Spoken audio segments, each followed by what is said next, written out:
family members, Qingyang, who crossed into the Dalawa continent, was captured by evil soul masters to be used as cultivation material.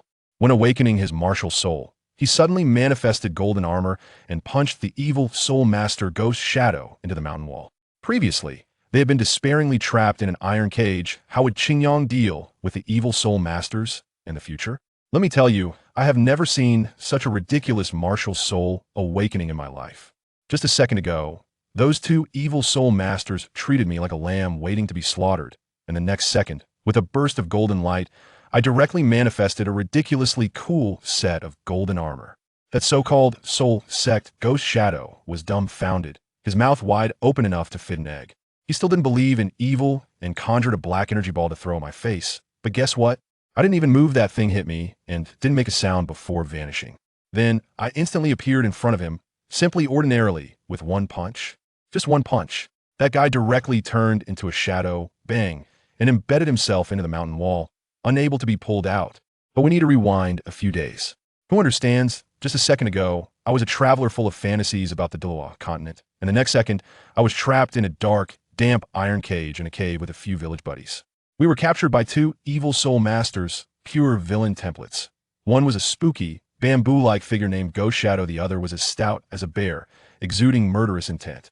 The atmosphere in the cage was utterly despairing. A kid named Xiaobo naively asked me, "Qingyang, can we go back?" Before I could respond, the iron pillar beside him silenced him. "Don't be foolish. That's an evil soul master. They captured us to use us as cultivation material. The day of martial soul awakening will be our death day." As soon as those words were spoken, the light in Xiaobo's eyes instantly extinguished. To be honest, I was also panicking inside, but I had more than 10 years of experience. I couldn't give up like them. I could only force myself to comfort them, saying that when the village was captured, I saw the people from the spirit hall sending a signal, so maybe there was still hope. Just then, footsteps approached, and the eerie Ghost Shadow walked in as if he were the Grim Reaper, looking at us like we were a dish.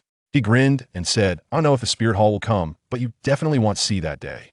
After saying that, he opened the cage door and impatiently shouted for us to come out, claiming it was to let us experience the martial soul awakening before we died.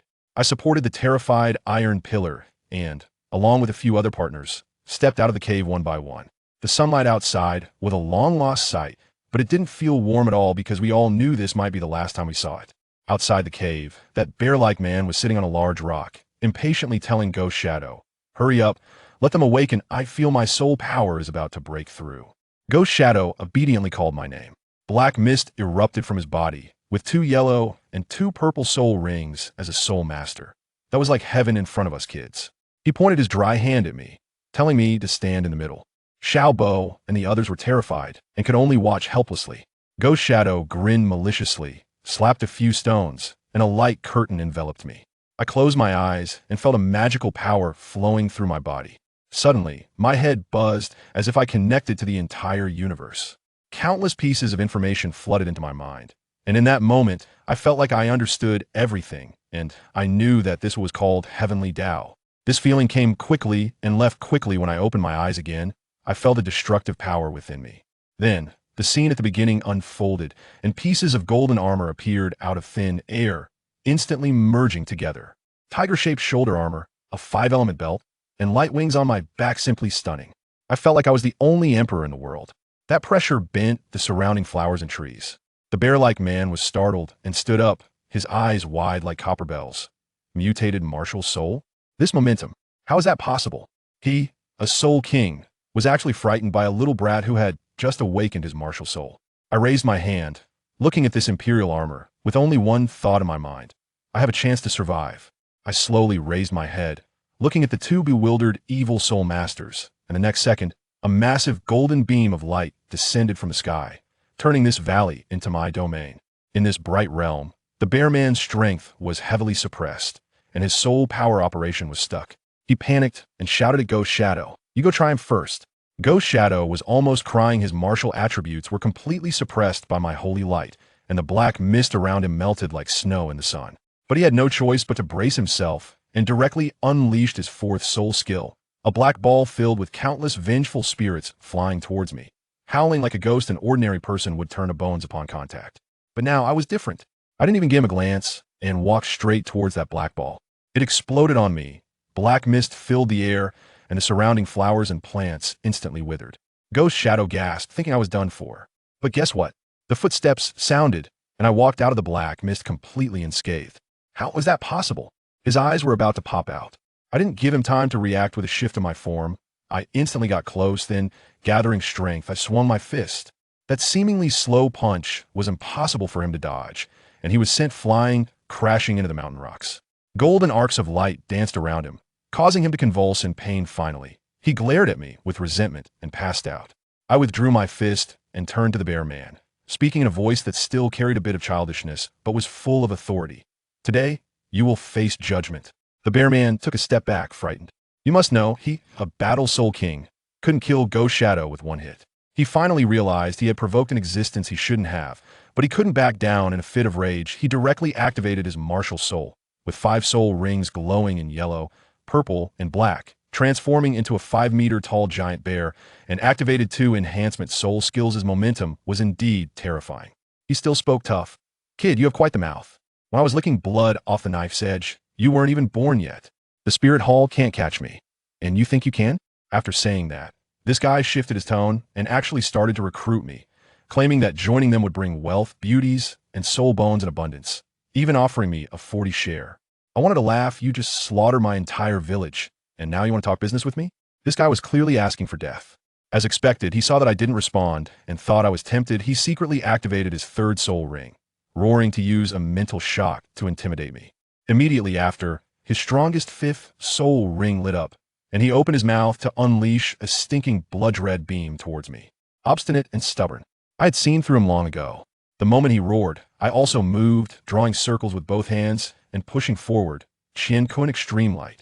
A thicker and brighter golden beam shot forward to meet it. The golden light collided with the blood light boom. The entire valley was plowed through. The unconscious Ghost Shadow was jolted awake by the shockwaves and spat out a few mouthfuls of blood, looking like he wouldn't survive.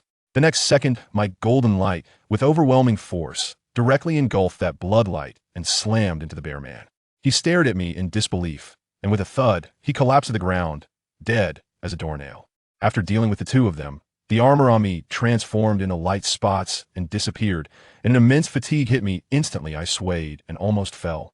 Xiao Bo and the others rushed over to support me. I looked at them and forced a smile. Are free. After saying that, my vision blacked out, and I fainted. To me, and said, you are filled with anger and hatred, which is understandable given your circumstances. However, revenge is not the answer. The path of a soul master is one of responsibility and growth. You can contribute more by becoming stronger and protecting others. I shook my head vehemently. No, I can't just sit back and let the ones who harm my family go unpunished.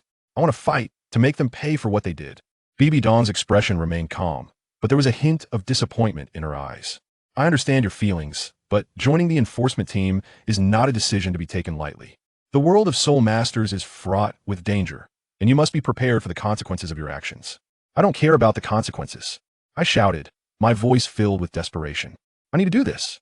I owe it to my parents and to my village. She studied me for a moment, as if weighing my resolve. Finally, she sighed and replied, very well. If you are truly determined, I will allow you to join the enforcement team, but you must first complete the necessary training and prove your worth. Do you accept this challenge? I nodded fiercely, determination burning in my chest. Yes, I will prove myself. BB Dong gave a slight nod, her demeanor shifting slightly. Then it is settled. Welcome to the path of a soul master. Your journey will not be easy, but I believe you have the potential to make a difference. With that, our conversation came to a close, and I felt a mix of hope and anger coursing through me. I had a long road ahead, but I was ready to face whatever challenges lay in my path. Shin Chu, the law enforcement team, faces the most ruthless of villains. Are you certain? Seeing my resolute attitude, she relented. All right, I promise you. However, there is a condition. Come find me when you have cultivated to the level of a Grand Soul Master. With that, she departed. I gazed at her retreating figure, my mind consumed by a singular thought. Grand Soul Master? Just wait, it will come soon. As Bai Dong stepped out of the Grand Hall, she halted abruptly, her tone slightly stern. What are you doing here? Following her gaze, I noticed a golden-haired little girl peering curiously from behind the door, her beauty strikingly exquisite. Upon seeing Bai Dong, the girl appeared momentarily flustered, yet she feigned calmness, saying, I just wanted to see who you were meeting. Is that so wrong? Bai Dong's expression darkened in an instant. However, inexplicably, she did not erupt in anger. Instead, she astonishingly spoke in an almost gentle tone. Shui, you heard everything, right? Go help him, befriend him, and instill a sense of belonging towards the Wuhuan temple. That golden-haired little girl, known as Qianren Shui, was taken aback, her mouth agape in disbelief, likely not expecting her mother to utter such words. Nevertheless, she did not protest, probably feeling a twinge of pity for me, an orphan, and thus agreed. As for me, I had already stationed myself in my desolate little courtyard. It was spacious enough, free from disturbances, perfectly suited for my grand endeavors. Just as I was preparing to commence my work, I sensed a presence behind me. Turning around, I was greeted once again by that Qianren Shui. I felt a surge of annoyance and directly inquired, "Who are you? What are you doing here?" "I'm busy trying to absorb soul rings and ascend to the Grand Soul Master level, then storm into the law enforcement team." This little girl's sudden appearance was nothing short of a distraction. Moreover, how did she gain access? Was the security of the Wuhuan temple made of paper? Yet, she appeared unfazed, walking up confidently. "I am Qianren Shui. You seek soul rings, correct? I can take you to the soul beast forest. It is teeming with various soul beasts." Her youthful voice held an air of arrogance. I scrutinized her. Indeed, she resembled an angel in beauty. But what of it? I retorted, "Not necessary. If you have nothing else to do, please leave me be." "You." Her face flushed with indignation, visibly irked. Those who understand the dynamics know that this little princess had likely been pampered her entire life and was unaccustomed to such rebuff. She stared at me, speechless. Noticing her stubbornness, I conceded, "Fine, if you wish to help, then stand guard and ensure no one approaches." I disregarded her aghast expression and closed my eyes. Summoning my martial soul, with a resonating hum, the supreme and noble imperial armor enveloped me entirely. Clad in this armor, I began to commune with the divine while residing within my mind. Qianren Shui stood beside me, stunned, murmuring, "Without a soul beast, how can you absorb a soul ring? Did it fall from the sky?" Her mind must have been in turmoil. The gravity of absorbing a soul ring, a life-or-death moment, was being entrusted to someone I had just met. In that instant, her gaze towards me shifted, as if my audacious trust had bewildered her. At that moment, the spectacle commenced. I abruptly lifted my head, and through the visor of my armor, I spotted two streaks of light, one red and one blue, like intercontinental missiles, piercing through the atmosphere directly towards me. The people in Wuhuan City mistook it for a meteor shower, making wishes. Only the elder at the very top of the Wuhuan temple might have sensed something amiss, but the speed was uncontainable. Those were not meteors. They were the fire shadow stone and the wood shadow stone I had ordered. I placed my hands on my belt, and the yin-yang totem shone brightly, unleashing an immense gravitational pull. The two stones, akin to being equipped with GPS, precisely clicked into place within my 5 elements belt. In an instant, 2 soul rings emerged with a resonant hum from behind me. One was purple tinged with red, inscribed with the character for fire. The other was purple tinged with blue, marked with the character for wood. The interplay of light and shadow was simply breathtaking. Indeed, in that fleeting moment I, Qingyang, officially ascended to the status of a Grand Soul Master. With a mere thought, the 2 soul rings floated before me, transforming into radiant images, fire's fatal strike and wood's fatal strike. Remarkably, I could now utilize the incomplete 5 shadow fatal techniques, and with the Imperial armor enhanced with new components. My combat prowess soared. As I regained my focus and dispelled the armor, Qianren Shui was utterly flabbergasted. She stammered, "You absorbed the soul rings just like that? How could it be so quick? Wait, why your soul rings look like that? No, you didn't even kill a soul beast. How can you have soul rings?" Her entire worldview seemed to shatter. Witnessing me consume 2 stones that had seemingly fallen from the heavens as soul rings was an overwhelming experience. She must have been contemplating how her so-called strongest angel martial soul paled in comparison to my serendipitous advantage. I cannot be bothered to explain. After all, how could one elucidate such a phenomenon? I could hardly claim to be a time traveler with a martial soul resembling a knight in armor. Instead, I simply stated, "Take me to see the Pope. You must fulfill your promise." Qianren Shui took a deep breath, forcing herself to regain composure. "No need to see her. I will take you directly to Elder Gue Bao, who oversees the law enforcement team." I was somewhat surprised, thinking to myself, does this little girl wield such authority? She nonchalantly replied, "It's just joining the law enforcement team. It's not that complicated. Fine then, you're quite impressive. Following her, I walked unimpeded into the headquarters of the law enforcement team. It was certainly much more grandiose than my humble courtyard, bustling with people. Everyone who saw Qianren Shui treated her with utmost respect, bowing and nodding.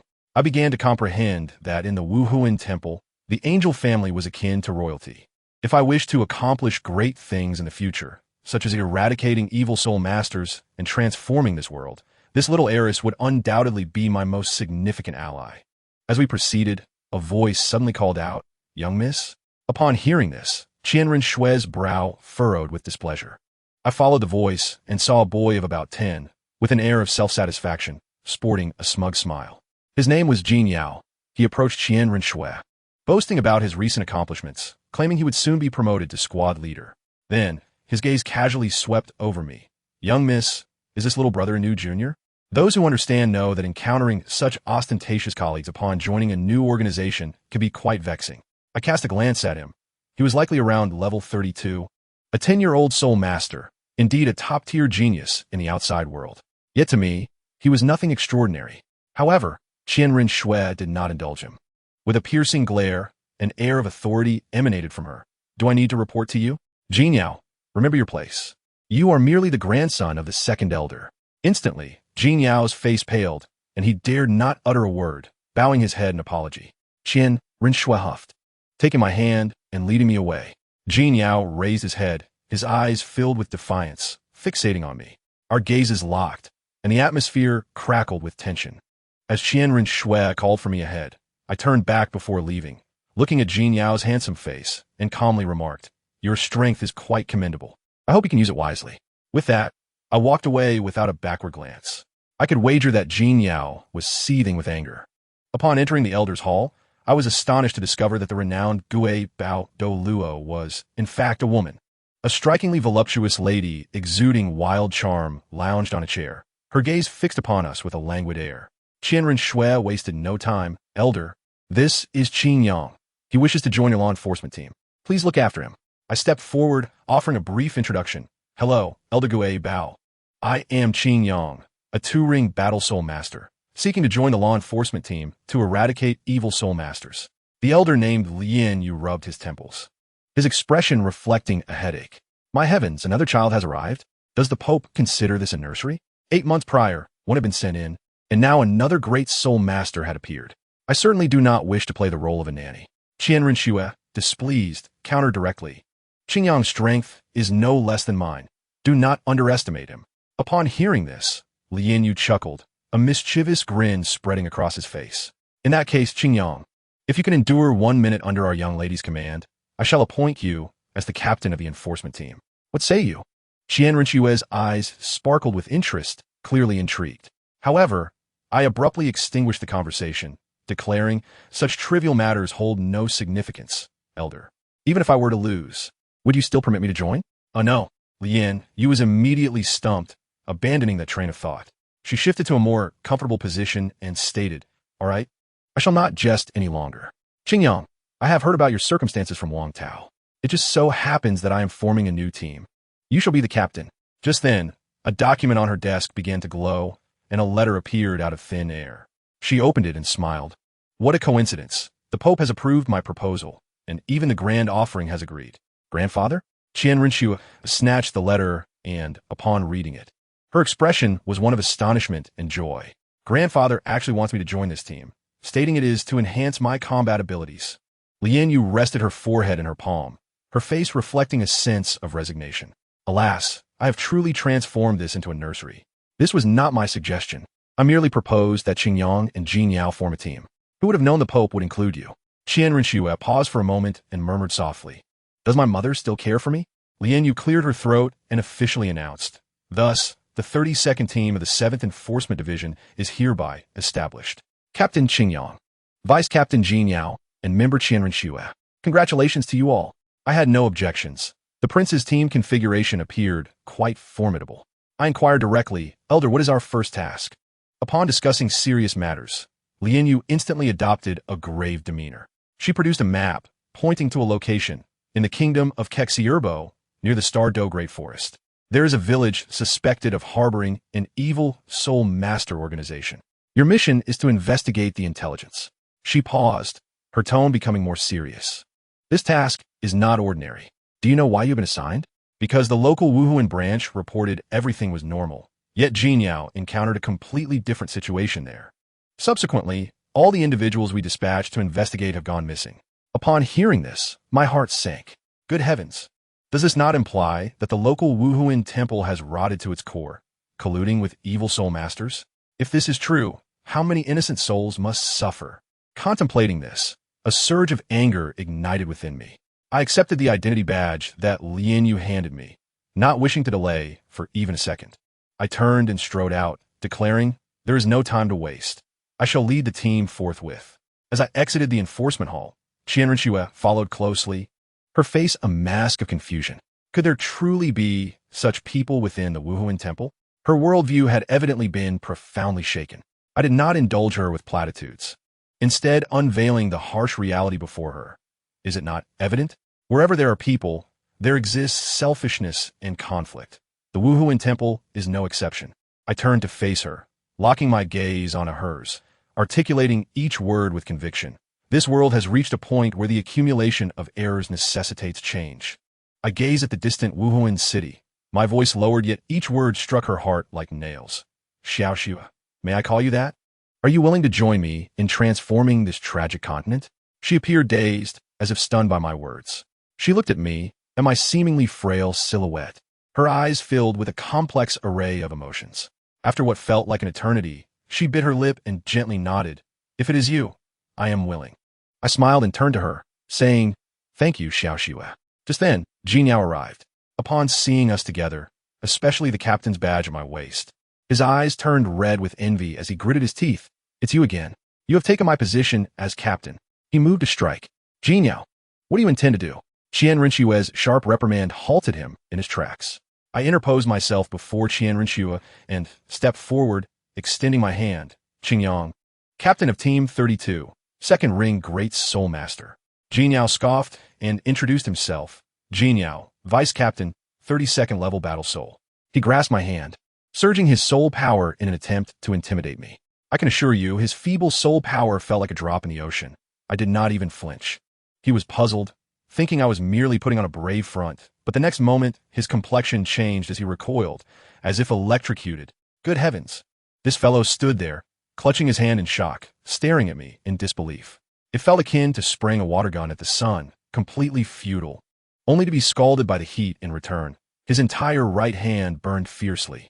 I, however, remained unfazed, brushing off my hands. "Well then, I suppose we are acquainted now.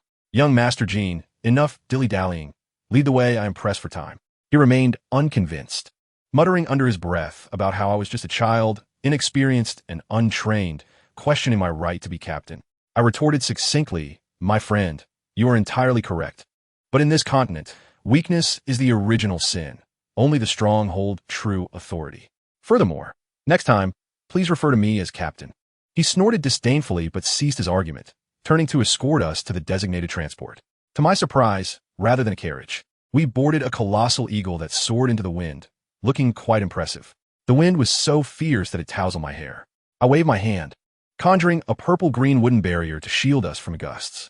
Beside me, Jinyao's eyes nearly bulged out, likely internally screaming, "What on earth is this? Why are the soul rings purple and green, and in a disc shape?" This operation has left me utterly bewildered. I have never seen anything like it. He suppressed his astonishment and attempted to enlighten me, explaining that this was a special long-distance eagle provided by the Wuhuan temple, a hybrid of a 10-year-old beast and a common wild beast, known for its speed and endurance, albeit with a voracious appetite, typically reserved for significant missions. His pride was palpable, almost flaunting the prowess of our Wuhuan temple. Xiaoxue, however, seemed unfazed by these details, enjoying the journey as if on a leisurely vacation, eagerly gazing at the scenery below and occasionally engaging me in discussion. I must say, her innocent and carefree demeanor nearly melted my stoic heart. We soared through the skies for 2 days, pausing at various branch temples for rest, and finally, by the afternoon of the second day, we arrived at our destination, a remote town named Nuar City. Upon landing, I promptly commanded, "Do not waste time. head straight to the Wuhuan branch. Jin Yao hesitated for a moment, quickly asking, "What if there is an ambush?" Without turning back, I retorted, "Those colluding with evil soul masters shall be dealt with on the spot." I was not here to follow procedures, but to resolve issues efficiently. Upon hearing this, Jin Yao's scalp tingled, likely having never encountered someone so resolute.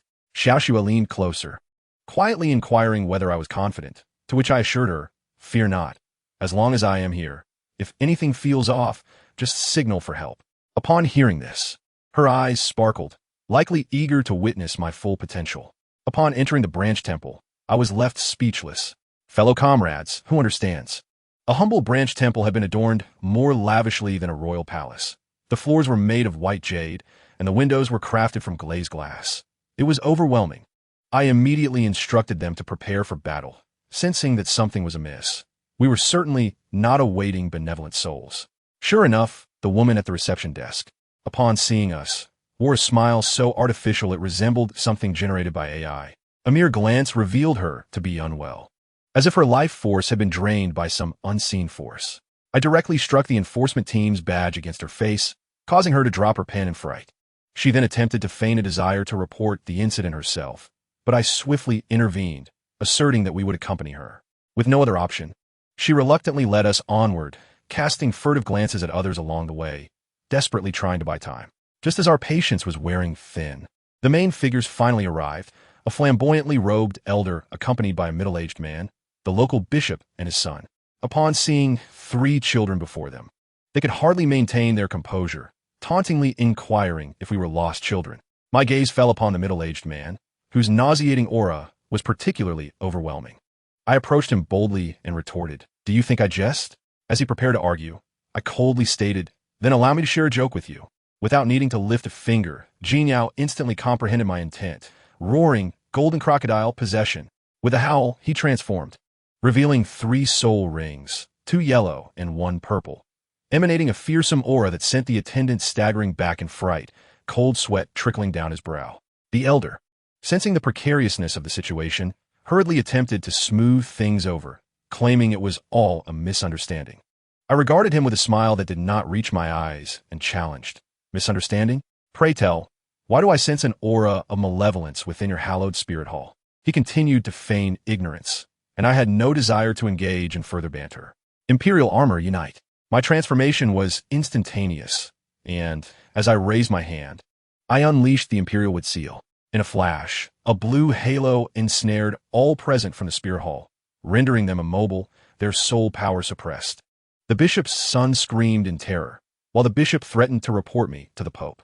I dismissed him with a wave of my hand, invoking 5 elements of fire. Imperial flame. A searing column of fire descended from above, crashing down and scorching the ornate floor, revealing what lay hidden beneath. A deafening, inhuman shriek erupted as an enormous black creature, covered in eyes and resembling a mass of putrid sludge, emerged from the depths.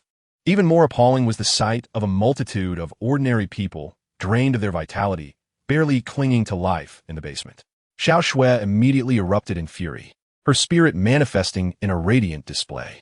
Recognizing the abomination as the 100-eyed devourer, a legendary evil soul beast, she was incensed by the horror of it being nurtured within the spirit hall, a profound disgrace.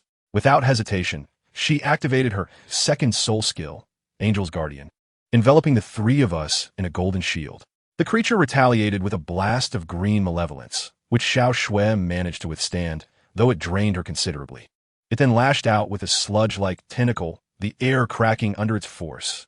At that moment, Jin Yao, displaying remarkable bravery, charged forward, unleashing his 1st and 3rd soul skills. He engaged the tentacle head-on, resulting in a thunderous clash that obliterated the remnants of the spirit hall.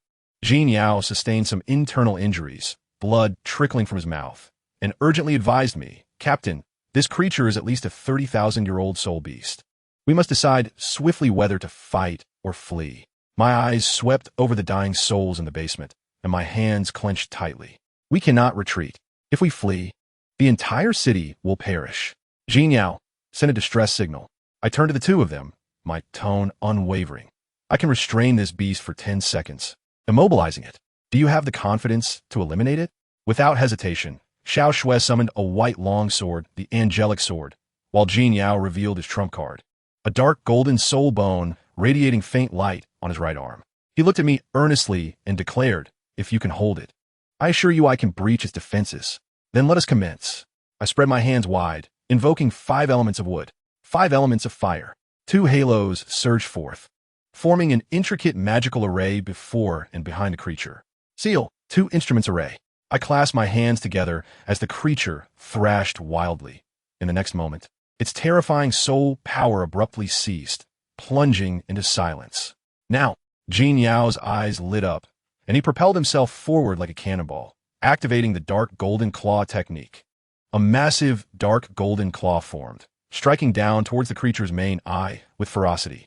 The impact rang out like striking iron, and Jin Yao bit his tongue, unleashing his full potential. With a sickening squelch, the claw finally pierced the creature's eye, purple blood gushing forth and propelling him backward. Seeing Jin Yao fall caused my heart to tighten, and I momentarily faltered in my control over the beast. I quickly regained my focus, intensifying the seal, shouting to Xiao Shui now. Strike with your strongest attack, following the wound Jin Yao has created. Xiao Shui stepped forward, her face taut, channeling all her soul power into the angelic sword. Activating her first soul skill, Angel's Charge, a solid light blade shot forth, so swift it was nearly invisible, precisely piercing through the wound of the 100-eyed devourer. The holy radiance erupted forth. The colossal creature froze momentarily before collapsing like a mountain, its main eye utterly purified. A black 10,000-year soul ring slowly manifesting.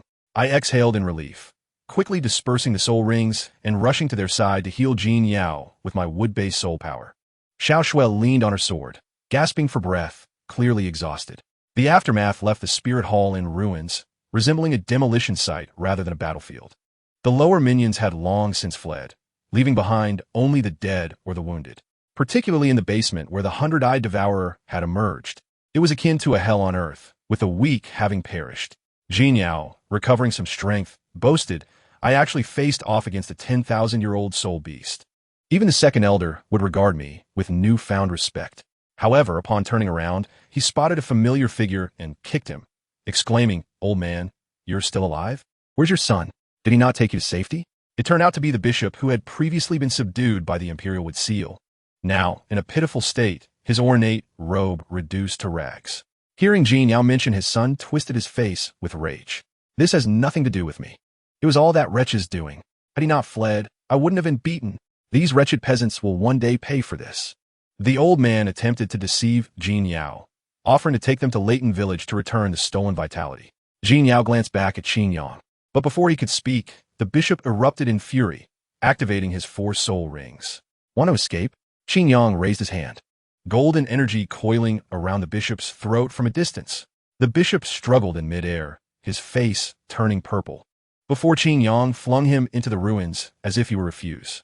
"Do not kill me. The evil soul master will not spare you," the bishop wailed. Qin Yang thought to himself, "A scoundrel like you, living is merely a waste of air."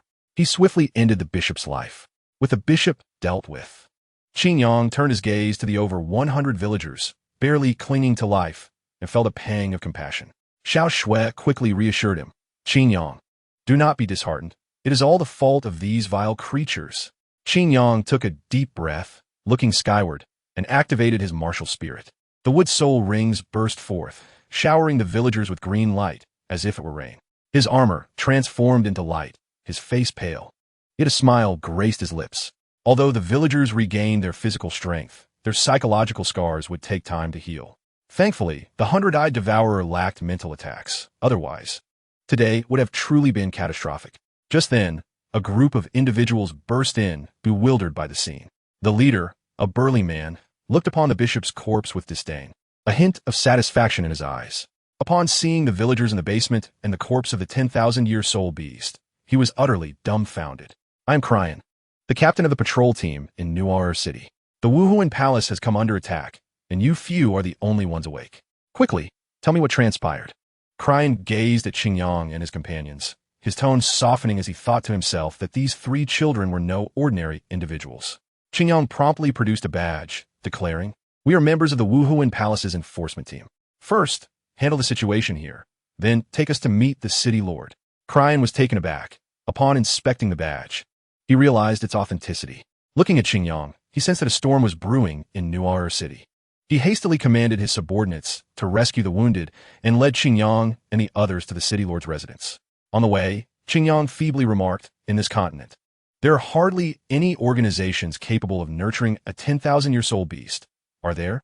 Jinyao shook his head, replying, "None at all. Even that title Delaw who conspires with evil spirit masters cannot achieve such a feat." Qian Ringshu expressed her surprise. "Is there really a title Delaw among the evil spirit masters? Didn't my grandfather eradicate them all?" Jinyao sighed. "That title Delaw emerged 7 years ago and is particularly cautious. The Wuhuan Palace has sought him multiple times without success." Xingyang nodded. "They must know something. Since the clues point to Leiden Village, we cannot overlook it." Qian Ringshu looked at Xingyang with concern. "But your condition, it's fine. Let the locals handle this. It will serve as an opportunity for them to choose sides." Xingyang's gaze turned icy. "City Lord, I hope your choice does not disappoint me." Cryan broke into a cold sweat, hastening his pace, eager to distance himself from these harbingers of misfortune. Along the way, the patrol team had increased significantly, all heading toward the Wuhuan Palace's branch. Soon, they arrived at the city lord's residence. The exterior of the city lord's mansion appeared quite decent, yet upon closer inspection, it bore numerous chaotic marks, and the guards were far more numerous than usual, indicating that the city lord was indeed frightened. "Esteemed lords, I shall leave you here," Cryan said, intending to slip away as he entered. The city lord, a bald and robust man, nodded. Cryan felt as if he had been granted a reprieve and swiftly fled. The Wuhuan Palace truly possessed remarkable talent. Several young individuals were already members of the enforcement team, a stark contrast to his own child. The city lord attempted to ease the tension. "It seems that I am quite fortunate to have such capable young enforcers." However, Xingyang was not swayed by such pleasantries and pressed on. "City Lord, regardless of your past actions, if you wish to avoid being held accountable by the Wuhuan Palace, gather all soul masters of rank 2 and above and accompany me to Leiden Village. Remember, this is your final chance." The city lord's countenance darkened instantaneously. After so many years, no one had dared to speak to him in such a manner. "I must tell you, I was grappling with a dilemma when this lady, named Lianyo, suddenly appeared. I was contemplating whether to pursue further, fearing it might be too reckless." That's what she said? She praised me for being receptive to the advice of elders. Goodness, I wasn't heeding advice. I was merely afraid for my life. Then she changed her tone, advising me to act boldly.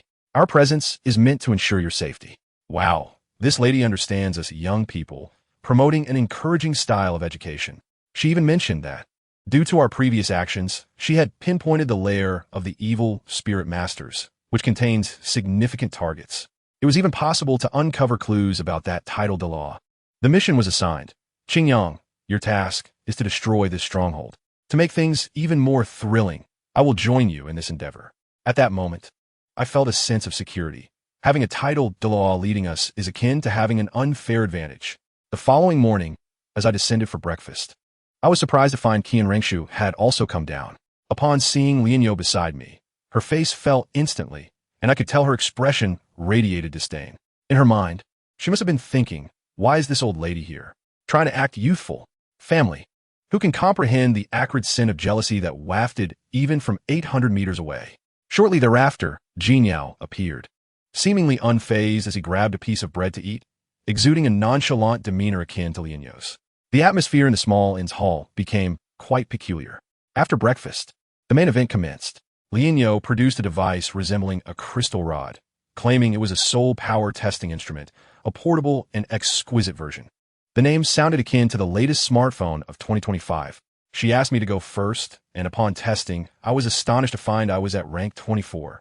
I was only 6 years old. Lianyo was equally amazed, showering me with compliments for being a prodigy. Beside us, Jinyao's face turned green, likely thinking back to when he was celebrated for achieving rank 16. In comparison, I was a genius while he felt like a mere ordinary soul master. I remained composed, for my Imperial Wuhuan inherently possessed an automatic leveling feature, so there was nothing to boast about. I handed the testing device to Jinyao, who feigned coolness, commenting that rapid early-stage cultivation was quite normal. Yet, when he tested, he also rose 2 ranks. He immediately glanced at me, inquiring if my healing had aided him, realizing that my Wuhuan could serve not just for combat, but also as a power source. Next, It was Qian Rengshu's turn. She approached with anticipation, but when she tested, she was disheartened to find she was only at rank 23. Her expression fell as she pouted. What? Only rank 23? I exclaimed, Sister, you're only 6 years old. Is rank 23 not impressive? Lianyo, unable to watch any longer, quickly comforted her. Young mistress, your level is unparalleled on the continent. Consider how others may perceive you. After the tests, we set off straight for the Stardow Forest. The journey was eerily quiet, and Qian Rengshu wondered aloud. We're the soul beasts. Lianyo chuckled beside her, explaining, when I emit my aura, all the small animals flee, such as the power of a tidal doloa. As if on cue, a large bird suddenly dashed out, and Jin Yao instinctively launched an attack, swiftly bringing it down. Just as I was taken aback, a few individuals emerged from behind. The leader, a bespectacled gentleman with hawk-like eyes, introduced himself. I am Flinder, the Dean of Shrek Academy. Upon hearing Shrek, my mind raced. Wasn't it the academy that only accepted monsters? Lianyo, undeterred, boldly declared, Oh, the Flinder of the Golden Iron Triangle? She then introduced herself with authority. I am an elder of the Wuhuan Palace, the head of the enforcement hall, titled Ghost Leopard. Instantly, 9 soul rings appeared, dazzlingly bright. 2 yellow, 2 purple, and 5 black, almost blinding Flinder's glasses. He immediately recoiled, sweating profusely, for everyone knew the sordid history between them and the current pope of the Wuhuan Palace. Lianyo was no pushover. She directly stated, That bird is a gift for you. How about helping me with a favor? I am in pursuit of a group of evil spirit masters, and I would appreciate your assistance. Flinder hesitated momentarily, but Lianyo swiftly countered, After this, I will sponsor Shrek Academy with 500,000 gold soul coins. What do you say? 500,000 gold soul coins. Flinder's eyes lit up, erasing any trace of doubt. He thumped his chest, assuring, No problem. It is our duty to eliminate the evil spirit masters. Truly, money can make the world go round. The ancients did not deceive me. Meanwhile, Shrek's student, Qin Ming, had absorbed his soul ring, and Flinder began boasting. My student became a soul master at the age of 14, which is indeed commendable. Lianyo merely smiled in silence. Then, his female student, Yi Xingxuan, approached us, treating us like 3-year-olds, little children. What is your relationship with that tidal Doloa, big sister? Qian Rengshu exploded in anger. Did you not hear? We are here to hunt down the evil spirit masters. Why ask again? The girl wore a disbelieving expression, as if she thought we were a burden.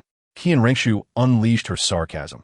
Do you think we're useless just because of our age? Qin Ming quickly attempted to mediate, but Yi Xingxuan remained unconvinced. But we are soul masters. Our teacher says we are geniuses. Genius? Qian Rengshu sneered, pointing at Jin Yao. Even this guy cannot compare, and you dare to call yourselves geniuses? Jin Yao had no choice. As he summoned his Wuhuan, 3 dazzling soul rings appeared. Instantly, the Shrek students were rendered speechless. A teacher named Li Yusong's eyes nearly bulged out as he stammered, asking Jin Yao his age. Jin Yao calmly replied, I am 10 years old, with a soul power of rank 34. These 2 beside me are my teammates, both 6 years old, with soul powers of rank 24 and rank 23, respectively. Bang! I felt as if I had heard the sound of Flinder and Li Yusong's worldview shattering. Philanda's expression transitioned from smugness to rigidity and finally to a wry smile, a clear indication of his complete failure in managing his emotions. It dawned on him that Lian Yu's earlier praise of his students was merely a gesture of courtesy. Truly, the adage that comparison brings pain rings profoundly true in 2025. After this humbling experience, they resumed their journey. Upon arrival, I was greeted by a mere pile of rubble. However, I sensed something amiss. Beneath the surface lurked immense soul energy fluctuations, reminiscent of a signal tower. Indeed, Lian Yu tinkered with a nearby stone, and with a crack, the ground opened up, revealing a seemingly bottomless staircase.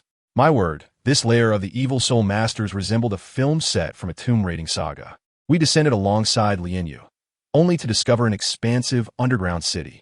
The season to recognize the architecture as remnants from the era of soul guides, igniting our curiosity. Surely, these evil soul masters had unearthed some ancient black technology. With the target confirmed to be within, Lian Yu issued commands for infiltration. Not far into our advance, we overheard 2 patrolling evil soul masters grumbling about their previous comfortable lives in New Aurora City, revealing that the base we had previously dismantled was indeed theirs.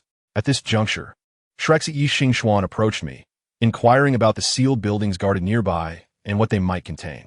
Observing her innocent demeanor, I instinctively knew the answer. Humans. Her face paled instantly, and she forced a smile, stating that such a jest was not amusing. I glanced at her ashen visage before shifting my gaze to the resolute Qian Rinxue, who certainly would not exhibit such fearful weakness. I must say, the unfolding narrative was utterly gripping. Just as I remarked that Qian Rinxue wouldn't react like that delicate girl, the next moment, Qingyang commenced his silent assassination performance. Astonishingly, several soul masters fell before him as if swatted like flies, without even a chance to summon their martial souls, perishing on the spot. Qingyang sighed lightly, contemplating that perhaps he had misjudged what lay within, but we would soon find out. With that, he sprang into action. His agility was remarkable, swiftly approaching two unfortunate souls. One, leaning against a wall, barely had time to utter a word before darkness enveloped him. He was gone. The other met a grimmer fate, unable to cry out before following suit. Such prowess was simply astounding. Behind him, Yixing Xuan stood dumbfounded, trembling uncontrollably. A person accustomed to bloodshed exuded an air of indifference that was truly remarkable. Lian Yu, our mentor, humorously commenced a live demonstration. In the enforcement hall, mercy equates to self-destruction. One must show no pity to enemies. If Qian Rinxue were present, she would likely have rolled her eyes in disbelief. Qin Ming, unable to contain his curiosity, asked, "Teacher, isn't he afraid?" Ding could decide, "Child, if you do not kill, then you shall be killed."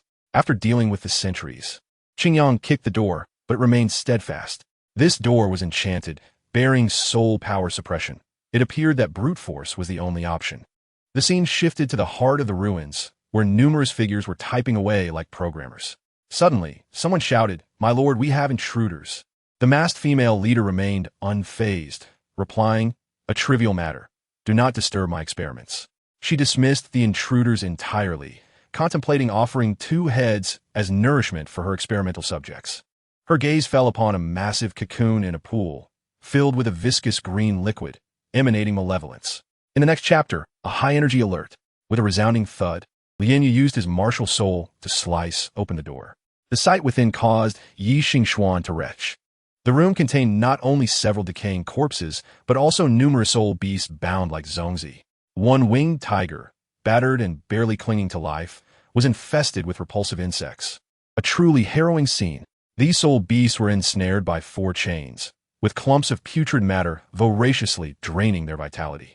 Yixing Xuan broke down, while Qingyang's face darkened. Qingyang understood that this was merely the tip of the iceberg. If not for the martial soul hall's relentless purges, perhaps humans would be the ones bound here. This was the world of soul masters, where the weak are devoured by the strong, far from the idyllic notion one might envision. After stating this, Qingyang crushed the vile matter beneath his foot and granted the tiger a merciful end. Observing Yixing Xuan's dazed expression, Lian Yu suggested we leave. However, just as we stepped outside, chaos erupted. It turned out that Fenda and his team were engaged in combat with a faction of evil soul masters. To protect everyone, Fenda unleashed his full power, channeling his cat-eagle martial soul, and with his 4th soul skill, he wreaked havoc. Several evil soul masters were instantaneously reduced to blood mist, leaving one barely surviving. As Fenda prepared to deliver the final blow, Jin Yao intervened. "Wait, we might extract some intelligence." When Qingyang and the others emerged, they were greeted by a scene of 3 evil soul masters sprawled on the ground, wailing, while one raised his hands in surrender. That fellow, like a bamboo tube spilling beans, recounted his tragic tale of being coerced into joining the evil soul masters. Qingyang frowned, urging, "Get to the point." The man hastily divulged, "There's a half-finished experimental subject here. Just a few days ago, they successfully dispatched one." Qin Ming quickly inquired, "What is an experimental subject?" Qingyang's heart sank, recalling the disconcerting sights witnessed in New Order City. The man's subsequent revelation confirmed his fears. The experimental subject is a monster. Just as everyone pressed for more information, the man suddenly convulsed, inflating like a pufferfish. With a loud bang, he exploded in a shower of blood and flesh. Amidst the chaos, a woman's voice floated eerily. "Do you wish to know what the experimental subject is?" "Goodness, another one." In that moment, Qingyang's entire aura transformed. It wasn't mere anger, it transcended fury, embodying a will that seemed to draw upon the very forces of the universe. Was this the fabled power of the heavenly Tao? He was unleashing his second ultimate form. He raised his hand and pressed it against the old man's forehead, forcefully extracting memories. The old man's mental defenses crumbled like mere paper in the face of Qingyang's might. Terrified, the old man blurted out nonsensical warnings about a leader residing in the far north, insisting that going there would be tantamount to suicide. However, Qingyang paid him no heed, vanishing in a flash of light. Those who understand, this is what true lightspeed departure looks like. Meanwhile, our side was still in disarray. Lian Yu hurried back, frantic about Jin Yao, who had directly sacrificed himself to merge with Jin Yao's body. The potential aftereffects were uncertain. Li Yusong assessed the situation, stating, "No worries, he is perfectly fine. His physical constitution is even stronger than before." Fulanda further explained that his body was likely adapting, as such immense energy could not be absorbed instantaneously. Qian Rinxue, anxious, was pacing, urging them to check on Qingyang, who had rushed in alone. Upon realizing this, Lian Yu also reacted, thinking that since Jin Yao and Qian Rinxue were unharmed, they could not let anything happen to Qingyang. The three of them were the future hope of the martial soul hall. Thus, she dashed toward the central hall to find him. Meanwhile, I must say, in the farthest northern reaches of the continent, in a desolate wooden cabin, a sinister play was unfolding. An ominous voice of an old man echoed, "Xiao Hei is dead." A cold, aloof female voice retorted, "That failed experiment? No matter. My goodness, such dialogue made my fist clench." The old man was still lost in dreams, babbling about harnessing divine power in 3 years to merge completely with the girl. The girl simply replied, "Disgusting." Indeed, this old man was no good, plotting to seize the girl's power and even consume the deity he believed in. Returning to Qingyang, his path was nothing short of explosive. No distance or frigid wasteland posed any challenge. He transformed into light, soaring forward in an instant. However, the price of this power is immense. I can feel that his humanity is being assimilated by that entity known as Tiandao, his emotions growing increasingly indifferent. He himself is terrified, haunted by the fear of being utterly erased from existence. Who wouldn't be afraid? Yet he still came. Some matters are more important than life itself, are they not? As soon as he arrived in the far north, the heavens illuminated as if a sun had been hung in the sky. The glaciers, which had not melted for millennia, began to thaw, resulting in an epic flood. Those formidable soul beasts that had slumbered for hundreds of thousands of years were awakened. And just as they were about to unleash their fury, an irresistible pressure forced them to the ground, rendering them immobile. Qingyang unleashed an imperial wood seal. A colossal blue halo descended from the heavens, sealing these ancient beings along with their soul power and bodies. With those potential troublemakers dealt with, Qingyang's target was clear, that small wooden cabin. He drew his Aurora sword, pointing it towards the cabin with a flick of his blade. The pressure was palpable. The cabin's owner, the old man known as MOU, could no longer remain seated. The ground erupted with a deafening crack, and from it emerged a 10,000-year-old soul beast covered in eyes and tentacles, utterly grotesque. MOU, standing atop the beast's head, looked up at Qingyang in the sky. Feeling the world reject him, he knew that idle chatter was futile. Without further ado, he launched into battle. The soul beast spat out a black sphere infused with corruptive power, only to be effortlessly obliterated by 2 sword energies from Qingyang, leaving it severely wounded with green blood spraying like a fountain. Realizing his underlings were unreliable, MOU had no choice but to take matters into his own hands. He directly manifested his martial soul, unearthing an ancient temple hidden underground, absorbing a plethora of filthy life energy accumulated over years, instantaneously transforming from a frail old man into a strikingly handsome figure, forcibly granting himself a divine experience. The cost was that this experience card would drain his life force by the second, lasting no more than 10 minutes. He then compressed all his power into a ghastly white crescent-shaped blade, named the Pale Blade, which corroded even the fabric of space itself. He wagered that Qingyang would take it head-on, and I tell you, Qingyang did indeed accept the challenge. He stood high in the sky, observing the last struggles of that ant below, pressing his Aurora sword downward, uttering 2 words, Imperial Wrath.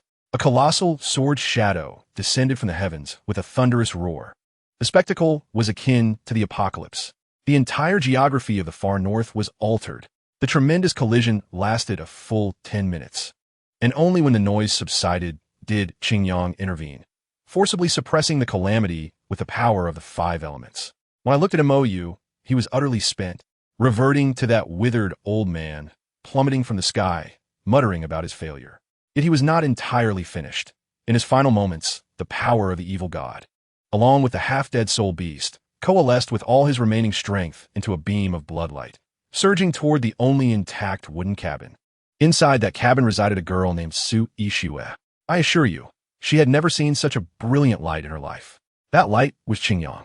For the world, this might spell disaster, but for her, it was the sole glimmer of hope. She gazed up at Qingyang, her heart filled with admiration. Although she understood that the bloodlight rushing toward her sought to seize her, intending for her to become the god's sacrifice, she seemed to have accepted this fate with calm resignation.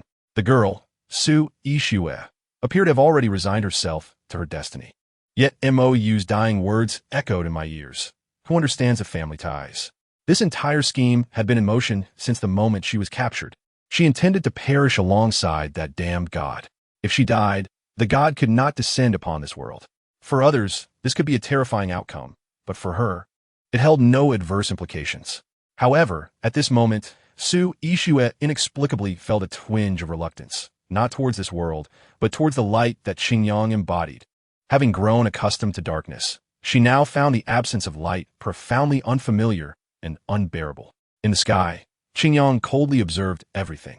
He realized that the last remnants of evil power were continuously growing within that wooden cabin. Could he tolerate this? Absolutely not. This time, in order to eradicate this evil god, the northern snow's cape had transformed. Glaciers and snow-laden forests were devastated, the terrain altered, and countless soul beasts perished. If this did not eradicate the root of the problem, then all previous sacrifices would have been in vain. Thus, he commenced his actions. The golden figure slightly restrained its radiance, retracting the five-element power that had suppressed numerous formidable soul beasts. The former northern overlords sensed the pressure dissipate, yet they trembled, too fearful to move, lest they provoke this celestial figure. Only when Qingyang chose to enter a state of slumber did they come to their senses, obediently mimicking his behavior like docile creatures. My goodness, these soul beasts were like reeds swaying in the wind. Before the cabin, a brilliant light surged, and Qingyang materialized in an instant, crouching momentarily before rising. The residual divine power within the cabin melted away like snow before the scorching sun, offering no resistance whatsoever. Qingyang slowly walked inside, where in the dimly lit cabin, aside from the shattered divine statue behind, sat a girl. Her chest was stained with blood, the mark expanding and soaking her clothing as immense divine power surged violently within her, struggling in its final throes. Su Ishue wore a smile, seemingly unperturbed by her injuries. The flicker of regret within her heart vanished in that instant.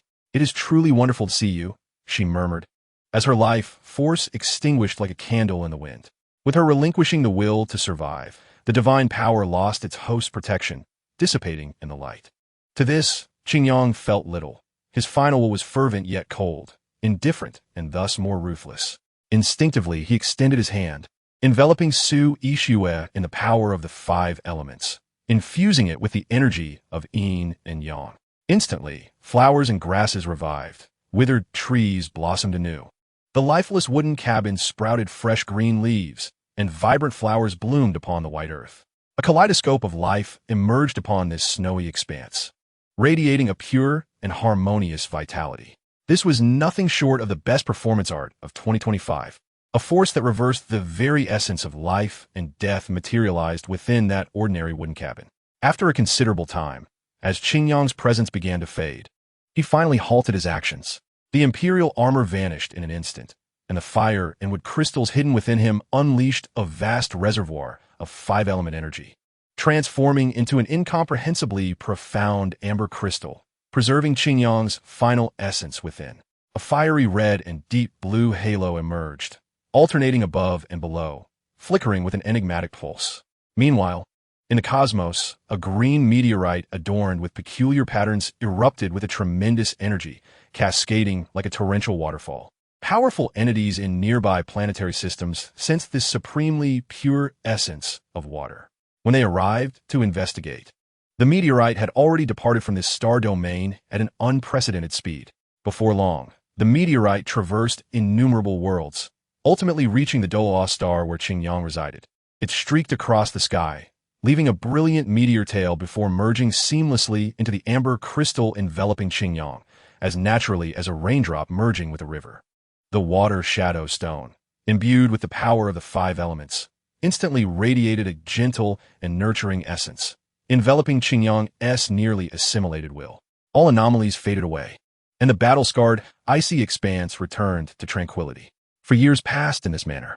The world does not cease its motion for anyone's departure, not even for Qingyang.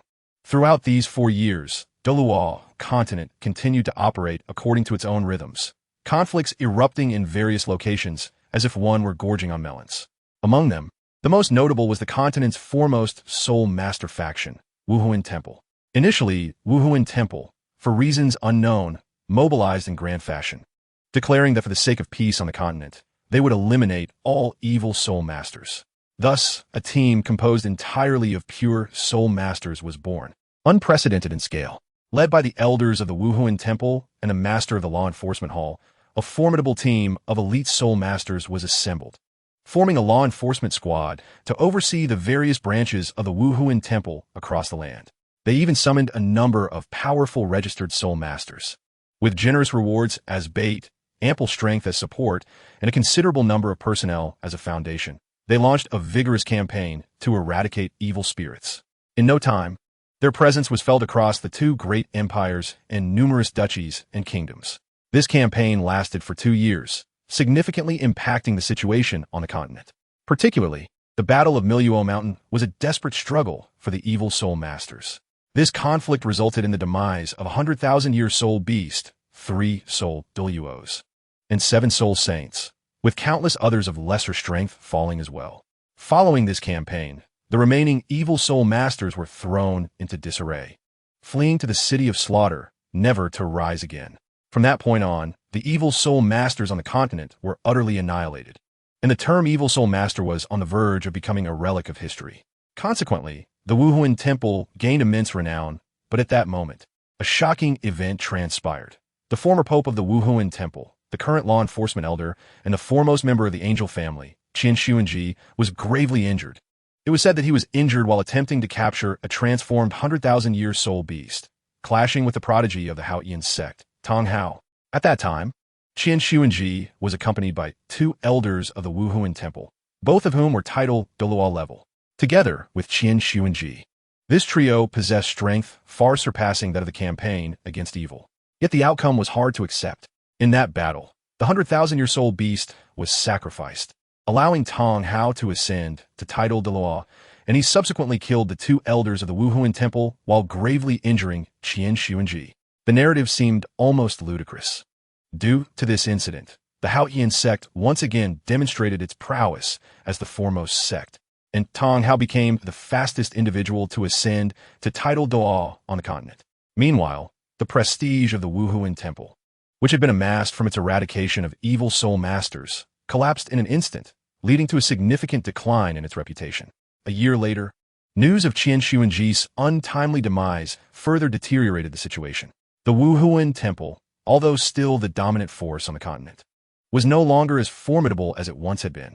In the final year, due to the chaos arising from internal power transitions, the Wuhuan Temple focused on resolving internal disputes and did not undertake any significant external actions. People gradually grew accustomed to a Wuhuan Temple that was worthy of respect, yet not as powerful as before. On the Doluo continent, within the Wuhuan Temple and the Pope's Hall, it remained a sacred place in the hearts of countless soul masters. Bibi Dong, adorned in an exquisite robe and crowned with a 9-curved purple-gold tiara, sat regally in the Pope's position, holding a gem-studded scepter. Compared to 4 years ago, her appearance had not changed, yet her aura had become even more imposing. She slightly turned her head to gaze at the figure of Yu Guan below, her eyes cold and frightening. Yu Guan pondered that Bibi Dong's strength had grown over the past year. With Qian Xuanji's suppression gone, her power was nearly unrivaled. Were it not for the devoutly reclusive Offerings Hall, the Wuhuan Temple would likely have fallen under her sole control. Even he, a member of the Elder Hall, was subject to her influence. It was known that the Elder Hall had always been directly controlled by the younger generation of the Angel family. As these thoughts crossed Yu Guan's mind, his respect deepened. "Your Holiness," It seems the grand offering has some dissatisfaction with your actions. Upon speaking, he cautiously lifted his gaze to Bibi Dong, only to quickly lower his head again upon seeing her unchanging expression. The internal strife within the Wuhuan temple was not something a mere titled Doluo like him could engage in. This was a warning not to overstep. Since she made no further moves, it indicated that this matter was settled. Bibi Dong spoke coldly, her grip on the scepter tightening unconsciously. After Qian Xuanji's death, the greatest obstacle she faced in taking over the Elder Hall was the old fellows in the Offerings Hall. That was the essence of the Wuhuan Temple and the foundation of its status as the continent's leading force. Due to the influence of Qian Renshu, the Offerings Hall had consistently pressed down on the Elder Hall, creating troubles for her. This was why her high-level combat power had been consistently insufficient. Since the Grand Offering has made such a statement, you should accompany the Ghost Elder to persuade the other elders. I will not hold past grievances against you. Bibi Dong concluded before rising and departing alone. Over the past year, under the pressure of the Offerings Hall, she had come to understand that strength was the fundamental essence of everything. Perhaps in the eyes of the Grand Offering, all her actions seemed as trivial as a child's tantrum. No matter what unexpected events arose, he had the confidence to suppress them. This confidence stemmed from his 99th level of power. Therefore, rather than merely controlling the Wuhuan Temple, Bibi Dong had more pressing matters to attend to. Otherwise, within the sphere created by the angel family, no matter how one struggled, escape from the grasp of that limit Doa would be impossible. Under the watch of that old man, the Wuhuan Temple was destined to be handed over to Qian Renshue in the Tiando Empire. Within the royal palace of Tiando City, the ministers were aware that the Tiando Empire had a great prince with exceptional talent, and his birth had brought more smiles to the face of the Snow Knight Emperor over the years. Today, the Snow Knight Emperor made an exception, allowing the great prince, Xue Qinghe, to attend state affairs as an observer and entrusted him with an important task. Shocked yet gradually understanding, the ministers witnessed Xue Qinghe exit the palace with a gentle smile. Although still young, his demeanor commanded admiration from all who laid eyes upon him. He approached a luxurious carriage, where numerous soldiers stood guard. Xue Qinghe smiled and nodded, signaling before stepping inside. Your Highness, His Majesty sending you to the Tiando Royal Academy signifies great importance. In my opinion, this might be a prelude to your elevation as Crown Prince. A magnetic voice echoed within the carriage. There is no need for such flattery from my teacher. I owe my gratitude to you for your support, Xue Qinghe humbly replied, his courteous demeanor endearing him further. Ning Fengji regarded Xue Qinghe with silent admiration, feeling a sense of pride. Due to the lack of combat strength within the Seven Treasure Glazed Tile School, requiring external protection, he had devoted much of his energy to instructing Xue Qinghe. Observing him now was akin to seeing a reflection of himself, equally refined and gentlemanly. Moreover, his disciple had indeed proven himself, rapidly advancing in soul power and winning the favor of the Snow Knight Emperor, with the Crown Prince position seemingly within reach. However, the more promising the situation, the more cautious one must be. This trip carries significant meaning. The Tiando Royal Soul Master Academy hosts the progeny of most imperial powers. Thus, representing the royal family in this visit carries an element of establishing your reputation, Ning Fengji cautioned. Xue Qinghe nodded, his expression composed. I am well aware. This is also a test. Before becoming Crown Prince, I will not act beyond the bounds nor touch what should not be touched. Ning Fengji nodded slightly, smiling. Indeed, there is no need to rush. What is meant to be yours will eventually come to you. Ning Fengji was highly satisfied with Xue Qinghe's demeanor. Even with the current situation firmly in hand, he displayed no hint of urgency and was able to clearly perceive the circumstances at hand. This was an exceptionally rare and admirable quality. Ning Fengji intended to share with Xue Qinghe some secrets of the Tiando Empire, which would help him navigate the complex dynamics of the imperial city more swiftly. Xue Qinghe listened intently, occasionally offering insightful remarks that left Ning Fengji greatly impressed. As they conversed, the opulent carriage rolled forward, surrounded by soldiers who silently accompanied them, diligently fulfilling their protective duties. After a considerable time, Ning Fengji closed his eyes to rest, while Xue Qinghe remained poised, delicately sipping tea. The fragrant sandalwood incense within the carriage added a layer of ethereal ambience. Xue Qinghe set down his teacup and gazed toward the sunlight outside, his thoughts drifting. The visage of a person deeply etched in his heart became increasingly vivid. Little Xue was drawing closer to the goal, but where are you now? Qingyang, In the extreme north, snowflakes fell thickly, blanketing the land in ice. Over the years, due to that terrifying tremor that nearly resonated throughout the continent, countless soul masters had come to investigate. Some say there is a mysterious treasure hidden here. Others speak of the awakening of the ancient soul beast king, while some claim it is the wrath of the divine. However, all who venture to investigate, upon witnessing this desolate snowy expanse, are struck with profound astonishment, rendered utterly speechless. This is beyond the realm of human capability. Not even a title de loi could achieve it. Curiosity grips countless souls as they seek to uncover the cause of this monumental transformation. Yet, no one has ever succeeded. It seems as though a force exists that thoroughly conceals the secrets buried deep within, remaining unknown to all. Aside from the fragments of bizarre truths gleaned from the words of a few survivors from the Northern Territories, no individual has fully grasped the reality of what transpired. Thus, after countless bards and minstrels have adapted and sung of it, a legend about the endless light has emerged in the nearest city of extreme ice. The endless light dispels darkness, melts ice and snow, and warms the earth. In a secluded area of the snowfield, vibrant with the songs of birds and the fragrance of flowers, a clear stream babbles, and the air is filled with the essence of spring. It is devoid of the chilling silence of death, instead brimming with vitality, resembling a heavenly paradise.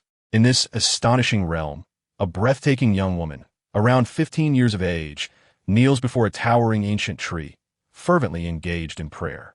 Her hands are as delicate as tender shoots, her skin as smooth as congealed fat. With her eyes closed and head slightly bowed, her face is imbued with earnestness, as though she is undertaking a task worthy of her utmost devotion. This individual is none other than SoloedEvil, who was saved by Qingyang years ago. After being granted a second chance at life, she has dwelt here for 4 entire years, expelling intruders and safeguarding the tranquility of this place, while maintaining her daily prayers. Under SoloedEvil's supplications, the once ordinary ancient tree now radiates a gentle light, subtly harmonizing with this ethereal land. Upon closer inspection, one might discern a figure nestled within the tree's heart, appearing almost translucent. This figure is Qingyang, who fell into slumber 4 years prior. Since merging with the heavens, he has lost all external perception, ensnared in an absolute void of silence. Here, there is neither light nor darkness, and one cannot even sense the existence of body or thought. Only a vast, nebulous chaos prevails. Fortunately, this maddening state lasted but a fleeting moment. A small thought, filled with admiration and reverence, permeated this dark solitude, warming his withering heart. Within Qingyang's gradually clarifying consciousness, he began to recognize her presence. SoloedEvil, the one he had so casually rescued. In the Tiando Empire, in the Ianuo province, lies a remote village named Haimu Village, situated in the western region of the empire. Scarce in resources and with barren land, the only asset of value is the boundless black forest surrounding it. It is this forest that allows the village to thrive and earn its name. Today, this sparsely populated village welcomes long-awaited guests, a young man and woman, both strikingly attractive, drawing curious glances from the villagers. Qingyang, clad in a simple cloth robe and modest trousers, though not vibrant in color, appears sharp and spirited. Approaching 11 years of age, he has grown significantly taller since 4 years ago. Except for his still youthful visage, his stature now nearly matches that of an adult man. Standing at the village entrance, he gazes at the new signboard hanging overhead, freshly painted in bright red with the words Haimu Village. This familiar yet unfamiliar sight stirs memories within him. The signboard had been quite dilapidated back then, and the village had lacked the funds to replace it. To see it now in pristine condition fills him with nostalgia, indicating that the village has improved during his absence. Is this the village where you were born? SoloedEvil inquires, following closely behind him, her delicate features revealing a hint of curiosity as she surveys the ordinary village. She is slightly older than Qingyang, and at a cursory glance, they appear as siblings. Only upon closer observation does one realize her every action is centered around the boy. Qingyang nods, his tone imbued with reflection. Indeed, for years have passed, and I never expected such significant changes. As he surveys this unfamiliar village, a sense of disorientation washes over him, his mind drifting back to the events that transpired after his departure. The 4 years have slipped by in a blink, and the experiences of merging with the heavens and aligning with the Tao remain vivid in his memory. He had thought he was destined to dissipate into the cosmos, Yet here he stands alive. This is all thanks to SoloedEvil. Had she not protected him during his slumber, continuously communicating to awaken his will, he might not have endured. It seems they do not recognize you, Master, SoloedEvil remarks with a smile, though a fleeting chill flickers in her eyes. Xingyang is momentarily taken aback, then bursts into laughter. After 4 years, it is only natural that they would not remember him, who would deliberately retain the visage of a child. He then observes the villagers passing by, and as SoloedEvil noted, most of the men cast astonished glances her way, while few acknowledge him. Well, it seems their eyes are all glued to SoloedEvil, he muses, just as he feels a twinge of embarrassment. Grandfather Aaron, the village chief, pulls him aside with a smile, shaking his head in a manner that suggests, look at you now. He shares that some of his childhood friends have made something of themselves. Xiao Bo's sister, Xiao Xian, the young girl he just saw, has recently discovered her soul power and has secured a free spot at the village school. Xingyang is taken aback. The village now offers such benefits? He recalls how many talented children in his time were hindered by a lack of funds. Grandfather Aaron beams radiantly, stating, all thanks to you. He explains that a few of Xingyang's childhood friends have either become apprentices at a blacksmith's in the city or enrolled in a law academy, aspiring to become tax officials. They are all thriving. Even his old house has been tidied up by them. A warmth fills Xingyang's heart as he replies, very well, Grandfather Aaron. I shall go pay them a visit. Before seeing his friends, he decides to make a stop, purchasing offerings and exchanging for fresh flowers with a child on the roadside. He accompanies the village chief to the village cemetery. It must be said, the village has indeed improved. The cemetery now features walls and a roof. Though modest, it at least provides shelter from the elements. Following the recent disaster, many more stone tablets have appeared, a sight that weighs heavily on the heart. He finds the joint gravestone of his parents, lays down the flowers, and with a lump in his throat, manages to utter, Father, Mother, I have avenged you. Upon speaking, he feels a profound sense of futility. They are gone, and what use are words now? He squats there, conversing with them, saying, I am now a soul master. You must be so proud. Yet, the life of a soul master is not as glorious as one might imagine. It is filled with daily battles, and he finds little joy in it. He wishes there could be fewer unfortunate souls like him and fewer tragedies like theirs. He knows he possesses the power to effect change, but the thought of their absence leaves a void within him. In the midst of his sorrow, SoloedEvil suddenly unleashes her extraordinary ability. Who understands the pain of family? She inquires as she kneels, pressing her hand to the ground. An aura of dark yet gentle power envelopes the entire cemetery, bringing an immediate stillness, silencing even the insects. Ethereal purple butterflies drift in the air, while luminous night flowers sprout from the earth, transforming the scene into a dreamlike spectacle. Xingyang stares in awe, questioning her intentions. With her customary flawless demeanor, she smiles gently. To alleviate your burdens is the purpose of my existence. What more could he say? He can only softly utter, thank you for your efforts. Just those words seemed to make her smile even brighter. Exiting the cemetery, Grandpa Yulon awaited me outside. Noticing my somber demeanor, he cheerfully took my hand and led me towards his home, stating that his grandson eagerly anticipated the return of the pride of our village. However, upon opening the door, I was utterly taken aback. My childhood friends, Taiju, Xiao Bo, Yisi, and Xiao Xian, were all bustling about inside. They had prepared an extravagant feast, laden with the tantalizing dishes of my hometown that had once made my mouth water. The entire room was festooned as if for a celebration, and the vibrant atmosphere instantly washed away the sorrow lingering in my heart. Xingyang, you're back, Taiju bellowed, and in an instant, they all surrounded me at the door, their excitement rendering them nearly speechless. Observing them, I noticed how Taiju had grown robust, muscles rippling from his time in the forge. Xiao Bo now sported glasses, exuding an air of refinement akin to an intellectual. It warmed my heart to see that after 4 years, these friends still cherished our bond, stirring a mixture of emotions within me. It was Grandpa Yulun who shooed them away, and Taiju promptly pulled me to the table, brimming with pride as he urged, come, taste it. We prepared all of this just for you. There was toasted bread, fresh milk, and my favorite red wine tenderloin.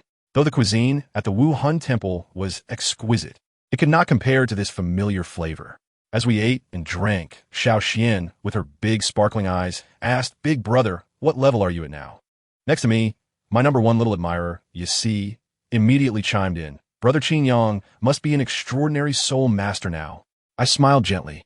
ruffling Xiao Xian's hair as I replied, I'm just an ordinary Soul Zune, at level 37. If you all work hard, you can reach it too.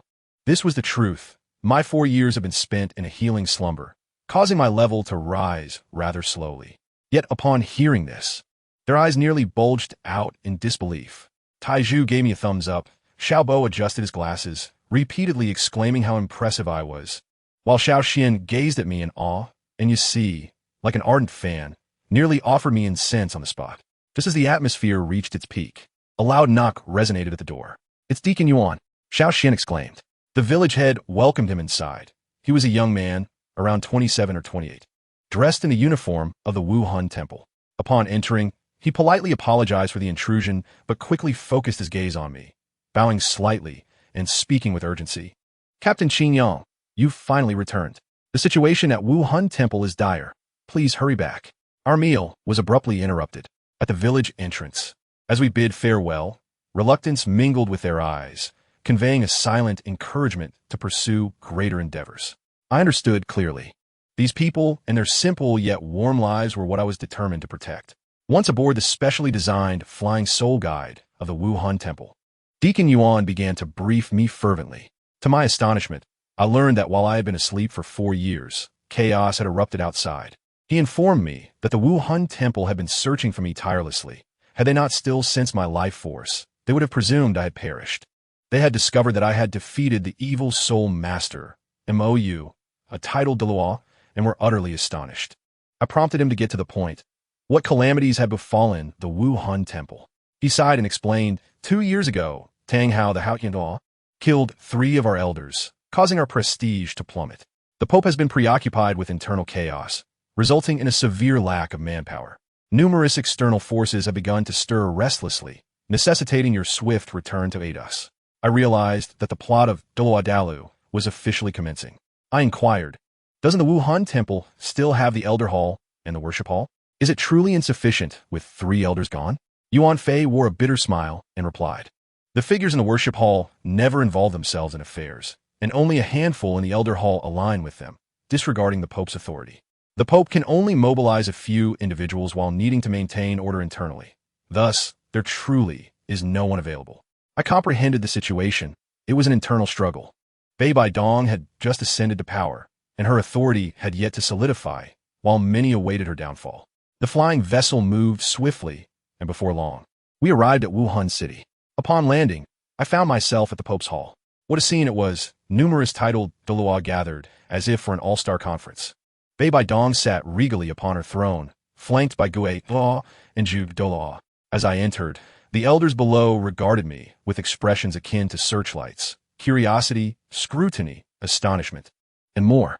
I remained unfazed. Apart from Elder Lianyu and the Pope, I hardly recognized anyone. Approaching, I bowed respectfully and announced, Your Holiness, I have returned. Bei Baidong gazed at me, a flicker of complexity passing through her eyes, her tone softening slightly as she remarked, It's good that you've returned safely. She scrutinized me for a moment before reverting to her frigid demeanor, resembling an ice queen. In an instant, I sensed her mind racing with thoughts. She lightly tapped her scepter and addressed the assembly, her voice resonating throughout the hall. Esteemed elders, for years ago, Qin Yang, in the northern lands, slew the evil soul master leader, MOU, rendering great service to our Wuhan Temple.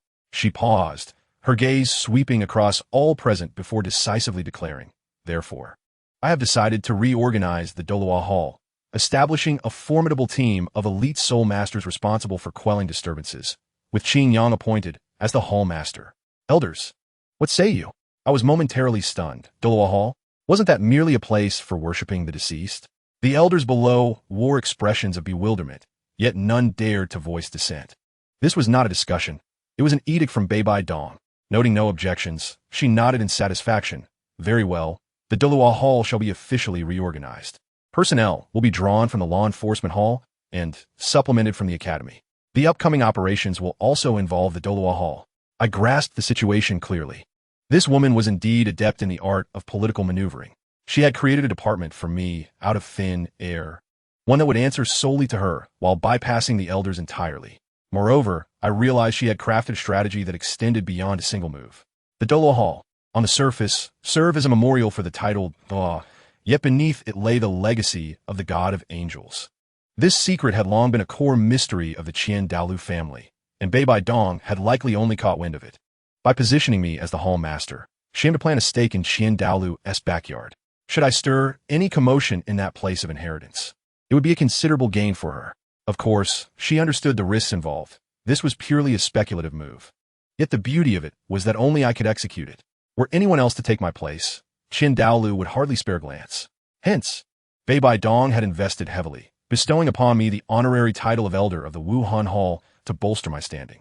In essence, this was merely an honorary designation, pleasant to hear, yet lacking real authority, but the treatment I received would align with that of genuine elders, granting me considerable prestige. Once this matter was settled, Bei Bai Dong shifted to discuss more pressing concerns, and the atmosphere instantly grew tense. She stated, "Let us converse. The current predicament of the Wuhan temple is deteriorating rapidly and requires decisive action." Her words ignited an immediate uproar among the elders. An elder known as Sheng Long spoke first, asserting that we must first secure our internal stability before addressing external threats, or else our own house would become a sieve while attempting to confront others. However, another elder named C.I. Shui retorted, insisting that we should not dwell on the intangible. The external perception of our weakness stemmed from the loss of 3 title Doloa. We must execute a grand gesture to demonstrate our might, silencing all doubters. Inquisitive voices arose. Such as what? C.I. Shui raised an eyebrow and boldly declared, "Repel the Haotian sect." I must say, the moment those words left his lips, the hall fell silent. The sound of a pin dropping could be heard. Engage the Haotian sect? That was the top sect on the continent.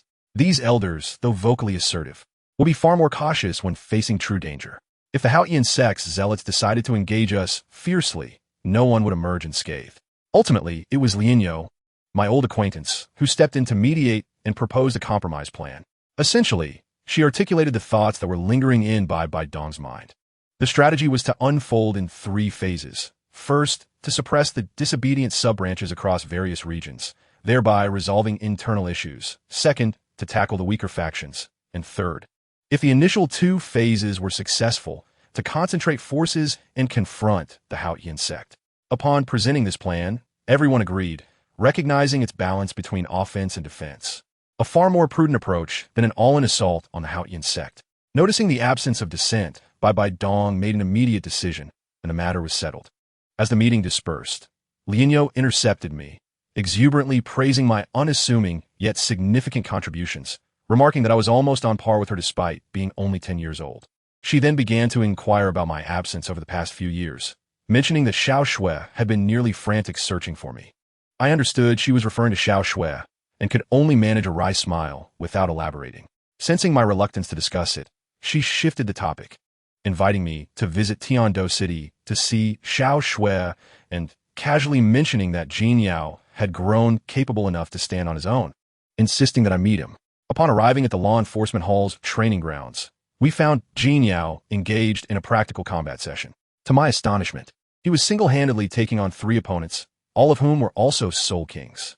Observing his performance, I realized that he had indeed made remarkable progress over the years. The scene was nothing short of spectacular. Jin Yao's fighting style was both fierce and cunning, with the rhythm firmly in his control. The 3 opponents were utterly outmatched, left spinning in circles, and before long, they were defeated with relative ease. The defeated group was so impressed that they surrounded him, lamenting that his talent made their 30-plus years of struggle seem insignificant. Jin Yao merely shook his head, downplaying his abilities, stating that his talent was nothing compared to a true genius within the Spirit Hall, under whom he felt unworthy to even serve. Naturally, the others were incredulous, questioning how 15-year-old Soul King could possibly lack exceptional talent. Jin Yao, perceiving their skepticism, revealed a bombshell. He had single-handedly defeated the notorious evil Soul Master, MOU, a title de law, 2 years prior. This revelation left the 3 men utterly astounded, their worldviews shattered. Just as Jin Yao was fervently promoting my merits, I arrived on the scene. I called out to him, and to my surprise, he froze, seemingly hesitant to turn around. Those familiar with family dynamics would understand that he was likely concerned that greater expectations might lead to deeper disappointments. Ultimately, his teammates prompted him, and he abruptly turned to face me, his expression mirroring that of someone who had just won a lottery, unable to contain his excitement as he pointed at me, exclaiming to his teammates, "See, that's him, the genius I told you about." He rushed over like an overexcited pup, enveloping me in an exuberant embrace, barely able to articulate his joy. "Qingyang, it's so wonderful to see you back. We found a quiet spot to sit and reminisce." I summarized my 4 years, filled with battles and sleep, leaving him momentarily speechless. When it was his turn to share, he launched into an animated discourse, transitioning from internal conflicts within the Spirit Hall to the broader situation across the continent, covering everything in detail. As we were engrossed in our conversation, I caught sight of Lianyo and Su Yixue standing in a corner. It seemed Lianyo was about to say something to Su Yixue, likely regarding Xiao Shui. To my surprise, the moment Lianyo opened her mouth, Su Yixue's demeanor shifted dramatically, her expression freezing as if she had transformed into another person, radiating an icy chill. She swiftly cut Lianyo off, conveying a clear message. "Do not presume that the feelings of mortals can measure my loyalty to my master." As our discussion continued, Jin Yao's tone became serious as he inquired about my plans upon returning. I shared with him Bai Bai Dong's intention for me to assume the role of the Doluo Hall Master, establish a new department, and participate in the impending purges. Upon hearing this, Jin Yao's complexion drained of color. He expressed concern, explaining that the Spirit Hall was on the verge of a significant upheaval, as the Papal Hall was about to sever ties with the Worship Hall completely. Unfortunately, his family was aligned with the Worship Hall, specifically with the second worshipper, the Golden Crocodile, Dolu. With his great-grandfather in seclusion, the family had resolutely decided to oppose Bai Bai Dong for their own interests, leaving Jin Yao caught in the middle, feeling isolated and despondent. This young man truly valued loyalty. Recognizing my recent appointment and the immediate need for manpower, he seamlessly diverted the conversation, insisting on helping me recruit talent from his own department. He assured me he knew who among the law enforcement hall were elite and who were slackers, promising to select only the best for my cause. I couldn't help but appreciate his willingness to place his own interests at risk for my benefit. I was fully aware that Bai Bai Dong had long sought to reduce the staff of the law enforcement hall, and my recruitment of personnel would align with her objectives. Nevertheless, Jin Yao's gesture was a genuine display of camaraderie. He could have easily sent me subpar candidates, but instead, he offered me his carefully nurtured core team. I made a mental note of this. When a brother is in distress, one cannot merely stand by. Although he didn't wish to discuss it, I resolved to assist him when the opportunity arose. However, at present, I had more pressing matters at hand. Given the grand stage Bai Bai Dong had provided me as the Doluo Hall Master, I could not afford to falter. I ventured alone into the territory of the Doluo Hall. The place was remote, expansive, and tranquil, resembling a 5-star tourist destination, rarely visited by anyone. As I walked, I contemplated the weight of the title Doluo Hall Master. It sounded impressive, yet it was merely a facade. To transform it into a department capable of contending with the Papal Hall and the Elder Hall, I needed to fulfill 3 conditions. First, I had to possess formidable strength, at least as a title de law with a distinguished reputation, a requirement I felt confident about. Second, I needed the support of Bai Bai Dong, which was assured as she was eager for my swift development. Thus, the real challenge lay in the third condition. I had to secure the approval of the legendary figure who resided there, the unparalleled title Da Qiandaolu. If he were to refuse, I wouldn't even be granted entry, let alone expand my influence. Therefore, today, I had come to pay my respects. I ascended a peak, granting me a panoramic view of the entire Spirit City. Just then, unexpectedly, another presence appeared beside me. An elderly man, white-haired yet vigorous, stood beside me, exuding a warm and gentle demeanor, completely devoid of the airs of a powerful being. Yet, I recognized him as Qiandaolu. He stood alongside me, gazing down at the Spirit City, and promptly inquired, "Young friend, what do you perceive?" This question struck me as a quintessential interview query. I glanced at him and replied succinctly, "Light." He paused, taken aback by my response. Light? Indeed, as I surveyed the thriving and peaceful city below, where smiles adorned every face, devoid of slums or desolation. It was a miracle in the Doluo continent. The energy within me surged as I declared, "It is the brilliance of order, the radiance of humanity, the glow of civilization. From the past to the future, it shines ever brightly." Upon hearing my words, Qiandaolu smiled, a hint of appreciation in his expression.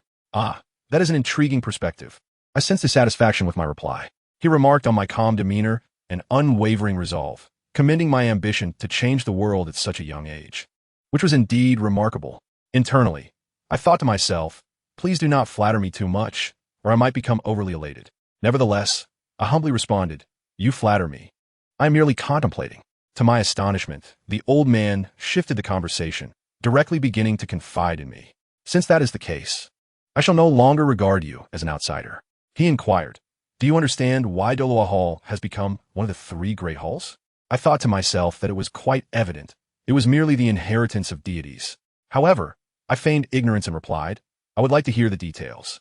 As expected, he began to enlighten me, explaining that soul masters on this continent could not reach the 100th level due to a threshold, beyond which one would become a god. He revealed that Doloa Hall conceals the legacy of the angel god. I listened with a furrowed brow, pondering the gravity of such a secret being divulged so readily. What was his true intention? I directly asked him, what purpose do you have in sharing this with me? Qian Daolu chuckled and said, do not rush. What I am about to share is a secret known to only a few. Suddenly, he raised his gaze to the heavens, and his demeanor transformed, exuding an unparalleled sharpness as if he were about to pierce the sky. He informed me that the earliest gods were born of heaven and earth, while most subsequent gods inherited the legacies of these ancient beings. However, a select few extraordinary individuals managed to break through that threshold through sheer effort, creating their own divine positions, rivaling even the original gods. At this point, he looked at me with an intense gaze, filled with a complex mixture of helplessness, envy, despair, and above all hope. Qingyang, he articulated deliberately, your talent is the most exceptional I have ever encountered, without exception, throughout the annals of this continent. You are unparalleled. If anyone can ascend to godhood through personal cultivation, I believe it is you. Ah, my family, who could comprehend this? With such flattery, I nearly succumbed to belief. Yet, I was acutely aware that this old man was merely laying the groundwork for his granddaughter, Qian Renshu. He had taken a liking to me and intended to bind me firmly to her chariot of destiny. Very well, having met the great master and heard his praises, it was time to gather talents and commence serious endeavors. I organized a grand selection competition at the Soul Master Academy of the Spirit Hall, akin to a large-scale campus recruitment. Once the news spread, the entire academy erupted with excitement. Among the crowd, I spotted 2 of my old fans, the siblings I had once rescued, Xiaoyu and Hulaina. The enchanting Hulaina, upon hearing of my recruitment, was overwhelmed with excitement, pulling her brother to sign up, eager to join Doloa Hall to repay my kindness. Her brother, Xiaoyu, remained more level-headed, recognizing the vast disparity between us. Yet he could not resist his sister's enthusiasm and offered his encouragement. I, meanwhile, took my place at the highest point of the podium alongside the Academy's level 89 dean.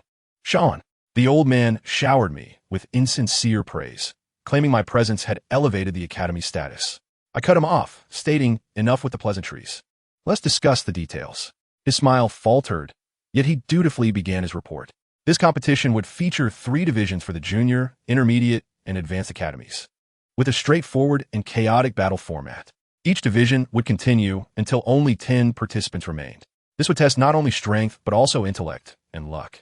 Once all the participants had assembled, the host warmed up the atmosphere to a fervent pitch before finally handing me the microphone. It was my time to shine.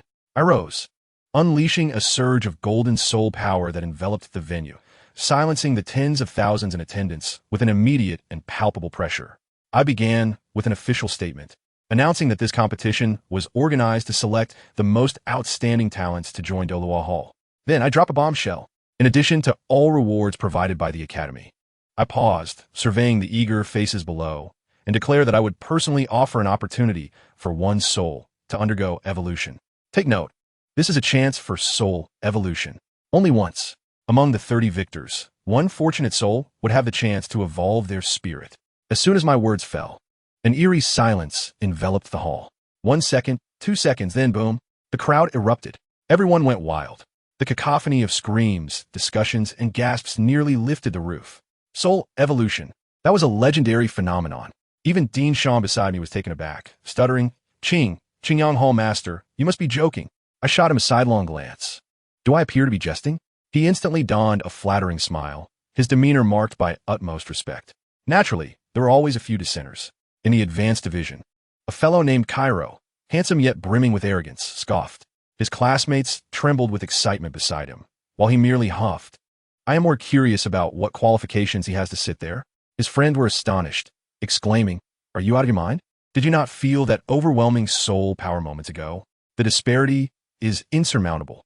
Yet Cairo remained defiant, attracting the adoring gazes of several infatuated girls. Ah, the naivete of youth. Nevertheless, it mattered not. I had achieved my objective. The entire academy, from teachers to students, was ablaze with enthusiasm, eagerly awaiting the competition to commence. The host sensed the charged atmosphere, soared to the center of the arena, and bellowed, "Let the competition begin." Instantly, the three divisions erupted in a dazzling display. Vibrant soul rings cascading like confetti, as everyone revealed their spirits in a spectacle of grandeur. Particularly in the advanced division, the lowest participants were all at the soul venerable level, with numerous soul sects present. The real show was only just beginning. I tell you, the initial restraint was palpable, especially in the advanced division, where participants acted like seasoned warriors, remaining motionless. However, before long, a hapless soul was ambushed, and chaos ensued as the arena erupted into a frenzy, soul skills flying haphazardly. It was a true spectacle. Outside the chaos, a few prominent figures observed with calm detachment. Qing Yang pointed to two children in the junior division, remarking to Dean Sean, "Look at those two. They have potential." Sean glanced over and replied, "Ah, is that not Hulaina and her brother Sieu? Those two clever youngsters have formed a small team to support each other. Quite wise indeed." But guess whom else I spotted? Hidden in the most inconspicuous corner was Pope BB Dawn, along with the formidable Ghost Dolaw. Who could fathom that such high-ranking leaders would take the time to witness elementary students sparring, thoroughly entertained, and commenting on the merits of the chaotic battle format, suggesting it could be popularized in the future? Just as the esteemed figures were evaluating the scene, chaos erupted in the junior division. Hulaina's team, being too conspicuous, found themselves besieged by two other groups. As they teetered on the brink of collapse, a brash youth named Yin stood at the forefront, nearly battered to a pulp, smoke emanating from his body. In that critical moment, Hulaina shouted to her brother, "Brother, use that move." Sieyu's face blanched as he retorted, "Have you lost your mind? We have yet to master that technique. Using it could spell disaster." Upon hearing this, I thought, oh, their essay hidden ace? I must say, Hulaina's gaze was resolute, clearly conveying 4 words. Sister must win. Seeing his sister's determination, Sieyu realized he could not dissuade her. She was resolute in her quest for victory. They joined hands, and suddenly, a radiant light erupted, the background music shifting dramatically. A terrifying wave of soul power surged throughout the junior division. As the light faded, a stunning and commanding beauty appeared out of thin air. The entire arena was thrown into pandemonium. My goodness, a spirit fusion technique. The dignitaries in the stands stared in wide-eyed astonishment. Who could have anticipated that 2 teenagers could conjure such a legendary phenomenon? Even BB Dawn was taken aback, likely contemplating, oh, is this not our very own standout from the Spirit Hall? Quite intriguing. That enchanting figure unleashed a devastating assault, wielding a massive crescent blade with such ease that the soul skills of the junior division's participants merely tickled her. Yin stood, dumbfounded, undoubtedly thinking, why was I not informed of such an incredible skill? Am I an outsider? A teammate, regaining his wits, urgently called out to him, "Stop dawdling. Hurry and assist." They won't last much longer. The remaining members of the small team finally realized the situation and rushed to assist in clearing the field and delivering finishing blows. In just a few breaths, Yao Mei became ethereal, while Hulai Na and Sieyu exhausted their soul power, their faces as pale as paper. However, the victory was resplendent. Aside from their own team, only a few stunned opponents remained. The 10 spots in the junior division were secured. The host excitedly announced the list of victors. Sieyu, Hulai Na, Yin, and their 9 companions became the shining stars amidst the crowd's cheers. In the stands, Qin Yang conversed with Dean Sean. While Sean marveled at the efficiency of the competition, Qin Yang shook his head, stating that the venue was too trivial. If time permitted, he would have thrown them into the Soul Beast Forest for real combat training. Sean shuddered at the thought, pondering whether Qin Yang was selecting students or a death squad, as these were merely children. Fortunately, Qin Yang was just speaking hypothetically and had no immediate plans to transform the academy into a boot camp. Meanwhile, fierce action erupted in the senior division. A fellow named Kai Luo, witnessing the completion of the junior division while his own team dawdled, became incensed. With a series of clangs, he began to dismantle his armor, removing his weight gauges and soul power suppressors. As he revealed his soul ring, it was astonishing, a level 48 assault-type soul master. He boldly proclaimed, "Martial soul, soul of war, please enlighten me." The leader of the opposing team, Qian Quan, turned pale at the sight. Kai Luo's martial soul was extraordinary. Upon activating his first soul skill, he began to absorb the blue energy from all nearby enemies. Striking at him equated to charging him up. In an instant, his momentum surged, elevating him from Soul Zone to the brink of Soul King level. Qian Quan and his team had never encountered such a scene and were left dumbfounded. Without hesitation, Kai Luo unleashed a wide-range soul skill, War Slaughter, sending crimson blades crashing against the skills of dozens of opponents with a thunderous roar. Although he spat blood from the exertion, he toppled over 30 soul venerates from the opposing team. This exchange of 1 for 30 was a tremendous profit. Now, with a significant advantage, Kai Luo grew increasingly arrogant, taunting Qian Quan and urging him to surrender. However, to everyone's surprise, Qian Quan was no pushover. His mind raced swiftly. Suddenly, he shouted, "If I can't defeat you in a team battle, can I not overcome your teammates?" No sooner had he spoken than he swiftly dispatched a lone member from Kai Luo's team. This move jolted everyone into awareness. Indeed, if they could not defeat Kai Luo, surely they could take on his less formidable teammates. Chaos ensued as the battle shifted from a team skirmish to individual combat, with all participants targeting Kai Luo's teammates. Vying for spots, Kai Luo's face turned a deep shade of purple with rage. Yet he knew he had no recourse but to retreat and regain his strength, while his steadfast companion Jiang Hao shielded him protectively. In the stands, Qin Yang and Shan found amusement in the unfolding drama, praising Qian Quan for his cleverness in revitalizing a seemingly hopeless situation. The two elders, Qin Yang and Shan, pointed and gestured as though watching a circus performance. Particularly, Qin Yang pretended to nod sagely, remarking that Qian Quan was indeed a talent, to which he scoffed internally. As the competition concluded, the host, as exuberant as if under the influence of a stimulant, took to the microphone, exclaiming, "Esteemed students, respected teachers, and all spectators of the Wuhuan Temple, our academy's competition has finally concluded. We have selected 30 outstanding students." His proclamation sounded as if they had won an Olympic championship. Following this, thunderous applause and cheers erupted. And in that moment, I felt like a superstar. Upon descending from a stage, even the usually imposing figures of the Wuhuan Temple regarded us with cheerful smiles. I must say, my heart swelled with joy, sweeter than honey. Then Bai Dong, that old woman, cast a glance our way, perhaps recognizing the potential in our youthful group. Accompanied by 2 bodyguards, Zhu Deluo and Gai Duo, she turned and departed, feigning modesty as she proclaimed, "I shall not overshadow the main event. Now is Qin Yang's time." How hypocritical. The host continued, "Now, let us welcome the Lord of the Dola Hall, honorary elder of the Wuhuan Hall, Qin Yang. He will present the rewards and honors to our victors."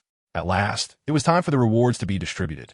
Qin Yang rose, adopting a dignified demeanor, and began his speech. "Esteemed students, in this competition, you have showcased your strength and wisdom to all." Stop. Get to the point. The next 2 days will be a break for all students of the Wuhuan Temple Soul Master Academy. Within a week, all ordinary training resources will be provided free of charge, and the price of precious training resources will be halved. Upon hearing this, the crowd erupted in ecstatic uproar. This was akin to a windfall from the heavens. The less fortunate students were on the verge of tears from excitement. Qin Yang, witnessing our naive reactions, must have been delighting internally.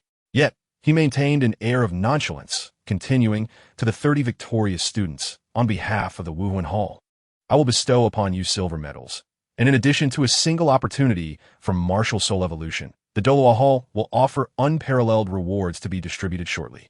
Goodness, the depths of intrigue within the Wuhuan Hall were astonishing. Bai Dong had barely ascended to power when the undercurrents began swirling, reminiscent of a live palace drama. The situation unfolded as follows. 3 families suddenly emerged from the Tiando Empire, pledging allegiance to the royal family. Among these families were 2 titled Soul Saints and 1 Soul Daw, formidable forces indeed. Even more absurdly, 2 of these families had previously expressed intentions to ally with the Wuhuan Hall. Was this not a blatant slap in Bai Dong's face? Upon learning this, Bai Dong erupted, hastily convening the upper echelons of the Wuhuan Hall for a meeting. During the assembly, she expressed her fury, declaring the situation to be extremely detrimental. However, the head of the Inspectorate Hall, perhaps lacking in acuity, audaciously questioned Bai Dong, inquiring why these families had suddenly defected and whether they feared retribution from the Wuhuan Hall. This provoked a hornet's nest. Bai Dong shot a piercing glare at him, and the demon bear, Deluo, immediately sprang forth, vehemently berating the Inspectorate Hall's leader for questioning the Pope, deeming it utterly audacious. The demon bear Deluo was no slouch either. He unleashed his soul power, pressing the Inspector Hall's leader into submission, rendering him speechless. Yet this was not the end. Bai Dong began to speak in a condescending tone, insinuating that the Inspector Hall's leader had simply erred in judgment, and there was no need to be excessively harsh with him. However, it was evident to all that Bai Dong aimed to place the blame squarely on the Inspector Hall's leader, leaving him with no opportunity for defense. At that moment, the newly appointed head of the Law Enforcement Hall interjected, asserting his intention to personally lead a team to the Tiando Empire to eliminate those traitors and restore the Wuhuan Hall's reputation. This individual was also aligned with Bai Dong, clearly seeking to bolster her authority. As silence enveloped the room, Qing Yang spoke up, offering assistance from the Deluo Hall. Upon hearing this, Bai Dong's expression softened slightly, and she took the time to inquire whether Qing Yang had encountered any difficulties. This revelation left everyone stunned. Qing Yang appeared to be in her good graces. Ultimately, Bai Dong established a firm stance, asserting that traitors would face severe punishment to uphold the dignity of the Wuhuan Hall. The meeting concluded in a stifling atmosphere. I must say, the internal strife within the Wuhuan Hall was far more riveting than a television drama. The members of the Wuhuan Hall truly exemplified superficial camaraderie. On the surface, Guiju and the other four elders, along with Pope Bai Dong, stood united like ironclad allies. Yet, Bai Dong was well aware that she sought not mere agreement, but rather total compliance from the entire Wuhuan Hall. Incredible, Bai Dong achieved her objective, seizing control of the Wuhuan Hall. Yet she felt an emptiness within. Perhaps this is the solitude that accompanies standing at the pinnacle. All right, let's swiftly embark on the next phase of our plan.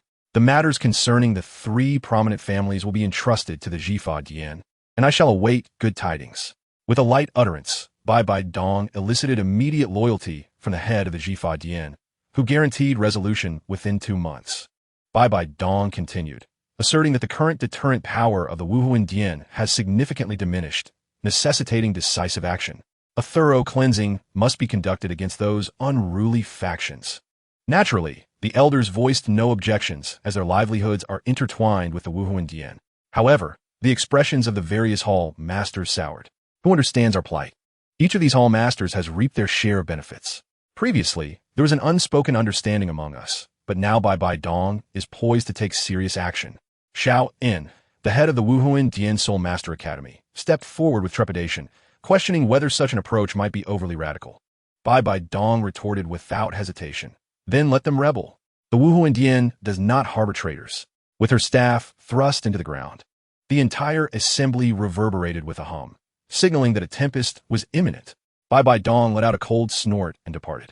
Elder Gui Bao, as he left, turned back with a knowing smile, remarking, "Esteemed colleagues, do not mislead yourselves."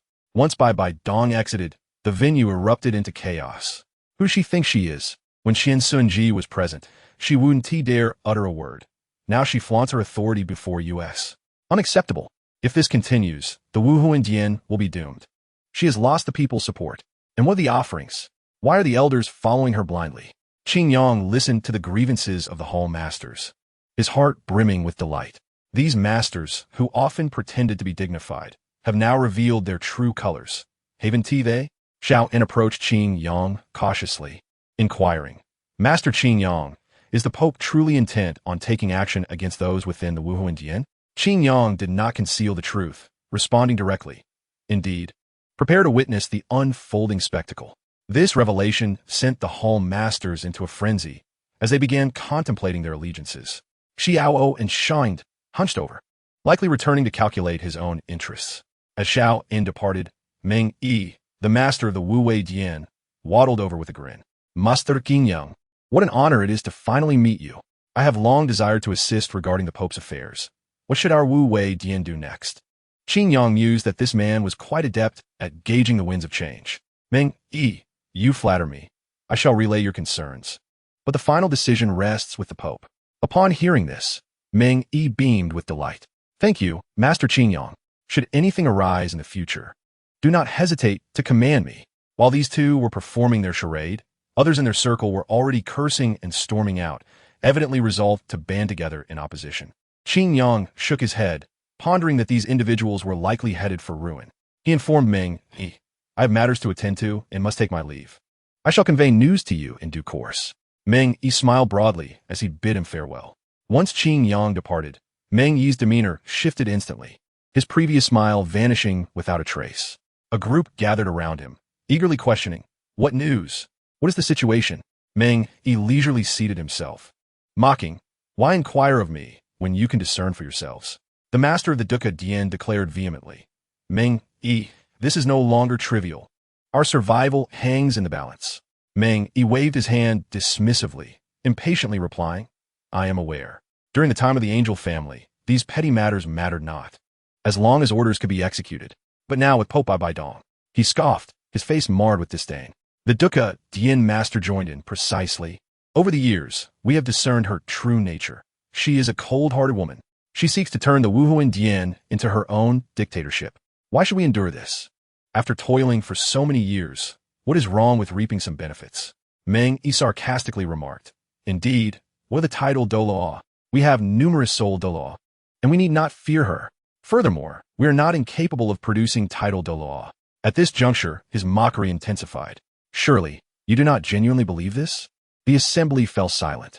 If it were to reach that point, the Wuhuan Dian would undoubtedly suffer grave losses, and none wish to become cannon fodder.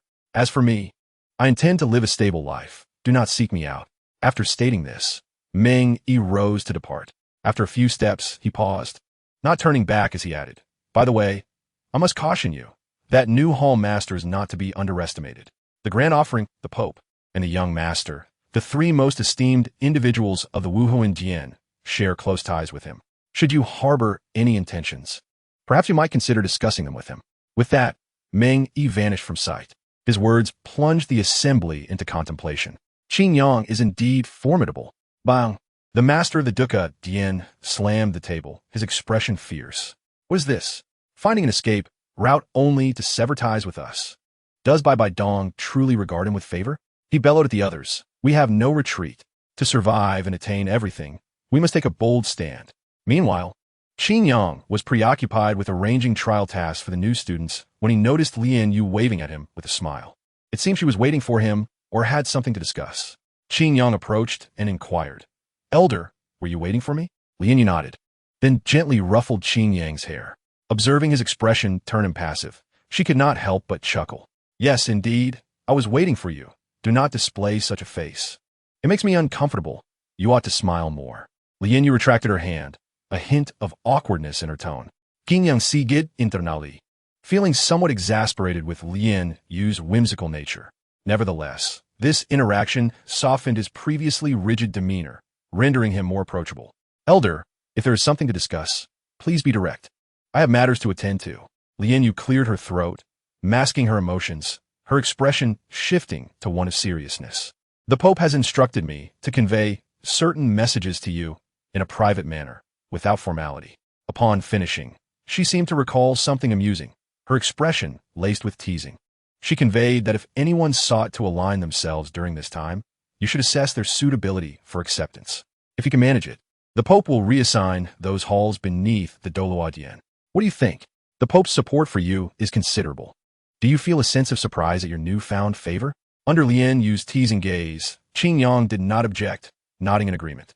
If upon first meeting Bai Dong, he could vaguely discern her intentions, now he found it difficult to fathom what lay within her heart. Why does she treat him so favorably? Is this attention and favoritism not excessively burdensome? Lien Yu smiled gently, unfazed by Qin Yang's reaction. This question, perhaps, also perplexes many within the Wuhuan Dian. Did you know? Recently, among the lower ranks of the Pope's court, you have been bestowed with a private moniker, and soon, this title will gain universal recognition. Qin Yang looked at her, puzzled, as Lien Yu struggled to contain her laughter, her expression an odd mix of mirth and restraint. Though Lian Yu's beauty was striking, enhanced by a unique aura that rivaled all women, her current demeanor was undeniably comical, leaving Qin Yang at a loss for words. Curiosity stirred within him, yet he refrained from displaying a different reaction. "Elder, your expression has piqued my curiosity. Might you share this title with me?" Following her lead, he inquired. "Ah well." Lian Yu could no longer restrain herself, bursting into uncontrollable laughter. Her mirth was so intense that it brought tears to the corners of her eyes. "They have taken to calling you the Prince of the Pope Escort. Is this a joke? It is utterly hilarious." As Lian Yu continued to chuckle, Qin Yang stood astonished. This title truly indicates a measure of respect. After a considerable time, Qin Yang finally emerged from his stupor. "Let us not dwell on trivial matters. At the very least, the implication of this moniker is remarkably precise. A youth, yet entrusted with the governance of a hall, particularly one as esteemed and uniquely positioned as the Doloa Hall. An initial allocation of 3 million gold soul coins has been disbursed as seed funding, granting him the liberty to select personnel from the Law Enforcement Hall and the Wuhuan Soul Master Academy. Not to mention the various extraordinary privileges and the Pope's deep affection towards him. The title of Prince of the Pope's Hall aptly encapsulates his situation. You are aware, are you not, that from my perspective, even if the Pope does not regard you as a child, it is likely very close to that sentiment. I wonder how the young master would feel upon learning this." Lian Yusha spoke with a mischievous tone, unable to contain her laughter, a suppressed mirth evident at the corners of her mouth. The sound of her stifled giggles continued to escape. "Is simply unbearable. The very thought of Qian Rinchue's expression brings me delight. Had it been anyone else, she would undoubtedly have sought to eliminate them. Yet in your case, the exasperation mixed with helplessness, perhaps even a hint of grievance, is truly delightful to anticipate." This mischievous delight vividly reflects Lian Yu's character. Qin Yang, pondering this, felt an inexplicable thrill. Perhaps it is indeed so. Qian Rinchue has long yearned for parental affection, particularly from Bai Bai Dong. If she were to discover Bai Bai Dong's treatment of her and reflect on her own childhood experiences, the scene Lian Yu described might very well materialize. Qin Yang shook his head, chuckling silently. "Elder, if little Shui were to discover your schadenfreude, I suspect you would be her first target." At this point, Lian Yu finally stifled her laughter, managing to regain her composure, shedding the uncharacteristically disheveled demeanor. She took several deep breaths to steady herself, then addressed Qin Yang with a serious and composed expression. "Enough of the jesting. While I concur with their observations, in the forthcoming events, you need not worry. Those aligned with the Pope have already been determined, excluding those who distrust the Pope and seek to ally with you. The remaining stubborn elements are the primary targets for elimination." With Lian Yu's introduction, Bai Bai Dong's more detailed plan became crystal clear to Qin Yang.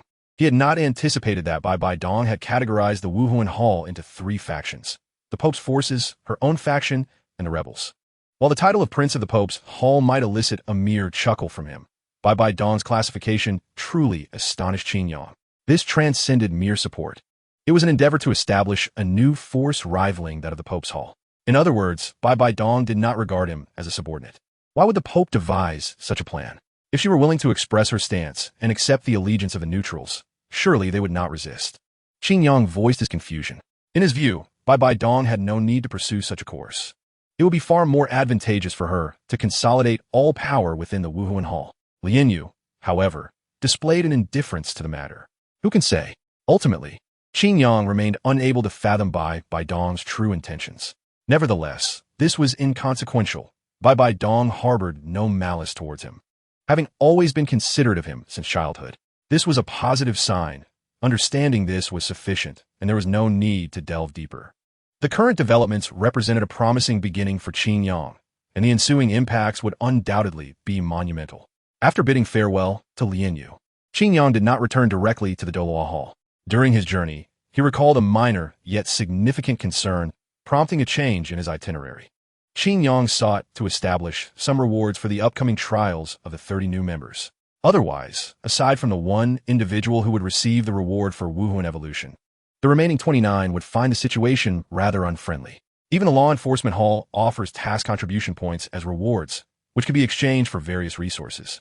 Qin Yang could not simply allow these new members to complete their tasks only to return empty-handed. While not entirely unacceptable, it would leave a negative impression. Thus, Qin Yang redirected his path towards the newly established Soul Guidance Device Research Institute. He aimed not only to ascertain whether any useful innovations had emerged, but also to witness firsthand the progress of this rarely mentioned department. Upon arriving at a sizable complex, Qin Yang was halted by the guards. "Please stop. This is the Wuhuan Hall Soul Guidance Device Research Institute. If you have no business here, please do not approach." The two guards maintained an impassive demeanor, embodying the essence of protocol. This was entirely understandable. After all, order must be upheld. Qin Yang did not allow this to provoke negative emotions. He simply produced his identity token as the master of the Dolua Hall, displaying it to the two guards while inquiring, "I am Qin Yang, master of the Dolua Hall. May I inquire if I have the authority to enter? If not, I shall seek a decree from the Pope." The two guards exchanged glances, their surprise evident. After all, Qin Yang was quite young and had not made many public appearances within the Wuhuan Hall, making it difficult for them to associate him with the title of Master of the Dolua Hall. While mid-level personnel were somewhat familiar with him, those at the lower levels were more likely to think of him as a student or the offspring of someone important. "Please hold on a moment," one of the guards said apologetically, retrieving a technologically advanced device from his side. It was rectangular, emanating a soft red glow. He directed the device towards Qin Yang's token, and a faint wave of soul power emanated from it. In an instant, the dim red light shifted to green, and a voice emanated from the device. "Identity confirmed.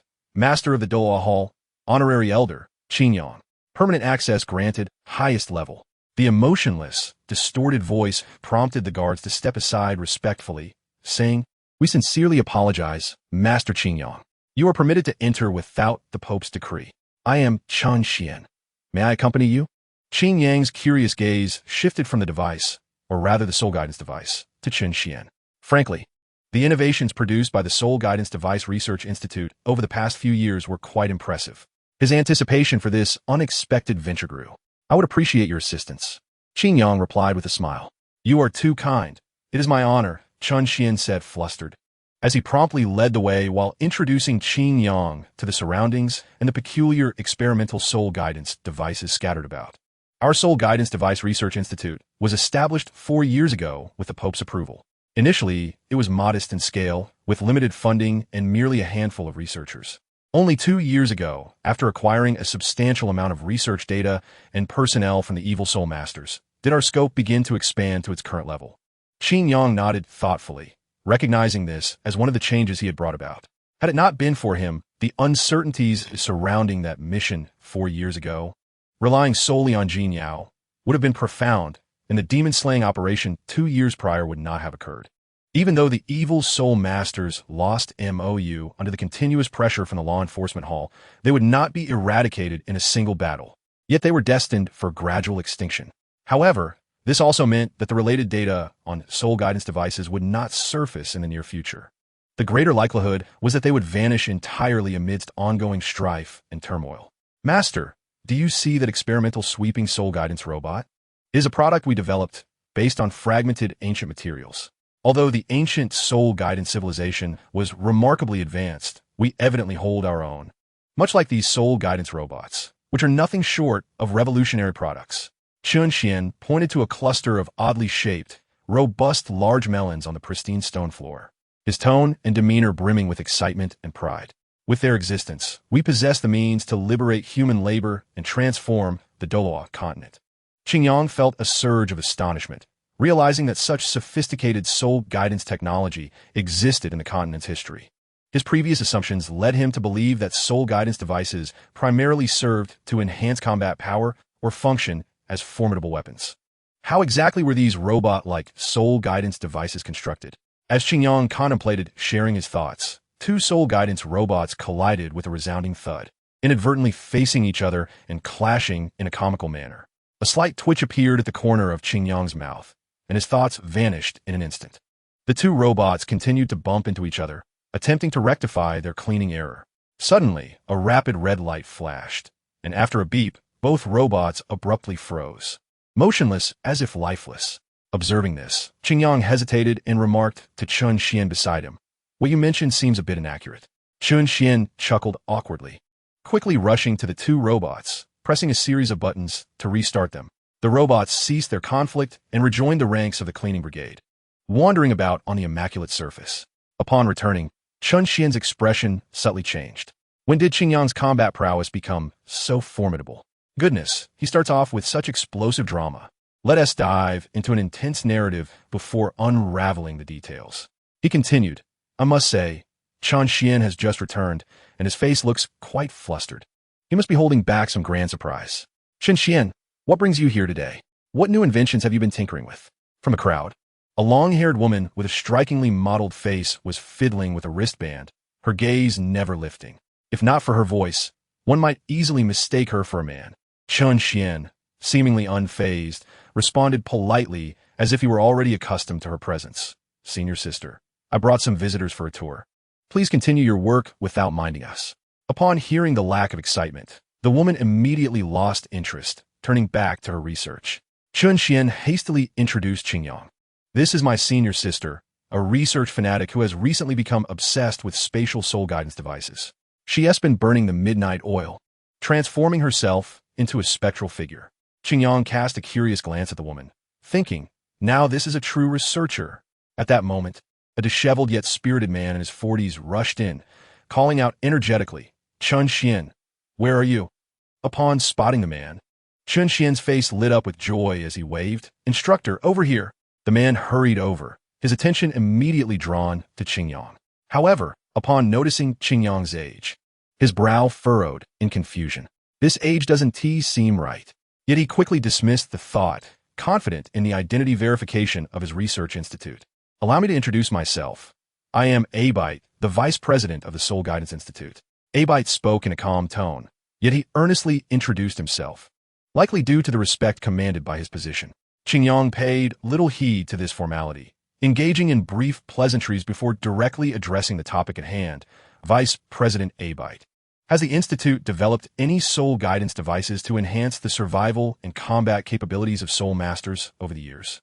Upon hearing this, Abite's mood soured instantly, muttering under his breath, another one concerned solely with combat devices. Although his words were quiet, Qingyang caught them, realizing that the vice president's thought process was somewhat unconventional. Frankly, Qingyang had long found it peculiar. In a world dominated by soul masters, shouldn't everyone be more focused on combat power? Those who disregarded combat devices must truly be rare. Before Qingyang could respond, Abite raised his hand and infused soul power into his ring. A flash of light revealed a small box in his grasp. Astonishingly, this unassuming ring was a storage soul guidance device. Abite held the box aloft, explaining to Qingyang, this device is called the Type 1 Miniature Soul Power Compression Launcher, modified from ancient texts for long-range combat and mass-produced for external sale. After rigorous testing and experimentation, it has reached a mature stage just a few days ago. The Pope placed an order for 500 units. As Abite spoke, his sparse beard bristled with pride. For receiving the Pope's order was the highest affirmation of the Institute's endeavors. Qingyang, intrigued, leaned in closer. Although Abite did not seem particularly fond of him, he did not withhold information, promptly retrieving another miniature soul power compression launcher from his ring and tossing it to Qingyang for examination.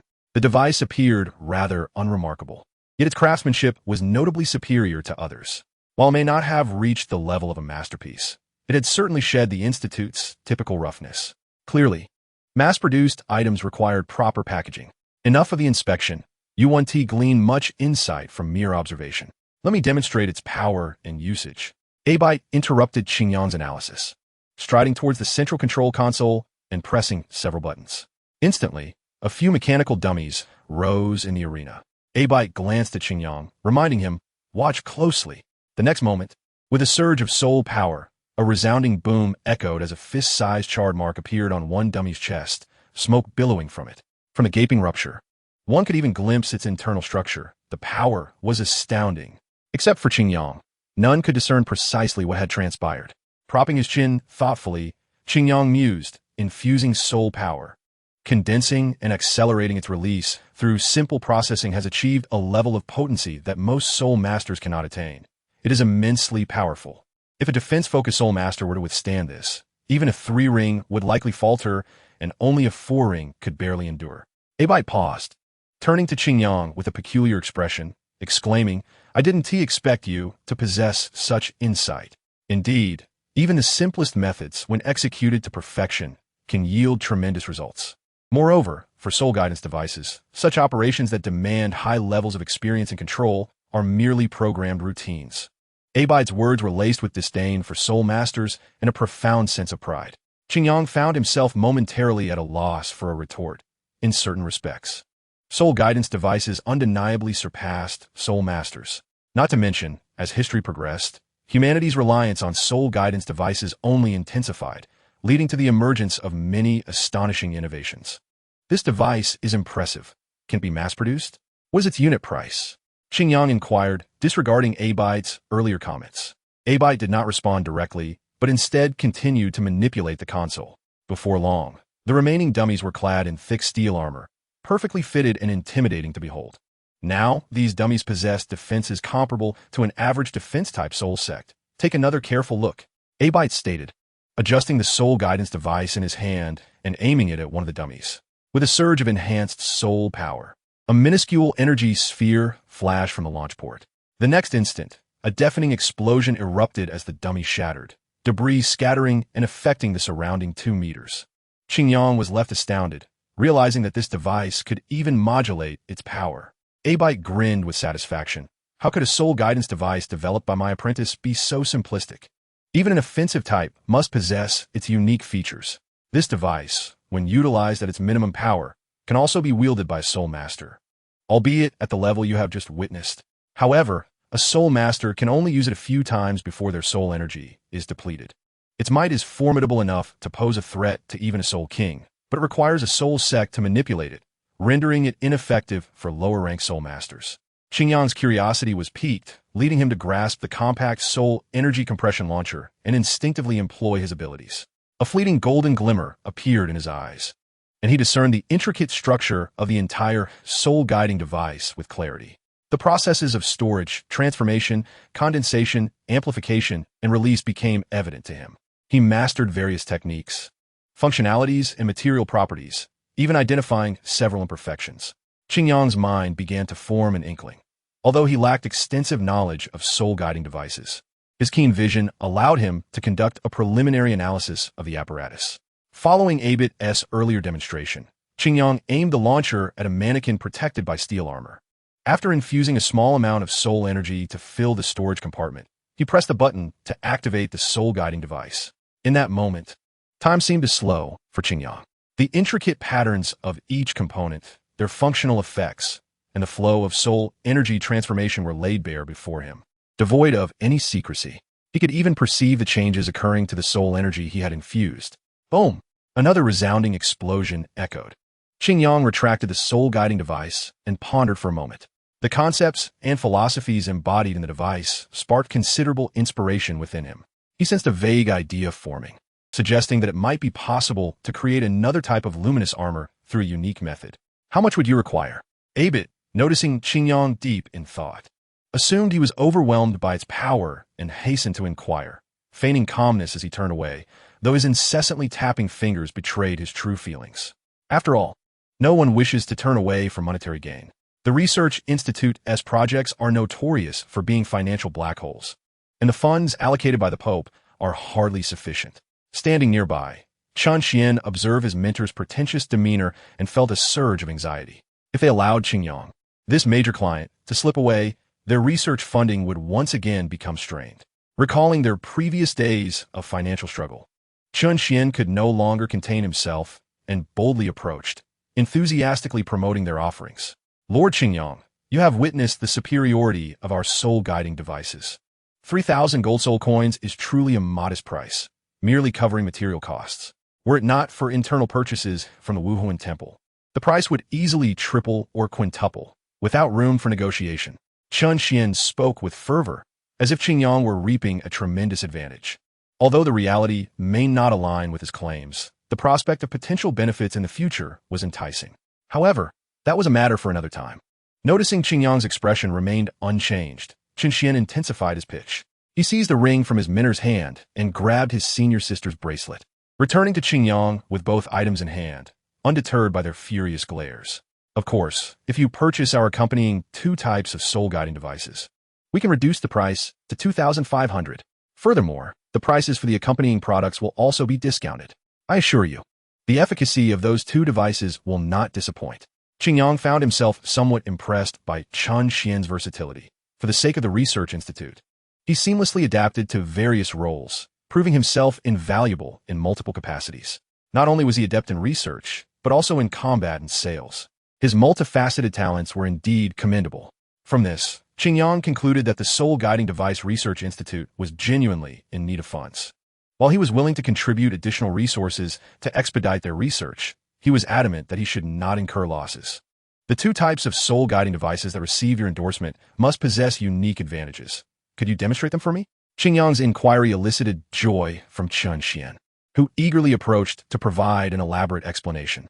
Observing the scene, Abit scoffed and pushed Chen Xian aside, asserting, "Let me handle this. You have much to learn." With a glance at the irate woman nearby, a fleeting expression of contentment crossed his face. Clearing his throat, he proudly continued, "This is a storage soul-guiding device developed by my disciple. I trust you understand its significance.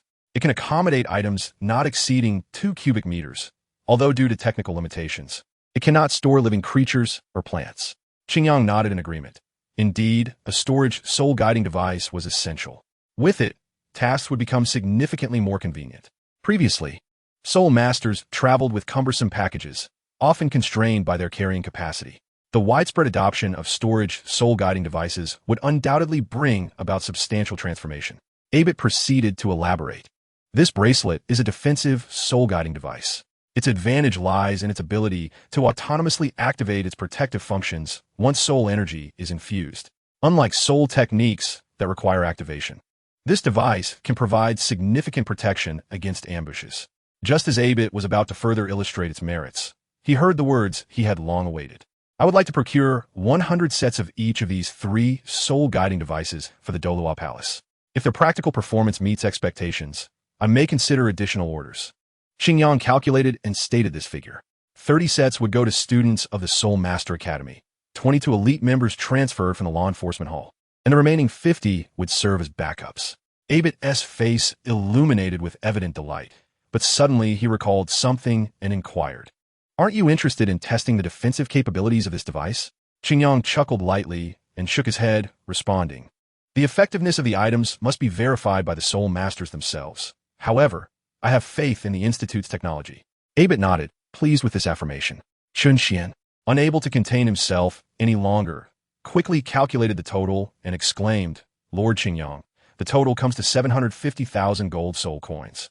With the launcher priced at 2,005, the storage soul guiding device at 2,000, and the defensive soul guiding device at 3,000. Thank you for your patronage." As Chen Xian beamed at him, Qingyang couldn't help but think of the typical merchant smile. Fortunately, the second batch of funds allocated by the Pope was on its way. Otherwise, he would have been unable to afford such high-end equipment. "Xiaoyu, why is it so troublesome to find someone? All my inquiries lead to dead ends," Yin complained, idly plucking a blade of grass to chew on. Upon hearing this, Xiaoyu finally set aside his notebook. He scratched his head, furrowing his brow in contemplation, but his lack of experience left him at a loss for effective solutions. With a resigned sigh, he expressed, "Let me tell you, when those little brats first set foot in that shabby tavern, they were greeted by a green glass bottle that smashed right at their feet. Almost immediately, a noxious green mist erupted, and the first fellow in line let out a heart-wrenching scream. Are you feeling a bit dazed? Come, let us rewind a bit. Let me explain what transpired." Just as they exited the tavern, Hulaina's brother, Xiaoyu, quickly grasped the situation. He immediately pointed out that something was amiss in the village. In such a destitute place with no bakery in sight, a tavern suddenly appears? This is no joke. Moreover, the bartender we encountered had a shifty demeanor. Clearly not a good person. When I asked him about our quest target, his astonishment nearly branded itself on his face. Hulaina also realized that the bartender must be up to no good. The crux of the matter lies in the obstinacy of the individual, rendering any attempts at persuasion futile. Imagine this. A companion named Yin, completely disengaged, fixated on the contemplative visage of Hulaina. As he gazed, an unexpected flush crept onto his cheeks, accompanied by an erratic heartbeat and a foolish grin, oblivious to the grass he had been chewing, which fell from his mouth. Those who understand the dynamics observed that another companion, unable to bear the sight, gently nudged him, urging him to regain composure and control his drool. Yin, feeling humiliated, erupted in anger when his daydream was interrupted, raising his voice to a level that startled everyone around him.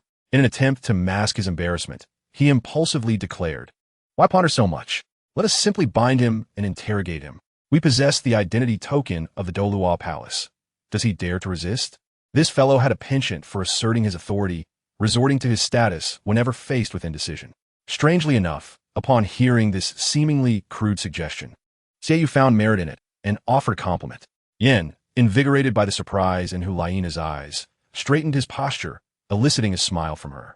With a newfound resolve, the group set off in a grand procession back to the tavern. At that moment, an intriguing scene unfolded within.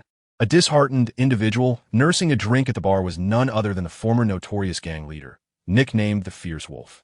Just then, the door swung open to reveal an even more audacious figure, Shi Wu, the current leader and the target of their mission. Shi Wu, a man of diminutive stature who had risen to power, unleashed a torrent of insults upon the former leader, branding him nothing more than a dog of the Campbell family. A coward who had been petrified by the spirit hall.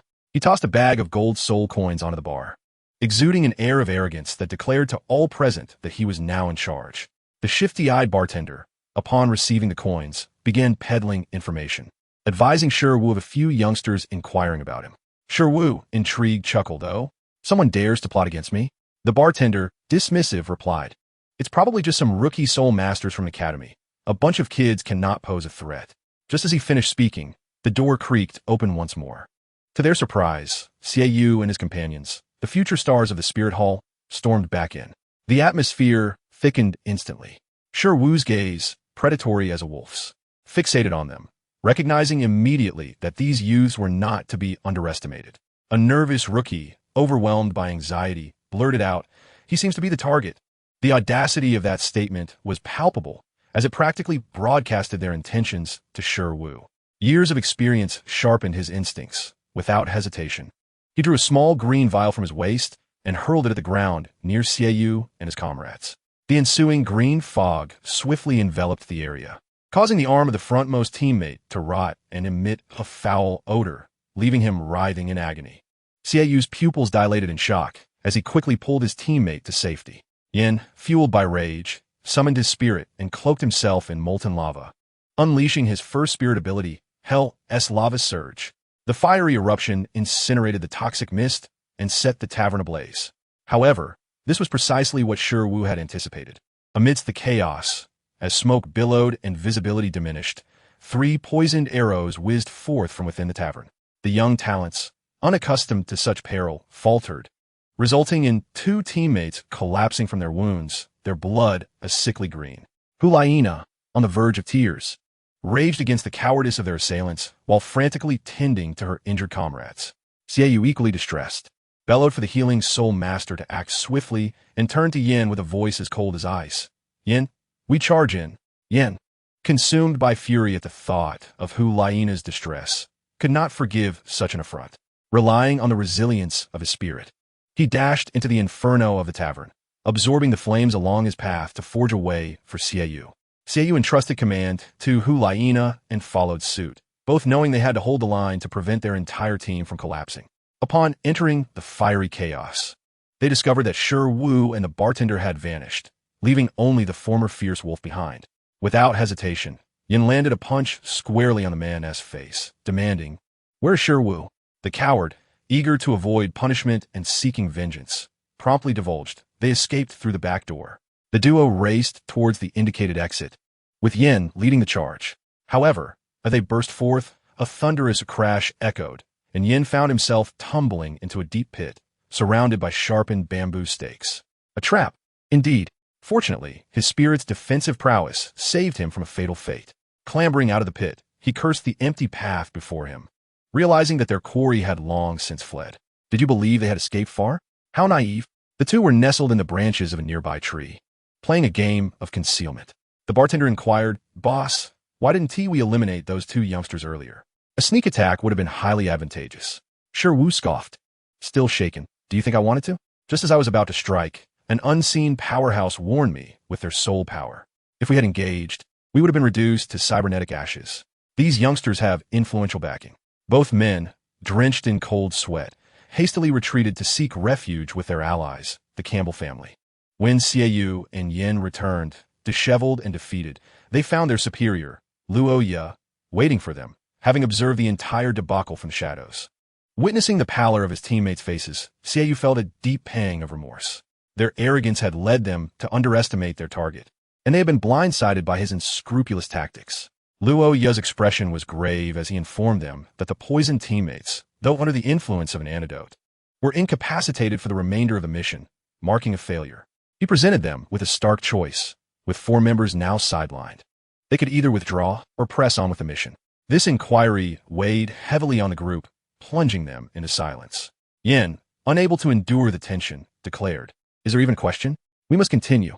I will not rest until that scoundrel is defeated." Another, named Sun Chuantao, quickly echoed, "Indeed, we must avenge this wrong." Yet, dissenting voices emerged, suggesting retreat due to their significant losses, citing the perilous nature of the situation. In that moment, the team split into factions. Luo Ye observed the young warriors with a smile, refraining from chastising them. Instead, he encouraged, "Choosing to withdraw reflects sound judgment based on circumstances. It is not shameful. Choosing to persist demonstrates unwavering conviction. You are all commendable." With a wave of his hand, 5 figures clad in black emerged from the surrounding forest. Elite members of the enforcement hall, their stealth unparalleled. Each one lifted an injured comrade and beckoned the 2 hesitant members, vanishing into the woods with remarkable professionalism. Ultimately, only Xiaoyu, Hulaina, Yin, and Sun Chuantao remained, exchanging glances of uncertainty. Meanwhile, a more dismal scene unfolded elsewhere, where Captain Qian Quan was unleashing a torrent of grievances at 2 incompetent teammates. They had been duped by the local branch of the Spear Hall, selling off mission intel, which resulted in an ambush that decimated 6 out of their 10-member team. Qian Quan, fuming with rage, pointed accusingly at them. "Have you disregarded the ironclad laws of the Doluo Palace? You must trust no one but your superiors, and yet you willingly delivered yourselves to the enemy. Now, it's just the 3 of us. What shall we do?" One of them, named Jiang Hao, stammered, "The Wuhuan branch here has betrayed us. With just the 3 of us, we certainly cannot manage this situation." Another, called Cairo, fell into silence, curling up in a corner as if to feign death. Qian Quan let out a cold laugh, tossing out a remark about those wishing to amend their mistakes should follow him, while those unwilling could continue to wallow in their ineptitude before striding away without looking back. Finally, let us shift our perspective to the Campbell family, the mainstay behind this mission. In a gazebo, an elderly gentleman and his grandson were engaged in a leisurely game of chess. This old man was the patriarch of the Campbell family, and his grandson, Liang Li, was the beacon of hope for the clan. It is worth noting that this family was merely a shell of its former self, having depleted its resources to secure a place for the prodigious Liang Li in the Xingguan sect, scouring their territory to gather the requisite 50,000 gold soul coins for the donation fee, all for the sake of acquiring a peripheral position. Should this gamble fail, the entire Campbell family would face ruin. Yet, Liang Li, this gifted grandson, exuded confidence as he stood up to invigorate his grandfather, proclaiming, "Rest assured, this investment will yield no losses. Once I enter the Xingguan sect, not only will I ensure your title as a sole emperor, but I will arrange for a title Doluo as well." Upon hearing this, the old man felt a wave of relief, believing that this grand strategy was finally taking shape. Just as they were caught up in this emotional exchange, a butler rushed in, his face alight with joy, exclaiming, "Master, wonderful news. I'm amused to myself. What could possibly be so good?" To my astonishment, he conveyed that the governor from the north of the Xinglua Empire had sent a secretary with documents, intending to confer the title of Baron upon the old man. Furthermore, if he agreed, the governor himself would host a grand investiture ceremony, broadcasted live across the entire empire. I must say, although the old man was advanced in age, his mind was still sharp. Upon hearing this, he sensed something was amiss. The title of Baron was indeed enticing, transforming him from a local despot into a recognized noble of the empire, yet this would irrevocably align him with the Xinglua Empire, closing off any avenue of retreat. Moreover, the governor was notoriously stingy. His sudden generosity felt akin to a dying man distributing his fortune.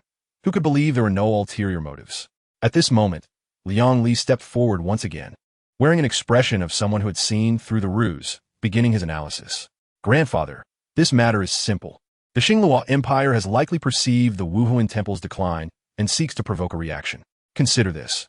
The Wuhuan Temple has lost 3 titled Duluos in quick succession, its prestige waning, while internal strife rages on daily, with the Pope and conservatives nearly at each other's throats. Would the Xinghua Empire let such an opportunity slip? They are merely looking for a pretext to gauge the Wuhuan Temple's vulnerability. Thus, we, the Campbell family, serve as mere pawns, cast aside by the Xinghua Empire to test the waters of the Wuhuan Temple. It is likely that other nobles in the city have received similar favors. The governor's ultimate aim is to engulf the entire city.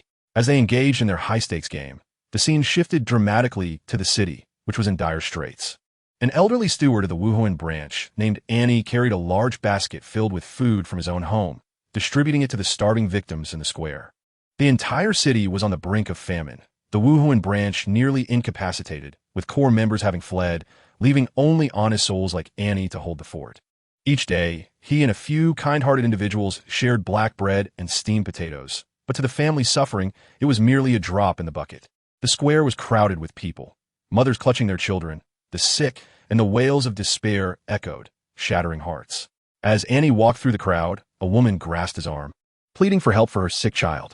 Annie recognized it was merely a common cold. Yet in such a time of scarcity, even a slight illness could prove fatal.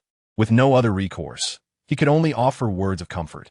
Relinquishing his own rations, a white bun and a small piece of jerky, along with his steward's coat to the mother and child. His heart ached as he watched the nobles strip the city bare, preparing to flee, while he, a mere steward, felt utterly powerless. At that moment, a youthful and vigorous voice called out from behind, "Hello, Steward Annie. Could you take me to meet the bishop here?" Annie turned around to find an exceptionally poised young man clad in the highest-grade platinum robe of the Wuhuan Temple, gazing at him with calm intensity. Annie was momentarily dumbfounded. Such a uniform could not be faked. Could it be that someone from the Wuhuan City headquarters had arrived? He stammered, "Are you from Wuhuan City?" The young man nodded, producing a token and extending it. "I am the master of the Dola Hall, Qingyang. Could you take me to see the bishop?" Annie took the token, examining it closely, his hands trembling. The master of the Dola Hall? That was an eminent figure within the Wuhuan Temple. After confirming the token's authenticity, he returned it to Qingyang. Sorrow etched on his face as he replied, "I'm afraid the bishop passed away a fortnight ago. Currently, it is the deacon who is acting in his stead." Qingyang's brow furrowed. This information was not present in the headquarters reports. He immediately understood that the situation at this branch was grave. He promptly stated, "Very well, then take me to see that deacon." Meanwhile, the acting bishop, Joseph, was comfortably ensconced in the bishop's exclusive office, relishing the culmination of 8 years of waiting to eliminate the old obstruction. Now, the entire branch was under his control, and he reveled in the power. Suddenly, there was a knock at the door, and Annie's voice came through. "Deacon, a distinguished master from Wuhuan City has arrived. I've brought him in." Upon hearing this, Joseph's temper flared, and he instinctively shouted, "Steward Annie, please refer to me as vice bishop or acting bishop." It was only after his outburst that he realized the latter part of his statement, freezing in shock. "Wait, what did you just say?" Before he could finish, the door swung open, and Qingyang strode in, Annie trailing behind. Qingyang wore a benign smile, yet his words cut like a knife. "The Wuhuan Temple branch certainly has the authority to appoint a vice bishop, but this must be reported to headquarters. As far as I know, headquarters has received no such report from you. So, may I ask, who appointed you, our vice bishop?" Joseph froze in place, cold sweat cascading down his back. A master. This was a figure of considerable authority, starting from the level of SoloedEvil. His mind raced as he sought to recover. Forcing a smile, "Ah, master, that was merely a slip of the tongue. After the bishop's passing, everyone in the branch endorsed me, and we were just about to report it. My excitement got the better of me." Qingyang ignored his ramblings, directly interrogating, "Enough with the pointless chatter. This city is in such disarray. I demand an explanation." I must say, Joseph was quite a cunning character. While he feigned a smile, his fingers moved discreetly behind his back. The next moment, a loud bang resonated as the filing cabinet in the office erupted into flames, instantly reducing a slew of documents to ashes. Strangely, the fire extinguished itself after consuming the papers, clearly premeditated. Qingyang observed his performance silently, showing no inclination to intervene. Annie stood by utterly astonished. Joseph continued his act, lamenting, "Master, This must be the work of spies from the Xinglua Empire. They not only assassinated our beloved bishop, but also set fire here to destroy the evidence. Upon hearing this, Annie was enraged and surprisingly believed him. Qingyang pressed further. And what about the 2 batches of relief grain dispatched by the Wuhuan temple? Don't tell me they too vanished in a thin air due to the Xinglua Empire? Annie eagerly replied. The grain was to be transported by the city's noble merchant caravans, but it seems they were intercepted along the way. Qingyang nodded. Recognizing the sinister plot behind the assassination of the bishop and the disruption of supplies, there must indeed be a powerful force at play, and implicating the Xinglua Empire seemed plausible. However, he would never believe that there were no traitors within this branch. Just then, a female figure appeared out of nowhere, handing a report to Qingyang. Master Qingyang, the trial team has sent the latest updates. Simultaneously, a storm was brewing at the headquarters of the Wuhuan city. In a lavish banquet, a lord named Xiao and sat forlornly in a corner, drowning his sorrows in drink. Lord Luo Yide approached him and lowered his voice, revealing that their plan to resist Pope Bibidong was ready for execution. The northern legions of the Xinglua Empire would distract the Wuhuan temple's forces, with several influential lords already aligned with their cause and the remainder assured of neutrality. Most crucially, Bibidong had dispatched his trusted aides, the Judo Law and Guido Law, granting them a singular opportunity. Yet, Xiaoan appeared despondent, declaring it futile. Nothing could be changed. He incisively pointed out that the true trump card of the Wuhuan temple lay within the venerable elders of the Gongfeng temple. Without their approval, all endeavors would be in vain. Luo Yide inhaled deeply and unveiled a game-changing proposition. The Gongfeng temple had tacitly consented to their actions, but with the stipulation that the young lord must ascend to the papacy afterward. Does anyone understand the gravity of this situation? This is a high-stakes maneuver. Upon hearing this, Xiaoan sprang to his feet, the gloom dissipating from his visage, and resolutely declared, I will agree.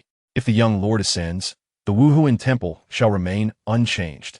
Meanwhile, the acting bishop, found himself imprisoned within the confines of a sub-temple. Chief Judge Wang Tao was interrogating him. Expressed confusion, questioning why Wang Tao, supposedly affiliated with the inspection temple, was aiding the opposition. Wang Tao chuckled, responding, Thanks to you, I might very well become the chief judge after this purge. It became apparent that he was an embedded mole. Without further ado, he retrieved his records and commenced the formal proceedings. Based on the investigation from the Doloa temple, you have colluded with local nobility and the Xinglua Empire to assassinate the former bishop and usurp resources from the sub-temple, betraying the Wuhuan temple. Do you admit to these charges? His expression shifted through various emotions before he sighed deeply, conceding, Yes, I confess. Simultaneously, a grand operation of arrests unfolded. Outside the city, within an opulent manner, nobles celebrated the impending success of their schemes. The city lord, Khalees C., the merchant guild president, and Baron Onli convened in a secret chamber to discuss their promising future under the Xinglua Empire. Khalees C., brimming with confidence, proclaimed that the Xinglua's Lion Legion would soon arrive, ensuring their triumph. However, as soon as he spoke, Lu Ya and Feng Nan, loyal subordinates of Qingyang, materialized before them as if by divine intervention. The nobles were instantly paralyzed with fear, and Baron only attempted to summon his guards, only for Lu Ya to shove open the adjacent door, revealing several bodyguards already rendered unconscious. Stripped of their bravado, Khalees C. and his cohorts complied and followed Lu Ya outside, hoping for salvation from the chaos. Yet, upon exiting the chamber, they were met with utter pandemonium. The banquet scene had devolved into a frenzy, with inspectors from the inspection temple apprehending individuals amidst screams and curses. Khaleesi stood petrified, witnessing his lavish celebration transform into a scene of arrests, as every noble complicit with him was rounded up. As discord reigned in the city, our protagonist, Qingyang, was nowhere near. He had already ventured outside the city, stealthily arriving at the stronghold of the Xinglua Empire's Lion Legion. Clutching a recently burned letter, an intelligence report from his allies, he was informed of a shocking revelation. The nobles of Inua City had betrayed the Wuhuan temple, trading their allegiance for noble titles within the Xinglua Empire, planning to sell out the temple's territory. They had colluded with the northern governor, Marquis Luo Si-Duan, and orchestrated the famine in the city as part of their treachery, even assassinating the bishop in concert. The two teams sent to investigate had suffered one failure. while the other was decimated, losing 7 members, leaving only 3 brothers, severely injured, to kill a liaison from the enemy. It was evident that these individuals were adept at self-destruction, thoroughly corrupt from top to bottom. The letter ended with the signature Tongjia. After reading it, Qingyang expressionlessly burned the letter and approached the Lion Legion's camp, which was heavily fortified, resembling an iron fortress. The soldiers at the entrance were clad in armor, idly chatting about how this armed parade would earn them accolades. Suddenly, a figure darted swiftly between them like a gust of wind. Startled, the soldiers shouted for him to halt, pursuing him with fervor. After a strenuous chase to the camp's entrance, guards surrounded Qingyang, weapons drawn, while archers atop the towers aimed their arrows. Yet, Qingyang seemed unfazed, calmly lifting his gaze and speaking clearly, his voice resonating with power. Please inform Marquis Luo Siduan that Qingyang, the esteemed elder of the Wuhuan Temple and the lord of the Doluo Temple, has come to pay a visit. As his words fell, an overwhelming pressure enveloped the area, causing the soldiers' legs to tremble, as if a mountain had been placed upon them, nearly forcing them to kneel. The atmosphere shifted, and an official atop the camp wall quickly called out, "Please hold on," dispatching a messenger to relay the news. Meanwhile, within the main tent of the Legion, Marquis Luo Siduan, an imposing middle-aged man, was imparting wisdom to the Xingluo Empire's Grand Prince, Da Wei-Si. Da Wei-Si, a diligent learner, was engrossed in strategizing over a sand table, while Luo Siduan reassured him of his advantages due to age. Just then, a messenger burst in, breathless, announcing, "My lord, the lord of the Wuhuan Temple, Qingyang, has specifically requested an audience with you." Luo Siduan paused momentarily, then smiled. "Qingyang? Ah, the youngest lord of the Wuhuan Temple. This is intriguing. Come, Da Wei-Si, let us see what this remarkable individual has to offer." As they approached the tent entrance, Luo Siduan, with an instinct honed by battle, sensed something amiss and abruptly commanded, "Wait. Assemble the Legion." On the other hand, the Wuhuan Temple had dispatched the titled Doluo, the Gui Bao Elder Lianyo, with a cadre of elite soul masters to provide support. Just as they were prepared to depart, a message arrived indicating that Qingyang was already present. The Gui Bao Elder, without hesitation, waved his hand, commanding, "Stand down." Disband. His decisiveness reflected absolute trust, leaving the city's archbishop in bewilderment, pondering who Qingyang truly was to wield such influence, having never heard of him before. Approximately 15 minutes later, Qingyang was finally ushered into the military camp. Before him lay a makeshift stage, where Luo Siduan and Da Wei-Si stood, surrounded by a sea of soldiers from the Lion Legion, their formations immaculate, exuding a palpable aura of menace. Luo Siduan, seeking to assert dominance, bellowed, "Salute."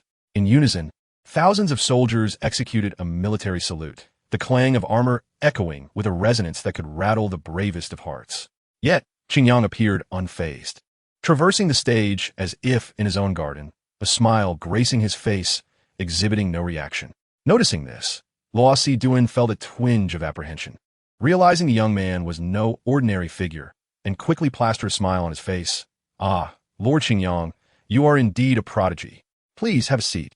The three took their seats, yet before even sipping their tea, Luo Siduan cut to the chase. "Lord Qingyang, let us dispense with pleasantries. Your visit must hold significant purpose." Qingyang took a sip of tea, then raised his head, his gaze suddenly sharpening as he spoke each word deliberately. "I hope your excellency, the Marquis, will withdraw your troops." At that moment, the air became utterly silent.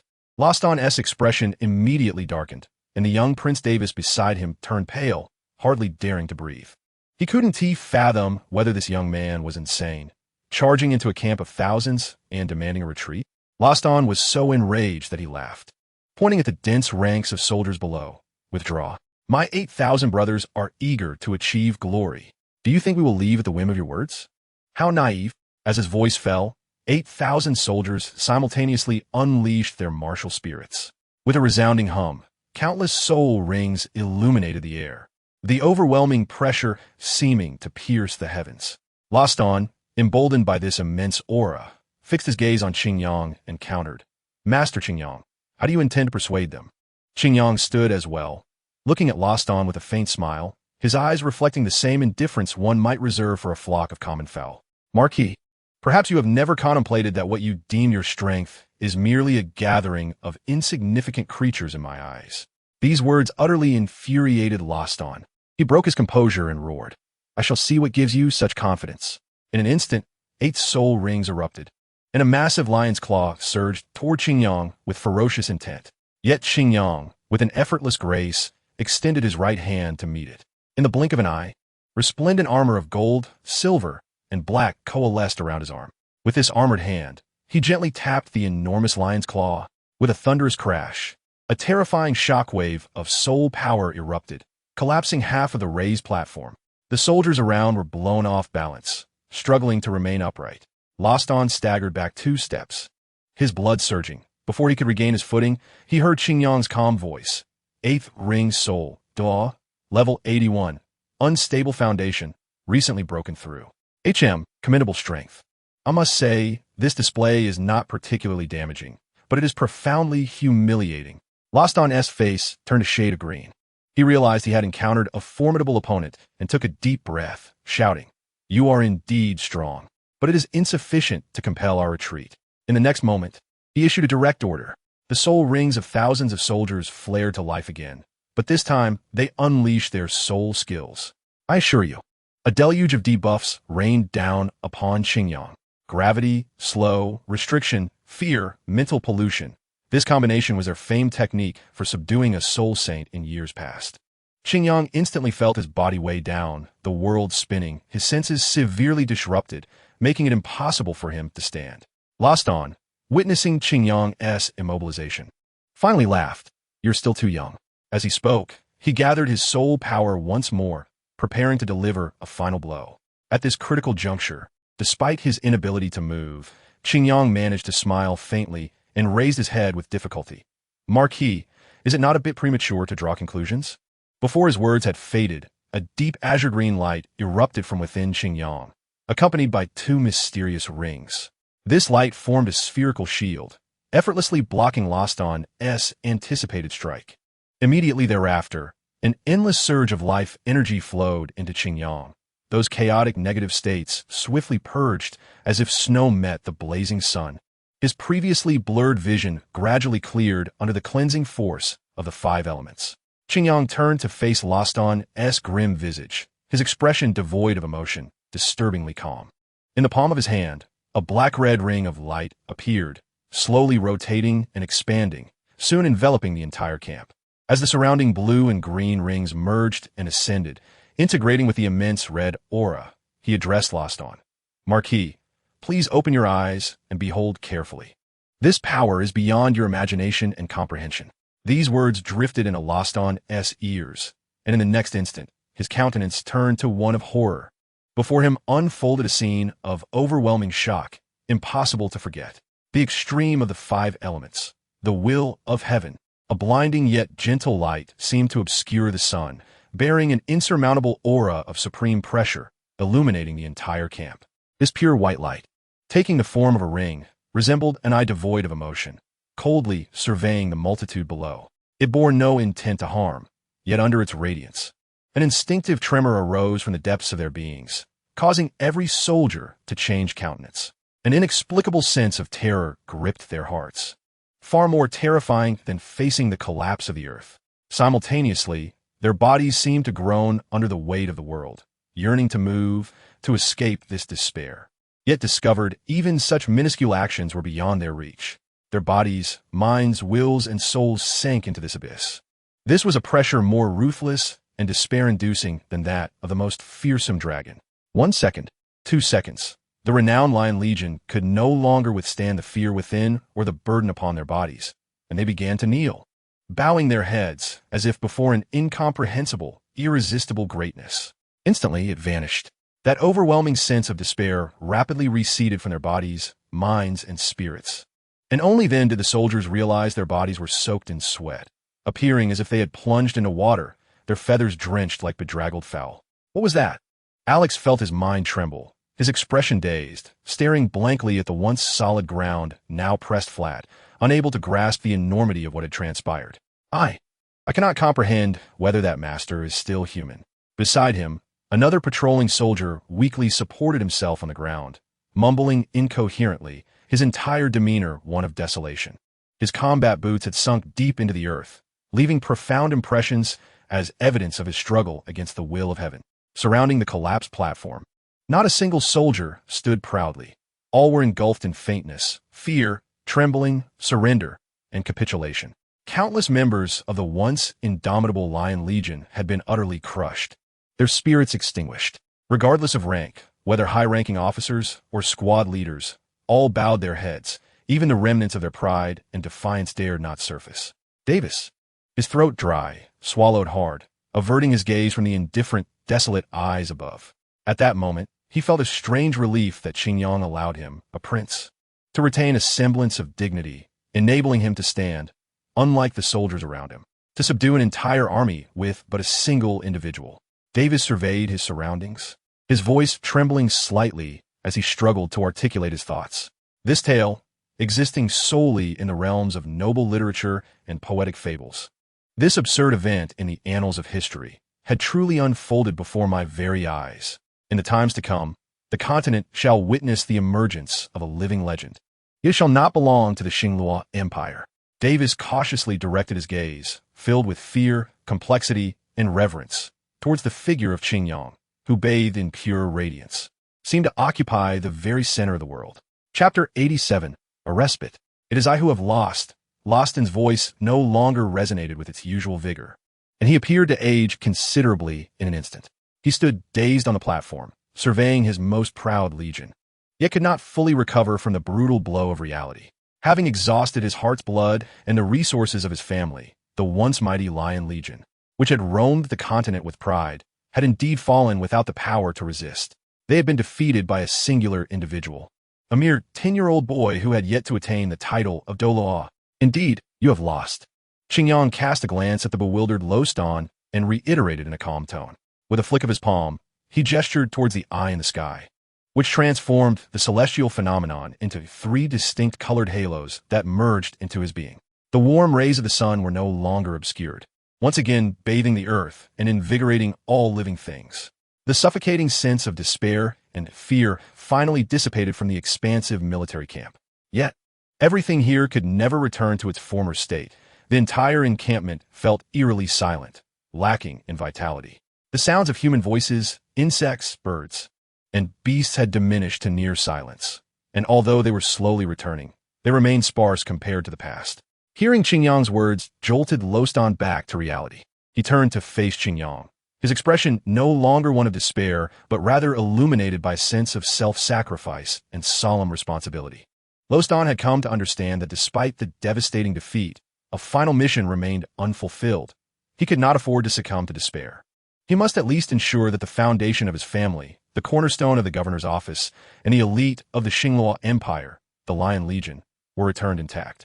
Then, he would take it upon himself to bear all responsibility and accept the emperor's and minister's stern punishments. Otherwise, without the Lion Legion suppression, not only would he suffer, but the entire ducal house and even the northern provinces controlled by his family would undergo significant upheaval. The political adversaries within the empire would not let this opportunity slip away. As for the retreat, provisions, and even compensation, I will provide all you seek. But I have but one request. Loston hesitated for a moment, closed his eyes, and took a deep breath. Upon reopening his eyes, his gaze was filled with determination. I beseech you, do not seek our total annihilation. Allow us to depart and return to the Xinglua Empire. His voice carried a hint of pleading, a notion previously unimaginable. Once, Loston had scorned such pleas on the battlefield, preferring to grow stronger rather than rely on the enemy's mercy. Little did he expect that he would find himself in a situation where he would lower his proud head and implore for the enemy's magnanimity. How ironic it was. Xingyang remained silent for a moment, feeling no joy in this encounter.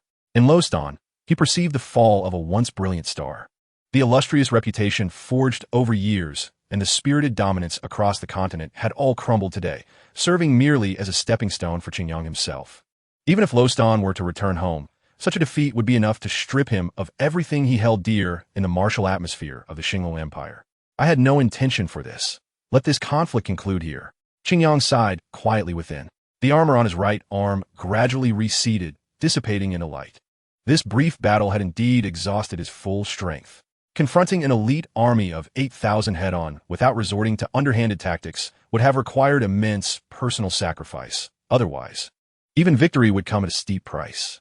He turned to the side, glancing at Davis, who had remained uninvolved. A thought crossed his mind, and several blurred, peculiar images surged into his consciousness, as if divinely foreshadowing the unknown. Frowning in contemplation, Qingyang seemed to grasp something and spoke. If your future is destined for despair, perhaps you might consider visiting the Wuhuan Palace to attempt to alter that fate. After speaking, without waiting for the astonished Davis to respond, Qingyang took 2 steps forward, slightly raised his head, and vanished in a burst of light. What did he mean by that? Could he foresee my future? Davis, gazing at the ravaged scene, was filled with confusion. Given Qingyang's status and strength, every word uttered by him could not be dismissed lightly. Indeed, it would be an understatement to say they deserved serious consideration. Yet, despite his thoughts, he remained at a loss, but nonetheless, he deeply etched Qingyang's words into his heart. Once Qingyang disappeared, Lostan felt an immediate sense of relief wash over him, followed by an overwhelming fatigue that left him dizzy. He had not been untouched by the previous events. As a high-level soul master, his resistance was somewhat greater, yet the spiritual toll from the divine was formidable. To have endured until now was a testament to his deep-rooted foundation and resilient will. Davis prepared to withdraw the previous batch of provisions and supplies, then send them into the city.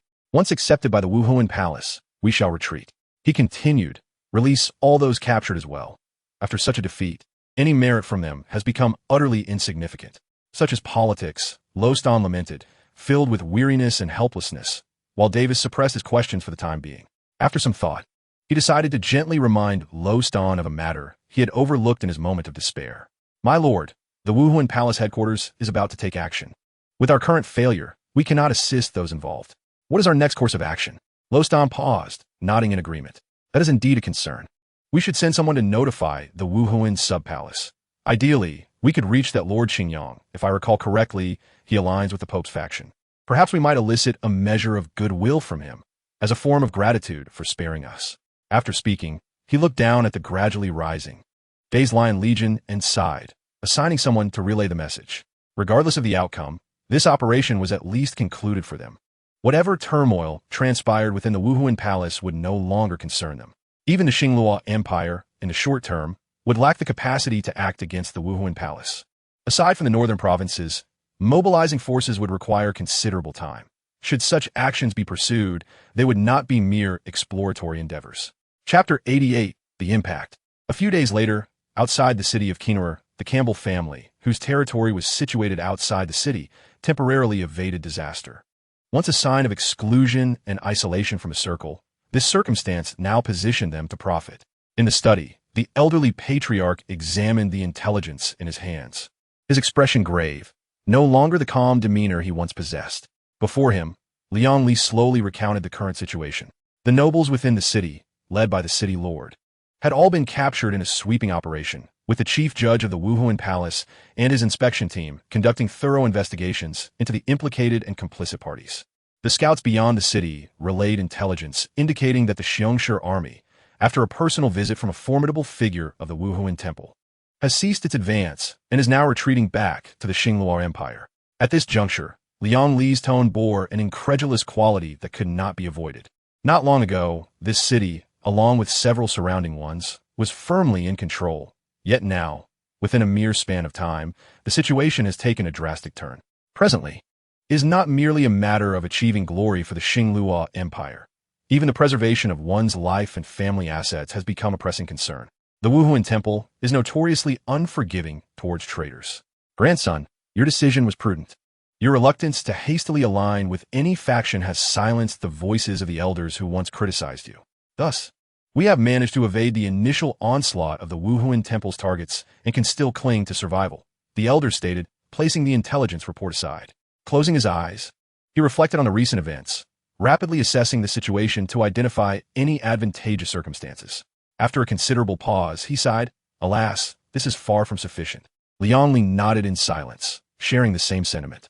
Although the Wuhuan Temple has temporarily refrained from direct action against them, it does not signify the end of their troubles. Such a favorable circumstance, without a thorough cleansing, is simply unimaginable.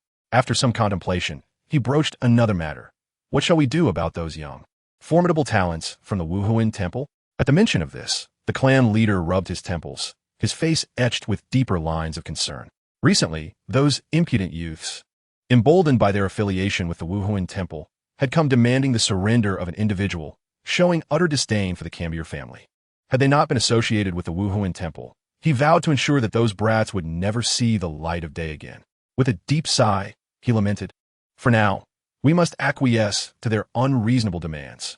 The Wuhuan Temple is not an adversary we can contend with." Liang Li, perceiving his grandfather's discontent, sought to offer solace. "Grandfather, this matter is not insurmountable.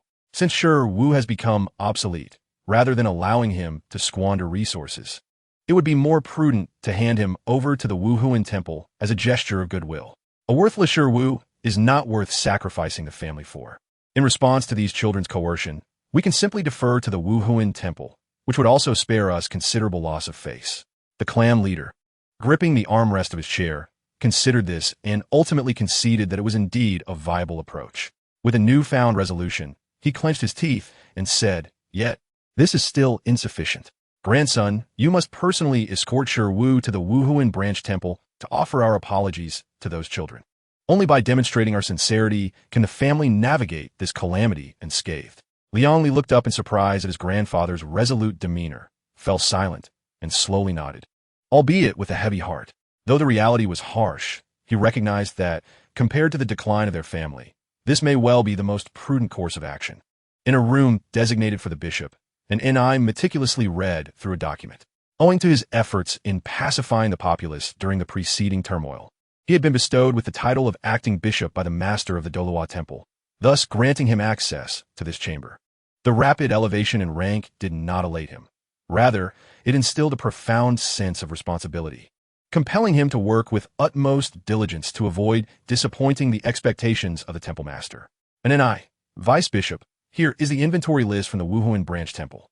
Thanks to the supplies brought back by the master of Qingyang, the condition of the city has significantly improved, an elderly priest reported, his weathered face adorned with a sycophantic smile as he stood before an NI. After confirming the accuracy of the report, an NI nodded and glanced at the old priest, who previously held a superior position yet had been largely negligent in his duties. The initial relief supplies had been secured, and during the upcoming distribution, meticulous attention was required to prevent any misappropriation or corruption. Remember, this is of utmost importance. The master of Qingyang is still in the city, observing our actions. And NI reiterated, even expressing concern over his own authority by invoking the name of Qingyang. The old priest promptly affirmed his understanding, acknowledging the renowned reputation of the master of the Doluo Temple, which had spread throughout the city in recent days. Anyone of even modest standing was aware of the significant deeds accomplished, suppressing the Wuhuan Branch Temple, purging the nobility within the city, and single-handedly driving back the Xiongshi army. Each of these feats is monumental, and even more so when considering that it was all accomplished by the master of Qingyang. The present vice bishop owed his position largely to the support of this remarkable individual. It would not be long before the official appointment from the Pope of the Wuhuan city arrives, and this fortunate fellow, an NI, would ascend to the coveted role of true bishop, a position coveted by many, standing as one of the city's elite. Furthermore, the temple master has recently restructured and invested in various essential industries, including the diverse factories and academies within the city, and it is believed that they will soon resume their functions. Please arrange for orphan children to be sent to the orphanage and assign suitable work for those capable. We must expedite the restoration of this city. The old priest was instructed, promptly retrieving paper and pen to take notes. Simultaneously, he was secretly astonished by the temple master's formidable influence, which exceeded his expectations. To single-handedly oversee the economic revival of an entire city is no small feat. Without substantial resources and support, even a titled Doluo would find such an endeavor challenging. After completing his notes, the old priest closed his notebook, expressing his agreement. It appears that the vice bishop enjoys the temple master's favor indeed. With such robust support, we shall undoubtedly restore this city promptly. This remark caused an NI to furrow his brow, although he refrained from commenting. Even he acknowledged that both he and this city had become part of Qingyang's domain. Since his visit with the Xiongshi army, Qingyang has remained in the city of Qiener, managing various affairs. Although he has alleviated the immediate crisis, the subsequent tasks are proving to be quite formidable. Setting aside other concerns, merely restoring a semi-ruined city to its former trajectory has occupied his thoughts for quite some time. After many days of diligent effort, he has only managed to establish a rudimentary framework. The matters concerning the Wuhuan branch temple have been entrusted to the newly appointed vice bishop in Ni, who has worked at the grassroots level in this city for several years and has demonstrated considerable capability. Most importantly, he possesses a selfless compassion, which is a trait that Xingyang values highly. He believes this opportunity will enable an Ni to fully realize his potential and contribute significantly to the city's revival. Simultaneously, the critically important yet nearly abandoned industries have begun to regain their footing thanks to the urgent assistance of Su Yuxue. Only by restoring these industries to full production can the residents of the city secure sustainable employment and the means to provide for themselves. Relying indefinitely on the Wuhuan Temple's charity is ultimately an untenable strategy. Given Su Yuxue's demonstrated capabilities during this crisis, Xingyang is confident that she can effectively organize the citizens without major missteps. However, this piqued Xingyang's curiosity regarding Su Yuxue's identity, as it was evident that ordinary families could not nurture such exceptional talents. This thought lingered in his mind, at least for now. With the collaboration of the Wuhuan Temple and Su Yuxue, the situation in the city had stabilized considerably. Yet, to achieve even greater heights, there remained an indispensable factor beyond the previously implemented measures: the cooperation of the nobility. Regardless of their status, this class was an essential component of the current mainstream society, dominating various fields within the community. Without the participation of the nobility, many matters would become exceedingly burdensome for Xingyang. And it was precisely due to the complexities surrounding the aristocracy that he felt a sense of unease. As he pondered this, 2 firm knocks resounded at the door, followed by a male voice from outside. Lord Hall Master, a direct descendant of the Campbell family, is waiting outside, requesting an audience with you. Xingyang set aside his work and exited the chamber dedicated to administrative affairs. Outside stood a young man of unremarkable appearance, his demeanor somewhat awkward, who lowered his head slightly upon seeing Xingyang. Xingyang recognized him as a diligent steward from the Wuhuan Temple who had previously assisted Annie with various tasks. Not long ago, Xingyang had summoned him to help manage the multitude of trivial matters within the city due to his own pressing affairs. I recall this family. They were among the few who did not partake in the recent rebellion. Since someone has come, let us escort him to the reception hall for a meeting, Xingyang decided, not wanting to decline the opportunity. He needed a figure to represent him among the nobility, and unexpectedly, this individual had appeared at his doorstep. After issuing his instructions, he proceeded to the reception hall to await the visitor, using this time to organize his subsequent plans, particularly regarding the arrangements involving the nobility within the city. Before long, the young steward returned, accompanied by a strikingly handsome youth, and after closing the door, the steward exited, leaving the space for the 2 of them. I am Liang Li of the Campbell family. Since you arrived in Inua City, I have been preoccupied with family matters and have only now come to pay my respects. Please do not hold it against me. To atone for the delay, the family had prepared a modest gift, which had already been donated to the Wuhuan branch. Furthermore, should you require anything, the Campbell family will spare no effort to assist you. Liang Li began with a bow, adopting a humble demeanor, prepared to offer apologies. It was wise to be respectful in the presence of the renowned Xingyang. After all, there is some truth to the adage that one should not strike a smiling face. The Campbell family is indeed quite thoughtful, Xingyang remarked lightly, then curiously inquired, what is the reason behind your family's name? Liang Li hesitata, a hint of embarrassment crossing his face. After a prolonged pause, he awkwardly explained, our first family head was originally a commoner who enjoyed reading novels and biographies. This name was inspired by a family he admired in one such biography, but we do not bear the surname, which makes it seem somewhat incongruous. After explaining, Liang Li appeared quite flustered, particularly as Xingyang's mildly surprised gaze only deepened his discomfort. Such a less-than-glorious anecdote about his family, if revealed to outsiders, might elicit laughter, yet they were powerless to refute it. Thus, the members of the Campbell family typically avoided discussing this topic. Had it been anyone else but Xingyang, he would have deftly redirected the conversation. Indeed, it seems your ancestor was quite an interesting character, Xingyang said with a serene smile. It appeared that this young hall master did not intend to extinguish the Campbell family entirely. Although the price for smoothing over the situation remained uncertain, it was certainly preferable to the family's decline or even obliteration. Liang Li, having gleaned this information from Xingyang's demeanor, felt a slight easing of the anxiety that had taken root in his heart. By the way, I happen to have some matters for which I require your assistance." Qingyang's tone shifted, causing Liang Li's previously relaxed demeanor to tense again, fearing that the request might be excessively burdensome. Due to the recent purging, the city lord's office is now nearly devoid of personnel to manage city affairs. If you do not mind, the Campbell family could take the lead in recommending some outstanding individuals for positions here. What did he just say? Is he proposing to distribute the authority of Kuinua City to our family? Liang Li was taken aback, caught between surprise and shock. He found it difficult to gauge Qingyang's intentions, even questioning whether the Hall Master was testing him. This was precisely what the Campbell family had longed for. Ever since they had been excluded from the upper echelons of the city, they had relentlessly pursued greater status. Their attempts to join Xinguan's sect had been abandoned due to the bleak prospects, leading them to seek a different path, hoping to attain status through strength. Even the previous invitation from the Xinglua Empire had been deliberated upon with utmost caution. Yet now, Qingyang had effortlessly placed their long-desired opportunity before them. Please ensure that the Campbell family exerts every effort to assist Hall Master Qingyang, Liang Li declared, his expression resolute and righteous. In the end, he could not resist the allure of the proposal Qingyang had presented, for the terms laid forth were exceedingly generous. Given the current circumstances, no one could match the Hall Master's generosity. This was a rare opportunity for the family that must not be squandered. That being said, there are certain matters I must bring to your attention. Qingyang's smile faded, his expression growing slightly grave, akin to a superior addressing a subordinate regarding important matters.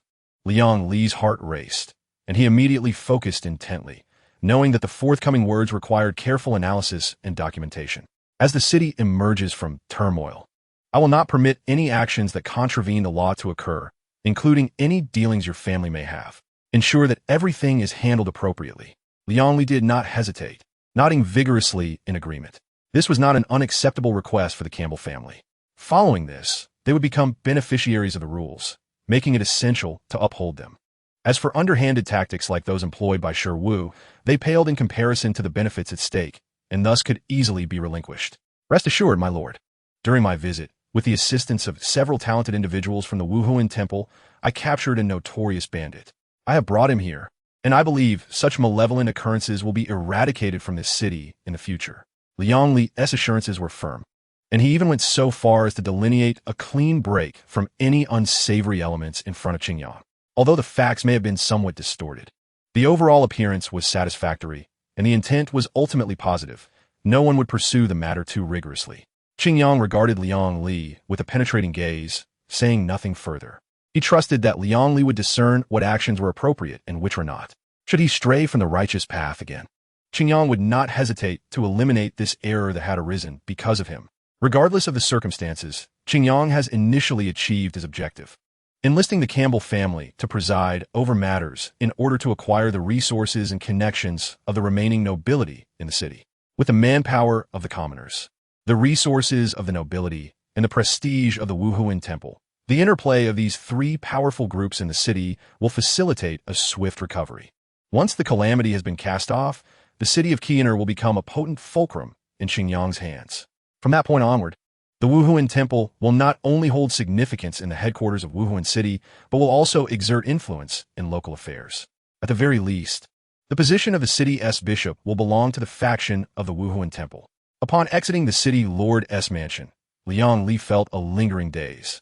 The events that had transpired felt almost dreamlike, as the Campbell family had not only emerged unscathed from this crisis, but had indeed advanced further. However, he understood one thing. From this moment forth, the interests of the family would align with those of the Wuhuan Temple.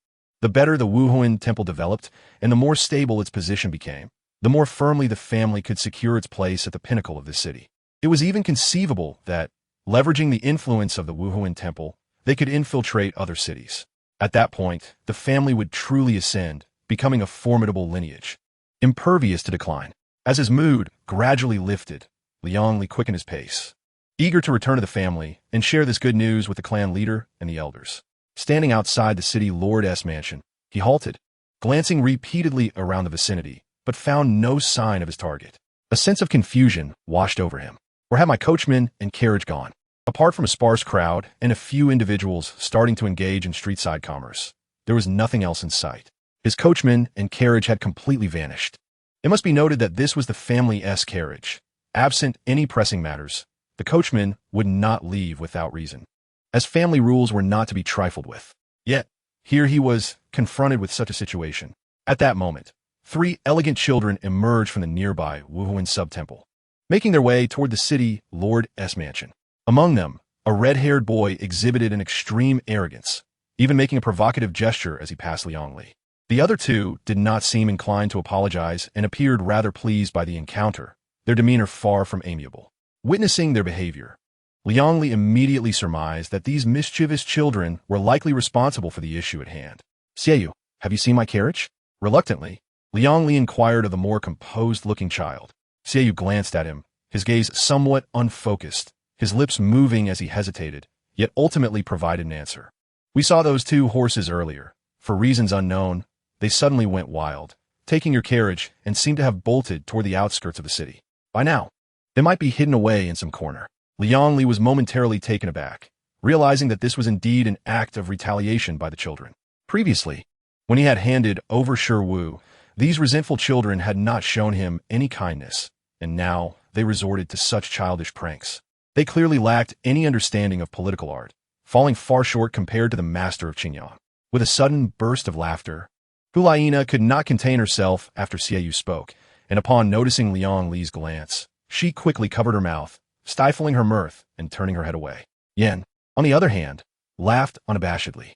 Liang Li felt a twitch at the corner of his brow, taking a deep breath and reminding himself not to stoop to the level of children. "Well, since my carriage cannot be found for the time being, I shall seek out a coachman along the roadside to hire a carriage to return. I must also express my gratitude to the master of Qingyang for the city's restoration.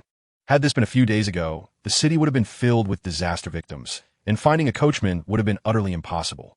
Lost in his thoughts, Liang Li chuckled and bid farewell to the 3. "You are heading to see the master of Qingyang, I presume? He is inside this time. Capturing Wu was greatly aided by your assistance, and I trust this merit will benefit your development within the Wuhuan Temple. I must take my leave now, and I hope to have opportunities to collaborate with you again in the future." With no lingering sentiment, Liang Li departed in a rather elegant manner, leaving the 3 children somewhat astonished. Was he not angry? Furthermore, what did he mean by claiming we helped him capture Wu? Managing to turn the truth upside down like a thief, shouting, "To catch a thief." Yin exclaimed in frustration after Liang Li had left. Perhaps this is the realm of adulthood? Hulaina mused, rubbing her somewhat stiff little face, having grasped some of the deeper implications in his words, speaking with a hint of uncertainty. "All right, let us hurry inside.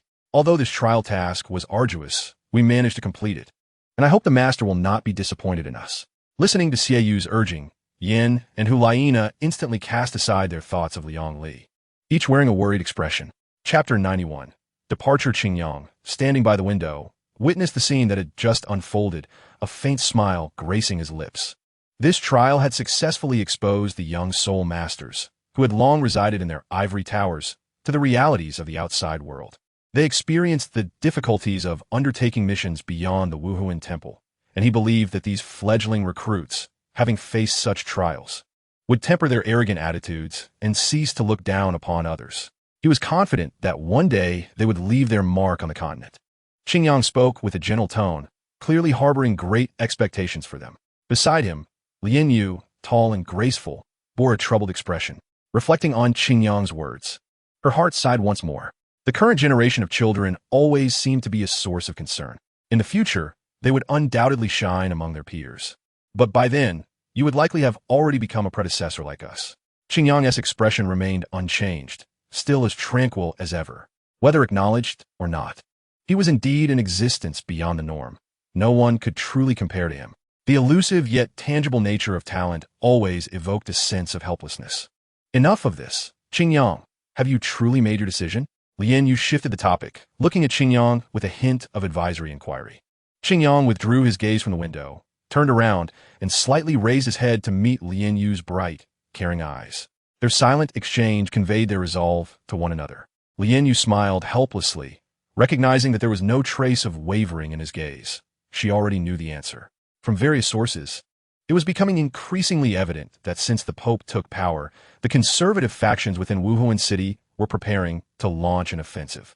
Regardless, I must return to take a look. Otherwise, I cannot rest easy. With my speed, I can cover this distance in a short time. However, I must entrust the city to the elders for the time being.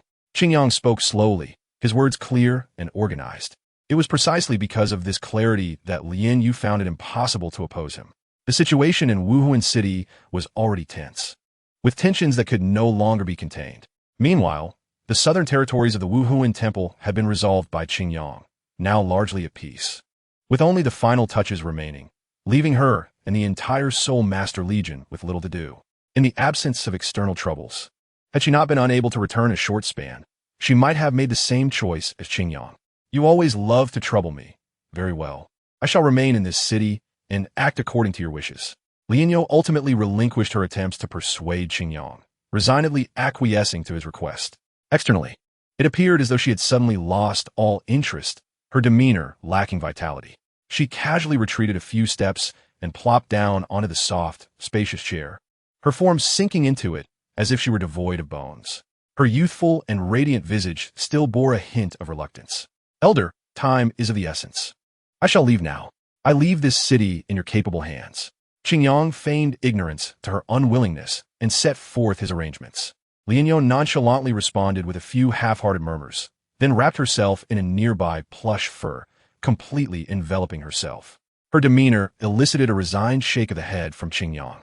Despite her seeming indifference and reluctance, he understood that once she had agreed to his request, Lin Yu would fulfill it with utmost seriousness. Her current state was merely an expression of her emotions. After casting one last look at the curled-up Lin Yu, Qingyang chuckled softly. A gentle golden light enveloped the room, reminiscent of the sun's rays, imparting a warmth that was comforting yet not overly intense. Before long, the light dissipated, leaving behind a lingering warmth, but Qingyang's presence had vanished. As he departed, Lin Yu poked her head out, glancing towards the window, and upon seeing no one, once again cocooned herself, rolling around on the grand soft chair of the city lord's residence. That annoying little brat, she muttered, her voice laced with indistinct emotions, as if recounting something. A series of distinct knocks reverberated through the air, followed by the hurried footsteps of 3 children entering, a palpable tension in their demeanor. Shiyue halted, surveying the surroundings, perplexed by the absence of that familiar figure. Isn't the Lord here? Why can't I see him? Yin, trailing behind Shiyue, queried in bewilderment. After a swift glance around, their gazes fell upon the most probable area of occupancy. At that moment, a beautiful head emerged from the bundle of fur and satin, followed by the rest of her body and limbs. This unexpected sight left Shiyue and the others momentarily stunned, unable to comprehend the situation. They were baffled as to why a woman would be present in the same space as Lord Qingyang. Lin Yu, unfazed, cleared the items around her, seated herself, and regarded the astonished trio with a calm expression, clearing her throat gently. I recall that you are the new members of Doloa Hall. What brings you here? Shiyue and the others exchanged glances, and after a moment, it was Hulaina who first regained her composure, stepping forward to confront Lin Yu. Who are you? Why are you here, and what have you done with Lord Qingyang? Hulaina's exquisite eyes reflected skepticism, along with a subtle undertone of hostility. This familiar scene evoked a sense of nostalgia in Lin Yu, who found it rather amusing. She regarded Hulaina with a knowing gaze. Little girl, you seem quite concerned for Qingyang, defending him so ardently. If memory serves, you joined Doloa Hall only about a month ago, correct? Shiyue inwardly sensed trouble and hastily intervened to restrain his impetuous sister, fearing she might utter something regrettable. In this scenario, he was more observant than Hulaina, already discerning that Lin Yu was not an enemy, but rather likely a high-ranking member of the Wuhuan Hall. This esteemed lady, we are the new members of Doloa Hall. We haven't had the pleasure of meeting you before, so please forgive our impudence, he articulated respectfully. Lin Yu nodded with a smile, responding, I am the elder of the Elder Hall, known as Gui Bao. You may address me as Elder Gui Bao. As for Qingyang, he has left for a matter of importance, so during this time, you all shall be under my temporary command. Chapter 92, Prelude in Wuhuan City, Doloa Hall.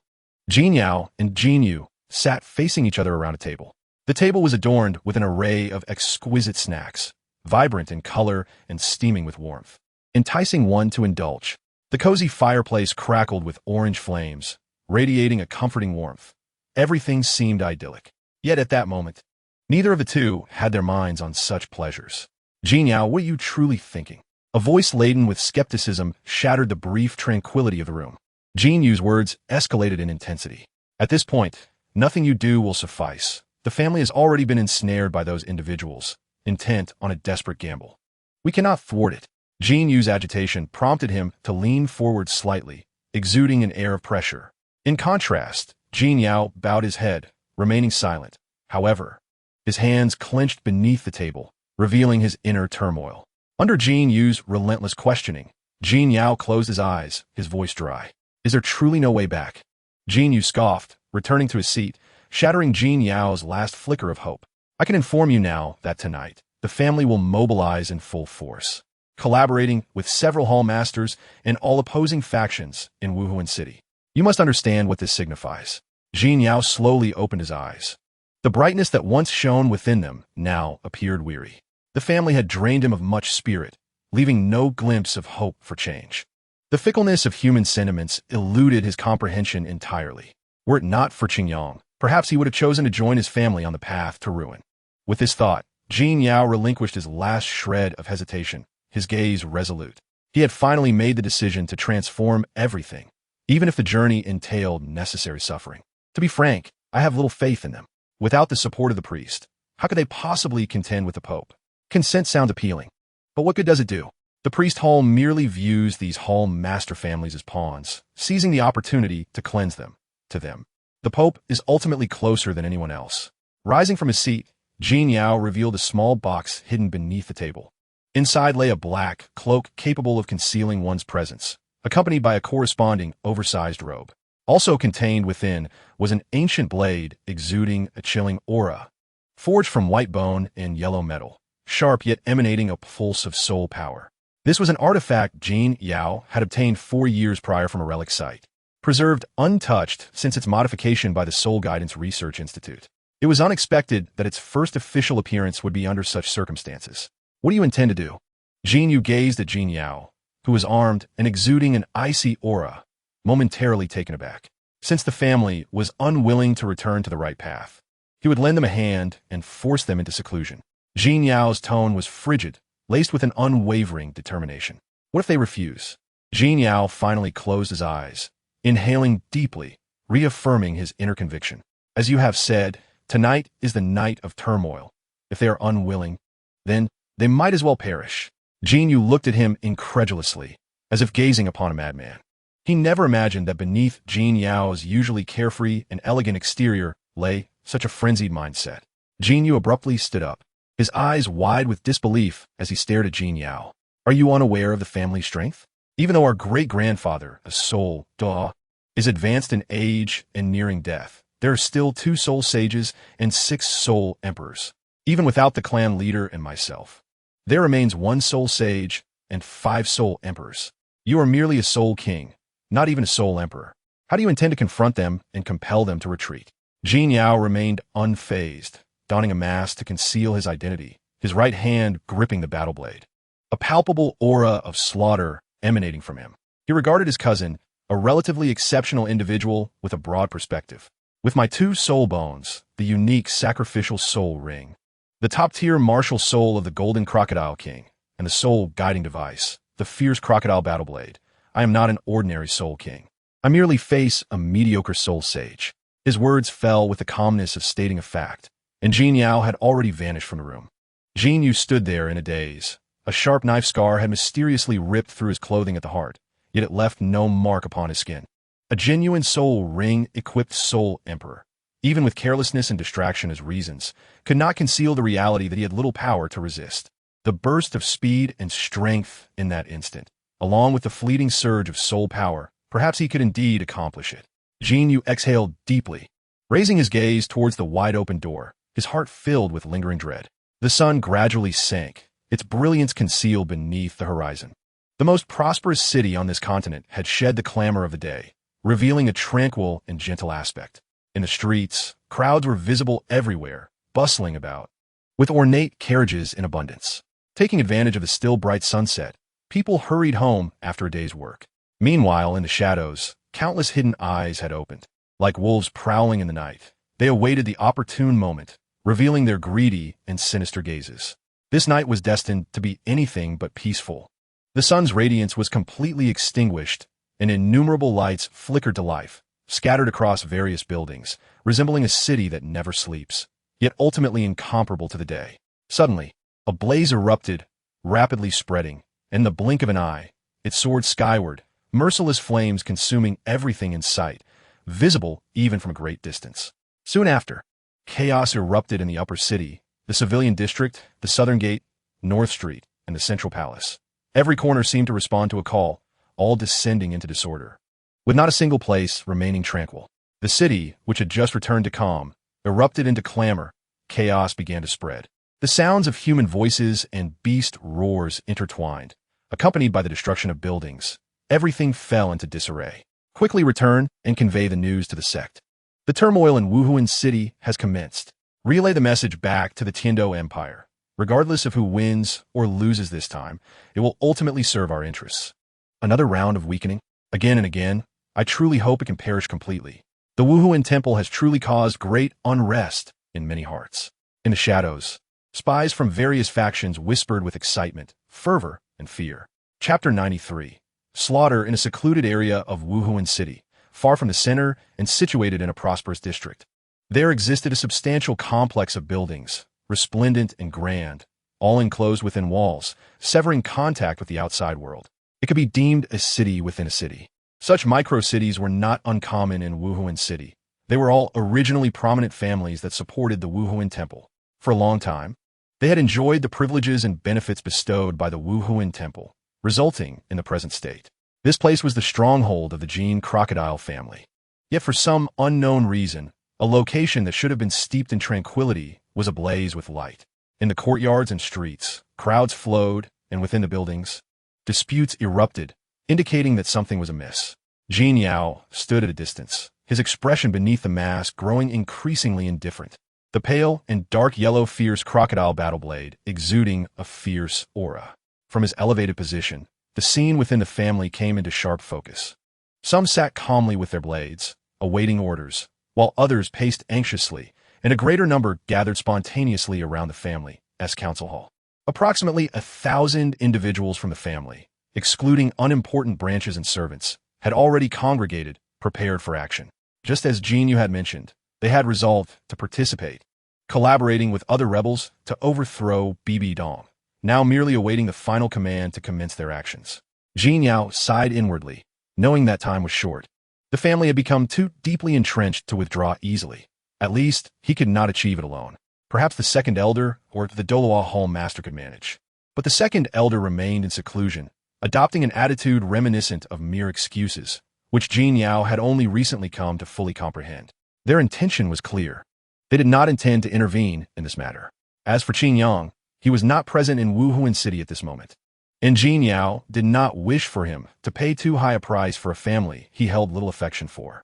If not for his parents still being alive, not wishing to involve them, and if not for the fact that he was still perceived as a member of the Jin crocodile family by others, making it impossible to transcend that world, he might have been like the second elder, watching the family's actions with detached indifference.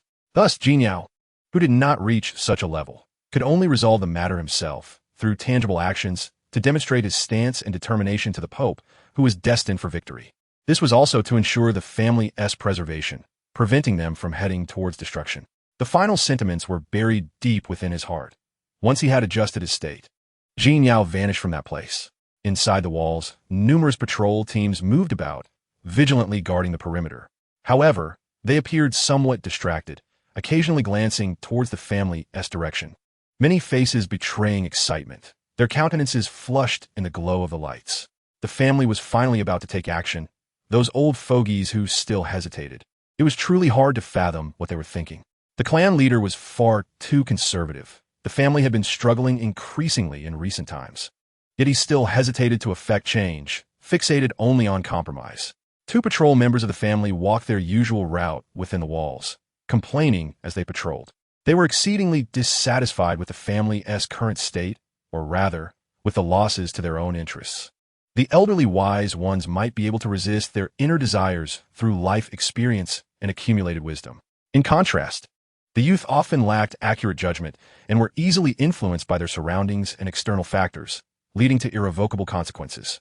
Indeed, it is the young leader, Jean Lee de, who possesses the rightful qualifications to represent our esteemed Jean E family. Otherwise, what a pitiful sight it would be for us, a family born from the second offering, inheritors of the illustrious Jean E martial spirit. Even if the spirit hall does not heed our words, they should at least refrain from treating us so harshly. The grievances of the two were unabashed, and their conversation grew increasingly casual, oblivious to the surrounding silence that gradually enveloped them. On this tumultuous night, many individuals, akin to the two of them, were utterly indifferent to the necessity of vigilance. Each was consumed with restless anticipation, yearning for the family to take decisive action and thus secure a brighter future. However, it mattered little. After tonight, our Genie family might very well advance to become one of the dominators of the Spirit City. At that moment, a smile of obsession crept upon his countenance, as if lost in delightful reverie, even moisture forming at the corners of his mouth. The other, witnessing his companion's embarrassing demeanor, turned away with a hand over his face, unable to bear the sight of such humiliation. How strange! Why had the surroundings suddenly grown so quiet? What of Jean Hua and Jean Long and their ilk? At that moment, he sensed an unsettling shift and hastily scanned his surroundings. Suddenly, he was confronted by a figure clad in a hooded coat and mask. Alarmed, he drew his weapon, shouting fiercely, "Who are you to dare intrude upon the Jean E family?" His companion, startled by this outburst, turned to see the concealed figure, the menacing Jean Yao. Instantly, he hardened his expression and similarly brandished his weapon. There was no need for further words. It was undoubtedly a lackey dispatched by the Pope. An opportune moment to rally the brothers and eliminate him, setting a favorable tone for the night's significant events. Only then did he take note of the surroundings, his movements abruptly halting.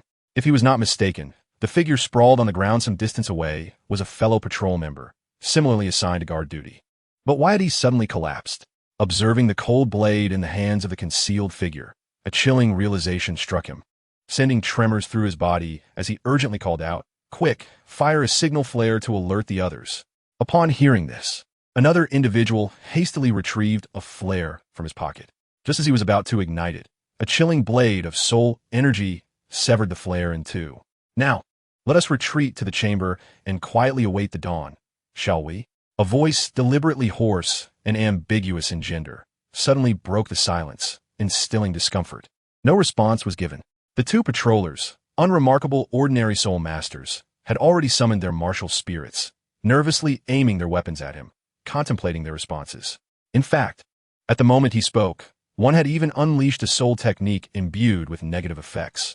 But seeing that he remained unaffected, their uncertainty prevented them from taking further action. The animal-like eyes on Jean Yao's mask bore down upon the two, and as time passed, he gradually tightened his grip on his weapon. "Your stance is now clear to me."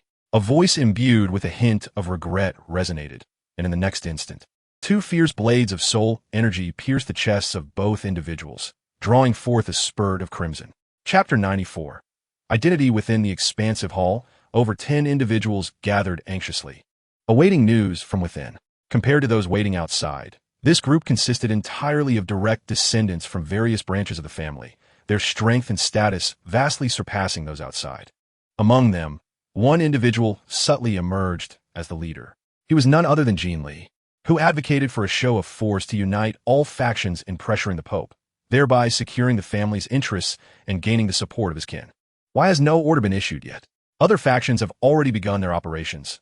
Why are those old geezers still dawdling? One person abruptly stood from his seat, impatient and eager. His words seemed to trigger a chain reaction, prompting many to voice their support, their agreement forming a cacophony. Ultimately, after a brief uproar, all gazes turned toward Jean Lee. Jean Lee de Gu, aside from the obstinate Jean Yu and his ilk among the younger generation of the family, you alone possess the highest status and strength. Please share your thoughts. Indeed, whatever Jean Lee de Gu says, we shall support. As he beheld the hopeful gazes of the crowd, Jean Lee felt a surge of self-satisfaction, relishing the moment. He did not disappoint their expectations, bluntly stating his position. "I believe those old geezers can no longer represent the Genie family. The glory of our family must be fought for by us." Jean Lee's expression grew solemn, as if he were uttering something of great significance, or perhaps he genuinely believed so. "My friends, if we do not receive an order soon, we shall take action ourselves. We cannot allow this opportunity to slip away. The various forces in the Spirit City await our grand exploits. With Jean Lee's unequivocal declaration, the atmosphere in the room intensified, each individual burning with the desire to rush out and lead the family into tonight's endeavor. Simultaneously, the voices supporting and exaggerating Jean Lee's resolve grew even louder. Truly, Jean Lee de Gou, such a sense of responsibility can represent our family. Jean Lee de Gou speaks wisely. Should any unforeseen circumstances arise, we shall proceed as he suggests, disregarding those old geezers. The clamor was indeed lively. Under their flattery, Jean Lee felt himself soaring. These individuals wielded specific resources within the family, and with their backing, his position had begun to overshadow that of Jean Yu. If he could successfully lead the family to triumph tonight, he might even secure the position of family patriarch, at which point he would have everything at his command. However, his smile did not last long, for it abruptly froze at the sound of two urgent, feeble screams. Assassins! Sound the alarm! Quickly, gather the troops. This is our stronghold. The sudden scene left the people in shock, momentarily caught off guard by the two lifeless bodies intermingling with the chaos. The clamor shattered the earlier harmony. Jean Lee's face darkened, and in an instant he summoned the Jean E spirit, his beastly gaze fixed upon the figure quietly unsheathing a blade, the architect of this turmoil. Clad in a hood, mask, and black trench coat, it was evident he was a figure of treachery. Fuming with rage, he activated his fourth soul ring. Unleashing a soul technique. Fourth soul skill. Jean E energy ball. A massive surge of soul power compressed and coalesced, a yellow orb rapidly forming before his mouth, then hurtling toward the opponent. Yet the adversary did not stand firm. Instead, with incredible speed, he evaded, taking advantage of the explosion's cover to reappear behind one of the individuals, then plunged the blade in, withdrawing it to unleash a fountain of blood. Another fell, lifeless and still bearing the trace of terror on his face. Scoundrel! How could Jean Lee stand idly by as his supporters fell? He relied on their assistance to fulfill his ambitions. Fueled by this conviction, he did not succumb to the fear that gripped those unprepared for battle. Rather, he grew increasingly fierce. All rallied together, supporting one another. They still had 8 against this lone foe. Hearing Jean Lee's command, the remaining individuals finally emerged from their momentary shock, huddling together to resist the enemy's onslaught. After all, they're all formidable soul masters. Even if they are lax in their battle formation, their strength remains undeniable. Once they stabilized their formation, Jean Lee cautiously observed the enemy before him. He saw the adversary casually flicking the battle knife made of bone, shaking off the bloodstains that fell upon the pristine ground. The demeanor appeared remarkably nonchalant, as if they were of no concern. Who is he? Why has he appeared here? Why does he seek to kill them? What is this battle knife that can channel soul power and unleash formidable skills? A multitude of doubts and fears surged within, yet none could be answered. The obstinate ones had returned home, quietly awaiting dawn, accompanied by a voice that bore no discernible age or gender. A ludicrous animal mask turned towards Jean Lee and the others. Beneath the mask's seemingly mocking expression, Jean Lee and his companions felt a wave of humiliation wash over them. Despite being the larger party, they found themselves overshadowed by the enemy's overwhelming presence, unable to lift their heads. How could the proud descendants of the Jean E family tolerate such indignity? In an instant, one could no longer contain his rage, stepping forth to confront the mysterious figure with his most powerful soul skill. Fifth soul skill, Jean Rue Chong. The black soul ring glowed, and a heavy surge of soul power coalesced into a 2-meter-long spear of golden energy. The sharp, oppressive force emanating from the Jean Rue Chong was palpable, and all present understood that this was an immensely powerful, unstoppable attack. At that moment, 3 others quickly followed suit, unleashing their own rapid and potent attacks with purple soul rings. Third soul skill. Fourth soul skill. The remaining members activated their enhanced soul skills, closely guarding the one who was launching the assault, determined to prevent a repeat of the earlier ambush that had led to death. Such a simple yet swift cooperation proved immensely effective at that moment, encircling the mysterious figure with a multitude of attacks, rendering escape impossible. In response, the mysterious figure finally released his soul rings: yellow, purple-gray, and black. The 5 distinctly different colors instantly created a tremendous reaction. Jean Lee's pupils constricted sharply. He was not alone in this shock, as even the other family members gathered nearby were equally astounded. Even the soul power they had gathered began to show signs of instability. How could they not be astonished? The signature gray soul ring immediately revealed the identity of the newcomer. For in the spirit hall and across the entire continent, only one person bore such a soul ring. That person is Jin Yao, the pride of their family, the most outstanding among the younger generation. However, Jin Yao did not cease his actions. The gray soul ring flickered with a faint light, and the immense wave of soul power exerted upon him was suffocating. Fourth soul skill, the first, mirror reflection. In the next instant, a multitude of powerful soul skills, led by Jin Rue Chong, struck Jin Yao, erupting in a dazzling display of brilliance. Subsequently, the remaining family members who had yet to unleash their attacks, with steady soul power, also executed their skills without a glance at the target, further exacerbating the shockwave in that area. The sound of explosions rang out continuously, toppling floors and walls, debris flying chaotically, leaving the room in utter disarray. The terrifying power was beyond the endurance of any soul king. Facing such soul skills, even if one did not perish, they would surely be gravely injured. The agonized cries rang out half a second later, fulfilling Jin Li's expectations. Yet, in that fleeting moment, he sensed something was amiss. The sound seemed somewhat familiar. Another voice followed, one of desperate struggle after breath had ceased, jolting Jin Li awake. He quickly turned to the other side, only to find those who had attacked Jin Yao with wide eyes, all covered in wounds, their expressions frozen in death. Two of them wore faces still marked by shock, yet their bodies were twisted and deformed, blood flowing profusely, as if they had suffered a violent blow. What was happening? Jin Li stared in disbelief at all of this, and in the blink of an eye, he found himself utterly alone. His kin, who had just unleashed a powerful assault, overwhelming that mad traitor.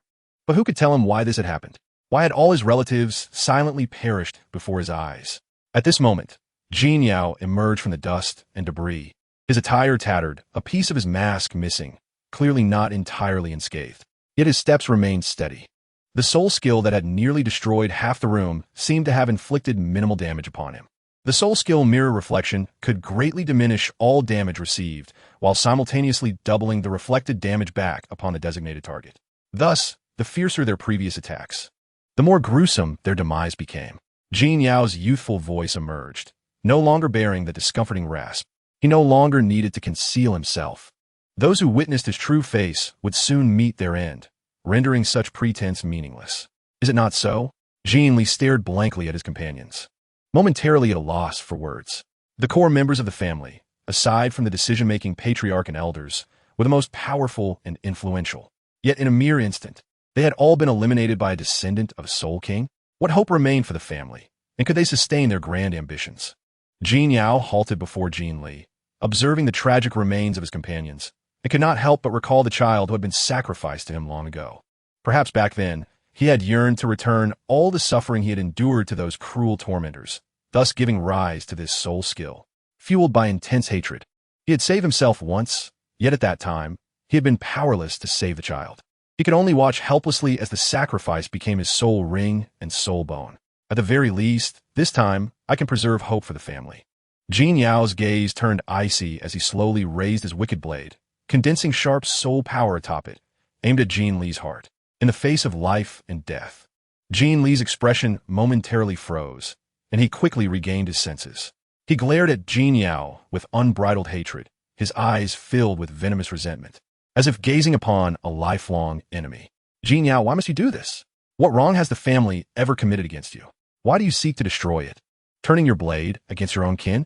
Do you not understand that if tonight succeeds, the Genie family could become the second family of the Spear Hall, a transcendent existence akin to the second elder, beneath one family, above myriad others? Such a beautiful future. Why must you obliterate it?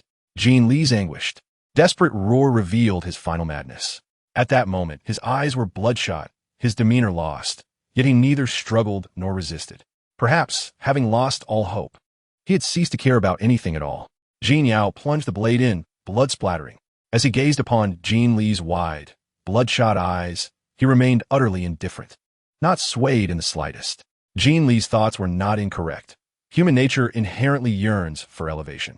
Yet he should not have misjudged the current situation, miscalculated their respective strengths, and initiated a coup destined for failure. Such a price was one the family could not afford. Your wisdom is insufficient to match your ambition. Silently, he delivered his verdict upon Jin Li. Jin Yao drew his blade, sheathing it once more as crimson droplets sprayed and splattered. The blood flowed within the confines of the room, rapidly staining its entirety. He adjusted his mask, casting a glance at the scene before him, and without hesitation, turned to delve deeper into the house. It was here that the true core resided, the domain of the family's decision-makers. The very place where he and the family had reached their understanding. The council chamber stood as the most significant venue for the Jin Yi family. For many years, it was here that the elders and the patriarch deliberated and voted on matters of family importance, influencing the fate of many. Consequently, the protective measures were exceedingly robust. Soundproofing, soul force dampening, and pressure resistance made it nearly impossible for outsiders to breach this sanctum without incurring great cost. The patriarch, with hair as white as snow and eyes that bore a hint of cloudiness, sat regally at the head of the assembly. He gazed at the silent elders and slowly spoke. Esteemed colleagues, we have reached a point of no return. The family has prepared for the worst, secretly sending away several infants to safeguard our bloodline's future. Though uncertain of its efficacy, he declared, "Now, we must fight with all we have." With a forceful clap on the armrest, he rose abruptly, his frail form erupting with an unexpected vigor. A powerful surge of soul force ascended skyward, shattering the exquisite chair beneath him and creating a swift rush of air within the concealed chamber.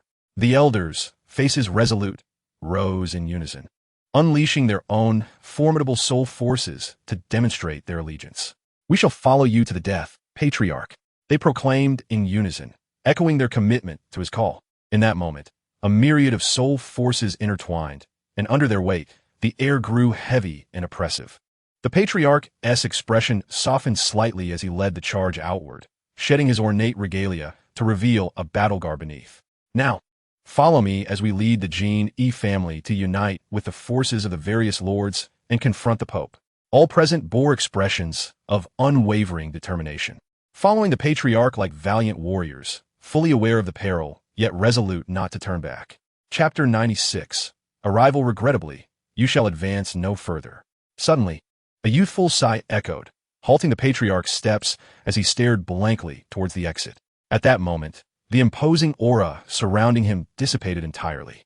At the doorway stood two once formidable family guardians, now lifeless bodies slumped against the wall, their heads drooping and blood pooling beneath them, spreading outward.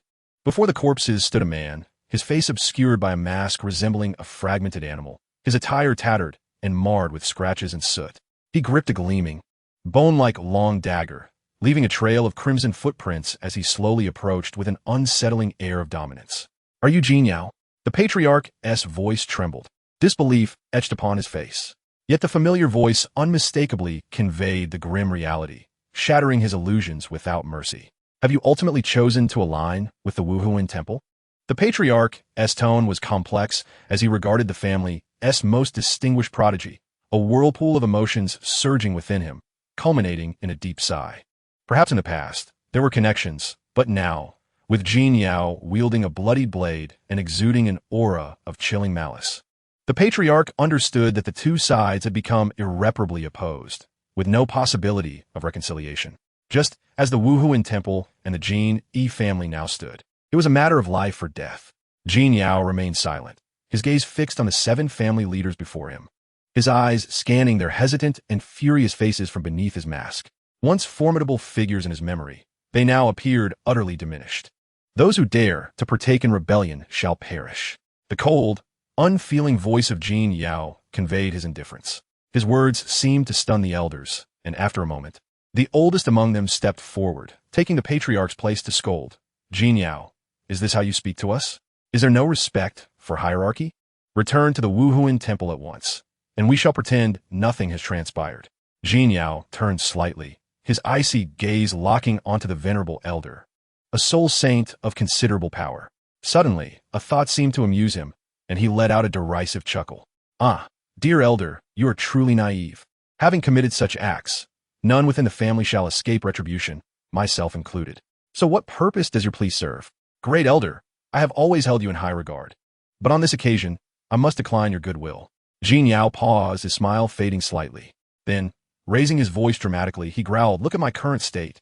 The atmosphere shifted abruptly, leaving a palpable tension in the air. Jin Yao tilted his head, observing the increasingly pallid faces of the elders, his mask concealing a twisted and grotesque smile that grew more brazen.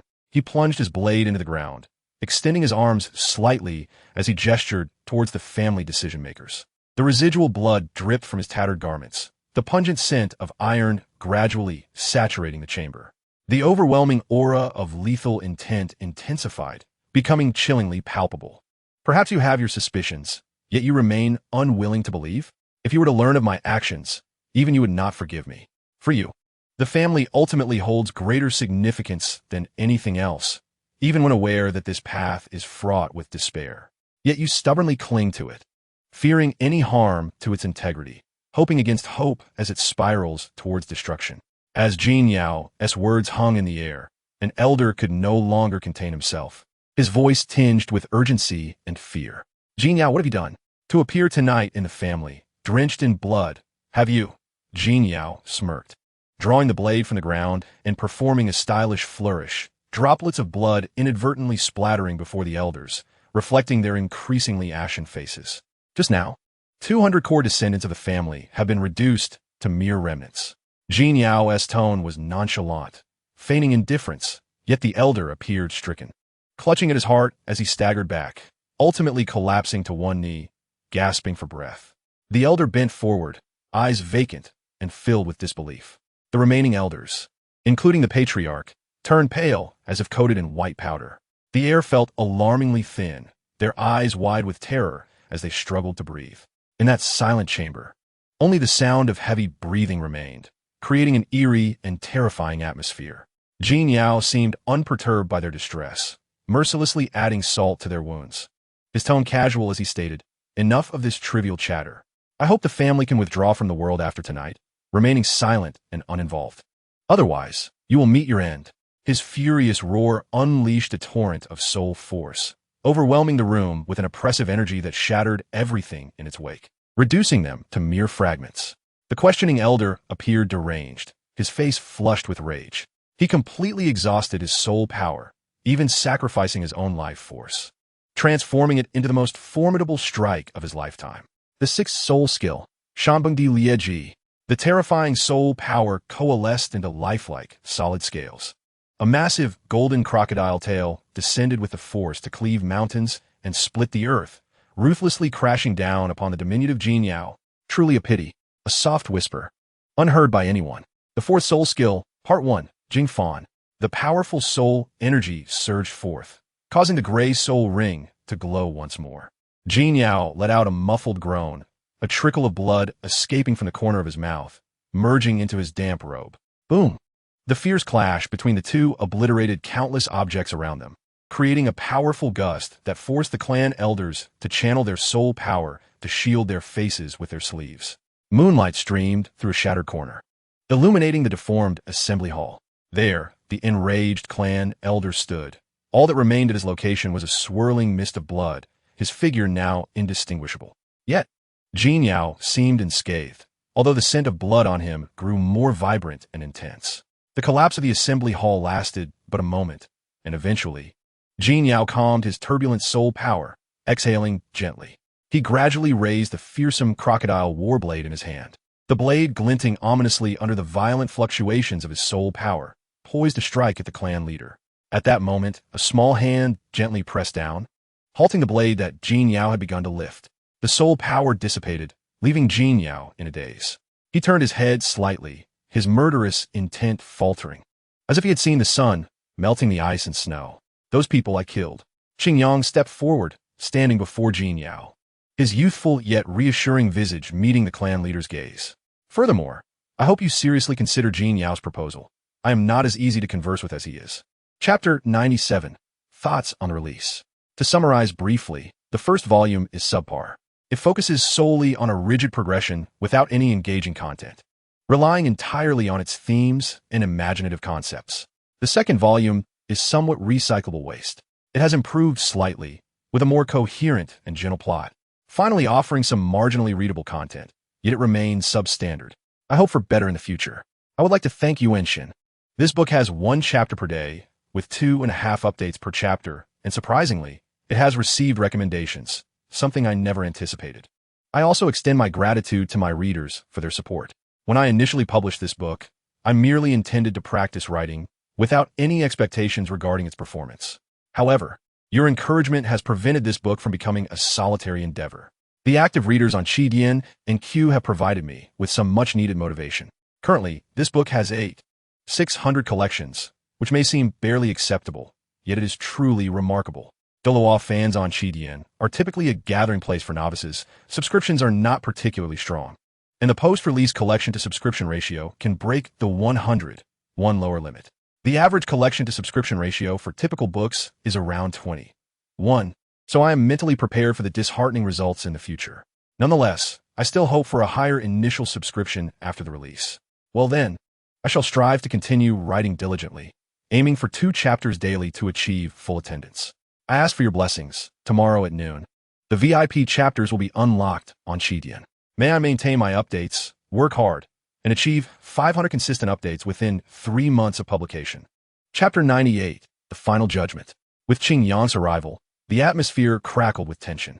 On one side stood the 6 decision-makers of the Jin crocodile family, and on the other, the Hall Master of Doluo Palace, alongside the exceptionally gifted and powerful Jin Yao, now capable of commanding a realm. Both sides embodied their martial souls, displaying their soul rings. Locked in a tense standoff amidst the bloodied ruins. The air was thick with oppression, stifling and suffocating, as the faint clash of soul power was enough to send the faint-hearted fleeing in terror. Yet none present were anything less than powerful soul masters of the continent. Having weathered countless storms, such trivial matters could not instill fear in them. Instead, they were more concerned with the preceding statements. Qingyang, you claim that all of this is your doing. After a moment of silence, the clan leader spoke slowly, his voice gravely subdued, as if suppressing something within, confirming his inquiry. His eyes, clouded and devoid of ambition, suddenly emitted a piercing light, fixated on Qingyang. Jin Yao opened his mouth, wishing to speak. Yet Qingyang abruptly raised a hand, blocking him. Seeing Qingyang's resolute stance, Jin Yao fell silent, ultimately yielding the initiative in this matter to Qingyang. Do you have any questions? As one trusted by the Pope, am I not justified in quelling rebellion and eliminating traitors? I simply did not expect the illustrious Jin crocodile family to be so weak that I hardly needed to exert myself to bring them to ruin. Qingyang chuckled softly. 3 intricately patterned and extraordinary soul rings swirling around him. This spectacle instilled great awe and trepidation in the members of the Jin crocodile family, rendering them hesitant to act rashly. Yet, even with this, to expect them to overlook their hatred was a futile dream. You wretched boy, how vicious you are! What grievance does Jin Li hold against you? Does earning the Pope's trust grant you carte blanche to act with impunity? An elderly voice, filled with resentment, sent chills down one's spine. Today, I will first slay you, then eliminate the Pope Bibi Dong. Only then can I secure my grandson's legacy and honor the spirits of my kin. 3 more clan elders, disregarding the objections of others, unleashed their overwhelming soul power. They were consumed by rage, their rationality shattered under Qingyang's provocations. They no longer wished to contemplate the disparities in strength, the future repercussions. The glory of their clan had become irrelevant at that moment. Revenge. Avenging their fallen brethren. They were willing to sacrifice everything for this cause.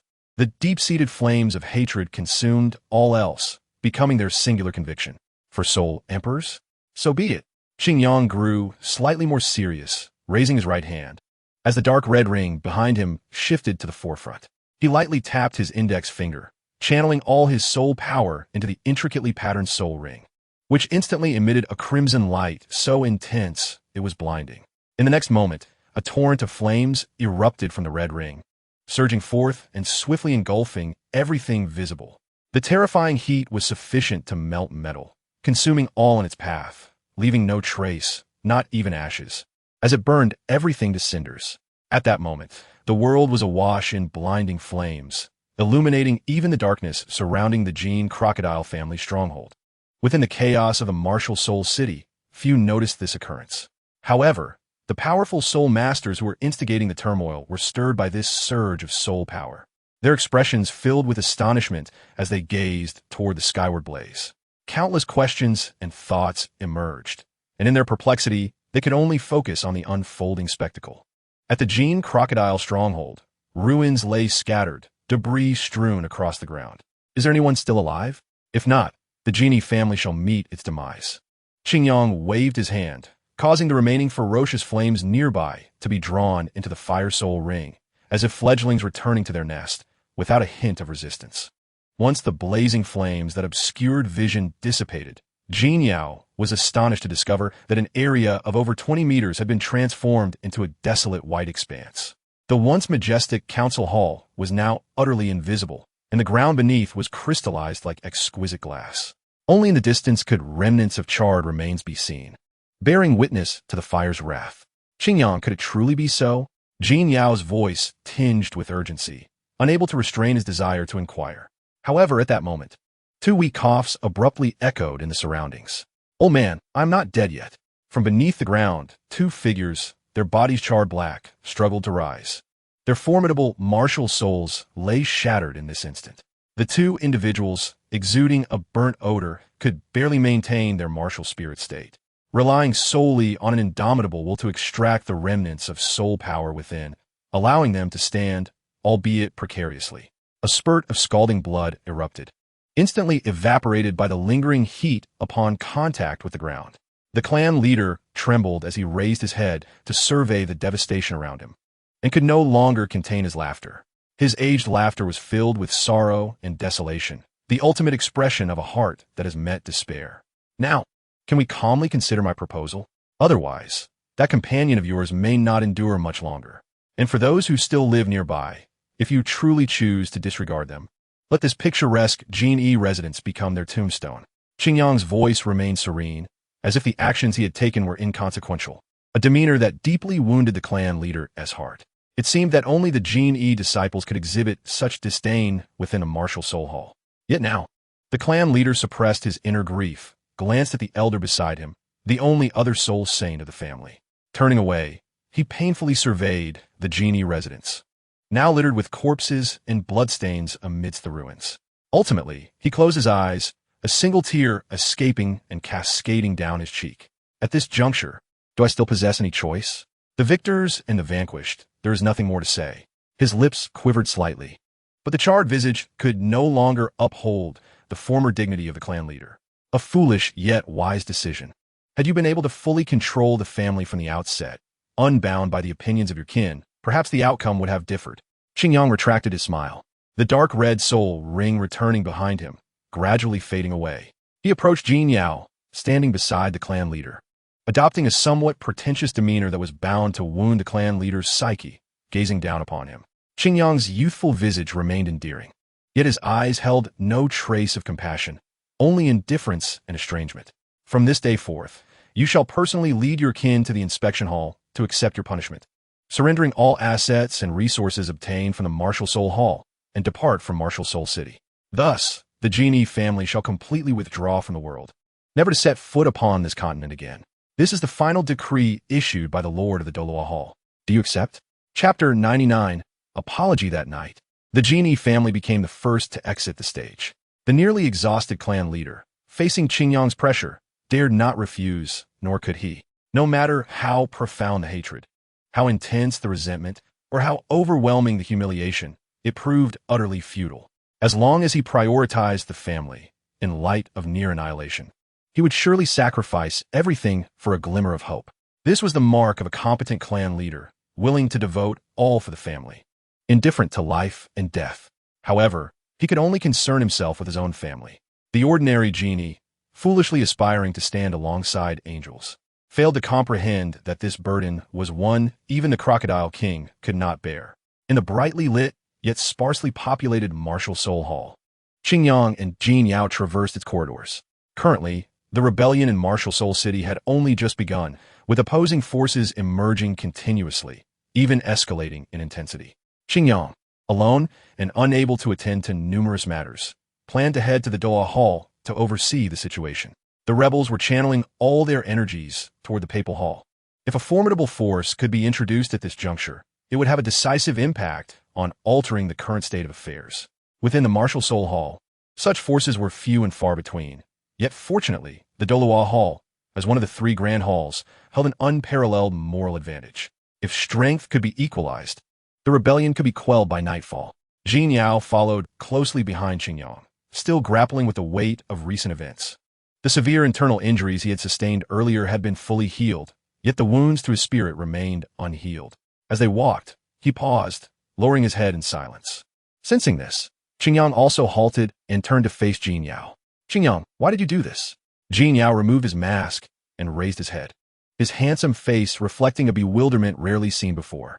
Qingyang's previous demeanor, arrogant, indifferent, and tyrannical, was entirely incongruous with the person he had come to know. In Jin Yao's recollection, unless one was thoroughly wicked, Qingyang would never exhibit such blatant cruelty, even toward adversaries who would typically be cowed by his demeanor. "But why would you bear this unnecessary infamy on my behalf?" Jin Yao gazed at Qingyang, filled with confusion and helplessness. This incident had branded Qingyang as a villain. The slaughter of an entire family was a reputation few could withstand, especially for one who was a leader of a faction. Yet, why would Qingyang tarnish his own name to bear this stigma for him? It was entirely unwarranted. Long before he arrived at the family, he had prepared himself to shoulder everything alone. Qingyang placed a hand on Jin Yao's shoulder, reminiscent of their past camaraderie. A soft green light emanated from their connection. Gentle spiritual energy flooding into Jin Yao's body, visibly soothing his expression. "I'm sorry for being late," Qingyang murmured apologetically. "Now that matters have come to this, I no longer wish to see you and your family face life and death. If it must be so, allow me to bear this hatred. Consider it a small act of atonement on my part. Jin Yao, I truly apologize. I hope my unilateral actions can alleviate any lingering resentment you may harbor." Jin Yao beheld Qingyang's remorseful countenance, a sight he had never witnessed before, and suddenly felt a pang of sorrow in his heart. His voice wavered, and his eyes began to blur. "You are still so fond of meddling in others' affairs. What on earth happened? Why did my family suddenly face annihilation?" Within the inspection hall, the roars infused with soul power echoed incessantly. An elderly man, with white hair, sagging skin, and distinct age spots, emanated an unexpectedly formidable presence as he unleashed a furious outburst at those before him. The master of the inspection hall wore a grave expression, and the other hall masters he had gathered around him also bore grim faces. "Jinji, there is no time to investigate these matters now. The situation is undoubtedly related to the woman associated with the Pope. If you seek revenge, your only option is to join us and continue executing the plan." Helplessly, the Inspector Lord suppressed his inner fury, striving to comfort the other party. This elder of the Jin E family has reached the brink of his limits, and if he truly desires to risk his life, the power he unleashes would be sufficient to rival a title de loi in a short span of time. This is precisely why they spared no effort in offering numerous benefits and incurring great costs to win him over. A plan? Nonsense. If your family had been annihilated, would you remain so composed, contemplating some so-called plan? "I'm going to take revenge right now, and anyone who dares to obstruct me shall be my enemy." Jinji glared fiercely at the Inspector Lord, showing no sign of yielding, for he was beyond the point of caring for anyone's face. At that moment, the dean of the Wuhuan Temple Academy, Shan, fortuitously returned from outside, hastily glancing at the scene before making secret eye contact with the Inspector Lord. He then halted before everyone, his expression grave as he spoke. "The investigation has revealed that no one survived from the Genie family, and the culprit is none other than the Lord of the Martial Guard Temple, Meng Yi." With a resounding clap, the grand and exquisite conference table was shattered into pieces. Jin Ji's face flushed crimson, as if an overwhelming surge of soul power erupted, fueled by unrestrained anger, and he vanished from the scene in an instant. A gust of wind followed in his wake, leaving the surroundings silent for a brief moment. After a while, someone finally spoke. "Is it truly wise to deceive him in this manner?" The Inspector Lord snorted coldly, his corpulent figure shifting slightly as he darkly remarked, "He does not have long to live. After this outburst, whether he can still trouble us is uncertain. What is wrong with making use of a useless pawn? Furthermore, if we fail, neither of us will meet a good end. Do we still expect him to come after us?" Sean sighed softly, locating a relatively intact chair amidst the debris of the table, and seated himself. To be honest, the impending loss of another familiar friend left him genuinely saddened. Perhaps it was due to his long tenure at the Wuhuan Temple Academy that his emotions were more human and less driven by self-interest compared to other lords. His choice to partake in the rebellion, aside from his subordinates, undoubtedly bore some weight from the sentiment. This matter warrants serious attention. The capability to obliterate the Jin E family and reduce their core stronghold to barren land is not something just anyone can accomplish. Observing the somewhat subdued atmosphere in the meeting, Sean felt compelled to issue a few reminders. His words elicited a series of exchanged glances, hinting at unspoken thoughts among the attendees. Chapter 100. Assembly. The Wuhuan Temple has existed on the continent for countless years, enduring innumerable storms without succumbing. Even now, it subtly trends towards becoming the foremost power on the continent, relying on its mastery of high-end soul master abilities. One individual can annihilate an army, another can crumble mountains. Such formidable might is beyond the reach of ordinary people. Were it not for the rarity of entities like the Wuhuan Temple, the continent would have long been dominated by a single power. Consequently, every member of the Wuhuan Temple harbors an unexpressed confidence when facing members of other factions. However, over the course of centuries, many within the Wuhuan Temple have allowed this confidence to evolve into arrogance. They increasingly disdain other soul masters, even beginning to regard commoners as less than human. In the 4 years since Qin Yang joined the Wuhuan Temple, he has witnessed numerous instances of this phenomenon. The entire institution has grown corrupt and decadent, exuding an unbearable stench. From the local steward, priests, bishops, to members of the Wuhuan city headquarters, captains of various teams, and branch lords, the pervasive filth is appalling. Embezzlement and corruption are merely the tip of the iceberg, colluding with nobles to exploit and harm others. Even conspiring with evil soul masters has become alarmingly commonplace. Is this still the illustrious Wuhuan Temple, revered across the continent? It is adopting a detestable demeanor, casting aside the fresh blood of commoners, becoming increasingly insular and conservative, and beginning to sever its ties with the continent. If this continues, the Wuhuan Temple will ultimately lose its luster, and relying solely on a handful of individuals from the angel family will never sustain its glory. Jin Yao, do you know? Long ago, I aspired to instigate change on the continent, and for this, I have endured in silence, cultivating a solid foundation. Today, I finally see an opportunity. Qin Yang suddenly spoke, his expression somewhat complex, his tone laden with unmistakable emotion. At that moment, the grand doors of the Doluo Temple, long left ajar, swung open again. What was once a dim light flickered into brilliance, illuminating the immense structure in an instant. After months of renovation, the overly extravagant golden embellishments within the Doluo Temple have been removed, rendering the already majestic hall even more solemn and dignified. Even from a distance, the unspoken atmosphere compels one to temper their demeanor, wary of acting recklessly. Jin Yao followed closely behind Qin Yang, furrowing his brows in contemplation of Qin Yang's words. After the earlier revelations, he felt a strong desire to share the burden, no matter how arduous the task ahead. If he previously lacked a clear goal, he now fully understood. What Qin Yang referred to is the direction for which he must strive. Are you suggesting that this rebellion within the Wuhuan Temple aligns perfectly with your expectations? Jin Yao's face bore doubt, seemingly lacking confidence in his own conclusion. Yet, after a moment's reflection, constrained by his limited perspective and experience, he could only arrive at this somewhat absurd answer, despite Qin Yang's consistent actions. Logically, such evident internal strife is something everyone would strive to avoid, as it not only undermines one's reputation, but also significantly weakens their strength. The Wuhuan Temple's unparalleled status on the continent cannot be maintained through gentleness and harmlessness alone. Mighty strength is indispensable. Therefore, despite articulating an answer close to the truth, Jin Yao still felt that Qin Yang was unlikely to choose this path. Indeed, that is the case. Qin Yang's voice held no hint of hesitation. As if this were an undeniable fact, he led Jin Yao through the vast front hall, where the silence of the night rendered the surroundings particularly profound. The ceiling and walls adorned with sculpted artwork and exquisite glass decorations, once shrouded in the night-esque gloom, now radiated their original sacred brilliance. The present Wuhuan Temple is merely a facade of gold and jade. If we do not seize this opportunity to cleanse it from within, its demise may not be far off. Qin Yang's seemingly lamenting words startled Jin Yao. The once formidable Wuhuan Temple has deteriorated to such a grave state? He couldn't help but gaze at Qin Yang, whose serious demeanor left no room for jest. Yet, this revelation was overwhelmingly shocking and hard to accept. Even with his deep-seated affection for the Wuhuan Temple, He did not wish to witness such a fate befall it. So, Qingyang, do you intend to seize this opportunity to thoroughly cleanse the Wuhuan temple? Jin Yao began to comprehend Qingyang's intentions. Yet if such actions were truly undertaken, regardless of the outcome, the losses incurred by the Wuhuan temple would be unimaginable. Furthermore, and most crucially, would the Pope consent to this uncertain path?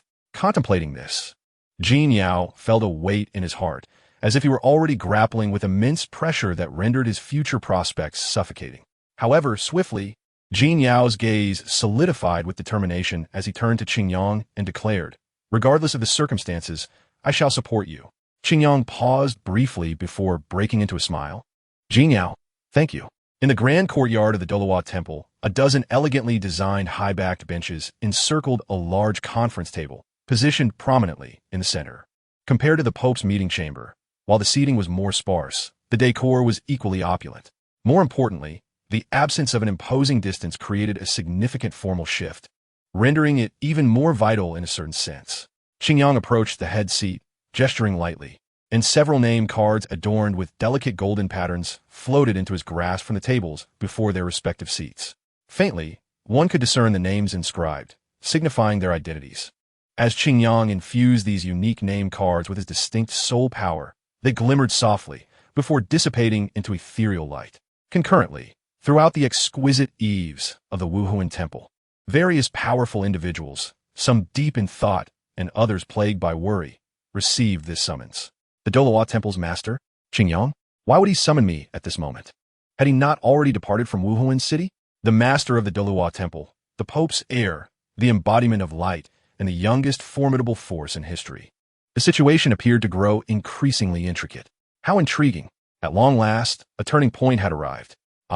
It seems prudent to investigate. Who can truly predict the outcome until the very end? Those renowned and powerful figures within the Wuhuan Temple, who wielded significant authority, set aside their pressing matters and hastened towards the Doluo Temple. A summons from one brings forth a gathering from all directions. Unbeknownst to many, Qingyang had firmly established his footing within the Wuhuan Temple and had begun to garner his own reputation. At this juncture, he finally possessed the strength to intervene in various matters. Chapter 101. Convergence. The moon gradually ascended while the darkness deepened. The most vibrant and central location of his continent was enduring unimaginable destruction. The chaos in Wuhuan City erupted from the outer city, gradually encroaching upon the inner city, resulting in the incineration of countless shops and homes and the loss of untold lives. The pent-up negative emotions of the populace erupted at this moment when order collapsed, leading them to engage in actions they once deemed unthinkable, now unrestrained amidst the turmoil. Blood and flames, cries and wails, recklessly consumed the greatest city on this continent. In stark contrast, the highest center of the inner city of Wuhuan City, numerous magnificent halls remained unscathed, towering high as if indifferent gods observing the tumult of the mortal realm from above. Within the Doluo Temple, after disseminating the summons, Qingyang seated himself in the main chair, closing his eyes to meditate as he awaited their arrival. He held no concerns regarding the accuracy of the information conveyed through the light card or its timely delivery. This unique communication technique was birthed from his integration of certain skills from the Soul Guidance Device Research Institute, combined with the marvels of his own martial soul. Such minor issues could be resolved with a modicum of understanding. The myriad complexities were indeed fulfilling, and the profound techniques were self-sufficient. The Emperor Martial Soul was an existence that should not have manifested. The rules of the Doluo continent could never constrain it. If not for the inability of this universe to nurture such a powerful entity, why would he have been summoned? A subtle smile graced Qingyang's lips, fleeting yet enigmatic. Outside the Doluo Temple, several imposing figures swiftly materialized before the grand entrance. They exchanged knowing glances, their expressions revealing a shared understanding, inwardly cursing one another as old foxes. Meng Yi, the master of the Wu Wei Temple, greeted warmly, esteemed colleagues. It has been quite some time since our last encounter. Following our separation at the Pope's meeting, I had anticipated our next meeting to be one of hostility, yet here we are tonight. His slightly rotund figure shifted as he spoke, exuding an amiable aura. However, none present were deceived by Meng Yi's facade. They were all too familiar with his true nature. If Meng Yi were indeed as benevolent as he portrayed, the Wu Wei Temple, responsible for maintaining order in Wuhuan City and all cities under the Wuhuan Temple's jurisdiction, would never be entrusted to his care. While being well-connected and astute was crucial, such a position required a degree of ruthlessness and decisiveness to deter unscrupulous individuals. A shrewd and somewhat slick-looking man chimed in, grinning as he echoed Meng Yi's sentiments. Meng, your words ring true. Our gathering here signifies that our fates are not yet entwined. I look forward to collaborating in the future, and I shall rely on your support, esteemed brothers. Meng Yi shot a glance at the diminutive man, dismissing his words internally, yet maintaining his composure. The individual managing the finances of the Wuhuan Temple was far from weak. Otherwise, given the financial temple's affluence, it would have been drained dry long ago, leaving naught but scraps behind. Enough of the reminiscing. If you wish to catch up, find another venue. Lord Qingyang is currently summoning us. Let's not keep him waiting, a knight commander stationed long-term at the Duluo Temple to safeguard certain matters. Interjected with a tone that brooked no argument. He then turned and made his way toward the Duluo Temple. The others, momentarily halted by the knight commander's abrupt interruption, exchanged polite smiles before following suit into the Duluo Temple. Those who answered Qingyang's call and arrived at the Duluo Temple were extraordinary individuals, representing nearly a quarter of Wuhuan Temple's strength at the headquarters. Were they to be summoned individually elsewhere, each would constitute a significant force equivalent to a lower sect. When combined with the current might of the Duluo Temple, even the upper three sects would be hard-pressed to contend with them. This was the culmination of the Wuhuan Temple's legacy built over countless years, possessing such prowess that even two great empires would think twice before challenging it. In the main courtyard of the temple, the sound of footsteps grew gradually clearer. Jin Yao, standing silently beside Qingyang, turned sharply towards the entrance, his formidable aura poised to erupt. Qingyang opened his eyes, his calm gaze falling upon the newcomers, instantly imposing a sense of pressure that compelled them to slow their approach. Ladies and gentlemen, please take your seats. I trust you have all speculated on the purpose of your summons. Qingyang's voice, though not loud, resonated clearly throughout the space, even reaching those positioned at a distance. He mentally counted and, as expected, noted that some individuals were still absent, likely having devised other plans. Wu Wei Dian, Master Meng, Kaijing Dian, Master Wang Dafu, and the commander of the Guardian Knight Order, Pejun, along with several other esteemed elders of notable reputation and formidable strength akin to that of SoloedEvil, comprised a total of 8 individuals. Upon hearing Qingyang's words, they each found their respective seats, tempering their personalities and adopting serious expressions, no longer displaying the casual smiles they wore outside. They all turned their attention to Qingyang, eagerly awaiting his discourse. With an upright demeanor, Qingyang, noticing their focused gazes, wasted no time and spoke directly. Previously, I was in the city of Ku'an, located in the southern region of the Wuhuan Temple, quelling local turmoil and suppressing the formidable Lion Legion of Xingla, when I received news of a rebellion within the Wuhuan Temple. Consequently, I hastily returned, utilizing my soul power to eliminate the living forces of the Jin Yi family and promptly summoned you here to address this matter urgently. His words resonated like a thunderclap in the minds of those present, the weight of the information causing even the seasoned elders of the Wuhuan Temple to be momentarily speechless. They harbored no doubts about the authenticity of his claims. Given his stature, it was impossible for him to deceive them. Such matters could be clarified with minimal investigation, rendering any further inquiry unnecessary. Master, is what you say true? Was the calamity inflicted upon the Jin Yi family your doing? Despite the gravity of the situation, the Kaijing Dian Master instinctively spoke with a tone of respect. The intense blaze that had emanated from the Jin Yi family stronghold was still vivid in everyone's memory. They introspectively questioned their own capabilities, realizing that even at their strongest, such destruction was beyond their reach. Wang Dafu, do you presume Master Qingyang speaks as you do, filled with falsehoods? The subtleties required in the Kaijing Dian are not the tools of every man. Pejun, the commander of the Guardian Knight Order, interjected with a tone of reprimand, causing Wang Dafu to offer a sheepish smile and fall silent. Deep down, Wang knew the likelihood of Qingyang's claims being true was high. However, the thought of Qingyang's age left him dizzy. If he had achieved such feats at his current age, what kind of terrifying prowess would he possess in a few years? Will he reach the peak of his strength as a soul master? The mere contemplation was overwhelming. Qingyang slightly raised his hand, and an immediate hush fell over the assembly. The laughter directed at Wang Dafu ceased, as they awaited his continued address. As I have only just returned, I am still unaware of the current situation. Would you be so kind as to enlighten me? Upon uttering these words, several gazes shifted towards Meng Yi, the Wu Wei Dian master. Meng Yi felt a slight twitch in his cheeks at the earnest looks from his old friends, forcing a smile.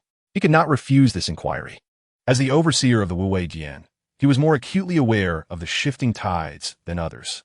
Thus, he rose to face Qingyang and began to slowly outline the circumstances based on his recollections and intelligence.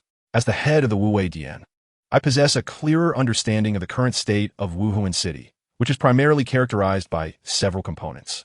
Firstly, there is the conflict involving the Wu Wei Dian, where battles rage among various families within the city. Although we had prepared in advance, the sheer number of adversaries, compounded by the betrayal from within, has made defending our numerous outposts exceedingly arduous. Just prior to my summons, nearly all the outer city of Wuhuan had fallen, and aside from the traitors, nearly half of the Wu Wei Dian's members have suffered casualties. Meng Yi paused momentarily, casting a discreet glance at Qingyang's expression. Seeing that it remained unchanged, he let out a silent sigh of relief. He felt compelled to be anxious, as those so-called traitors had only managed to evade prior apprehension through his tacit consent. Otherwise, it was implausible for anyone within his jurisdiction to deceive him. Had it not been for his dual allegiances, these individuals would have been eradicated long ago. After a brief contemplation, Qingyang formulated a thought. He regarded the various masters and elders before him, each harboring their own intentions, and inquired, what would transpire if we were to recall all members of the Wu Wei Dian back to the three main halls? Meng Yi's eyes widened in shock as he looked up, but quickly averted his gaze, lowering his head in silence. He was uncertain of Qingyang's reasoning behind this notion. Yet given his own precarious position, he deemed it wiser to refrain from questioning it. After all, should such an action occur, it would not adversely affect him. At that moment, Wang Dafu, unable to contain his impatience, interjected, Master, should we proceed in such a manner, the city will undoubtedly suffer severe losses. The tax revenue of Wuhuan City this year is already in jeopardy. The traitorous forces are not to be trifled with, and the merchants within the city will surely be affected. Should we abandon our stronghold, even if we manage to rectify the situation, the cost will be tremendous. Pajun, concealing his lower face with crossed arms, harbored a differing perspective regarding this decision. Once Wang Dafu finished, he offered his counsel. If the master were to act thus, the chaos would escalate, and external rebellion would intensify, for no one fears kicking a dog when it is down. Qingyang nodded, refraining from rebuttal, as their assertions held merit. Indeed, should he act in such a manner, it would equate to relinquishing a fleeting advantage, prompting those still observing to take action, further destabilizing the situation. The ramifications could potentially trigger a cascading effect, jeopardizing the ultimate outcome. However, how could one hope to rebuild without first eradicating the rot entirely? Being a mere patchworker was not his aspiration. If the losses remained within tolerable limits, it was imperative to cleanse all filth. Once they concealed themselves again, it would be far more challenging. After all, the Wuhuan Temple was not short on funds. The casualties amidst the chaos were regrettable, yet unavoidable. The insurgents would likely show some restraint. Years later, when the Wuhuan Temple faced obliteration, the two great empires would not exercise mercy. Then, the toll would be far greater. I'm aware of all you have said, but I am curious to witness what sorts of nefarious entities may emerge amidst the collapse of the situation. I intend to seize this opportunity to cleanse them thoroughly. Otherwise, the grandeur of the Wuhuan Temple will inevitably be consumed by these parasites. Qingyang's words carried a cold undertone. The content of his discourse left the masters and elders astonished, their jaws agape, with only Jin Yao, well informed of the circumstances, remaining unfazed. While everyone was fixated on the rebellion, the TheGolden master had already conceived more profound aspirations, even planning to leverage this opportunity to reconstruct the foundation. Such audacity elicited admiration, yet it was accompanied by profound skepticism. No one could ascertain that Qingyang's approach was infallible, nor could they fathom the possibility of his success. Master, I admire your thoughts. Since you possess such resolve, the Wu Wei Jian is willing to heed your commands. Meng Yi bowed deeply, his attitude sincere. Regardless of his inner thoughts, or whether he truly holds hope for Qingyang, he will not refuse this command. The others remained silent, refraining from expressing their opinions or positions. Qingyang paid no heed to their willingness. As events unfolded, all would be unable to oppose the inevitable tide. Once this decision was made, Meng Yi continued, stating that the second point is to focus on the confrontation between the Central Soul Master Corps station outside the city and the Wuhuan City Guard. The commander of the Central Soul Master Corps seemed to be biding his time, not immediately directing his forces to crush the city guard and enter the city to rectify matters, but rather maintaining a standoff outside the city. I suspect that the commander of the city guard, the Platinum Bishop of Wuhuan City, Salas, has promised him something to keep him neutral and uninvolved in this internal conflict. After speaking, he looked to Qingyang, awaiting his opinion. However, before Qingyang could respond, the leader of the Guardian Knight Corps, Pejuan, spoke first. My lord, allow me to go. I have a history with the commander of the Central Soul Master Corps. Even if he does not accept your goodwill, I can lead the Knight Corps to defeat the city guard.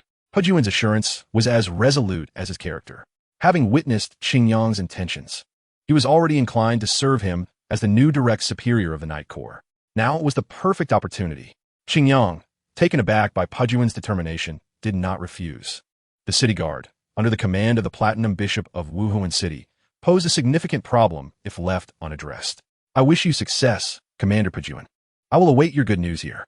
Qingyang smiled, pleased with Pejuan's initiative, which indicated a genuine desire to ally with him, unlike others who merely offered lip service. Pejuan's allegiance would greatly assist his future plans, alleviating the pressing issue of manpower. Without delay, I shall set off now. I will surely bring back good news within 2 hours, Pejuan declared with unyielding resolve before promptly departing. Meng Yi wore a beaming smile, seemingly delighted by this turn of events, reverting to his usual demeanor. The third point is to await the situation on both battlefronts to stabilize. Then unleash the Soul Master Army for a decisive strike, solidifying the dominion of the various Hall Masters and Honorary Elders. It has now been confirmed that the rebels include the Inspection Hall Master, the Civil Affairs Hall Master, the Academy Dean of the Wuhuan Hall, the Platinum Bishop of Wuhuan City, and several Honorary Elders who have been swayed. Opposing them are the Judgment Hall Master, the Judicial Hall Master, the Personnel Review Hall Master, and several title Dolois who support the Pope. In summary, without considering the hidden cards of both sides, their strengths are comparable. Meng Yi, with a welcoming smile, concluded his presentation and sat back down. While this was stated, everyone understood that this rebellion could not have been initiated without a certain degree of assurance. In other words, the Inspection Hall Master and his cohorts must possess some trump card capable of altering the course of battle. After all, the Pope Bibi Dong had long since ascended to the rank of title Dolois, and even if she had not reached level 95, she could not be far from it. Such formidable strength would render ordinary human wave tactics ineffective, if not fatal. It seems the situation within the Wuhuan Hall is more dire than I had anticipated. Nearly half of the major halls have defected, and surely the Pope does not enjoy such widespread resentment, does she?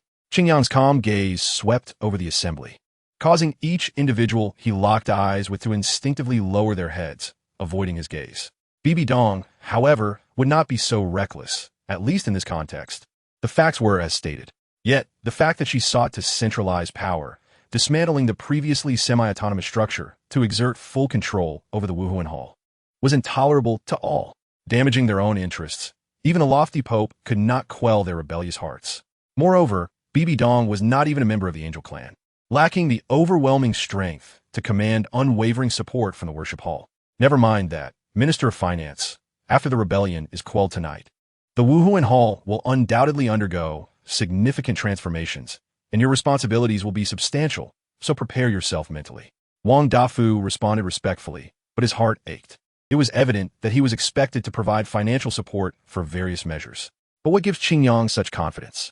Even if he could quell the southern turmoil and suppress the Genie clan, the strength of the Wuhuan Hall is not something that can be compared to mere two parties. At least 10 title Dolois are known to be participating in the rebellion. The number of hidden strongmen is even more uncertain.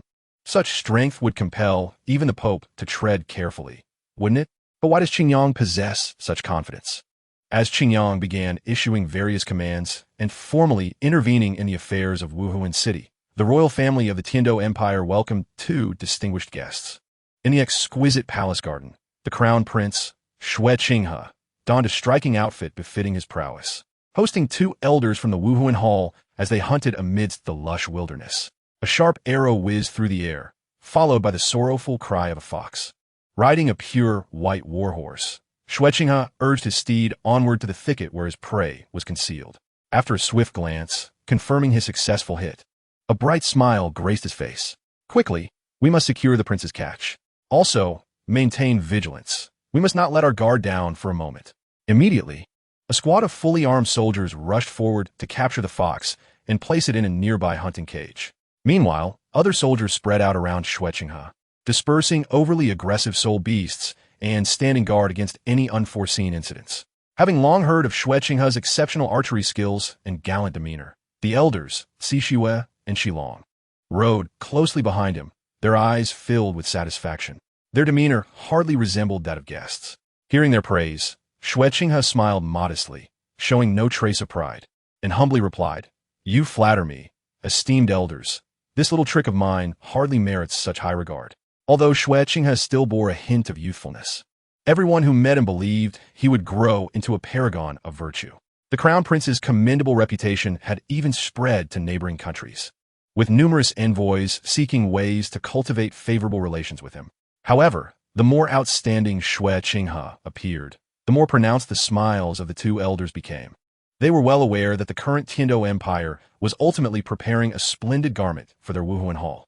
Previously, they had heard that the prince had encountered assassins, with even his personal guards sustaining injuries. "So the Pope had sent us to ensure your safety," Xishue said somewhat courteously, subtly gesturing to the surrounding soldiers. In an instant, Xue understood. "I appreciate the trouble you've taken, esteemed elders."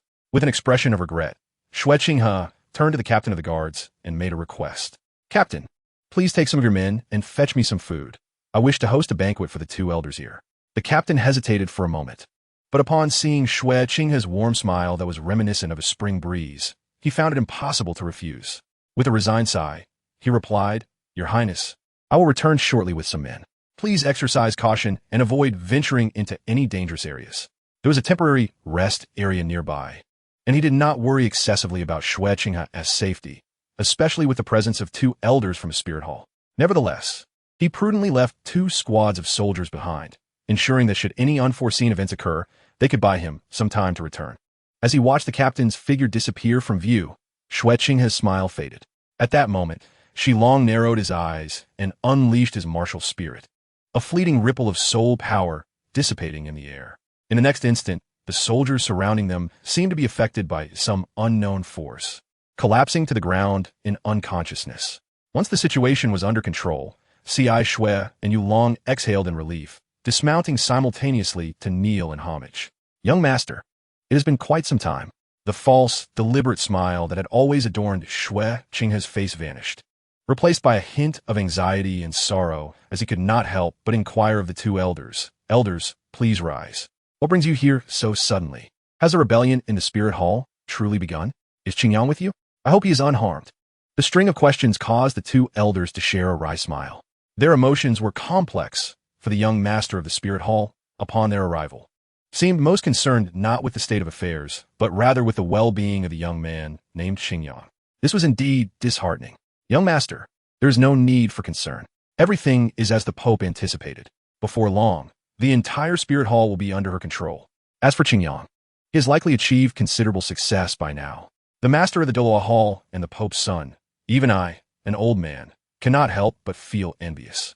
Xilong spoke slowly, his words imbued with profound sentiment. Who would have imagined that the boy once regarded by the spirit hall as an unparalleled genius, comparable to the angel family, would grow so rapidly? In less than 5 years, he had attained formidable strength and established an impressive reputation, a feat that few would have believed possible in the past. Qingyang is indeed exceptional. A smile of delight spread across Xue's refined features, leaving the two elders feeling exasperated. Their young master was admirable in many ways, yet this particular sentiment was somewhat vexing, perhaps sensing his lapse in composure. Xue swiftly regained his demeanor. It was then that he redirected his focus to the matter at hand. "Are you implying that all of this was within that woman's foresight?" he asked softly, his expression remaining unchanged, yet he felt little regard for this notion.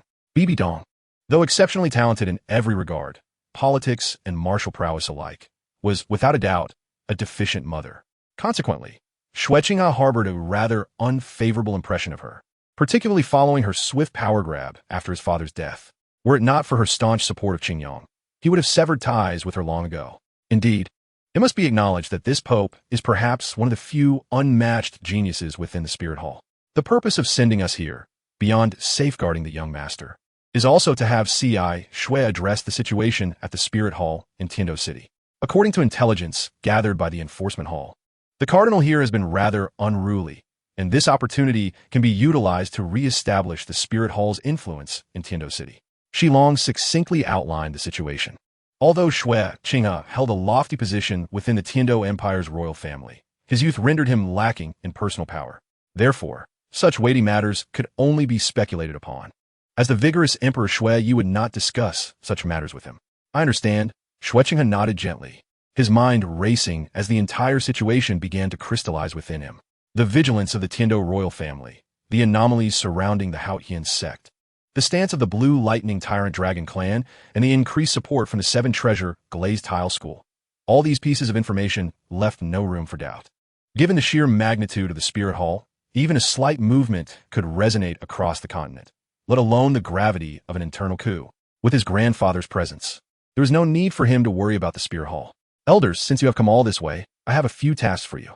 Several thoughts flashed through Shui Qinghe's mind, and one particular notion became increasingly urgent. Please do not hesitate to command us, young master. The two elders immediately bowed in obedience. Shui Qinghe nodded, a glint of cold light passing through his eyes. Recently, due to the birth of my younger brother, certain ministers who are at odds with me have suddenly emerged, opposing my ascension as the crown prince. I wish for the elders to issue a warning to the ringleader in secret. Should he continue to be so ungrateful, let him vanish from my sight entirely. Shui Qinghe's voice was chillingly resolute. Initially, he had not intended to resort to such a crude method, yet the circumstances surrounding the Spirit Hall had instilled a sense of urgency within him. Qingyang had now ascended to the position of master of the Doloa Hall, and in a certain regard, his status was not inferior to that of the elders or the pope. Yet here he was, merely a grand prince without even the title of crown prince. To be overshadowed by Qingyang was not something he wished to endure. Rest assured, young master, that individual is likely unwilling to relinquish the high position earned through years of toil. Shilong replied with a smile, clearly not viewing the matter with great concern. He had witnessed far too many such individuals in his lifetime. Under the combined pressure of both kindness and authority, few could remain steadfast. Young master, let us conclude our discussion here. Someone is approaching. At that moment, C.I. Shui alerted them to the sounds echoing from the distance. Instantly, Shui Qinghe withdrew his previously casual demeanor, while Shilong once again released his soul power, rousing the slumbering soldiers around them. Before long, as the soldiers gradually regained consciousness, the atmosphere grew tense. Under the command of squad leader, the still-dazed soldiers expanded their perimeter, maintaining a cautious distance from one another. Your Highness, what exactly just happened? Why did we fall into slumber? The squad leader hurriedly approached Shui Qinghe, concern etched across his face. After all, this was his responsibility, and should any misfortune arise, it would not only be he who bore the consequences. Every soldier present, including their families, would be implicated. Although it appeared that nothing had gone awry, he could not afford to remain untroubled. Shui Qinghe offered a gentle smile, releasing a faint aura of soul power to soothe the soldier's anxiety. It was nothing of consequence. A peculiar soul beast attacked us. Fortunately, with the presence of the two elders, we were spared from calamity. The squad leader cast a puzzled glance at the two elders. Upon seeing them nod, he felt a slight alleviation of his concerns. Is that so? I'm truly grateful to both elders. Although he still harbored some doubts, understanding that there was no significant danger at present, he wisely refrained from further inquiries. The vicinity had been thoroughly scouted multiple times, and under normal circumstances, such an incident should not have occurred. However, the recent surge of assassins had been exceedingly rampant, audaciously attempting to assassinate the Grand Prince. I believe this incident must be related to them. After expressing his indignation with those words, he took his leave. At that moment, a formidable elite squad approached from the distance, accompanied by a lavish supply cart filled with provisions. As they drew nearer, it became evident that the arrivals included the head of the guards and others. The head guard, keenly sensing something amiss, quickly engaged in conversation with the squad leader. Before long, he stood before Shui Qinghe with a grave expression. Your Highness, this place is far too perilous. Although we have the two elders with us, for the sake of safety, I must insist that you return to the palace immediately. The head guard's tone carried a hint of firmness, indicating his current stance. Although he could not truly impose consequences on Xue Qinghe, should he refuse, he would undoubtedly report the urgent situation at once. The growth of the Grand Prince is paramount. Any unforeseen incident would be unbearable for all involved. I shall heed your advice and return to the palace for now. Fortunately, Xue Qinghe was not stubborn, allowing the head guard to breathe a sigh of relief. As they turned to leave, they did not notice the faint smile that graced Xue Qinghe's face along with that of the two elders from the Wuhan Temple. Chapter 105, The Outer City Charge. Spare not a single one of the Pope's lackeys. Fellow comrades, if we breach this place, they will have no choice but to retreat to the inner city. Victory is within our grasp, so do not let your guard down.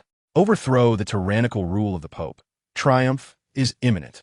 Numerous heralds dashed across the battlefield, vociferously rallying the advancing soul masters below. Soul rings occasionally flickered around them, various enhancement soul skills radiating from their vocalizations, enveloping each charging soul master.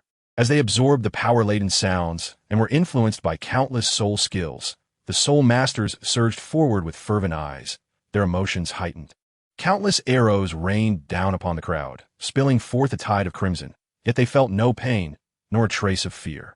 It was as if their humanity had been dulled, transforming them into mindless machines, relentlessly pursuing a singular goal. It has broken. The outer wall has been breached.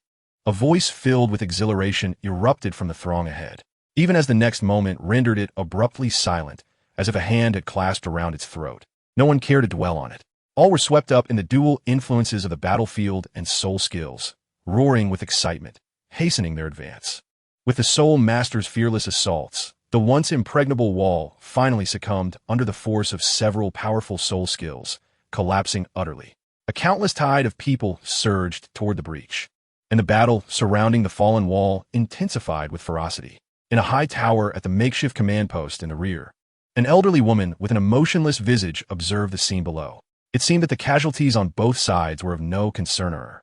Master, the outer wall of the Wu Wei Temple security office has been breached. It is likely that we will capture this place shortly. Once the outer city falls, even if the Pope wishes to flee, the difficulty will increase significantly. Should we succeed, the Wuhan Temple will be under our dominion. Beside her, a slender man gazed at the unfolding scene with palpable excitement. His words dripped with confidence about the future, envisioning a promising horizon. Yet, the Minister of Civil Affairs showed no interest, merely regarding the carnage below with indifference. Occasionally, when blood spurted forth, a flicker of emotion would flash in her eyes. Once we capture this place, do remember to inform me. It would be a grave shame to waste such a rare opportunity.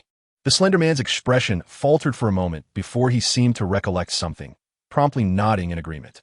This woman, resembling an ordinary neighbor, was far from the harmless image she projected. When it came to matters of cultivation, she would become quite formidable. If not for their close relationship, he would have remained unaware of this fact. However, such circumstances would spell trouble for these people. The man looked down at the throng below with a semblance of sympathy, as if mourning for them. On the opposite side, in a lower district of Wuhan City, at the Wu Wei Temple security office, the last bastion of the outer city was embroiled in fierce combat. The air was thick with cries of anguish, accompanied by the continuous release of soul power, punctuated by sporadic explosions. Had it not been for the ample preparations and sufficient resources here, they would have hardly endured for long. Yet even so, following the recent bout of frenzied fighting, the collapse of a segment of the outer wall rendered their situation perilously precarious. A middle-aged man with a square jaw and an air of authority stood within a watchtower, his gaze fixed intently on the unfolding chaos below. He was none other than the director of the security office, Shi Jun Director. The situation is dire. The assailants are primarily the commoners of Wuhan City, while the elite forces of various families remain in the rear, overseeing the battle. If this continues, we shall not hold out much longer. A young man burst in, breathless and drenched in perspiration, his clothes tattered and reeking of blood, a testament to the intense combat he had endured. Yet, despite their desperate efforts, the results were minimal. One could only blame the fact that this was Wuhan City, where the number of soul masters vastly outnumbered those elsewhere. With nearly one soul master for every 10 commoners. Shi Jun turned around, his brow furrowed deeply, the lines on his face growing more pronounced. The earnestness of the young man before him reminded him of his own youthful self. After a moment of silence, he softened his tone slightly and spoke with a semblance of calm. I have just received a command from Master Ming, instructing all members of the Wu Wei Temple to withdraw from the outer city and proceed to the 3 main halls for defense. The young man replied urgently, "But why have we not moved yet? We cannot hold this position. It will only increase our casualties." As soon as the words left his mouth, he halted, chagrined, slapping his forehead and stamping his feet in frustration. I was not considering the situation adequately. The current circumstances have rendered our escape impossible. Those frenzied traitors outside will not allow us to leave. Jun nodded, his gaze drawn to the increasingly desperate battlefield, a surge of impulsiveness stirring within him. He understood that this impulse could lead to his ruin, yet it was inescapable. He yearned to fully immerse himself in the fray. "You go and select some death warriors. I will personally lead a rear guard to buy you time for your retreat."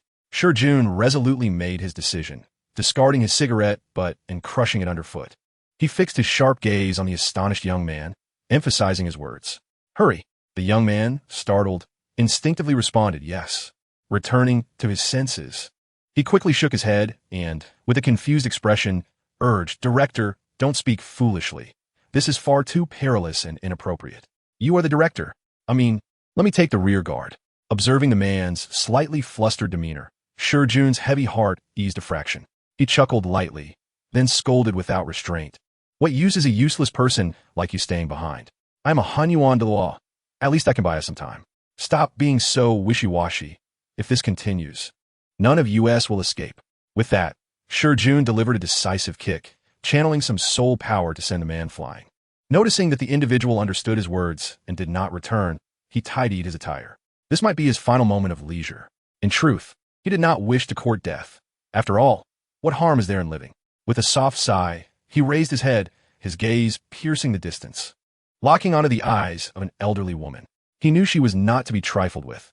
The master of the Minzheng Dian, possessing an astonishing soul power of level 87, had rapidly increased her cultivation speed through unsightly methods over the years.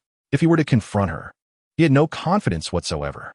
"Old hag, I have long found you displeasing. Soon you shall witness my might." Cursing fiercely, Jun immediately stepped outside, preparing to rally his forces. Chapter 106. The support from the Soul Guidance team having paid a considerable price and relinquished most of the defense territory of the security office, he finally earned a moment to breathe. Seizing this rare opportunity, the man demonstrated impressive capabilities, swiftly organizing everything. Among them, those severely injured or unable to leave voluntarily stayed behind, willing to sacrifice their own bodies to buy time for others' retreat.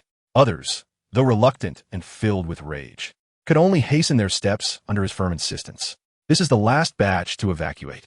Director, do you truly intend to remain here?" The man's forehead glistened with sweat. His complexion flushed. His exertions made his speech somewhat labored. Yet, even so, when he glanced at Jun, he could not help but urge again. This was not only due to Jun's status, but also because he had cared for him like a mentor since he joined the Wuhuan Dian, providing warmth. Jun fell silent for a moment as the sounds of battle from afar intensified once more. He sighed and revealed a secret he had not intended to share with anyone. "Do you know why I have always treated you with such kindness?" The man was puzzled. Why would the director pose such a question at this time? "Because you're my illegitimate son." The quiet declaration struck like thunder, leaving the man momentarily stunned. "I had not planned to disclose this secret to you, but given the circumstances today, I fear I may not return alive. So my boy, you have always believed me to be a man of responsibility. In this moment, as your father, how can I betray your expectations?" Jun cast aside his grand, ornate robe, revealing his robust physique, and offered the man a hesitant smile. Without looking back, he strode towards the crumbling front line. As a brilliant light erupted and the colossal manifestation of his martial spirit appeared amidst the throng, wreaking havoc, he struggled to contain the tumult of emotions surging within him. "Father!" He cast a distant glance, suppressing the sudden wave of sorrow, and ran away without turning back. "You must survive." In the distance, within the massive martial spirit, Jun watched his child depart, a look of relief dawning on his face. He then ferociously struck out again, unleashing a vibrant flame. As his soul power dwindled, his efficiency in the slaughter among the crowd increased. His actions drew the attention of the distant master. A chilling sound echoed across the battlefield. A haunting call of an owl, as the enormous martial spirit collided violently with Shurjun's. In mere moments, as the two engaged in relentless combat, the overwhelming soul power explosion left no survivors within a 100-meter radius. At a distance, Jin Yao, accompanied by a well-equipped and trained elite from the Doa Hall, rushed towards the site. Suddenly, his pace faltered as he spotted the distant titanic martial spirits, his expression growing grave. This signified that the situation at that location had become exceedingly dire, prompting even the local leader to join the fray. He quickened his steps, determined to extract the members of the Wu Wei Dian and the security office's director. Jin Yao immediately ordered a swift advance. At that moment, a somewhat disheveled group of Wu Huan Dian members, marked with numerous wounds and bloodstains, appeared before them. Upon seeing this elite soul master team, a glimmer of hope flashed in the eyes of the onlookers. A man approached, his voice betraying an uncontainable joy. "Are you the soul masters sent by the Wu Huan Dian to assist us?" Jin Yao subtly gestured for those around him not to impede and brought the man closer. Upon witnessing the man's harrowing appearance, he comprehended the intensity of the previous battle. His clothes were in tatters, his body drenched in blood that had begun to congeal, releasing a foul odor. The tremor in his hands, soaked with sweat, and his dim eyes, unable to mask the profound fatigue, spoke volumes about their sacrifices. Jin Yao felt a surge of respect. These individuals were indeed worthy soul masters. "I am Jin Yao, sent by the master of the Doloa Hall to assist in your retreat." His solemn response intensified the glimmer of hope in their eyes. The man seemed to exhale in relief, fatigue, and joy mingling on his face. He looked at Jin Yao and, with a sigh of relief, said, "Thank goodness. I am Ling, the combat captain of the security office. Most of the survivors from the Wu Wei Dian security office have evacuated safely, but that is because the director is personally holding the rear guard." The man succinctly explained the current situation before pleading earnestly, "Sir, could you possibly rescue him?" Jin Yao felt a flash of admiration, but quickly suppressed any emotional response that might cloud his judgment. However, the man's request aligned perfectly with his mission, so it would not pose any issue. The loss of a Hunyuan Doa was no small matter for the Wu Huan Dian. He pledged, "I will do everything in my power to save him. We have come for this purpose. I will send some individuals to facilitate your retreat. Please wait for our good news from the rear." Jin Yao spoke decisively, his tone laced with consolation. Yet, Ling was unwilling to accept this. With hope now kindled, he preferred to venture forth rather than wait idly. He shook his head and earnestly requested, "Could you take me along? Let the others evacuate. I will follow you alone and will not hinder anything." After a moment's contemplation, Jin Yao considered that Ling might possess greater familiarity with the situation and could be of assistance. Thus he refrained from refusal. After all, bringing one more person along, especially one with considerable battle experience, would not be a burden. "Since it is your request, I acquiesce, but all actions must adhere to commands. This team of soul masters is extraordinary. In any situation, do not act on your own accord."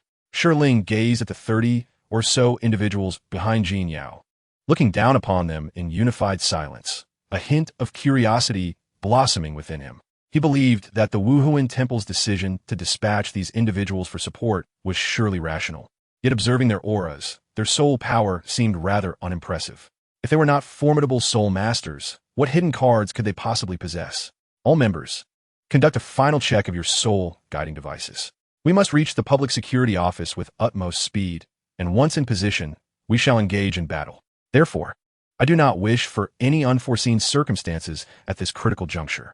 Upon Jin Yao's command, the accompanying members of Doloa Hall swiftly inspected their 3 soul guiding devices. Under Ling's intrigued gaze, a flurry of operations ensued, eventually settling into tranquility. The first team will remain behind to escort these individuals back to the Wu Huan Temple. The rest, follow me. Chapter 107. The terrifying power these devices are referred to as soul guiding devices. Had the Pope established a research institute for them years ago, creating such artifacts? Yet, I have never heard of them. Is the hidden card of these individuals indeed the soul guiding devices? Ling's mind was in turmoil, unable to comprehend the situation. He found it unimaginable that these soul guiding devices could withstand an army of rebels. Moreover, among those engaged in battle with his father was a genuine master of the Wu Huan Temple, a pinnacle powerhouse nearing the level of a tidal dog. Sensing his confusion, Jin Yao found amusement in his skepticism, recalling his own doubts at the onset. After all, The system of soul masters and soul skills had existed on this continent for an indeterminate time, making it difficult for him to accept the external shock. However, over the past few months, during the training of new members at Doha Hall and the integration of the Soul Guiding Device Soul Master team, his perspective gradually shifted. Perhaps, the Soul Guiding Devices truly were epic-making inventions. We have arrived. Suddenly, Jin Yao halted. Before them, not yet at the public security office. A throng of soul masters surged toward them, already numbering in the thousands. The chaotic and dense fluctuations of soul power, coupled with the frenzied soul skills of the oncoming forces, were enough to instill fear in every mid to low-level soul master. The sheer number was overwhelming. Lord Jin Yao, what should we do? Shi Ling instinctively tightened his grip, unable to restrain his inquiry. His focused gaze on the charging soul masters and the perspiration forming on his brow revealed a stark contrast to the calm he attempted to project. Jin Yao pressed his lips together. His confidence afforded him a steadier demeanor than Shi Ling. First team, prepare the soul power compression launchers. With a sharp command, everyone followed their usual training, aiming their peculiar devices at the advancing soul masters. Yet that was not the end. Observing the disarrayed formation of the enemy, Jin Yao commanded again, Second Soul Master Team, activate the autonomous destruction robots and initiate the identification system. Instantly, a subtle wave of soul power surged as 10 members of the Second Soul Master Team infused their soul power into a ring. Subsequently, 2 basketball-sized, pudgy spherical robots were produced in succession and placed on the ground. The robots were dispersed, and upon rough counting, their number was approximately 60. They infused soul power into these delicate robots, and at once, green lights flickered as several short mechanical claws extended from their bodies, firmly anchoring them to the ground. Captain Jin Yao, all preparations are complete. Hearing the response from behind, Jin Yao felt a slight release of pressure and allowed a smile to grace his features. He understood that the situation was under control. Finally, Jin Yao issued the command, activate destruction mode.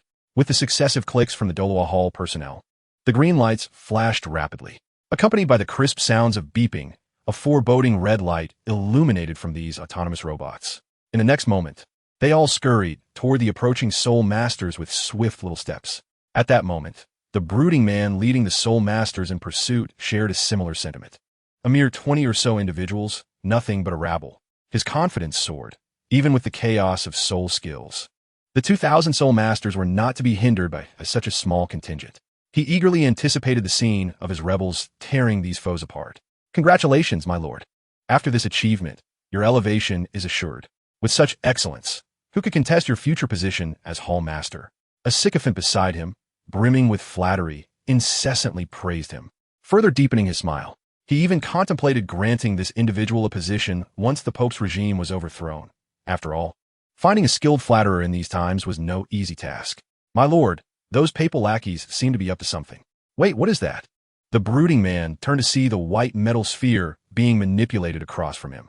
What use could that possibly serve? Did these individuals intend to concoct some peculiar contraption as a final flourish? He scoffed inwardly. Of course, he would not display such disdain outwardly, as it would tarnish his illustrious image. Perhaps it was some form of weaponry. However, to expect it to contend against his army was sheer folly. The brooding man spoke with a sense of self-satisfaction, casually waving his hand dismissively toward the opposition. Ah, how could I not have realized? That indeed carries a certain implication. My lord, you are truly wise. The flatterer bowed deeply, his face a mask of respect. Regardless of his internal skepticism, he could not alter his demeanor. For aligning oneself with the powerful while bowing low was no disgrace. All right, the Hall Master should soon determine victory or defeat. For a newly initiated soul Doloa to last this long is commendable. The brooding man spoke casually, preparing to voice his opinions and elevate his standing. Yet in an instant, the scene underwent a dramatic reversal. Those oddly shaped, yet aesthetically striking autonomous robots charged into the masses with unhurried speed. The frenzied soul masters, oblivious to the threat, continued their reckless advance, fixated solely on the 20 or so enemies before them. Only a few individuals obstructed in their path, retaliated, attempting to clear away the bothersome robots. Just then, an immense wave of oppressive soul power erupted from the robots. And then boom! The thunderous explosion resounded, relentless and deafening. rendering all ears numb and enveloping the area in a cloud of dust, obscuring the entire battlefield. There were no flames, no light. Yet the chilling cries of anguish reverberated throughout the battlefield. Though none could discern the clarity of the situation, all were acutely aware that things had taken a turn for the worse. The brooding man stood in a daze, his grasp on a bottle of water slipping unnoticed to the ground. In his eyes, the scene shifted from a mighty army charging forward to one of devastation, with limbs scattered across the battlefield. This heart-wrenching spectacle was utterly incomprehensible to him. After nearly a minute had passed, as the battlefield began to settle, the brooding man widened his gaze, desperately searching for his own legion of soul masters. Yet, no matter how he looked, apart from a few dazed individuals standing in stunned silence, he could discern nothing else. First squad, open fire. A commanding shout reverberated across the once quiet battlefield. Following this command, a peculiar sound echoed, and the remaining soul masters, who had been standing, fell one by one as if they were stalks of wheat being harvested. In the blink of an eye, what had been a favorable situation descended into absurdity. Chapter 108. Breakthrough. Why did this happen? The man, consumed by fury, kicked a stunned flatterer, sending him crashing to the ground. He gazed into the distance at the cratered battlefield, where the soul masters continued to collapse in response to the strange sounds. Even those who, out of fear, had managed to break free from their frenzy and unleashed defensive soul skills, appeared utterly frail against such bizarre attacks. He could not fathom how nearly 2,000 soul masters had suffered such grievous losses without even engaging in direct combat. My lord, stop overthinking and flee. We must escape. They are coming to kill us." The flatterer, covered in dust from his fall, disregarded his own disheveled state and crawled over, pleading with the brooding man. In the face of life and death, one's dignity held no significance.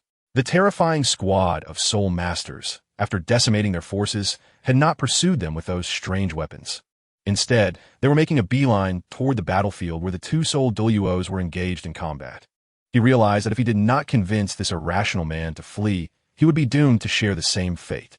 "Get lost," the brooding man bellowed, pointing at the remnants of the retreating army. His face was a mask of fury, as if trying to prove something. He harshly rebuked the one urging him to escape. "We have not yet failed. We still have so many left. Why should I flee from a mere 20 or so lackeys of the Pope?" The flatterer opened his mouth to respond, but he knew that no amount of reasoning would have any effect at this moment. Could a man devoid of reason heed rational discourse? At that moment, as the man had stated, Jin Yao led a group of merely 20 souls charging toward them. Perhaps due to the brooding man's conspicuousness, or because they were on the shortest route to support Shijun, for whatever reason, they were about to confront that terrifying squad. Desperation surged within the flatterer as he glanced around and, resolutely gritting his teeth, turned to flee. His speed was remarkable. In the blink of an eye, he had covered a significant distance, leaving the brooding man behind. The man paused, instinctively reaching out, but after a moment of dazed realization, he lowered his hand and forced a bitter smile. This squad had defeated his legion of soul masters, and if such an unfathomable occurrence could transpire, what would happen if they approached the battlefield of the Hall Master? He could not envision the ramifications. If this final battle for the outer city ended in failure, he shuddered to think what would become of him. The Hall Master would certainly not spare him. In such a dismal state, even those he had previously looked down upon found the will to resist, abandoning him to flee alone. Such is the coldness of the world. Jin Yao led his squad of soul masters, weaving rapidly through the battlefield. His expression was devoid of warmth as he struck down those who regained their senses due to his formidable spiritual power, blocking the path of the panicked rebel soul masters. The members of the Dolua Palace squad, adhering to their silent strategy, coordinated seamlessly, only engaging when necessary, without seeking to rack up kills. Yet, this sporadic slaughter did not unite the soul masters in resistance. Rather, it spurred them to flee even faster. Quickly, while they are still disoriented, let's break through, Jin Yao urged in a hushed tone, rallying the squad to coalesce and accelerate. The earlier self-destructing attacks of the autonomous robots, limited by their power and crude methods, proved incapable of annihilating the disordered soul masters entirely. The technology of the Soul Guidance Device Research Institute was still far from mature. The invaluable autonomous robots could only withstand the soul power of approximately one soul emperor. Thus, the explosion lacked flames, instead emanating an intense and volatile soul force. In the aftermath of the autonomous robot's destruction, Nearly half of the rebellious soul masters remained. However, due to the earlier chaos, they had forcibly broken free from the influence of their soul skills, and the horrific explosion left them in a state of shock, with most of them paralyzed by fear. Only a few, endowed with stronger mental faculties and superior physical attributes, managed to regain their composure. Jin Yao's gaze sharpened as he spotted the brooding man in a seemingly central position, adorned in lavish yet disheveled attire not far ahead. Without a moment's hesitation, he executed a swift movement and charged toward him with his squad. Jin Yao did not know who this man was, only that he obstructed their path. Moreover, should he eliminate the man, it might significantly influence the battle's outcome. Thus, he had no reason to let him escape. In this moment, both parties, stained with the blood of their kind, were devoid of innocence. Only the stark dichotomy of rival factions remained. The dazed, brooding man saw the Soul Master's squad advancing toward him. He instinctively looked up and met Jin Yao's cold, inscrutable gaze, filled with myriad implications. In an instant, understanding dawned upon him. Thus, the man snapped out of his state of bewilderment, igniting the last flicker of defiance within him, his soul power swirling around him. If you wish to kill me, come forth and show your true prowess. Do not rely on such despicable tactics. The voice of defiance rang out as the brooding man suddenly found his conviction. Even in death, he was determined to take down his opponent. With his martial soul manifested, the Jinxing Shuangshu emerged. A formidable surge of soul power radiated from him as 7 soul rings appeared around his body. In an instant, the 7th black soul ring ignited, enhancing his martial soul's true form. His massive figure cloaked in dark fur, rendering him even more sinister and eerie. He was confident that in this state, that iron ball could not inflict significant harm upon him. Jin Yao snorted coldly, disregarding the man and charging straight at him.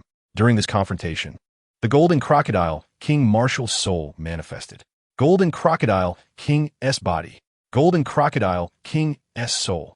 The 1st and 5th soul skills ignited, amplifying Jin Yao's physique, endowing him with an extraordinary aura of nobility.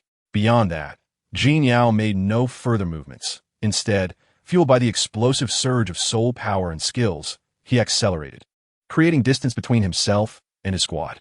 From a distance, it appeared as though a Soul King was recklessly charging toward a Soul Saint, akin to a deliberate act of self-destruction. A mere Soul King, stripped of those unsightly tricks, dared to act so brazenly before him? Under the guise of the Jinxing Shuangshu, the ominous figure of the brooding man glowered at his opponent. Despite his circumstances, he showed no restraint. This unfortunate fellow, whose future appeared bleak, was determined to unleash everything he had. The 6th spirit ability, Heart Devour. The black spirit ring shimmered faintly as he infused the majority of his soul power, disregarding the turmoil within, and unleashed his most powerful move against the approaching Jin Yao. In an instant, an unimaginable agony descended upon him, as if his entire body and soul were being ruthlessly torn apart by countless insects. The excruciating pain, penetrating to the very marrow, was unbearable for Jin Yao, even with the mitigation from his martial soul. Not a single soul saint of the Martial Soul Hall was undeserving of their title. Sensing the impending danger and a surge of intense crisis, Jin Yao immediately activated his countermeasure. The 4th spirit ability, Mirror Reflection. The gray spirit ring illuminated instantaneously, reversing the entire situation. Chapter 109. Reinforcements arrived. The gloomy man observed Jin Yao, who had clearly fallen victim to his attack, and a slight smile crept onto his lips. His spirit ability was extraordinary, not only lacking a discernible trajectory that made it nearly impossible to evade, but it also possessed formidable destructive and control capabilities. Moreover, this particular assault had concentrated the majority of his soul power.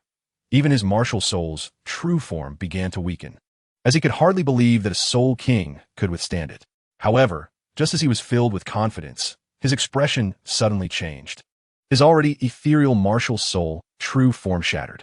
A familiar sensation emerged within him, a pain akin to Heart Devour that ensnared him, followed by a suffering that was worse than death. It felt as though his body and soul were no longer his own, subject to brutal torment by others. This seemed to be the effect of his own 6th spirit ability, or perhaps even more severe. How could this be?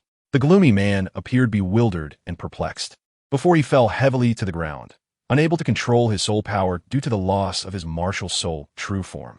With a soft thud, he hit the ground, his dust-covered visage twisted in agony, beads of sweat pouring down his forehead as he gritted his teeth. His eyes burning with rage as he glared at the now-recovered Jin Yao. "You!" The words tumbled out, and with a final glare filled with anger. The gloomy man indelibly etched Jin Yao's indifferent expression into his memory. The remaining soul power, in chaotic conflict due to the backlash, compounded by the inexplicable attack from his opponent, left him in a dire situation, unable to muster the strength to suppress it. Subsequently, he fell to the ground in pain and despair, blood seeping from his 7 orifices. After a sudden convulsion, he breathed his last. His spirit and consciousness had disintegrated, and under immense pressure, his body crumbled. In other words, he was dead. Jin Yao cast an expressionless glance at the lifeless body, feeling a twinge of surprise at the significant drain on his own soul power. This soul saint, with that exceedingly unique 6th spirit ability, had indeed compelled him to expend a considerable amount of soul power just to successfully utilize the 4th spirit ability in defense. It is worth noting that his current soul power was dense and profound, enhanced by soul bones, high-grade soul rings, and the evolution of his martial soul, rendering him no weaker than an ordinary low-ranked soul saint. The fact that his opponent could achieve such a feat was a testament to the formidable strength of the martial soul hall. Alas, despite possessing such capability, he had failed to grasp the situation, and decades of hard-earned cultivation had gone to waste. With a slight sigh, Jin Yao chose not to linger. Summoning the Soul Master team that had rushed to his side, directing them towards the nearby battlefield where 2 Soul Duos were locked in combat. As for the scattered and disoriented rebellious Soul Masters around him, they had long since lost their momentum, with insufficient time to recover their morale and re-engage in battle. The fierce conflict raged on without pause, the deafening sounds of destruction echoing relentlessly. The opulent structures of the martial Soul City had been obliterated beyond measure due to the clash of the 2 powerful Soul Duos. Countless invaluable artifacts with a rich history, along with precious resources hidden in the outer city, were rendered defenseless against such unbridled violence. The economic and personnel losses caused by the duel alone would leave any sizable faction grieving deeply. Yet, the 2 combatants at the center of the battlefield paid no heed to such matters. Their gazes were solely fixed upon one another. Shiyun, how long can you endure while forcibly extracting your soul power? The Master of Civil Affairs, a woman of considerable age who had entered middle age ahead of time, hovered high above, gazing down at Shi Jun with her flying martial soul. As she spoke, several powerful spirit abilities descended from the sky, striking at Shi Jun's martial soul true form. With sheer force, they struck the jade-like stone ground, creating massive craters and demolishing several luxurious buildings in quick succession. Shi Jun barely managed to withstand the onslaught. "Old man, how long can I hold out? Why not try and see?" Shiyun guessed for responding fiercely, causing the woman's expression to darken as more vicious attacks rained down. Reluctantly, he had no choice but to continue infusing soul power, bracing against the blows with the defense of his martial soul true form. At that moment, his martial soul true form began to dim, his soul power gradually depleting, and he felt the strain of exhaustion creeping in. Opposite him stood the master of the martial soul hall, a veteran soul, boasting a staggering level of 87, with an unfathomable depth of soul power. Meanwhile, he was merely a subordinate of the main hall, having only entered the ranks of Soul de Law for less than 2 years, his level being a mere 81. The fact that he had endured for this long was merely due to the opponent's unwillingness to expend excessive effort to subdue him. Now that the old woman had recognized his weakness, it was likely that she would launch a full-on assault and eliminate him at any moment. Shi Jun wiped the sweat from his brow, mingling it with the almost tangible soul power. He cast a glance behind him, observing the chaotic and fervently enthusiastic Soul Masters, who had completely collapsed and could no longer provide any obstruction. Although he had no understanding of the previous violent explosions, it did not hinder his judgment of the current situation. The law enforcement personnel had retreated, and his mission was complete. If he were not facing a flying martial soul, he would have fled long ago. Perhaps today, he would truly meet his end here. Shi Jun forced a bitter smile, mustering his resolve, preparing for a desperate strike in hopes of wounding his enemy. Just then, a foreign voice imbued with soul power captured his attention. "Are you Shi Jun, the chief? I am Jin Yao from the Doloa Hall, leading a team of Soul Masters to assist in your retreat." Shi Jun turned in surprise. astonished to find that over 20 members of the martial soul hall had, unbeknownst to him, arrived by his side. Due to the intense battle and their small numbers, he had failed to notice them embedded among the rebellious soul masters. You are here for reinforcements? Without a soul, the level powerhouse, retreat quickly. I can hold out for a while longer. Sure Jun's gaze discreetly scanned the group, searching for his child among the 20 or so members.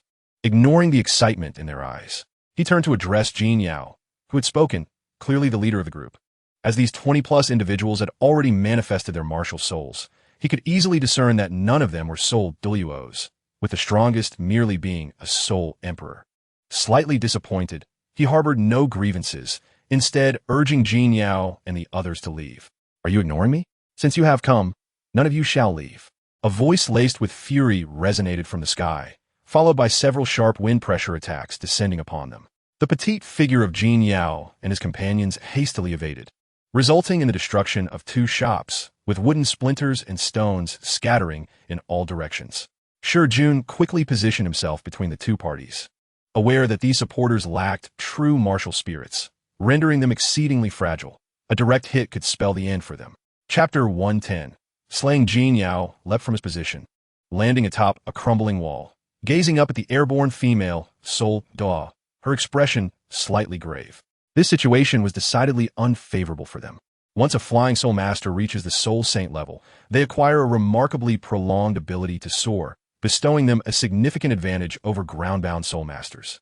The aerial dominance and evasive maneuvers they can execute place ground soul masters at a tremendous disadvantage, often leaving them to endure blows with no means of retaliation. This was a crucial reason why Sure Jun could not contend with the opponent. However, nothing is absolute. Flying soul masters are not invincible.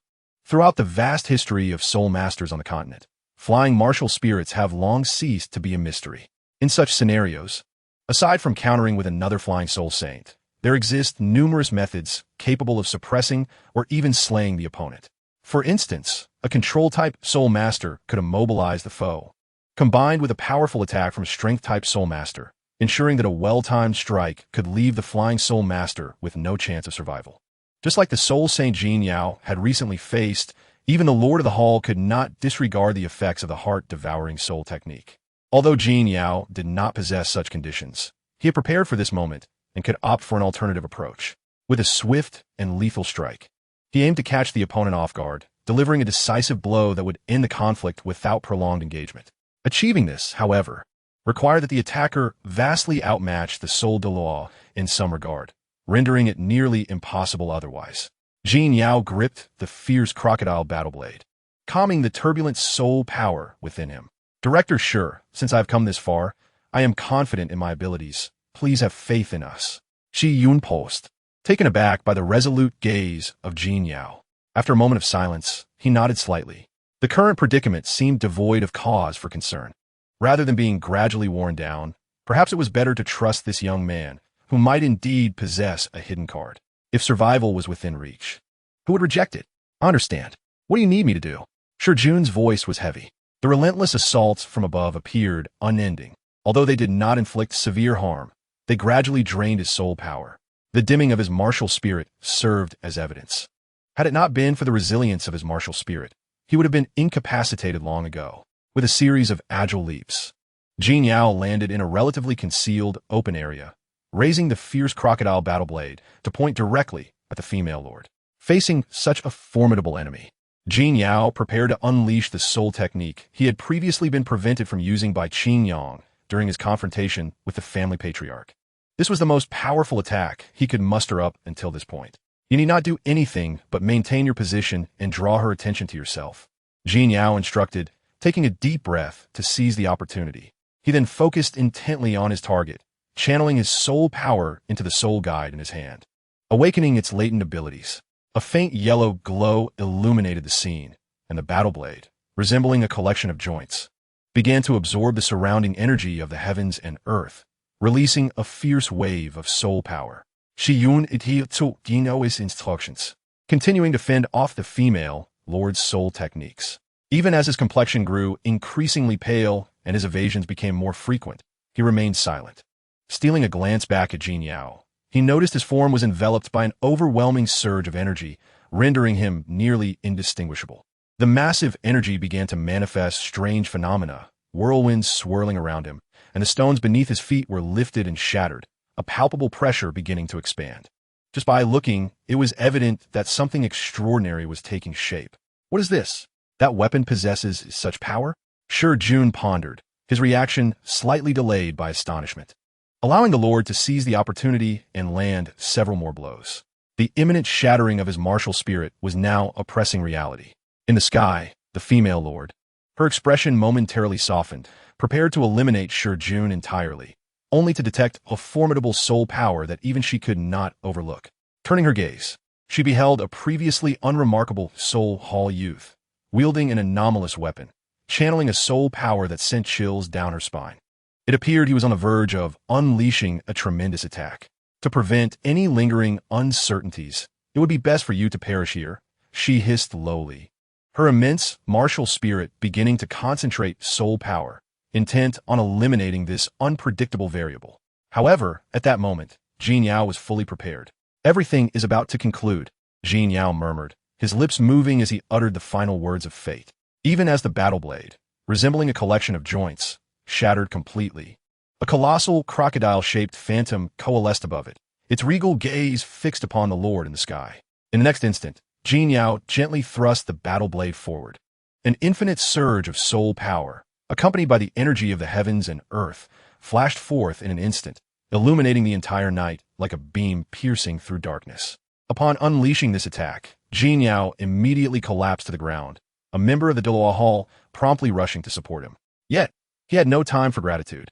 He quickly lifted his gaze towards the heavens. The massive night owl martial spirit, formed from pure soul power, now resembled a shattered mirror, riddled with cracks. Within its core, the female Lord, ensnared within, gazed ahead with vacant eyes, a gaping wound piercing through her chest, crimson blood seeping forth and cascading onto the ground. It worked. Jin Yao smiled weakly. A bent and broken fragment of what once was a battle blade fell beside him, producing a clear sound. Its once pristine, jade-like white now appeared charred and devoid of luster. This soul guide, salvaged from ruins and repaired by the Research Institute, was now utterly defunct. Did we truly accomplish this? Sure Jun exclaimed, dispelling his martial spirit in disbelief, even pinching himself to confirm he was not dreaming. He quickly regained his composure, activating his second soul ring, a wave of light emanating from his mouth, directly striking the cracked martial spirit.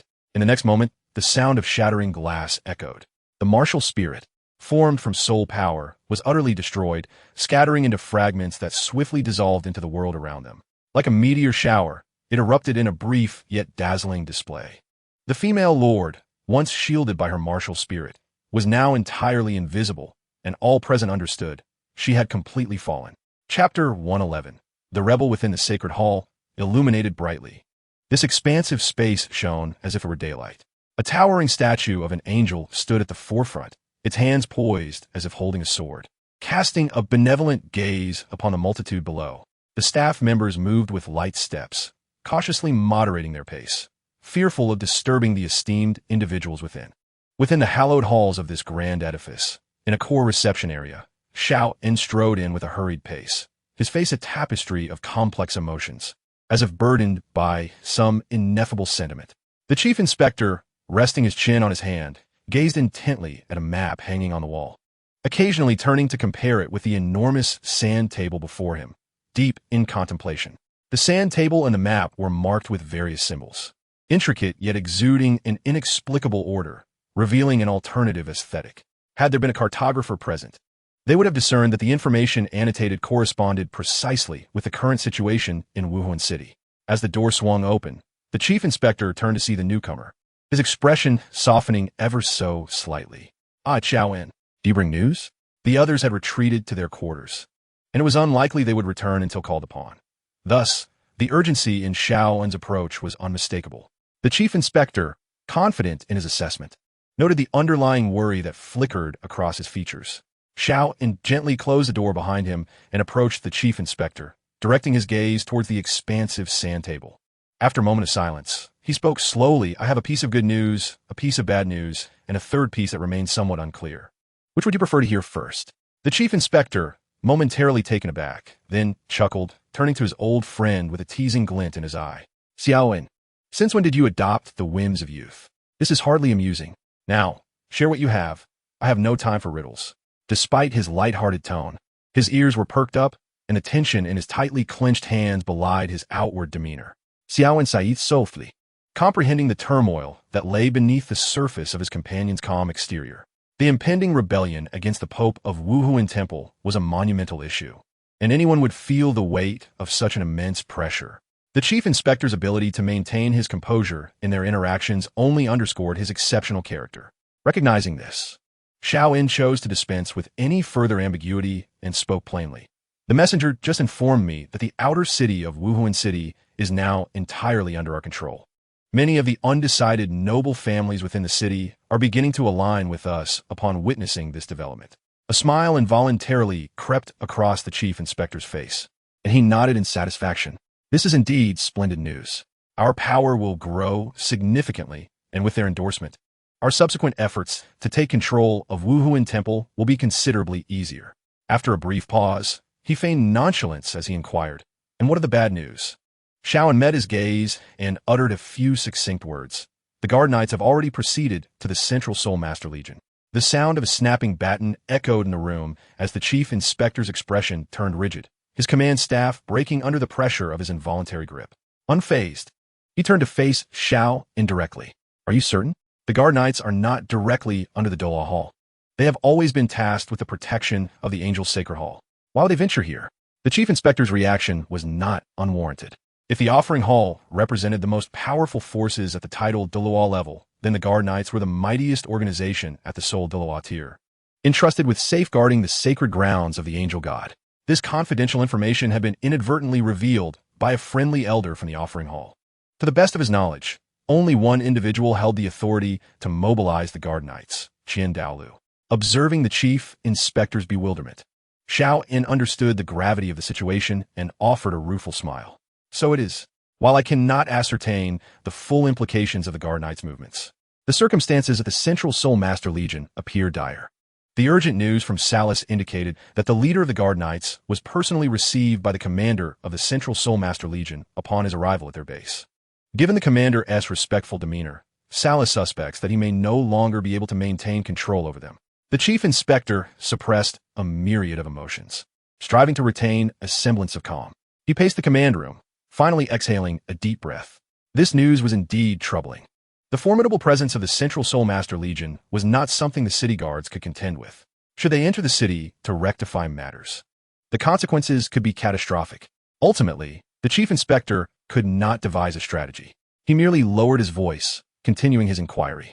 "And what of the third, yet unclear, piece of news?" Xiaowen pulled up a chair and settled down, taking a sip from a nearby teacup to calm his frayed nerves. After a moment of contemplation, he spoke with uncertainty. "The third piece of news is directly related to the movements of the Guard Knights. According to our analysis, the Dolua Hall seems to have taken an uncharacteristic turn. Previously, the various departments of Wuhuan Temple, which appear to be fighting their own battles against us, suddenly seem to have received a unified directive to consolidate their defenses. Our rapid acquisition of the outer city is likely connected to this shift." Although Xiaowen's tone was serious, it still carried an air of uncertainty. The chief inspector hesitated before voicing a name that had been on Xiaowen's mind since receiving the intelligence. "You mean Qingyang?" As the words left his lips, the two exchanged a knowing glance, a wealth of information flowing between them through unspoken understanding. After a prolonged silence, the chief inspector finally spoke again. "It cannot be him. He is stationed in the south of Wuhuan Temple. According to our previous arrangements, even if we could not confront him directly, we could at least delay him for a time." As he spoke, the chief inspector's voice diminished, and he began to realize that even he held doubts about the certainty of his words. The young prodigy, seemingly defying all conventional logic, had left many astonished. Anyone who had perused his record would find it hard to dismiss the extraordinary feats he had achieved. Should anyone else accomplish such feats within a short span, the chief inspector would have dismissed them as mere folly. Yet if it were Qingyang, then all things became possible. Reflecting on this, a shadow of unease deepened within the chief inspector's heart. Chapter 112. Meanwhile, the thoughts of the two central figures in the rebellion remain unknown to Pajun. Within Wuhuan Temple, Those privy to the details of the Angel's Sacred Hall were few. Thus, even if he was seen entering the Central Soul Master Legion, it was of little consequence. Perhaps this was one of his objectives. At this moment, he found himself alone, personally escorted by the commander of the Central Soul Master Legion into the command tent. Pajun surveyed his surroundings, and, as anticipated, the walls and tables were adorned with information and maps pertaining to the current state of affairs in Wuhan City. There remained numerous traces of handwritten records above, evidently added recently. Dintiz, having prepared so thoroughly, do you also wish to ally with the rebels against the Wuhan Palace? The aggressive demeanor of Pajun appears rather inhumane. Opposite him sits a man bearing a scar on his face, the current commander of the Central Soul Master Legion. As Dintiz listened to Pajun's pressing inquiries and surveyed the military information scattered around, he hesitated, unsure of how to respond. After a prolonged silence, he managed to force a couple of smiles, though his expression seemed somewhat unnatural. Pajun, it is not that I am unwilling to serve the Wuhan Palace. You are well aware of the current situation. The Pope, Bai Dong, is utterly unpopular and cannot represent the Wuhan Palace. Moreover, the morale within the Legion is precarious, and I must prepare for my brothers. Our Central Soul Master Legion is not detached like the Guardian Knight Legion. Din has offered a few justifications, gradually finding his confidence as he spoke. Although his strength may not have significantly increased over the years, he had become adept at employing eloquent rhetoric and charming phrases. Most importantly, he had not yet joined the rebels. This fact, combined with his command of the Central Soul Master Legion, made him believe that anyone in power would be compelled to win him over. Po Yun snorzel dismissively. Choosing not to engage in this line of conversation, he seated himself in the main chair as if claiming this space as his own. His cold gaze fixed on Dintiz, who appeared somewhat awkward, yet his rigid demeanor remained unyielding.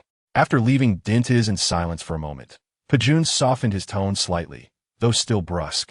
The oppressive air had somewhat dissipated. Matters at the higher echelons are beyond our influence. Given that you were once under my guidance, I advise you to abandon the darkness and embrace the light. This situation is unlike any before. Dintiz, who had been smiling and keeping his head down, felt a sense of relief while simultaneously growing more curious. He tentatively asked, Pajun, what precisely is different? Pajun narrowed his eyes slightly, as if recalling something. If it were merely the Pope, even if she could quell the rebellion, her lack of support would force her to rely on your strength to govern the Wuhan Palace. In this regard, your calculation is not misplaced. Maintaining neutrality and observing may be distasteful, but poses little danger. Dintiz nodded repeatedly, recognizing this as his prior plan. After all, those closest to home understand the situation best. Although the Central Soul Master Legion appeared formidable, it would be insignificant against the Wuhan Palace. Any misalignment could lead to catastrophe. Thus, he chose to refrain from intervening, believing that an action posed no fault. As long as he did not raise a flag of rebellion, he could voice his dissent without fear of reprisal from the Pope. Furthermore, this could allow him to extend a favor to the rebels, which seemed advantageous. Pajun, unfazed by Dintiz's reaction, continued with a tone tinged with incredulity. The difference lies here. Due to that esteemed individual's existence, the rebellion within the Wuhan Palace is no longer merely about the Pope's quest for power and internal suppression. It has evolved into a joint will of the Elder Hall, the Papal Hall, and the Dolois Hall. Do you comprehend what I mean? With a glimmer of insight in his eyes, Pajun directed his question at the now focused Dintiz. Dintiz instinctively nodded, beginning to grasp the implications.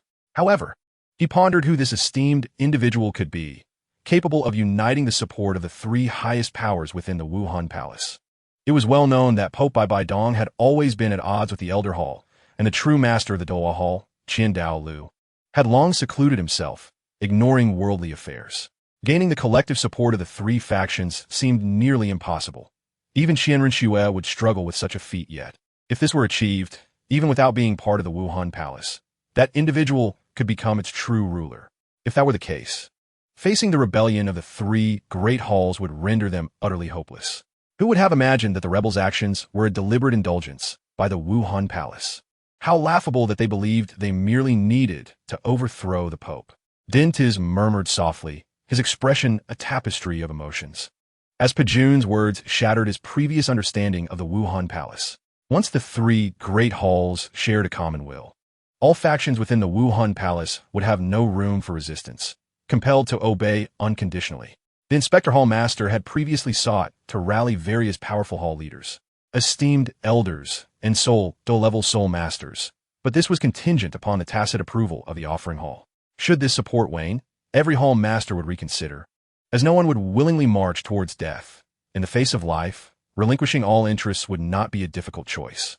Po Yun, I shall immediately gather troops and prepare for battle, ensuring the swift suppression of the city guards to uphold the glory of our esteemed Pope. Understanding everything, Dennis's expression turned serious as he earnestly assured Pajun. He appeared as though he had always been a staunch supporter of the Pope, unwavering even in the face of peril. Internally satisfied, Pajun's expression softened slightly. He nodded gently and patted Dentis on the shoulder, as if finally acknowledging him. I'm pleased to see you harbor this thought. I hope you swiftly accomplish all that you have promised, for everyone is watching. Po Yun rose. His previously impassive countenance now softened. After he finished speaking, he strode directly out of the tent, having fulfilled his promise before Qin Yang. Upon witnessing Pajun's intention to leave, Dentis hurriedly took a couple of steps and urgently inquired, Pajun, could you tell me who that esteemed individual is? Pajun paused for a moment, then continued his exit. At that moment, a voice reached Dentis's ears, leaving him astonished. You must have heard of his many deeds. He is the master of the Doloa Hall, Qin Yang. Chapter 113. Scheming Dentis, harboring a complex mindset, bid farewell to Pajun. The conversation had significantly impacted him. Qin Yang, he knew, was the youngest hall master of the Wuhan Palace, renowned for his formidable achievements. Years ago, during the calamity in the extreme north, it was said that he was responsible for it. The previously dismissive Dentis had regarded that news as mere jest. Now, it seemed there was indeed some connection. Otherwise, how could someone so young ascend to such heights? Moreover, it was rumored that he maintained an excellent relationship with the Pope and Qian Renshue. Could this be the reason for his ability to garner support from all three factions? Yet, Qian Dao Lu should not be swayed by such trivial matters. Perhaps Pajun possessed some insider information? With a troubled heart, Dentis instructed the two soul masters stationed outside to raise the command tent. Commander, are you about to issue combat orders? A young soul master inquired, unable to contain himself. Dentis looked at him in surprise, realizing the hesitation on the other's face. It dawned on him that the prolonged inaction had left the Central Soul Master Legion unsettled. Even his own guards were feeling the strain, let alone the ordinary soul masters. After contemplating this matter, Yintisai found himself at a loss for words. He merely nodded, a stern expression gracing his face as he declared, I have just received orders to eliminate the city guards obstructing our path and to rectify the situation within the city. The young soul master let out a sigh of relief, his movements quickening as Yintisai perceived a marked sense of reassurance in his demeanor. After a moment of introspection, Yintisai stepped out of the tent and gazed towards a distant hill, where curious eyes were cast in his direction. He understood that the promises made by the other party were unattainable for him. However, he surmised that he might be able to gain even more from this situation. The Pajun returned to the Doluo Palace in less than 2 hours. During this brief interval, he discovered that the insurgents had already taken control of the outer city and had begun to consolidate their forces, seemingly preparing for further incursions. Nevertheless, Pajun remained unperturbed. As long as the Central Soul Master Legion came to their aid, the rebel factions organized by various families and halls posed little threat. The sole concern was the presence of several formidable soul Duluos among the insurgents. Captain Pajun, the Lord of Qingyang Palace has stated that you may enter directly upon your return, a loyal soul master said respectfully, bowing his head. Pajun's expression remained austere as he nodded slightly and proceeded inward. Everything in the courtyard appeared unchanged since his departure, save for the presence of an additional individual. Pajun scrutinized the newcomer briefly and, upon noticing the insignia on his uniform, felt a chill run through him. This individual was from the Papal Palace. I shall take my leave now, Lord Qingyang, the individual whispered, bowing respectfully, and after receiving Qingyang's assent, turned and departed without lingering. Their encounter consisted only of a mutual nod of acknowledgement before they parted ways. Once the individual had left, the gatekeeper closed the massive doors once more, and Qingyang welcomed Pajun with a warm smile. Captain Pajun, I am aware of the developments in that regard. Central Soul Master Legion Commander Yintisai personally executed the Platinum Bishop of Wuhan City and is currently integrating the city guards outside. Once they are preliminarily reorganized, They will likely enter Wuhuan City to eliminate all obstacles, Qingyang stated, stepping down from the main seat to grasp Pejuan's broad and solid hand, leading him to his seat. Pejuan felt somewhat taken aback by this display of camaraderie, which both unsettled and comforted him within. Nearby, Wang Dafu and Meng Yi exchanged uneasy glances, understanding that from this point forward, Pejuan, having accomplished this significant task, had subtly elevated his standing in Qingyang's eyes above their own. This was a double-edged sword. While it increased their odds of success, it also heightened the competitive pressure they faced. Qingyang resumed his seat, his smile unwavering. Thanks to the collective efforts of all parties, we are one step closer to our goal. Furthermore, I must share another piece of news with you. He surveyed the room before continuing. The news brought by the papal envoy indicates that under the Pope's machinations, the Wuhuan Temple's various regions have been thoroughly cleansed and are now firmly under control, eliminating any possibility of further betrayal.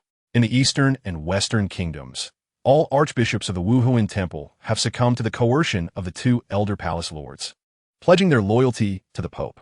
In the regions of Xinglua City and Tiando City, where the Wuhuan Sacred Hall holds major influence, all disloyal elements, including the Red Bishop, have been eradicated by the four elders personally. What does this signify? I believe I need not elaborate further. Qingyang articulated clearly. The warmth of his smile contrasted sharply with the shock his words instilled in all present. The insurrection in Wuhuan City would undoubtedly have repercussions beyond this one city. Once word spread, the hearts of those in all regions governed by the Wuhuan Temple would waver, particularly in the face of instigation from adversaries of the Wuhuan Temple. The situation could easily spiral into widespread rebellion. Even if the uprising in Wuhuan City were suppressed, what difference would it make? A single city, no matter how prosperous, could not uphold the Wuhuan Temple's dominance over the continent. The Pope possesses such audacity to dispatch the elders at this critical juncture?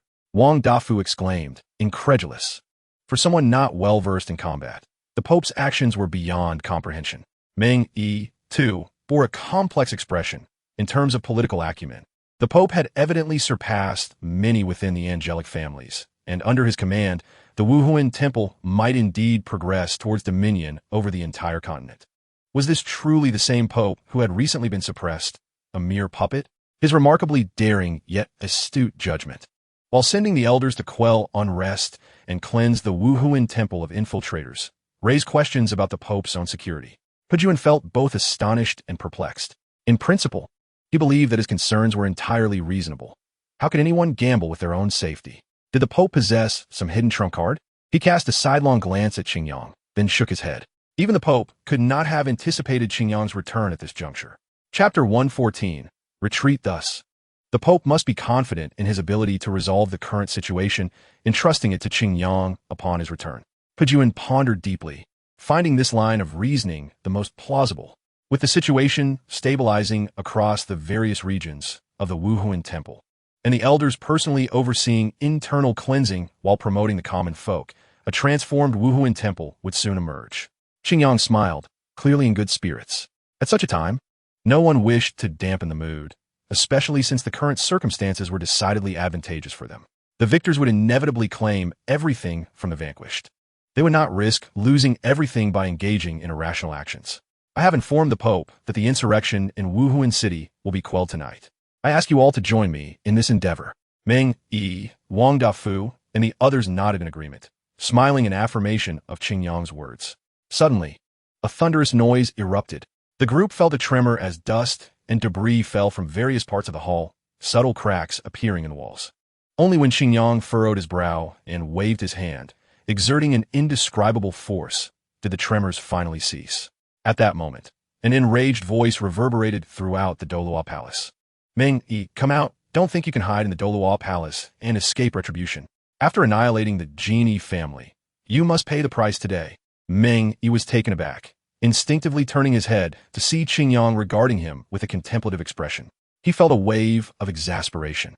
This unexpected intruder had no connection to him and was recklessly calling out his name, as if placing the blame squarely on his shoulders. The genie family had been eliminated by Qingyang himself. How could one not investigate before causing a scene, and yet they had inadvertently targeted the right person? However, with the burden of this accusation upon Qingyang, Meng Yi found himself at a loss for words. Breaking the silence, Pejuan immediately stood, clasped his fists, and declared, "Master Qingyang, this disrespectful individual dares to attack the Doluo Palace. Allow me to personally eliminate this arrogant wretch." In order to redeem his previous lapse, Meng Yi promptly rose and requested, "Since he has called for me, I too wish to join Captain Pajun in vanquishing this fiend."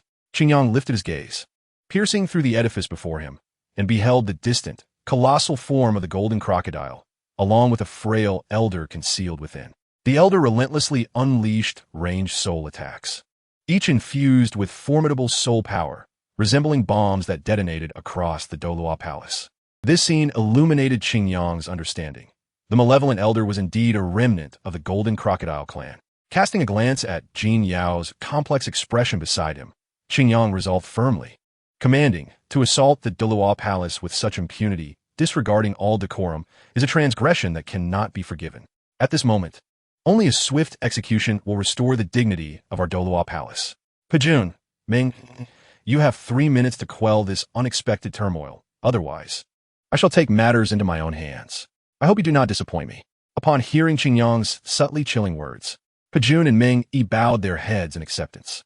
They swiftly turned and hurried outside, eager to resolve the matter expeditiously. Their animosity toward Jinji had reached a boiling point. Why must he disrupt them at such a critical juncture? On a high mountain outside Wuhuan City, everything within was clearly visible. The central soul master core of the city's guards had been thoroughly subdued, while various family factions continued to converge, launching an assault towards the inner city. Undoubtedly, the final outcome would be revealed within the grand halls of the inner city. At that time, it would also be his moment to respond to the invitation extended to him in accordance with their agreement. "How is it, after observing for so long? Do you have confidence?" A commanding and imposing voice resonated from the mountaintop. A middle-aged man, clad in a dark gray robe and possessing an exceptional masculine aura, approached another individual, both surveying the spectacle of Wuhuan City. "You should have sensed it. Why ask me?" came the response, slightly aloof yet laced with sharpness. The rugged man regarded the young man in a white robe, who, despite his age, still exuded a striking elegance, and nodded subtly. He acknowledged the other's strength, which is why he stood alongside him in this moment. "Chen Xian, if I recall correctly, this pontiff has only been a title Doluo for less than a decade. Has he not?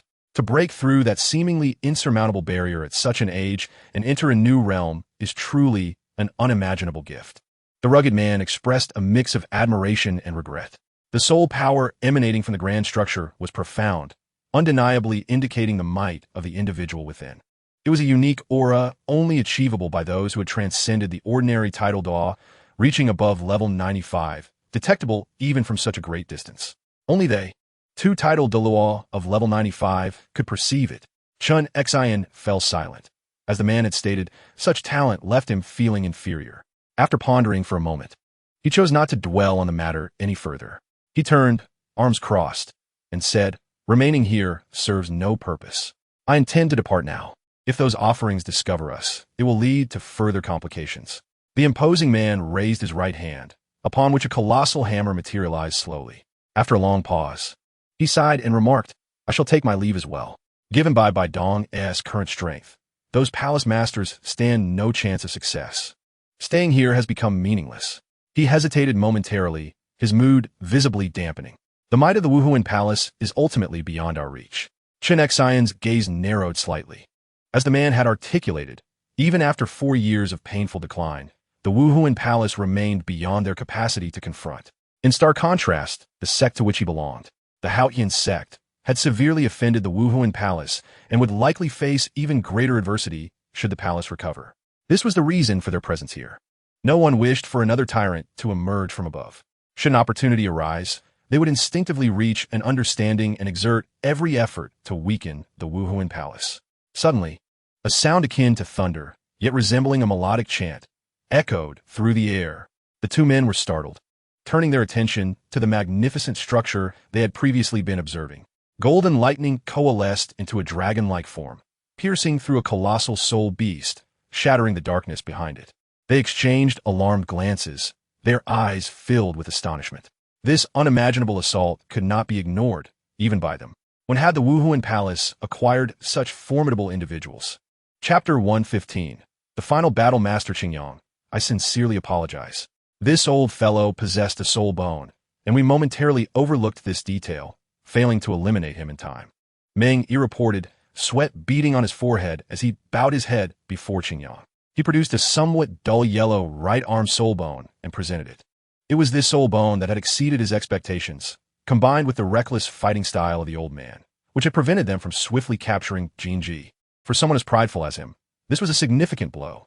Beside him, Pajun silently bowed his head in apology, offering no words, merely expressing his silent contrition. Qingyang nodded gently, calming the restless soul power within him, which manifested visibly as golden lightning coiling around his arm. After briefly assessing the considerable depletion of his soul power, he shifted his focus to the soul bone.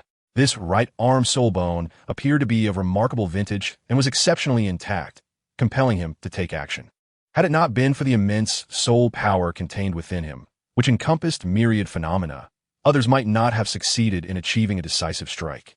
In terms of quantity alone, Qingyang's soul power was merely a combination of several soul masters. His victories were attributed to its unparalleled quality.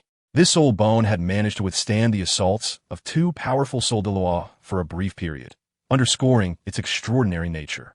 It is what it is. Unforeseen circumstances are somewhat excusable. Qingyang displayed a lack of concern for their oversight. He turned to Jin Yao, stating, "This soul bone has some connection to you, and, considering your continued assistance, you may take it." With that, he tossed the soul bone, which landed precisely in Jin Yao's astonished hands. Jin Yao opened his mouth, gazing at Qingyang's authoritative expression, ultimately accepting the soul bone. Meng Yi and the others watched enviously as Jin Yao received it. Although the resources of the Wuhuan Palace were unimaginably abundant, soul bones remained exceedingly rare. Even those of them who were powerful palace masters might not possess such a treasure. This invaluable cultivation resource was exclusively retained by the angel family and was likely only available in the offerings hall. Even the Pope might not own several pieces. Qingyang's ability to casually bestow such a soul bone upon another without claiming it for himself sparked envy, yet also instilled a sense of hope for the future, further solidifying their faith in Qingyang. Master, if I'm not mistaken, this individual is a reclusive member of the Genie family, who was active in the Wuhuan Temple several decades ago and has not made an appearance in many years. His arrival at the Diluo Temple to provoke us must surely be instigated by someone, as it appears to me that those rebels are preparing for a full-scale assault. Although Pajun did not explicitly identify the culprit, his words pointed unmistakably toward that group of traitors. However, as soon as he finished speaking, the atmosphere in the hall gradually descended into silence.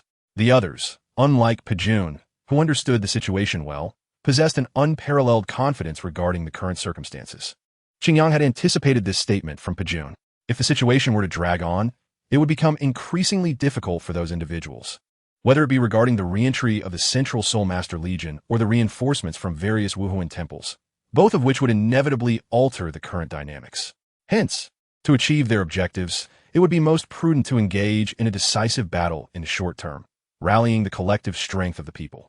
Only then could they leverage the righteousness of their cause to welcome Qian Renshua back, supporting her rise to the papacy and quelling the unrest within the Wuhuan temple. Nonetheless, they are destined to face failure.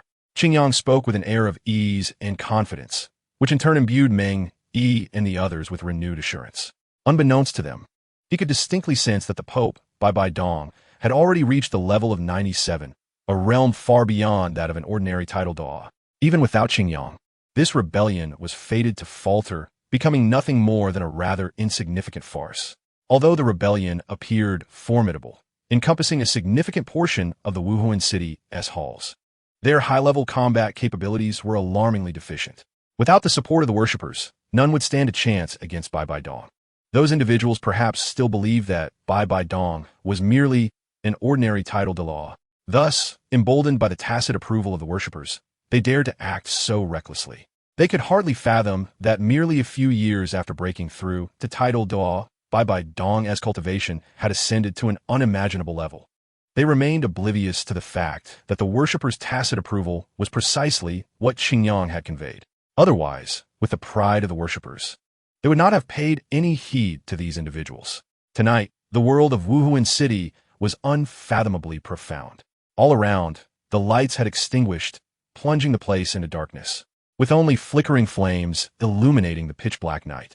Ever since he entered Wuhuan City, he could scarcely recall a moment when, regardless of day or night.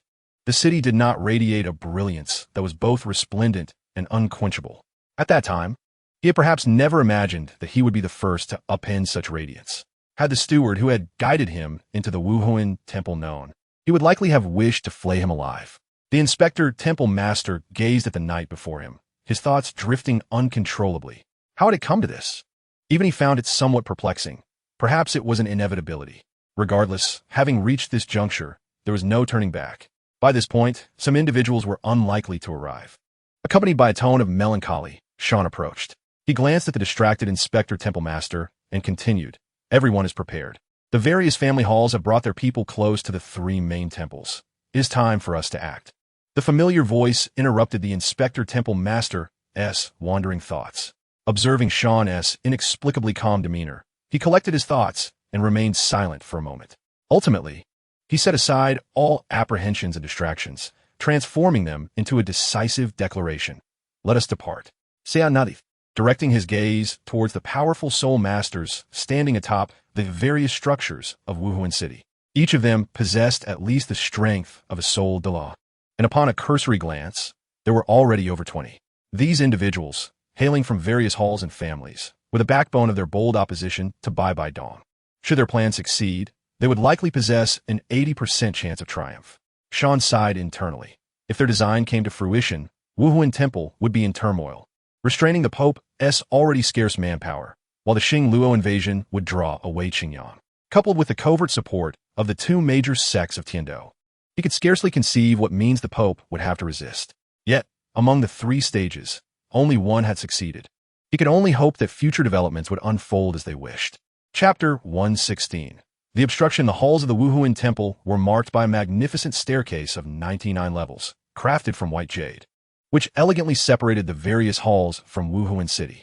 On a typical day, everyone in Wuhuan City would need to tilt their heads slightly to gaze up at the Wuhuan Temple, that resplendent place towering above them, radiating brilliance.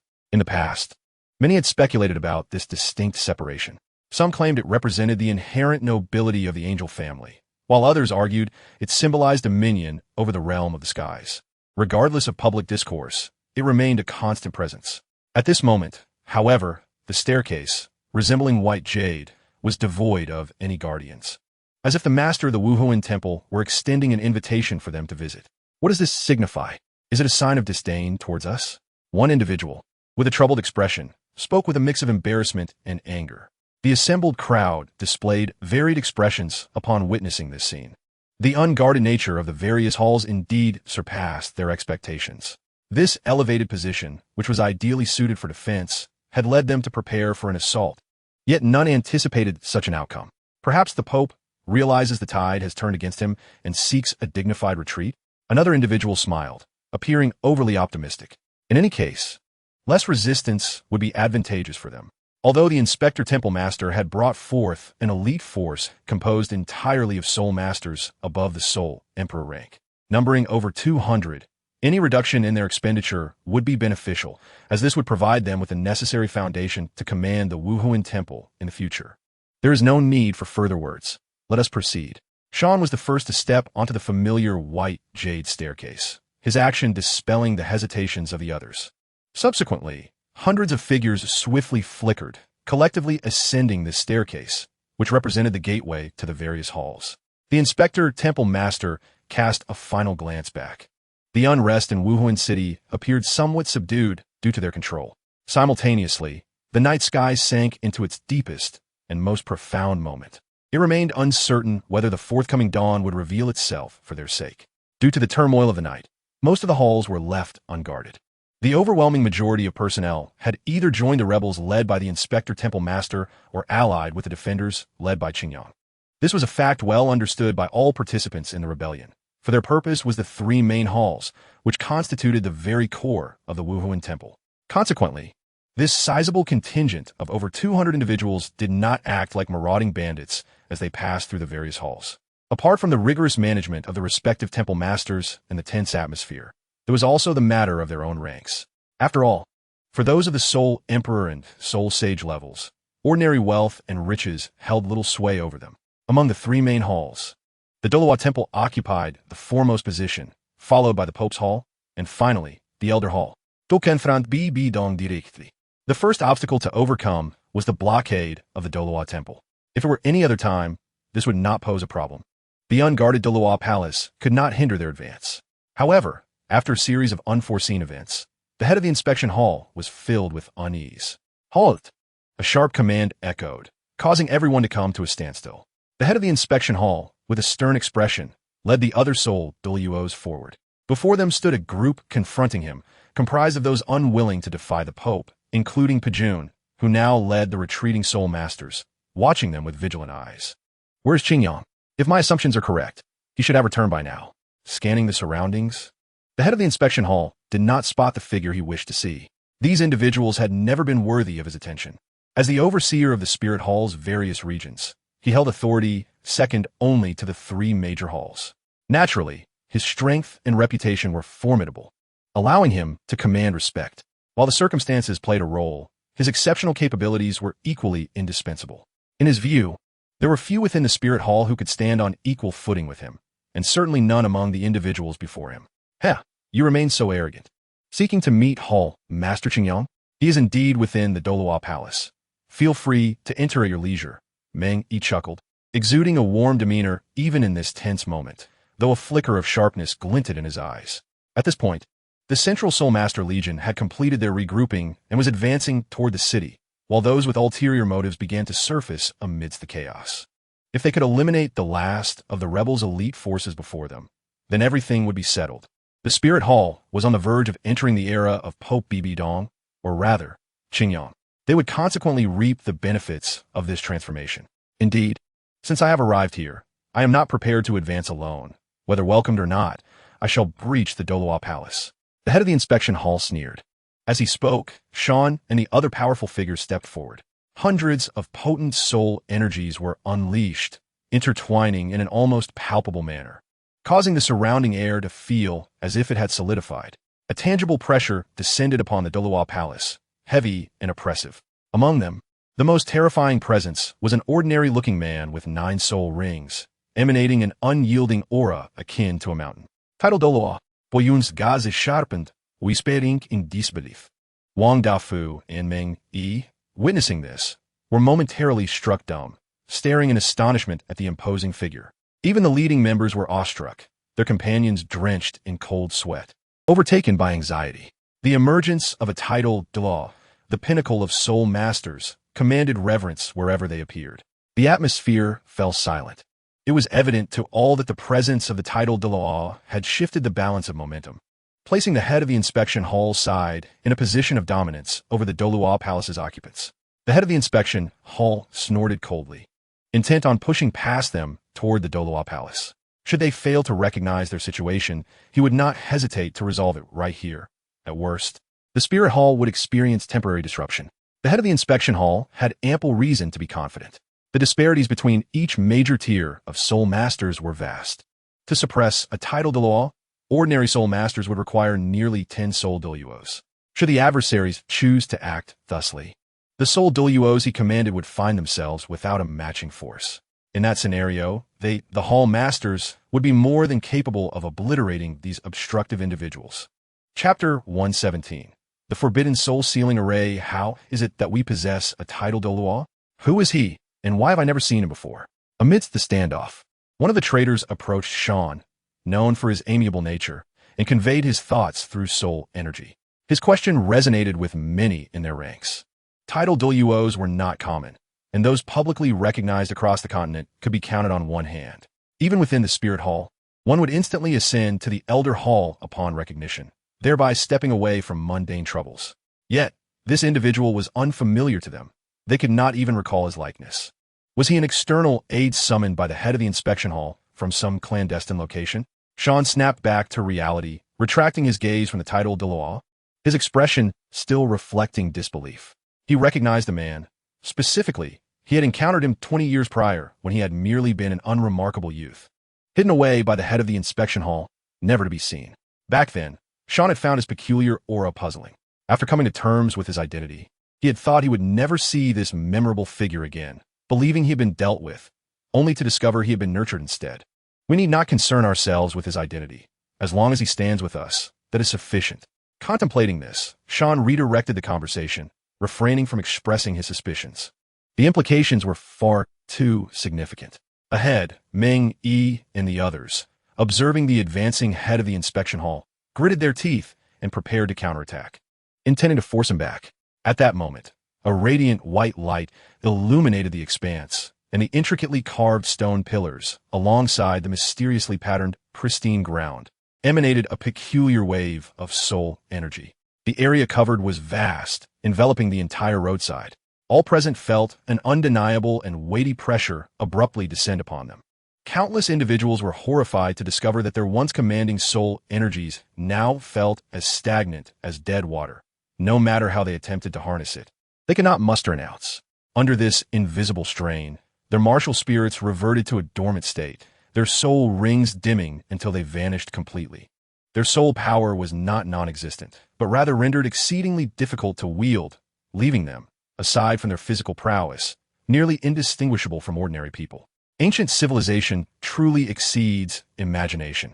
A foreign voice, filled with wonder, emerged from among the Dilaw Palace's ranks, causing everyone to instinctively look up. An unkempt old man, his clothes stained and charred, with white hair, spoke to them with fervor. Allow me to introduce my latest research achievement, the Forbidden Soul Sealing Array. It can suppress the activity of soul power within a certain range, making it exceedingly difficult for soul masters to utilize their abilities. The old man, noticing the crowd's gaze, seemed unperturbed, rather eager to express himself, speaking without pause. The head of the inspection hall's expression darkened as he sensed an inexplicable pressure enveloping his body. Although his soul power became somewhat cumbersome under this mysterious oppression, it was not entirely immobilized, merely requiring more effort to wield. In other words, what once flowed effortlessly now operated at only 90% efficiency. Having grasped the situation, he steadied himself and turned to the old man, his expression stern as he inquired, "Who are you, and how did you acquire such unfathomable techniques?"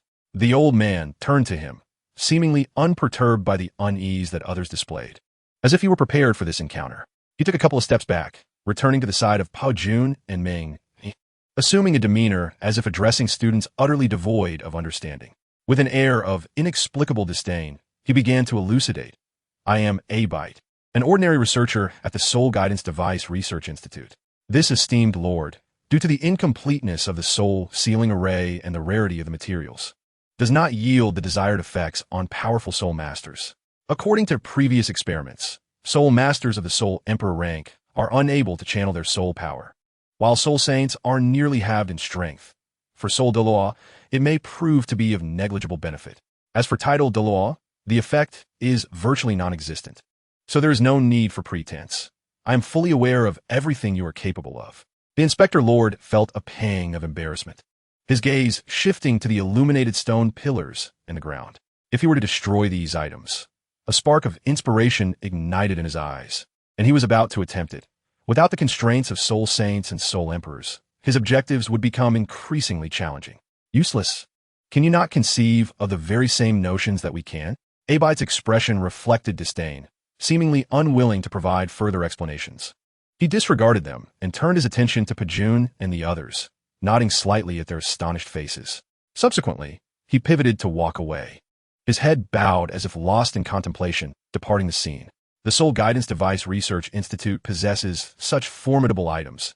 If they could be applied on a grand scale, the very landscape of soul masters would undergo a significant transformation.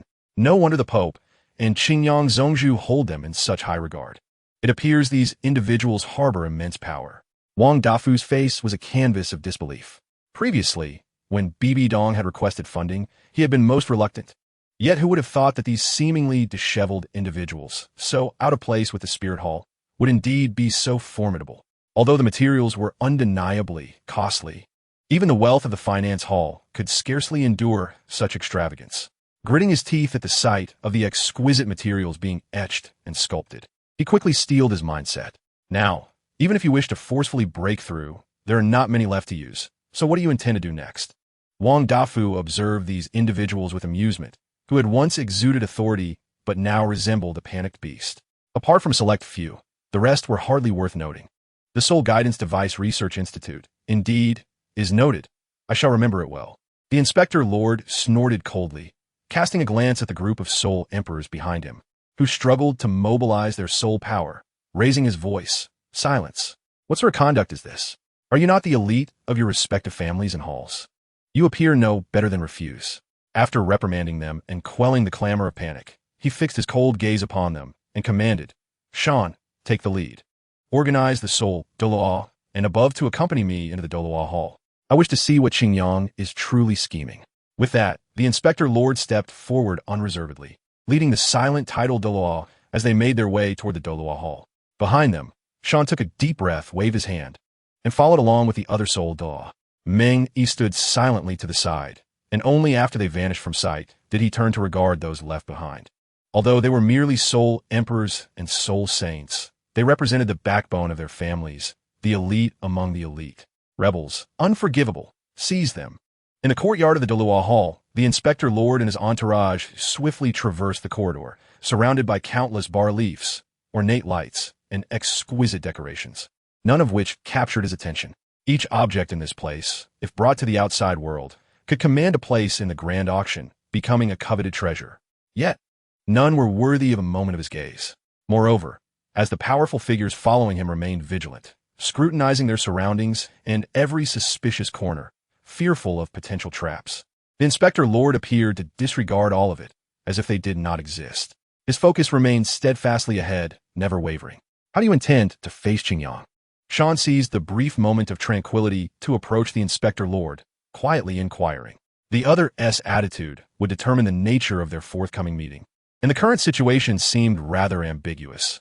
He found himself yearning to grasp the true thoughts of his old friend, if only to ease his own mind. The Inspector Lord slightly turned his head, glancing at the inconspicuous title Dua trailing behind him. Then, in a low tone, he responded, Everything that follows will depend on his stance. With that ambiguous statement, he ceased speaking and continued forward, seemingly in haste. Sean was left somewhat perplexed by his words. What did it mean that it depended on the other's attitude? Did the Inspector Lord harbor his own thoughts that he had not shared with him?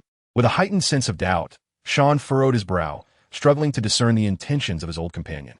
Before long, traversing the spacious hallway, the Inspector Lord, accompanied by over 20 individuals, arrived before the grand hall of the Doloa Palace. To his eyes, there were no other individuals present, nor any complex arrangements. The style of this grand hall was exceedingly minimalist, devoid of superfluous embellishments. It was simply an ordinary expanse, distinguished only by the solitary figure at its center. The Inspector Lord's gaze sharpened. He recognized that familiar silhouette, certain that it belonged to Qingyang. Shall we consider this our first formal meeting? Qingyang turned, observing the slowing crowd that gradually approached, a commonplace smile gracing his features. Regardless of their previous hostilities or past actions, as Qingyang himself had stated, this indeed marked their first official encounter. One represented the nearly supreme authority of the Inspectorate, while the other held the lofty status of the Doloa Palace. Yet, until this moment, there had been scant interaction between the highest authorities of both factions. To others, this seemed unimaginable, yet it was the truth. This was merely a consequence of Qingyang's uniqueness. His rapid ascension was unparalleled throughout the Spirit Hall, catching everyone off guard and unprepared for the tumultuous waves that had erupted, engulfing all. Lord Qingyang, it is a pleasure to finally meet you. I have long wished to take the time to pay my respects, though I did not anticipate that our reunion would unfold under such circumstances. The Inspector Lord's demeanor began to soften in the presence of Qingyang. Even he found himself inclined to engage in dialogue. Perhaps it was this unique charm of Qingyang's, an innate congeniality that elicited goodwill from those around him. Jin Yao felt this, as did Qianren Xue, and even Bibi Dong, a woman consumed by hatred, was not exempt from its influence. Even adversaries, in the face of Qingyang, could not help but feel genuine respect. Only those steeped in extreme malevolence, devoid of humanity, would harbor an intensified loathing for Qingyang. I welcome your acceptance of my invitation to the Doloa Hall. I trust you have your own plans. Might you share them with me? Qingyang inquired with an unperturbed expression, his voice gentle. The Inspector Lord fell into a momentary silence. In truth, he had acquiesced to Qingyang's demands, refraining from immediate aggression in the assault on the Doloa Palace. One must recognize that the lives lost tonight due to his actions were countless. To pause at this critical juncture was indeed an extraordinary feat. Perhaps there were myriad factors at play, yet it was undeniable that his heart harbored certain conflicting thoughts. Could you refrain from intervening in our struggle with the Pope?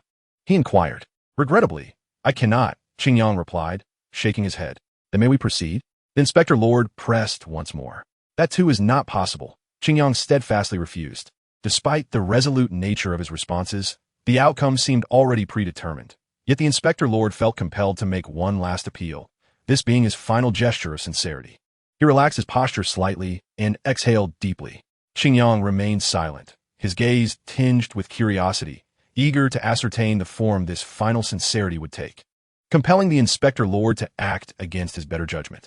If we succeed, we are willing to support you in becoming the new Pope of the Spirit Hall, commanding the Spirit Hall and heeding your directives. The Inspector Lord articulated, his complex emotions evident as he presented his ultimate proposition. Old friend, you cannot be serious, Sean exclaimed, taken aback, his expression one of disbelief. The powerful figures behind him echoed this sentiment, their incredulous eyes fixed on the Inspector Lord. A cacophony of doubts and inquiries erupted from their lips, even in this critical moment, unable to contain their astonishment. The gravity of the situation was unparalleled. It was akin to surrendering all their hard-won victories to their adversary. Allowing Qingyang to ascend as the new Pope of the Spirit Hall and submit to his command rendered their desperate rebellion utterly futile. Yet, despite the torrent of skepticism, the Inspector Lord's keen gaze remained locked onto Qingyang's visage, as if, in that moment, the world comprised only the two of them. A fleeting glimmer of astonishment crossed Qingyang's eyes, causing him to hesitate in his response. He had not anticipated such a substantial offer, nor the unwavering determination behind it, which left him profoundly surprised. However, upon reflection, he merely smiled lightly, prompting the Inspector Lord to furrow his brow. With a graceful motion of his hand, Qingyang quelled the clamor of the Grand Hall, silencing all sounds within the realm of his intangible soul power. The hall fell into tranquility once more. Meeting the Inspector Lord's penetrating gaze, Qingyang shook his head again. I'm afraid I cannot accept. Why? The Inspector Lord questioned, perplexed. I believe this condition is no less favorable than what that woman offered you. Why do you still refuse? The title of Prince of the Pope? The Master of the Doluo Palace? Mere tokens of vanity. Does becoming Pope and governing the Spirit Hall not surpass these titles? The Inspector Lord instinctively raised his voice, his face a canvas of evident confusion and resentment. Not just him. Sean and the other powerful presences behind him wore similar expressions of incomprehension. The position of Pope was, in many respects, even more illustrious than that of emperor from the two great empires. It truly represented the pinnacle of prestige and authority on the continent. He commanded the Spirit Hall, a force tantamount to a continental hegemon, with countless powerful subordinates at his command. A single decree could send ripples throughout the entire realm. Nothing could rival the opulence and grandeur associated with such a position. Yet, this exceedingly youthful lord had chosen to decline it. Is that truly so perplexing? Qingyang mused, observing their expressions with a bemused smile. Let us set aside whether you can succeed. Even if you were to successfully dismantle the structure of the Spirit Hall and seize the papal position, what then would you do? The Inspector Lord fell silent. Contemplating Qingyang's record within the Spirit Hall, an inkling of understanding began to dawn upon him. However, the others remained baffled. Sean, catching the signal from those beside him, stepped forward to voice the collective sentiment. Naturally, we would restore the Spirit Hall to the era of the Angel Clan's dominion. Only then can everything return to order. Qingyang nodded slightly, not surprised by their choice. It was, after all, an evident conclusion. From their vantage point, that was indeed the only correct course of action, one that would favor their own interests. Indeed, you are correct, Qingyang affirmed. Yet, conversely, they were also mistaken. In your pursuit of self-interest, you would still cling to power, marginalizing other new soul masters, continuing to exploit the common populace. Should victory be yours, you might even descend further into corruption. Your class and position dictate this. As long as the Spirit Hall remains exalted and your own wealth is secure, what else matters? As Qingyang spoke, an increasing number of individuals fell into contemplation, beginning to grasp his perspective. However, the deeper their understanding, the greater their trepidation grew, for if his vision were to materialize, they would face even more formidable and despairing challenges. Such trials would far exceed their struggle against Bibi Dong. In such an event, Qingyang might even find himself opposed to the entirety of the continent. Do you intend to strike against us? Are you not aware that we are the faction with the most powerful soul masters? Sean's voice quivered, struggling to accept the grim reality that loomed before him. After all, who among the continent's formidable soul masters did not hail from noble families or sects. The 7 great sects, the 2 royal families, and even the Spirit Hall had always been dominated by the Angel clan. While there were indeed commoners, they had never constituted the mainstream. Most were burdened with inferior martial spirits, such as the Lanian grass, or were true commoners devoid of soul power. Given their extraordinary capabilities, was it not reasonable for them to enjoy greater privileges? The current actions of the Pope, coupled with Qing Yang's subtly hinted aspirations, constituted genuine rebellion. Thus, we were never allies. Even without this uprising, you and I would remain adversaries. Do you comprehend this now? Qing Yang turned to the silent Inspector Lord, posing the question back to him. A thick silence enveloped the scene. Finally, the Inspector Lord released a long sigh, as if to expel all the questions that had been weighing heavily on his mind. This act shattered the oppressive atmosphere that had settled over them. He gazed deeply at Qing Yang, no longer fixated on whether Qing Yang would cease to obstruct their path. Instead, his concern lay in understanding the rationale behind Qing Yang's thoughts. With such remarkable talent as a soul master, why would he not choose to join their side? Enjoying the myriad privileges and everything he could possibly desire?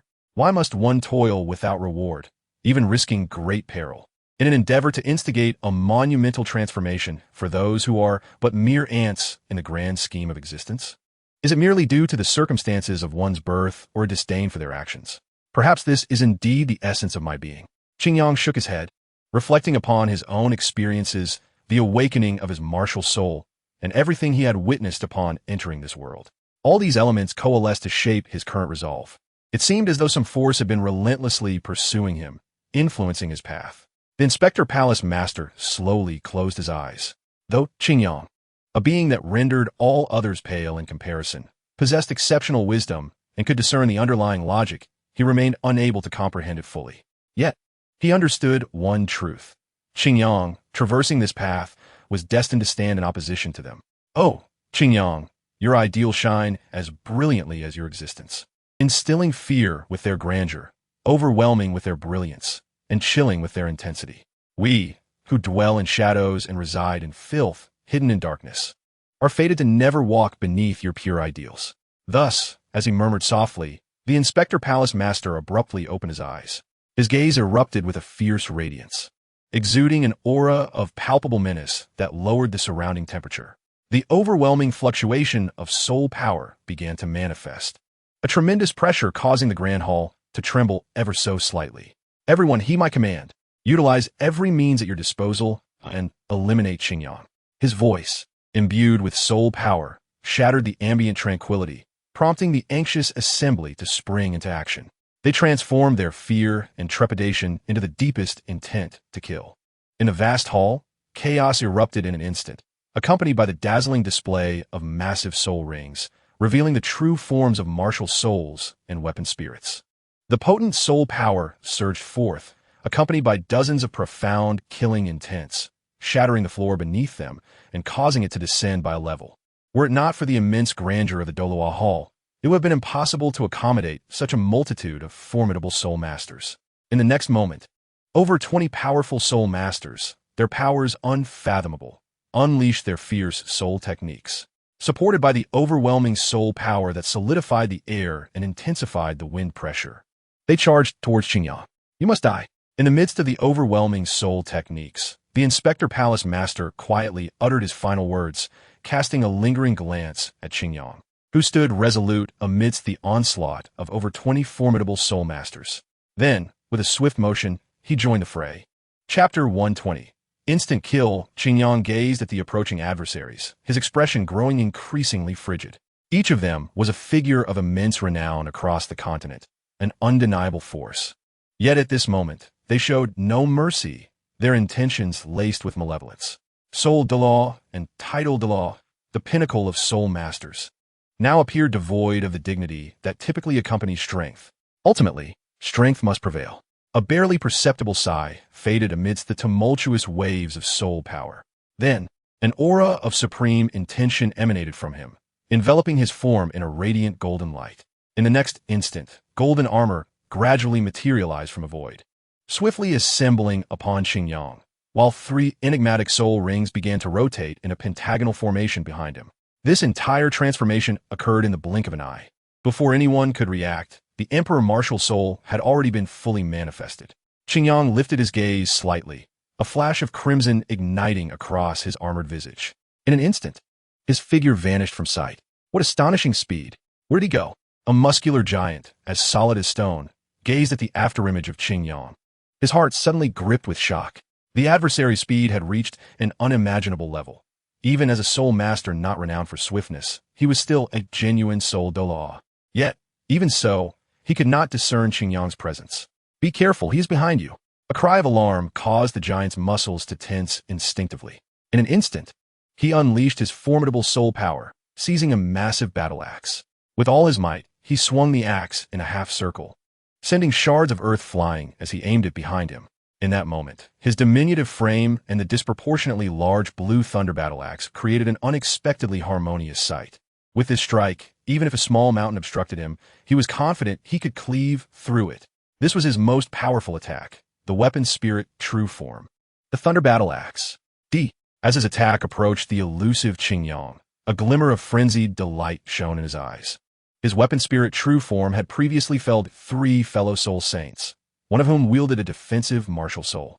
While Qingyang's armor appeared formidable, it might not withstand his relentless assault. Even if he did endure it, the roaring, flickering blue thunder, as thick as a tree trunk and brimming with energy, would surely teach him a lesson in regret. Clang! The resounding clash of metal echoed as an immense force radiated outward. Qingyang raised his left arm, positioning it before his forehead, the diminutive armor absorbing the formidable blow of the thunder battle axe. In the giant's astonished gaze, Qingyang clenched his right fist, golden soul power coalescing around it, and struck fiercely at the giant's side. With a sickening thud, the giant's eyes bulged, and he could not suppress the blood that erupted from his mouth upon impact. The surging soul power within him, once tumultuous, was now suppressed as if faced with a towering force, causing his protective barriers to diminish significantly. In the next moment, the giant was propelled backward at an unimaginable speed, crashing through several thick stone pillars and becoming entombed beneath the debris of collapsing walls before finally coming to a halt. One down. Qingyang withdrew his fist and accelerated his movements, stepping forward half a meter to evade another's ambush. He then executed a swift spinning kick, sending a cloaked figure shrouded in black mist flying, burying him alongside the previous adversary in the ruins. At that moment, he paused briefly. Everyone took heed to evade. His speed and power were formidable. Qingyang reappeared behind another foe, delivering a soul-powered punch that tore through the pale blue weapon spirit true form, shattering it and causing the unfortunate soul to perish from internal injuries. In the blink of an eye, 3 of the over 20 powerful soul masters had been utterly defeated. Regardless of their status, they were genuine SoloedEvil. Everyone hold nothing back. Immediately unleash your ultimate techniques. Sean observed the unfolding battle, cold sweat streaming down his face. Having only heard tales, this was his first encounter with Qingyang's brutal might, a sight that was nothing short of terrifying, instantly illuminating the reality behind the opponent's past achievements. It was astounding to think that this individual was barely approaching the age of 11. What kind of prodigy had emerged from the shadows? The Soul Masters, struck by a sudden and fierce blow, immediately recognized their disparity compared to Qingyang without needing Sean's reminders, thanks to their extensive combat experience. They ceased their cautious probing and unleashed their ultimate skills without holding back.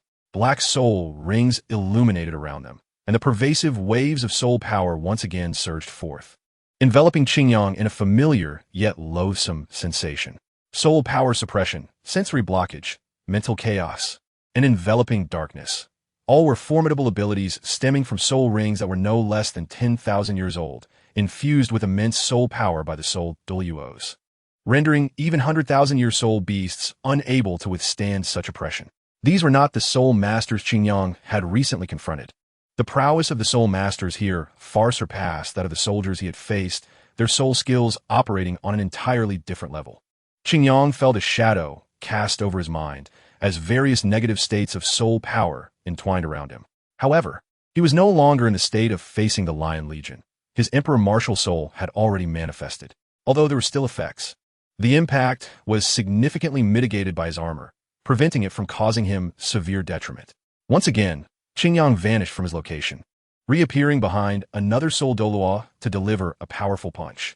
Yet this individual seemed capable of reacting, slightly sidestepping to evade his attack, then swiftly retreating without engaging in close combat.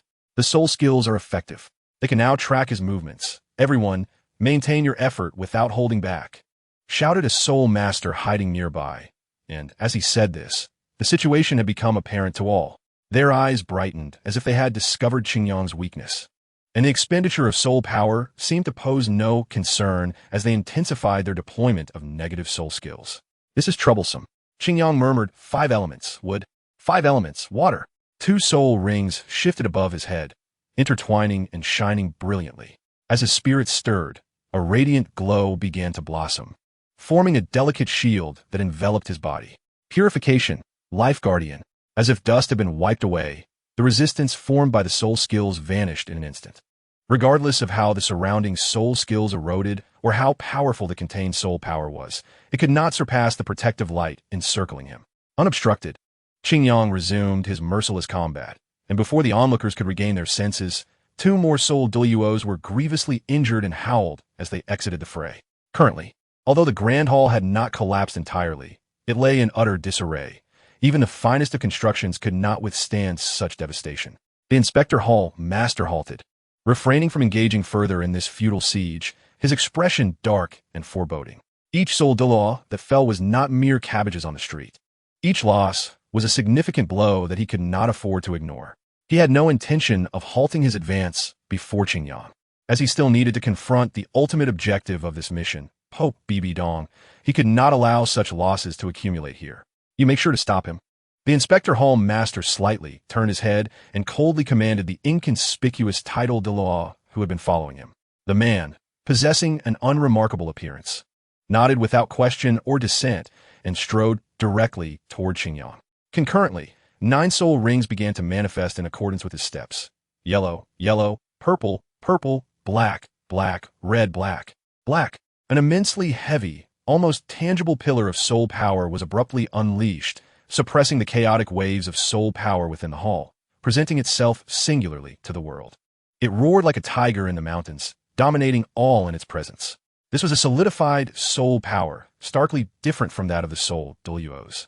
Imbued with an inexplicable aura of superiority, naturally advantageous over all those who were not titled Duos. Faced with an overwhelmingly one-sided slaughter, the increasingly panicked soul Duos revealed expressions of surprise and joy, swiftly retreating behind this unknown title de law. With this individual stepping forward, they could finally breathe a sigh of relief. Qingyang did not pursue. He paused, observing the imposing figure before him. A subtle glow in his eyes concealed his understanding, as he instantly discerned something that eluded the perception of others, the lingering traces upon this individual. "You're a soul beast?" Though phrased as a question, it bore the weight of certainty. It was as if the speaker possessed an unwavering confidence in his judgment, declaring a truth that brooked no contradiction. With his words, even in opposition, Sean and the other soul masters could not help but cast astonished glances in this direction.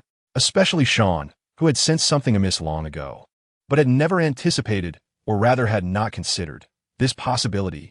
The Inspector Hall master, his old friend, had indeed been nurturing a soul beast capable of transformation, and had concealed him for so long within the spirit hall.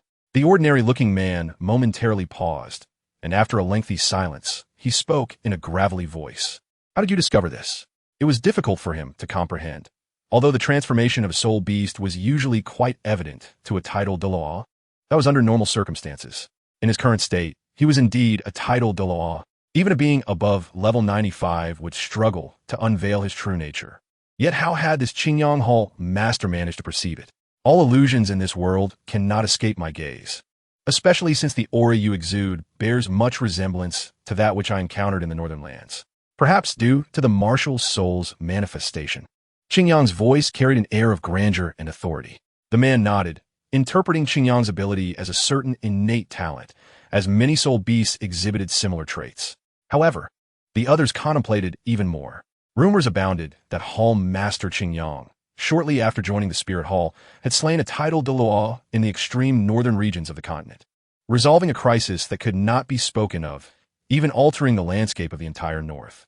They had previously doubted these claims, but now it seemed they might be true. If so, could they truly achieve their objective? The Pope, BB Dong, held the lives of my kin in her hands. My transformation and cultivation are solely for the purpose of avenging them. The ordinary-looking man's words bore a hint of sorrow, yet his statements plunged Xingyang into deep contemplation. Soul Masters and Soul Beasts had always been adversaries, even with the capability of transformation to fully integrate into one side. The fundamental relationship between the two could not be altered.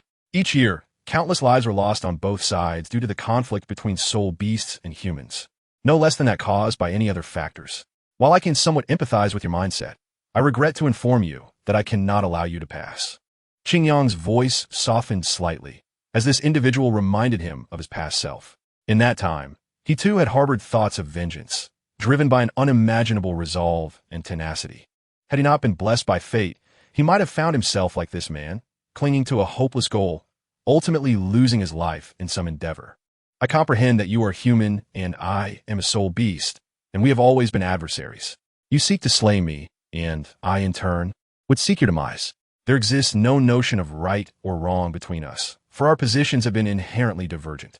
The man's expression began to revert to a calm demeanor, as if he had buried all emotions deep within his heart, only to be consumed by sorrow when alone.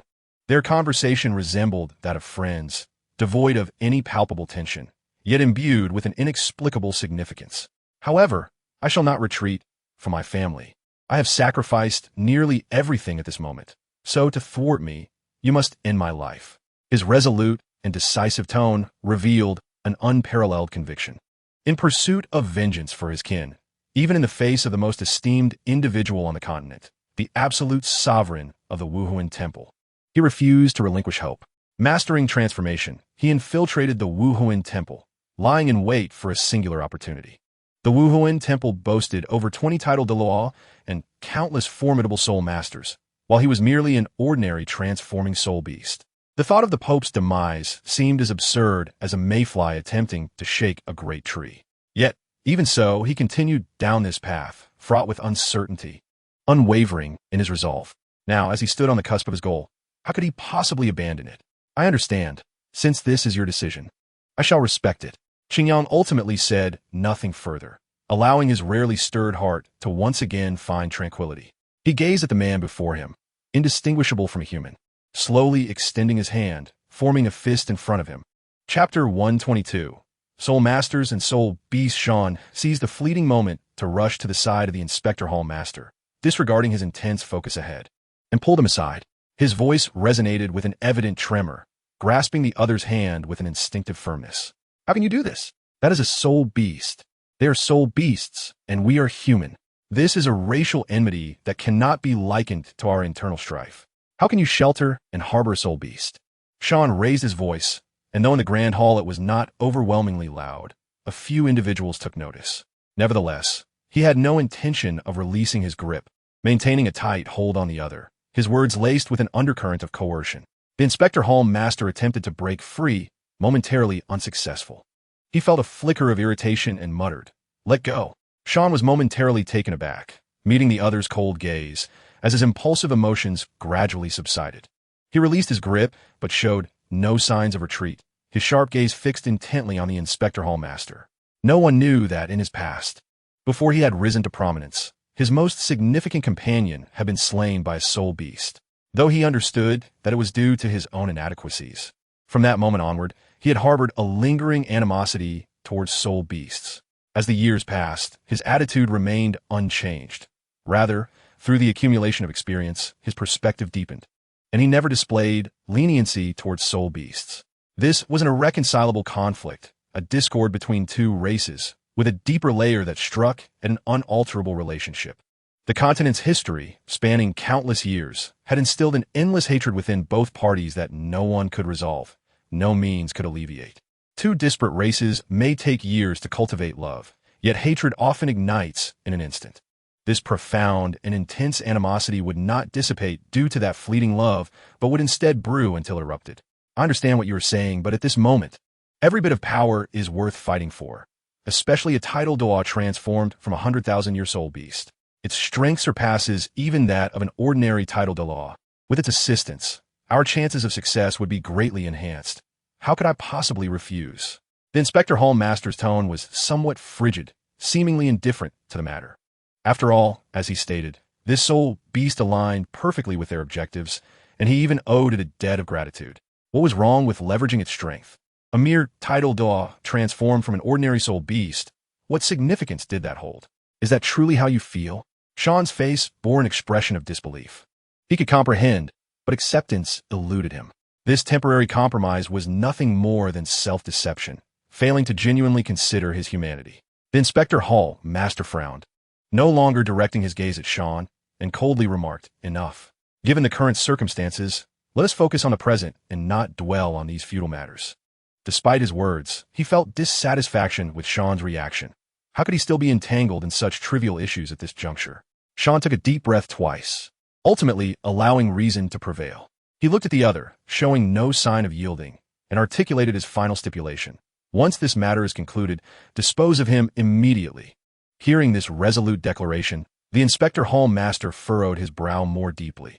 He truly did not wish to proceed with such an action, for a title de law held immense significance for him. Yet, observing Sean's unwavering determination, he felt compelled to placate him. "Very well, we shall proceed as you suggest. Our current adversary is Qingyang. Do not confuse your position." Meanwhile, Qingyang and the ordinary-looking title de law, who had transformed into a soul beast, had commenced their duel. This time, it was not a one-sided affair as it had been against the soul de law, displaying a competitive spirit, perhaps influenced by his soul beast form. The title de law's physical prowess far surpassed anyone Qingyang had previously encountered. The soul power they summoned would have overwhelmed any ordinary individual, causing their bodies to rupture under the strain. The soul power within him resembled a reservoir, while his physical constitution served as the conduit. Should it falter under pressure, it would spell disaster. This was also why, in equal conditions, title de law typically struggled against soul beasts, as the latter's physical superiority presented an undeniable advantage. With a resounding collision, their fists met once more, creating a shockwave that lifted the tiles surrounding them. The intense fluctuations of soul power crushed and pulverized the ground. Even the dust that arose was significantly diminished.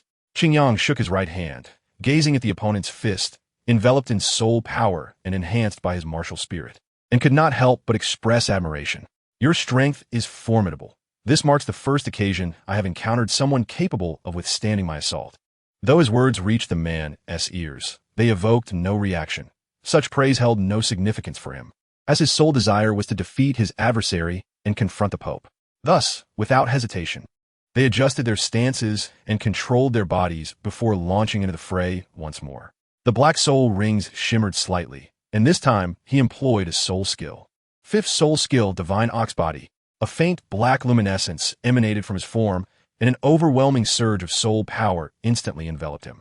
To the eye, his physique appeared more towering and robust, approaching 3 meters in height, resembling a small giant.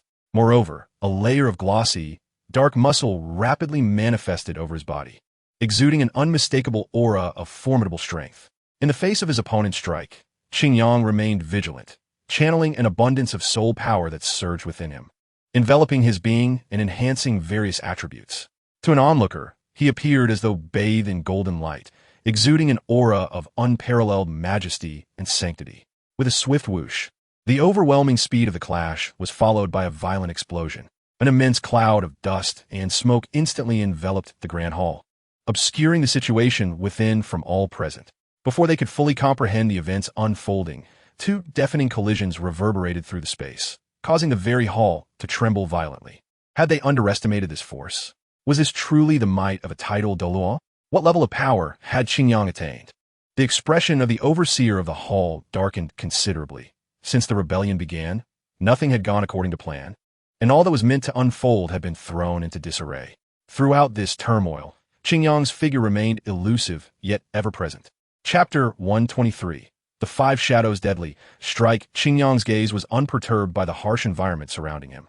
Under the life-preserving aura imbued with the essences of wood and water, he was immune to all negative states, and his condition was optimized, coupled with his extraordinary sacred eye. This allowed him to engage in a sustained confrontation with the title de law. The strength was formidable. As he flickered in and out of visibility, Qingyang pondered.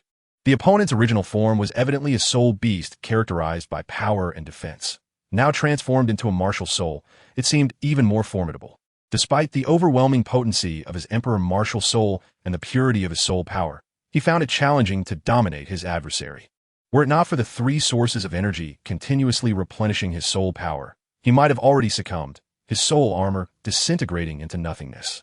Having initially gauged his strength, it was now time to unleash the deeper powers of his martial soul. With this thought in mind, Qingyang resolved to employ some special techniques. Relying solely on his current state, conventional attacks would prove futile against his opponent for an extended period. Boom! Another solid punch collided, and the immense recoil forced Qingyang's legs to carve deep grooves into the ground.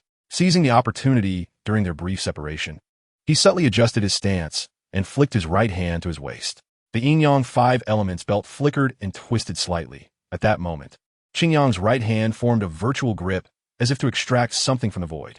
The Aurora Sword. In an instant, a magnificent golden longsword, seemingly infused with infinite light, burst forth, its supreme radiance erupting as it appeared, casting away all impurities. The grand hall swiftly regained its clarity, had it not been for the devastation surrounding it. One might have believed that no conflict had ever transpired. Were it a malevolent martial soul, it would have surely writhed in anguish beneath such energy. As he beheld Qingyang's extraordinary longsword, predominantly golden with silver accents, the man lowered his hand that had been shielding his eyes, narrowing his gaze slightly. In the next moment, his right arm trembled, and a peculiar bone joint swiftly extended from his arm, forming a semicircular blade that glimmered with a chilling light. This blade emanated a remarkable wave of soul power, slicing through the air as if it were being cut, creating ripples in its wake. It was evident that this was a perilous weapon. Any misstep could lead to dire consequences. An external soul bone? Qingyang pointed his sword at his opponent. With the emergence of the Aurora Sword, an even greater surge of soul power surged within him, brewing incessantly. The ensuing battle promised to be even more terrifying. Indeed, it bore no name, nor did it require one. It was originally intended as a trump card for the Pope, yet unexpectedly, it was revealed before you. The seemingly ordinary man answered his query. This formidable and youthful soul master had earned his respect through sheer strength, were it not for their adversarial positions. He might have gladly invited him to his home as a guest. However, it seemed that their paths could only converge through conflict now. Next, I shall unleash my full power. I hope you can endure. Following this ambiguous warning, Qingyang flashed forward, appearing instantaneously behind a man. The man's pupils constricted, and instinctively, he angled the nameless blade behind him. The clang of metal rang out incessantly. A bead of cold sweat trickled down the man's forehead. Inexplicably, his opponent's speed had intensified, and he barely managed to avoid losing his life due to his momentary lapse in awareness. He did not believe his exceptional defense could withstand the attack of that extraordinary longsword, which radiated ominous phenomena. With a low growl, akin to thunder, he drew upon his spirit, and his soul power erupted. He thrust the nameless blade forward, forcefully repelling the longsword that had nearly pressed against his throat. With no time to ponder further, his penultimate soul ring ignited brilliantly, revealing his second-to-last trump card. A divine bull, bellowing toward the heavens, abruptly manifested, its enormous form threatening to shatter the entire hall, while a boundless ocean of soul power rippled around it. A formidable aura bore down upon all present, shaking their very souls. In that instant, a golden sword chi surged forth. A frantic sense of crisis reverberated through his heart, as if this strike carried immense peril. The divine bull's eyes flashed crimson, and in the next moment, the nameless blade, transformed into a bull's horn, met the radiant sword chi head-on. Boom!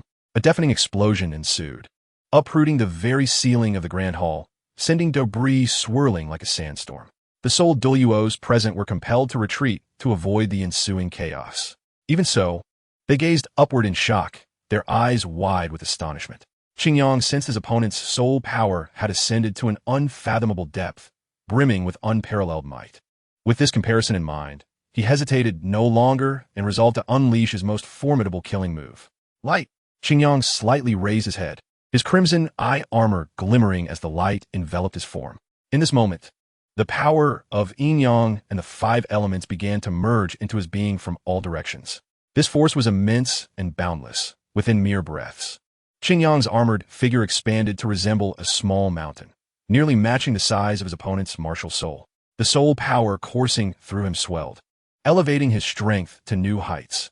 Augmented by the forces of yin-yang and the five elements, he now stood unafraid of any challenge.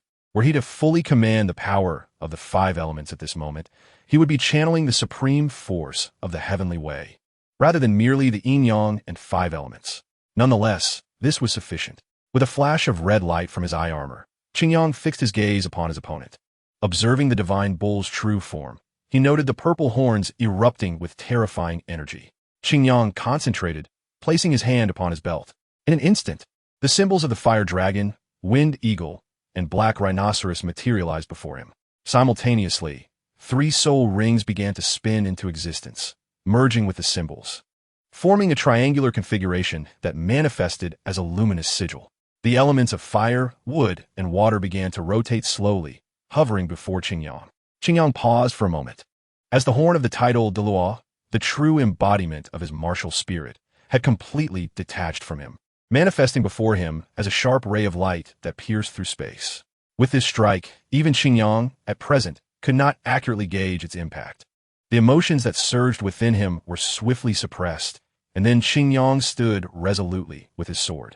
3 shadows of light suddenly blossomed into brilliant radiance, illuminating the surroundings entirely. This was the 5 shadows' ultimate strike. In the next instant, Qingyang swung his sword down. Chapter 124. Hatred and Vengeance, the Supreme Golden Light. Imbued with overwhelming and boundless energy, enveloped Qingyang's body entirely, making him appear as the sole center of the universe, resembling a divine and majestic giant. Simultaneously, the pure and refined powers of fire, wood, and water erupted to their fullest extent as the shadows of light unfolded. In that moment, the entire martial spirit city shone as brightly as day, with countless residents raising their heads to behold this dazzling yet gentle, ephemeral yet omnipresent divine luminescence. In an instant, Qingyang's figure transformed into multiple forms. The 3 shadows took shape ahead of him and then, with a decisive force, struck forward. The unmatched and grand sword energy suddenly swept through the shadows of light, carrying with it the ultimate power of the 5 elements, akin to the dawn breaking through darkness. The 3 sword blades resembled myriad sword energies, slicing through the towering divine bull at a speed imperceptible to the naked eye, leveling a section of the distant mountains behind it. An eerie silence enveloped the surroundings, the best explanation for the current stillness. By the ruins of the shattered Great Hall, Sean stood wide-eyed, his mouth slightly agape, frozen in place as he gazed blankly at the imposing figure before him. He was not alone. Even the other SoloedEvil, the Hall Master, and members of the outside Doa Hall, as well as all who witnessed this scene, wore expressions of utter bewilderment. Before long, a thunderous roar, akin to the heavens collapsing, shattered their stupor. In the distance, the mountains that had been mysteriously leveled began to crumble, unable to sustain their towering forms. Countless massive boulders and clouds of dust engulfed that section of the mountains, accompanied by a sound that shook the earth, completely burying the ancient landscape formed over countless years. Crack! The unmistakable sound of fracture resonated through the air. The horn, forged from an unnamed blade and comprised of unimaginable soul power, suddenly split into 2 segments. Like a signal, the colossal divine bull, formed from condensed soul power, could no longer maintain its balance in existence, erupting in a violent explosion. The immense soul power of the tidal daw dissipated abruptly, triggering a fierce tempest that altered the localized weather, creating a significant natural disaster. Yet, with a gentle press of a divine hand, the raging and terrifying soul power dissipated like a gentle breeze. Subsequently, Qingyang reverted to his normal form, the golden light surrounding him dimming and fading. Standing amidst the ruins, he turned his gaze to the man collapsed on the ground, gasping heavily. "I can offer you a chance. Leave this place now, return to your realm of soul beasts, and forsake that feudal hatred." His voice, authoritative yet resonant, echoed softly nearby. The man, an ordinary-looking being transformed from a soul beast, struggled to rise. His body was stained with blood, his soul power in disarray, and his clothes soaked, rendering it indistinguishable whether it was sweat or blood. While he was not on the brink of death, he was gravely wounded. "I only seek vengeance." Supporting himself on the ground, his pupils clouded as he gasped, he weakly uttered these words. Despite the low volume of his voice, it was clearly heard by all present. Even amidst the distant cacophony, Silence enveloped the crowd. Xingyang slightly lowered his head, fixing his gaze upon the man who was struggling to rise, kneeling on the ground. Encased in imperial armor, he still exuded an aura of majesty and strength, obscuring his expression and instilling a sense of inexplicable dread. The heavens are vast, and humanity is insignificant. I cannot arbitrate your right or wrong. Since you refuse to turn back, I shall take the reins of fate and provide you with an ending. His voice, distant and indifferent, now bore a hint of coldness. As Xingyang spoke, 3 differently colored shadows of light materialized and rotated before him. Having witnessed the previous horrific strike that shattered the darkness, all present gazed at the 3 shadows with faces filled with terror. Under that blow, none could withstand it. Even if they all combined their strength, the outcome would still be annihilation. The man, perhaps having regained a moment of clarity after a brief respite, slightly lifted his head to gaze at Xingyang, who stood unyielding before him, understanding the gravity of the situation. In the next moment, ethereal purple flames ignited around him, and the meager remnants of his soul power were forcibly extracted from his body. The purple flames gradually took on a blood-red hue, exuding a rich and painful intensity that filled the onlookers with dread. This familiar scene prompted Xingyang to recollect something. He paused momentarily and spoke softly. Even if you sacrifice yourself, becoming another soul ring, will you still proceed in this manner? The man, having just regained a semblance of awareness, began to fade once more. The soul power and his very being were being consumed by flames, yet he still heard Xingyang's words. He was unwilling to answer the question, turning his head away with the last of his strength, directing his gaze toward the direction of the Star Doe forest. In his final glance, a hint of longing and reluctance flickered. I'm sorry, I can no longer avenge you. Soon after, his eyes and mouth were consumed by flames, melting into pure soul power. The world lost a tidal Doluo and an unnamed soul beast. Subsequently, this crimson light, transformed into a soul ring and soul bone, surged rapidly into the day's hallmaster. In an instant, a powerful wave of soul power erupted, sending shockwaves that pushed those nearby aside. As the dense soul power ascended toward the tidal Daw, Xingyang silently observed all of this. Even though he had the power to intervene, he chose not to, just as he had held back during the 5 Shadows' ultimate strike. Where he could have ended the man's life with a single blow, he opted to show mercy, granting what would ultimately be a futile opportunity. He was uncertain of his own thoughts, or if he had gained some other clarity. The gradually ascending will began to display discernible fluctuations in its previously cold and unfeeling demeanor due to the scene unfolding before him. The anguished and powerful scream sent chills through the hearts of all present. No one understood the Hall Master's condition, clearly. The soul beast's sacrifice should not be as agonizing as absorbing a soul ring, yet he wailed in such torment. Perhaps only the nameless ordinary man who had perished in sacrifice and the Hall Master, howling in despair, comprehended the reasons behind this anguish.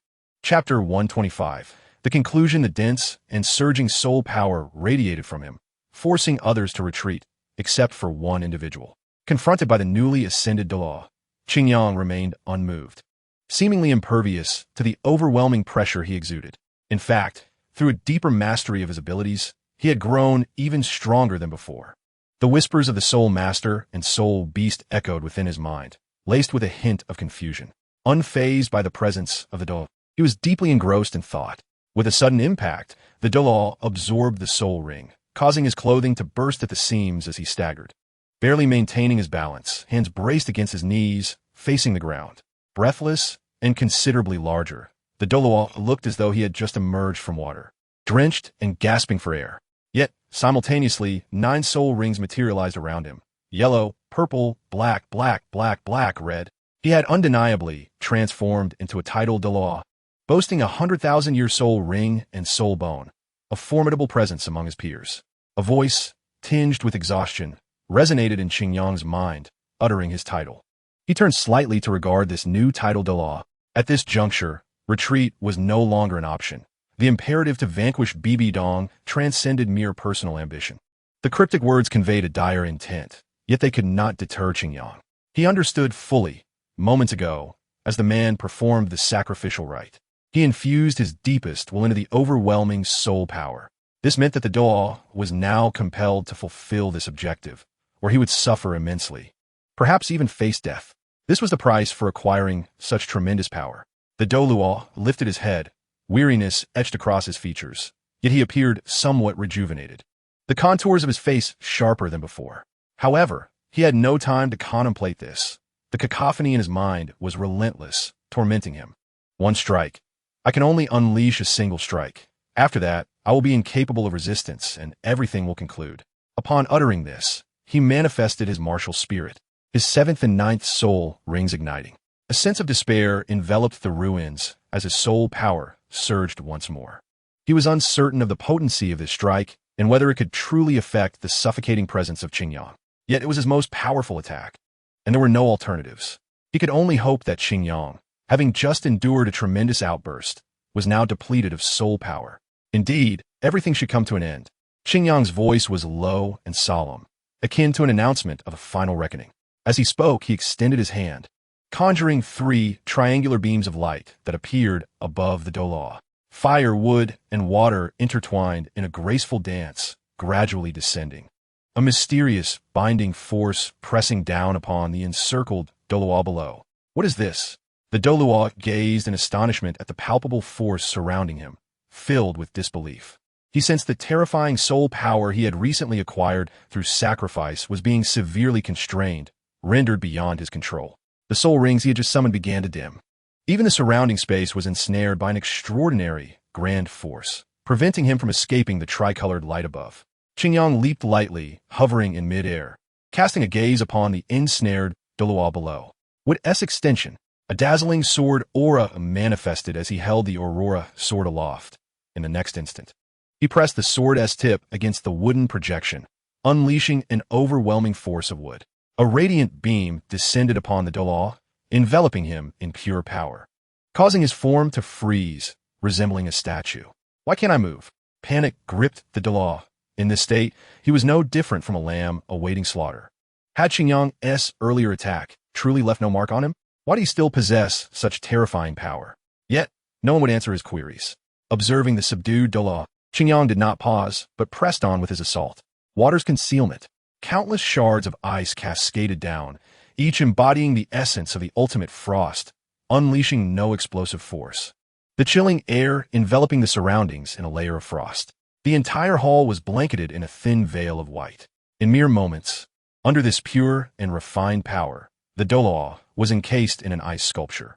The previously daunting soul power was forcibly condensed within him, completely severing the activation of his unutilized ninth soul skill. Our stances differ. There is no absolute right or wrong. Today, let me draw the curtain for you. As if delivering a final soliloquy, Qingyang raised his head slightly, preparing for the concluding strike. Fire's flowing flames. Crimson light ascended slowly, a torrent of terrifying energy, radiating a volatile crimson blaze, materializing in the sky. In an instant, Qingyang thrust his right hand downward, unleashing a torrent of boundless energy that cascaded onto the frozen block beneath. The forces of ice and fire clashed, inflicting even more devastating damage upon the Dolaw.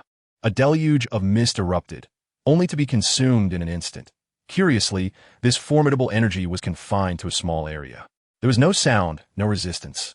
Everything seemed to end in a profound silence. In that moment, it felt as if everyone had lost their perception of time, and only when the extraordinary phenomena faded could they comprehend the reality before them. Where was the Dolaw? Where were the soul beast Dolaw? The scene was nothing but ruins, with only the resplendent figure of Qingyang remaining. He had triumphed. Sean's gaze dimmed, his spirit seemingly crushed, as he sank to the ground amidst the debris, unperturbed by the sharp stones that pierced his body. Old friend, you can finally rest. A quiet sigh escaped him, and his eyes inexplicably glistened with moisture. His longtime companion, one with whom he shared many harmonious days, was now irrevocably gone. Chapter 126. Dawn. At this moment, Meng-Yi had dealt with everything outside and arrived at the scene. He beheld the once exquisite and grand hall, now in ruins, his eyes betraying an unmistakable shock. Cautiously navigating through the desolation, he cast a swift glance at the despondent rebels before hastening over to Qingyang. The distant echoes of collapsing mountains resonated, the thunderous sounds palpable even from afar. Meng-Yi understood all too well the source of this devastation, and his demeanor grew increasingly respectful. Such earth-shattering power was beyond his previous comprehension. Surely, even a tidal Dolaw could not achieve this. Master, all the outsiders have been subdued. What course of action shall we take next? I respectfully await your command, he said as he approached Qingyang. At the same time, a faint golden glow emanating from Qingyang's armor enveloped him, bestowing a warm and comforting sensation that led him to a state of mild inebriation. To his astonishment, even the long-dormant soul power within him had experienced a slight elevation. He was taken aback, quickly followed by a surge of fervor. This unknown, formidable martial spirit of Qingyang possessed not only terrifying lethality, but also remarkable utility. It was even more astonishing than the inherited martial spirits of the Angel clan. Hastily quelling this thought, he restrained his yearning for such immense power. He understood that these forces were beyond his control. Let us temporarily detain them in Doluo Hall, and, once the situation within the city stabilizes, the Pope will preside over a trial for these individuals. Qingyang's calm voice prompted Meng-Yi to nod in agreement. A trial is self-evident, and it must be grand, with a substantial audience. The chaos within the martial Soul City necessitates accountability to all, as it is also a vital means to affirm Bibi Dong's authority. Naturally, he understood this as the master of a hall. Qingyang withdrew his gaze and turned to the approaching members of Doluo Hall. Pejun and Wang Dafu maintained steady breaths, and their accompanying members exhibited vibrant spirits, indicating they had not exerted themselves excessively. Qingyang assessed his own weary mental state and, with a slight raise of his hand, summoned his soul power. The wood soul ring manifested before him, slowly ascending while expanding and rotating. Under the ethereal green light, a peculiar sealing force descended upon all remaining traders present. Instantly, the soul ring retracted and the soul power dissipated, the previously palpable pressure and terrifying might vanishing at an astonishing pace. The diverse martial spirits lost their efficacy, retreating from their possessed states, unable to break through the sealing force no matter how hard they struggled. These individuals, as I have instructed, have lost their soul power and now bear little distinction from ordinary people. Observing the members of Doluo Hall before him, Qingyang spoke in a flat tone. Yet, his ordinary words compelled Wang Dafu and the others to bow their heads in agreement, not daring to voice any doubts. Compared to before, Qingyang's authority had grown even more profound. Wang Dafu's emotions were complex as he pondered. Perhaps this was the terror of witnessing such formidable achievements and unparalleled strength that imbued Qingyang with such gravitas. Noticing that everyone had heard his orders, Qingyang did not linger, turning to stride away towards the individual waiting for him. Here, he need not worry. Everything would be handled in due course. For these individuals were the elite of the martial soul hall, their capabilities beyond question. Thus, as the radiance of his armor faded, Qingyang revealed his form, taking measured steps towards that direction. In the distance, a sense of oppressive and vexing emotion seemed to emanate from him. Pejun stood up, slightly shifting, the sound of clashing armor resonating around him. After watching Qingyang depart, he turned to gaze at the now subdued rebels, who resembled beasts stripped of their fangs and claws. Though they retained some threat, it was akin to that of ordinary individuals. A suppressed soul Doluo could never inflict harm upon him of the same rank. Beyond that, these individuals had not only lost the formidable might of their once deadly prowess, but also something far more crucial, their spirit. Without this essence, they could never regain their peak state. Pejun sighed inwardly as he approached Sean. It is indeed shocking and hard to accept, is it not? Upon hearing this voice, the aged Sean only stirred his eyelids, showing no further reaction, remaining seated amidst the rubble, staring vacantly at the ground. At this moment, he had lost all concern for the outside world, immersed in his own thoughts, unable to extricate himself, perhaps unwilling to confront reality. Not only he, but other elite members and the esteemed forces of their families shared a similar state. Qingyang had etched a profound shadow in their hearts. I have no intention of saying anything further. In contrast to your fated failure, our present matters hold far greater significance. Cherish these final moments. With that, he personally assisted the head of the Martial Soul Academy to his feet, guiding him towards the temporary prison within Doluo Hall. In doing so, he offered a final semblance of dignity. Outside the city, a robust and well-equipped elite battalion, led by Intis, marched into Martial Soul City with a disordered yet inexplicably synchronized rhythm. Along the way, some oblivious individuals attempted to obstruct their path, including capable soul masters and numerous rebels. However, all efforts proved futile, as anyone who faced this elite soul master battalion was crushed to dust. With their decisive actions, The chaos in Martial Soul City began to quell at a visible pace. Countless individuals fled at the first sign of danger, discarding their weapons and seeking refuge in secluded corners. The once noisy Martial Soul City suddenly fell silent, leaving only the burning structures and the crimson stains of blood upon the ground. In the silence, the Central Soul Master Battalion advanced with unwavering determination towards the inner city. At the same time, the dark sky finally released the first rays of dawn, illuminating the battered and scarred Martial Soul City. All within the city shared a newfound realization. The sky has brightened. Chapter 127. The hatred that was temporarily buried, and, on a hill not far from Doloa Hall, where everything could be seen clearly, Hope Bibi Dong stood with her staff, her gold and crimson robe meticulously arranged, exuding an air of grandeur and authority as she awaited quietly. Unbeknownst to her, she had been present, observing the unfolding situation. Soon, faint footsteps approached, and a figure, not particularly tall yet impossible to ignore, gradually came into her view. Bibi Dong's beautiful eyes focused on this child, whose slightly immature face bore a gentle smile, instilling a sense of comfort and warmth. However, for some reason, she sensed a hint of weariness in his expression.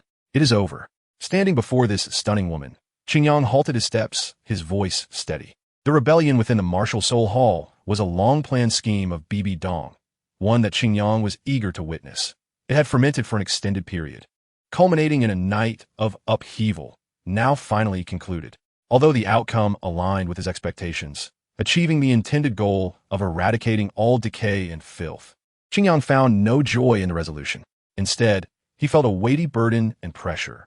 Bibi Dong's countenance remained exquisite, yet her expression reflected complexity. She no longer maintained her usual indifference. As she gazed at the small child before her, an inexplicable sense of heartache washed over her. Bibi Dong's slender, fair left hand gently caressed Qingyang's dark hair, her voice softening as she spoke. These burdens were never meant for you to bear.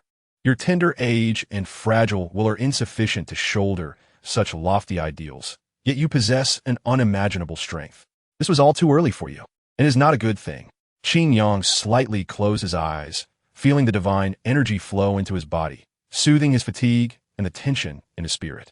This divine energy was so malevolent, chaotic, and powerful, exuding an ominous aura, while simultaneously being extraordinarily gentle and tender. Under the caring intent conveyed by this force, Qingyang's spirit gradually blossomed with vitality, the dust shrouding his well-being swept away by an overwhelming celestial purpose. After a moment of relaxation, Qingyang opened his eyes, a profound divine light flashing briefly within them. Perhaps you were right, but since I have chosen this path, I must endure all that it brings. At this moment, I have no room to retreat. Once Qingyang regained his composure, Bibi Dong withdrew her hand, using her divine power to regulate his body, which was still too much for her at the moment. The sight of this child, burdened yet resolute, unconsciously reminded her of her daughter far away in Tiando City. If only she could understand like Qingyang, not so stubbornly strong-willed, perhaps their relationship would not have soured. After all, she was her daughter. Bibi Dong sighed softly, and seeing that Qingyang had adjusted his mindset, she also set aside her previously vulnerable demeanor. Since you have made your decision, I shall not say more. After this planning, the Spirit Hall is now firmly under control, and opposing voices should no longer exist. Moreover, you have gained sufficient strength and influence. Henceforth, pursue your desires freely, and I will support you. Bibi Dong spoke softly, her words offering immense encouragement to Qingyang. If the others in the Spirit Hall were to hear this, they would undoubtedly marvel at how the Prince of the Papal Hall was indeed not a mere empty title. After all, these words, in any regard, were rather significant. Qingyang nodded, just as Bibi Dong had said, with enough strength and influence. He had finally emerged from the stage of lurking, and everything from now on was merely beginning. The future was destined to hold much in store for him. Regardless of whether these things would bring him the same torment as the extreme north or the overwhelming burden he felt earlier, he would face them head-on, never looking back. 3 days later, in the dilapidated and decaying inspection hall, before an inconspicuous building, Qingyang entered calmly. Lord Qingyang, as you anticipated, we have indeed discovered that existence within this residence. I have brought her here, Meng Yi said with a beaming smile, appearing quite amiable. In the past 2 days, he had been responsible for commanding the Martial Guard Hall to investigate the assets and information of traders, and he had gained considerable benefits. He was quite pleased with himself. which only increased his respect for Qingyang. In just half a day, he had accomplished everything following the other's instructions. Qingyang nodded, awkwardly adjusting his collar. After standing for a moment, he took a step forward and entered the residence. In less than a minute, he had reached the hall and spotted a petite figure. At that moment, she seemed to sense something, gazing at the newcomers with timid, almost beast-like eyes filled with trepidation. In her hands, she clutched a portrait tightly, the strength of her grip causing it to crumple. Qingyang's hand trembled slightly as he beheld the image of an ordinary-looking man, whose painted smile radiated joy. This is her, he thought. According to human classification, she should be around 6 years old. Meng Yi smiled somewhat obsequiously, his gaze entirely disregarding the little girl. He was certain that had it not been for Qingyang's orders, she would not have survived the day. The little girl seemed to sense Meng Yi's malice. Clutching the oversized portrait, she nervously took a few steps back. Qingyang moved closer, standing before the lovely girl, who regarded him with wary eyes, and extended his hand toward her. "Do you have a name?" he asked gently, a slight smile curling his lips. The girl hesitated and shook her head. "Then from this day forth, you shall be called Qingli."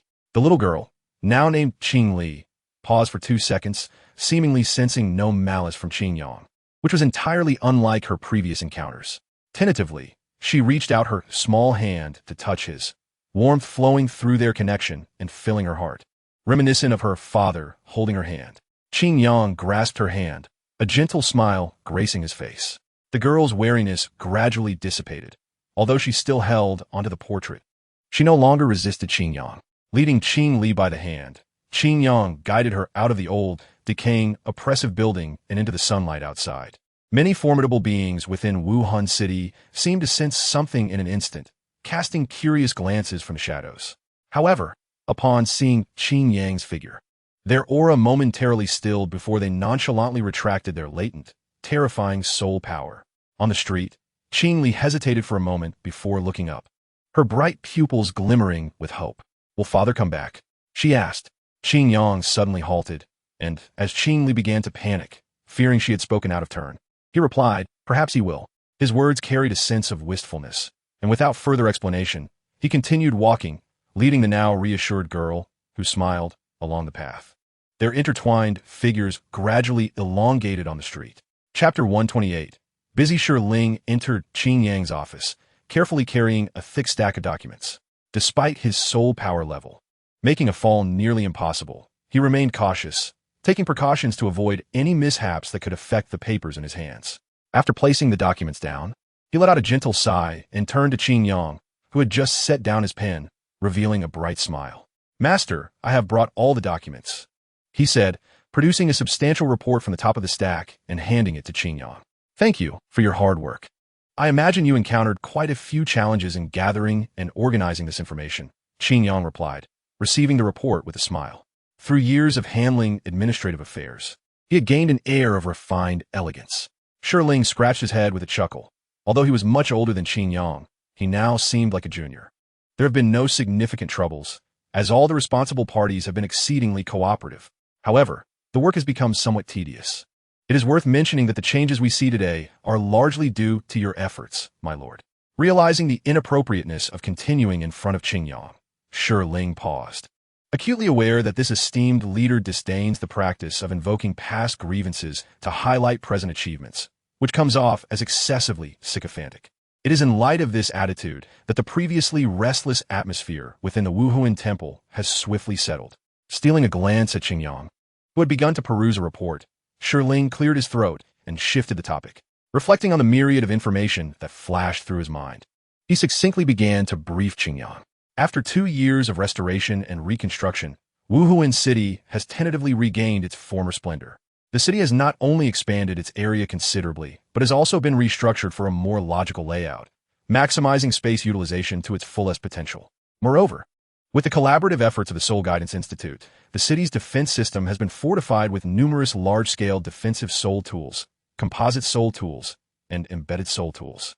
The defensive capabilities of Wuhuan City have thus been significantly enhanced. After a brief pause to collect his thoughts, Ling glanced at Qingyang's contemplative expression and resumed, especially with the critical facilities receiving prioritized attention. Preliminary assessments by relevant personnel indicate that without a substantial number of individuals or powerful soul masters, breaching Wuhuan City from the outside would be virtually impossible. Even under such conditions, achieving this objective would require considerable sacrifice, making it evident that the facilities of Wuhuan City, after this reconstruction, have truly become unparalleled across the continent.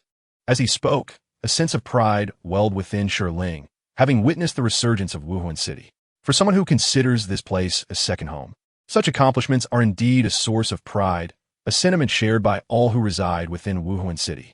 The documents, aside from one report, were all meticulously compiled to ensure accuracy. After offering a final reminder, Shirling fell silent, standing quietly by as he awaited Qingyang's response. In that moment, the office, filled with books, documents, and various materials, was enveloped in the sound of Qingyang turning pages. Observing Qingyang's earnest demeanor, Shirling couldn't help but reflect. Having witnessed the complete events of that fateful night, he had been reassigned to the Dolua Hall due to his remarkable contributions after quelling the rebellion. After several promotions, he now serves as one of the secretaries in the Dolua Hall office, granting him regular access to Qingyang, thus establishing a certain level of trust. The transformations in his own life, the changes in Wuhuan City, and indeed the entirety of the Wuhuan Temple, are inextricably linked to this man. I understand. For now, there is nothing of great importance. You may take a moment to rest, Qingyang said lightly, tapping his forehead as if suddenly reminded. Oh, I almost forgot. If it's convenient, please bring me the reports from the various Wuhuan branches over the past 2 months. If memory serves, the deadline for submission was 2 days ago. Recently, the Wuhuan Temple has shown some signs of improvement, and I must keep a close watch on the developments. With a hint of apology, Qingyang smiled at Shirling, recalling how diligent his capable secretary had been. Just as Shirling had managed to wrap up some tasks and was about to take a break, he was asked to attend to another matter, which weighed on Qingyang's conscience. Shirling, however, did not seem troubled by it. He nodded and noted the request. Estimating the time before responding, I should be able to retrieve it by this afternoon. By the way, Lord, would you consider taking a break? You constantly work so hard. If your health falters, it would be a significant concern for the Wuhuan Temple. Qingyang nodded nonchalantly, continuing to review the report while contemplating the potential consequences. Rest assured, I will take care of myself. Even with your assistance, I cannot afford to become complacent. I will be fine in due time. Shirling shook his head in resignation before turning to attend to Qingyang's request. He knew there was no point in trying to persuade him otherwise. Even with adequate stamina, one cannot continuously manage such tasks without becoming mentally fatigued. After closing the door, Shirling was lost in thought when he unexpectedly bumped into someone. Miss Qingli, are you here to see the Lord again? He inquired, surprised. Before him stood a charming little girl, her delicate features radiating innocence. She nodded and lifted her face towards the tall young man, asking in a sweet, childlike voice, Yes. I am looking for Brother Qingyang. Is he inside? Shirling, charmed by her demeanor, smiled. The Lord is inside. You've arrived just in time. I hope you can help me persuade him. He might be more inclined to listen to you. Qingli looked at him with confusion, unsure how someone so small could assist him. The recent surge of work had left little opportunity for the Lord to rest, and this was not a sustainable situation. Before Shirling could finish, the little girl darted past him, making her way to Qingyang's office, her voice ringing out, I'm going right now. Ah, it's Qingli. Why the rush? Is someone bothering you? Qingyang chuckled, setting down the documents and resting his chin on his hands as he watched the small figure darting towards him. The child he had adopted 2 years prior seemed to have shed her earlier vulnerability, blossoming into a lively spirit. Perhaps due to her innate talent, she now displayed a beauty that rivaled that of Qian Renxue at her age. Not at all. The people at the academy are no match for me. They couldn't bully me if they tried, and I'm not the type to go crying to someone. Qingli replied, her eyes narrowing at Qingyang, seemingly displeased that he would even think she might be bullied. Qingyang reached out, placing his hand gently on Qingli's head, feeling her soft hair beneath his palm. After a moment of tender affection, Qingli's displeasure dissipated, and a look of enjoyment spread across her face. Seeing this, Qingyang smiled, having developed a unique way of interacting with her. Suddenly, Qingli pushed his hand away, a look of indignation on her face. I know you've been working hard without rest. You can't keep doing this. The once comforted Qingli now resembled a feisty little kitten. Listening to her words, Qingyang couldn't help but chuckle, realizing that even this little sprite was now nagging him. Perhaps it was time for him to take a break as well? Watching Qingli turn her head away, yet sneak glances at him, Qingyang thought for a moment before rising from his seat and squatting down beside her. As he gently stroked her head again, he spoke softly, all right, what does Qingli wish for me to do? Although thoughts swirled in her mind. Qingyang maintained a gentle smile as she playfully teased the little girl. This moment of levity was one of the few pleasures amidst her busy work. Observing Qingyang's demeanor, Qingli reluctantly set aside her previous indifference, turning her little head away and murmuring, if we leave here today, no more work, or else. Despite her attempts, Qingli could not articulate a suitable response, her cheeks slightly flushed. In a moment of desperation, a few tears welled up, glistening in her eyes. Qingyang could not help but chuckle, seizing the opportunity before the little one could become embarrassed. He stood up, took Qingli's hand, and strolled slowly outside. All right. You're big enough now. There's no need to cry. I promise. Upon hearing his reply, Qingli's face brightened, and the moisture in her eyes diminished significantly. Hand in hand with Qingyang, they traversed through the Doluo Palace, passing numerous grand and opulent structures. Although her abilities had not yet awakened, Qingli could still sense the formidable soul power contained within these seemingly ornamental objects, thanks to her unique talents. However, after 2 years, she had grown accustomed to it, and thus did not pay them much heed. At that moment, holding Qingyang's hand and feeling the warmth radiating from it, Qingli felt exceptionally joyful. This warmth enveloped her heart, stirring an inexplicable reluctance to part ways. Qingli, I seem to have neglected you lately and haven't inquired about your well-being. How has life been at the academy? I don't recall you mentioning it. As they strolled through the various halls, a relaxed Qingyang suddenly pondered this question. Shortly after adopting Qingli, he had sent her to the Wuhuan Temple Soul Master Academy, hoping to guide her and provide her with companions. Initially reluctant, Qingli had ultimately accepted his arrangement. But now he realized he had not paid enough attention to her life. Perhaps it was because the child was so mature that he subconsciously overlooked her needs. Qingli's expression brightened, then she scrunched her lovely nose and let out a delicate huff, feigning dissatisfaction. So, you finally care about me. Her playful complaint made Qingyang feel a bit bashful, yet that feeling quickly dissipated. Acting as if nothing had happened, he continued to smile and asked, then could you tell me, Qingli? The slight discontent in Qingli's heart gradually melted away under Qingyang's warm smile. After a moment of contemplation, she recounted, the teachers at the academy are all wonderful and very dedicated. Once during a competition, I accidentally exerted too much force and injured a classmate. That teacher scolded me for quite some time, and I still vividly recall their fierce demeanor. Perhaps because of that incident, my classmates became wary of me, and a few even started to fawn over me, which is quite annoying. By the way, I'm now a 1-ring soul master, and soon I'll break through to 2 rings. As she spoke, Qingli proudly puffed out her chest, her words brimming with pride. Qingyang nodded in agreement, recognizing that very few could reach Qingli's level at the Wuhuan Temple Soul Master Academy, and she certainly had every reason to be proud. However, from her words, Qingyang sensed that the academy was improving. Even a gifted soul master like Qingli would still face reprimands for her mistakes. Yet, this was not entirely certain. While many were unaware of Qingli's true identity, it was not a secret to others. It was entirely possible that someone might exploit this information. Resolving to personally visit the Wuhuan Temple Soul Master Academy whenever possible, he understood the importance of staying informed about such critical matters.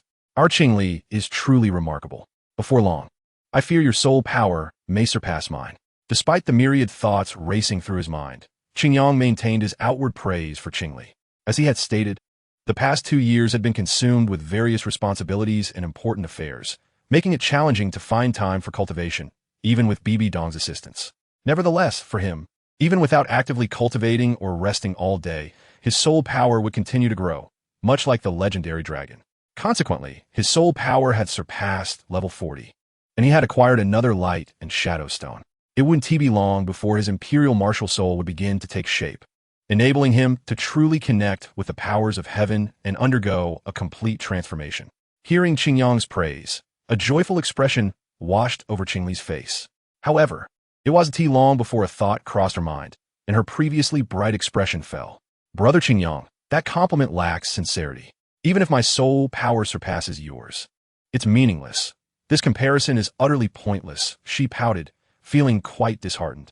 Her brother was the master of the Doluo Palace, with unfathomable strength that surpassed the standards of the continent, A Soul Master rank could hardly be assessed against him, even if her soul power exceeded his. She felt there were still countless areas where she could not compare. Thus, his words did not feel like genuine praise to her. All right, my little Qingli, don't dwell on such matters. Today is a rare occasion to take you out. Let us enjoy the city together, which is something you've always looked forward to, right? Qingyang's smile remained bright. This adorable girl never failed to bring warmth to his heart. Qingli nodded eagerly, afraid he might change his mind. She quickly scanned her surroundings, searching for something interesting to do, wanting to draw him into the fun and completely dispel any lingering thoughts. Suddenly, her eyes lit up, fixating on a spot ahead. There, a beautifully landscaped park adorned with lush green grass and small trees featured a deliberately cleared area, enclosed by wooden railings. In the space, a simple yet exquisitely crafted wooden swing had been constructed with minimal materials. Rare iron fittings supported long, slender birch poles, forming the swing's base. 2 white ropes connected a delicately designed wooden seat, accompanied by pale green square wooden posts that complemented the design in a manner that evoked a dreamlike quality. The swing harmonized unexpectedly with the verdant ambience of the park, void of any artificiality. Even Qingyang, upon seeing this idyllic spot, felt a spark of childlike joy. It was no wonder Qingli was so captivated by it. What? Would you like to give it a try? Qingli nodded vigorously, her little face radiating desire. With a smile, Qingyang gently released her hand. After a brief pause, she beamed and dashed towards the swing with outstretched arms. Once on the swing, she pushed off vigorously, her small body soaring high into the air before quickly descending again. This simple yet unexpectedly immersive joy elicited a clear, cheerful laugh from Qingli. Standing at a distance, Qingyang observed Qingli's radiant smile and felt her happiness, his lips curving into a gentle smile. The next moment, seeing Qingli come to a stop, her face aglow as she waved at him, he walked over without hesitation. Approaching the swing where Qingli was seated, Qingyang gently caught her petite frame and, amidst her melodious cheers, pushed her with just the right amount of force. Time and again, he repeated this delightful act, finding no hint of tedium or fatigue. In that moment, this seemingly mundane spot in Wuhuan City was awash with laughter and joy. Observing the figure on the swing, Qingyang felt a stirring within his heart, momentarily lost in thought. Brother, why did you stop? Hurry, I want to go again. Qingli's playful voice interrupted his reverie, prompting Qingyang to shake his head with a smile. Setting aside his other thoughts and wholly immersing himself in this moment of relaxation. Instantly, this harmonious and enjoyable scene unfolded once more in this unremarkable place. A painter who happened to witness the spectacle was momentarily stunned, then suddenly seized his brush to capture this warm tableau. With focused intent, he deftly rendered the essence of the moment with just a few strokes, birthing a masterpiece destined to hold great significance. After what felt like an eternity, or perhaps just a brief interlude, they finally stepped away from the swing. The remnants of joy lingered on Qingli's face, radiating an exuberant smile. Influenced by her delight, Qingyang's expression softened considerably, a gentle smile never leaving his lips. Brother, let us go over there. There's a sandpit, Qingli exclaimed, her voice brimming with anticipation as she pointed to a nearby spot. This flat area nestled within a lush garden featured several green, square stone pedestals positioned at the corners, encircling a sandpit. Although referred to as a sandpit, its contents were not golden sand, but rather soft, gray-brown soil.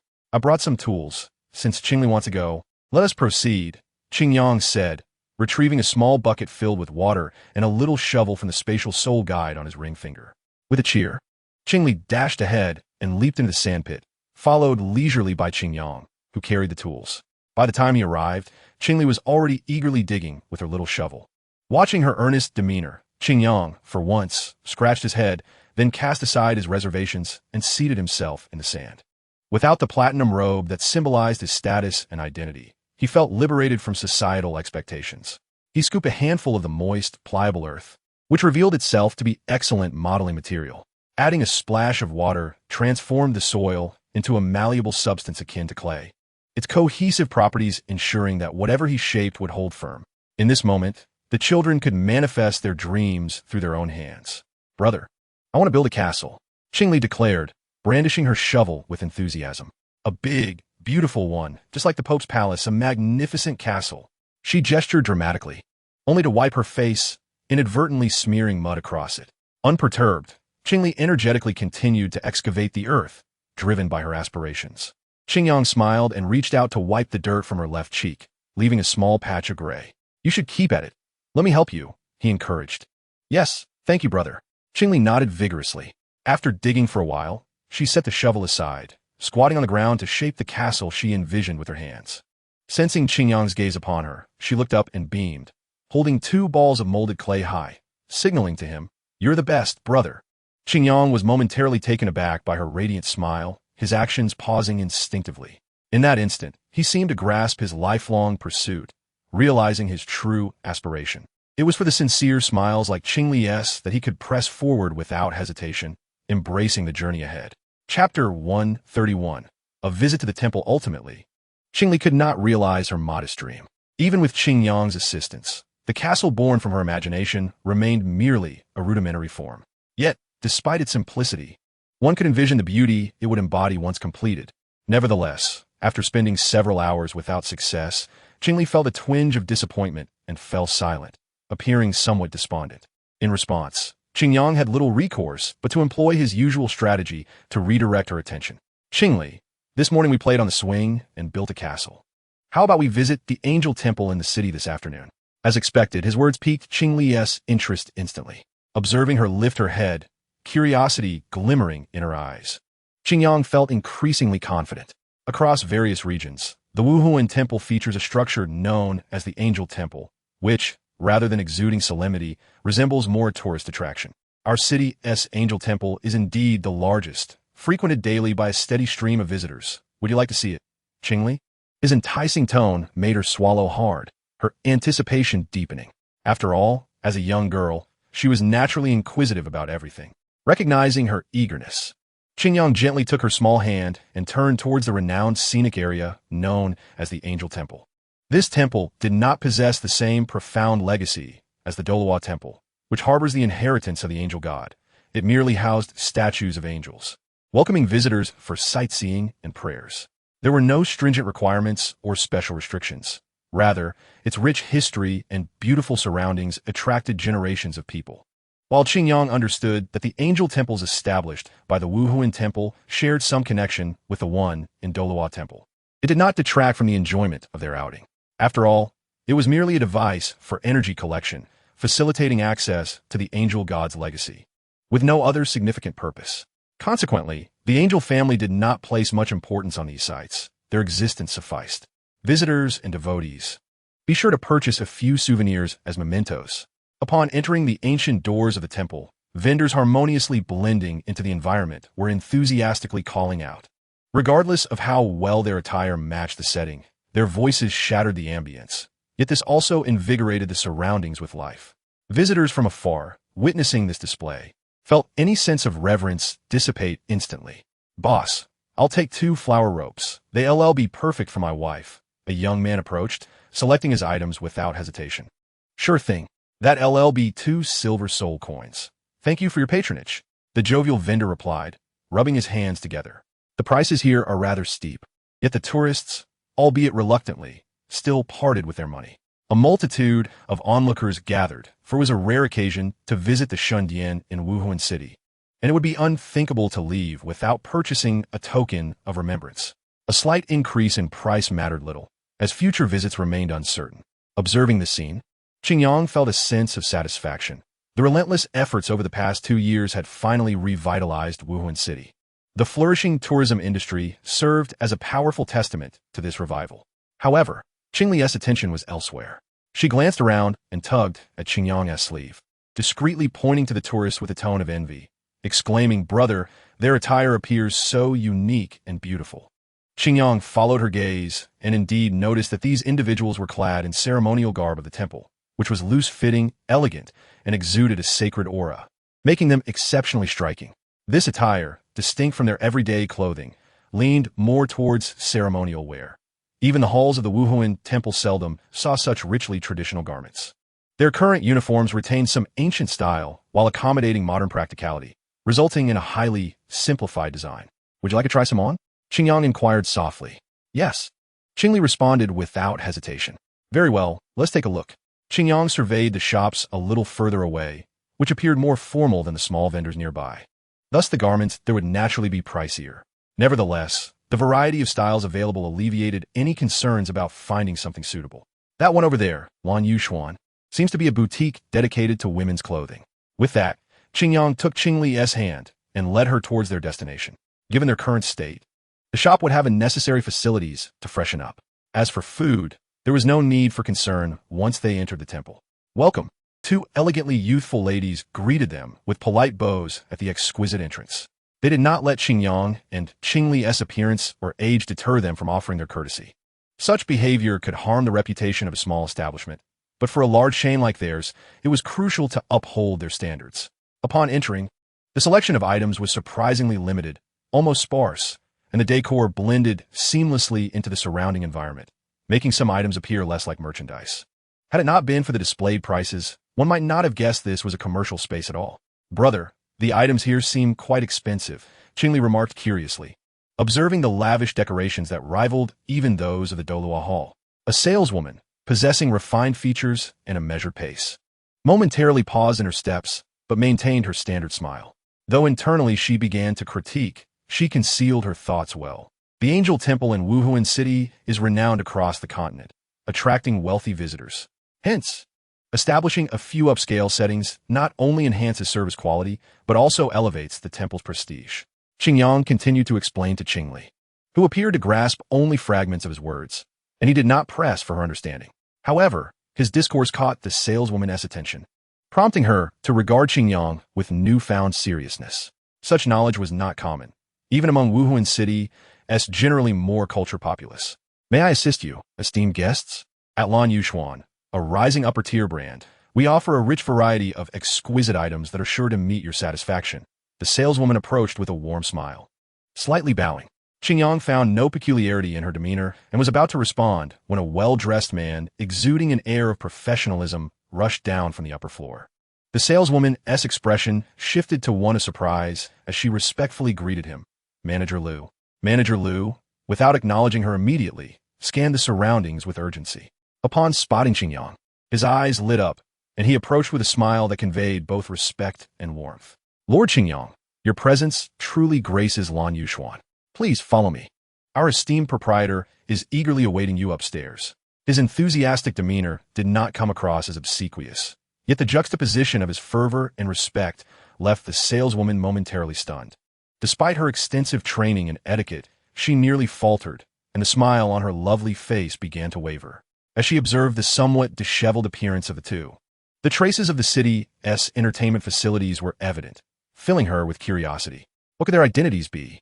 Why was the typically serious manager treating them with such deference? This attitude bordered on sycophancy. Even the prominent figures in Wuhuan City had not received such warmth from him. Lost in her thoughts, she dismissed various hypotheses until a sudden realization struck her. Her wide eyes inadvertently flickered to Qingyang's attire, then quickly darted away. The fabric seemed familiar. It was likely a specialty of the Wuhuan Temple, a detail she had noted for work-related reasons. Had it not been for this unexpected encounter, she might have completely forgotten. Thank you for your assistance, Manager Liu, Qingyang said, devoid of any ulterior motives, having risen to a level where such matters no longer concerned him. Manager Liu sighed with relief, grateful that no uninformed staff member had clashed with such an esteemed individual. He nodded affirmatively at the saleswoman, whose astonishment was palpable, and then led Qingyang and Qingli upstairs. The second floor of Lan Yuxuan was an exclusive space reserved for distinguished guests, typically inaccessible to the general public. Only those of exceptional standing or influence were invited to partake in this specially designated area. As the trio disappeared from view, the saleswoman exhaled softly, gently patting her chest. Since Manager Liu's arrival, she had been on edge, but his acknowledgement promised a brighter future for her career. Xiaoxian, who were those two? Manager Liu personally welcomed them, and it seems even the mysterious proprietor is eager to meet him. A colleague who shared a good rapport with her inquired, her face brimming with curiosity. Not only she, but also nearby co-workers, seizing the opportunity of a lull in work, leaned in to listen intently. Just moments ago, they all heard that Xiaoxian had received Manager Liu's affirmation, and it was all due to those two individuals. If they too could seize this opportunity, could they not also have a future that diverges from the ordinary? This, I confess, I do not know, Xiao Xian said with a hint of resignation. Before her colleague beside her could express discontent, she shifted her tone, speaking with an air of mystery. However, I do have some speculations. Instantly, her companion eagerly grasped her hand and playfully urged, Do tell, is he some young heir from a wealthy family? Or perhaps a love child of someone? Xiao Xian set aside her customary expression, leaning in with a smile to whisper in her ear, That is a significant figure from the Wuhan temple. I suspect he is surely a young prodigy from one of the great halls. Just then, footsteps echoed closer, making Xiao Xian's heart race as she hurried back to her original position, distancing herself from the girl. As expected, Manager Liu seemed to have resolved the matter and was slowly descending from the upper floor, his face restoring its serious demeanor. Clearing his throat twice, he approached Xiao Xian and remarked, Xiao Xian, you performed admirably this time. You have comprehended our rules and etiquette profoundly. From now on, you shall work on the second floor. Manager Liu's lukewarm praise struck Xiao Xian with an overwhelming sense of joy. Having come from a less prosperous place, she had always felt the pinch of financial constraints. Due to her social standing, securing a well-paying job had proven elusive, even with her commendable looks. Gaining access to the second floor not only symbolized an elevation in status, but also promised a substantial increase in her salary. It is well known that Lan Yuxian is famed for its generous wages. This promotion would alleviate her financial worries for a considerable time. The other beautiful girls looked on with envy at Xiao Xian, secretly committing today's events to memory, vowing to seize any future opportunities that might arise. Qin Yang was unaware that his seemingly inconspicuous actions, which he had not even intentionally pursued, had already influenced the girl. At his elevated level, every word and deed could have a profound impact on those around him. At that moment, amidst the more opulent and elegant second-floor loft, he encountered a figure that took him by surprise. Suiyiju, the Xianzhu referred to by Manager Liu, is you, thus indicating that this place is part of your domain? Qin Yang's voice bore unmistakable astonishment as he gazed at the charming figure before him, radiating warmth and joy. Su Yishui lightly approached, delicately wiping away the smudges from his face with gentle care, as if treating a priceless treasure. For your aspirations, I shall certainly strive as well. These past years have borne fruit. At least in recent times, your financial haul has not been devoid of monetary concerns, has it? Su Yishui spoke with familiarity, her tone suggesting that despite the passage of time, she still felt no estrangement from Qin Yang. Chapter 133. The situation Qin Yang observed as she adjusted her appearance, then stepped forward, and the familiar, enchanting smile of Su Yishui stirred memories within him. There had indeed been someone silently devoted to him all along. In times of financial hardship, it was she who had offered assistance. In the absence of management, she had taken on responsibilities herself, and even in matters that were discreet and inconvenient, she never voiced a complaint. Yet, when had he grown accustomed to her sacrifices?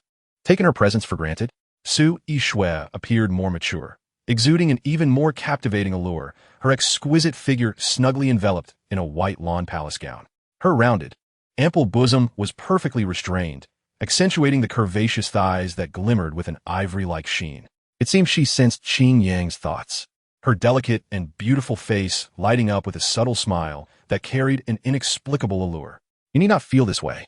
It is my honor to devote everything to you. As long as you remember me, I am already content. Su Yishui's soft words momentarily rendered Qin Yang dazed. She always seemed to understand his thoughts, often providing solace during troubling times. At that moment, a third party could no longer contain herself, pouting and pinching Qin Yang's hand. The gentle touch snapped Qin Yang back to reality, and he smiled apologetically at Su Yishui, explaining the purpose of his visit. I brought this little one for a leisurely outing and was preparing to visit the temple, but I realize my attire is rather unsuitable, so I must trouble you once again. Su Yishui glanced at the little girl Qin Yang was holding by the hand, standing just under 2 meters tall, dressed in simple yet appropriate children's clothing, with long, flowing hair cascading down her back. All of this indicated she was an adorable young lady, of course. It would have been better had she not displayed any animosity towards her. A trivial matter, Su Yishui smiled at Qin Li, her expression resembling that of a cunning vixen, which made the girl even more on guard. With a gentle wave, a girl of striking beauty, dressed in a servant's attire, approached. Aling, make this little girl look presentable. We cannot allow anyone to underestimate us. In her casual command lay a hint of latent authority. The girl named Aling glanced at Qin Li's innocent and lovely face, a flicker of surprise crossing her features. After a gentle bow, she approached Qing Li with a warm smile that could easily put one at ease and extended her hand. "May I assist you?" Qing Li looked up at the older girl, feeling a bit lost, and turned to Qing Yang for reassurance. Qing Yang patted her head, encouragingly saying, "Go along with the big sister. I believe our little Qing Li will be the most beautiful." It seemed that certain words in Qing Yang's encouragement had struck a chord with Qing Li. She nodded emphatically, shooting Su Yishui a defiant glare before taking Ling's hand with a determined spirit. Ling smiled gently at Qing Yang, then led Qing Li to another room. There, Qing Li would be thoroughly groomed and pampered, receiving the finest service to adorn her like the princess she truly was. Once the surroundings were clear, Su Yishui moved closer to Qing Yang, a faint fragrance enveloping them, her demeanor slightly intimate. "Master, how about I attend to your needs next?" Qing Yang withdrew his gaze from Qing Li and, hearing Su Yishui's words carrying an alluring undertone, paid little mind.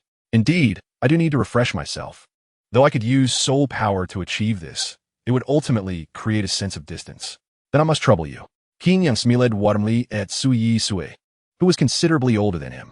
Su Yishui returned the smile, taking Qing Yang by the hand as they walked towards another area.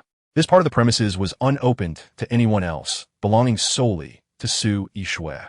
Perhaps you're unaware, but recently, some events have transpired in the Tiando Empire. And from my perspective, the situation of the Grand Prince appears to be somewhat awkward. Qing Yang pondered briefly. He had been closely monitoring the current state of affairs in Tiando, even becoming more invested than in Xing Luo due to the influence of Qian Renshui. If Qian Renshui were to encounter difficulties, it would undoubtedly have a significant impact on his own plans. According to reason, everything should have been tranquil there, devoid of external pressures.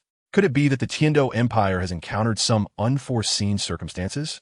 Su Yishui applied gentle pressure with her delicate fingers, soothing Qing Yang's fatigue. As she moved, a faint essence of soul power merged into Qing Yang's body, infused with a dark, harmonious energy that did not provoke any conflict, but rather flowed seamlessly. Meanwhile, Su Yishui's melodious voice continued to resonate. "You should be aware that due to your involvement, the cleansing operation that was meant to be contained within a certain scale 2 years ago transformed into a sweeping purge from top to bottom. For this reason, the Spirit Hall has been recuperating over the past 2 years, refraining from any potent actions and halting its revenge and suppression against the Haotian sect." Qing Yang pondered, indeed. The Spirit Hall has been consolidating its power during these 2 years under his influence, seizing a rare opportunity for reform. The upheaval had cost them many elite forces, and although it has rendered the Spirit Hall purer, it must be admitted that it has regressed in terms of strength. Consequently, the plans established by the Pope and the other elders to suppress the 7 major sects have come to a complete standstill. Presently, only the Holy Dragon sect remains aligned with the Spirit Hall, while the other 3 sects maintain a tenuous relationship, even showing signs of detachment. As for the Haotian sect, it need not be mentioned, for with the Haotian's singular prowess in slaying the Judgment Elder and the overwhelming reputation of 3 titled Doloa, the Spirit Hall has not been able to rival them in recent years. For this reason, the Haotian Doloa enjoys a heroic influence within his sect. Had it not been for the fear of retribution from Qiandao Lu, he would have returned long ago. Are you suggesting that the Haotian sect has recently encountered some other issues?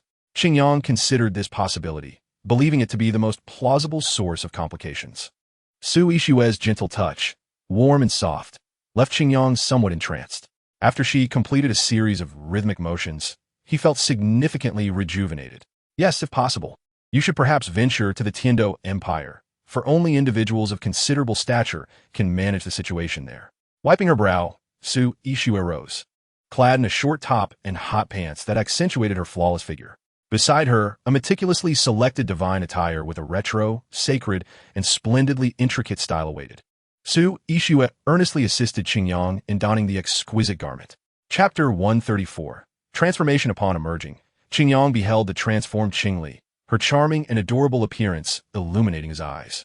Her long hair was elegantly styled, adorned with butterfly-shaped accessories and delicate golden embellishments, perfectly framing her face and exuding an ethereal beauty. The predominantly red, simple yet elegant long robe, embellished with peculiar cloud patterns, revealed Qing Li's innocent charm, evoking an irresistible desire to gaze upon her. Strictly speaking, this attire did not conform to standard ceremonial vestments. Perhaps due to her youth, many decorations were sacrificed in favor of pure beauty. Although Lan Yuxuan does not primarily cater to children's clothing, our commitment to meeting customer demands remains our utmost priority. This ensemble, masterfully designed by the renowned designer Weird, is our finest offering, and we believe that the two guests will shine brilliantly within the Angel Temple. As Qingli stood, momentarily bewildered, Aling smiled and introduced her to Qingyang. A smile graced Qingyang's lips as he gestured gently towards the radiant Qingli. She stared at him, awestruck. With his graceful demeanor and noble aura, he resembled a protagonist from a biographical novel or a celestial messenger, embodying all the beauty the world has to offer. Undeniably, Su Yixue had meticulously curated every detail, showcasing Qingyang's flawless visage. This captivating appearance inevitably caught Qingli's attention, leaving even the worldly wise, Aling, momentarily speechless. Fortunately, their previous interactions allowed Qingli to quickly regain her composure. She lightly lifted the hem of her garment and, like a little princess, scampered towards Qingyang. Glancing up at him, she hesitated for a moment, then rose onto her toes and twirled gracefully, her attire swirling around her, revealing a breathtaking beauty. "Do I look beautiful now?" Qingli asked, her hopeful gaze locked onto Qingyang. He regained his focus, momentarily closing his eyes to etch the scene of exquisite beauty into his memory.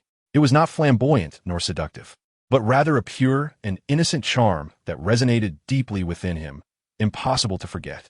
As he opened his eyes to meet the anxious gaze of Qingli, he smiled warmly and gently tousled her cherubic face.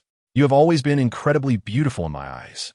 His tender words elicited a radiant smile from Qingli, dissipating her earlier unease in an instant, replaced by a comforting warmth blossoming from her heart. She glanced around, but did not see the woman who had previously caused her trepidation, leaving her feeling slightly disheartened yet unconcerned. For she no longer felt fear. She and that woman were worlds apart. "Please bid farewell to Su Yixue for me," Qingyang said in a calm, gentle tone, evoking a sense of approachability akin to that of an amiable older brother, devoid of any imposing authority. Aling nodded with a smile, her expression radiating warmth and sincerity, never appearing forced or contrived. Perhaps this is one of the distinctions between the upper and lower levels of Lan Yuxuan. The hospitality is genuinely welcoming, not merely a facade. "Qingli, let's be off. If we delay any longer, we may run out of time." Upon saying this, he observed Qingli hastily approach, grasping his hand, her eager expression evident on her petite face, prompting an involuntary chuckle from Qingyang. Under her curious gaze, he held her small hand and gradually made his way outside. Today is far from over. On the third floor, Su Yixue gazed at Qingyang's departing silhouette, gently drawing the curtains. As if by chance, she waved her hand slightly, and a faint sound of air breaking echoed, as the powerful soul masters she had nurtured over the years vanished in an instant. Once the surroundings were clear, Su Yixue strolled away, returning to her room. It was a rare occasion for Qingyang to venture out for leisure, and she intended to ensure everything was arranged perfectly, without any unpleasant presence disturbing his mood. Meanwhile, Qingyang accepted a colorful assortment of square-shaped delicacies from a street vendor and handed them to Qingli, whose eyes sparkled with longing. She immediately took a bite, disregarding the heat. The next moment, her mouth gaped open, desperately gasping for air as the food rolled around, her eyes brimming with tears. "Hot, hot, hot. Brother, it's hot." Qingyang, with a sigh of resignation, extended his hand, gathering his soul power to dissipate much of the heat from the food in her mouth. Instantly, the previously frantic Qingli squinted her eyes in delight, savoring the treat. After swallowing, Qingyang noticed Qingli gazing at him with a humorous expression, causing his eyes to well up with tears, a misty haze forming. The sweet sound of her sniffle prompted Qingyang to crouch down and gently rub her delicate nose, interrupting her brewing emotions and transforming her sorrow into laughter. Nearby, the vendor watched the sibling interaction with a smile, seizing the moment to promote his wares. "Little girl, there's no need to be so anxious. My white cake is indeed delicious, but haste could ruin it. If something were to happen, my 10-year-old shop's reputation would be utterly destroyed." His witty words revealed that this uncle was a person of awareness. Under his words, Qingli's face flushed, appearing quite bashful yet unexpectedly adorable. After comforting Qingli, Qingyang rose to engage in conversation with the vendor. "This white cake tastes significantly better than I remember, with a subtle aftertaste lingering in my heart. It is truly a marvelous sensation. Has your craft improved, master?" His curious inquiry struck a chord with the vendor, eliciting a proud smile. The vendor slowed his movements, scrutinizing Qingyang from head to toe, eager to share his insights. Young lad, you must be a regular customer. I hardly recall seeing you around here before. That should not be the case, for your unique visage is certainly unforgettable. Qingyang smiled faintly, realizing the vendor had not encountered him due to the fact that the food here was brought to him by others, the distinctive flavors leaving a lasting impression. Today merely happened to be a fortuitous occasion for him to accompany Qingli and experience it firsthand. The uncle, brimming with enthusiasm, continued, "My family recipe truly deserves the title of a continental delicacy. However, due to the changes over the years, I have gained new insights improving various processes and ingredients, which is why the flavor is better now." He paused, a mysterious smile gracing his face as he leaned closer to Qingyang, seemingly ready to divulge a remarkable secret. "Let me tell you, in the past 2 years, the Wuhuan Temple has undergone a change in leadership. This is the key factor. With reduced tax rates, the quality of ingredients can be richer and more refined. This is the fundamental reason behind it all." The uncle's tone of lamentation caused Qingyang to pause slightly, as he had not anticipated that even this seemingly ordinary yet somewhat extraordinary vendor could benefit. Tax rates had indeed decreased, but this was relative to other taxes. This was one of Qingyang's focuses in recent years, to rationalize tax rates, reducing where appropriate and increasing where necessary, providing incentives for prioritized support while appropriately suppressing what was not advocated. At the same time, he had emphasized punishing and rectifying various negative phenomena, eliminating the majority of taxes that the higher-ups of the Wuhuan Temple had established for the sake of golden soul coins. Although the original intentions were good measures, could such significant impacts truly arise in just 2 years?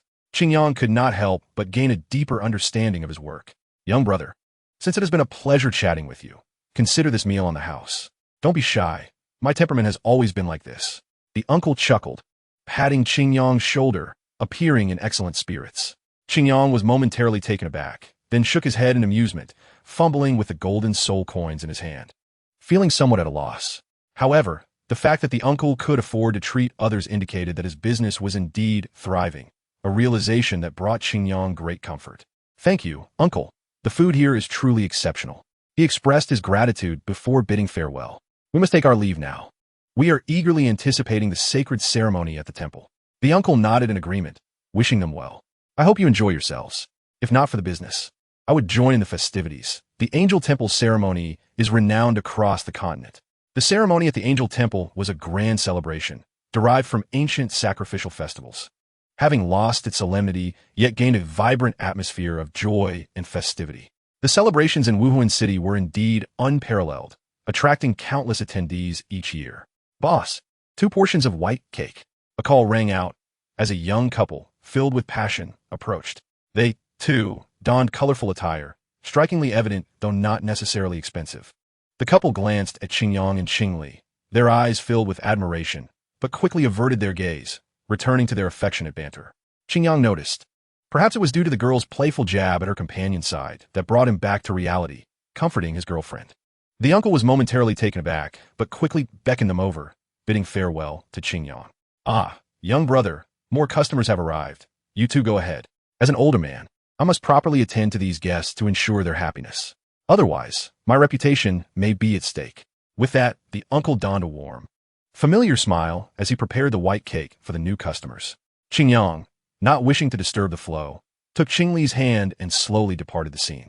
Along the way, they indulged in numerous unique delicacies, each flavor remarkable, some even leaving Qingyang astounded, for otherwise, survival in this realm would be improbable. Having satiated their appetites, they looked up to see that it was already afternoon. With plenty of time ahead, Qingyang naturally guided Qingli towards their destination, the grand celebration. The crowds grew ever denser, with vibrant attire and striking visages in abundance. Yet wherever Qingyang and Qingli went, they invariably attracted considerable attention. Qingli's adorable and innocent appearance was universally appealing, while Qingyang's unmatched beauty drew both admiration and envy. Fortunately, their youth spared them from encountering any unusual situations. "Brother, I want that." Qingli's melodious voice caught Qingyang's attention. At a nearby mobile stall, various small trinkets were displayed. Necklaces, bracelets, masks, etc. The item Qingli pointed to was a ceremonial fan. The vendor, an elderly woman, beamed upon hearing her voice. "Little girl, you have good taste. This fan is favored by my dear granddaughter. If I didn't have more at home, I would part with it.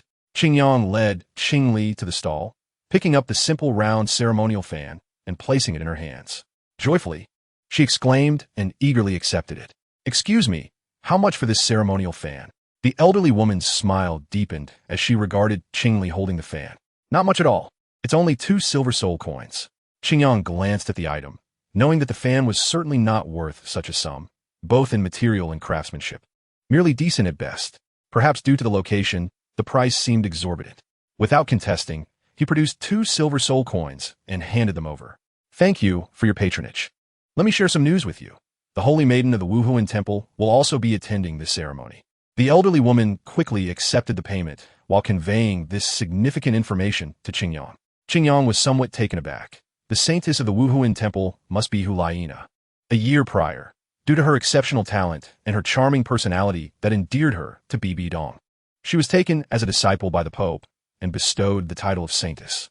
It appeared that there were plans to entrust the affairs of the papal hall to Hulaina. Qingyang even speculated on Bibidong's motives. Having Hulaina, as the saintess, succeed the Pope was an entirely rational and legitimate procedure. In the future, as the master of the Doloa Hall, alongside the elder of the Elder Hall, Qian Renshua, and the Pope, Hulaina, they would all essentially be allies, giving Qingyang complete control over the Wuhuan Temple. Unlike the present, where, despite the Pope's support, there remained a degree of separation. This intentional arrangement fully demonstrated Bibidong's concern and support for him. With a sigh, he reflected on the journey so far, carrying the expectations of many individuals, a feeling that was not unpleasant and even brought him some joy. However, it occasionally instilled a sense of fear within Qingyang, a fear of disappointing them, even though they never explicitly demanded anything of him. "Thank you for your message, old friend," Qingyang expressed with a smile, concealing his emotions. Chapter 136. The Melody. It is said that in ancient times, during the Divine War, the people lived in misery. Even the once flourishing ancient empire was engulfed in chaos, leading to the fall of the God of Angels. Subsequently, a group of individuals established the day as the Day of the Holy Text, in memory of the God of Angels, to perform sacrifices and sing praises, praying for peace in the coming year. To this day, the whereabouts of that group remain unknown, with only the Wuhuan Temple preserving these customs, albeit transformed into a joyous celebration devoid of its former religious fervor. Qingyang held Qing Li's small hand as they traversed the bustling streets of the temple, recounting this historical tale that had faded from the world. Although these were merely local anecdotes not recorded in the official history, Qingyang knew there was some truth to them. Within the ancient archives of the Doloa Hall, numerous undisclosed documents existed. Albeit incomplete, they were sufficient for him to speculate on past histories. "Brother, where have those gods gone now?" Qing Li's innocent face was filled with curiosity, her eyes glimmering with an almost imperceptible desire. Qingyang keenly caught this fleeting glimpse and understood her thoughts. She was not an ordinary child, possessing the life of a soul beast. Qing Li's comprehension of strength was far more profound than most. Yet, what thoughts prompted her to seek the secrets of immense power? Qingyang chose not to dwell on it too deeply, maintaining a warm smile as he recalled. "I, too, am uncertain about that. Some say certain gods departed the world to explore the cosmos, while others believe some gods left in pursuit of greater power. Personally, I lean toward the third theory, considering it the most prevalent." Qingyang rested his chin on his right hand, reminiscing. More gods united to establish the divine realm, aiming to maintain the operation of the universe and oversee the fate of all beings. His soft voice conveyed an epic grandeur. Qing Li gazed up at him, lost in thought, as if his words transported her mind to the expansive skies above. Gods, what a noble concept. Their existence is so enviable. In comparison, what do soul beasts and humans amount to? To maintain the universe and oversee all those like me, trapped in this world, even with the formidable strength of a tidal Doloa after 100,000 years, must appear as insignificant as ants in their eyes. Listening to Qingyang's descriptions, Qing Li began to understand the vastness of the world for the first time, and an uncontrollable sense of inferiority and longing stirred within her. However, these matters are far too distant and currently irrelevant to us. What we need to do now is enjoy ourselves. Isn't that what you have always wished for, Qing Li? Qingyang's playful retort brought Qing Li back from her drifting thoughts. Thus, under Qingyang's guidance, Qing Li momentarily set aside her distant musings. Holding onto his hand as she extended the ceremonial fan, slowly moving forward. Meanwhile, Hulaina graciously accepted the invitation of the officiating priest to attend the event. Her exquisite beauty radiated a subtle, ethereal aura, and since her arrival, she had been the focal point of everyone's attention. Amidst the varied gazes of the crowd, Hulaina internally grumbled but did not show it. According to her teacher, this would help enhance public acceptance of the Wuhuan temple, garnering support and strengthening cohesion, which could aid Qingyang in his endeavors. Your Holiness, we have prepared a grand ceremonial dance as one of the highlights of the event. Might we request your personal appraisal? The elderly officiating priest inquired softly beside Hulaina. The arrival of a saintess at the Angel Temple in Wuhuan City was an exceedingly rare occasion, and missing the opportunity to promote the temple would be a waste. Naturally, he did not dare to pressure the saintess. In recent years, as the Doloa Hall stepped into the limelight, Bibidon's authority had only grown stronger, a power forged from countless blood and bones, far beyond the reach of a mere officiating priest. Hulaina furrowed her delicate brows, hesitating to respond to the request. In times long past, the ceremonial dance had always been performed by the saintess herself, imploring the gaze of the divine. Therefore, the request was not out of line. Even though she had undergone saintess etiquette training and learned the relevant dances, she was still quite young at only 8 years old and was not accustomed to such grand occasions.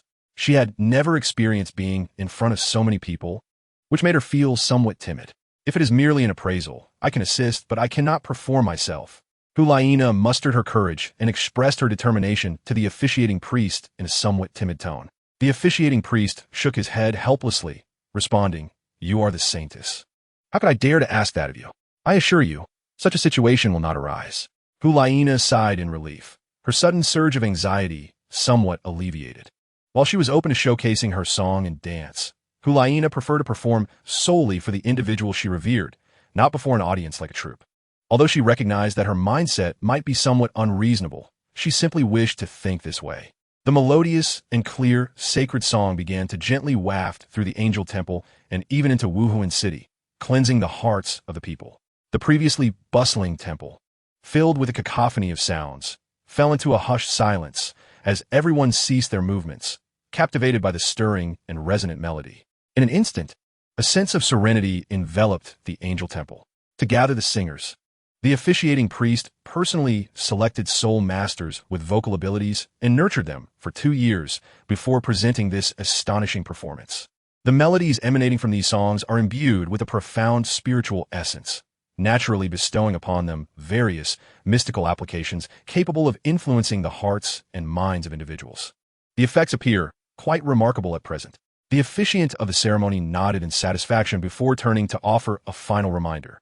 "Your Highness, the ceremony is about to commence. Please make your final preparations, for you shall soon face the gaze of countless eyes."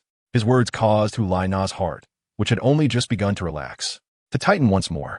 The thought of being scrutinized by thousands of eyes was indeed daunting. Unconsciously, Hulaina felt her courage wane once again. Chapter 137. Aspirations. What a truly enchanting melody. To hear it is worth my journey from Lingbingang. Not far away, a somewhat weathered middle-aged man sighed in admiration to his companion. His son, however, was already lost in the rapture of the music. Indeed, it is almost unimaginable that such heart-stirring melodies could truly exist.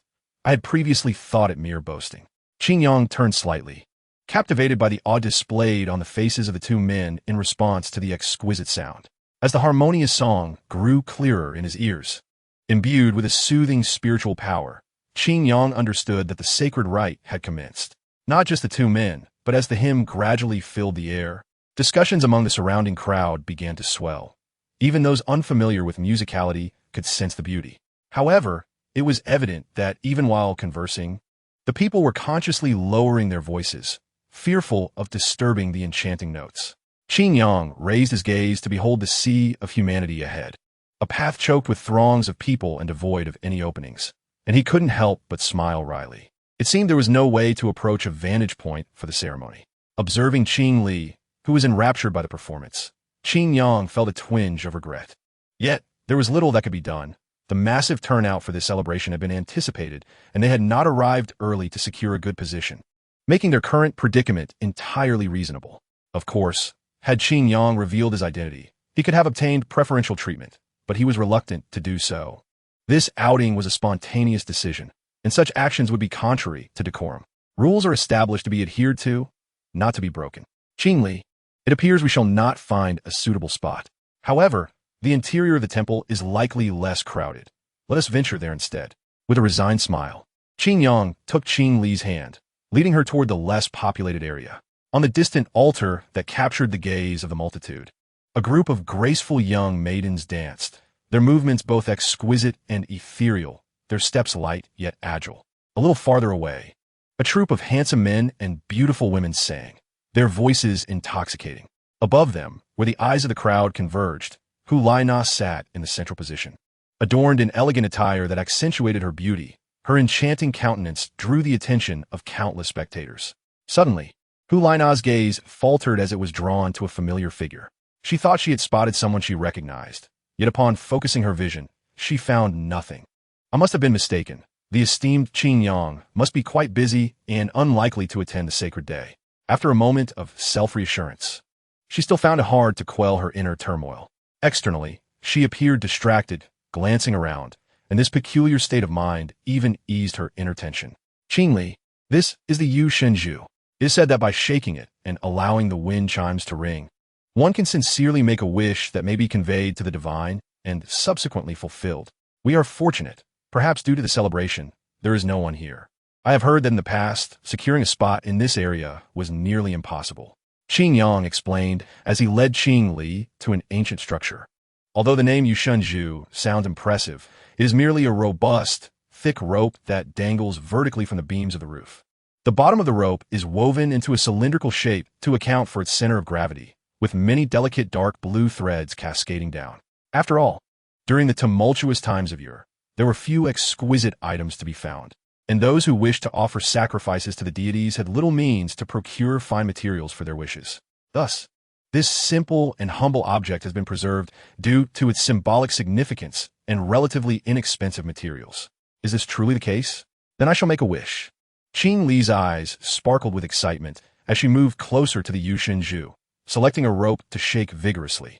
However, despite the rudimentary nature of the Yu Shenju, it was surprisingly heavy, and given Qingli's tender age, it would not budge an inch. Even as her little face flushed with effort, her attempts proved futile. Qing Yang suppressed a laugh, choosing not to dwell on Qingli's struggle. He stepped forward, steadying the Yu Shenju, and pushed it forward with vigor. Qingli felt the immense weight in her hands begin to shift, and in her delight, she looked up toward the chimes, only to see Qing Yang's figure. He smiled at her and shook it with renewed strength. Amidst the faint sound of the chimes, a moment of realization dawned upon Qingli. Before long, as Qing Yang exerted more force, the sound of the chimes became crisp and clear. In an instant, the air was filled with this delightful and soothing melody. Quickly make your wish. Does our Qingli wish to forfeit this opportunity? Qing Yang teased, prompting Qingli to focus on the task at hand. Her perfectly shaped, cherubic face was now serious as she clasped her hands together before her chest, bowed her head slightly, and closed her eyes, making her innocent wish in her heart. I hope for everlasting happiness. With a momentary burst of momentum, Qing Yang released his grip, casting a gentle glance at Qingli, and as the chime's resonance lingered, he too made a wish for himself. The air was filled with the melodious sound of wind chimes. A day may not seem long, yet it was sufficient for the two to create beautiful memories. Walking along the ancient stone path, now less crowded, their figures appeared in perfect harmony. Brother, Qingli called softly. Yes. Qing Yang responded, puzzled. It's nothing.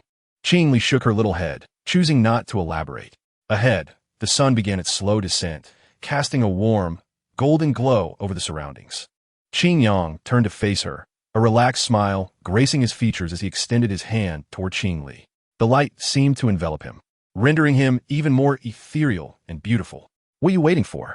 If you don't hurry, we may not be able to return. Though he spoke thus, his demeanor remained gentle, filling one's heart with warmth. Qingli regarded him with a beaming smile, extending her hands towards him. Brother, I'm coming. You mustn't leave me behind. Her voice, sweet and playful, was accompanied by her small hand finding his, the familiar warmth flooding her palm. It was utterly enchanting, intoxicating, and she wished for the moment to last forever. Never. Qingli, you are an incredibly important presence. Qing Yang's words were soft, imbued with a gentle warmth. As they walked together, their shadows intertwined, gradually departing from the ancient stone path. The ancient, empty temple stands majestically at a height, bearing witness to all that transpires. Chapter 138. Conversation in a seemingly ordinary house. Qingyang busies himself within. This is the place Qingyang relocated to after gaining partial authority within the Wuhuan Palace. While it lacks opulence and is not particularly spacious, it exudes a warm, homely ambience. These decorations were meticulously designed by Qingyang after bringing Qingli here. To achieve this, he consulted relevant personnel and visited many child-friendly residences. Qingyang set down the knife in his hand, took out 2 eggs, and prepared to cook dinner for Qingli. At that moment, he blinked, and a familiar face, adorned with a somewhat bashful smile, knocked on the window not far from him. Qingyang paused, genuinely taken aback. Setting aside what he was doing, he approached the window and opened it. Suddenly, Jin Yao executed a graceful maneuver and landed skillfully in the kitchen. Rising to his feet, Jin Yao instinctively posed as if concluding a performance, displaying extraordinary elegance. At just 17, he had fully revealed his remarkable and handsome visage, shedding the remnants of his previous youthful innocence. What is the meaning of this? Why are you entering through the window? Qingyang inquired, somewhat perplexed. Jin Yao's expression stiffened slightly before he cleared his throat twice, feigning nonchalance to mask his inner embarrassment. With an affected calmness, he replied, "It's rare to see you relax and enjoy the warmth of family with Qingli. I couldn't bear to intrude. Such behavior could invite calamity." Qingyang observed him, noting the slight dimming of his gaze as he spoke these words, a subtle detail that did not escape his notice. He realized that Jin Yao was reminded of certain matters. Qingyang offered no consolation nor raised the topic, instead shifting the conversation. "It is quite late. Is there an urgent matter?" Jin Yao concealed his complex emotions, quickly adopting a serious demeanor. He gazed at Qingyang's puzzled face and spoke deliberately. "The Tiando Empire is in grave trouble. The Wuhuan Palace there is facing a direct threat from the Haotian sect. If not for the elders' presence and the young lady's mediation, our influence would have been severely diminished, if not entirely withdrawn. While the situation appears manageable on the surface, it is, in fact, quite dire. Any misstep could lead to catastrophic collapse." Jin Yao's tone was grave, laced with urgency, conveying the seriousness of the situation. Although Qingyang had heard rumors over the past 2 years regarding the instability of the Haotian sect, it had not seemed to reach such a critical point. His expression remained unchanged, retaining its calmness. It is likely that, despite a reduction in surveillance due to internal reforms, any genuine threat would have been detected. Influenced by Qingyang's demeanor, Jin Yao fell silent for a moment, organizing his thoughts. He understood the gravity of the issue. Panic would be of no use, but he also knew that Qingyang would always have a solution. Qingyang's very existence was a marvel. Anything seemingly implausible could be tackled with assurance. Jin Yao then articulated the current situation succinctly. It seemed that the Haotian sect had begun preparations 2 years ago. Although we had detected some signs, we did not take them seriously. It was only 3 days ago, when the second prince of the Tiando Empire advised the Snow Knight Emperor, that we realized something was amiss, for his words were utterly unbelievable. Qingyang's curiosity piqued, and Jin Yao obliged, elaborating on the matter. Due to its complexity, I will summarize the essence. After a brief warning, Jin Yao's expression grew grave, as the thought of this matter appeared to unsettle him. Essentially, the plan involved uniting the nobility and sects to purge the Wuhuan Palace from within the Tiando territory, completely eradicating the usurpers of imperial authority, thereby ensuring that the empire possesses a singular will. Qingyang's eyes widened in astonishment. This notion was indeed unexpected. The second prince, it seemed, was either a genuine madman or a born emperor. The excessive power of the Wuhuan Palace did pose a distinctly adverse effect on the 2 great empires. And to a certain extent, the Wuhuan Palace's dominance over the continent was intricately linked to this issue. Should the second prince succeed, the weakening of the Wuhuan Palace would be imminent. However, could this actually happen? It seems fantastical, does it not? I share your sentiments. Jin Yao, noticing Qingyang's expression, shook his head with a wry smile, acknowledging the incredibility of the situation. If the Wuhuan Palace were truly so easily dealt with, the Tiando Empire would not have allowed its existence to persist for so long, nor would it have taken until now to act. The primary reason for their inaction lies in the formidable power of the Wuhuan Palace, making it impossible for anyone to confidently challenge them. It is evident that such an unrealistic proposition would naturally not receive the approval of the Snow Knight Emperor, even if he were tempted reality would force him to relent. Yet, the second prince suggested that the Haotian sect was willing to orchestrate this matter for the Tiando Empire, which instantly swayed the Snow Knight Emperor's perspective. He now adopted a non-committal stance, tacitly allowing the second prince to take charge. Consequently, the Wuhuan Palace in Tiando City and its various branches across the Tiando Empire faced varying degrees of setbacks, while the young lady, who enjoyed our support, found herself in an increasingly awkward position. After Jin Yao finished speaking, Qingyang grasped the specifics of the situation. It must be said that the second prince is indeed an exceptional individual. If memory serves, he is merely 2 years younger than Qingyang himself. His proposed approach accurately navigates around the Wuhuan Palace's greatest strengths, applying pressure against them from a position of advantage within the Tiando Empire. This strategy resembles not a blazing fire, but rather the slow boil of a frog in warm water. Therefore, it is unlikely that the most powerful offerings of the Wuhuan Palace would intervene personally. Even in the worst-case scenario, they would merely lose their authority within the Tiando Empire. The threat of annihilation is far from imminent, and thus they would remain passive, without the crushing force of the offerings, relying solely on the elders of the Elder Hall. The Haotian sect would not feel intimidated. Although the circumstances seem favorable, the second prince is undoubtedly a remarkable figure. Qingyang expressed admiration, noting how the second prince astutely identified the Haotian sect's unwillingness to remain passive and pinpointed the most vulnerable aspect of the Wuhuan Palace. This level of extraordinary wisdom is truly commendable. Chapter 139. Birthday. Just as the Wuhuan Palace had begun to function smoothly, requiring no immediate oversight from him, Qingyang sighed softly and turned to Jin Yao. Jin Yao nodded. At this moment, this was indeed the most favorable development. Within the Wuhuan Palace, apart from the Pope, no elder could surpass the Haotian sect in strength, and even if they combined forces, it would amount to little.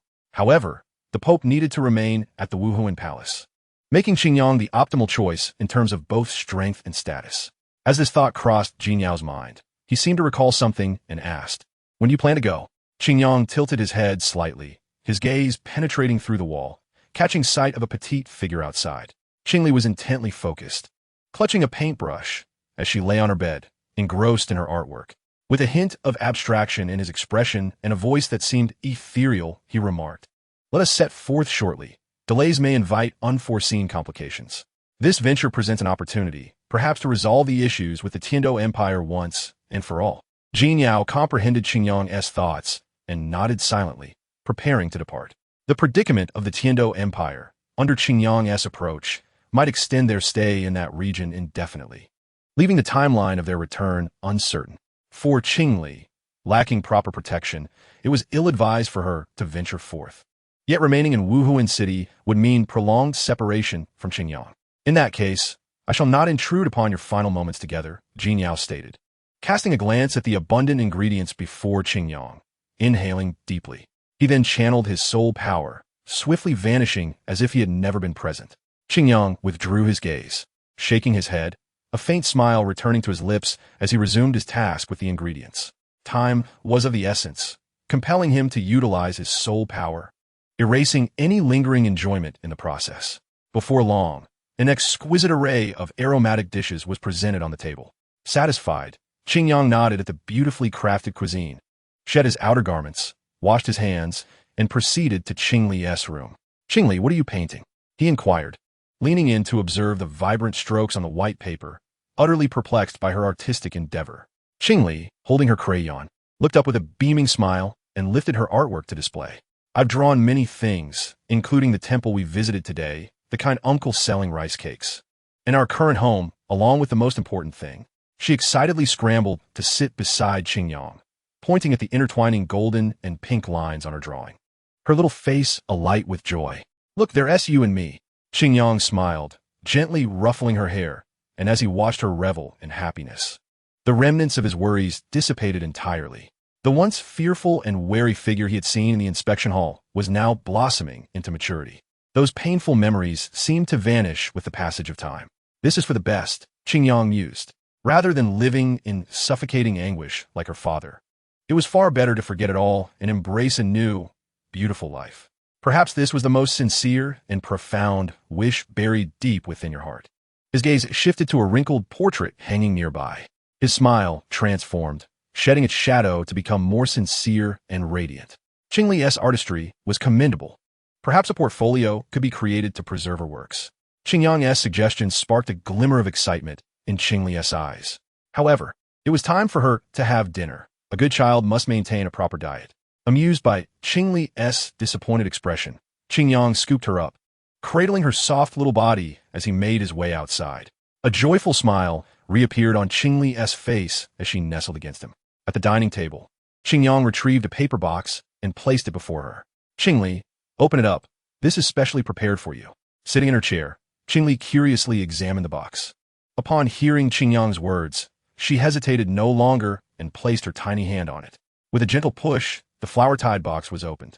Inside lay an enticing birthday cake. Upon seeing the cake, Qingli was momentarily speechless. I remember today is your birthday, and I prepared this for you. Though it's just me, I still hope you will always be happy. Qingyang's tender voice resonated in her ears, radiating warmth from his profile. Instantly, Qingli felt her vision blur as tears welled up, yet she felt no sorrow, only an overwhelming sense of warmth and happiness. Thank you, brother, she managed to say, her voice slightly muffled, but Qingyang heard her nonetheless. He gently wiped away the tears that clung to the corners of her eyes. Be good and make a wish. The 2 wishes you make today will surely come true.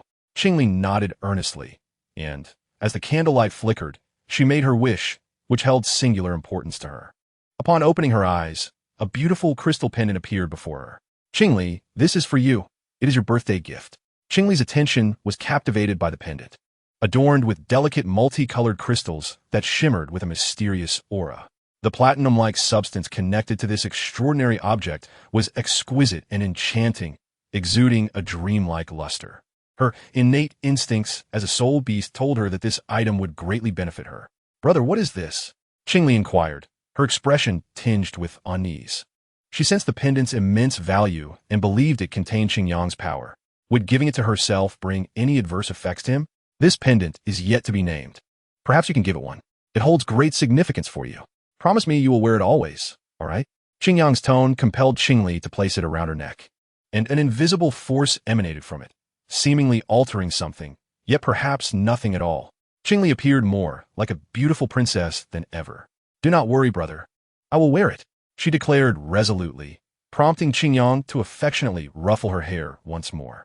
Now, let us enjoy the sumptuous dinner I prepared for you. With a gentle smile, Qingyang invited Qingli to partake in the meal he had lovingly crafted.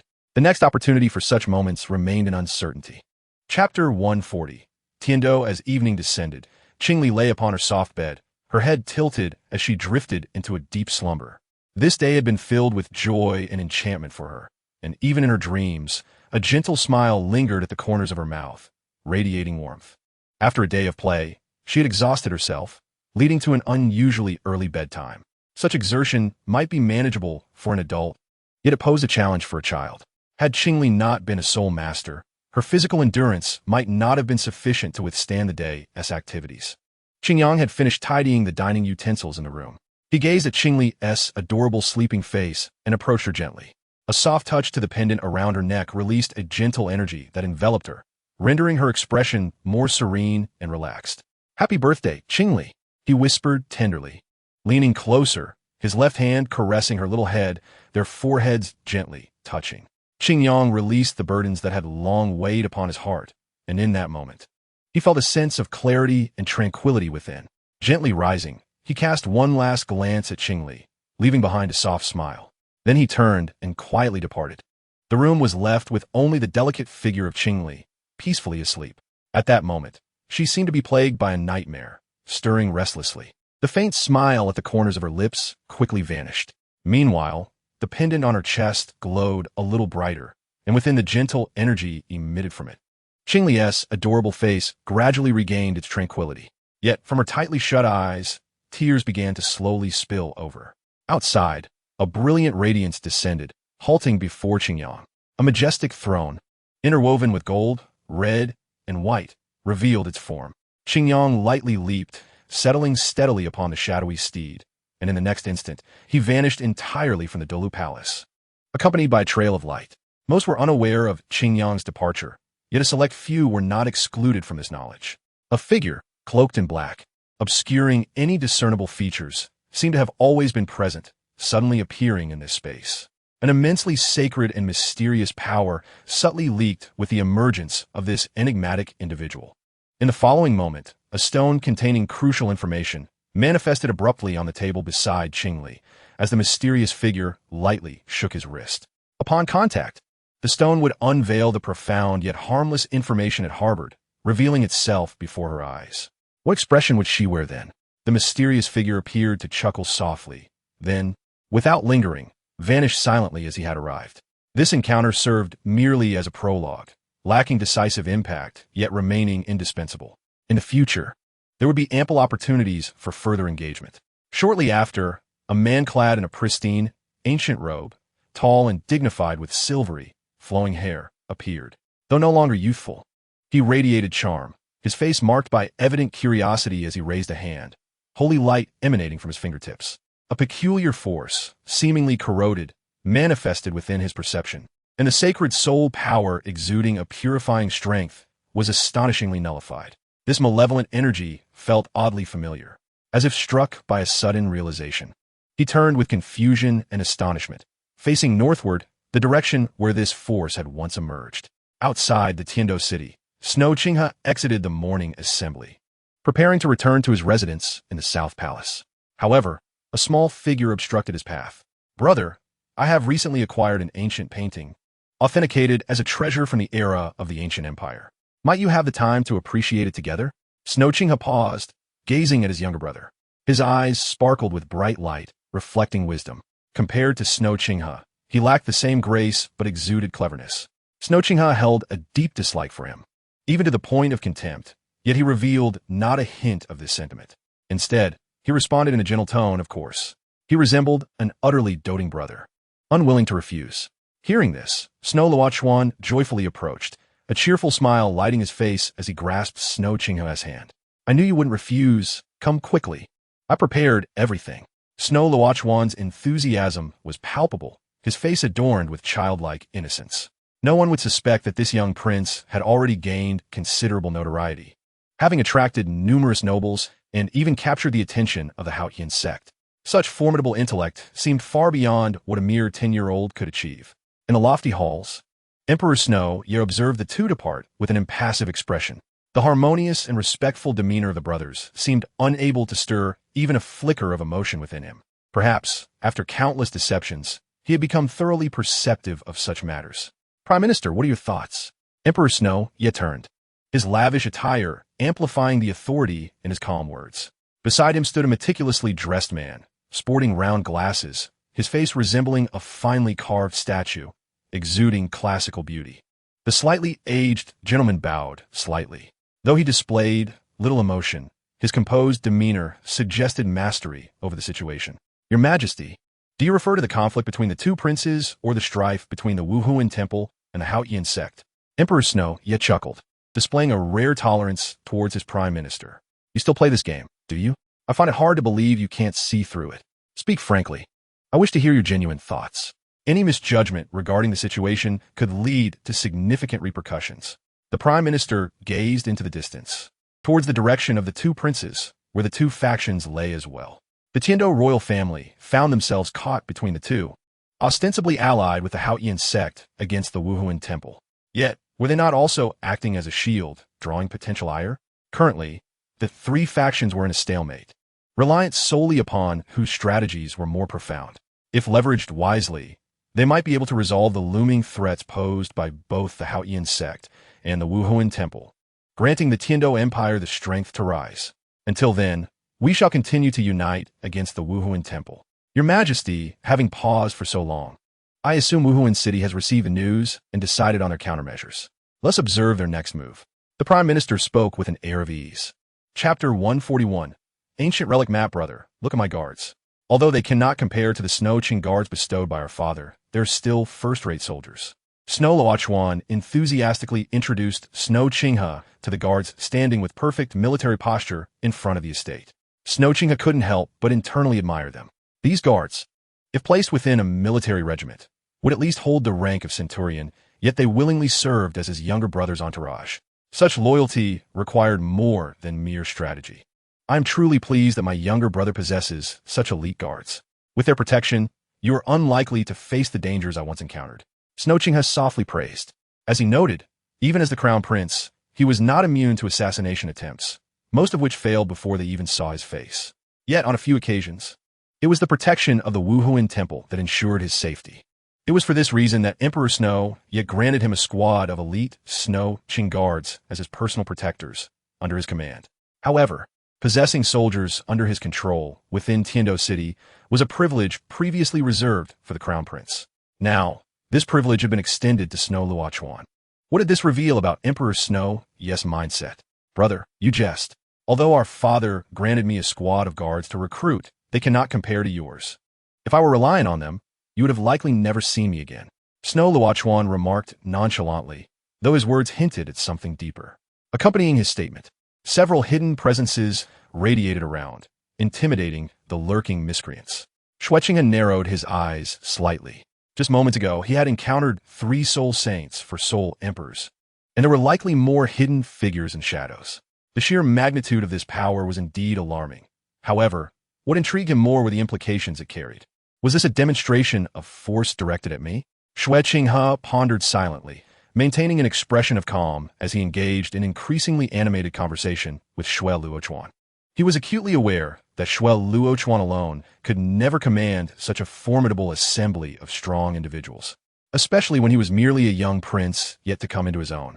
However, the aftermath of the Haotian sect's downfall had altered everything. These individuals were likely dispatched by the Haotian sect to provide covert protection for Shuel Luochuan. Brother, let us not linger here. Let us enter the house. My residence has been prepared for quite some time, Shuel Luochuan said, taking the lead as he guided Shueqing into the estate. As the second prince had not yet been granted a title, his abode was merely an ordinary courtyard. Initially, he resided within the royal palace. But due to the increasing interactions with the Haotian sect, he had moved out. In the palace, the Haotian sect would find it inconvenient to operate. This courtyard appeared to have been meticulously adorned for a long time, with exquisite flowers, curious stones, flowing water, and trees. Everything conformed perfectly to the standards of artistry. One could only wonder which master had designed it for Shuel Luochuan. The wealth it implied was truly astounding. My Tiando mansion, though not as opulent and refined as Nangong's, do you think it may still be to your liking, brother? Shuel Luochuan inquired casually, seemingly accustomed to his surroundings. His words, laced with subtle hostility yet cleverly disguised, elicited a soft smile from Shueqing. You speak wisely, dear brother. This estate, with its ornate railings, jade-carved structures, and pavilions, is evidently extraordinary. Even Nangong's cannot compare to its refinement. If one were to speak of luxury and wealth, in my humble opinion, there is perhaps no place in the entire Tiando Empire that rivals this one. His unabashed flattery easily stirred excitement in others. However, Shuel Luochuan showed no sign of acknowledgement, maintaining his innocent smile. Luxury and wealth may be fitting descriptors for merchants and nobles, but to apply them to a prince suggests a lack of ambition and a sole focus on indulgence. Does he wish to ensure that he is forever distanced from the throne? Is it too early for such thoughts? Is brother overly confident? As their verbal sparring continued, they arrived at the exhibition room. An expansive, ancient scroll, perfectly preserved between crystal glass, lay in the center for viewers to admire. Yet the scroll, which ought to have been symmetrically shaped, was missing several parts for reasons unknown. These absences lent the scroll a poignant beauty of incompleteness. Let's not dwell on that. Brother, observe this magnificent landscape painting. Does it not seem unlike what we have previously encountered? Shueqing set aside his distractions and examined the distinctive scroll closely. When it came to art, he was confident that he would not be outdone by so-called masters, having seen countless treasures in the Wuhuan Hall and the Tiando royal family. Few artworks could capture his attention. Yet this landscape painting was different. It resembled a map more than a mere painting. Had it not been for the familiar ancient techniques and precious materials, he might have thought it a counterfeit. The continent depicted in this artwork seemed somewhat akin to the one beneath their feet, but Shueqing paused, furrowing his brow in deep contemplation. At this moment, Shuel Luochuan, too, gazed intently at the painting. Brother, have you noticed? The land within the painting appears to be significantly larger than the one we stand upon. He pointed to 2 locations within the artwork, his eyes sparkling with fervor as he looked at Shueqing. If this painting is accurate, There should be another continent situated to the south of the Xinghua Empire, yet its whereabouts are currently unknown. I have employed countless methods to verify this painting's authenticity. It is impossible for it to be false. Even in the case of ancient empires, I doubt anyone would invest such resources into creating such an exquisite illustration. Furthermore, after researching numerous ancient texts, I finally unearthed relevant descriptions in fragmented historical poems.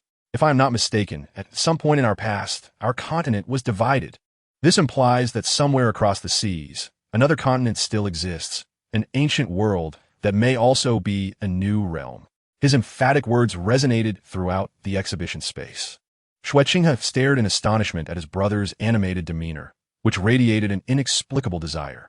He had to concede that Xue Luochuan's conjectures were indeed surprising. Yet, setting aside the fact that this was merely speculation, even if it were true, what difference would it make? It was not feasible to reach that new continent at present. Ultimately, these deliberations were devoid of significance. Shouldn't they be more concerned about the pressing tensions of the current situation? Alas, if only the painting had not been so incomplete, perhaps they could have gleaned more useful information, even knowledge of other continents. Suddenly, Xue Luochuan's tone grew somber. Imbued with profound regret, the ancient empire was said to be magnificent and powerful, almost beyond belief, rumored to possess terrifying soul-guiding devices and gods of immense strength capable of exploring the cosmos. If only the splendor of the ancient empire could be revived. What a vision it would be to behold. Xue Luochuan's expression was one of yearning, and his tone revealed a hint of obsession. Chapter 142, Testing the Waters. To revive the glory of the ancient empire sounds enchanting, but does it not imply the unification of continents and the establishment of a monumental legacy beyond the reach of ordinary men? I never expected this fellow to harbor such lofty aspirations. I had underestimated him before, truly a worthy son of the Snow Knight Emperor. Both Xue Qinghe and Xue Luochuan were exceptional talents, yet fate seemed to have condemned them to oppose the Wuhuan Hall. Xue Qinghe reflected inwardly, and these words elevated his perception of his nominal younger brother. Second brother, is this truly your earnest desire? Xue Qinghe's poised and elegant smile gradually faded, revealing a hint of chilling undertone in his voice. Until now, he had focused solely on the Haotian sect, not considering Xue Luochuan's arrival. Yet at this moment, he regarded him as such. Xue Luochuan sensed the shift in his brother's demeanor, and the fervent expression on his face began to wane. He turned, looking into Xue Qinghe's eyes, which held deep emotions. However, after a brief moment of contact, his gaze dimmed slightly, and he looked away. With a tone of resolute determination, he stated, "Brother, this has always been the dream I have relentlessly pursued." "Is that so?" Xue Qinghe murmured, and then his gentle, handsome face blossomed once more into that comforting, elegant smile. "I will do my utmost to assist you in realizing your dream. Will you lend your support to me, dear brother?" Xue Luochuan shook his head. "If it were in the past, I would willingly set everything aside to fully assist you, brother." Xue Qinghe's eyes narrowed slightly as he continued to listen to his words.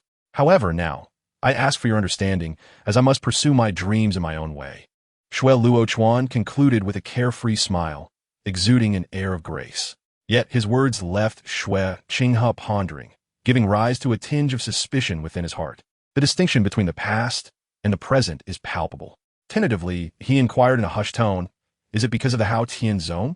Su Luochuan neither denied nor affirmed the question, maintaining a serene and composed smile that seemed to suggest he possessed insights, yet chose to remain silent.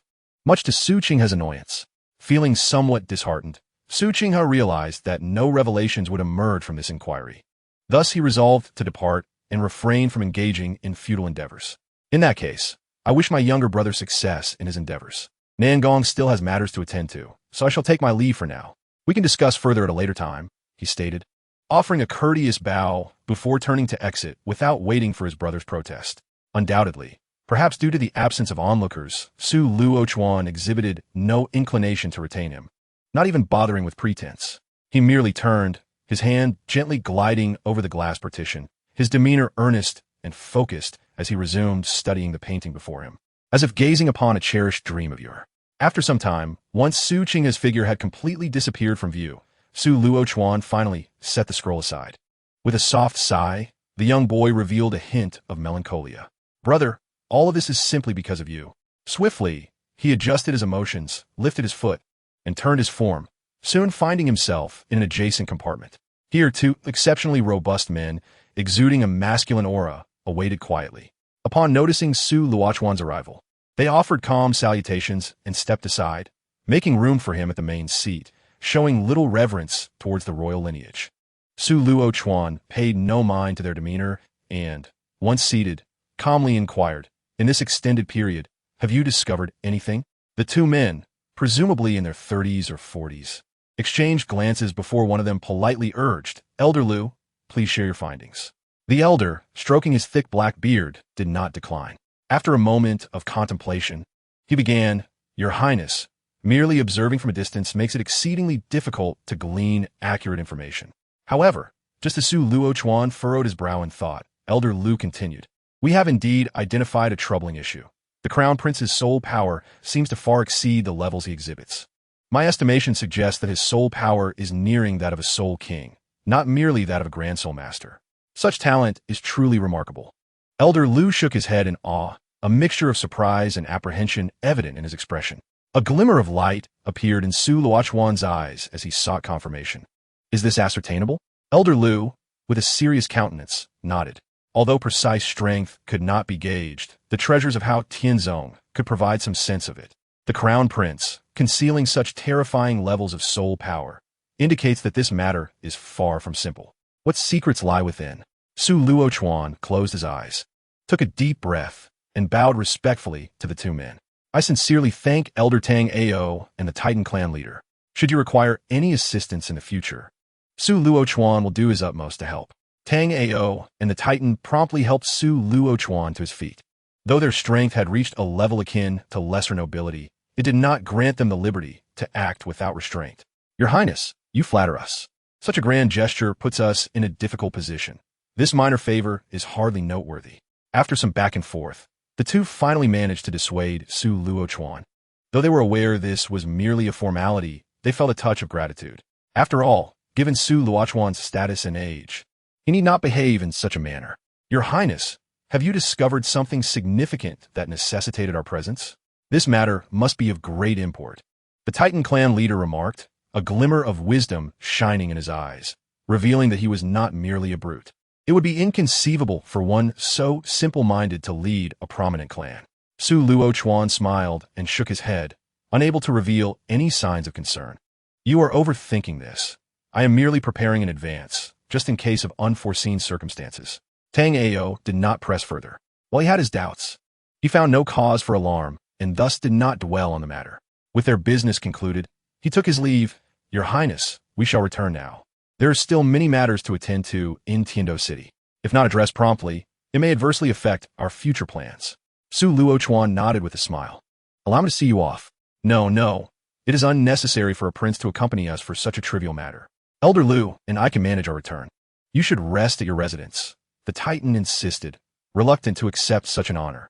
"Very well," Su Luochuan acquiesced, not wishing to press the issue further. Chapter 143. Entering the city, then I shall not see you off. Safe travels. Su Luochuan escorted them to the door before halting his steps. Tang Ao and the Titan bid farewell once more and swiftly departed along the road.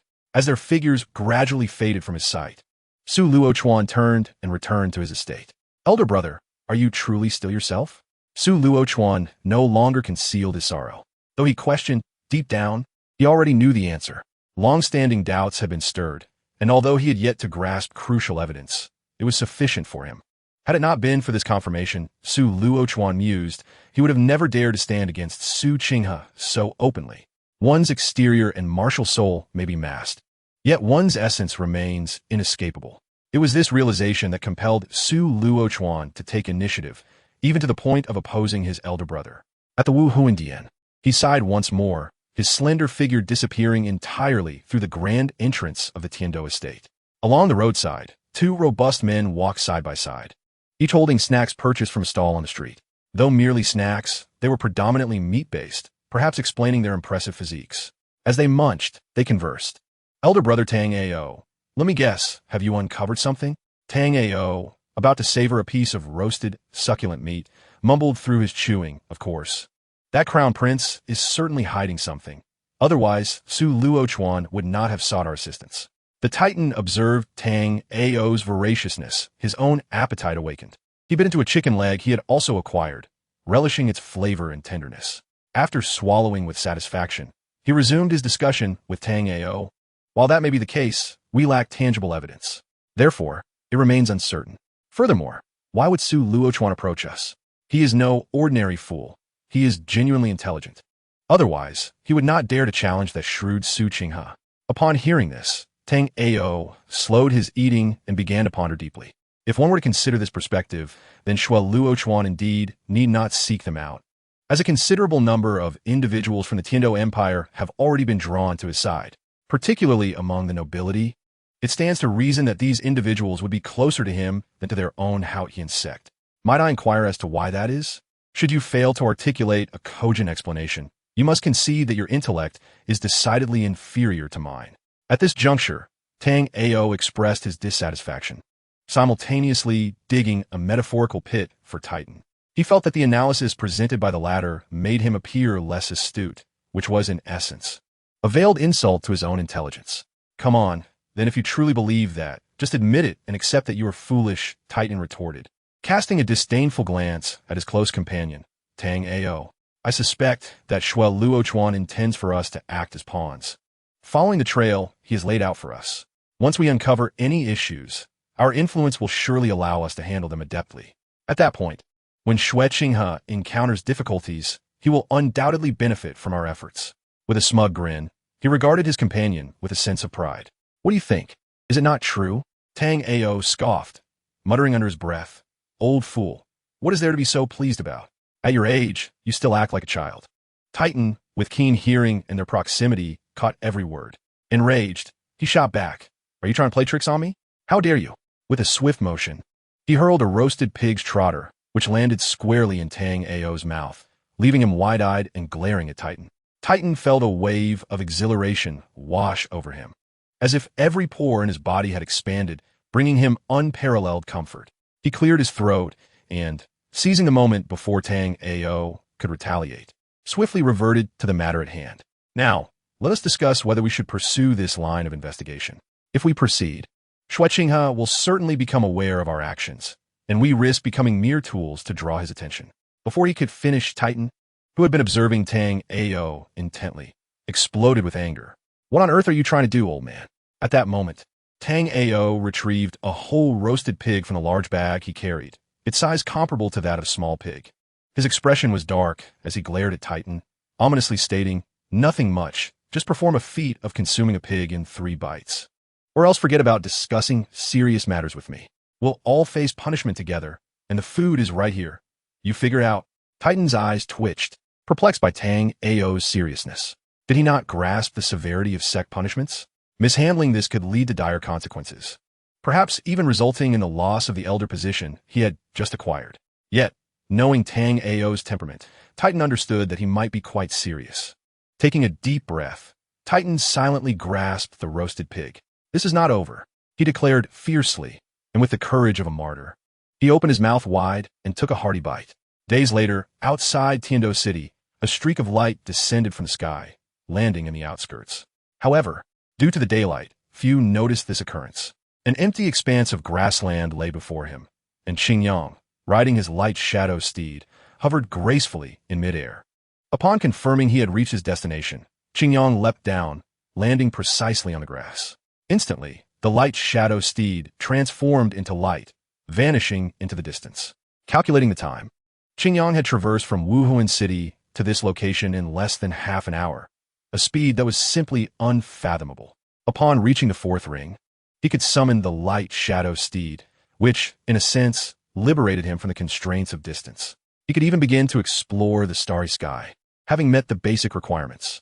As Qingyang approached the city gates, he noted that Wuhuan City was enveloped in darkness, while here, the dawn was already breaking.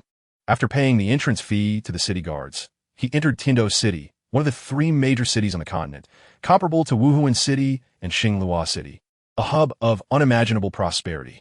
The bustling streets and vibrant scenes vividly illustrated the city's character. Before Qingyang could fully absorb his surroundings, a small child collided with him. seemingly overwhelmed by the crowd at the city gates. Startled, he lifted the child to prevent him from being knocked down by the throng. Yet, before he could react further, the area was suddenly cleared. Countless civilians fell to the ground, some even being flung aside, creating an open space around them. Simultaneously, several formidable soul masters surrounded Qingyang, releasing their martial spirits and emanating waves of soul power. Put that child down. The crowd, once teeming with life, quickly dispersed, leaving a void around the two parties. After a moment, the area that had been so lively was now eerily empty. Qingyang paused, scrutinizing the soul masters encircling him, admitting to himself that he was indeed taken aback. It was hard to fathom that a simple entry into the city and the act of lifting a child would lead to such a dramatic response.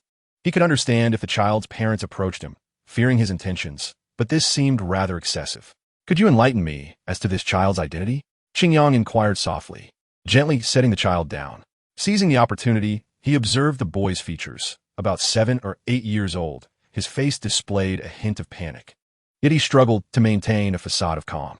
Clearly, such composure was not typical for an ordinary family.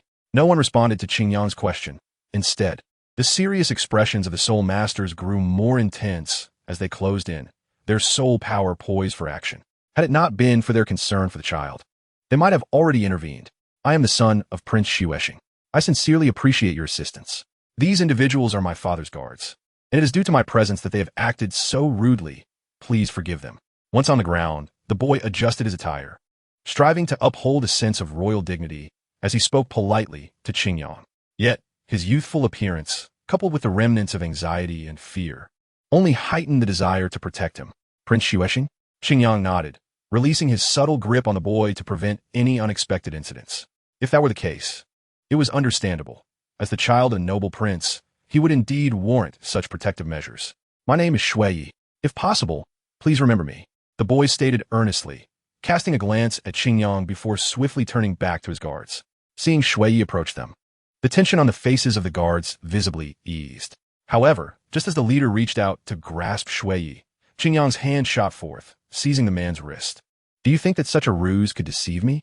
A cold voice echoed, causing the man to startle in surprise. He struggled fiercely, attempting to break free from the iron grip of Qingyang, but found it as unyielding as steel, no matter how hard he fought. How could this be? He was merely a child. Infuriated, he shouted to his companions nearby, "Come help me. Let us deal with this guy together." Upon hearing his words, his comrades reacted, channeling their soul power to launch attacks in this direction. Even in this dire moment, they cautiously controlled their strength, fearing they might harm Shui. Yet, this caution rendered them even less capable of contending with Qingyang. Without even revealing his martial spirit, Qingyang relied solely on his physical prowess, effortlessly dodging and delivering powerful punches and kicks. The sound of heavy impacts echoed as several soul masters were unceremoniously knocked to the ground. This all transpired in the blink of an eye, leaving Shui in stunned disbelief. This level of power was utterly overwhelming. What rank of soul master was he? Incredulous, and initially bracing for a tragic scene, his eyes sparkled with hope as he looked at Qingyang. With such formidable strength, perhaps he still had a chance. "Who exactly are you to possess such extraordinary power?" One of the fallen soul masters clutched his battered abdomen, struggling to accept the reality as he spoke. His gaze fixed intently on Qingyang, as if demanding an explanation. "I apologize for shattering your fragile confidence. Could you please reveal your true identities? You seem less like protectors and more like kidnappers," Qingyang replied nonchalantly, twisting his wrist. He felt no fear since awakening his martial spirit. These few individuals were hardly worthy of his regard. "Kid, I acknowledge your overwhelming strength, but do you know that meddling in others' affairs often leads to dire consequences?" One of the defeated men spat venomously. However, before they could continue their threats, a commotion arose in the distance. The expressions of the few who were still relatively unharmed changed dramatically as they hurriedly got to their feet and scattered in all directions, as if the approaching individuals were a raging flood. "It's my father and the others. We are finally safe," Shui exclaimed, glancing towards the horizon with uncontainable joy, abandoning the calm demeanor he had maintained moments before. "I truly cannot thank you enough. You are my savior.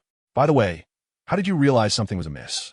With a sense of relief, Shui took a few steps closer to Qingyang, his curiosity piqued.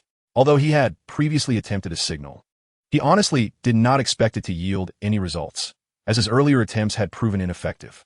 This time, he had given up hope, merely wishing not to burden the slightly older individual. Yet unexpectedly, hope had emerged. The mysteries of the world are indeed unfathomable. Qingyang paid no heed to the fleeing individuals, knowing that others would be more concerned than he. Uncertain how to respond to Shui's inquiry, Qingyang simply smiled and replied, just as he guessed. He refrained from elaborating further, content with the ambiguity of his words. Shui nodded in understanding, still a child, having been easily placated. Your Highness, we apologize for our delayed rescue. Please allow us to accept your punishment. An armored figure on horseback, leading a squad of 20, knelt before Shui. Shui rushed forward to assist the guard, his small frame surprisingly offering comfort. Captain Liang, I do not blame you. Those thieves were too cunning. Once we return home, I will plead your case to my father and forgive your misstep. Hearing Shui's assurance, Captain Liang breathed a sigh of relief and stood up. Although he might not alter the prince's will, having someone to speak on his behalf would certainly be beneficial in protecting his family. Even so, he considered himself fortunate. Gome, let me introduce you. This is my savior, and it is thanks to his assistance that I was able to escape their grasp, Shi said, presenting Qingyang. Chapter 145, The Hidden Hand. May I ask for your name? Captain Liang turned to Qingyang, his tone tinged with respect. To be able to single-handedly subdue those ruffians was no trivial feat, and he would not underestimate Qingyang simply due to his youth. In fact, it was precisely this youth that warranted greater respect. Perhaps he hailed from a prestigious family. Moreover, considering that he was the benefactor of the crown prince, it would be wise to cultivate a favorable relationship. I am called Qingyang. Qingyang spoke plainly, without any intent to conceal his identity. Yet this response caused Shui's expression to stiffen. Shui scrutinized Qingyang closely, from his attire to his demeanor, ultimately confirming his earlier suspicion. His guard seemed to sense their young master's unease and refrained from further conversation, directly extending an invitation. Truly remarkable for one so young. If it pleases you, would you accompany us back to the royal residence? Prince Xuesheng will surely reward you handsomely. He believed no one would refuse such an offer, as the identity of Prince Xuesheng was not one everyone could encounter, even those from noble families. Moreover, Qingyang had rendered him a significant service under these circumstances. Any request he made, even if somewhat excessive, would likely be accommodated. The potential rewards from Prince Xuesheng would be unimaginably vast. Additionally, recommending this exceptionally talented youth to Prince Xuesheng could enhance his own standing, allowing him to redeem himself further. Everything appeared perfect. Shui's countenance displayed a hint of conflict. But after contemplation, he sincerely invited, Yes, Brother Qingyang, if convenient, please do visit our royal residence. I believe my father will provide you with a satisfactory reward. Captain Liang nodded repeatedly, only to realize a moment later, was the prince perhaps being overly courteous? Even if Qingyang was a benefactor, he was still a prince and need not be so deferential. Though he harbored doubts, he chose not to express them, considering that perhaps such gestures would convey the sincerity of the royal family more effectively. I appreciate your invitation. However, I have matters to attend to in Tiando City and shall not impose for now. I promise to visit the royal residence when the opportunity arises. Qingyang politely declined, leaving Captain Liang questioning whether he had misheard. How could anyone refuse an invitation from the royal residence of Prince Xuesheng? After all, Prince Xuesheng was the brother of the great Emperor Shuya, unlike those idle princes wielding considerable power and wealth. The top-tier nobility was not to be taken lightly. Yet, after Qingyang's refusal, he had already melded into the crowd. The small area once separated by him and his team was now left with only Shuya and himself. Your Highness, that Qingyang actually turned down the royal residence's invitation? Is he perhaps unaware of his own insignificance? Captain Liang expressed his dissatisfaction, feeling slighted by such disregard for the royal family. If it were him, I could indeed comprehend. To speak candidly, his status might be even more illustrious than that of the revered Wang. Shui sighed, seemingly indifferent to this matter. However, Captain Liang appeared skeptical, as there are indeed individuals more esteemed than Prince Xuesheng, yet a mere youth? That was evidently implausible. Shui did not hold Captain Liang accountable, for the disparity in their statuses led to differing perspectives.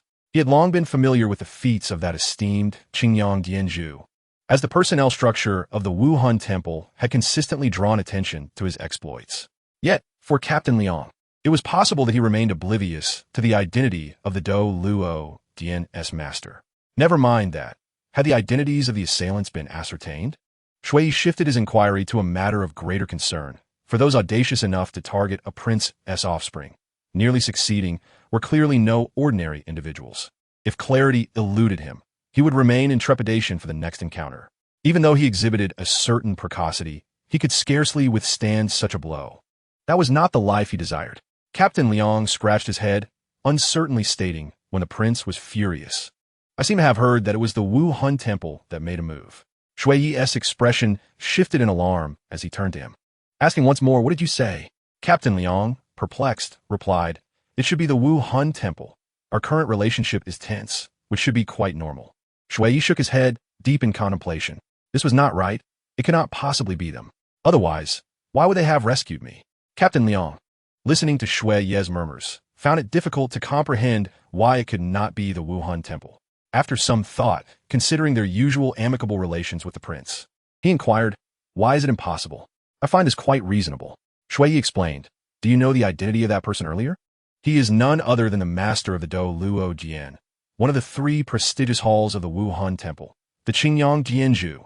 If it were indeed the Wu Hun Temple, what reason would they have to save me? What? Captain Liang turned his gaze toward the direction in which Qingyang had departed, astonished to learn of such a high status. No wonder he had the audacity to decline the invitation. Perhaps he perceived the entire royal residence as inconsequential.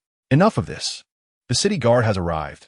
Relay this to my father, for I believe he will possess his own judgment.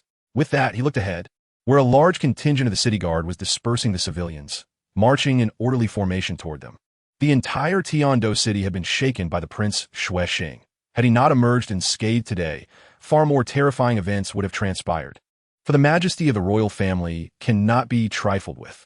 Qingyang resolved this interruption and proceeded toward his destination. The Wu Hun Temple in Tiando City was his objective. After all, as a member of the Wu Hun Temple, utilizing the privileges afforded to him was not his style. Nonetheless, the events that had just transpired lingered in his mind. In the heart of the empire, the royal family's reserved domain, such incidents were inconceivable. It was as unimaginable as losing the holy maiden in the Wuhan city. The manpower and connections required for such a feat were far beyond what had been witnessed. For instance, those he had dispatched were assuredly not significant figures, but rather pawns thrust onto the stage, ignorant of the greater scheme. The true puppet master must be orchestrating everything, seeking to achieve some objective through the Tiando royal family. Individuals of such caliber were indeed few and far between. Could it be the Hao Tian sect? Yet, such tactics did not align with their style. Who else could it be? In that moment, Qingyang found himself enveloped in uncertainty. Chapter 146. Wu Hun Temple. The Wu Hun Temple in Tiando City is also situated in the heart of the city, not far from the Tiando Royal Palace. This not only reflects the immense wealth of the Wu Hun Temple, but also its formidable influence. Only by establishing headquarters here could the temple maintain its formidable reputation. This central district is not only bustling with activity, but is also frequented by the affluent and noble. It is virtually impossible for ordinary citizens to secure a place to reside or establish a shop or tavern here. Qingyang had contemplated this issue before, but currently, it remained unresolved. If the Wu Hun Temple were to diminish to a mere commonplace entity, it would not only incur financial loss, but also tarnish its prestige and reputation. Everyone would question whether the Wu Hun Temple was facing some crisis, for how could it fail to maintain the dignity of its various outposts? Thus, after a brief reflection, Qingyang abandoned this line of thought. However, there were numerous advantages. At the very least, the iconic, majestic, and sacred architecture was easily recognizable. Qingyang soon located the place and entered the Wu Hun Temple. Inside the spacious hall, there were not only personnel from the Wu Hun Temple, but also numerous residents of Tiando City, predominantly nobility. Yet, they all wore expressions of busyness, many faces marked by seriousness and tension. Qingyang glanced around before stepping aside to casually intercept a temporarily unoccupied attendant, inquiring about the current situation. Excuse me, dear attendant, has something transpired recently? Why does everyone seem to be in such low spirits? The attendant, clad in standard attire, possessed a pleasing appearance, captivating in her demeanor. She gazed at the young man before her, taken aback by his image and poise. His expensive attire and distinguished bearing were clearly not traits of an ordinary individual. Considering this was not a secret, she felt no need for concealment, and with curiosity, she eagerly explained, You must be from a noble family. Nearly everyone in Tiando City is aware that the eldest son of Prince Shuexing was abducted from his residence and is yet to be recovered. Everyone is busy with this matter, hesitant to act out of line, naturally leading to a somber mood. By the way, my name is Lian Yu. Please do not call me attendant. It feels rather unfamiliar. With that, Lian Yu could not resist reaching out to pat Qingyang on the head. The silken touch akin to fine satin, making her reluctant to withdraw. However, Qingyang's expressionless demeanor prompted her to sheepishly retract her hand. She was a young girl, rich in enthusiasm and warmth. Qingyang assessed her in his heart, noting her apparent inexperience. She seemed to have only recently assumed her role as an attendant, lacking the seasoned finesse of those he had previously encountered. This was one of the consequences of the extensive purging he had conducted 2 years prior, where many young individuals, primarily from the populous commoner class, had been promoted to fill vacancies in the Wuhan Temple S structure.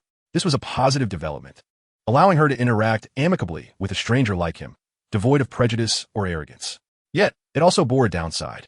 Her evident lack of experience and confidentiality left something to be desired. Thank you for your clarification, Lian Yu. Here is my identification badge. Please verify it. Qingyang maintained a courteous distance, not relinquishing decorum despite her somewhat familiar demeanor. He handed a uniquely crafted identity token, imbued with extraordinary materials, to the astonished Lian Yu. Only after she infused it with her soul power and utilized the exclusive method of the Wuhan Temple to unveil the internal information of the token did she look up in shock at Qingyang, as though she had encountered an unbelievable entity. Qingyang, however, was not taken aback. The identity token was a product of the Wuhan Temple's recent advancements in soul guide technology, developed by the Soul Guide Research Institute. It combined the historical legacy of ancient tokens to create a special soul guide. This particular soul guide was employed as an identity marker for the members of the Wuhan Temple, a project that Qingyang personally championed. As a result, nearly every official member of the Wuhan Temple now possessed this identity token, which embodied the pinnacle of technological achievement. Given the Wuhan Temple's near-monopolistic position in the realm of soul guides, it was virtually impossible for other factions to replicate it, thus rendering the latest version of the identity token the most reliable means of identity verification within the temple. The token he presented contained merely a standard piece of information: Do Luo Jian, Hall Master, Qingyang, along with various necessary corroborations and verification methods. At this moment, Lian Yu finally regained her composure, hastily retracting her somewhat familiar demeanor and bowing respectfully. Please forgive my earlier rudeness, Hall Master, she promptly apologized, her voice tinged with a hint of panic. She was unaware of the true nature of Qingyang, and a fear crept in her mind. What if this handsome, young Hall Master decided to punish her for a previous faux pas? What if he demoted her, forcing her to truly understand the authority of the Hall Master that should not be trifled with? The thought of such a grave consequence was terrifying. Years of effort would be rendered futile. The more she pondered, the more anxious she became, her cheeks flushing with embarrassment. Noticing her distress, Qingyang sought to alleviate her tension, reassuring her, "There is no need to be anxious. This is not a mistake. You performed admirably, and the Wuhan Temple should not stand aloof. Your enthusiastic attitude is truly commendable." Upon hearing this, Lian Yu's expression softened slightly, though inexplicably. A hint of disappointment flickered across her features. Pondering this peculiar feeling, Qingyang chose not to dwell on it and proceeded to state his purpose directly. "Who is the highest authority within the temple at present? I would appreciate it if you could escort me to meet him." True to her elite training within the Wuhan Temple, Lian Yu swiftly composed herself and entered work mode. Without hesitation, she responded to Qingyang's request. "Hall Master, all matters in the temple are currently overseen by Elder C.I. Shui. He should be in his study, attending to recent affairs. Allow me to guide you there. Please follow me." Chapter 147. The courteous attitude of C.I. Shui. After Lian Yu spoke, she inquired about Qingyang's agreement and, upon receiving it, led the way. It was evident that the young girl was well liked in this establishment, receiving numerous greetings, predominantly from young males. Consequently, despite the slight age difference between Qingyang and Lian Yu, he encountered a fair amount of hostility. The reverence Lian Yu showed even incited some youthful imaginations, causing a few to wear expressions of inexplicable anger. Were it not for the fact that they were in the Wuhan Temple, a place of great significance, some might have confronted them directly. Qingyang could only sigh, remarking to himself, "Such is the nature of youth. Before long, after ascending 2 flights of stairs and traversing some distance, Qin Yang, following Lian Yu, arrived at the door of the study. 2 young men stood guard at the entrance, seemingly tasked with preventing any disturbances that might disrupt the elder within. Upon noticing Qin Yang's arrival, one of the young men visibly brightened. Lian Yu, what brings you here?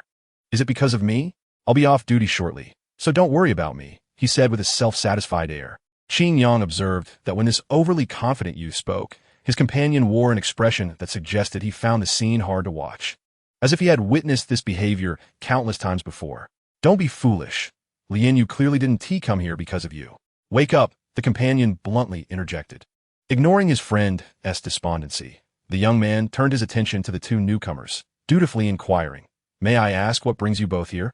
Lian Yu appeared unfazed by the earlier exchange, perhaps accustomed to such encounters. She slightly shifted to reveal Qin Yang and explained to the guards. "This is Hall Master Qin Yang from Luo Dian. He needs to speak with Elder Ci Shui. I have verified his identity and brought him here." Before she could finish her sentence, both guards turned their gaze toward Qin Yang. Even the previously self-assured young man momentarily set aside his earlier demeanor, now regarding Qin Yang with seriousness.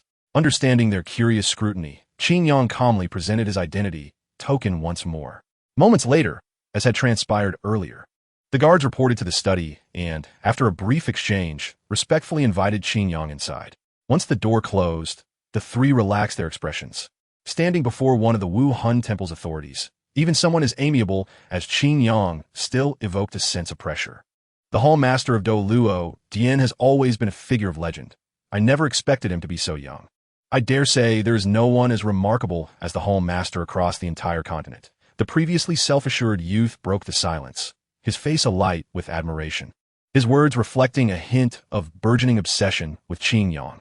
Even Lian Yu, who had been the focus of his attention, was now overlooked.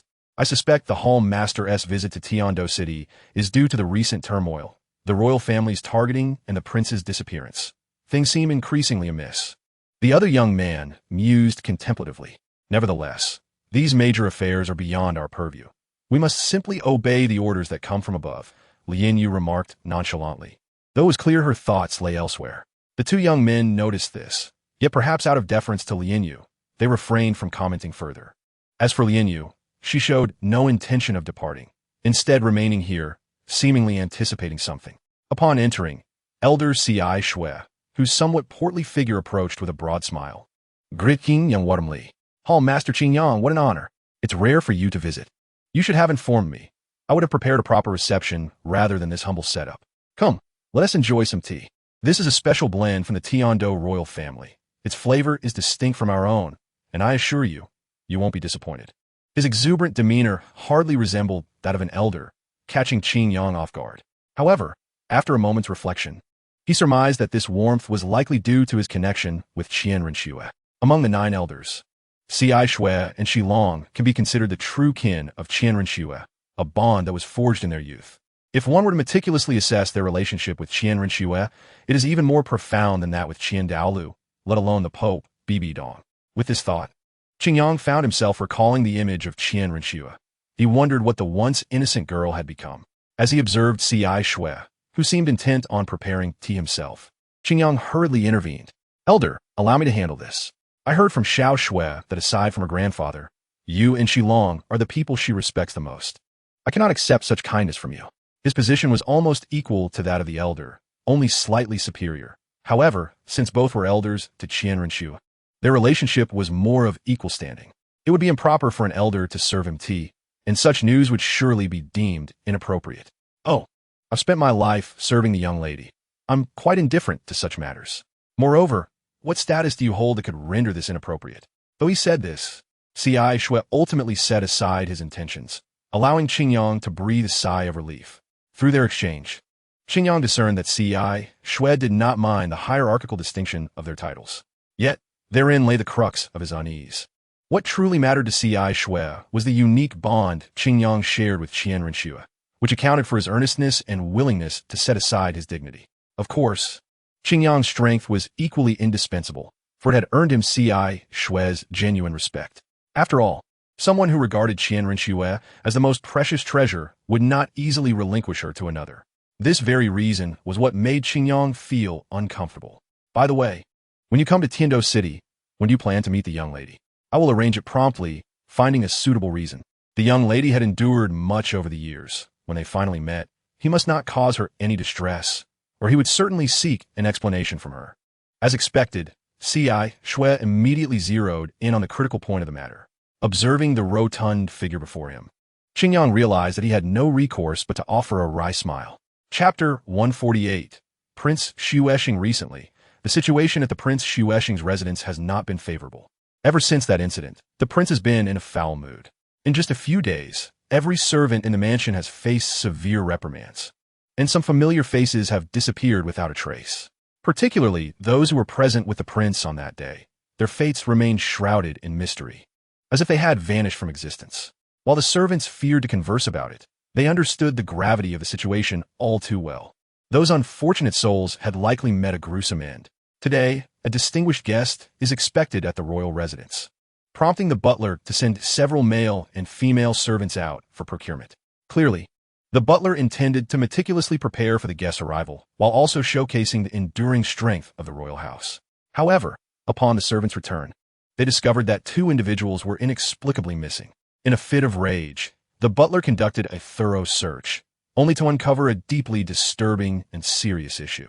Outside the city, at the scene of the incident, a man clad as a male servant approached, looking quite presentable.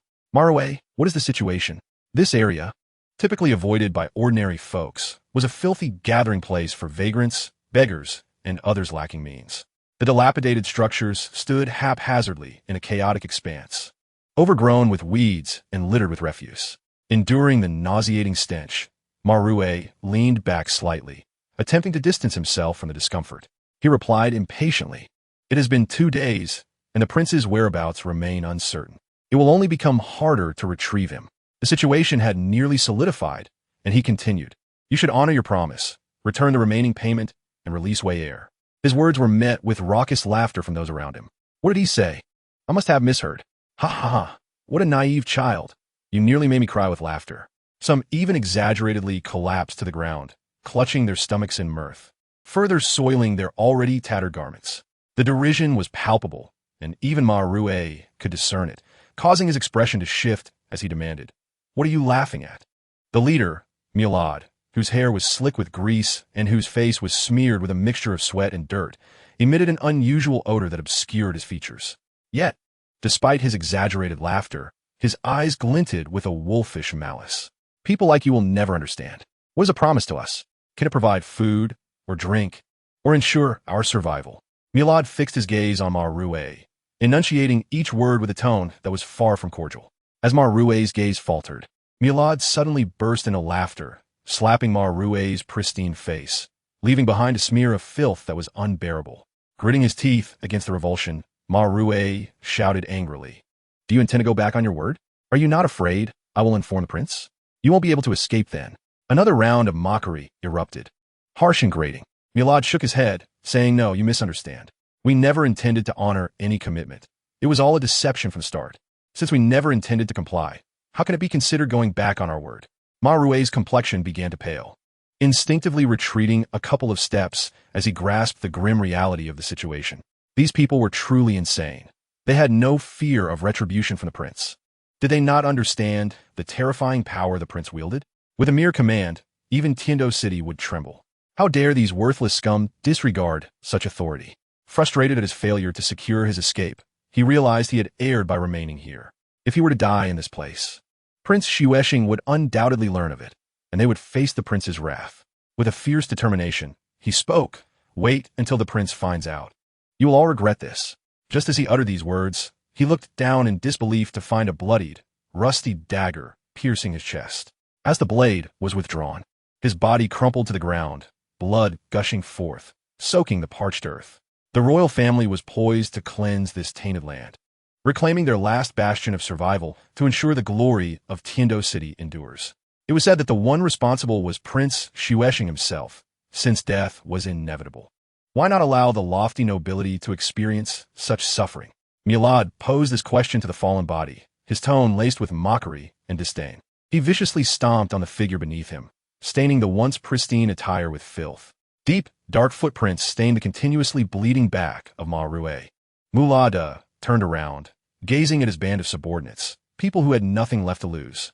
They were originally residents of Tiando City, but for various reasons, they had lost everything and fallen to such depths, exiled to live here in a state worse than that of wild dogs.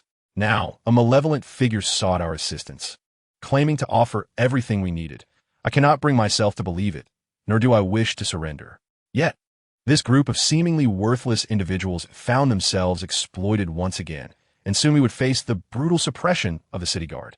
At such a moment, hope was utterly absent. Therefore, my fellow reckless souls, let us venture to the lower city and indulge in one last revelry. A fervent cheer erupted immediately. Within these voices resided the catharsis of celebration, utter chaos, and some simply yearning for this very release. Just then, a beam of reflected light illuminated the scene, blinding a few. A sense of foreboding swept through the crowd as they turned to the source of the faint glow, revealing a battalion of soldiers clad in pristine white armor, advancing silently. They resembled merciless machines of slaughter, cold and bloodthirsty, devouring all in their path. It was the city guard. A rain of arrows, dark as storm clouds, cascaded down like a waterfall, and just as the cries of despair began to echo, they were abruptly silenced. In the opulent reception hall of the Shuexing Prince's residence, the Prime Minister sat opposite Prince Shuexing Ruete. This is the situation. What do you think of my plan? Chapter 149, Tactics. With this, we have the means to eradicate the last affliction of Tiando City, and perhaps even teach those unruly nobles a lesson. It's a twofold victory, is it not? Quite impressive, wouldn't you agree? Ruete, the Prime Minister of the Tiando Empire, observed Prince Shuexing's triumphant demeanor and shook his head with a smile. This younger brother of the Emperor of the Snowy Night had always been competitive with his elder sibling. Even now, he sought to prove himself no less capable than his brother. Nevertheless, this scheme was indeed rather clever. It not only offered a temporary resolution to the issues at hand, but also garnered substantial benefits. Most importantly, it would serve to remind the nobles to maintain their distance from Prince Shui Luochuan. After all, the Emperor of the Snowy Night was in his prime, and both the Crown Prince, supported by the Spirit Hall, and the Second Prince, backed by the Haotian sect, wielded overwhelming power. However, this meant that Prince Shui would bear the brunt of the consequences, should he discover that his recent days of anxiety were merely under his father's control. One could only imagine his thoughts. Ruete sighed softly, yet upon seeing Prince Shuexing's indifference, he chose to remain silent. Ultimately, these matters were of little concern to him. The paramount task at present was to maintain the stability of the Tiando Empire. Let's set this aside for now. Another issue looms larger. Initially, the intention was to leverage this opportunity to involve the Spirit Hall, providing the Emperor with an excuse, but unexpectedly, Shui had encountered that individual, the current Lord of the Doloa Hall, Qin Yang. As he spoke, Prince Shuexing's expression grew grave. He picked up a piece of pastry and casually took a few bites, directing his gaze to the courtyard, appreciating the beautiful scenery to soothe his inner turmoil. Simultaneously, he utilized this moment to contemplate the potential scenarios that might unfold in the future. After all, this Lord Qin Yang was no ordinary adversary. Ruete nodded and recounted Qin Yang's history. According to our investigation, he awakened his martial soul at the tender age of 6 and was soon brought back to the Spirit Hall. Subsequently, based on information received from internal sources, the cataclysm in the far north was suspected to be linked to him. Afterward, for 4 long years, there was no trace of him. Yet, the impact he had was monumental. The grand operation of the Spirit Hall 4 years ago was inextricably tied to him. Had it not been for the emergence of the Haotian Doloa, we might have already been engulfed in the shadow of the Spirit Hall. Ruete took a gentle sip of tea, attempting to compose himself. However, the weight in his heart showed no signs of abating. The events he had just recounted were astonishing, especially considering they pertained to a mere 6-year-old child at the time. Even the renowned Haotian Doloa paled in comparison. Like a firefly next to the radiant moon, their brilliance utterly incomparable. Most alarmingly, he was still alive, even thriving to this day. Prince Shuexing seized the thread of conversation, continuing, 2 years ago, Qin Yang suddenly re-emerged at the Spirit Hall, and upon his appearance, he was appointed as the newly reformed Lord of the Doloa Hall.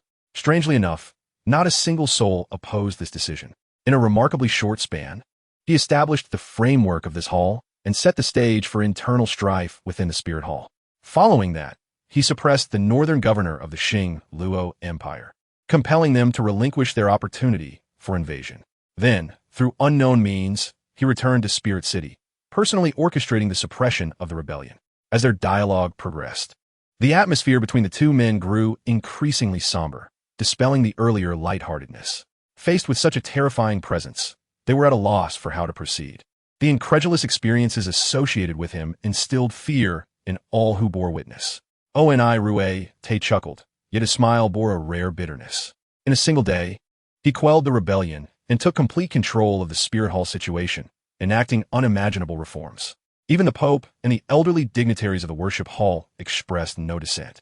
Why could such talent not have been born in our Tiando Empire? Was the momentum of the Spirit Hall truly insurmountable? He was unaware of the underlying reasons for all this. Merely contemplating the impending interactions with this individual necessitated utmost caution. Originally, the situation had developed quite perfectly.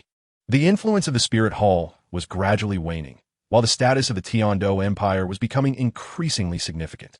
Yet, suddenly, such an anomaly emerged. This subtle enmity with the Spirit Hall, coupled with Qin Yang's extraordinary strength, was a substantial factor. The opposing party was merely approaching the age of 13. What level might he reach 10 or 20 years from now? Who could possibly stand in his way? The Haoyan sect should be the most concerned about this matter, as their animosity towards the Spirit Hall was not easily resolved. Upon concluding his thoughts, Prince Xuexing inexplicably felt a sense of relief. When the sky falls, there will always be someone taller to address it. Now was the time for the continent's foremost sect to take action, which was somewhat comforting. Yet, the more he pondered, the more uneasy he felt. Should the Haoyan sect falter, they would possess no capacity for resistance. It could be said that this confrontation was a reluctant necessity. If they did not seize the opportunity while the current situation remained relatively stable, they would be left to watch the Spirit Hall escape its period of weakness and gradually regain strength. By that time, the Tiando Empire would find itself in dire straits. The pressing issue was the current severity of the situation. Many remained oblivious to the fact that the actions of the second prince had only served to amplify their influence. Initially, the intent was to observe the Spirit Hall's response. Yet unexpectedly, they had dispatched this individual directly. However, alternatives remained. Onihui chismilid misteriosely, exugem confidência. This piqued Prince Xuexing's curiosity. In his view, unless a command was issued for a title de law to eliminate this individual, his existence could not be overlooked. Yet, observing the Prime Minister's demeanor, it seemed he had an even better plan in mind. Uncertain whether I might glean relevant information, Aoni Wright shook his head in response to Xuexing's inquiry. Though it was not a matter of conspiracy, the ignorance was preferable to knowledge. Moreover, he had prepared for contingencies. Should one approach fail, he would simply adopt another. Thus, it was best to remain reticent. He could only hope that it would not come to the point where the most drastic measures were necessary. Prince Xuexing, being somewhat aware of the political intricacies involved, did not press further upon noticing the other's reluctance to divulge. This exchange of information provided him with a clearer understanding, allowing him to adjust his subsequent plans accordingly. Well then, my lord, my residence is fully prepared. I kindly ask you to evaluate our hospitality. The prince stood, tidying himself slightly, and said with a smile. Chapter 150. Misunderstanding. After expending considerable effort, Qin Yang finally extricated himself from the excessive enthusiasm of C.I. Shui. To this end, he even acquiesced to one of the other's requests, and upon settling in, he went to visit Qianren Shui. Reflecting on the other's impatient demeanor, Qin Yang felt a twinge of annoyance. After all, he was a title de law, not some matchmaker. This was a stark contrast to the image he held of C.I. Shui. Lian Yu, is the elder usually like this? Qin Yang could not help but voice his curiosity to the beautiful woman beside him. As far as I know, the elder is not like this in everyday life, Lian Yu replied, putting down the documents she was organizing. She offered a polite yet awkward smile in response to Qin Yang's question. The elder typically carries a cold demeanor, exuding an aura that discourages approach, which has left a lasting impression on us members of the Holy Hall. However, the elder's recent behavior while departing with the Hall Master was quite perplexing. Is this truly the elder I know? Could it be the unique charm of Lord Qin Yang? Qin Yang nodded in agreement, finding it only logical that a titled law would not exhibit such behavior. C.I. Shui must have merely been overly excited. Yet, contemplating the commitment he had made and the potential consequences, Qin Yang felt an increasing headache. Lord Qin Yang, here is the latest intelligence report for your perusal, Lian Yu announced, placing a document on his desk while continuing to organize the office. Although she was tasked with tidying up, there was little to be done since the space, though seldom used, was regularly maintained. Thus, her responsibilities were limited to categorizing work materials. I didn't anticipate that upon my arrival here, I would still have to handle such matters, Qin Yang sighed, reluctantly picking up the document. Confidential document on the date of XXXXXXXX. The city guards of Tiando City were dispatched outside the city to completely eliminate the historically neglected, impoverished areas. Preliminary estimates indicate thousands of casualties, with the stench of blood still evident 100 meters away, and fewer than 100 managed to escape. This cleansing operation, according to unofficial channels, was ordered by the prince in response to the involvement of these rioters in the kidnapping of Xue Xing's child, Xue, prompting a furious command to eradicate them completely. Our gathered intelligence suggests that with the impending expansion of Tiando City, this area will be transformed into a new outer district, presenting immeasurable benefits. Perhaps Prince Xue Xing's motives for this action extend beyond mere vengeance to include these factors. In addition to the event's summary, there was a wealth of related data and detailed intelligence, even featuring special illustrations that vividly elucidated the matter. Ah, the antics of the nobility. Qin Yang scoffed as he turned the last page, a cold smile gracing his lips. Yet, he unconsciously tightened his grip, causing the paper to crumple. Taking a deep breath to steady his emotions, he noted the document's less than pristine condition and crumpled it into a ball before discarding it into the wastebasket. Lian Yu, what is your perspective on this matter? Qin Yang inquired, turning to her. Due to the document's confidential classification, Lian Yu's position was just a tier below the required rank for access. However, Qin Yang had conveniently placed her in his temporary office, thus elevating her permissions. Consequently, his inquiry was not entirely unwarranted. One could say the girl was fortunate to seize this opportunity, resulting in a significant leap in her status. Though her future retention of this position would depend on her capabilities, Lian Yu furrowed her elegantly shaped brows, her thoughts somewhat disordered. After a moment of contemplation, she expressed her views to Qin Yang. I have only heard faint whispers about that area. Initially, the residents were merely unfortunate souls who had lost everything. Yet they managed to survive and multiply there. However, due to the imperial laws, Tiando City has been subtly rejecting them, offering no opportunities for their inclusion. Even we of the Spirit Hall have refrained from engaging with them, wary of the Empire's stance. Thus, these individuals can only subsist on meager aid within the slums. Upon saying this, Lian Yu glanced at Qin Yang, realizing she did not comprehend the implications behind his expression. After a brief silence, she continued articulating her thoughts. I believe the subjective assessments within the intelligence report may indeed hold validity, as the expansion of Tiando City is imminent, making previously inconspicuous areas quite conspicuous. Moreover, seizing this opportunity not only legitimizes their actions, but also promises unimaginable profits. From my recollection, the nobility is particularly fond of such endeavors. Qin Yang gently closed his eyes, understanding the underlying interests made the situation appear quite straightforward, even for a steward like Lian Yu. Of course, knowing was one thing, but possessing the power to effect change was another. Given Prince Xue Xing's influence, there were not many individuals deemed worthy. In fact, many parties would seek to claim their share of the spoils, thus enabling such occurrences to transpire under tacit approval. You know, had we encountered such a situation 2 years ago, even we at the Spirit Hall might have faced a similar outcome. Qin Yang's voice was soft. Yet in the well-insulated office, Lian Yu heard him clearly. She paused her actions, intertwining her hands before her, listening quietly. No words were necessary at such a moment. Born into poverty, Lian Yu had grown accustomed to such occurrences, even beginning to regard them as commonplace. Yet, since joining the Spirit Hall and becoming a steward, she encountered these matters daily and still felt a pang of compassion. Let's speak no more on this. At least the Spirit Hall has changed. My contributions over the past 2 years have had some effect, and that is sufficient.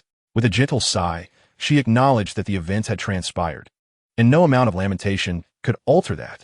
All she could do was strive for an increasingly favorable situation, expanding and maintaining it as best as possible.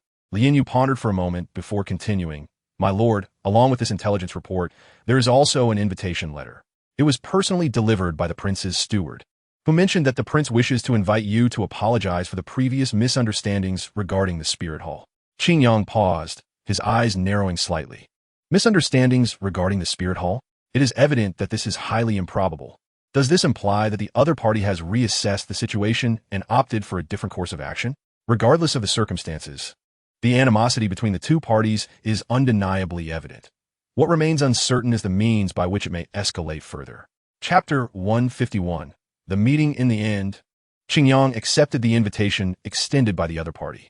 Offering an apology merely served to ease the tensions between them, but it was insufficient to alter the fundamental issues at hand. Nevertheless, a reduction in conflict could alleviate the potential for an explosive confrontation, which was precisely what Qingyang needed. Upon arriving in Tiando City, he faced the pressing matters concerning Haotian sect and Tiando Empire. On the surface, Haotian sect appeared to be the stronger entity, while Tiando Empire seemed weaker. However, for Qingyang, Tiando Empire posed a more significant challenge, rendering Haotian sect comparatively inconsequential. Thus, he aimed to buy some time, addressing Haotian sect first before tackling the discord with Tiando Empire through sheer strength. Accompanied by Lian Yue, Qingyang rode in an opulent carriage adorned with the emblem of the Wuhuan Temple, halting before the residence of Prince Xuexing. The vicinity within 100 meters had been meticulously cleared in anticipation of the esteemed guest's arrival. To resolve the misunderstandings, Prince Xuexing had organized a grand banquet, and it was evident that, given the stature of the attendees, the guest list was extensive. It appeared that His Highness was quite popular in Tiando City. As Qingyang alighted from the carriage, he observed the steady stream of noble carriages nearby and remarked quietly, lest his words invite hostility. Lin, somewhat perplexed by Qingyang's intent, maintained a somewhat stiff smile as she followed closely beside him. Upon presenting their invitation to the guards, they were granted smooth entry into the prince's estate, even greeted personally by a headmaid. It was not long after their entrance that Qingyang spotted a familiar figure. Big brother Qingyang. The moment I heard the news from below, I knew you would come. So I've been waiting here, Shui exclaimed, adorned in a finely tailored suit, his face beaming with delight, resembling a charming young nobleman. His words elicited astonished glances from those around, particularly as the younger nobles turned their eyes toward Qingyang. To them, it was astonishing that a mere boy could receive such a personal welcome from Shui, indicating an unimaginable status. Who is that? A noble inquired softly, beckoning his steward to him. I am unsure. By his appearance, he seems to be affiliated with the Wuhuan Temple, but given his youth, I cannot fathom who he might be among the temple's ranks, the steward replied, his expression grave. In this era, a steward's most crucial duty was to recognize various noble crests and insignia, assisting their masters in making informed decisions. Yet, this individual clearly possessed a high status. Yet the steward could not ascertain it, a situation that struck the noble as exceedingly perplexing. Even you do not know? His background must be quite extraordinary, the noble mused, clearly unwilling to believe that the young man lacked significance. For within the walls of Prince Xuexing's estate, it was inconceivable for common riffraff to gain entry. At that moment, a commotion erupted at the entrance, drawing the attention of many. The second prince has arrived in person. Why was there no announcement? Our prince must surely come to welcome him himself. The attendant at the door appeared apologetic. Among the arriving guests, all were afforded treatment commensurate with their status.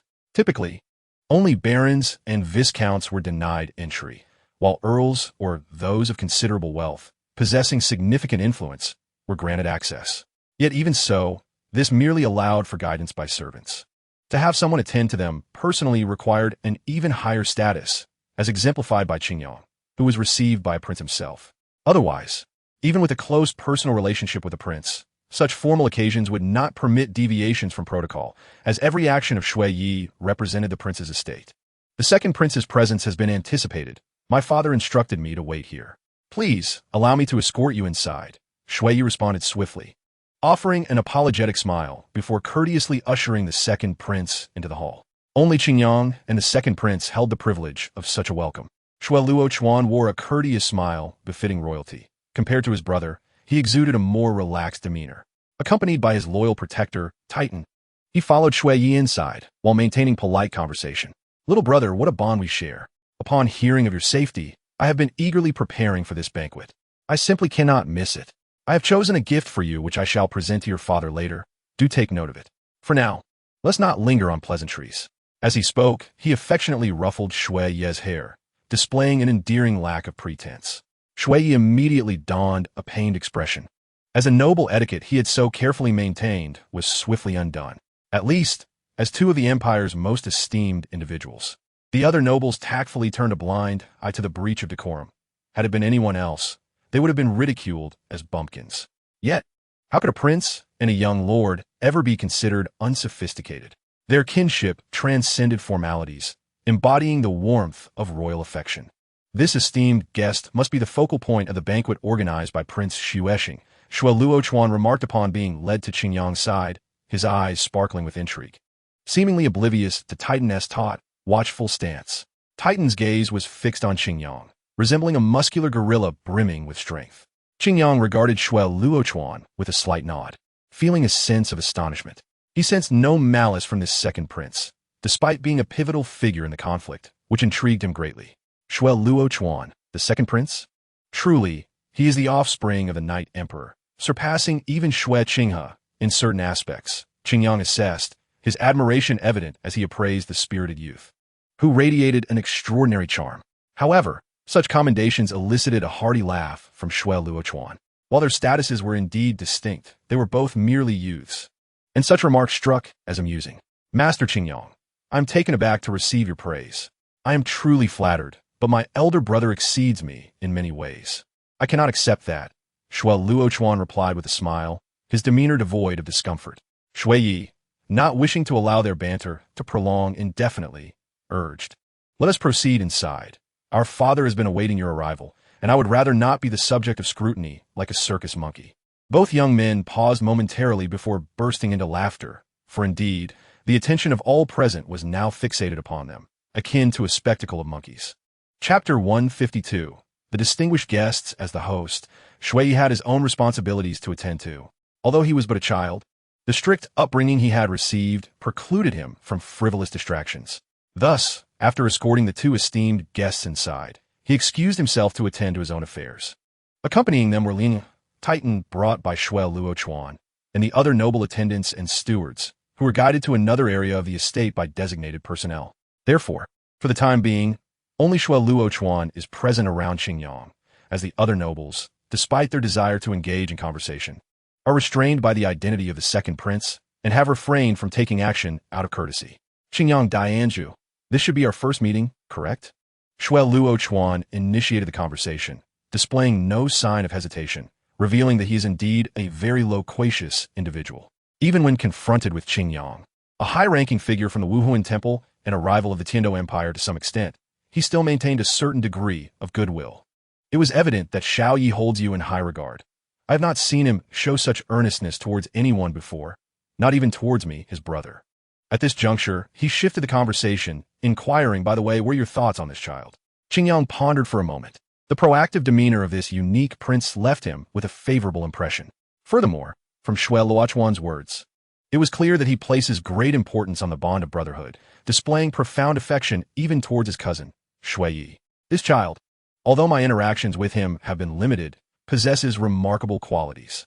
At this point, Qingyang paused slightly, recalling his initial encounter with Xue Yi.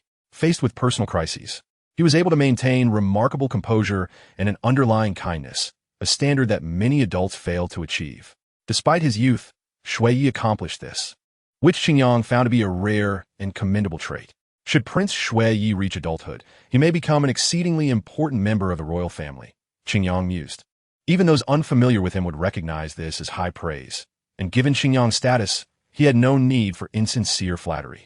Thus, Xue Luochuan understood that this was indeed the sincere opinion of the Dianju. He felt immense joy for his brother, which further solidified his resolve. He earnestly inquired, if Xue Yi were to join the Wuhuan Temple, would the Dianju be willing to accept him? Upon hearing this question, Qingyang was momentarily taken aback. Such an inquiry was entirely unexpected. Historically, no one from the Tiando royal family had ever joined the Wuhuan Temple, not merely due to concerns over nurturing their offspring, but also because of their own political stance, which is of paramount importance to the Tiando Empire. In the absence of mutual interests, both parties often found themselves engaged in subtle conflicts, vying for greater advantages. This proposal was indeed beyond Qingyang's expectations. If Prince Xue Yi were willing, the Wuhuan Temple would undoubtedly welcome him with open arms. However, second prince, can you truly take charge of this matter? Qingyang gently inquired, ensuring that this potentially significant revelation did not escape. Shui Luochuan smiled, his expression imbued with unwavering confidence. As long as the Dianzhu is agreeable, I shall handle this matter. In due course, Shui Yi will be entrusted to the care of the Wuhuan Temple. After some contemplation, Qingyang found no reason to decline this proposition. Allowing Shui Yi to join the Wuhuan Temple would not only enhance the temple's influence, but also ease relations with the Tiando Empire, reducing the potential for conflict between the two parties.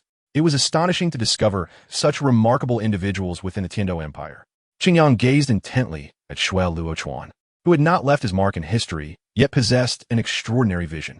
The banquet was about to commence, and it appeared that many were eagerly anticipating the appearance of the Dianzhu. So I shall take my leave for now and refrain from further disturbance. As Shui Luochuan spoke, a man resembling the Shui Yi Emperor, adorned with a radiant smile, emerged at the front of the venue. With his arrival, many elegantly attired gentlemen and ladies ceased their conversations. The delectable dishes arranged around the venue exuded tantalizing aromas, yet at this moment, no one paid them any heed. All attention was captivated by the tall figure on the stage. This was the immense influence of Prince Shui Xing in Tiando City. I am profoundly honored to have you all attend this banquet, began Prince Shui Xing, once the crowd had settled. As he spoke from a specially arranged podium equipped with amplification, the assembly responded with a chorus of amiable laughter, enhancing the atmosphere of the gathering. The one truly honored to be present was not Prince Shui Xing, but rather the distinguished guests from various regions. After all, merely entering the venue was a testament to their status. The purpose of this banquet is to express gratitude to a revered guest of our princely manor, who rescued my child Shui Yi during the recent turmoil in Tiando City. Simultaneously, it serves as an apology to this esteemed guest for our misjudgment in identifying the true perpetrator. Thankfully, we managed to rectify this error without incurring greater losses. As Prince Shui Xing spoke, many in the audience instinctively glanced around, silently speculating about the identity of this esteemed guest referred to by the prince. Could it be that youth? The nobles present recalled seeing Qingyang being welcomed inside by Shui Yi and cast their gazes toward a specific direction. However, as this thought began to form, they found it absurd, even laughable. How could a youth of unknown identity possibly be associated with the prince's esteemed guest? The disparity between these two identities was as vast as the chasm between heaven and earth. The noble chuckled, shaking his head, perhaps due to the recent misfortunes that had led him to entertain such notions. Instead, it would be more prudent to focus on the prince. Establishing a connection could yield unimaginable advantages for their family. Now, allow me to introduce this esteemed guest, the administrator from the Wuhuan Temple, the Lord of Doa Hall, Qingyang. Prince Shui Xing's elevated voice instantly ignited a fervent atmosphere within the venue. They had not anticipated that the so-called most esteemed guest would be none other than the enigmatic and renowned Lord of Doa Hall. All the nobles present had engaged in numerous speculations regarding this individual and were astonished to finally witness him in person. Chapter 153, Chaos in Addition. Many were also observing Shui Yi beside the prince. After the previous incident, they had nearly been caught up in the turmoil themselves, and seeing Shui Yi unscathed, they all instinctively breathed a sigh of relief. Qingyang, noticing the gaze of Prince Shui Xing and the understanding expressions of those around him, felt little tumult within his heart. He slowly advanced toward the front, accepting the prince's invitation. Immediately, this distinct action drew the attention of many, all gazing at him in astonishment. Compared to the prince's introductions, these individuals were likely even more surprised by his youthful appearance. When such an existence as Qingyang stood before them, the absurdity and ridicule dissipated in an instant, leaving only reverence and curiosity. Lord Qingyang, I have long admired your name. Prince Shui Xing greeted politely. Your Highness, Qingyang reciprocated. He then stood beside Prince Shui Xing, wearing a standard smile, allowing the prince to provide a more detailed introduction of himself to the assembly. Ladies and gentlemen, upon seeing the remarkably youthful visage of Lord Qingyang, are you not taken aback? Haha, when I first received this news, I too was filled with doubt. Regrettably, one must concede the existence of a certain type of individual in this world, those who are often destined to shatter conventions and transcend boundaries. Individuals we refer to as geniuses. The voice of Prince Shui Xing remained resounding and powerful. In the audience, a nobleman widened his eyes in disbelief, staring intently at the figure before him, oblivious to the red wine that spilled slightly from his glass due to his sudden movement. He could hardly fathom that this person was indeed the esteemed guest mentioned by Shui Xing. If that were the case, the situation would be dire. He must swiftly manage the consequences. With this thought, he signaled discreetly to the steward who had been observing from a distance. The steward understood immediately, halting his conversation with several others, relinquishing this rare opportunity to expand his connections. "Your Excellency, Count Bohr," he inquired in a hushed tone, inclining slightly in respect. Count Bohr's expression darkened as he replied, "The individual who rescued Shui Yi that day is the master of Dolua Palace. You comprehend the implications of this, do you not?" The steward's countenance stiffened, fully aware of the gravity of the situation, as he personally oversaw all matters. Should any misfortune arise, the repercussions would be monumental, especially with the unpredictable variable of Qingyang involved. "Rest assured, my lord, I have already managed the dark gloves, and I trust no one will detect any issues." Bohr nodded slightly, yet unease lingered as he cautioned, "If any unforeseen circumstances arise, you know the consequences. For now, return discreetly and avoid drawing attention." As he watched the steward retreat, an inexplicable anxiety gnawed at Bohr's heart. When Shui Yi was abducted years ago, although he did not aid the perpetrators, he tacitly accepted the occurrence. There was even a subtle implication of complicity, as Qingyang had faced those who kidnapped Shui Yi, whom his family had covertly supported in the Duhan arena. Should Prince Xuexing uncover this, his authority would face immense challenges. It seemed time to align with the second prince. Perhaps only he could assist me now. Resolving to this end, Bohr moved resolutely in that direction. Following Prince Xuexing's opening remarks, Qingyang remained, taking a seat near the prince. Traditionally, this position was unoccupied, but today, in recognition of the martial soul hall, Prince Xuexing had graciously added this seat. "Your presence in Tiando City is an opportunity to fully experience our local customs. Should you encounter anything to your liking, do not hesitate to inform me. I am more than willing to assist," Prince Xuexing said with a warm smile, his eyes glinting with intelligence. "I wonder what brings you here, Your Excellency. I possess a few connections that might be of service." Qingyang, responding to this probing inquiry, gently raised his glass and took a measured sip. Perhaps it was a deliberate choice by Prince Xuexing. The wine bore a rich, botanical aroma, distinct from anything typically available. Rather than mere alcohol, it resembled the essence of flora.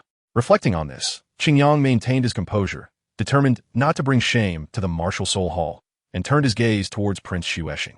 "Might you be able to assist with matters concerning Hao Yian sect?" Prince Xuexing paused, momentarily taken aback, before covering his embarrassment with a boisterous laugh. This issue indeed surpassed the limits of his influence. Hao Yian sect was notoriously insular, with most affairs resolved internally by the family. Even the words of Emperor Xuya holding only limited sway. He understood well the complex relationship between the martial soul hall and Hao Yian sect, a matter far too intricate to encapsulate in simple terms. "Those brutes from Hao Yian sect, even my brother finds them quite troublesome. There's little I can do." Fortunately, Xuexing was candid, admitting his limitations. After all, bringing up his brother would not diminish his standing, as everyone was aware of the complexities surrounding Hao Yian sect, making acknowledgement inconsequential. Xuexing swiftly drank from his glass, keen to redirect the conversation. "So, Your Excellency's visit is indeed regarding Hao Yian sect?" Qingyang neither affirmed nor denied, acknowledging that Hao Yian sect was indeed one of his objectives, but whether there were more depended on how events unfolded. At the very least, he intended to engage with the 7 major sections. Suddenly, an individual burst into the room, causing all eyes to turn towards him due to his hasty entrance. Many recognized him as the steward from Prince Xuexing's household. Yet, the steward, oblivious to the decorum he was compromising, approached the prince, panic-stricken. "Your Highness, the warehouse is ablaze." Prince Xuexing furrowed his brow, growing impatient as he retorted, "Then go extinguish it. Must I remind you of such trivial matters?" Though the warehouse housed many precious treasures, whose value was incalculable, he had to suppress his inner turmoil and feign indifference. However, the steward showed no intention of retreating. His alarm only intensified after the prince's command. Yet, this matter could not be concealed, and thus he closed his eyes, summoning all his strength to declare, "The third prince is inside." Prince Xuexing suddenly rose, his movements so vigorous that he nearly overturned the table and chairs. "What'd you say?" Chapter 154. Death. The raging flames consumed everything, a vast inferno engulfing all in its path. In pursuit of these highly flammable incendiaries, Milad even risked collaborating with that individual once more. Should the martial soul hall discover this, It would be enough to condemn him to death multiple times over. Yet, all of this was worthwhile. Faced with seemingly insurmountable adversaries, he finally tasted victory. Ha ha! Mulad's laughter crescendoed, his previously pale visage now contorted with manic glee. Before him lay two entities, more accurately, a corpse and a living person, enhancing his elation. I never imagined I would witness a day of success. Even if I were to perish now, I would die content. Mulad inhaled the increasingly heated air, and the unbearable environment began to take on a charm of its own. The personal guard of the third prince, cradling the lifeless body of a child, endured the rising heat with a cold gaze directed at the man before him. Who are you? This lunatic, who had appeared out of nowhere, had committed an unthinkable act of treachery while the third prince was alone in the collection room. Now, in this all-consuming inferno, he would not plead for mercy. Such actions would only tarnish the dignity of nobility. Ah, I am but a despicable wretch in your eyes. Lower than even the common folk, Mulad lamented, unable to suppress his mirth as he regarded his counterpart. The hounds of the royal household, Viscount Rhine, and the esteemed third prince. How delightful it is that someone of my ilk could accompany you to the grave. A twisted ecstasy painted Mulad's face, rendering him increasingly reminiscent of a madman. Viscount Rhine scoffed, tightly clutching the still-warm body of the third prince to shield it from further harm. The current inferno rages ferociously outside, compounded by the treachery that has left me physically weakened, rendering any attempt to utilize my soul master abilities futile. How could such a despicable individual possibly succeed otherwise? As this thought crossed my mind, a thick veil of gloom enveloped my heart. The one lurking in the shadows of the princely residence likely possesses unfathomable power. My demise would be inconsequential, yet I must ensure that the prince receives this news. There shall be no escape for him. Ah, I nearly forgot. With a sudden realization, Mulad slapped his forehead, revealing a mocking grin infused with malice as he regarded Lain. Your master is dead, and you, a mere hound unable to protect him, what purpose do you serve even if you survive? In the end, you shall merely be flayed and devoured, a sacrificial offering for your master's wrath. Thus, it would be best for you to perish here obediently. The intense flames began to test the hem of Mulad's garments, the searing heat causing perspiration to evaporate from his brow. Unconsciously, he leaned slightly closer, eager to witness the despair of this nobleman. Yet, he was met with disappointment. Even in this moment of hopelessness, Lain maintained an air of disdainful indifference. Is this the demeanor of nobility? Mulad mused.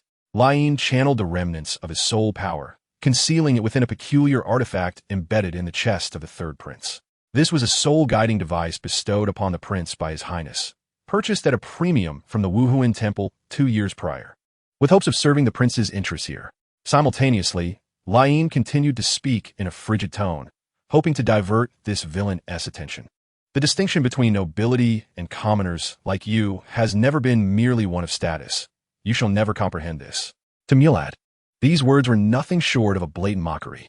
Normally, he would have insisted on teaching the other a lesson, but now it seemed irrelevant. They were both facing death. Even if Lain uttered a few words, what could possibly change? As the flames licked his form, pain continually assaulted his senses.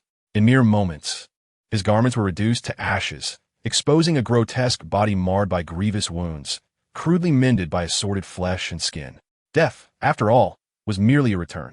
Mulad contemplated, managing to twist a grotesque smile amidst the flames.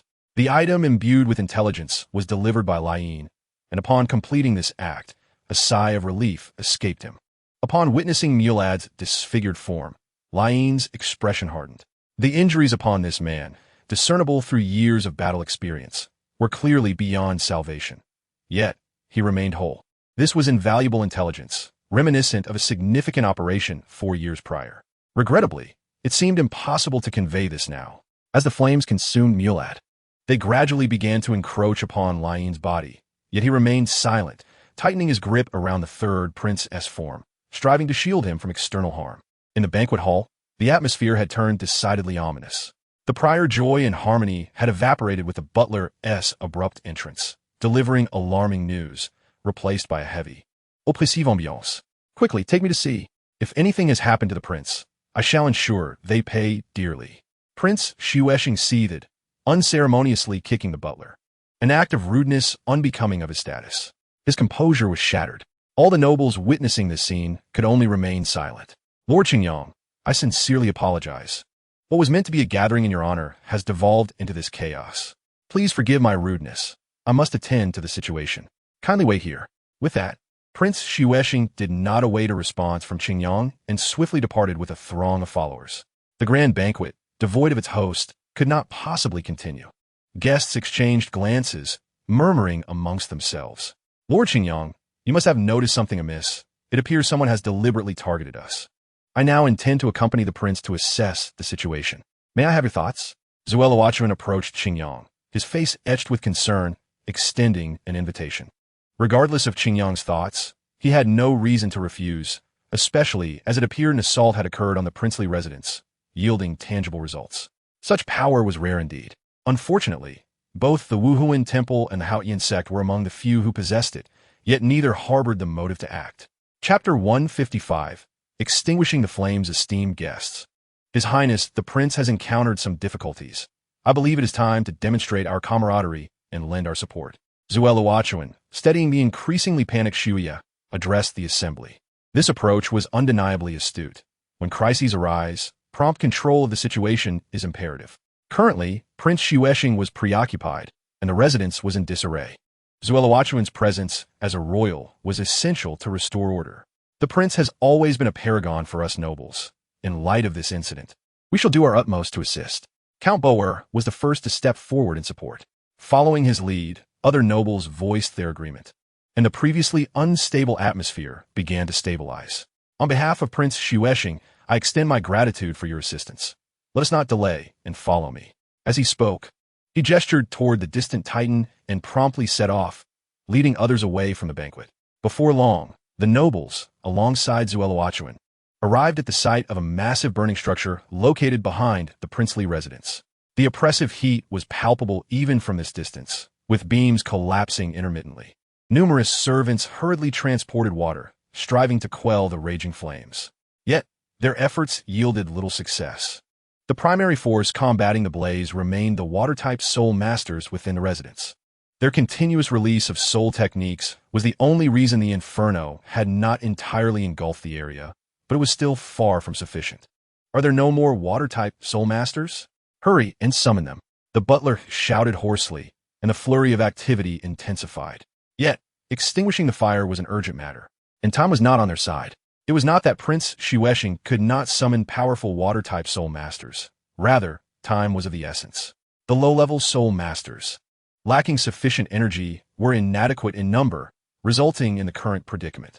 "This is dire. Such a blaze is beyond ordinary means to extinguish," SoloedEvil thought, his expression troubled. Yet, he summoned his swan martial spirit, a chilling aura enveloping him as he joined the frontline efforts to extinguish the flames. Furthermore, the accompanying nobles and their guards all joined the fray. "Oh, His Highness!" Count Boer sighed, rolling up his sleeves, ready to take matters into his own hands. At this moment, it is imperative to contribute in any way possible. Otherwise, should the prince suffer anguish later, he may unjustly target the noble bystanders. He is unwilling to bear such unwarranted risk. Count Boel, surprisingly, felt a sense of inexplicable joy. The fact that someone dared to confront Prince Xuexing aligned perfectly with his own interests. Qingyang swiftly followed Shuai Luochuan and approached Prince Xuexing, whose anxious and pained expression was undeniably genuine. This unfamiliar third prince must have been deeply favored by Prince Xuexing. "Your Highness, please maintain control over the situation. Allow me to handle this inferno." Qingyang spoke with remarkable calmness, providing much-needed reassurance to Prince Xuexing. At that moment, Xuexing remembered that this individual possessed an extraordinary combat prowess far surpassing that of an ordinary title de law. If it were him, he would undoubtedly find a solution. "Lord Qingyang, please proceed without hesitation. Regardless of the outcome, you shall have my sincerest friendship," Prince Xuexing said, clutching Qingyang's hand with urgency, his words brimming with trust. Qingyang merely nodded, and before him, a resplendent crimson ring suddenly materialized. Under the astonished gazes of the onlookers, it approached the colossal structure engulfed in flames. Count Boel's eyes reflected disbelief. The dazzling red light seemed utterly authentic. 10,000 years of soul rings? Why is there only one? However, in a fleeting moment, his bewilderment was replaced by a meticulous observation of the young lord, confirming that he bore no other visible soul rings. With a subtle gesture, Qingyang expanded the Fire Soul Ring, unleashing a terrifying wave of soul power. Suddenly, the flames, capable of consuming even water, surged towards the soul ring as if compelled by an unseen force. Within mere seconds, the entire structure was devoid of any flames, and a significant portion of the heat dissipated, rendering the surrounding environment unexpectedly cool. Count Bol, Shui Luochuan, Prince Xuesheng, and the other nobles stood in stunned silence, captivated by this miraculous display, rendered speechless. In their lifetimes, they had never witnessed such a scene. Qingyang's demonstration resembled that of a sovereign of flames, commanding all elemental fire in existence. It was truly beyond anyone's imagination. As Qingyang lowered his hand, the segment of soul power he had expended was replenished in an instant, leaving him only slightly fatigued, with no further consequences. This was a new skill he had mastered after 2 years of administrative training. To achieve his goals, he realized that one could not solely rely on relative strength to confront challenges, but could also manipulate superior forces of the same attribute. Just as demonstrated, utilizing the elemental fire yielded results even more favorable than those produced by elemental water. Hurry, what are you waiting for? Let us see how the prince is faring. Prince Xuesheng's anxiety resurfaced, and he soon regained his focus on the situation. Lord Qingyang, I cannot express my gratitude adequately should any matters arise. Do not hesitate to seek me out. However, please forgive me as I must enter and check on the situation. He did not forget to express his thanks to Qingyang. Your Highness, you are too kind. Let us proceed quickly.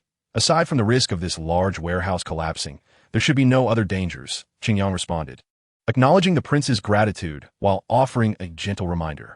Immediately, Prince Xuesheng instructed 2 capable soul masters to ensure his safety and personally entered the severely charred remains of the warehouse. As he walked through the debris and ashes, the devastation narrated the ferocity of the blaze, revealing that such a catastrophic fire could not have been caused solely by the structure itself. Before long, at the very center of the wreckage, Prince Xuesheng was relieved to discover 2 figures amidst the ashes. Qingyang furrowed his brow. For some reason, he sensed a familiar aura. However, his attention was swiftly captured by Prince Xuesheng's anguish cry. Chapter 156. Healing a charred body, barely recognizable as human, hunched protectively over something amidst the ruins, stood out starkly. Based on the body's appearance, some had already deduced its identity. This was Lane, thus. What he cradled must be. At this point, Count Bol, astonished, seized his words, fearful of agitating Prince Xuesheng further. Yet, even without finishing his sentence, the others understood the implication. In Lane's arms lay the 3rd son of Prince Xuesheng. Silence enveloped the scene. No one dared to interrupt the grieving prince, who quietly observed the heartbreaking moment. With great difficulty, the prince lifted the seemingly intact child from Lane's grasp, whose lifeless form bore a small face marred by soot. Tears streamed down his cheeks as the realization struck him that this child had perished. Investigate. I demand a thorough inquiry. I want to know everything that transpired today. Every detail. His chilling voice sent shivers through many. Such words would typically be seen as an affront, yet none dared to oppose the grief-stricken prince. Clink. A jade pendant fell from Prince Xuesheng's grasp, tumbling from the slight body. This, Prince Xuesheng paused slightly, picking up the pendant. He recalled the effort he had expended to acquire it, presenting it to the child on his birthday. The 3rd son had cherished it dearly, carrying it at all times. The presence of this soul guide pendant here implied that it contained vital clues. Could it be? After pondering various possibilities, Prince Xuesheng composed himself and infused the soul guide with his soul power. Instantly, a shard of accursed blade and a piece of paper torn from a valuable painting materialized in his hand. Prince Xuesheng gazed intently at the shard, confirming it as the instrument that had claimed his child's life, and fury ignited within his eyes. He placed a segment of the weapon into his soul guide, then carefully unfolded the paper that had been meticulously preserved. Due to the careful protection, none had seen its contents until Prince Xuesheng completed his examination. Taking a deep breath and regaining his composure, he declared, "There is one more matter." The steward immediately leaned in, ready to record. Viscount Lane was a paragon of virtue, dutifully safeguarding the dignity of the nobility. I shall recommend to the Emperor Xia that he be posthumously elevated to the rank of Earl, with his title passing to his rightful heir, and no one shall seize his estate for any reason. Prince Xuesheng spoke with unwavering resolve, and none questioned the authenticity of his words. As one of the most powerful figures in the empire, he possessed the means to enact his promises, and those who dared to defy him would be truly foolish. Count Bull listened with a sense of envy. Yet his curiosity burgeoned regarding what Prince Xuexing had witnessed to provoke such a swift change in demeanor. The grace of being elevated to nobility is a desire fervently sought after by countless aristocrats. The conditions for such a promotion are undoubtedly exceedingly stringent. Yet the prince is willing to invest so much for this lion. He even personally guarantees the safety of the family, despite having previously mentioned nothing about these matters when he saw his frail form. Thus, that meticulously concealed note must contain some crucial information. The prince. This Viscount Lion has merely fallen into a state of apparent death and has not truly perished. I believe I can save his life. At this moment, Qingyang spoke, instantly filling Prince Xuexing with astonishment. Then my child. Looking into Prince Xuexing's expectant gaze, Qingyang could only shake his head helplessly and say, I am truly sorry. Prince Xuexing immediately grasped the implication of those words, and the glimmer of hope in his eyes dimmed. Nevertheless, he solemnly responded, I implore you, Lord Qingyang, to do your utmost to save Viscount Lion. I shall reward you handsomely afterward. Qingyang nodded and crouched down to grasp Lion's scorched wrist. As he had stated, there still lingered a faint breath of life within this body, though it was rapidly waning. In such circumstances, an ordinary individual would likely be sentenced to death. Unless one possesses an unimaginably powerful soul, there might still be a glimmer of hope for his revival. Fortunately for Lion, Qingyang was present, and with his imperial soul, he was akin to a supreme soul master, possessing exceptional healing abilities. A vibrant green radiance emanated from the point of contact between them, infused with potent life force energy, continuously flowing into Lion's body to mend his grievous injuries. While providing the energy necessary for survival, it stimulated the withered and weakened organs, prompting them to resume their functions. After a considerable time, amidst the mixed expressions of hesitation, anticipation, and astonishment from those nearby, Lion's body stirred slightly. Was this a miracle of resurrection? The incredulous tone of Shui Luochuan echoed the thoughts of all the nobles present. Each noble, burdened with their own ailments, would typically seek the assistance of a physician, and the wealthier ones might employ healing soul masters, though with no guaranteed efficacy. If they possessed such means, they could be said to have gained several additional lives. In these times, it is rare for one to grow old and die naturally. Regrettably, Boer could not suppress a sigh, but soon regained his composure, halting his words. The nobles gathered around him exchanged disdainful glances, indicating their skepticism. Common folk might assume Boer lamented the inability to save the third prince. Yet those of the same social standing were acutely aware of one another's true sentiments. Compassion? Heartache? Perhaps, but nobles seldom prioritize such emotions. They are more concerned with profit. Boer was not lamenting the failure to save a life. Rather, he was lamenting that such an unfathomable ability was not under his control, as the foreseeable immense benefits remained unattainable.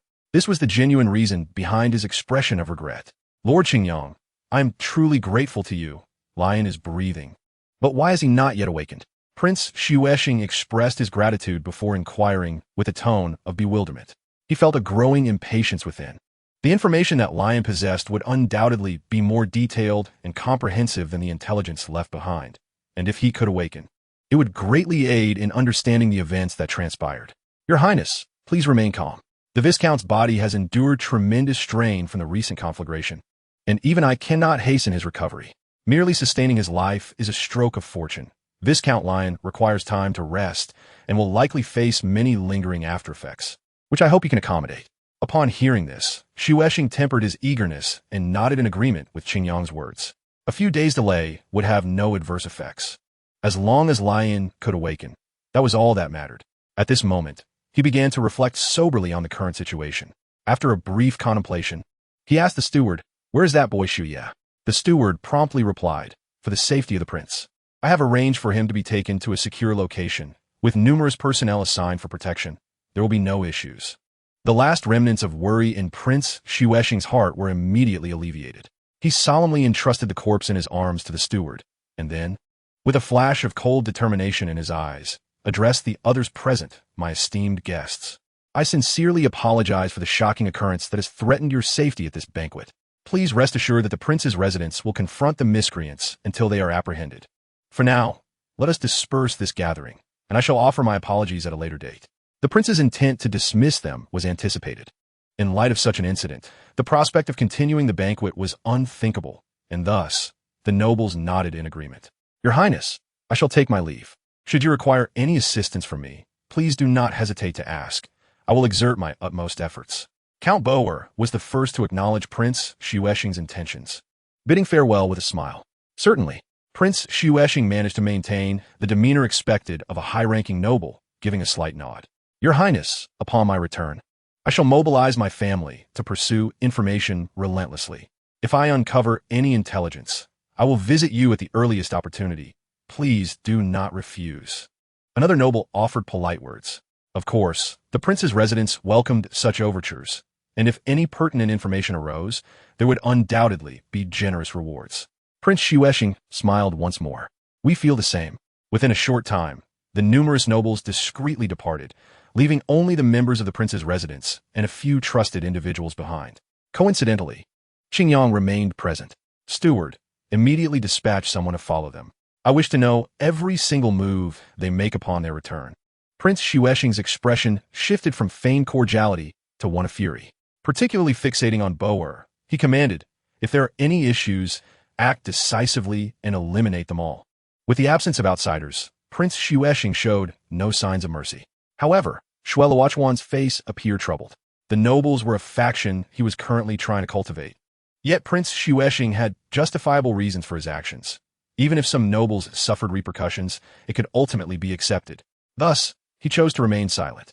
Lord Qingyang, please take a look at this. After a moment of contemplation, Prince Xuexing produced a piece of tattered paper from the Soul Guide and handed it to Qingyang with a grave expression. This item was crucial intelligence discovered at the scene. Prince Xuexing's willingness to share it indicated that he had ruled out Qingyang as a suspect. Intrigued, Qingyang accepted the torn remnants of paper and began to read with earnest attention. The handwriting was chaotic, reflecting the tense circumstances under which it was written, leaving little time for clarity. Though the text was sparse, it provided 3 pieces of information. This frenzied assailant was merely a pawn, a resident of the Forsaken slums. High-temperature incendiary materials, an entry invitation, and weapons imbued with cursed power. These items may have been supplied by the aristocrats themselves. An unknown soul master launched a surprise attack, leaving me powerless to protect the prince. This entire scenario is merely a conjecture from Lane, Your Highness. I urge you to discern carefully. Qingyang returned the information to Prince Xuexing, yet he felt an inner hesitation as he met the prince's questioning gaze. The information, while not entirely false, appeared to be entirely reasonable, and even if verified, it is highly likely to be true. However, Qingyang sensed something amiss, as none of it revealed the existence of the Wuhuan Ding. While this was indeed the case, how do you perceive it, Your Highness? Qingyang inquired about Xuexing's thoughts. Xuexing cast a glance at SoloedEvil and then, no longer hiding his true thoughts, candidly remarked, it is evident that the nobility is involved. They were never a monolithic entity, and it is quite normal for a few factions to participate. Yet, I believe the Hao Tian Zone is also implicated. The Qibao Yoli Zone is well known to our royal family, but is only the Hao Tian Zone that possesses numerous powerful soul masters capable of concealing their presence. I am aware of Lane's prowess. Only a soul saint or someone even stronger could defeat him without resistance, causing little commotion. SoloedEvil's expression stiffened upon hearing the involvement of not just the nobility, but the Hao Tian Zone as well. He could no longer remain passive and was about to explain. However, at that moment, the prince shifted his words and expressed his suspicions. These matters seem to be superficial, and it appears someone is attempting to guide my thoughts in this direction. To be frank, had I not encountered Qingyang today, I might have found myself doubting the Wuhuan Ding, as these conditions seemed to align more closely with them. SoloedEvil breathed a sigh of relief, yet his mood tightened once more. A conflict with the Wuhuan Ding was not something he wished to witness. Understanding Xuexing's candor, Qingyang empathized, as he too would be inclined to think similarly. If it were not confirmed that there were no significant movements within the Wuhuan Ding, he would question whether someone was secretly orchestrating these events. I appreciate Your Highness's trust, which implies that the opposing side wishes us to consider these 2 aspects. Whether it be the Hao Tian Zone and nobility aligned with Tiando, or our Wuhuan Ding. Both outcomes align with their expectations, suggesting that a formidable force has indeed intervened. Qingyang pondered. As the situation had evolved, introducing numerous uncertainties that he found difficult to unravel. For instance, he could not discern a clear lead in the current predicament. Throughout the continent, only certain factions exist. Could there be an adversary concealed from view? On this topic, I have some thoughts. Prince Xuexing said, producing a shard of a sharp blade from his soul guide. Instantly, a familiar aura emanated from it, causing Qingyang to recall where he had encountered something akin to this before. Coincidentally, for years ago during a grand event that demanded my attention, I had encountered something similar. Prince Xuexing spoke softly, his gaze drifting into memory. Qingyang focused intently. For years prior, the Wuhuan Ding had summoned numerous soul masters across the continent for a campaign to eradicate the remaining evil soul masters. Suddenly, Qingyang recalled that the familiar aura was reminiscent of the strange, corrupting power that Ma You had emitted at that time. In an effort to maintain the Wuhuan Ding's reputation and ensure the peace of the empire, the royal family had also dispatched personnel to participate, particularly during the Battle of Miluo Mountain, which left a lasting impression on him. I remember that individual was a soul saint, but his foundation was unstable. And although his soul power was weak, he managed to forcefully kill an experienced soul saint from the prince's residence using similar peculiar methods. After the battle, I had people collect relevant items, among which were weapons imbued with cursed powers. Prince Xuexing's expression turned complex. It was astonishing how past events were still entwined with the present. If given another chance, he would ensure a thorough eradication of those evil soul masters who fled to the city of slaughter, leaving them no opportunity to return. Does this mean it is the remnants that survive from that time? Qingyang followed Xuexing's line of thought, but shook his head moments later. No. The Wuhuan Ding has already confirmed that while there may be some who escaped, they are merely a handful of insignificant fish. Even those have long been driven into the city of slaughter. Such powerful soul masters capable of these deeds cannot exist. Qingyang asserted his judgment, yet suddenly, a thought arose within him. Perhaps these soul masters alone are insufficient to achieve their goals. But what if there exists a force behind them aiding these individuals? He immediately considered that the recent assassination attempt on the prince's residence targeted not only the Wuhuan Ding and the Tiando Empire, but perhaps even himself. The malevolent deity that severed ties with this planet might harbor an interest in him, leading to a renewed influx of power. If that is the case, Qingyang's eyes glinted with a cold light. Perhaps a visit to the city of slaughter is warranted. The royal residence would launch a full investigation, hoping to gather genuinely useful information through any clues. After finishing his statement, Prince Xuexing added, "Should any critical discoveries arise, I shall be sure to contact you, Qingyang." Without delay, on the outskirts of Wuhuan City, Qingli seized the opportunity to venture outside the city under the pretense of wanting to play. However, two powerful soul masters followed closely behind her. Qingli found herself troubled. After some thought, she devised a plan to temporarily divert them. "Brother Loya, I seem to have left the soul guide that my brother gifted me in Delodian. Shall we return to retrieve it before continuing our fun?" Her eyes sparkled with anticipation. Loya sighed softly, feeling helpless toward the adorable little girl. "Never mind, there's no need for such trouble. It's rare for you to go out. So what is a soul guide? I will simply go back and fetch it for you myself." Qingli immediately cheered, joyfully expressing her gratitude to Loya. Based on her description, Loya strained to recall and indeed remembered the soul guide, which Qingli often carried with her. He had sensed something was off earlier today, but now it made sense that it had been left behind. "Wait for me a moment. I promise to return quickly," Loya assured as he turned to head back. However, something occurred to him, and he paused. He then turned back and earnestly reiterated, "Qingli, I hope you understand that your safety is of utmost importance right now. So the restriction on your movements is not meant to imply anything else. In the future, when you possess the ability to protect yourself, you can go wherever you wish. Additionally, this is also Qingyang's intention. I hope you do not overthink it." Qingli looked at him curiously, blinking her eyes as she asked, "Why would I overthink it? I know my brother means well. That is enough for me." Loya breathed a sigh of relief, feeling reassured, and smiled as he bid her farewell. "That is all that is needed. I shall be off now. If anything arises, remember to seek out Tangjia." Upon finishing his words, he glanced aside and gestured to another person. "Tangjia, the safety of the little princess is entrusted to you."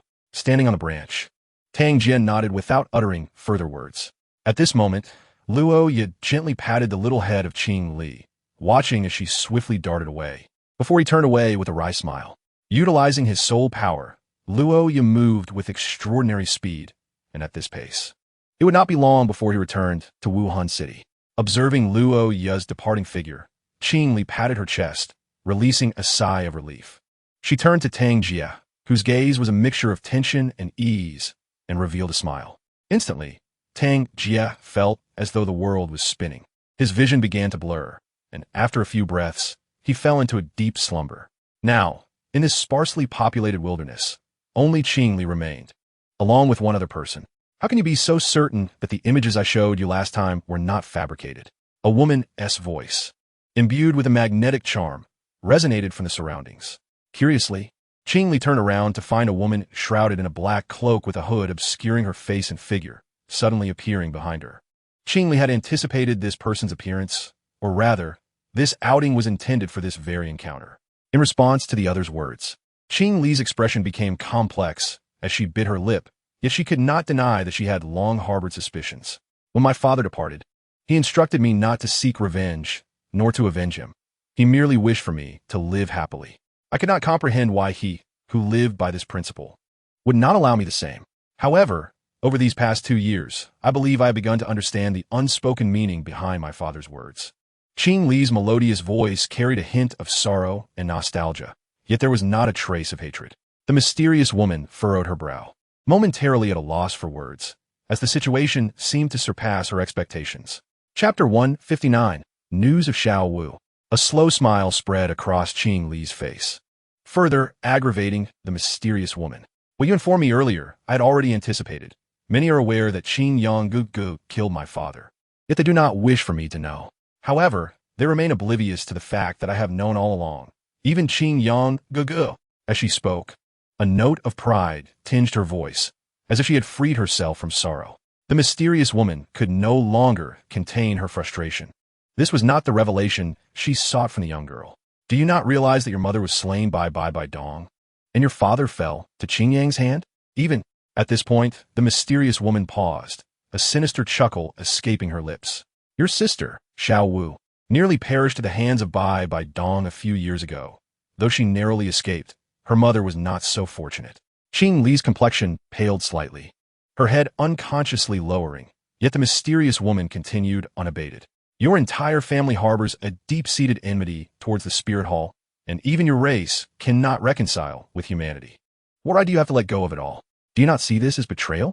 Observing Qing Li's wavering expression, she scoffed. How could a naive girl possess any firm stance? Yet, such words necessitated a shift in plans. She could no longer rely on her, and would have to consider her merely a means to an end, no longer a trump card. Despite these thoughts, she continued ruthlessly. Allow me to impart one more piece of information.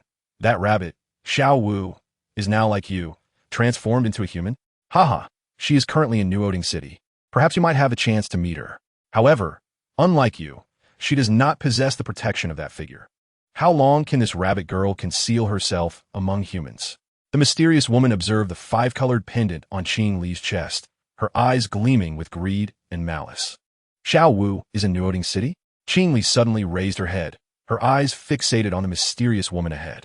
Indeed, yet to her, it is possible that you may not survive. If you encounter Xiao Wu, she would surely be overjoyed, yet I wonder how those around you perceive this rabbit. As a human? A soul beast? Or merely an unresisting, living soul ring and soul bone? The mysterious woman slightly tilted her head, revealing a glimpse of her smooth jawline. After all this, might you reveal your identity to me? King Li Inkita Suddenly. The mysterious woman fell silent for a moment before responding flatly.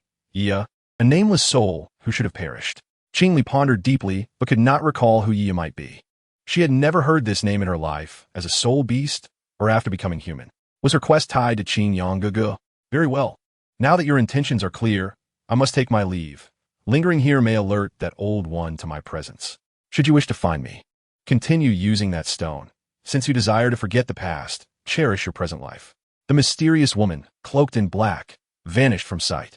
The exchange between them lasted only a few minutes. It was at this moment that Tang Jie suddenly awoke, and in the distance, a figure was rapidly approaching.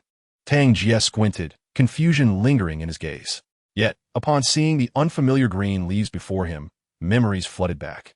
With a swift motion, he appeared nearby, close to Qing Li. Luo Ye had finally returned, slightly out of breath, observing Tang Jia's serious expression and Qing Li's astonished demeanor. He could not help but inquire what has transpired. Qing Li, I have brought what you requested. I did not conserve soul power in my haste. And Tang Jia, why do you look so grave? Rubbing the back of his head, he keenly sensed that something was amiss, yet everything around seemed intact, not indicative of any trouble. Tang Jia slowly surveyed the surroundings, ultimately resting his gaze on a patch of ground. There were no footprints, yet the dead, decaying weeds stood out starkly against the vibrant greenery. Following Tang Jia's gaze, Qing Li's heart tightened. That very spot was where the mysterious woman had appeared earlier. It seemed that the woman could not yet perfectly control her power. Miss Qing Li, could you enlighten us on what transpired earlier? Tang Jia asked in a hushed tone, cautiously scanning the area. Influenced by him, Luo Ye swiftly shielded Qing Li behind him, retreating towards Wuhan City. Qing Li understood that concealing the truth was impossible. Although she herself would not face difficulties, it appeared that she would be restricted within Wuhan City and more personnel would be dispatched to protect her. In the past, this would not have been a concern, but having heard news of Xiao Wu, a desire to meet her had blossomed within her. Qing Li's eyes darted around, and she donned a charming smile directed at Tang Jia. It is nothing much. A peculiar individual sought me out earlier. The two felt a sudden tension. They had not anticipated that trouble had indeed arisen. And then, may I venture to Notting City? Notting City? It seems to be a remote place within the Tiando Empire, does it not? Thanks to his background in the enforcement palace, Luo Ye is quite well informed. However, even so, he was momentarily taken aback by this request. After scrutinizing Qing Li for a moment, Luo Ye pondered before responding gravely. If this is your wish, I believe the Do Luo Palace would acquiesce, much like today. However, I must implore you to recount the events that just transpired. This is not only for your safety, but also for the sake of Palace Master Qing Yang. With Palace Master Qing Yang drawing attention in Tiando City, Qing Li's desire to visit such a secluded place as Notting City should likely be approved, albeit with increased protective measures. In comparison, the recent occurrences warrant greater vigilance. Qing Li let out a soft cheer, her heart brimming with anticipation for the future. Let us return to Tiando City for now. It is not safe here. At this moment, Tang Jia also spoke, prioritizing safety. Luo Ye nodded and, alongside him, swiftly escorted Qing Li back to Wuhan City. Chapter 160. Busyness. Recently, our Wuhan Palace has encountered some operational challenges within several shops in the city. Please pay attention to the manner of business. The recent covert manipulations serve as a valuable lesson. Take some time to explore how to avert such troubles while maintaining business flow. Otherwise, repeated incidents could squander the vast resources of the Wuhan Palace. C.I. Shui, now in work mode, spoke earnestly to a nearby middle-aged man. Adorned in opulent attire, yet exuding a subservient demeanor. The middle-aged man, dressed in the quintessential garb of a wealthy merchant from Tiando City, was enveloped in an air of affluence. His round face bore a sycophantic smile as he responded to C.I. Shui's guidance with exuberant praise. As the elder has said, I shall gather those loafers upon my return and ensure we devise a countermeasure. C.I. Shui furrowed his brow, but refrained from commenting further, as he had already set a general standard for this merchant, and there were others requiring his broader direction. Engaged in a busy workload, he had little time to dwell on this matter. Elder, has the officialdom in Tiando City been less troublesome for us lately? Do you know the reason behind this? Previously, we were advised to remain dormant. How should we respond now? A lanky man inquired, his tone laced with uncertainty. This question momentarily stumped C.I. Shui. He contemplated for a moment before uncertainly replying. Let us observe the situation. Something must have transpired recently. Should the need arise, the Holy Hall will issue directives to you. The man nodded, exhibiting no further doubt. Understood, elder. Upon returning from the prince's residence to the Holy Hall, Qing Yang witnessed C.I. Shui bustling about, surrounded by numerous individuals seeking his counsel and reporting various matters. Faced with a multitude of inquiries, C.I. Shui remained composed, addressing each one methodically. Though Qing Yang had matters of his own, he chose not to interrupt, aware that few held the privilege to consult with C.I. Shui. Thus, waiting a short while was a minor inconvenience. Once the final instructions were dispensed, C.I. Shui released a slow breath and lifted his teacup for a sip. At that moment, Qing Yang approached. Elder, are the affairs of the Holy Hall always this hectic? It seems you hardly have a moment to spare. This question arose from Qing Yang's observations of the earlier scene. In Wuhan City, matters were generally overseen by the various hall masters. The elders of the Elder Hall typically need not concern themselves with such affairs. For them, apart from significant events or occasions, the focus is on enjoying the resources of the Wuhan Palace and concentrating on their cultivation. The offerings are even more privileged, as they have unrestricted access to the palace's resources accumulated over the years, only needing to act in times of crisis. C.I. Shui smiled wryly and replied, "It is manageable. But recently, due to heightened tensions, the workload has increased somewhat. It should ease in due course." Qin Yang understood, taking a seat casually beside C.I. Shui's desk. Ordinarily, the matters of the Holy Hall are presided over by the Cardinal, but due to the recent rebellion within the Wuhan Palace, C.I. Shui was assigned to remain in Tiando City to safeguard Qian Rinchue's safety. As the situation in Tiando City deteriorated, the Cardinal's influence was insufficient to stabilize matters, thus allowing C.I. Shui to take the reins. Otherwise, while the Wuhan Palace might maintain its standing within the Tiando Empire, its influence in Tiando City would likely be nearly non-existent. Elder, a significant event recently transpired at the Shui Xing Prince's residence. After a moment of contemplation, Qin Yang revealed this imminent news that would soon circulate throughout Tiando. Eager to hear C.I. Shui's thoughts. "Oh, a notable occurrence that you would describe as such must indeed be serious." C.I. Shui leaned back in his plush chair, narrowing his eyes slightly, his posture relaxed, resembling a mass of soft flesh. While he appeared nonchalant, Qin Yang knew this was merely a facade. The prince's residence seemed to be under targeted scrutiny. First, Shui Yi was kidnapped, and now the third prince met a tragic end. The implications of these events were far from trivial. As Qin Yang reflected on this, he became increasingly aware of the gravity of the situation. What? The third son of Shui Xing has perished. A look of astonishment spread across C.I. Shui's face, his slightly plump visage taking on a comical expression. Once he collected himself, his demeanor shifted to one of seriousness. "This is dire. That individual had a particular fondness for his third son, and it is said he even sought to secure a throne for him. With the prince now deceased, a considerable storm is surely on the horizon for Tiando City, complicating matters for the Wuhan Palace." He sighed, his face creased with concern over the situation.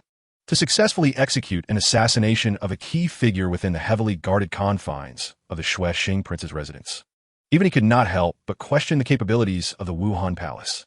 Regardless of whether evidence exists, careful investigation and suppression would undoubtedly be warranted in the absence of complete enmity. Such a scenario would indeed add insult to injury. Qin Yang offered a gentle smile to reassure C.I. Shui. "It is not as dire as it seems. My trip was not in vain. Although I could not save the third prince, I have at least tentatively identified the perpetrator." With that, Qin Yang meticulously detailed the events of the banquet to C.I. Shui. Upon hearing about the fire, a distinct surprise crossed C.I. Shui's face, and when Qin Yang casually mentioned extinguishing the flames, he fell into silence. Others may not grasp the difficulty, but as a titled Do Luo, he understood that even he would find it challenging to quell such a significant blaze. As Qin Yang continued to relay the details of the information left behind, C.I. Shui's expression grew grave. The ability to elude the scrutiny of so many indicates that the mastermind's resources are unfathomable. Their assistance played a substantial role. Moreover, such individuals or factions do not appear in their records. Therefore, Elder, based on our conjectures, they should be linked to those from 4 years prior. And for now, we need not worry about being implicated. Qin Yang concluded. C.I. Shui nodded in agreement, though his expression remained somber. However, if this is indeed the case, it indicates that these Theoensur, Xiaohunsur, are showing signs of resurgence. Although it is difficult to fathom how they have managed to do so, we must remain vigilant. The Wuhandian, Wuhuandian, has always prided itself on justice and light, and the existence of Xiaohunsur is tantamount to challenging their very being. Moreover, the reputation garnered from combating Xiaohunsur to maintain peace across the continent is immense, and they alone possess the capability to cleanse the entire realm. Chapter 161. Action. Therefore, I wish to visit the Slaughter City. I have perused the records, and all the remaining Xiaohunsur were forced into that area. If there are any issues, they will surely leave their mark in the Slaughter City. Sigzhu Tsushi furrowed his brow. He was aware of the infamous nature of the Slaughter City. The gruesome environment speaks for itself, but its most notable feature is the opportunity to gain a domain, which has led many Hunsur to select this place for their final struggle. Furthermore, the Slaughter City is home to an unimaginably powerful entity. Although the Wuhuandian has contemplated eliminating this place, they abandoned the notion after suffering significant losses during a previous encounter. The threat posed to the outside world is relatively limited, and it also provides a false hope to other nefarious ones who ensure the criminals there are not benign. They are inherently opposed to the Wuhuandian. If it were you, I would not be concerned, but the Slaughter King, Sishu, shook his head. This enigmatic figure seems to have never tasted defeat. In fact, he had heard from the offerings that even the grand offering lacked the ability to vanquish this adversary and had suffered considerable setbacks. Qingyang believes he can certainly triumph over the Slaughter King. However, given his youth, he remains skeptical of the outcome. Rest assured, it is merely a thought for now. For the time being, Tianzhou City is of greater importance. Qingyang smiled and waved his hand, dispelling Sishu's concerns. Nevertheless, although he did not intend to set out immediately, he would eventually need to visit that place. Since Lai Yin awakened, the atmosphere in the Shueshing Prince's mansion has finally alleviated the oppressive tension. This has brought relief to many who rely on the prince for sustenance. While on the surface, the prince appears to have let go of all burdens and accepted reality. Only a select few are aware that significant matters have shifted to covert operations. Lin donned an unremarkable gray robe, concealing his face and body, rendering him inconspicuous. Yet whenever he inadvertently touched a scar, the lingering pain served as a reminder of all that he had endured that day. Be cautious. You find 2 ruffians to distract Boer's attention. I will personally enter and search his study. He instructed the local ruffians in a raspy voice that evoked images of infernal demons. Following the Great Fire, even though Lin life was salvaged, his body had suffered irreparable damage. His hoarse voice was one of the lasting consequences. My lord, rest assured, my arrangements will certainly attract some attention. Mon confidently asserted. However, if Boer were to see him, he would be astonished to discover that this individual was the captain of the Huinshe team he had secretly supported in the Dohuanchan. Although Mon had been unaware of this all along, he had his suspicions. Faced with a more substantial and formidable backing, why would he not align himself with it? To accompany his faltering former master to the grave? What a jest! When has a Huinshe, mingling in the Dohuan Jingjichang, ever exhibited such noble sentiments? Very well, should the task be executed brilliantly, the prince will not treat you poorly. Lin offered a word of encouragement and refrained from further conversation. Since discovering the state of his voice, he had been cautious to speak sparingly. Mon discreetly observed Lin's expression before departing to carry out his assigned task. It was not a troublesome matter. It merely required some clever meddling. The abilities of his group were sufficient to draw considerable attention while instilling a sense of caution among the onlookers. When influential figures were lured in, the objective would naturally be achieved.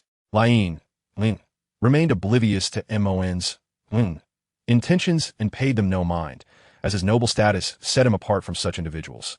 Moreover, he held no respect for those who would betray lightly. This was utterly contrary to the life principles of the loyal Lin.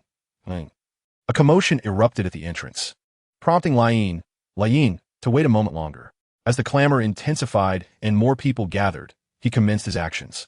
He nimbly scaled the high gate, for due to recent disturbances, Boer's guards were numerous. Had Mon not diverted some attention, even he would not have been able to ensure he remained unnoticed. Who knows what hidden tactics a mere earl may possess? His purpose this time was solely to seek evidence that could determine everything, not to engage in overt conflict. Otherwise, within the noble circles, such actions would not be well received. Mon, what brings you ruffians here? Count Boer was in a particularly foul mood, especially after being roused from his blissful slumber by the butler, which had pushed his irritation to its peak. Consequently, upon arriving at the door, he was not inclined to engage with the source of his discontent with any semblance of civility. Mon, facing such rudeness, cast aside his final vestiges of courtesy. He shouted more brazenly, "My lord, you have arrived just in time. Your butler informed us at the Dohuanchan that if we could emerge victorious, we would be rewarded with 10,000 gold soul coins. Yet, to this day, we have received nothing. You know, we have a significant share in these expenditures. If you do not pay, is this not tantamount to deceiving us?" The members of MON's team immediately joined in the outcry, as they wisely refrained from unleashing their soul power. Otherwise, the Tinsho City Guard would swiftly teach them a lesson. Slander. You are utterly slandering us. The butler shouted furiously, his face flushed with rage. Setting aside the truth of the matter, if Count Boer were to harbor any doubts, what would become of his future employ? It is essential to note that in these times, the role of a butler is intimately tied to the aristocracy. Losing it would yield unimaginable consequences. Is that so? Count Boer observed the quarrel between the two parties, feeling overwhelmed. However, this group, being cultivated through various means, would not be allowed to run rampant here. After all, compared to the benefits they could bring, this matter was of little significance. Enough. 10,000 gold soul coins, is it? I shall authorize it for you. But I do not wish to see such incidents occur again. Otherwise, the crime of extorting a noble would be enough to see you counting coins in prison. An impatient Boer threatened sharply, while also gesturing for the still-fuming butler to fetch the money. This had always been the manner in which matters were resolved. Chapter 162. Theft. Lien moved with agility and swiftness, his burned scars causing no hindrance to his actions. The Earl's residence, although sizable, remained limited in the precious real estate of Tinsho City. With the commotion outside still unresolved, he needed to locate his target expeditiously. Prince Xuesheng was entrusted with such a significant responsibility during his initial recovery. He must not betray this trust. Recently, Tiando City has been quite tumultuous, even affecting individuals like us who are of little consequence. Indeed, the Count just hurriedly exited, nearly startling me. Fortunately, he did not notice my presence. Yet it seems to portend ill tidings. Two young attendants strolled together, casually chatting while holding cleaning tools. Regardless of the gravity of the situation, it bore no direct implications for them, affecting their lives at most. Thus, their light-hearted banter served as an effective means to alleviate their solitude. Only those blissfully ignorant could maintain such an easygoing demeanor. Lien subtly withdrew, concealing himself behind a corner, allowing the two attendants to depart leisurely. He found himself in the study of Count Boer, a place he could not overlook if any crucial texts or records were present. Cautiously and swiftly, he turned sideways, moving along the wall like a gecko. He gently pushed, but the window remained steadfast. Understanding the situation, he shifted direction and, after several attempts, finally discerned an opening. After ensuring that no one was around, he nimbly leaped through the half-open window. The room was brightly lit, a testament to the nobility's efforts to maintain appearances, which facilitated Lien's actions considerably. He swiftly rifled through letters and documents, regardless of their potential significance, and stored everything within his sole guiding device. Such a brazen act, shrouded in the guise of propriety, was bound to attract attention, a conjecture Lien harbored. If no relevant information surfaced, perhaps the prince sought to gauge Count Boer's reaction, serving as a metaphorical alarm to the snake. Here it was. He had faintly detected sounds earlier and hoped no unforeseen events would transpire. At that moment, a conversation echoed from outside, prompting Lien to halt his movements. After quickly tidying up, he swiftly rolled back from the windowsill. Shortly after, the study door creaked open, and a servant peered inside, his expression abruptly shifting before he hurriedly shut the door and fled. Without the master's permission, they could not enter such a place. Yet the unfolding events indicated significant trouble. Outside, Count Boer impatiently reprimanded him, his mood soured by the disturbance. Just as he intended to return to the study to attend to some affairs, he spotted the panicked servant. "My lord, there's a problem in the study." Boer's eyes widened sharply as he swiftly turned to fixate on the servant. "What do you mean? The study? You must go check." The servant stuttered, frightened by Boer's fierce demeanor. Boer dismissed him, rapidly retracing his steps. Due to his habitual caution, though his study lacked extremely important items, some letters remained significant. If they fell into the wrong hands, considerable losses would ensue. "Butler, bring Mon and his companions back. They must be involved in this," Boer commanded coldly, fully aware that he could not let those rascals escape unscathed. "Ensure the task is completed." The butler nodded, his expression dark and foreboding. He promptly took a few individuals and followed the direction Mon had fled, enraged that they had brought such trouble upon the Count. Boer entered the study, neglecting other matters, and quickly approached the bookshelf, pressing a concealed mechanism. Observing the well-preserved box within the small compartment, he felt a wave of relief wash over him. Thankfully, as long as this remained intact, everything would not spiral out of control. Boer surveyed his ransacked study, his gaze sharpening upon the signs of disarray. Given the current situation, only a few parties would resort to such underhanded tactics. If they discovered his vulnerabilities, the consequences would be dire. With matters reaching this point, he resolved to meet with those individuals promptly, believing that it was prudent to prepare further. Meanwhile, Lion steered clear of the crowded streets, opting for less traveled paths. Even so, he sought to minimize his exposure, often employing his soul energy to hasten his pace. It was only when he caught sight of the prince's residence that he allowed himself a subtle sigh of relief. To avoid any last-minute mishaps, Lion put forth greater effort. Quickening his stride, entering through a small gate, he encountered Shuye, who had been waiting. "Uncle Lion, father is waiting in the parlor," Shuye remarked, his small face betraying no signs of joy, which was understandable given the recent tribulations that had weighed heavily upon him. Nonetheless, Shuye's personal welcome underscored Prince Xuesheng's seriousness regarding the matter. After all, following the death of the third prince, whether he wished to acknowledge it or not, Shuye was currently the prince's only son. Lion nodded, pursing his lips, refraining from excessive conversation with Shuye, as he did not wish to startle the prince's remaining child. Following Shuye through the familiar paths of the royal residence, they soon arrived at the elegantly spacious parlor, devoid of any other presence. Prince Xuesheng, donned in his regal robes, stood upon seeing Lion's return, a smile breaking across his face. "You have returned. This journey must have been arduous. Those nobles are all cunning foxes, not necessarily competent, but certainly shrewd." The weariness etched on Xuesheng's face betrayed a tone of dissatisfaction as he lamented. Previously, he would not have expressed such grievances, for regardless of circumstances, he was a noble among nobles, even a leading representative. The emergence of such a situation not only indicated Xuesheng's trust in Lion as a confidant, but also reflected his profound distrust of the aristocracy. Faced with the current predicament, even though Lion sensed the gravity of the situation, he could not devise a suitable counsel. Thus, he redirected the conversation back to the matter at hand. "Your Highness, these are the fruits of my expedition.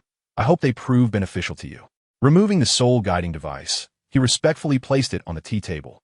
"Thank you for your efforts. Today, our household has procured a snow ginseng. You have just begun to recover from your injuries, so let us take it back for your recuperation." Prince Xuesheng nonchalantly set the soul guiding device aside, scarcely giving it a glance, as if it held no significance for him. Such behavior further solidified Lion's suspicions. "Your Highness, I am ashamed to face your kindness while failing in my duties. With the third prince murdered and the assailant still at large, how can I find peace in my recovery?" Lion's voice was laced with a mixture of hatred and sorrow. To a certain extent, he had come to regard the deceased third prince as his own child, his emotions utterly sincere. "I understand you, Lion. This is not your fault. If I am not mistaken, those individuals are indeed beyond your capability to confront. Otherwise, how could a mere luck-driven commoner accomplish all of this? Do you truly believe that the esteemed members of my princely household are mere decorations?" The voice of Prince Xuesheng grew increasingly frigid as he spoke, and with a deep sigh, he continued, "The funeral for Sanner shall be conducted simply. I cannot seek vengeance, nor allow the perpetrator to accompany him in death, for I am utterly ashamed to face it." Lane nodded, observing Prince Xuesheng's silence, and quietly withdrew. The prince's eyes gradually became vacant, staring blankly ahead as the image of his child began to fade from his memory.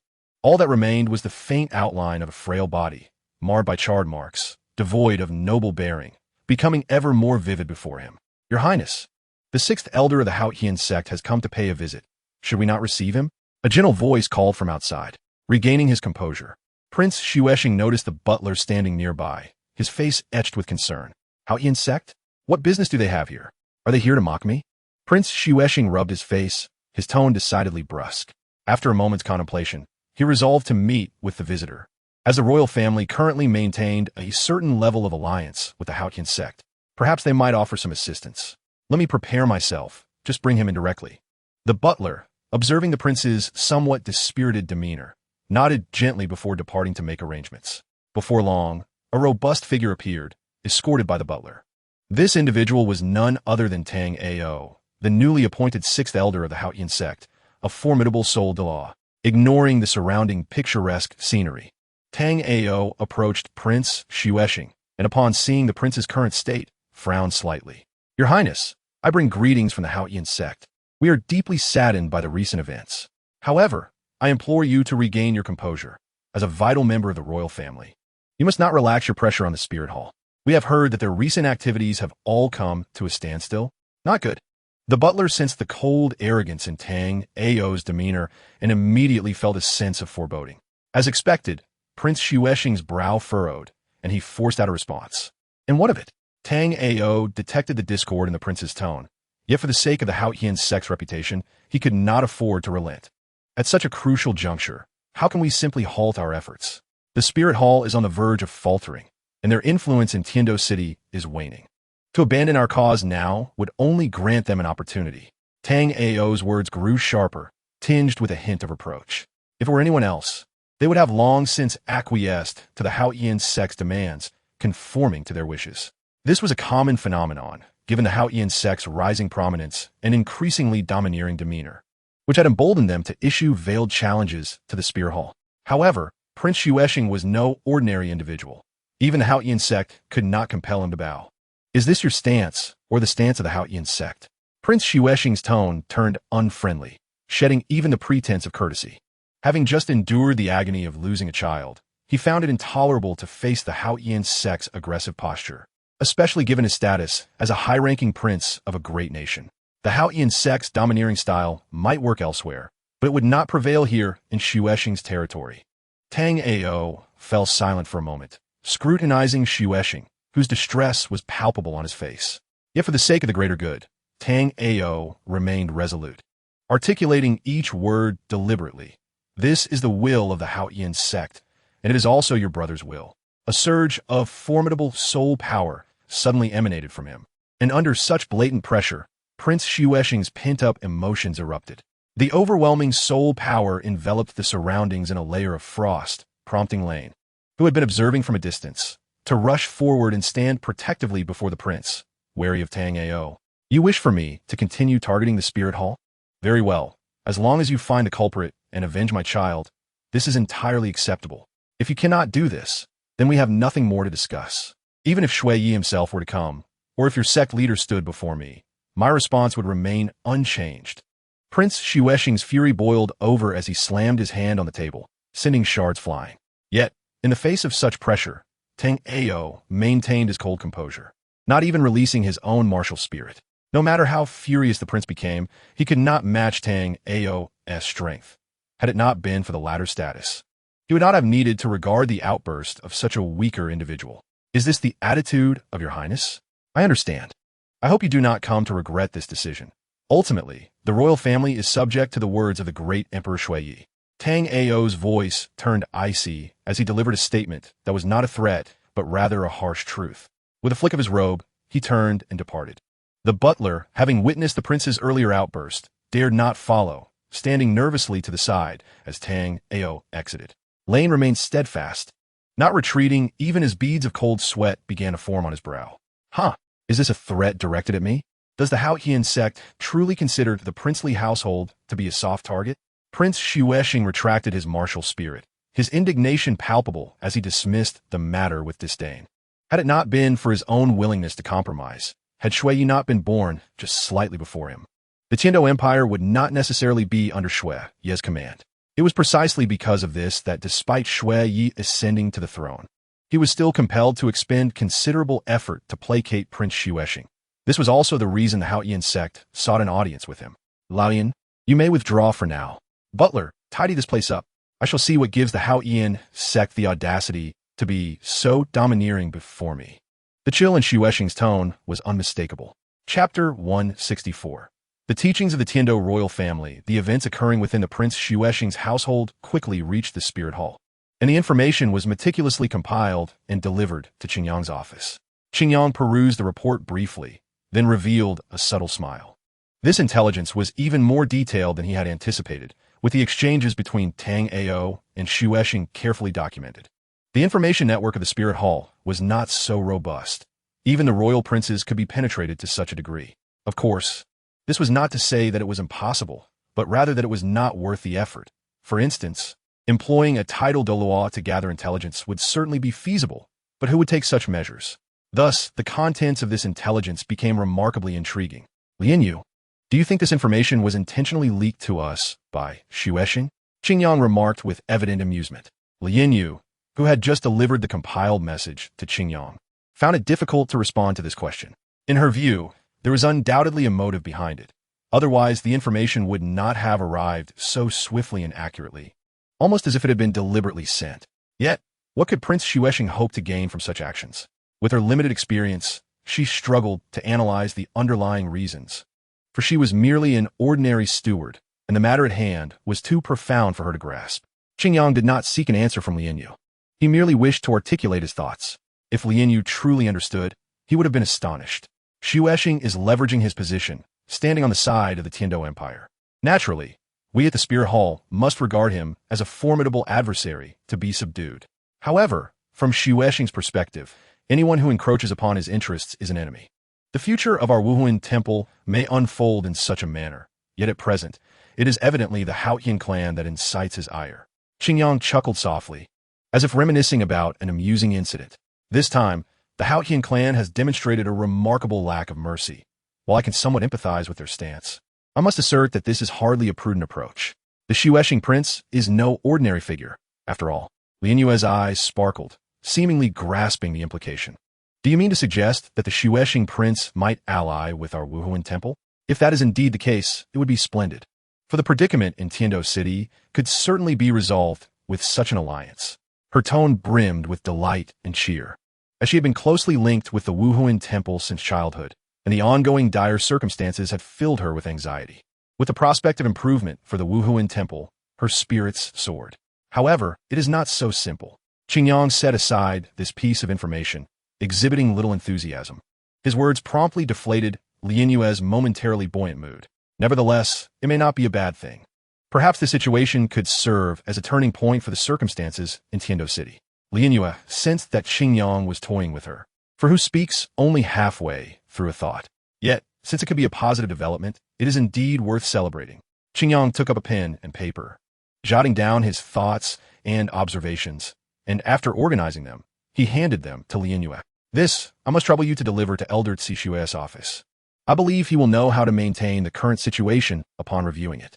Upon finishing, Qingyang rested his chin on his hands, watching as Lin Yu placed the document with the relevant information into a folder. The situation in Tiando has begun to unfold. Now, we merely need to go with the flow and await its gradual progression. In a sense, I have gained some time. So, shall we pay a visit to Qian Ringshu? Qingyang found himself hesitating for an unusual moment. Qingyang, if so, I shall head there now. Do you have any further instructions? Lin Yu asked as she prepared to leave. Qingyang's train of thought was interrupted. There was no reason to hesitate. After all, it was merely a visit. Resolving himself, he lifted his gaze and smiled at Lin Yu, stating, "There are no further instructions. Once you've completed your task, return to rest. I shall also be departing for a while. You have worked hard these past few days." Lin Yu's cheeks flushed slightly, and she nodded, instinctively quickening her pace to depart. Her demeanor eased Qingyang's mood somewhat. Finally, he personally tidied up some trivial matters in the office, closed the door, and left the premises. In the palace, upon hearing news from the Xuexing prince's residence, Shueluo Chuan sought an audience with the Emperor Shuya early in the morning. Although left waiting for quite some time outside, upon encountering the imposing figure of this middle-aged man, Shueluo Chuan wasted no time with pleasantries and got straight to the point. "Father, was the situation with the Haotian clan orchestrated by you? Why proceed in such a manner? This is clearly forcing Uncle Xuexing." "Father, this course of action is utterly meaningless. It is still not too late to apologize. If you are reluctant to lose face in addressing this, allow me to do so instead." Shueluo Chuan's words were almost frantic, while Emperor Shuya remained composed. He merely cast a fleeting glance at his son, continuing to handle state affairs with an air of indifference, as if he were not concerned in the least. Observing Emperor Shuya's unwavering demeanor, Shueluo Chuan recognized the futility of his current approach. Thus, he took a deep breath, striving to quell his anxious heart. He then approached Emperor Shuya's side, casually glancing at the titles of the memorials, and expertly began sorting through the matters on the administrative table. Important issues were set aside for Emperor Shuya, while minor ones were placed on another side to be handled by the Prime Minister after the Emperor's review and confirmation. In this way, Shueluo Chuan alleviated some of the administrative burden from Emperor Shuya.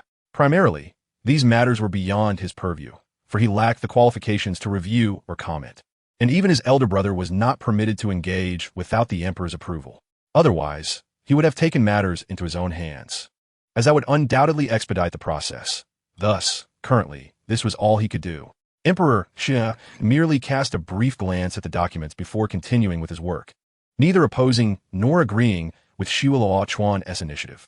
After finishing the memorials at hand, he naturally picked up those Shua Chuan had sorted, continuing his annotations. Thus, under Emperor Shui's tacit approval, the father and son worked in concert. After a considerable time, even the son had begun to dip slightly, and their busy daily tasks were finally concluded. At this point, Emperor Shuya turned his attention to his son, Shua Chuan, displaying keen insight. Personally, he poured a fine cup of tea from the inner chamber and offered it to his father. This was a skill he had learned from his elder brother. When it came to winning Emperor Shuya's favor, he still had some catching up to do. Chapter 165. The relationship between the royal family and the nobility after accepting the tea from Shua Chuan and taking a sip to moisten his throat. Emperor Xia observed the calm demeanor of his child and nodded in satisfaction. This is how it should be. As a leader, one must not allow emotions to dictate decisions. You have, albeit reluctantly, begun to embody some semblance of composure. Emperor Shui's voice was deep and authoritative, imbued with a hidden affection and guidance for his child. Shua Chuan was momentarily taken aback, but soon regained his composure and nodded. Regardless of his previous mindset, the recent pressure of state affairs had cooled his fervor, rendering him less impetuous than before. I humbly request your guidance, father. Shua Chuan saluted, though his tone betrayed a hint of dissatisfaction readily apparent to anyone. The nearby attendants, wary of the implications, cautiously retreated, hoping to avoid overhearing anything inappropriate. In these times, knowing too much, especially regarding the secrets of the imperial family, rarely leads to a favorable outcome.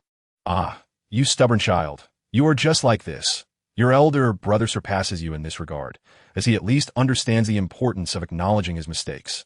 Emperor Xia continued to sip his tea, relishing the fragrant, delicate aroma that lingered on his palate, momentarily closing his eyes in enjoyment.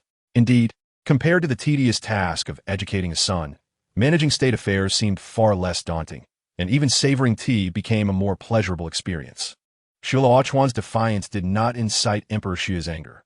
Rather, after the initial outburst, he had begun to grow accustomed to it. I ask you, why do we stand above others, gazing down with an air of superiority? Even the formidable Haoyan clan must heed our commands. And even the continent's most powerful Wuhuan temple must consider my opinions and listen to my voice.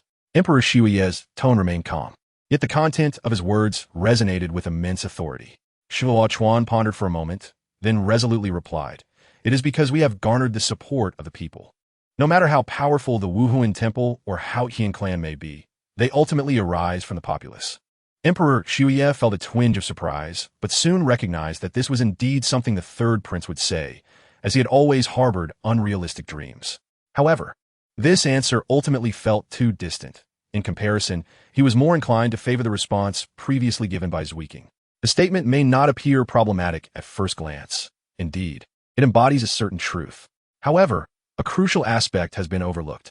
Shua Chuan promptly replied, "I am all ears, Your Majesty." Shui Dadi shook his head. While this disposition is commendable, the tendency to contradict oneself is rather unappealing. Upon reflection, the presence of the eldest truly brings solace.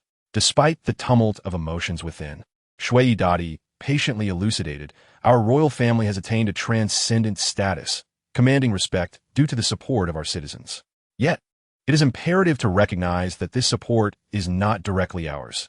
There exists a layer of nobility between us and the populace. The nobility represents the people, while the royal family embodies the nobility. This is the very foundation of our existence. At this juncture, Shui Dadi suddenly chuckled disdainfully, as if jesting at a ludicrous notion. Ask the farmers in the countryside. For them, the Tiando Empire is merely a meaningless title, far inferior to the significance of their local civil officials. Conditions are somewhat better in the city, yet those local nobles are all entrenched in power. They ostensibly represent the Tiando Empire, yet they do not heed our commands. To put it bluntly, outside of Tiando City, all others are rebels. The coldness in Shui Dadi's voice sent beads of sweat down Shua Chuan's spine, as the warmth of the heated chamber failed to dissipate the chill. He had not anticipated that, in the description offered by Shui Dadi, the Tian-Do Empire and the royal family had deteriorated to such a state. This stood in stark contrast to the vibrant festivities before his eyes. Though he had sensed a disconnect before, it had been shrouded in a veil of ambiguity. Today, Shui Dadi's words jolted him awake. Shui Luo Chuan's voice was hoarse as he uttered, "If this is the case, does it not imply that our royal family is on the brink of peril?" Shui Dadi chuckled, taken aback that this naive child could be intimidated. He set his teacup down, the warmth leaving his palm, yet Shui remained unperturbed. Should anyone dare to incite a change in the master of Tian-Do, just observe who in the realm would consent. The notion of a united uprising is no mere hyperbole, for we represent the interests of the nobility. Therefore, you need not overly fret. I sometimes find myself envious of the Wuhuan Hall. They have genuinely garnered the support of the common folk. Following the shocking purge 2 years ago, they have grown increasingly formidable. If we rely on the deep-seated foundations of the imperial nobility to suppress them, a shift in power may not be far off. After expressing this sentiment, Shui Dadi allowed Shui Luo Chuan to fully grasp the current predicament. Ultimately, it was a moment of mental lapse, a self-induced fright. If the royal family were truly in such precarious straits, they would have been replaced long ago, rather than enduring until now. As he regained his composure, Shui Luo Chuan began to understand the intentions behind Shui Dadi's discourse. "Father, is your plan to leverage this discord with the Wuhuan Hall and the pain of uncle's loss to balance or suppress both factions' powers, thereby securing greater benefits for the royal family?" He continued, "Should uncle, the foremost noble, clash with the Haotian clan, the Wuhuan Hall may indeed benefit. Yet the ultimate victor would still be our royal family?" Shui Dadi nodded in satisfaction, pleased with the astuteness of his child. This was also why he had allowed him to compete with Shui Qinghe. Otherwise, a lackluster individual, even with the support of other factions, could never achieve greatness, ultimately remaining a mere puppet. "I originally intended for your uncle to divide the nobility and alleviate some of my burdens, for he is indeed capable. Thus, I refrained from granting him a fiefdom, allowing him to govern a vassal state. Alas, my calculations were flawed. He has utterly conspired with the nobility and has even subtly allied with them against the royal family." Juya Di Sikit, reflecting on his youthful naivety and the grand ambitions that had led to such foolish actions. Ironically, his current status as a vital member of the royal family, Prince Shui Xing, often compelled him to harbor greater concerns. In the face of self-interest, the bond of brotherhood within the royal family ultimately proved too fragile. To put it plainly, has your purpose never wavered, father? Shui Luo Chuan suddenly realized, awakening to the unsettling truth that the entirety of the Tian-Do Empire was under the control of this man, rendering his previous assumptions exceedingly erroneous. Shui Ye's true aim was never to annihilate the Wuhuan Hall. Rather, it was to maintain the supremacy of the royal family. Shui Dadi gently nodded, his rugged, powerful visage rarely expressing such tenderness. "Your rapid comprehension has indeed taken me by surprise." The lad Qing, he still struggles to see the truth. Yet the reality is as you have discerned. Shui did not shy away from admitting his thoughts. The enmity between the Haotian clan and the Wuhuan Hall has become irreconcilable. To safeguard their rapidly expanding interests, they must confront the pressure from the Wuhuan Hall directly. Unfortunately, their strength pales in comparison to that of the Wuhuan Hall. Thus, they have no choice but to court our favor to prolong their struggle and gain sufficient time for respite. As Shui spoke, he paused, allowing his breath to steady. His fingers lightly tapped the table, producing a crisp, rhythmic sound. Observing Shui Luo Chuan's silence, he seized the opportunity to guide him through this line of thought, enabling him to perceive the world more clearly. After a prolonged silence, when clarity finally dawned in Shui Luo Chuan's eyes, Shui Yi resumed speaking. "The nobility has always been adept at adapting to shifting winds. Thus, rallying support and striking down the vanquished is within their capacity. However, to rely on them as leaders would be a disservice to ourselves. In this contest, whichever faction exhibits signs of weakness will find the nobility's fangs directed at them, as they possess no true allegiance. Indeed, their only allegiance is to their own interests. The Wuhuan Hall, the nobility, and the Haotian clan all harbor their own agendas. We, too, share this trait. To gain more, some must inevitably lose. Therefore, to ensure the royal family's enduring stability, we must never become the side that diminishes. Maintaining equilibrium in the situation is a prudent strategy." Shui Luo Chuan fully comprehended, articulating his father's implications. Thus, your initial tacit support for me, allowing the Haotian clan to court the nobility against the Wuhuan Hall, was a means to exert pressure. He continued, regardless of who prevails. As long as we do not overtly support either side, we retain the flexibility to maneuver, and even my rivalry with my brother was a scenario you deliberately orchestrated? Shui Luo Chuan abruptly lifted his gaze to meet the now impassive expression of Shui Yidadi.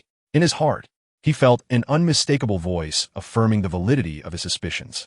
The Wuhuan Hall backing Shui Qinghe, the Haotian clan supporting Shui Luo Chuan. Coupled with the noble's indecisive stance, was this not precisely the strategy envisioned by Shui Yidadi to uphold the royal family's authority? As long as one faction could not wholly consume the other, the royal family would emerge to mediate the balance among domestic forces, ensuring that no single faction grew too powerful. Consequently, the royal family could perpetually maintain its role as the arbiter, overseeing all from a position of lofty superiority. Even now, the power of the aristocracy continues to expand. In recent years, after colluding with Hao Tianzong, they have even taken control of the expansion of Tiando City through resolutions. Thus, the recent events have not been devoid of the royal family's instigation. When Shui Luo Chuan entered the palace, his heart burned with passion, but after this ultimate blow, it turned to ice. The royal family is devoid of familial affection. He has truly witnessed one side of it. You should return for now, said the Emperor Shui, his voice tinged with fatigue, prompting Shui Luo Chuan to instinctively comply. In a daze, he hardly remembered what transpired afterward. It seemed that after a futile argument, he left the palace in sorrow. The cold gaze of Emperor Shui pierced through him, making him feel as if he were being scraped by the frigid wind, a chill that penetrated his very soul. At merely 11 years of age, Shui Luo Chuan comprehended a truth that was excessively cruel for him. As he exited the palace, his heart became laden with clarity yet remained bewildered. Why? How could this be? What should he do? So this is how it is. What shall happen next? Countless questions and realizations flooded his mind, chaotic and tangled, like a child's game of whack-a-mole, where one issue arises before another has been resolved. In the past, he too had his own ambitions and ideals, albeit youthful and naive, yet he steadfastly moved forward in that direction. This is why he dared to extend goodwill toward the Wuhuan Ding and even sought to deepen the ties between the Wuhuan Ding and the royal family. The previous Shui was driven by this reason. However, today, Shui, the supreme authority of the empire and his father, revealed a harsh and treacherous reality to him. It shaped his understanding of the empire and the royal family, making him acutely aware of the chasm that lay between his ideals and reality, which seemed as vast as a canyon. The obstacles were not merely the difficulties of the present, but also the distance of the human heart. Titan, who had been waiting outside for quite some time, approached with a robust physique akin to a bear, exuding a formidable presence.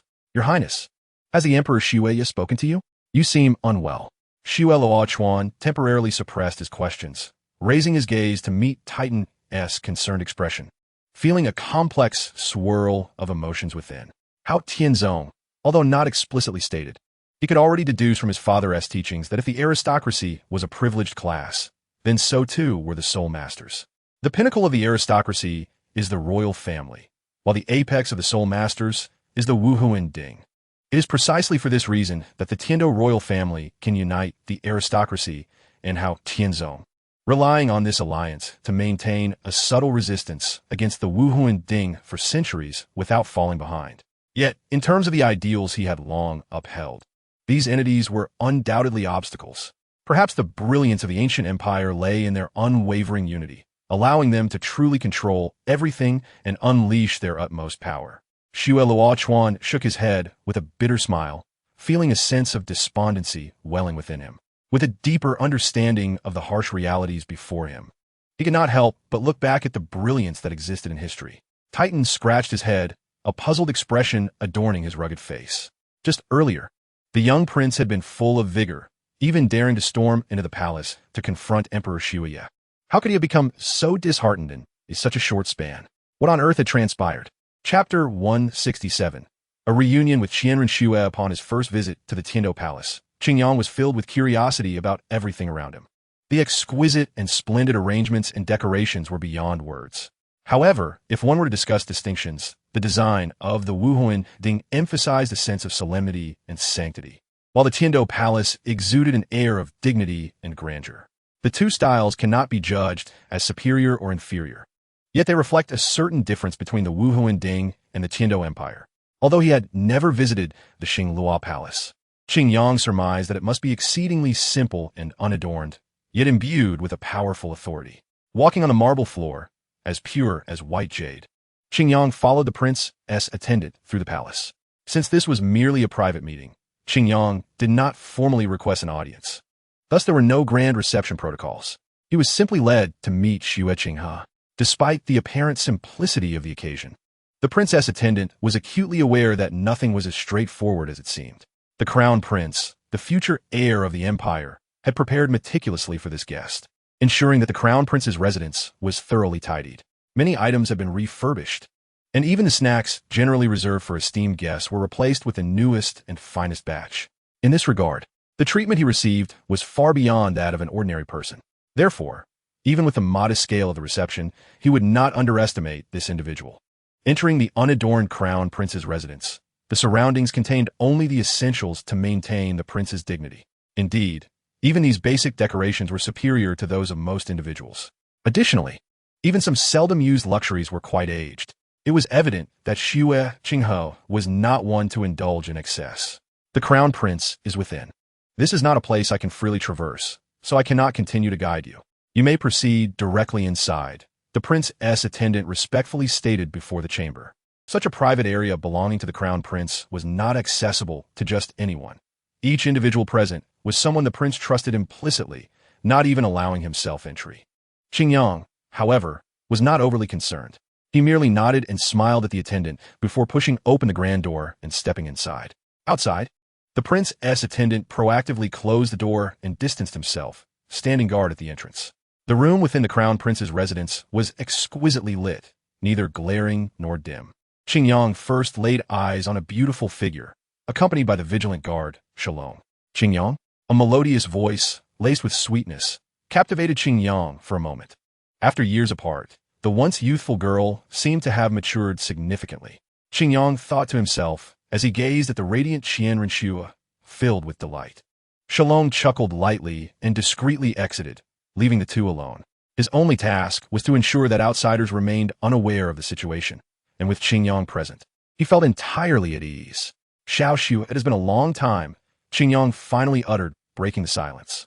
This simple statement elicited a laugh from Qianren Xue, dispelling any lingering tension in an instant. Qing Yang, what has brought you to such a state? Have you missed me so much after our long separation that you find yourself at a loss for words? Qianren Xue's charming face lit up with a radiant smile, her eyes sparkling like stars as she gazed intently at Qing Yang. This playful banter, tinged with a hint of teasing, bridged the distance that had formed from their prolonged absence. Perhaps so, Qing Yang chuckled softly, regaining his usual composure. Beholding this enchanting girl, whose features are as picturesque as her demeanor is noble, one cannot help but acknowledge that she possesses an elegance far surpassing her youthful naivete. Even though I have never been particularly enamored by beauty, and the Wuhuan Temple is replete with various charming figures, scattered across the continent with countless diverse allurements, I have never once shown a hint of interest. Yet, upon encountering this girl after several years apart, my previously tranquil heart found itself stirred with unexpected ripples. You always speak in ambiguous tones that, strangely enough, are utterly endearing.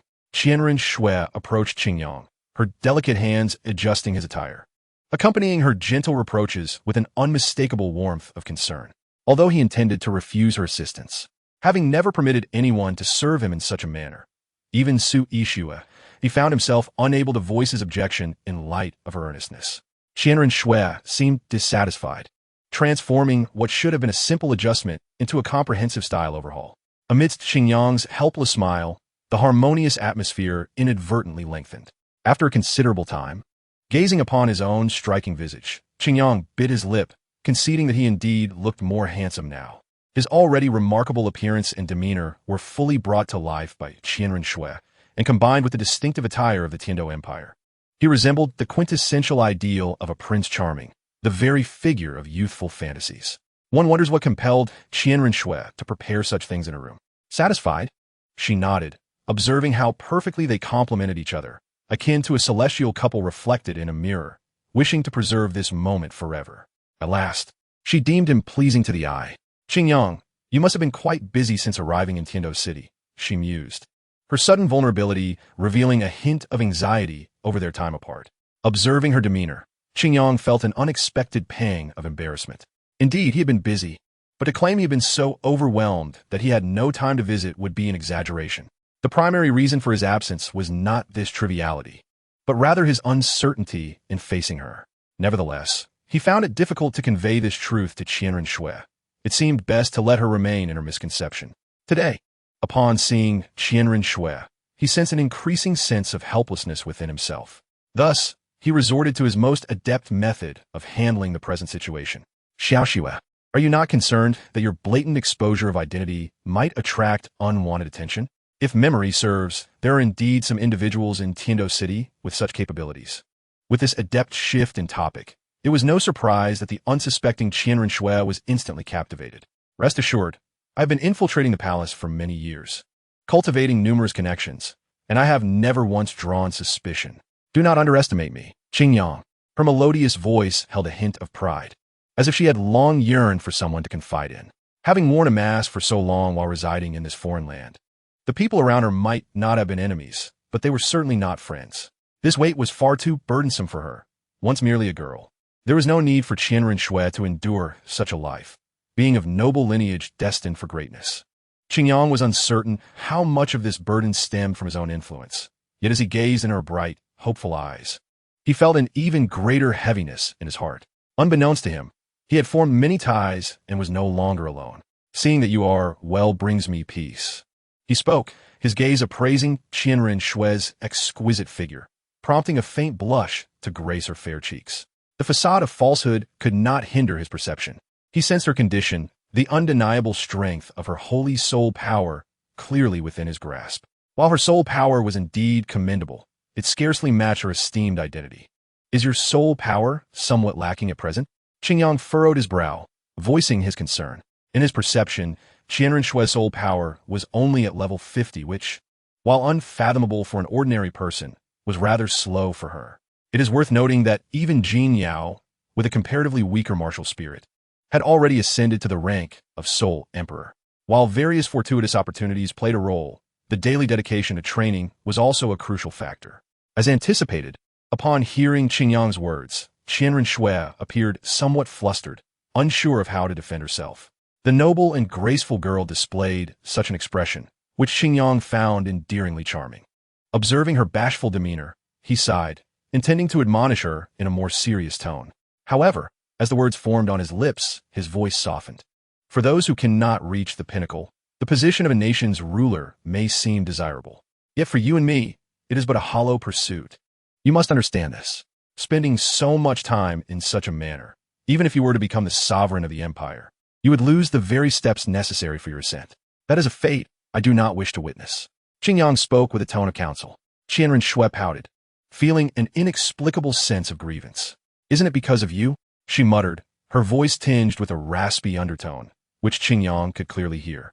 At that moment, he marveled at his keen perception, capable of catching such subtle sounds, yet this thought dissipated almost instantly. After a brief hesitation, Qingyang stepped forward to gently embrace Qianren Shui's soft form, hoping to comfort her. He initially intended to keep it brief, but Qianren Shui leaned into him, her delicate fragrance enveloping him. After a moment of dazedness, the slender, tender arms hidden within her flowing sleeves wrapped tightly around him. Qingyang's body stiffened. The warmth and comfort radiating from her presence enveloped him completely.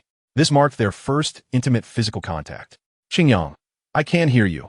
Please do not leave me behind." Her voice whispered near his ear, coaxing him to relax. Tentatively, he began to stroke her silky, golden hair. Under his gentle touch, Qianren Shui gradually calmed. Qianren Shui was inherently unique, a fact Qingyang had always recognized. If Su Yixue evoked a sense of tranquil darkness that invited total relaxation or a superficial allure that tempted one toward downfall, then Qianren Shui radiated an exalted purity akin to the vast sky, elegant and regal. Her very existence seemed to purify everything around her. Because of this quality, Qianren Shui was among the few who could consistently hold Qingyang's attention. "It is not that I wish to abandon you," But you must not merely gaze at my back like others. You must strive to catch up. Qingyang spoke, his words devoid of admonition, akin to a warm and harmonious whisper shared with a close confidant. Perhaps it was this expression of sentiment that Qianren Shui fully received. She reluctantly and gently released her hand, her rosy cheeks still lingering with a sense of nostalgia. Now that I know Qingyang, I will strive even harder in my cultivation. I will not be left behind. Qingyang distinctly perceived the resolve embedded in her promise, understanding that she had never been a person of weakness, nor did she require excessive assistance from others. In terms of both talent and willpower, Qianren lacked nothing. All she needed was a target, or rather, a direction and an endpoint. Qingyang himself was precisely capable of fulfilling that role, and the future Qianren would undoubtedly achieve even greater accomplishments. As the comfort in his heart began to dissipate, Qingyang recalled the purpose of his visit. I came to remind you that the Tiando Empire will likely face some turmoil soon. If possible, try not to get too deeply involved. Having become the Crown Prince, it was essential to make good use of that identity. Yet from my observations, you seem to have been managing everything personally, which is one reason you lack time for cultivation. Furthermore, for a considerable period, you will not have much room for advancement. Becoming the Tiando Emperor is not feasible at this stage, so those minute details need not weigh heavily on you. Focus on your cultivation instead. With the support of the Spirit Hall, your position as Crown Prince is sufficiently secure. Winning over others would merely be an embellishment. Having articulated numerous suggestions and analyses, all derived from Qingyang's careful study, Qianren pondered deeply. Over the years in the Tiando Empire, she had refined her knowledge and wisdom. To others, Shui Qinghe appeared as a paragon of nobility, embodying the perfect crown prince. Yet perhaps this very desire for acknowledgement of his lower status, or perhaps the constraints of feminine thought, caused her to overlook the essence of the matter. As Qingyang had stated, for now, Shui Qinghe merely needed to maintain the status quo. What is destined to be his will eventually return to him. With the Spirit Hall's backing, even if others were unwilling, it would not be easy to replace the Crown Prince. This was true even for the Emperor Shui. It was not that he could not do it, but rather that the repercussions would be far too severe. Chapter 169. Nodding City. The expenditures and gains could not possibly form a ratio. With his eyes full of royal interests, he would never take such actions. The only time he might consider replacing the Crown Prince would be if he learned that Shui Qinghe was actually Qianren, and that the royal family of the Tiando Empire was on the verge of being usurped. If even Emperor Shui felt this way, one could only imagine the reluctance of other ministers and nobles. I understand now. Qingyang has been watching over me this whole time. Such insight, devoid of sufficient wisdom and awareness, could hardly have been conceived. Qianren tone carried a hint of admiration and longing, which could easily satisfy the vanity of young men. Noticing that Qingyang seemed indifferent to this, she moved past it and began to reflect on her own shortcomings. In recent years, perhaps spurred by the provocations of Shui Luochuan, she had indeed become overly engrossed in trifles, and in truth, there was no necessity to assist you with your ideals. From now on, I shall heed your advice, retreating and diligently cultivating. After all, that old fellow Shui is still vigorous and will not bestow upon me any power or governance, which suits me just fine.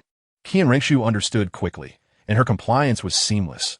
This was perhaps partly due to her own thoughts, and partly due to Qingyang's suggestions. This distinction was of little importance. Qingyang need not concern himself with it. In relative terms, this was a perfect opportunity to help Qianren enhance her soul power. Xiao Shui, your soul power has already reached a bottleneck. This is the perfect chance for me to bestow a soul ring upon you to assist in your breakthrough. In the Spirit Hall, Jin Yao received a report from Luoya, his expression grave as he sat on the grassy slope of Dolua Hall.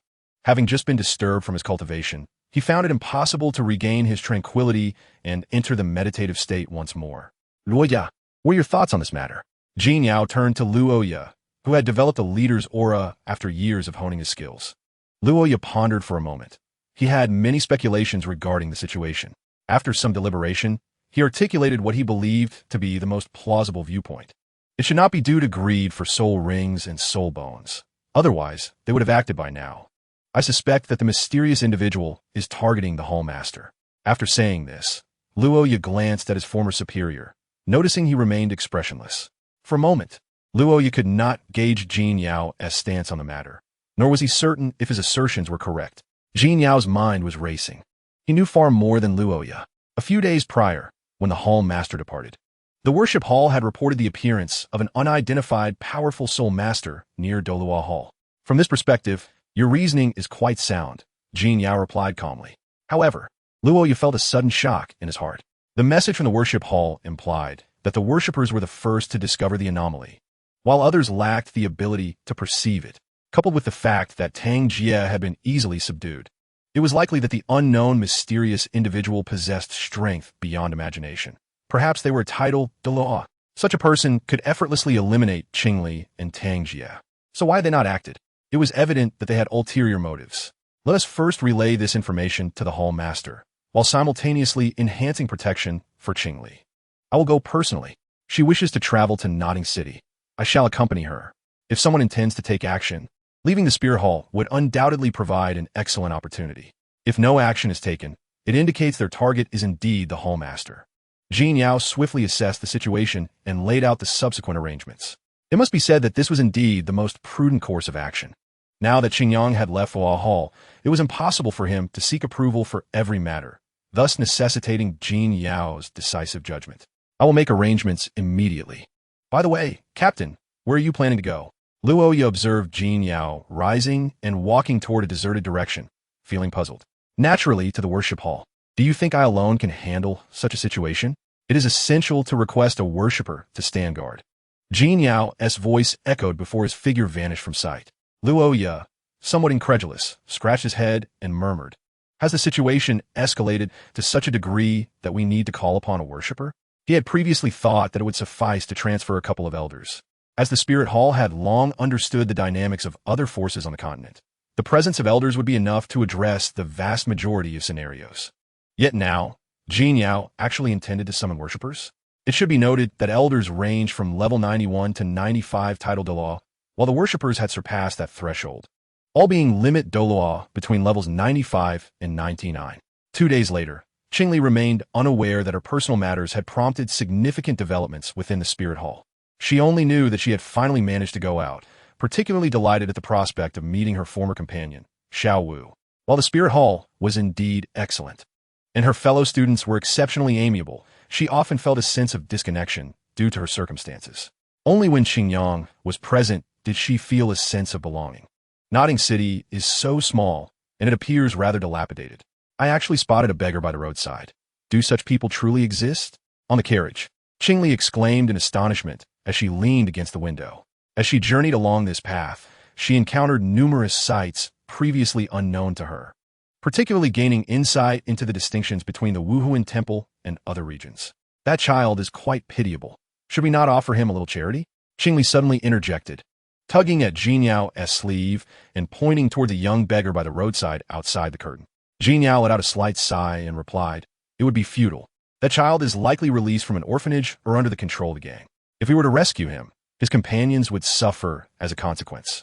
Those individuals employ exceedingly cruel methods to prevent such occurrences. Qingli nodded, seemingly comprehending the gravity of the situation. Thus, she refrained from making further requests, silently observing the world beyond. The purpose of their journey was indeed to reach Nuoding Academy, for through her unique connection with Xiao Wu, she sensed that the latter was within the academy. Yet, was it truly necessary? Doubt crept into Qingli's mind. For while resources within a Soul Master Academy were undoubtedly essential for their soul beast transformation, was it merely to obtain a letter of recommendation from a primary academy? This speculation took root in her thoughts. By the way, although you are entering Nuoding Academy as a transfer student, due to the Wuhuan Temple Scholarship Program, you are considered a sponsored student of the temple. While the benefits may not compare to those of the local aristocracy, they are certainly superior to those of a work-study student, as all your necessities during your studies will be covered by the temple. The cost, however, is that you will be required to work for the Wuhuan Temple for a period after graduation. Seizing the opportunity, Jin Yao began to elucidate the current situation to her. In Chapter 170, Tang San's enrollment. At this juncture, Qingyang was already 14 years old, having recently celebrated his birthday, embodying the vigor of youth. Qian Renxue was just over 14, her stunning beauty beginning to blossom. Conversely, Qingli arrived at Nuoding City at the tender age of 9. Meanwhile, the prodigious Tang San had reached the age of 5.5. The path from Shanghan Village to Nuoding City was somewhat desolate, featuring the silhouettes of an elderly man and a young boy walking along the road. It was also due to the Wuhuan Temple's intensified efforts against bandits and malevolent soul masters in recent years that even a duo like them could traverse the main thoroughfare with relative peace of mind. Little San, once you arrive at the academy, you must dedicate yourself to your studies. After all, you possess innate full soul power. Do not squander this precious gift. Who knows, perhaps our village may witness the emergence of another great soul sage, Jack said with a cheerful demeanor, clearly in high spirits.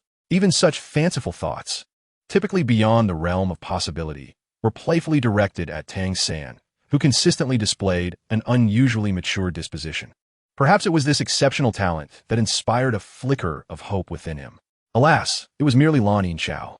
Jack lamented inwardly, feeling somewhat at the mercy of fate. Village chief, I will certainly strive to cultivate diligently, Tang San declared, following closely behind Jack, his youthful voice imbued with a hint of determination. He harbored immense curiosity about the unique system of soul masters, especially as it appeared to be intricately linked to the Xiantian skill, prompting him to regard it with greater seriousness. Not long ago, the village chief had allocated the village's only work-study slot, which had lain dormant for years, to him.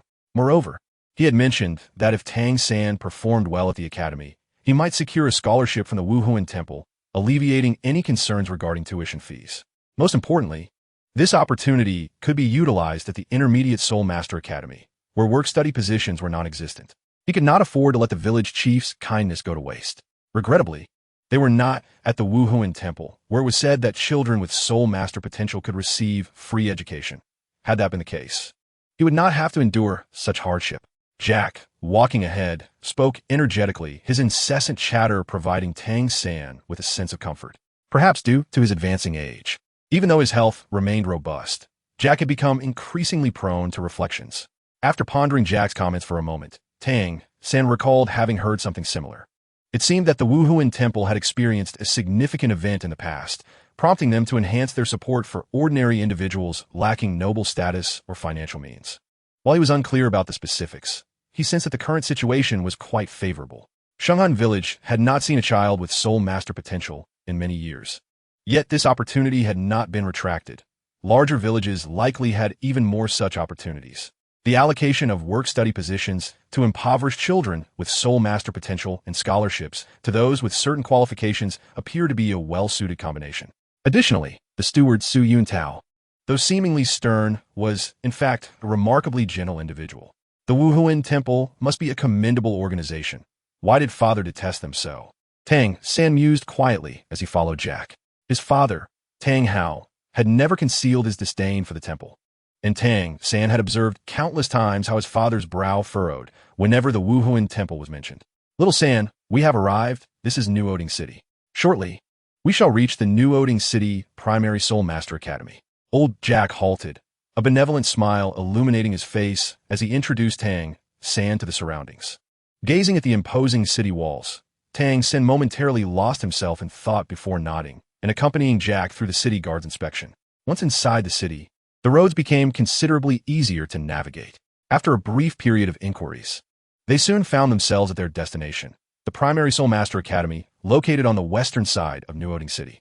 The rocky archway, spacious avenue, verdant trees, and black iron gates captivated Tang San's attention, particularly the two iron gates forged from fine iron. Upon regaining his focus, Tang San noticed the four characters prominently inscribed above the archway, New Oding Academy. The young gatekeeper frowned as he scrutinized the two rustic individuals before him, contemplating a response, but ultimately deciding against it. Instead, he coldly addressed them. What are you here for? What business do you have at New Oding Academy? Old Jack quickly stepped forward, presenting the proof issued by the Wuhuan Temple's steward, while smiling amiably. Young brother, I am bringing the village's work-study students for enrollment. What procedures need to be completed? Upon hearing this, the young man confirmed that the two lacked any significant backing, thus dismissing them with even less regard. He casually rubbed his hands together. However, old Jack seemed to misunderstand, promptly placing the Wuhuan Temple's proof before him. The young man furrowed his brow, taking the document into his hands and glancing at it casually.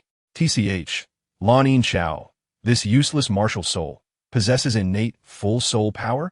The gatekeeper's expression shifted slightly as he regarded Tang San, instinctively retracting his previous gestures. After confirming that the document was indeed valid, he was reluctantly compelled to acknowledge the truth. In my lifetime, I have never seen such a case. Fine, you may enter. The young man opened his mouth, but ultimately refrained from voicing his thoughts. Had this been 4 years prior, he would never have allowed these two country bumpkins to enter without some sort of bribe. Even 2 years ago, he would have dared to exert his influence over them. But now, the times had changed drastically. Inherent full soul power, given the recent emphasis displayed by the Wuhuan Temple towards commoners, particularly those endowed with the potential to become soul masters, it is conceivable that this young lad with blue silver grass might catch their attention. Should that occur, the challenges he faced today could pose a risk. How unfortunate, 2 paupers. The gatekeeper, observing their retreating figures, could not help but spit in disdain, his heart filled with grievances. At that moment, a rather appealing carriage came to a halt before Notting Academy, and the young gatekeeper immediately donned a facade of servility, casting aside his earlier displeasure. Serving the affluent was far more to his liking than exploiting the poor, for even the most trivial favor from the influential was worth more than 100 destitute souls. Especially with such understated luxury, it must be a true personage of stature. Notting Academy welcomes all esteemed guests. Upon witnessing the young girl and the extraordinarily poised young man alighting from the carriage, the gatekeeper's face instantly transformed into a mask of eager hospitality. Entering the Academy's gates, just as Jack felt somewhat disoriented, a rather mature, slender man obstructed his path. "Excuse me, sir, may I see that proof?" The man's appearance was rather unremarkable, yet his gravelly voice exuded an air of quiet authority. Jack, keenly observing the man's attire, recognized he was in the presence of someone far more significant than the previous gatekeeper. "You are too kind, sir. The Wuhuan Temple's proof is right here." He appeared somewhat flustered, yet reluctant to refuse, as he handed over the documentation issued by the Wuhuan Temple. Meanwhile, Tang San felt a lingering dissatisfaction towards the gatekeeper, as he had overheard the latter's unrefined remarks. Was disdain for the impoverished a common trait among the Academy's gatekeepers? The man scrutinized the proof before casting a piercing gaze at Tang San, instilling within him a sense of being thoroughly assessed. However, this gaze was fleeting, as the man soon reverted to his previous demeanor of dejection and lethargy. "Tang San, this child is now under my charge. I shall escort him to register at the Academy," the man declared while nodding and offering Tang San a somewhat stiff smile. Jack hesitated for a moment before inquiring, "May I ask your name, sir?" Though the man smiled, his tone remained flat. "You may call me Master, while I am not a notable figure. I believe few in the Academy are unfamiliar with me." Realizing the man's title was indeed Master, and noting his confident demeanor, Jack felt reassured that everything would be well at the Academy. Thus, he advised Tang San, "Little San, follow the Master, but do ensure to be obedient." Tang San nodded in agreement, a flicker of reluctance evident in his eyes. After a few more words of caution, Jack finally turned to leave. Noting that time was of the essence. Having spent half the day traveling, he needed to return to the village before dusk. Nevertheless, he remained cautious and approached the gatekeeper to inquire further about the Master. In a rather jovial mood, the gatekeeper, though slightly impatient, offered a brief reassurance. "You can trust him with the Master. No one at the Academy would dare to slight him. Only those with inherent full soul power could possibly draw his attention." He mumbled, suddenly feeling a wave of ennui wash over him as he gestured for Jack to depart. With this confirmation, Jack felt a sense of relief, even managing a smile as he made his way back to the village. Meanwhile, the Master led Tang San into the Academy. During Jack's absence, after a series of deliberate tests, or perhaps unambiguous affirmations from the Master, Tang San found himself grappling with a sense of imbalance. How could the secret of his dual martial souls have been so easily unveiled? This Master seemed truly exceptional. Consequently, without hesitation, he performed the customary bow of apprenticeship, his naive heart believing this man to be the most formidable individual he had ever encountered. The wealth of knowledge, much of which he had never even heard of, was astonishingly detailed. "Indeed, I made the right choice in selecting you. Come, let us proceed to the Academic Affairs Office for your registration," the Master proclaimed, his expression shifting as he grasped Tang San's hand once more, his previously dry palm now exhibiting a sheen of perspiration. The Academic Affairs Office resided on the ground floor of the teaching building.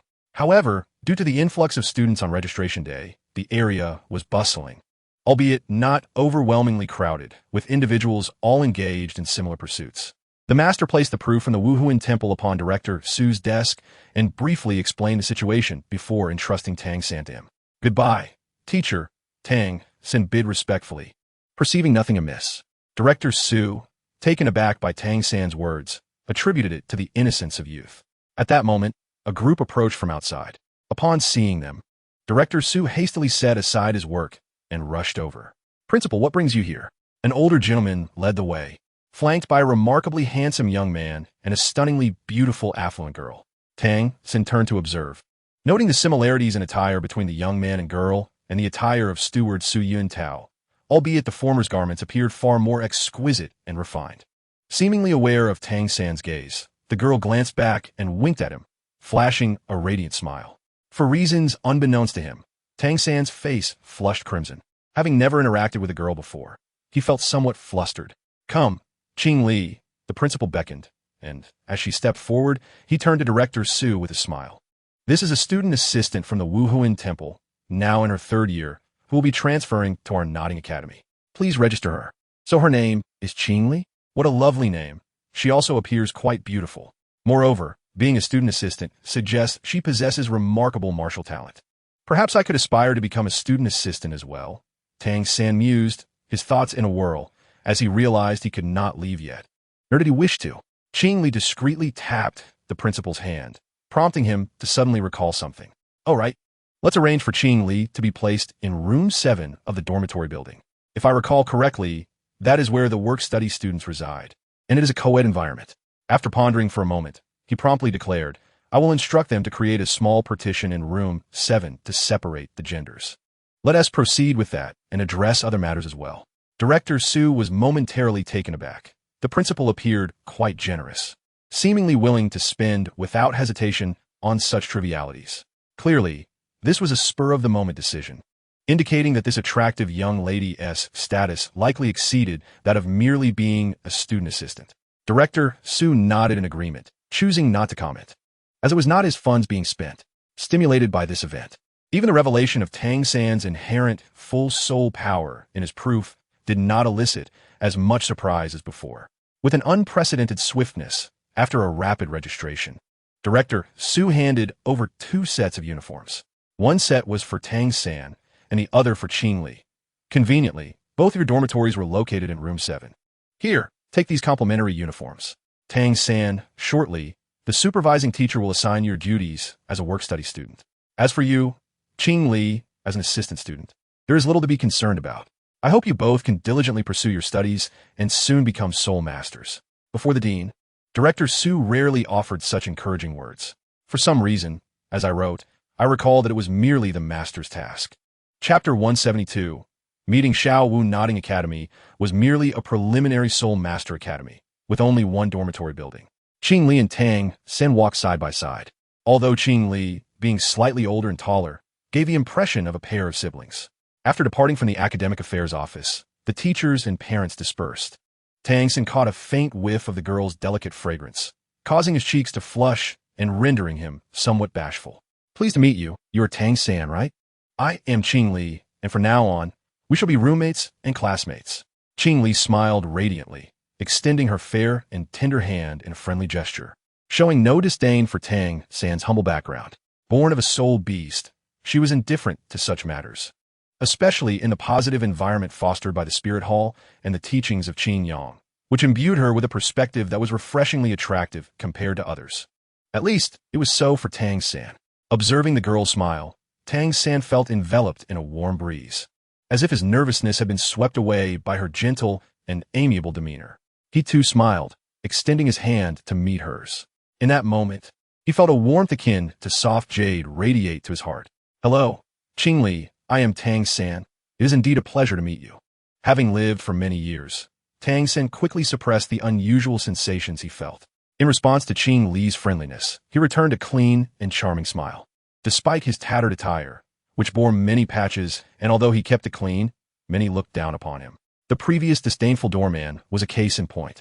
Conversely, being able to see beyond appearances is truly rare and precious. His teacher, the master, was such a person, and it seemed this girl too was of the same ilk. On the first day at the academy, making a friend like this was truly wonderful. Qing Li felt little about it, merely considering Tang San as an ordinary new friend. Rather, she was more excited about her upcoming meeting with Xiao Wu. I wonder what expression Xiao Wu will have upon seeing me? As Qing Li pondered this, her smile grew even brighter. Tang San, noticing this smile, paused for a moment, then instinctively turned his head, not wishing for her to witness his embarrassment. Not far along, they arrived at the only dormitory building of the academy. Since room 7 housed work-study students of all grades, it was quite spacious, allowing the dean to separate the genders within without much effort. Upon arriving at the dormitory entrance, a cacophony of noises erupted from within. Peering through the ajar door, the two saw a group of children gathered around a large partition, curiously inspecting it. The partition appeared quite sturdy, rivaling the walls. Crafted from a blend of iron and wood, effectively dividing the expansive room 7 without a single crack. Some workers were present, making necessary adjustments. The dean's efficiency is truly remarkable. Qing Li noted this scene, nodding in satisfaction and offering her praise. Tang San felt somewhat embarrassed, surprised that the dean had swiftly modified room 7 shortly after his announcement. The supervising teacher glanced at the newly installed partition and nodded in approval, then addressed the 7 or 8 children inside. From now on, boys and girls in room 7 will be separated, each occupying their own beds. The rules will be delivered after discussions with the academy, and I expect no violations. Otherwise, you all know the consequences. Hearing the teacher's stern words, the children fell silent, nodding with a hint of trepidation. Satisfied, the teacher then noticed the two standing at the door, nodded without speaking. Having completed his tasks, he departed with the sweating workers. Once the adults left, the atmosphere in room 7 became more relaxed. Qing Li and Tang San entered, gazing curiously at the group of children. A taller boy, older than the rest, approached them. You must be the new work-study students, right? I am Wang Sheng. My martial spirit is the Battle Tiger, destined to become a powerful soul master. Since you are new, please introduce yourselves.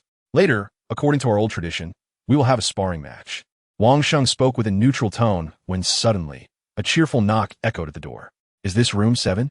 Hello, I am Xiao Wu, as in dancing. A lively and adorable voice drew the attention of the group. Among them, Qing Li reacted most vigorously. She quickly approached Xiao Wu, and in her astonished gaze, embraced her tightly, rubbing her cheek against Xiao Wu's face. Let go, sister. Xiao Wu struggled momentarily, pushing forward with her tiny hands, her protest muffled. Do they know each other? This thought crossed everyone's mind, especially Tang San's. He scrutinized the two girls, both equally charming and beautiful. But Qing Li appeared slightly older and exuded an air of nobility, seeming not to belong to the same social stratum. How did they come to know one another? Tang San felt a twinge of confusion. Xiao Wu, it has been a while. Now, you must call me Sister Qing Li. Qing Li finally released Xiao Wu, playfully tousling her rosy cheeks, her tone filled with warmth and jest. Xiao Wu's sparkling eyes reflected surprise, and she nodded enthusiastically. Sister Qing Li, I never expected to see you again. I thought you had lost track of me. Feeling overlooked, Wang Sheng felt slightly embarrassed. He cleared his throat, rudely interrupting their reunion. All right, come with me for a spar. The winner will become the dorm leader. With that, his anticipation palpable, he unleashed his martial spirit, a faint yellow glow enveloping him, accompanied by a deep growl from his throat. This was his martial spirit, the Battle Tiger, which would grow even more formidable should he acquire a soul ring and become a soul master.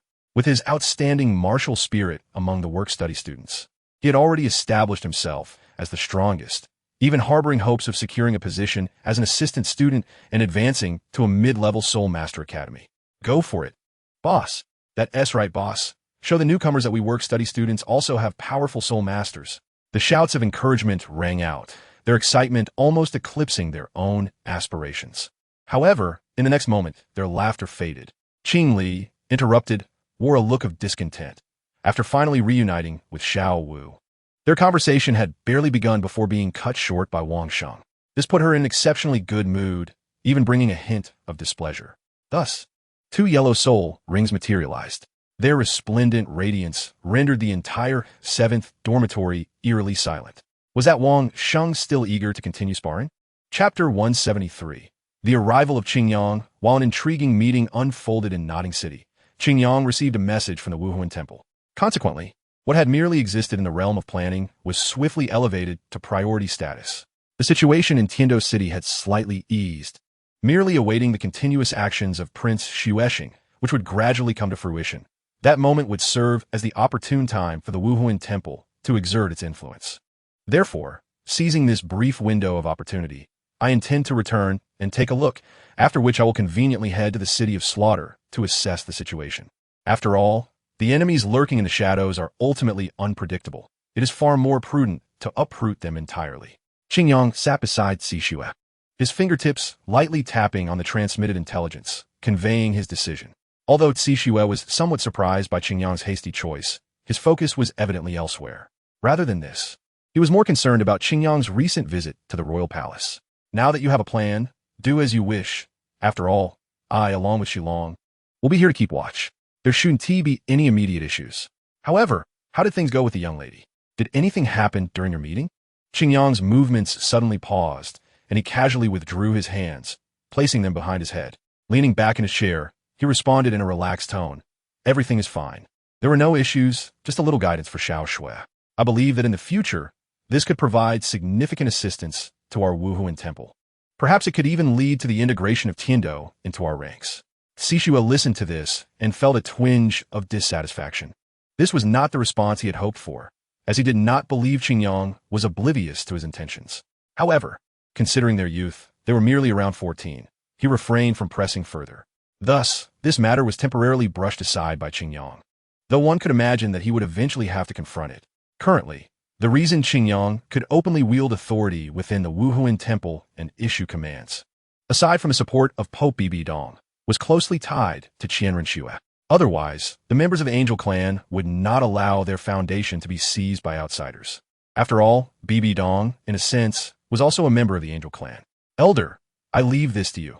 We must not delay any further. I shall set off now. Qingyang, fearing further inquiries, spoke up and immediately rose, eager to depart. Sishue opened his mouth, about to question the urgency of it all, but Qingyang had already exited his office. This child, Sishue thought, shaking his head with an amused smile. He did not dwell on it, and adjusted his slightly stout frame into a more comfortable position before continuing to handle the seemingly endless official duties. Once Tiando City is calmed down, I must take a proper rest. I cannot continue being conscripted like this. He grumbled, yet he diligently continued his work. After bidding farewell to Sishue, Qingyang managed to extricate himself from the affairs of Tiando City. This time he traveled alone, heading towards Nodding City with thoughts of the place in mind. Although he had left contingencies with Qingli, he still wished to confirm everything for peace of mind, as this adversary seemed rather formidable. 2 days later, Qingyang arrived in Nodding City and met with Jin Yao, who had been waiting there for some time. Perhaps due to the time apart, Jin Yao wore a light smile despite his good mood. They found a decent restaurant, where they dined and conversed.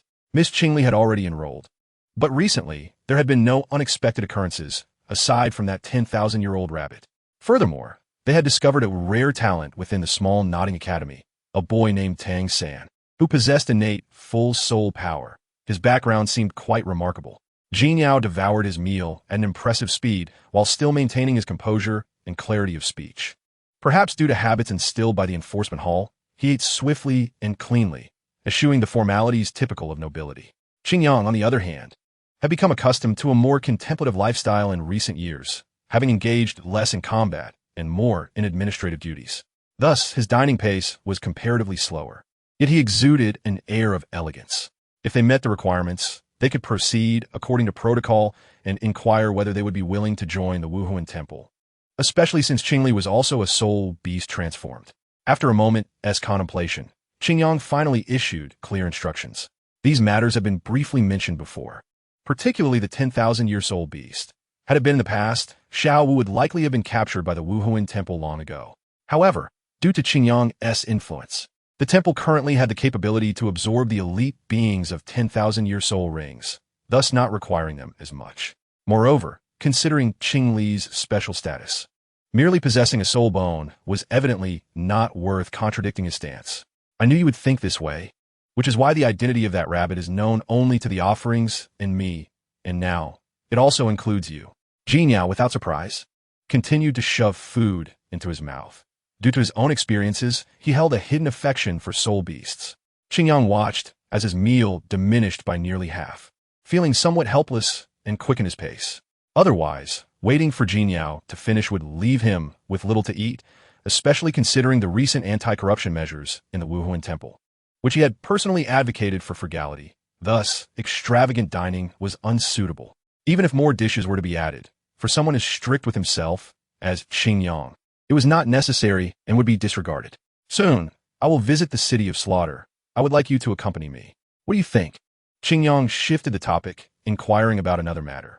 Jin Yao, leaving a good portion of food behind, casually wiped his mouth with a piece of paper and replied nonchalantly, "You can decide such matters. Just notify me when the time comes. Speaking of which, I am also quite curious about that place. Is there a specific issue prompting your recent desire to go there?" Qing Yang pondered for a moment before responding uncertainly. "I suspect that certain elements from the past have not completely given up." His vague words left Jin Yao perplexed. It mattered little. Since it was Qing Yang's need, he would do his utmost. Other concerns did not require his worry, a testament to the trust cultivated between them over the years. "All right, let us proceed to Nodding Academy. It has been a while since I last saw Qingli, and I wonder how she is faring." Setting down his utensils, Qing Yang's expression bore a hint of nostalgia. Chapter 174. Sign surrounded by an expanse of azure.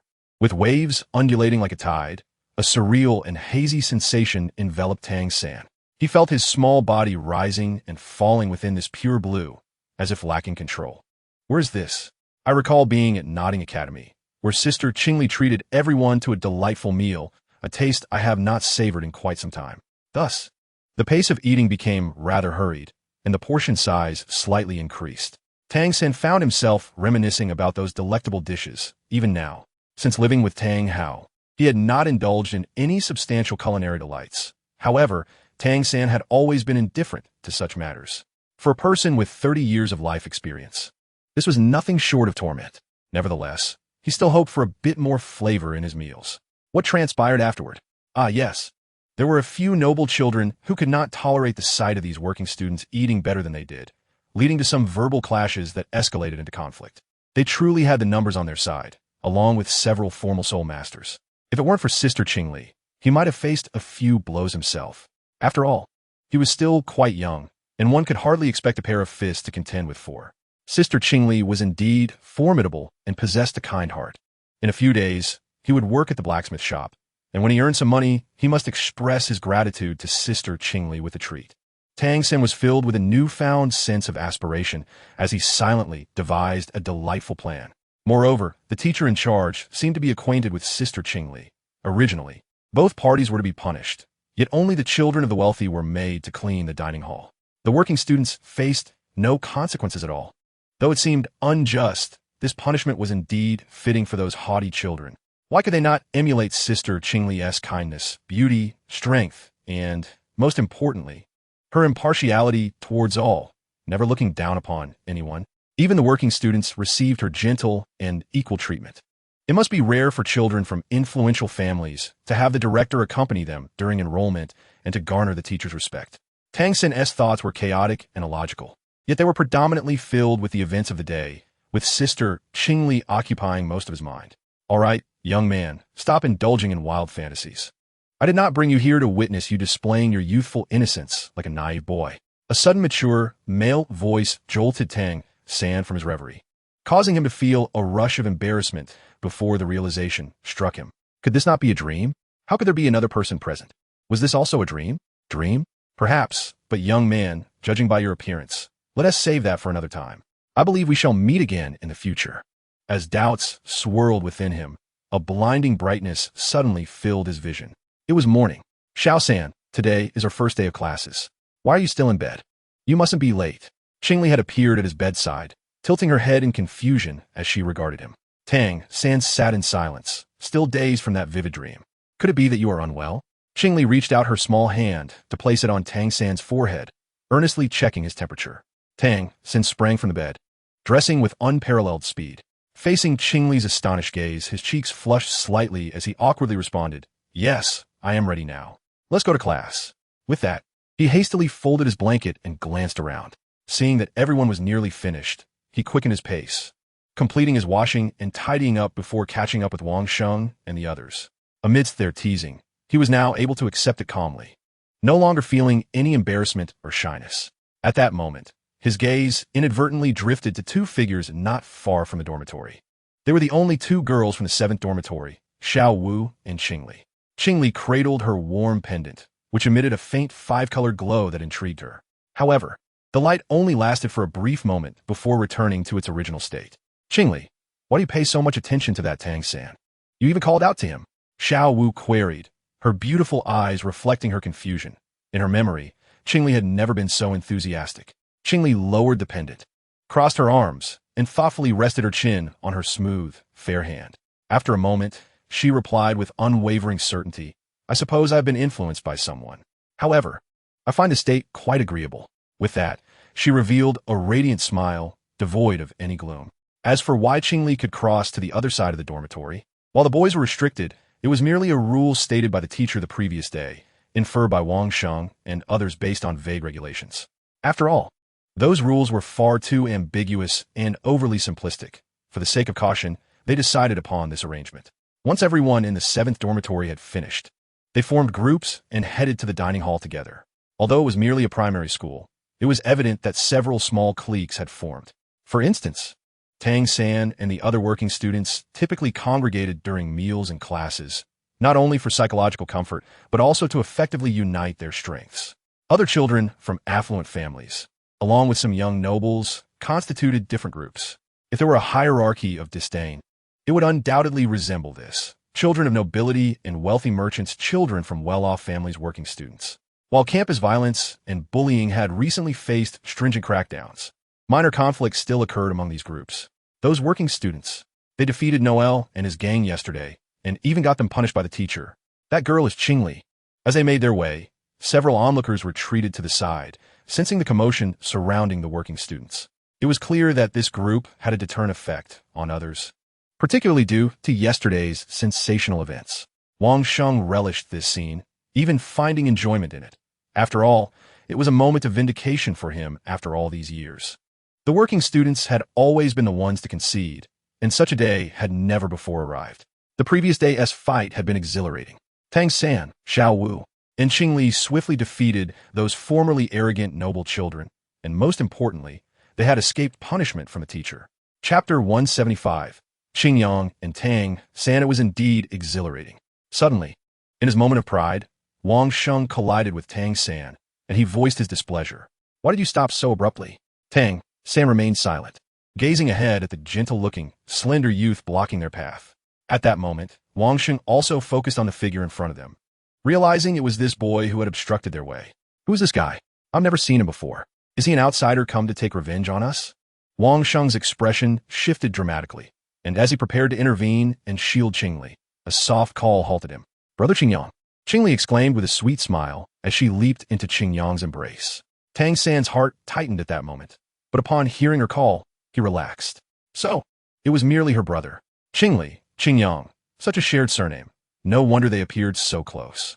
He let out a sigh of relief and set down the hidden sleeve blade concealed at his wrist. Qingli, it has been a long time. Qingyang revealed a gentle smile, affectionately ruffling Qingli's silky long hair. A flicker of surprise crossed his eyes as he noticed the 5-colored pendant hanging on her chest. Qingli tilted her head back in delight, enjoying the touch. After a moment, she could not help but eagerly inquire, Brother Qingyang, why are you here? Is it because of me? Her words brimmed with joy, leaving Xiao Wu astonished, casting a peculiar glance at Qingyang. In Xiao Wu's eyes, it was certainly this enigmatic stranger who had deceived Qingli's pure feelings. Otherwise, why would she exhibit such excitement? Brother? More like a romantic interest. In her view, Xiao Wu's speculation was not malicious. If it were not for Qingli being right beside her, she would have leaped forward to question this suspicious character. You guessed correctly. I am indeed here because of you. But could you please step aside for a moment? I have other matters to attend to. After gently patting Qingli's little head, he elicited a dissatisfied shake from the young girl. However, she complied obediently, stepping aside while prompting Wang Sheng to lead the others into the cafeteria, ensuring they did not disturb Qingyang. Hey, Qingli, we'll head in first, haha. I have a feeling today's meal will be exceptionally delicious. Wang Sheng, sweating nervously, chuckled awkwardly under Qingli's icy gaze. Observing the situation, the others hastily made their exit, including Wang Sheng, who dared not linger, fearing Qingli's wrath. Tang San cast one last glance at Qingli just as he intended to follow Wang Sheng into the cafeteria when Qingyang called out to him. "You're Tang San, right? I have heard of your name. Would you mind chatting with me for a while? As a token of goodwill, I will take care of your breakfast expenses." How does that sound? Faced with Qingyang's amicable inquiry, Tang San hesitated momentarily. Essentially, he was reluctant to accept such seemingly trivial assistance. Yet considering that the other party was Qing Li's brother, he ultimately chose to stay. "Brother Qingyang," he said after a moment of thought, quickly deciding on this form of address. "I am indeed Tang San. Is there something you need from me?" Though his response lacked warmth, it still conveyed his willingness to engage in conversation, which was the appropriate demeanor when interacting with a stranger. "You see, I hold a minor position within the Wuhuan Palace and have reviewed your records. Your innate full spirit power is remarkably exceptional. Therefore, I would like to inquire if you would be willing to journey to Wuhuan City and enroll in the Wuhuan Palace as Junior Soul Master Academy for further education." Tang San's expression turned one of astonishment.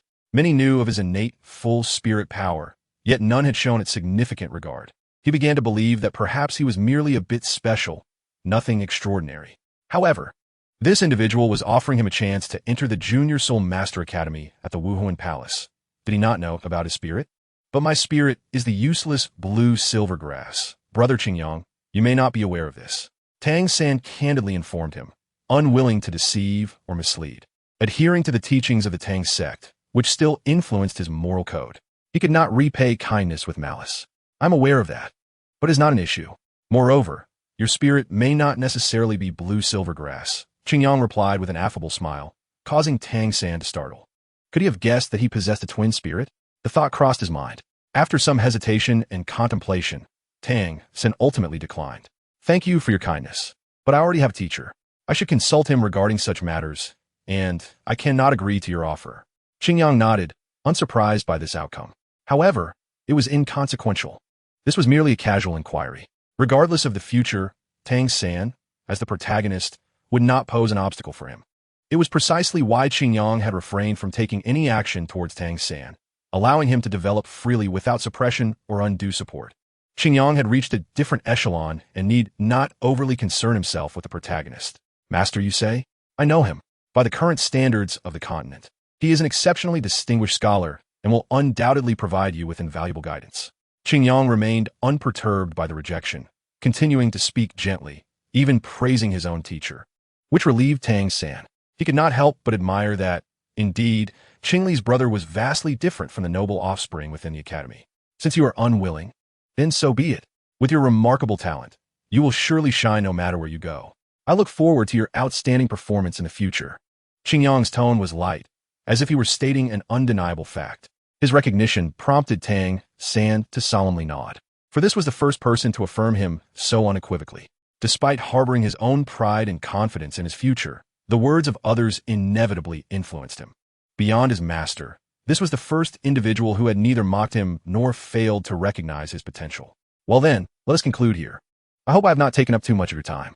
Now, let Qing Li accompany you to the cafeteria. I have already provided her with the funds. Qing Li immediately pouted, for Qingyang had not given her a single coin. Yet, she refrained from arguing, gathering her emotions as she waved goodbye to Qingyang before turning to leave with Tang San. "By the way, Tang San, when you next see your father, please send my regards." Behind them, Qingyang's voice remained warm, and Tang San nodded without hesitation. Although surprised that the other party knew his father, he deemed it a trivial matter. Chapter 176. Qingyang's affirmation. Tang San's identity, how about that? This child is quite remarkable, isn't he? Innate full spirit power is a rare talent. Perhaps, as you mentioned, his spirit may not actually be blue silvergrass. Jin Yao appeared at Qingyang's side, his gaze following the departing Tang San, a light and casual smile gracing his face. Qingyang's eyes grew distant until the two figures disappeared from view, at which point he turned back and asked, "Are you so certain that his spirit is not blue silvergrass?" Jin Yao looked at him with a hint of surprise, replying, "Isn't this common knowledge within the Wuhuan Palace? Blue silver grass cannot provide such a level of initial spirit power, unless it is a mutated spirit. I cannot fathom any other reason. Even if it were, it is inconsequential. With your extraordinary capabilities, blue silver grass could surpass other spirits." As Jin Yao spoke, a smile of amusement crossed his face, shaking his head helplessly. With Qingyang's assistance, even he could reach such heights. At merely 19 years of age, he was nearing the rank of Soul Saint, with a breakthrough just months away. His already extraordinary spirit, the Golden Crocodile, had evolved into the Golden Crocodile King, becoming one of the continent's true top spirits, only slightly inferior to the six-winged angel, a peak spirit. He even possessed 3 soul bones. In the past, such a scenario was beyond imagination. With my innate talent, reaching the 96th level in a lifetime would have been considered an extraordinary achievement. Now, as Jin Yao clenched his fists, he felt the immense vitality and boundless soul power coursing through him. He understood that attaining the level of the second offering was now an inevitable outcome, all thanks to Qin Yang. Indeed, if one were to discuss the profound study of martial souls, the Wuhuan Temple might be regarded as second, with no one daring to contest its supremacy. The intrinsic connection between the initial soul power and the strength of martial souls was no longer a secret within the Wuhuan Temple. Many had a deep understanding of it. However, at this juncture, Qin Yang paused for a moment, seemingly reflecting on something, his tone imbued with a hint of admiration. The individual who fully unveiled this knowledge did so through personal research, synthesizing and summarizing many principles of martial souls, despite being an ordinary great soul master with little hope of advancement. From this perspective, it is indeed justifiable to refer to him as a master. Although his theories contained numerous fallacies, they served as a beacon of light for the common people. Jin Yao recalled this master, surprised by Qin Yang's favorable assessment. He had perused some of the theories and the so-called 10 core competencies of martial souls, much of which was already known and riddled with errors.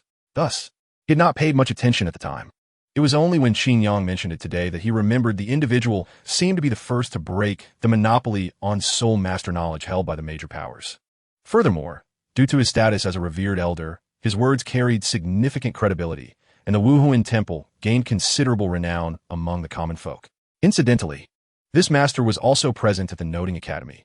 Perhaps it would be worthwhile to pay him a visit. Jin Yao suddenly found himself intrigued by the master. Contemplating this notion, however, Qin Yang unexpectedly spoke, his expression calm as he uttered words Jin Yao did not anticipate. But that is not what I wish to discuss. Jin Yao, are you familiar with Lan Yinhuang? Jin Yao expressed mild astonishment. Are you referring to the transformed soul beast that the Judgment Elder personally pursued? How can I not know of it? It was precisely because of it that the Wuhuan Temple experienced a series of subsequent upheavals. Why bring this up now? Qin Yang's expression remained unchanged as he referenced a connection that Jin Yao had overlooked, one that would elude the average person's thoughts. The ties between Lan Yinhuang, Tang San, his innate full soul power, and their coincidental ages were not difficult to discern. With careful consideration and bold hypotheses, many questions could arise.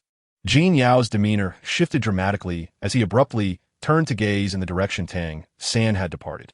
The previously overlooked connections, now illuminated by Qin Yang's reminder, surged into his mind.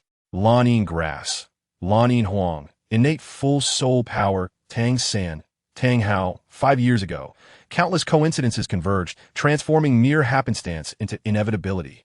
Are you suggesting that Tang San is the child of the Hao Yin Delua, and his martial soul is not the Lan Yin Grass, but rather the Lan Yin Huang? This means that Tang Hao, who has been gravely injured and missing for years to evade the grand offering, must be nearby. Jin Yao's voice brimmed with disbelief. He had never contemplated such a conclusion. In such a remote location, encountering the extraordinarily gifted Tang San, any normal person would not draw such extensive connections. The myriad coincidences were sufficient to lead everyone to overlook them. No wonder you previously suggested that Tang San convey my regards to his father. I never imagined it would be like this. Jin Yao's face bore the marks of profound astonishment. The clues that the Wuhuan Temple had long sought but failed to uncover now seemed to finally present themselves. With this realization, Jin Yao gradually composed himself, his expression becoming slightly grave as he inquired of Qin Yang, "What do you plan to do?" Qin Yang smiled, turning towards the academy's exit, leaving Jin Yao momentarily taken aback before following suit. From his response, Jin Yao vaguely grasped Qin Yang's intentions. It was clear that he did not wish to delve deeper into the matter. Although he felt somewhat perplexed, Jin Yao respected Qin Yang's decision. As he caught up, he appeared to revert to his usual demeanor, a relaxed expression adorning his face, as if he had cast aside all concerns. It was merely a trivial matter. What truly captivated my attention was another discovery. Observing that Jin Yao refrained from further inquiries, Qin Yang recognized his consideration for him and felt a warmth in his heart, offering a slight explanation. There is no need to elaborate. Regardless of your intentions, I will support you. Jin Yao waved his hand dismissively, his words laden with unconditional trust. Qin Yang nodded, choosing not to elaborate further. Their bond was inherently profound, requiring little verbal affirmation. His statement was not insincere. During their previous encounters, he had indeed sensed a mysterious force. This force was a nature far beyond mere soul power, vast and tumultuous like the ocean, seemingly concealing hidden storms while simultaneously exuding a gentle and flowing softness. Moreover, it appeared to harbor other enigmatic elements. After some contemplation, Qin Yang ultimately decided against voicing his suspicions. Chapter 177. A chance encounter in the cafeteria. We shall remain in Noting City for a while. According to our previous conjectures, regardless of the mysterious individual's intentions, since Qing Li and I have arrived here, there will inevitably be subsequent developments. We simply need to wait quietly. If possible, we should follow the exposed clues and investigate further, ideally uprooting the mastermind behind it all, although it seems unlikely to be that straightforward. Jin Yao redirected his focus. Compared to Tang San's identity, this was their true objective. The thought of the mysterious individual who had eluded even the offerings and incapacitated Tang Jia without ever meeting him cast a shadow over his heart. The adversary they faced this time might be unimaginably formidable. As Jin Yao contemplated, he raised his gaze slightly to observe Qin Yang's tranquil expression. For him, regardless of what lay ahead, it was likely to be as devastating as thunder, obliterating the darkness. Qing Li, accompanied by Tang San, entered the cafeteria. Although Qin Yang had not provided any funds, as the invitation was extended in his name, she was determined not to lose face and insisted on taking Tang San to the second floor. Xiao San, feel free to order whatever you like. My brother is quite wealthy, so let's make him pay for it, Qing Li declared, her tone laced with a hint of resentment, as if she were gritting her teeth. Observing her demeanor and glancing at Wang Sheng and the others, who were nearly finished with their meals, Tang San opened his mouth, but ultimately refrained from speaking. Thus, he allowed Qing Li to lead him upstairs, entering the high-end cafeteria that was deemed unaffordable by the work-study students. That kid, Tang San, is truly fortunate to have the chance to dine on the second floor again, especially at the invitation of Sister Qing Li, remarked a work-study student clearing the tables, filled with envy. Indeed, if it were me, no matter what Sister Qing Li needed, even if it were to clean the restrooms, I would gladly oblige just for a few visits to the second floor. Another work-study student chimed in, lacking ambition. Eating, such a lack of ambition. All you know is eating. What is so special about the second floor? Sooner or later, we will be able to go up there too, Wang Sheng remarked, disapprovingly observing the two. You lot, take a look at the chicken legs in your hands. Did they not come from Qing Li? All you know is to indulge in gluttony, yet you fail to consider how to express your gratitude. Xiao Wu, savoring her bowsy, felt a surge of dissatisfaction upon hearing these words, her heart aching for Qing Li. She immediately directed her ire toward the two, making them feel utterly ashamed, their heads bowing in remorse. After all, these work-study students merely succumbed to their momentary cravings, unwittingly voicing a hint of greed, but they still possessed a sense of shame. I see you lot, and you are even inferior to Tang San. He has informed me that he will venture into the city this afternoon to seek work and intends to treat Qing Li to a proper meal thereafter. And look at you. Wang Sheng felt somewhat awkward, witnessing Xiao Wu's spirited address and the way his former subordinates were on the verge of breaking down. He attempted to play the peacemaker, but before he could utter a light-hearted comment, an inhospitable voice suddenly emerged. But Sister Xiao Wu, weren't you enjoying yourself as well? A timid voice from a boy left Xiao Wu momentarily speechless, clutching the paper wrapping of the chicken leg, adorned with small bite marks. She silently conveyed her previous state to the crowd. Realizing that everyone was now looking at her, her face flushed crimson, and she forced herself to sit down nonchalantly, feigning indifference. We should all share the food. It would be a shame to waste it. I too will treat Qing Li to a meal someday, just like Tang San. With her cheeks aflame, Xiao Wu lowered her voice in defense, uttering words she herself scarcely believed. Her demeanor rendered her assertions even less convincing, prompting a wave of laughter to erupt from the area occupied by the work-study students in the cafeteria. Even Wang Sheng could not suppress his laughter, covering his mouth to avoid overdoing it, as he knew he was no match for Xiao Wu. Do not go too far. I speak the truth. Xiao Wu, lacking confidence, continued her defense, yet the atmosphere remained unrelenting, with laughter echoing continuously, some even shedding tears. In that moment, she deeply regretted having stood up for Qingli, feeling utterly humiliated. Just as she was on the brink of losing her temper, Wang Sheng timely intervened, averting the impending farce.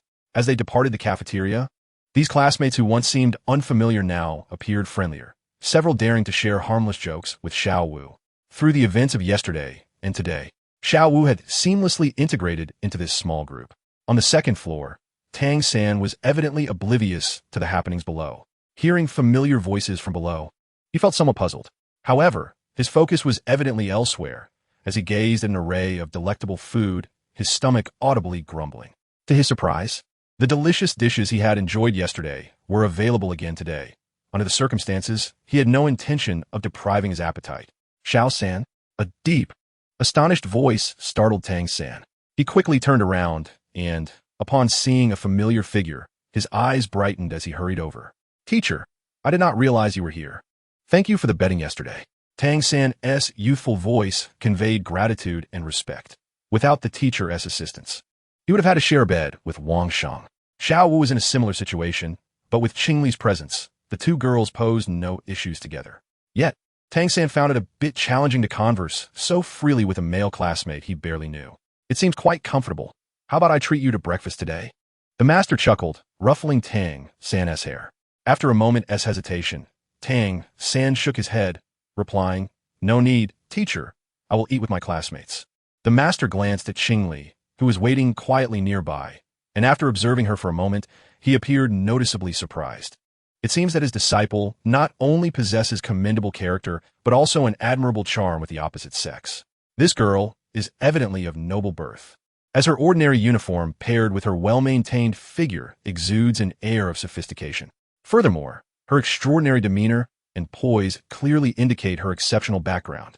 He had yet to encounter any family of such standing in Notting City. She is hardly inferior to those cultivated by his own family. In light of this, let us proceed. After class, I will seek you out and introduce you to the faculty. The master smiled gently, imparting his instruction before leaving the two alone. Descending the stairs. Chapter 178, Standing Up for Qingli. "Xiao San, is that person your teacher?" After bidding farewell to the master, as Tang San returned, Qingli curiously inquired about the departing figure, seeking confirmation. She had heard that Tang San had found a mentor upon enrolling, and now meeting him sparked her curiosity. After all, Tang San's talent was anything but ordinary, and his mature demeanor suggested he must have some remarkable qualities to earn such recognition. Indeed, Qingli, do not be fooled by his ordinary appearance. He is incredibly skilled, possessing vast knowledge, and he is genuinely kind. After speaking, Tang San fixed his gaze on Qingli's lovely face, relieved to see no trace of disdain or scorn upon her features. "The master is someone I deeply respect, and Qingli is a friend I hold dear. If she were to regard the master the same way others do, I would have to treat her as merely an ordinary friend." That was a scenario he desperately wished to avoid, and fortunately, it had not come to pass. "I know, Xiao San, the master is no ordinary figure. With him mentoring you, you are bound to become a formidable soul master in the future," Qingli proclaimed with an air of certainty, her demeanor reminiscent of a little adult, which amused Tang San, who possessed a psychological age of over 30. Yet, warmth filled his heart. A discordant sound of laughter approached as a group drew near. "A formidable soul master? Oh, dear little princess, are you referring to this impoverished lad?" Leading the charge was a well-mannered boy whose expression toward Tang San was laced with evident disdain. Tang San furrowed his brow, positioning himself protectively in front of Qingli, casting a stern glance at the group. Surely these individuals had failed to learn their lesson yesterday, and were intent on causing trouble once more? What audacity did they possess this time? "Qingli, it is a pleasure to meet you. I am Gino, the second son of Baron Jess from Notting City, a transfer student this year, and a rather unremarkable, genuine soul master." Gino seemingly disregarded Tang San, addressing Qingli with utmost politeness in his self-introduction. His face radiated confidence, perfectly embodying the pride of nobility. Behind Gino, Xiao Chenyu, one of those who had clashed with Qingli and the others yesterday, led his companions in mocking Tang San. "Qingli, as a talent of such caliber, why associate with a pauper? We know you are not truly a work-study student. Do you not feel this fellow tarnishes your standing?" Following this, Laughter erupted from the group, igniting Tang San's fury. His expression grew cold as he stared at Gino with icy resolve, enunciating each word with clarity. Apologize to us at once. The chilling voice evoked an instinctive memory of his father and Gino, causing an inexplicable emptiness within him. It was only then that he turned to face Tang San. As if feeling offended, Gino intensified his tone, laced with evident anger, and demanded, "What did you just say? I grant you another chance. Speak up loudly." Tang San refrained from responding, opting instead to convey his stance through action. In an instant, his slight figure darted to Gino's side. As Gino's face registered surprise, and his body had yet to react, a robust and precise elbow strike landed squarely on his waist. This sequence unfolded with remarkable swiftness, leaving the other children, who had never witnessed such formal combat techniques, in a state of shock as they stared, bewildered, at their newly appointed leader being forced back several steps. How outrageous! Gino's face contorted in pain, his voice tinged with barely contained fury, sending shivers down the spines of Xiao Qinyu and the others, who instinctively recoiled. In the next moment, Gino unleashed his martial spirit, a black radiance enveloping him, and with a low growl, his physique appeared even more imposing as a yellow soul ring materialized around him. Tang San halted in astonishment. He had only seen a yellow soul ring, signifying a century's worth of power, on Qingli. Most senior students possessed white rings as their first, which explained how Gino, having just entered school, could swiftly ascend to leadership among his peers. This yellow first soul ring was a testament to his strength and status. "Child, what does it matter if you possess greater strength? Allow me to demonstrate the disparity between a soul master and an ordinary person." Gino chuckled with satisfaction before launching an attack. His speed caused Tang San's pupils to constrict. He could hardly track the movement and was forced to rely on instinct to defend himself. The dull thud of their bodies colliding echoed as Tang San raised his right arm to shield his head, absorbing a powerful kick that sent him flying. Had he not instinctively activated his Xian Yu hand technique, the impact would have surely left him with bruising and swelling. "Xiao San." Qing Li reacted swiftly, appearing behind Tang San and channeling her soul power to catch him as he was propelled several meters away. Observing the concern etched on Qing Li's face, Tang San suppressed his discomfort and silently resolved to reveal the hidden wrist blade he had kept concealed. "How foolishly overconfident you are, young one. My martial spirit, the agile leopard, is inherently adept at explosive speed, augmented by my first soul skill and a formidable soul power of level 15. You will be fortunate to leave this encounter unscathed." Gino sneered condescendingly, gazing down at the powerless and pallid Tang San, who lay limp in Qing Li's embrace, evoking the image of a triumphant victor. His entourage immediately reacted, erupting in cheers. "Our leader is truly unparalleled, far superior to the previous leader, Xiao," they exclaimed. "These working students were so arrogant yesterday, daring to confront us. Today, we shall teach them a proper lesson." Gino, beaming with pride, basked in their adulation, relishing the moment as if to vent all the frustrations he had previously endured. "Xiao San, take a moment to rest." Qing Li gently placed Tang San on a nearby table, offering him comfort. Tang San, sensing the gravity of the situation, urgently called out, "Qing Li, there are too many of them." "Fear not, Xiao San," she reassured, rising to her feet, her expression gradually turning steely. Upon noticing Qing Li, Gino's demeanor shifted slightly, though he still feigned indifference. "So it was you, the beautiful little princess, who defeated my entourage yesterday," he remarked, his smile appearing rehearsed and insincere. Chapter 179. A lesson. Although I have not revealed my martial spirit, I suspect it is merely a first ring. Yet, you must understand, I possess a 100-year soul ring, and my soul power has reached level 15. Therefore, you cannot hope to defeat me." Gino casually waved his finger, his confidence significantly bolstering his followers. Moreover, he spoke the truth. In the small town of Notting, he had already lowered himself to engage with them. Had it not been for his mission, he would never have set foot in Notting Academy. Those who were stronger and more powerful than he needed no mention. Thus, he felt assured that no one in the academy could surpass him. Unfazed by the surrounding mockery and derision, Qing Li's response was equally direct. With her soul rings, which had not been fully unleashed yesterday, illuminating around her, the two resplendent yellow rings drew countless gazes. A palpable pressure emanated from her soul power, creating a tangible aura. She then spoke. "Now, shall we engage in a contest?" Her clear voice silenced the crowd. They were not unresponsive. They simply lacked the words to reply. Is this a great soul master? Xiao Qinyu's voice faltered as he gazed at the two floating yellow rings, feeling as though he were in a dream. It wasn't just him. The others in Geno's entourage were equally stunned, transfixed by the sight of the rings. Tang San, resting in the background, regarded the rings with curiosity. He turned to observe Qing Li's silhouette, moistening his parched lips and softly murmuring, "Qing Li is still so powerful and reliable, truly admirable." Tang San realized that his earlier assumptions about the situation were now rendered moot.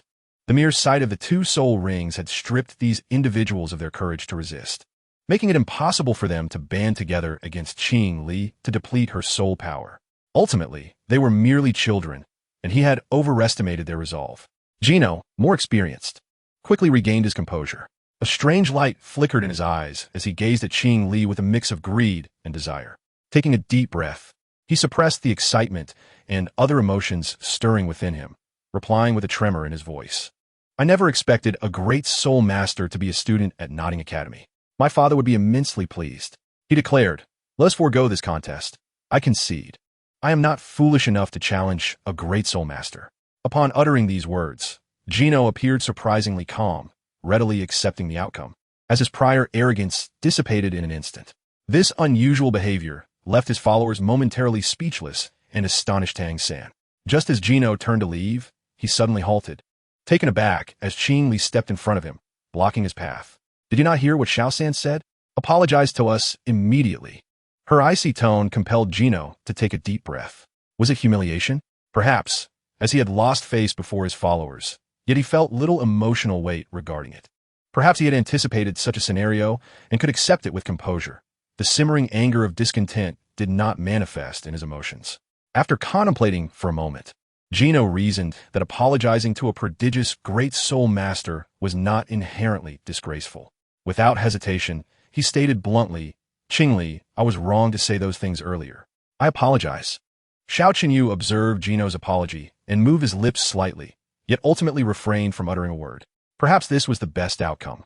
However, it seemed that in the future, they could no longer bully these working students, especially since one among them was a grand soul master. Who could have imagined that? After the apology, Geno attempted to bypass Qing Li, but he was met with a chilling voice, commanding, "Apologize to Tang San now, or I shall not accept your apology." This demand only served to deepen his embarrassment. Geno abruptly raised his head. Such a request was nothing short of humiliation. Apologizing to Qing Li was acceptable, after all. She was a gifted grand soul master. There was no shame in that. But Tang San? What was he? A commoner, unworthy of his respect. "I refuse," Geno asserted, his tone resolute, striving to uphold his pride as a noble scion. Qing Li nodded, choosing not to elaborate further. Before Geno could fully comprehend the situation, she struck back with a fierce kick. Her delicate leg unleashed an unimaginable force, sending Geno sprawling, blood spilling from his mouth as he landed heavily before Xiao Qinyu. A large bruise visibly marred his face, making it look frightful. "You are the child of a baron, a true noble of Tiando," Xiao Qinyu exclaimed in shock and anger. But upon meeting Qing Li's gaze, he quickly silenced himself, no longer daring to utter another word. If even a baron's child could be so ruthlessly beaten, what would become of the children of wealthy merchants and the lesser noble lords? How could they dare provoke this beautiful fiend? A vague murmur from Xiao Qinyu broke the silence as he stepped forward, hurriedly helping Geno to his feet, his expression a curious mix of laughter and tears. "Take me back to the family," Geno mumbled, his eyes rolling back as he fainted. Xiao Qinyu and his companions exchanged glances, none willing to take charge in front of Qing Li, and they ultimately carried Geno away. However, they were now burdened with a considerable dilemma. At that moment, the cafeteria supervisor finally arrived. Seeing the situation, the teacher felt an overwhelming headache but still intervened on behalf of Xiao Qinyu and the others. "Quickly, take him to the infirmary. No, send him straight back to the family where he can receive better treatment." Relieved, Xiao Qinyu and his companions worked together to hastily carry Geno's frail body out of that place of trouble. They had no desire to linger there any longer and silently vowed never to trouble those working students again. Qing Li was simply too terrifying, akin to a great demon. The supervising teacher intended to say something, but watched as Qing Li, accompanied by Tang San, left the cafeteria with some food choosing to depart quietly. He sighed, fully aware that this was yet another significant predicament. How should one handle individuals personally instructed by the principal and a noble child? Are we just going to let those two leave like that? The cafeteria supervisor expressed indignantly. Otherwise, why don't you teach them a lesson? The supervising teacher retorted curtly. Chapter 180. The Scheme Baron Jiez's Manor. When Gino was returned, his appearance shocked many, including Xiao Qinyu, who trembled with fear and hastily fled the scene. They dreaded the potential wrath of the Baron upon hearing the news. When the servants took charge and beheld their young master in such a dire state, they were all taken aback. After a flurry of activity involving rare medicinal herbs and the assistance of a renowned physician, Gino finally regained consciousness. Following a diagnosis, the doctor determined that Gino had no severe lasting injuries, though his exterior bore significant marks. Yet, even with this news, Baron Jiez's expression remained grim. After bidding farewell to the doctor and closing the door, Jiez entered the room to check on his awakened child. "Father," Gino said as he climbed down from the bed and respectfully bowed. His head was wrapped in bandages. The pungent scent of herbs enveloped him, and pain coursed through his body since awakening. More troubling was the fact that he had been unable to withstand even a single attack from Qingli. After all, he was a genius destined for the Soul Master Academy in the main city, considering that you've barely been enrolled for a few days. To be injured in a small place like Nodding Academy. I assume you have results regarding my earlier instructions? Baron Jiez's face bore an air of authority, his tone steady and unconcerned about his child's wounds. To him, as long as Gino was alive and whole, that was sufficient. Even a more severe condition could be tolerated, as that matter remained more pressing. A fleeting look of disappointment crossed Gino's face, yet he maintained his respectful demeanor. "Yes, father, I have results." Baron Jiez's expression softened slightly as he nodded, gesturing for Gino to continue. Although Gino felt a pang of disappointment, he concealed it well. After a moment of contemplation, he organized his thoughts and articulated his findings. "There's a girl among this year's new students named Qingli. Her background seems quite extraordinary, but most importantly, she possesses the cultivation of a second-ring Grand Soul Master. My injury occurred while testing her abilities, resulting in this backlash. Thus meeting your criteria for a gifted Soul Master candidate. She is the most suitable choice." Upon receiving this gratifying news, a smile finally graced Baron Jiez's face. He offered rare praise, saying, "You have done exceptionally well.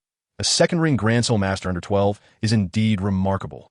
Seize this opportunity, and our family shall benefit immensely. But for now, keep it under wraps. The forthcoming plan will be executed by your elder brother, ensuring absolute success." Baron Jiez's smile faded as he adopted a serious expression, issuing orders to his younger son. "In the coming days, focus on recovery. Once you feel better, invite her to our home as a guest. If all goes smoothly, there will be no need to return to that dismal place, Nodding Academy." With a slightly melancholic demeanor, Baron Jiez exited the room, closing the door behind him. Throughout, he had shown little regard for Gino's feelings. After all, the younger son was merely a secondary heir. "Father, you still favor my elder brother so." At the Wuhuan branch in Nodding City, Jin Yao hurriedly entered the archive room, clutching reports gathered over the past few days. As Nodding City was a mere peripheral town, the archive room was small and lacked confidential materials. Typically, it was only attended by 2 caretakers. Qingyang was among them, perusing the relevant documents without interfering with the bishop's work. "Qingyang, I've discovered a clue." His voice echoed loudly in the otherwise tranquil archive room. The 2 elderly gatekeepers, summoned from the community, merely smiled wryly and continued with their tasks, choosing not to pay him much mind. After searching for a while, Jin Yao finally spotted Qingyang seated at a table. "Qingyang, look what I have found." Jin Yao strode over, pulling out a wooden chair and seating himself opposite Qingyang. He spread out a record he had meticulously pinned on the table before him, with a gaze fixed intently on Qingyang. His voice brimmed with palpable excitement as he began to share the findings of his investigation, despite the resigned expression in the latter's eyes. To preempt any potential occurrences, I chose to prepare by examining the recent circumstances surrounding Nodding Academy, and indeed, I uncovered some suspicious elements.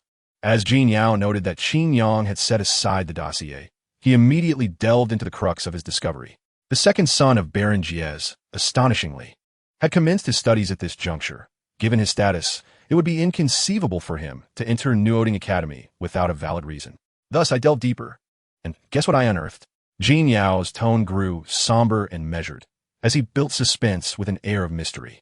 Qin Yang pondered for a moment, following the thread of the conversation, and ventured to guess. They also harbor untold secrets? This was hardly a stretch, as it is rather commonplace for nobles to possess their own hidden truths. However, the fact that Jin Yao sought him out suggested that this secret might be intertwined with his own affairs. Indeed, Qin Yang, just 3 days ago, Baron Jiez summoned his family knights to gather at the estate, which drew considerable attention, only to disband them the following day. Moreover, during the disbandment, several knights were conspicuously absent. Such coincidental timing, if devoid of any issues, would be as improbable as a monkey not climbing a tree. Jin Yao asserted emphatically. Qin Yang rubbed his dry eyes and countered. It does sound rather fortuitous, but what does it prove? With a smile playing on his lips, Jin Yao leaned back in his chair, his demeanor calming. With a hint of pride seeping through, he continued, upon realizing this, I sent someone to discreetly inquire among the knights, employing certain methods, and I managed to uncover something. 3 days prior, a mysterious individual approached Jiez, and after eliminating a few people, it seems they reached some sort of agreement. Given his subsequent actions, it becomes quite evident. Qin Yang nodded in acknowledgement, indicating his understanding. Supporting his head with both hands, he reflected for a moment and articulated his assessment. It appears too simplistic. It should likely serve as bait. However, since we have discovered this, let us observe how it unfolds. Whatever their intentions may be, we shall ultimately uncover the truth. Jin Yao nodded in agreement, smiling. I share your sentiments, and, judging by his demeanor, it seems he is on the verge of taking action. If we can seize this opportunity to apprehend the mysterious figure, our journey here shall not have been in vain. Chapter 181. Identity exposed in the early morning, 2 figures, one tall and one short, emerged from the academy gates. After several days of preparation, the master finally resolved to take Tang San to procure his first soul ring. He was eager to ascertain whether the blue-silver grass he had guided would indeed grow stronger, thereby validating his theory. Tang San, reluctant to glance back at Nuoding Academy, lifted his head and inquired of the master, Master, how many days shall we be away? Having spent only a brief time at Nuoding Academy, he was naturally reluctant to depart. Yet more than that, he was filled with anticipation for the journey ahead. He was finally set to obtain a soul ring and become a genuine soul master. And he would soon discover whether Xian Tiangong required a soul ring for further breakthroughs, just like soul power. What? Have you developed feelings for your new classmates? The master's somewhat rigid face broke into its characteristic smile. Tang San instinctively thought of someone, only to shake his head immediately. While that was partly true, there were more pressing matters at hand. In recent days, he had secured a satisfactory job at a blacksmith's shop within the city. He had intended to take this opportunity to craft some rare hidden weapons, but the master had called him out. Though he felt a twinge of impatience, he suppressed it. After all, Xian Tiangong was far more significant than mechanical devices. Master, I merely worry about neglecting my studies and work, but the matter at hand is paramount. So let us hasten our pace. The master regarded Tang San's understanding demeanor with increasing satisfaction. Which child takes on a job at a blacksmith's shop at such a young age? It is commendable enough that they can assist their families. Tang San, in contrast, is leagues ahead. You, my child. The master shook his head and retrieved a gift he had prepared long ago. It was a beautifully crafted belt, adorned with exquisitely carved jade, radiating a captivating and warm luster. This was a storage-type soul guide he had acquired in his early years, cherished until now. Meanwhile, in the academy, Qingli was strolling through the city with Xiao Wu. With no classes scheduled for the day, Qingli took the opportunity to introduce Xiao Wu to human society, aiding her in better assimilating into it. Xiao Wu, behold, this is the food street. Upon arriving in Nuoding City, I made it my first priority to locate it, and I've invested quite a bit of effort, so come, let me take you to taste it. Qingli's expression was filled with excitement, and Xiao Wu's cheeks flushed with curiosity as she gazed at the bustling street. The aromas wafting around her tantalized her delicate nose. The enticing flavors were something she had never experienced in the Soul Beast Forest. Qingli this, that, and those. I want to try them all. Eagerly, she grasped Qingli's hand and promptly ordered every delectable snack that caught her eye. Such a scene was not uncommon in this food street. As Qingli fulfilled her wish, they savored all the unique culinary delights that this area had to offer. Watching Xiao Wu devour her food with delight, cheeks puffed out, filled Qingli with immense happiness. Xiao Wu, how do you feel now? Qingli suddenly posed this question. leaving Xiao Wu perplexed. It's wonderful. Being able to see you again, along with everything here, is something I could never have imagined before. Perhaps this is the reason why my mother and uncle chose to transform. Xiao Wu swallowed a piece of meat, her mood slightly dimmed, yet overall, she remained cheerful. Qingli also smiled, but as she turned her attention forward, her expression stiffened, and she quickly pulled Xiao Wu aside, veering in another direction. Xiao Wu glanced at the direction Qingli had turned toward, illuminated by vibrant lights, and then at Qingli's expression, feeling puzzled. Qingli, why are we changing our path? In response to Xiao Wu's innocent inquiry, Qingli offered an awkward smile, vaguely brushing it off. That area is not a good place. You mustn't go there in the future. Let us not dwell on this. There are plenty of interesting places in the city that you've surely never experienced. Xiao Wu tilted her head in agreement, allowing Qingli to lead her away. Long time no see, you two lovely girls. A familiar voice suddenly called out, causing Qingli to instinctively look over. There stood Jieno, wearing a somewhat disingenuous smile.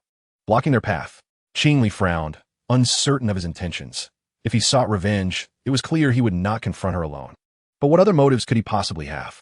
Jieno, to appear here at such a time, you must be looking for me. What do you want? Jieno's face displayed a look of surprise, yet he did not deny it. My previous recklessness has caused you trouble, and for this, I must take responsibility. Thus, I wish to invite you to my father's estate as a gesture of my sincere apology to atone for my misdeeds. However, the earnestness in Gino's expression felt somewhat unsettling. Who, after having just been struck, would approach their assailant to apologize? Particularly a nobleman who places immense value on his honor. The fact that he refrained from seeking vengeance already indicated a commendable temperament. The previous incident had been settled. There was no need for further apologies. If there is nothing else, I would appreciate it if you could promptly remove yourself from my presence. Qingli's tone was harsh, yet did not provoke Gino's ire. He chuckled softly, unfazed, and remarked, I am truly sorry, but this time, it seems your fate is beyond your control. Soul Beast Qingli. Qingli was momentarily taken aback, while Xiao Wu's pupils dilated in shock as she instinctively tightened her grip on Qingli's hand. This person had discerned Qingli's true identity, but how could he not recognize her? Realizing this, Xiao Wu cautiously raised her gaze to observe Gino's expression, only to find that his attention was entirely fixed on Qingli, seemingly oblivious to her presence. A wave of complex emotions coursed through her, shifting to anxiety as she noticed a dozen individuals had appeared around them, seamlessly coordinating to seal off the area. They remained silent, clearly well-trained family warriors. After an initial surprise, Qingli's gaze remained fixed on Gino, searching for any clues in his demeanor. It was inconceivable that he could ascertain my identity solely on his own. There must have been someone who conveyed this information to him. Gino's expression remained inscrutable, neither confirming nor denying her thoughts. With a subtle wave of his hand, the family warriors closed in, constricting the space available to the two of them. Qingli glanced at Xiao Wu, letting out a silent sigh. If she were alone, there might have been a chance to escape, but now, that option was no longer viable. With the decision to abandon resistance, Qingli and Xiao Wu faced little additional hardship as Gino treated them with unexpected courtesy. After all, they were soul beasts, not mere girls, possessing immense value. He was cautious not to provoke them over trivial matters, for the consequences of any unforeseen events were beyond his capacity to bear. The transformation of soul beasts was a complex matter, and his family could not afford to take risks regarding it. Thus, Qingli and Xiao Wu were escorted to a secluded, abandoned estate outside the city. This was the former residence of Baron Jess, which, due to its remoteness, had once ensured a measure of safety but was now deemed unsuitable for development. Consequently, as the family relocated, this place had gradually been forsaken. Yet today, it served a new purpose. The sturdy, aged door creaked shut behind them. As Gino watched the two being confined in a hastily converted room, he felt a slight sense of relief. The chamber was neither too large nor too small, furnished in a rather sparse manner, featuring only one door and a narrow window, making unnoticed escape a near impossibility. The conditions were rudimentary, and he thought it best to keep the two here for a couple of days, believing that this situation would not persist for long. He spoke with a smile, though the slight swelling on his face rendered his demeanor less than dignified, even somewhat comical. Qingli remained calm, harboring confidence within, while Xiao Wu's expression was far less serene. Her cherubic face was marred by anger, her beautiful eyes glaring at Jess. Had circumstances been different, she would have struck out long ago. Jess, aware of her ire, did not share the same leniency. Do not look at me like that. Your capture was merely incidental. If you continue with such glares, I cannot guarantee your safety, he replied, his tone growing colder. With Qingli standing protectively in front of Xiao Wu, he huffed and fell silent. As the soul door closed, a heavy stillness enveloped the room. Xiao Wu glanced at Qingli, then back to the closed door, feeling a pang of guilt over the earlier events. Sorry, Qingli. If it weren't for me, you wouldn't have been captured by these people. Her voice dwindled as she, being a soul beast herself, understood the gravity of their situation. With her rank as a second-ring soul master, she had hoped to find a way to escape, but with her present predicament, that hope seemed to vanish. It's all right, they came for me. I should say I've implicated you in this. Now is not the time for such discussions. Qingli reassured her, consciously steering the conversation away from guilt to prevent Xiao Wu from feeling more remorse. After a brief explanation, she redirected her focus to the sealed room. It contained ample food and water and all necessary facilities, yet the glaring absence of entertainment was a concern. However, Qingli dismissed that thought. Her mind was preoccupied with devising an escape plan. Surrender was not an option she would entertain. Seeing Qingli's determination, Xiao Wu began to survey their surroundings, seeking to rectify her earlier mistakes. Yet, the situation was far from optimistic. Every potential avenue they considered had evidently been anticipated by Jess and his son, who had planned even more meticulously. The hard, solid stone floor had almost no seams, the narrow window was firmly barred, and the remaining space was so minimal that only a mouse could pass through. The walls and door were equally formidable. Such critical and robust barriers were notoriously difficult to breach, leaving the two truly ensnared. What do you think, Xiao Wu? Qingli inquired with utmost seriousness, recognizing the dire circumstances before them.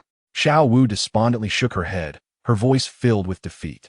In the past, this level of confinement would have posed no challenge. But now her sentence trailed off, and Qingli grasped her meaning. Once a soul beast, she could have easily shattered such restraints, but now, bereft of her spirit rings. Xiao Wu was still a mere 5-year-old child.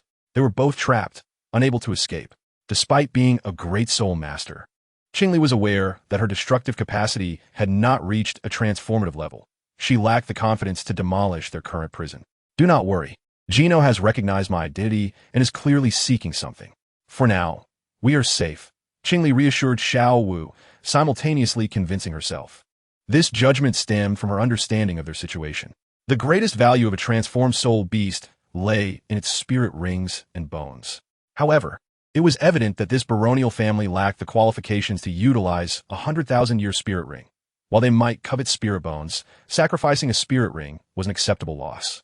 Yet this scenario posed a significant risk, should the existence of spirit bones come to light. The act of killing for them was not uncommon within the Empire, something that could entice even Doluos. That may be so, but what shall we do afterwards? Xiao Wu pondered, her eyes suddenly brightening as a thought struck her. Qingli, if we were to disappear, wouldn't the Academy take notice? Would that not grant us an opportunity for rescue? Xiao Wu suddenly discovered the crucial point that she had overlooked earlier. Now that she was calm, it was quite evident. Qingli nodded in agreement, as this was a thought she had entertained long ago. It was precisely because of this that she had not been overly anxious about their current predicament. Regardless of the circumstances, there was always someone who would become her ultimate support. Reflecting on this, a gentle smile graced Qingli's face. Since Gino had brought them here, he must have been well prepared. Finding an excuse to delay matters for a couple of days should not pose a significant problem. After all, his father was one of the prominent nobles of Notting City, and even the director would have to give him some face. By then, they might have already been dealt with. The flicker of hope that had ignited within Xiao Wu was swiftly extinguished, causing her to pout in discontent. At that moment, noticing the smile on Qingli's face, she understood and exclaimed, "Qingli, how can you still smile? Quickly tell me, have you thought of a solution?" Qingli shook her head, stating, "What solution could I possibly have? What I mentioned earlier was merely the general situation. I suspect that Gino and the others are completely unaware of my identity. Of course, given his status, he would not be able to uncover much. Otherwise, how could he dare to act against me?" Qingli's words were simple, yet imbued with unwavering certainty, as if she were merely stating the obvious. In a place like Wuhuan City, where powerhouses abound, even a title dog would have to consider Qin Yang and would not dare to act against her. And in such a small locality, how formidable could a mere baron be? When I was brought here, someone must have known. and now that I have not yet been rescued, it seems my brother must have devised some plan. Chapter 183. Tang San's Return Your Brother? Xiao Wu was slightly taken aback, recalling their last encounter at the academy with a young man named Qin Yang, who was considerably older than her. Although they had not interacted directly during that meeting, it had left her with a distinctly different impression. Despite Qin Yang's gentle demeanor, Xiao Wu always felt as though he could see through all her secrets, leaving her with nowhere to hide. The transformation of soul beasts seemed utterly incapable of providing her with any concealment. Yet Qin Yang was evidently not a title de law. Originally, Xiao Wu had speculated that Qin Li was concealing her identity while interacting with Qin Yang, but it now appeared otherwise. Yes, Xiao Wu, my brother is affiliated with the Wuhuan Temple. You cannot possibly believe that your identity as a soul beast could remain hidden from him. Qin Li teased with a playful smile, causing Xiao Wu to feel somewhat embarrassed. Previously, Xiao Wu had also speculated that her identity had not been exposed, but now, hearing Qin Li's words, she began to wonder if he had indeed discovered it. Consequently, a look of anxiety crept onto her face. From childhood, she had heard countless tales from her mother about the dire consequences faced by soul beasts when their identities were revealed by humans. Qin Li gently patted Xiao Wu's head. Had it been anyone else, you would have undoubtedly met a gruesome fate. Fortunately, you encountered Qin Yang, who would not harm you. Qin Li's words provided some solace, and Xiao Wu mused that given her relationship with Qin Li, he would likely spare her. Thus, she thought, there is no need to worry about safety. Rather, I am more eager to assist my brother, though I am unaware of his plan. Qin Li suddenly felt frustrated, for now that they were caught here, she found herself unable to offer any help. Or could it be that remaining here counted as assistance? Qin Li suddenly had an epiphany. Tang San returned to the academy, feeling a sense of relief. This journey had been filled with breathtaking experiences, and everything he had seen and learned left him in awe. The mysterious and wondrous soul beasts, the formidable soul skills, and a blue-green, blue-silver grass blooming in his palm. Tang San gazed at the soul rings surrounding his martial spirit, revealing a joyful smile. He had successfully broken through with Xiantian Gong and acquired his first 100-year soul ring. Although he had sacrificed much and even faced considerable danger, it paled in comparison to the rewards he had reaped. Xiao San, you should return first. The teacher needs to tend to his wounds and prepare for your upcoming classes. The master's complexion was somewhat pale, as the injuries inflicted by the manta ray snake had not fully healed despite Tang San's initial treatment. However, they were no longer a serious concern. Only recovery remained. Then, Master, you must be cautious on your way back, as you are still quite weak. Though worried in his heart, Tang San understood that the master's decisions were typically not subject to change. He was a man of unwavering resolve. The master smiled and ruffled Tang San's disheveled hair once more. If one were to speak of the greatest gain from this journey, it was not the discovery of Tang San's talent or the acquisition of a satisfactory soul ring, but rather the profound understanding of his disciple. With a deep respect for his teacher and an unflinching demeanor in the face of danger, countless admirable qualities shone brightly within him. Thus, the master could finally rest assured and impart all his knowledge without reservation. Rest assured, teacher, I am not so fragile. Rather, you should be in a hurry to return. Hearing the master's words, Tang San smiled sheepishly. With his breakthrough in Xiantian Gong, he could hardly contain his eagerness to try new things. Consequently, his words and actions inevitably bore a sense of urgency, but the master's well-being was the most fundamental concern. Otherwise, had the teacher been in a dire situation, he would not have had the heart to ponder such trivial matters. Very well, there is no need to see me off. You should return now. The master smiled, turning to depart for his quarters while waving goodbye to Tang San over his shoulder. It was only when the master's figure disappeared from view that Tang San withdrew his gaze, his heart brimming with anticipation as he made his way toward the 7th dormitory. Now that he was a soul master, he could receive subsidies from the Wuhuan Temple each month. And with the enhancement of his physical abilities following the acquisition of the soul ring, his work at the blacksmith shop would surely reach new heights. Consequently, he no longer needed to fret about his financial future.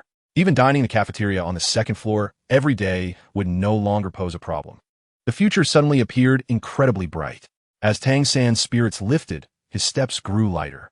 In this life, he would undoubtedly reach the pinnacle of the Tang sect and ensure its flourishing. Upon returning to his dormitory, he found that no one occupied the surrounding beds. However, he noticed something odd.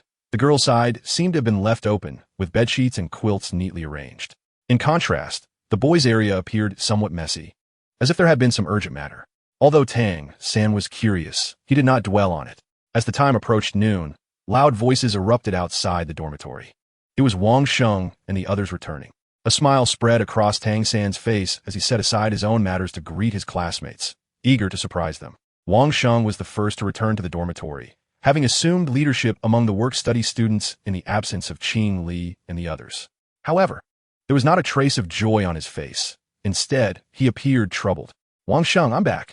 Why haven't I seen Qing Li and Xiao Wu? Wang Sheng was taken aback, then looked up with a face full of excitement, confirming Tang San's return. You finally come back. Tang San, puzzled, thought that even if he had been away for a short while, they shouldn't be this thrilled to see him. However, Wang Sheng's next words immediately unsettled him. A sense of urgency enveloped the atmosphere as Qing Li Jie and Xiao Wu Jie had mysteriously disappeared. The school claimed that the family of Baron Jies invited them for a 2-day visit, yet our inquiries revealed a far different truth. Wang Sheng, discovering a newfound resolve, regarded Tang San, who had always been the most composed among them, now that he had returned. The events of the day had left him in a state of profound anxiety. Tang San's expression suddenly turned icy as he fixated on Wang Sheng, his gaze penetrating. What did you say? Who is responsible for this? When the world is happening? Wang Sheng instinctively trembled, then hurriedly spilled forth all the information he had gathered, resembling a torrent of beans. The other work-study students, still shaken, chimed in to fill in the gaps. Despite the chaotic nature of their accounts, Tang San discerned the sequence of events with clarity, realizing that both Qing Li and Xiao Wu had been abducted. Chapter 184. Finding the target. After a thorough inquiry into the situation, Tang San's countenance darkened ominously. His valued friends had been stealthily taken away during his brief absence. Moreover, it appeared that the perpetrators had established connections within the academy, preventing a thorough investigation into the matter. Tang San, among us, you are the strongest. Can you possibly rescue Qing Li Jie and Xiao Wu Jie? Wang Sheng gazed at Tang San with hope, fully aware that such a request bordered on the fantastical. While Tang San was indeed formidable, having bested everyone except Qing Li and Xiao Wu during the competition, he remained merely a child. In this moment, however, Wang Sheng could only place his slender hope in Tang San. When Qing Li enrolled, she had stood up for the work-study students and assisted them considerably. Their gratitude could not be forgotten. Tang San nodded solemnly. Though uncertainty loomed within, he remained composed, instilling confidence in Wang Sheng and the others. Wang Sheng, leave it to me. I will certainly bring them back. He handed a few small gifts he had prepared to Wang Sheng, barely pausing for a word of farewell before dashing out. Wang Sheng and the other work-study students exchanged glances, clutching the small gifts in their hands. Unsure of what to do next. Tang San should be capable, right? One voiced uncertainly. Of course, he will succeed, Wang Sheng asserted with unwavering conviction. Outside, Tang San exited the dormitory, making his way towards the residence of the master. Although he lacked a clear plan or direction, he understood the significance of intelligence. Given the academy's stance, the faculty likely possessed valuable information. Thus, seeking answers from the master, whose identity was anything but ordinary, seemed the most prudent course of action. With the master's favorable disposition towards him, if there were any serious issues, he would certainly offer assistance. If not, Tang San could still gather information to continue his investigation. It must be said that while this method was born of urgency, it proved to be both effective and correct. Since Jies merely intended to buy time without a long-term concealment strategy, their operations lacked any significant cover. Soon, Tang San arrived at the master's quarters. The door glowed with light. Although closed, it was evident someone was inside. Taking a moment, Tang San steadied his breath and knocked twice on the door. Knock, knock. The crisp sound of his knuckles on the wood was followed by Tang San revealing his identity. Master, it is I. Shortly thereafter, the door swung open, revealing the master, who appeared before Tang San. After several hours of recuperation, the master bore a healthier complexion, no longer resembling the frail figure he once was. The air was rich with the scent of herbs, particularly pronounced when the master opened the door, and Tang San, well-versed in herbalism, quickly identified the fragrances. Active blood herb, golden orchid, and vine stems were among the common restorative ingredients, along with a hint of detoxifying agents. Relieved that the master was well, Tang San's worry dissipated. Xiao San, what brings you to me at this hour? The master inquired with a smile, gesturing for Tang San to enter and speak. Tang San accepted the invitation. rarely declining the master's requests. Once seated, the master inquired in a leisurely manner, "Have you come to seek guidance regarding some confusion?" The master deduced that Tang San's hurried visit indicated a pressing matter requiring his insight. In such circumstances, the master's initial thought was whether any mishaps had occurred in the realm of martial spirit cultivation. Despite his confidence in his theories, he lacked practical experience and could not guarantee that everything would unfold as he envisioned. Thus, while maintaining a calm exterior, the master felt a growing tension within. His palms slightly damp with perspiration. Tang San, oblivious to the master's internal turmoil, simply posed his question. "Master, are you aware of the recent situation concerning Qingli and Xiao Wu?" The master paused, taken aback that Tang San was inquiring about this matter. However, his loyalty and concern were commendable, and he soon gathered his thoughts, recalling the fragmented information he had heard. After a moment, the master shared what he knew. "I believe I overheard the director of education lamenting that Baron Giez had taken the two to his estate under the pretense of an apology. This, however, has interrupted their studies, and the director planned to organize a special training session for their makeup lessons upon their return." The master chuckled softly at this, shaking his head. The director's attitude mirrored his own, as he too sought to support Tang San's cultivation. Yet, the bond he shared with the two girls was not as profound as that with Tang San, making the director's efforts somewhat commendable in their own right. "Baron Giez," Tang San murmured, gradually piecing together the situation. Since the Baron had employed such a rationale to placate the academy, it was likely that, even if he was not directly responsible, he possessed some understanding of the events. This implied that Tang San needed only to investigate within their circle to uncover the truth. "Master, I am immensely grateful for your assistance once again." Tang San expressed his heartfelt thanks. The sincerity of his demeanor left the master feeling somewhat helpless. He raised a hand to ruffle Tang San's short hair. "As teacher and student, there is no need for such formalities. You regard me as a mentor and father figure, and in turn, I shall always consider you as my own, especially regarding such a trivial matter." The master's ordinary words deeply moved Tang San. He remained silent, bowing respectfully once more. "Master, I have other matters to attend to, so I shall not disturb your rest any longer." Tang San took his leave, noting the master's smile and nod of acknowledgement. He departed quietly, gently closing the door to avoid disrupting his mentor. Now, with a clear objective, Tang San was ready to take action and conduct his investigation. He was confident that the capabilities of Tang Min would suffice in dealing with the nobility within the city. Moreover, having just become a soul master, this was an opportune moment to test the enhancement of his abilities. "Qingli, Xiaowu, wait for me. I shall rescue you momentarily." Tang San's tone was resolute as he swiftly vanished from the dormitory. After his departure, the master gazed at the unexpectedly mature and despondent man who exuded an overwhelming aura, momentarily rendered speechless. "Are you the Haotian Doluo?" Chapter 185. Chess pieces. Although Tang San had identified his next target, he remained in the dark concerning the whereabouts of Baron Giez and the circumstances surrounding his family estate. In truth, he felt rather lost. Rushing out in haste, he now realized his lack of experience. He had failed to obtain detailed intelligence and had merely grasped a critical point. Fortunately, this was not a significant issue. He could seize this opportunity to visit the blacksmith shop and reclaim the once difficult-to-utilize trump cards. Leveraging his identity as the master, Tang San easily departed from Notting Academy. Traveling at the fastest possible pace, he arrived at his usual workplace. The searing heat seemed to scorch the air, with waves of unbearable warmth rushing towards him.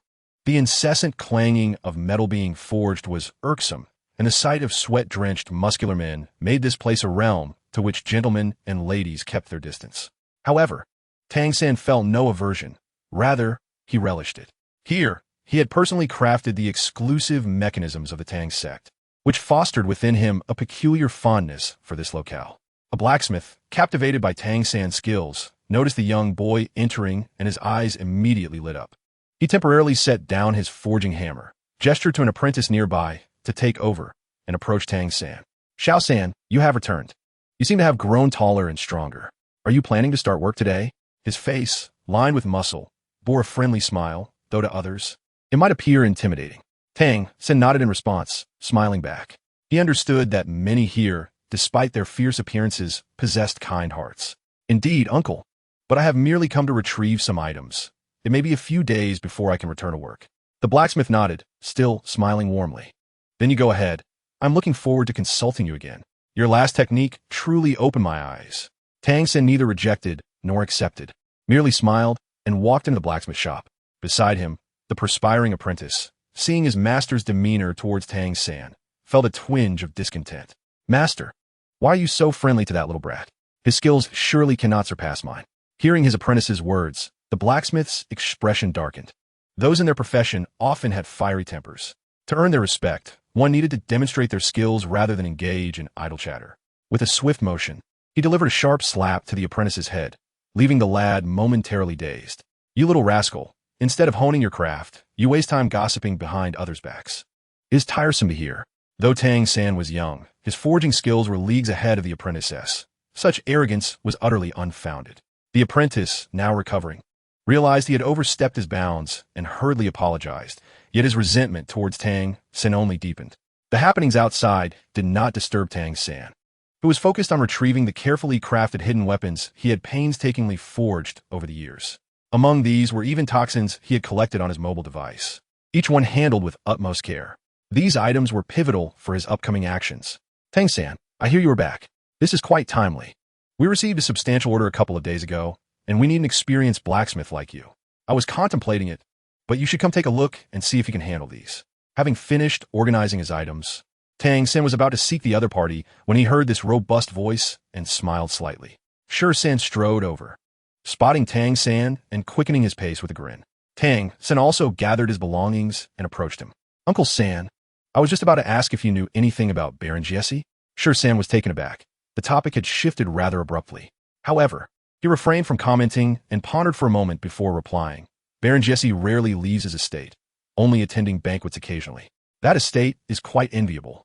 Vast and surrounded by fertile land. One wonders how long it would take to attain such a fortune. Sure San's face was filled with envy, to the extent that he didn't mind when Tang San took the information regarding the task at hand. Tang San, while examining the details, inquired, Do you know where their estate is located? Sure San scratched his head and replied, Isn't it obvious? Everyone knows that the finest land outside Nodding City belongs to Baron Jesse.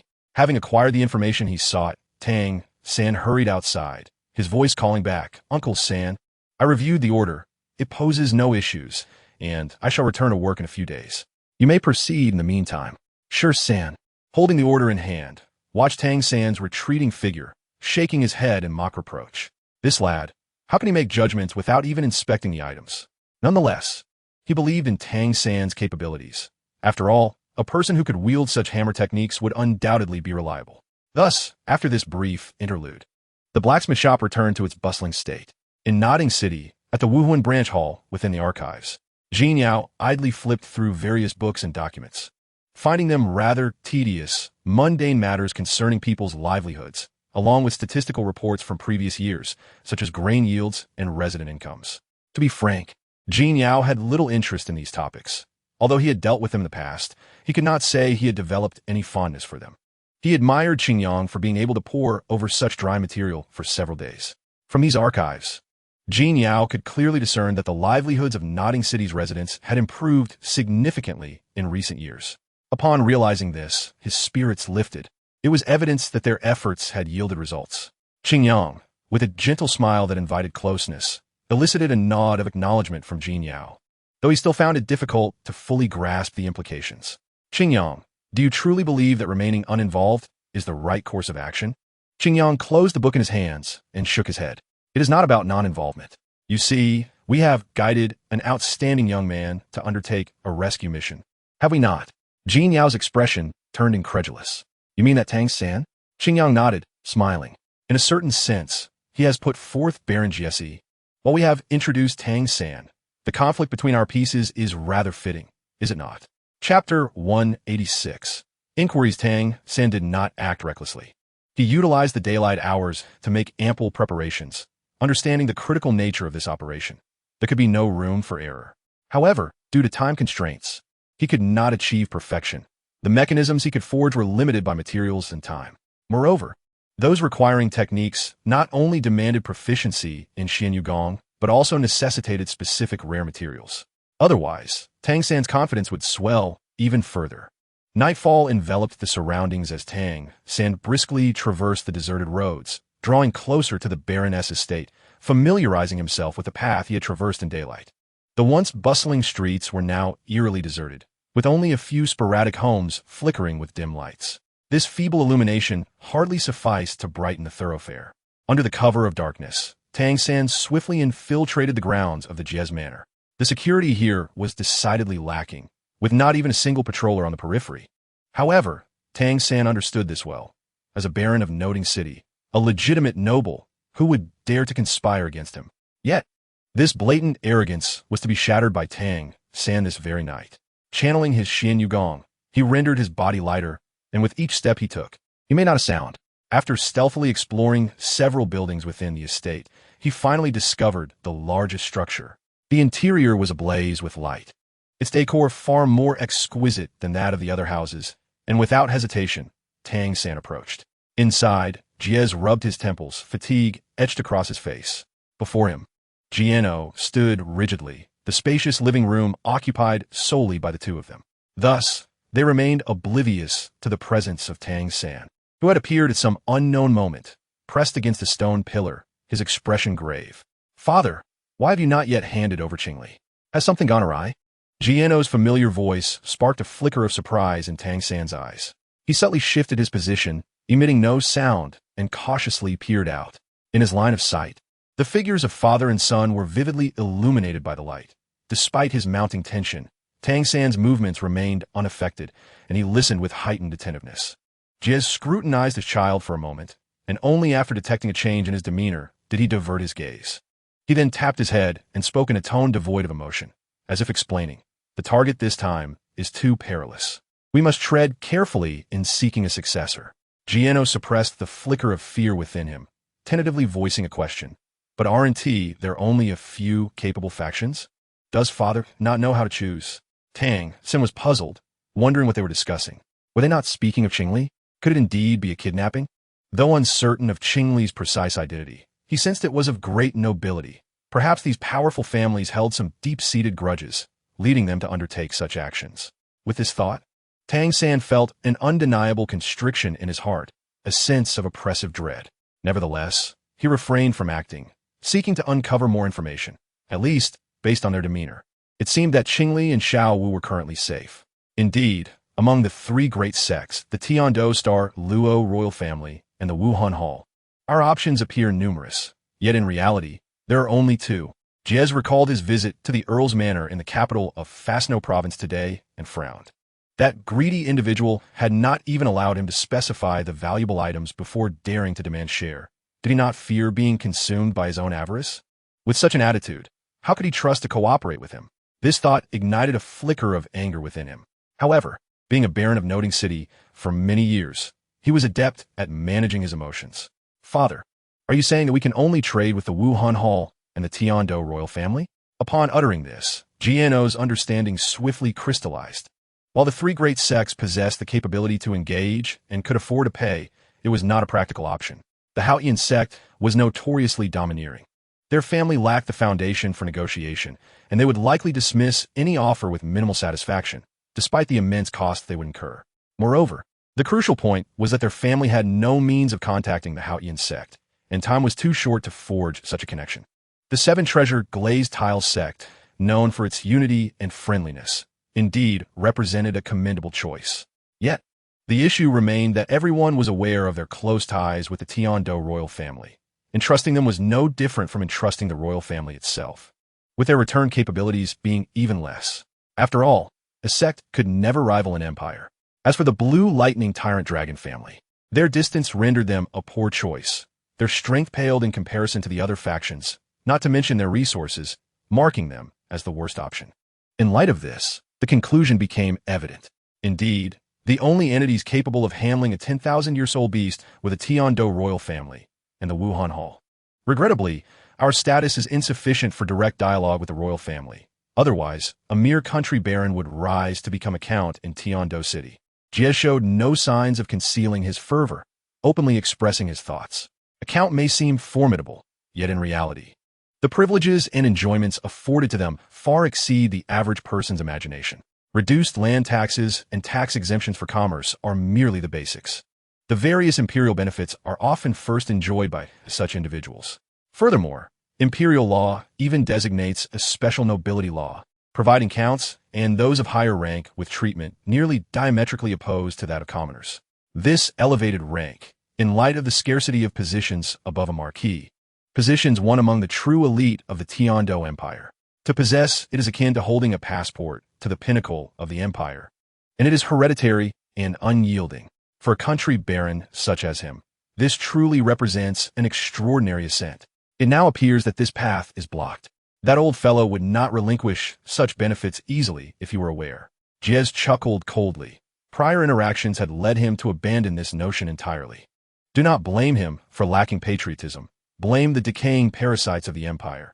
He would not prefer it otherwise. Thus, I plan to initiate contact with the Wuhan Hall. It won't be long before we receive unimaginable rewards. Jez spoke these words with an air of nonchalance, devoid of any guilt. In the face of profit, all notions of national duty were promptly set aside. Chapter 187. The 10,000-Year Soul Beast. What did he say? The 10,000-Year Soul Beast. Are they referring to Qingli? Tang San was astounded beyond measure. The tranquility on his small face was utterly shattered. This revelation shook him to his core. We're soul beasts. If he had previously been oblivious, the time spent with the master during their hunt for soul rings had granted him a preliminary understanding of this realm. In simple terms, they are beasts capable of producing soul rings and possessing various wondrous abilities. In other words, they lack intelligence and are not human. Yet, what he saw before him and what he heard filled his ears. What could this possibly mean? Tang San stumbled slightly, but his quick reflexes prevented any significant noise. Despite this, the faint sound momentarily caught Jez's attention. He scrutinized the stone pillar closely. Seeing it still, he dismissed his doubts and resumed issuing commands. You shall delay those from the academy for another day. I will contact the Wuhan Hall. When the dust finally settles, they will undoubtedly have nothing to say. For striking at the soul beasts is beyond reproach for any human. Jiano promptly bowed in agreement. Cold sweat trickled down Tang San's back, dampening his collar. Had he not changed into a fresh outfit, these beads of perspiration could have divulged considerable information. Qingli's delicate visage lingered in Tang San's mind, making it impossible for him to connect her with soul beasts. Moreover, she was not just any soul beast, but the mightiest of them all, 100,000-year-old soul beast. What could possibly account for this bizarre turn of events? Tang San's thoughts were a chaotic whirl, leaving him in disarray. He did not doubt Jez's words, as he had gleaned this information through his own inquiries, and if it were otherwise, Jez would have had no reason to capture Qingli. This was the only explanation that made sense. After listening a while longer, his tumultuous heart allowed him to perceive only the crucial information, specifically the location where Qingli and the other were imprisoned. He paid little attention to anything else. This time, with a far more cautious demeanor, he spent a considerable amount of time extricating himself from the seemingly complex structure. As his feet touched the ground, he let out a quiet sigh of relief, wiping the sweat from his brow. 100,000-year soul beast. Qingli, could it truly be you? Tang San murmured, his expression complex. Yet, recalling the purpose of his journey, he did not allow himself to linger, hastening towards the location he had overheard. Having made up his mind, he resolved to accomplish this goal, to rescue the two of them, regardless of the circumstances. As for Qingli's identity, he would address that later. If it proved unfeasible, then so be it. His expression shifted, as if he had recalled something of significant importance. Qingli and Qingyang had long sensed that something was amiss, and with the presence of the Wuhuan Temple, it was evident that a deeper issue existed. If Qingli was indeed a soul beast, then who was her brother? And why was he a high-ranking official in the Wuhuan Temple? This meant that either Qingli had concealed her true identity from others, or that certain individuals within the Wuhuan Temple were aware of it. But if that were the case, what were their intentions? Tang San's expression grew troubled, and the implications of Jez's earlier statements compelled him to contemplate the worst-case scenario.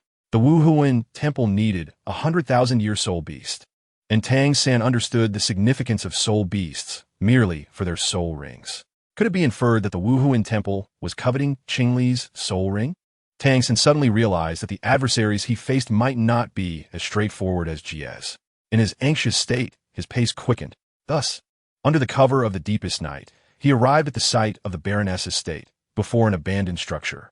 However, This place was unlike the previous estate. The guard stationed before the ruins were even more formidable than those within the manor. Tang San quickly assessed the situation, estimating at least 30 warriors scattered about, guarding the entrance to a makeshift building. After surveying for a moment, he felt a surge of confidence. With his mind still unsettled, Tang San steeled himself and vanished into the shadows. A barely perceptible sound emerged as a warrior, in a moment of boredom, seemed to catch sight of a fleeting shadow.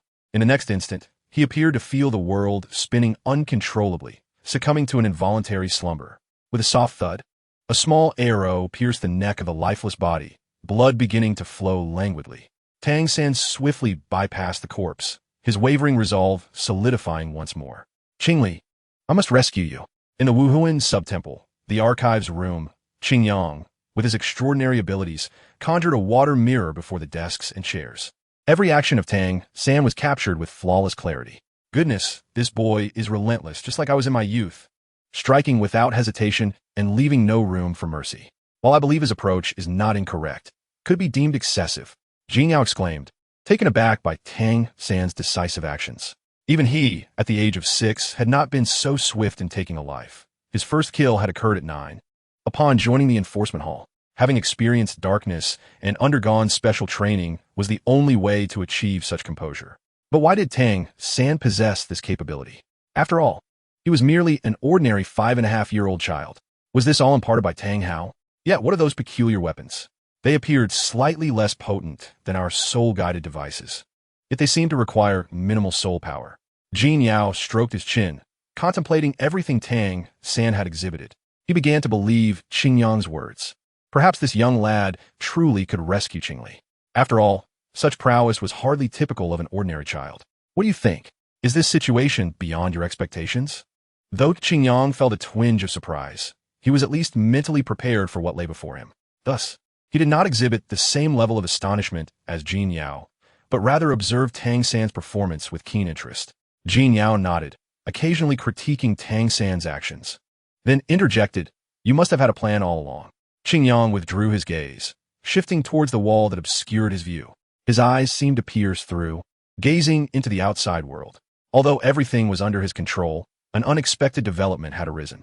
Qingyang suddenly spoke, leaving Jin Yao astonished. Initially, I believed Jiez to be a mere pawn. However, he turned out to be a discarded piece. Qingyang sighed.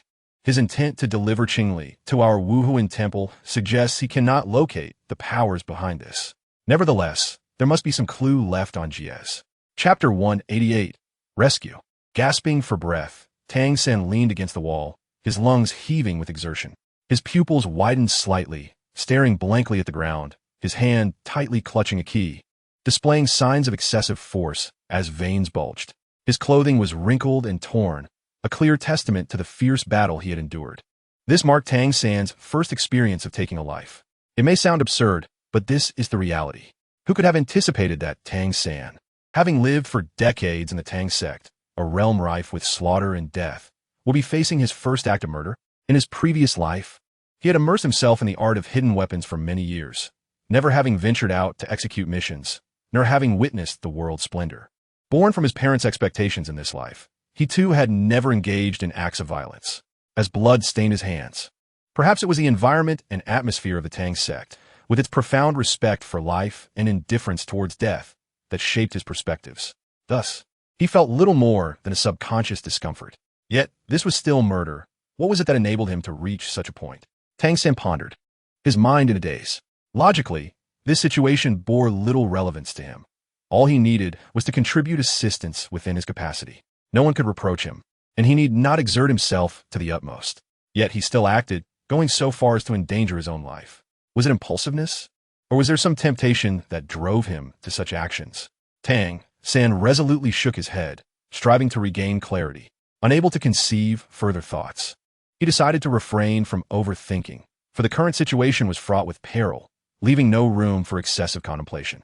Regrettably, having just ascended in his mastery of Xiantian Gong, his soul power remained insufficient. Otherwise, none would have escaped. After a brief moment of respite, Tang San found himself surrounded by corpses and blood, instinctively furrowing his brow. It was only due to his advantage in stealth and the use of concealed weapons that he managed to eliminate these well-trained guards single-handedly. However, despite this, after assassinating nearly half of the warriors, the remaining ones began to sense that something was amiss. One must acknowledge that the family warriors dispatched by Giez to monitor the area were indeed the elite among their ranks. Two of them, upon realizing the unusual circumstances, immediately fled, intent on returning to the manor to relay the news, entirely avoiding engagement in battle. Consequently, Tang San had no choice but to confront these individuals directly, striving to intercept their escape. Reflecting on the situation, he recognized that the plan was somewhat flawed. Knowing he lacked the capacity to intercept them all, he should have leveraged the advantages of stealth rather than brazenly confronting them in open combat. A sense of regret filled him, as his inaugural formal battle was inevitably marred by oversights. This miscalculation not only consumed a significant amount of his stored concealed weapons, but also inflicted internal injuries that would take time to heal. Despite such substantial sacrifices, he still failed to prevent all the warriors from escaping to Senward. Now, he had to hasten his pace. If those individuals returned, the consequences could be dire. With these thoughts racing through his mind, Tang San staggered forward, heavy footsteps leading him to the securely locked door before him. Although this endeavor was riddled with flaws, it ultimately achieved its primary objective. Holding the brass key in his hand, Tang San smiled, filled with relief. Had the fleeing warriors succeeded in carrying away the news, his rescue mission would have ended in utter failure, with neither the rescue of the captive nor the risk of alerting Giez. Such a series of unforeseen calamities had been averted, much to his fortune. Who is it outside? Is that you, Brother Qingyang? Just as Tang San raised his hand, a melodious voice emanated from within, causing him to freeze in motion, an inexplicable pain piercing his heart. The key he held slipped from his grasp, clattering to the ground. Why, at such a moment, did she think of that person? Did she not realize that his true identity was that of a soul beast? With such an identity, all humans would harbor profound animosity towards her. What significance did the term brother hold in such circumstances? Picking up the fallen key, Tang San forced a bitter smile onto his handsome face. He rubbed his cheeks, compelling himself to smile as he called out, "Sister Qingli, it is I, Tang San. I'm coming to rescue you." After speaking, he focused on unlocking the door, striving to push aside all other thoughts. Inside, Qingli seemed to have sensed something amiss upon hearing Tang San's response, falling into silence. Meanwhile, although the mechanisms were ingeniously crafted, to Tang San, they posed little challenge. Combined with the vital key, it wasn't long before the door swung open. Upon entering, he was met with the familiar yet unfamiliar visage of Qingli. Her exquisite face bore an expression of surprise, her eyes revealing urgency and concern upon seeing him. This sight inexplicably lifted Tang San's spirits. "Tang San, it truly is you. This place is perilous. Why are you here?" she exclaimed, her urgent words abruptly halting as she beheld the corpses strewn across the ground and the pervasive stench of blood that began to engulf the air. In that moment, realization dawned upon her. Tang San's rescue, his concealed strength, and the impending arrival of Qingyang all pointed to one conclusion. Everything was orchestrated by her brother. This unreasoned confidence, devoid of rationale, and the unwavering trust filled Qingli's thoughts. Tang San instinctively blocked Qingli's stunned gaze, offering a more relaxed smile. "Sister Qingli, let's not dwell on this. Where is Xiao Wu? We must take her with us and leave swiftly." Qingli snapped back to reality, observing Tang San's disheveled appearance. She opened her mouth, but refrained from asking. Instead, she pointed to a nondescript cabinet inside, explaining, "I was unsure of the situation earlier, so I instructed Xiao Wu to hide." Nodding, Tang San felt warmth from Qingli's concerned gaze. Without hesitation, he quickly approached the cabinet she indicated and opened its door. With a sudden thud, a pillow was hurled from within, striking Tang San squarely in the face. Xiao Wu, initially filled with anger, soon transformed her expression to one of joy upon recognizing a familiar face. However, upon seeing Tang San's battered and bruised form, panic washed over her. "Tang San, what happened to you?" she exclaimed, scrambling out and instinctively channeling her soul power into his bruised hands, her face etched with anxiety and helplessness. Looking up, she noticed the fatigue that could not be concealed in his expression, and her heart ached, tears streaming unbidden down her cheeks. "How could you sustain such severe injuries? You must not be in harm's way. How could those fiends do this to you?" Chapter 189. Self-sacrifice. Calm down, Xiao Wu. Tang San has merely sustained superficial wounds. Though they appear grievous, they're not life-threatening. You can release your grip now, Qingli interjected, approaching to console Xiao Wu, who finally began to regain her composure and scrutinized Tang Sen closely. Confirming Qingli's assessment, she released a sigh of relief and loosened her hold, no longer appearing as frantic. Despite this, Xiao Wu's gaze remained filled with concern, and perhaps something more. Tang San felt a flush of warmth creep across his face, recalling how Xiao Wu had nearly nestled against him moments earlier. Fortunately, this brief moment did not linger, easing the tension in his heart somewhat. Xiao Wu, I assure you I am fine. Time is of the essence. We must leave this place without delay. Xiao Wu nodded vigorously, offering no dissent. Her mind was still somewhat disoriented, yet felt different in some way. Thus, the trio hastened towards the exit, quickening their pace.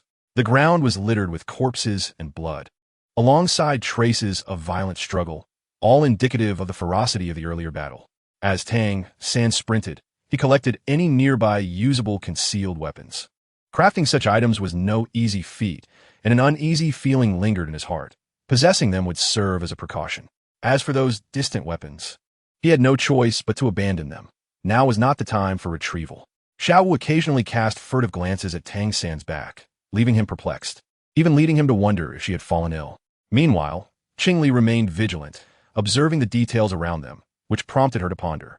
She had begun to realize that this Tang San was unlike other ordinary children. Beyond his talent, he seemed to harbor numerous secrets. However, being perceptive, she chose not to inquire, choosing instead to store these thoughts away, confident that when she encountered Qingyang, he would provide the answer she sought. Wait, Qingli, Xiao Wu stopped. Suddenly, Tang San's voice broke through the tension, his expression grave. In his eyes, a purple radiance seemed to swirl, imbuing him with an extraordinary presence.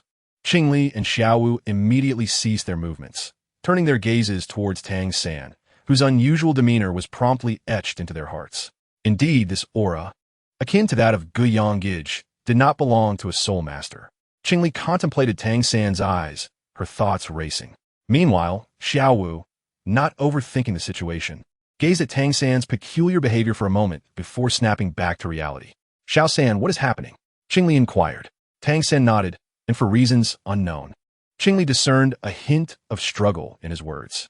They have arrived, came the somewhat hoarse voice, stirring momentary confusion in Xiao Wu's heart. The next instant, her eyes widened as she fixated on the approaching figures. Shadows began to draw near, emerging from the grass by the roadside and beneath the trees. One family warrior after another appearing as if they had long been lying in wait. Furthermore, amidst the rhythmic sound of marching feet, a well-equipped city guard, clad in armor and bearing weapons, strode towards them with an imposing and synchronized cadence. Unbeknownst to them, the three had already been encircled by these individuals in this seemingly immovable terrain. Jesse, alongside his eldest son, who served as the commander of the city guard, issued a command. Instantly, a series of orders were given. First squad, secure the rear. Second squad, proceed to encircle. Third squad, maintain vigilance. As he pronounced his commanding words, the city guard executed their maneuvers with precision. The scene appeared both grave and aesthetically pleasing, with their seamless adjustments made without utterance. Once the situation was firmly established, Jesse, along with Gieno, slightly adjusted his collar and leisurely approached the increasingly surrounded Tang San. Jesse's gaze swiftly scanned the scene before ultimately resting on the vigilant expression of Tang San. Confirming that everything had indeed been orchestrated by this young imp, he exclaimed, "Young man, you are quite impressive. Would you consider serving me? In return, I can absolve you of all your transgressions and grant you ample wealth and power. If there is anything else you desire, I can fulfill that as well." Gieno was taken aback, incredulously turning to look at his father, who wore a smile. How could their family, on the brink of failure, be so generous and even seek to recruit someone who posed a significant threat? Shouldn't he have been executed on the spot? If it weren't for him, their family would not have nearly lost its chance for advancement. Heaven knows the panic and turmoil they experienced upon receiving reports from the warriors. If it were him, he would have certainly ensured this person faced dire consequences. Tang Sen wore a solemn expression. Regarding the current predicament, even he felt no sense of assurance. If he had access to higher-ranked concealed weaponry, he would regard these individuals with disdain, but alas, he did not. Can you spare Qingli and Xiao? Tang San could only hope to delay the situation, yearning for a miracle to unfold. Of course, if Baron Jesse were to agree to this, he would be willing to accept it for the safety of Qingli and Xiaowu. Jesse did not respond immediately. His gaze shifted between Tang San and Qingli before he ultimately shook his head regretfully. I'm afraid I cannot acquiesce to this request. If it were merely Xiaowu, it would be no issue. A shadow flickered across Tang San's eyes at the response, though he felt no surprise.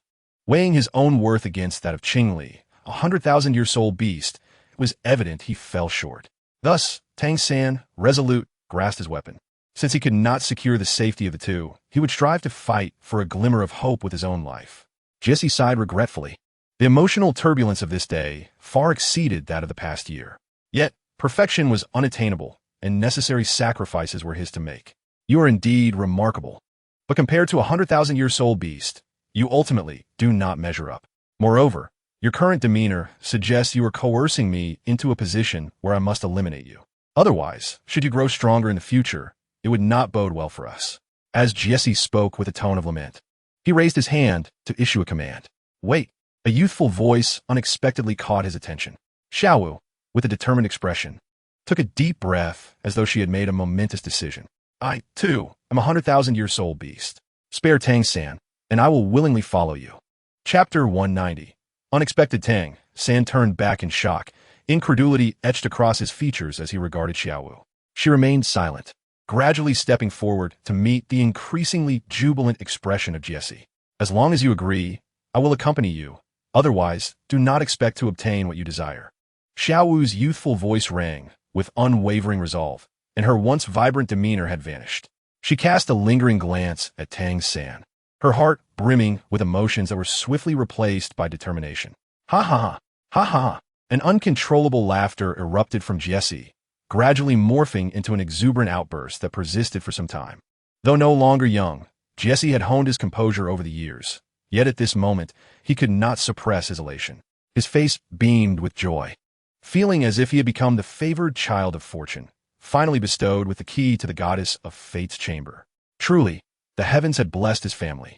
He had not anticipated the presence of two walking treasures. The revitalization of his clan would be accomplished under his stewardship.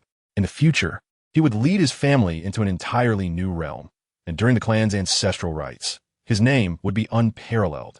Jesse's fervent gaze fixated upon Xiaowu, flitting between her and Qingli. It wasn't until Qingli furrowed her brows in concern that he redirected his attention to the unfolding scene. Excellent, very excellent. He repeated the word excellent twice, reflecting his contentment with the current circumstances. He glanced at the astonished and somewhat dazed Tang San but chose not to dwell on him. An ordinary youth with a hint of talent, traded for a willingly sacrificing 100,000-year-soul beast, who would not choose such an exchange. However, a glimmer of coldness flickered in Jesse's eyes. Once he dealt with these two soul beasts, he would not let this young imp named Tang San slip through his fingers. Allowing an adversary to remain was not an option he would entertain. I have no objections to your request, Jesse replied, a broad smile adorning his face as he endeavored to appear more amiable. To demonstrate his sincerity, he issued a command to the warriors and city guards behind him.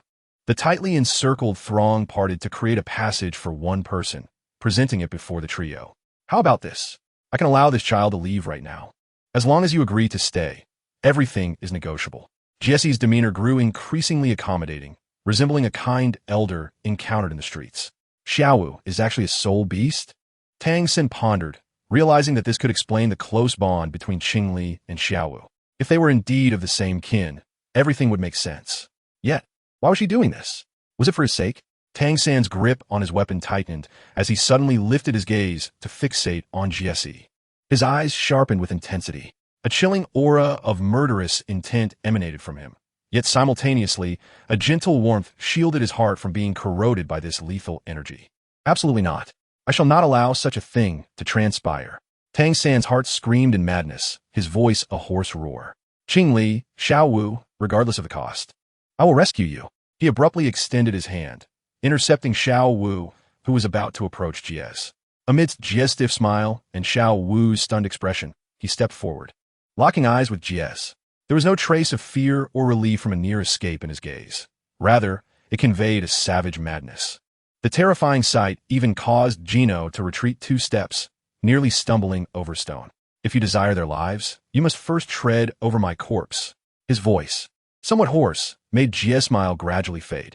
He regarded Tang San with an expression devoid of emotion, as if looking at an ungrateful child. Xiao San, do not act this way. Xiao Wu grasped Tang San's hand anxiously, her face reflecting a plea. She was acutely aware of Jie's malicious intent. He might not fulfill her wishes. Her plea was merely to create an opportunity for Tang San to escape the encirclement. In that moment, while Jie's attention was diverted towards her, Tang San could make a sacrifice. With his enhanced strength and Qing Li unhindered, they would surely escape from this predicament. That would suffice for her, as it was far better than all three remaining trapped here. This was the optimal outcome considering both reality and emotions, and she had resolved herself to it. Yet how could Xiao San possibly agree? Xiao Wu, do not fear, I shall protect everything. A smile broke across Tang San's face as he reassured the anxious Xiao Wu. She was momentarily stunned. For reasons unbeknownst to her, Tang San's image loomed large in her heart, reminiscent of her father from days gone by. What a pity, Jie sighed, shaking his head, as if expressing helplessness. It was supposed to be a simple choice, so why must I take matters into my own hands? His smile vanished entirely, leaving only cold indifference. Warriors, heed my command, eliminate that boy. Jie's tone was frigid and devoid of any sentiment. Upon hearing his words, the family warriors exchanged glances, snapping back to reality from their previous astonishment. Those matters were far too distant for them. The command of Baron Jiez was the sole priority at hand. After all, if they were to lose these two soul beasts, they would suffer little consequence. But if they lost Baron Jiez's support, their interests would face significant jeopardy. They understood how to choose. While the treasures were enticing, they were not within reach for these individuals. Qing Li, Xiao Wu, stay behind me. Tang San's expression was grave. He lacked confidence in navigating the current situation, verging on despair. Yet, as he had declared, to obtain the two, one must tread over his own corpse. With hidden daggers at the ready, a myriad of small concealed weapons primed for action, it seemed that some other power had surged within him. Though he had no time to perceive it at that moment, prepared for a desperate struggle, he resolved to eliminate Baron Jiez. For perhaps that would reveal a glimmer of hope.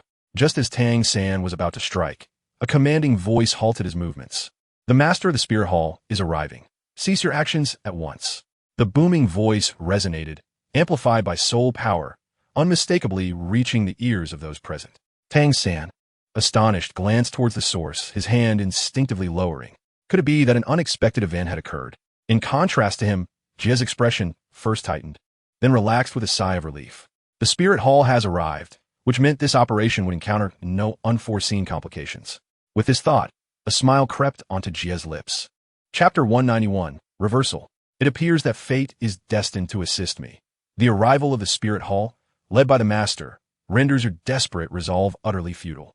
Jia's tone dripped with derision, and Tang San's complexion darkened at his words. Perhaps it was indeed as he said.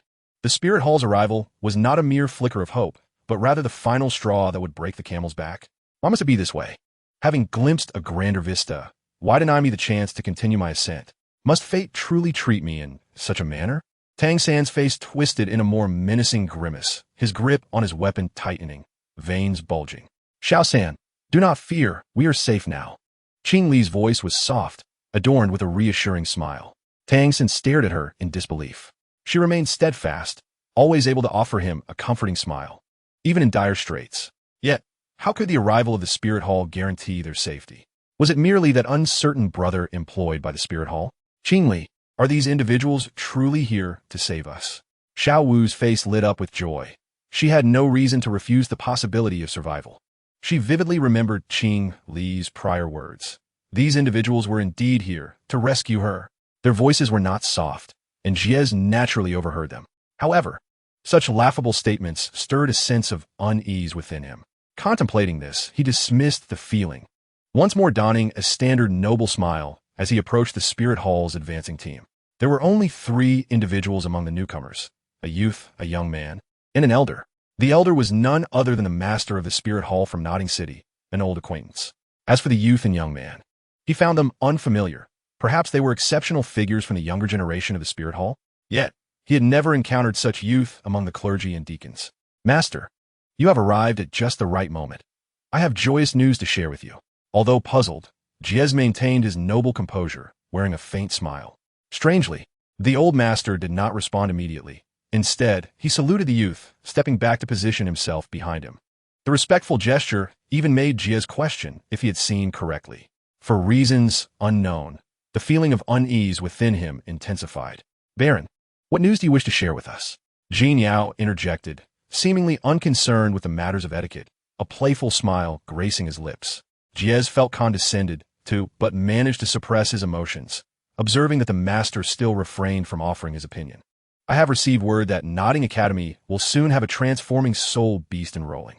After thorough investigation and planning, I have finally captured them and intended to deliver them to the Spirit Hall. To think you would arrive here, perhaps this is indeed fate."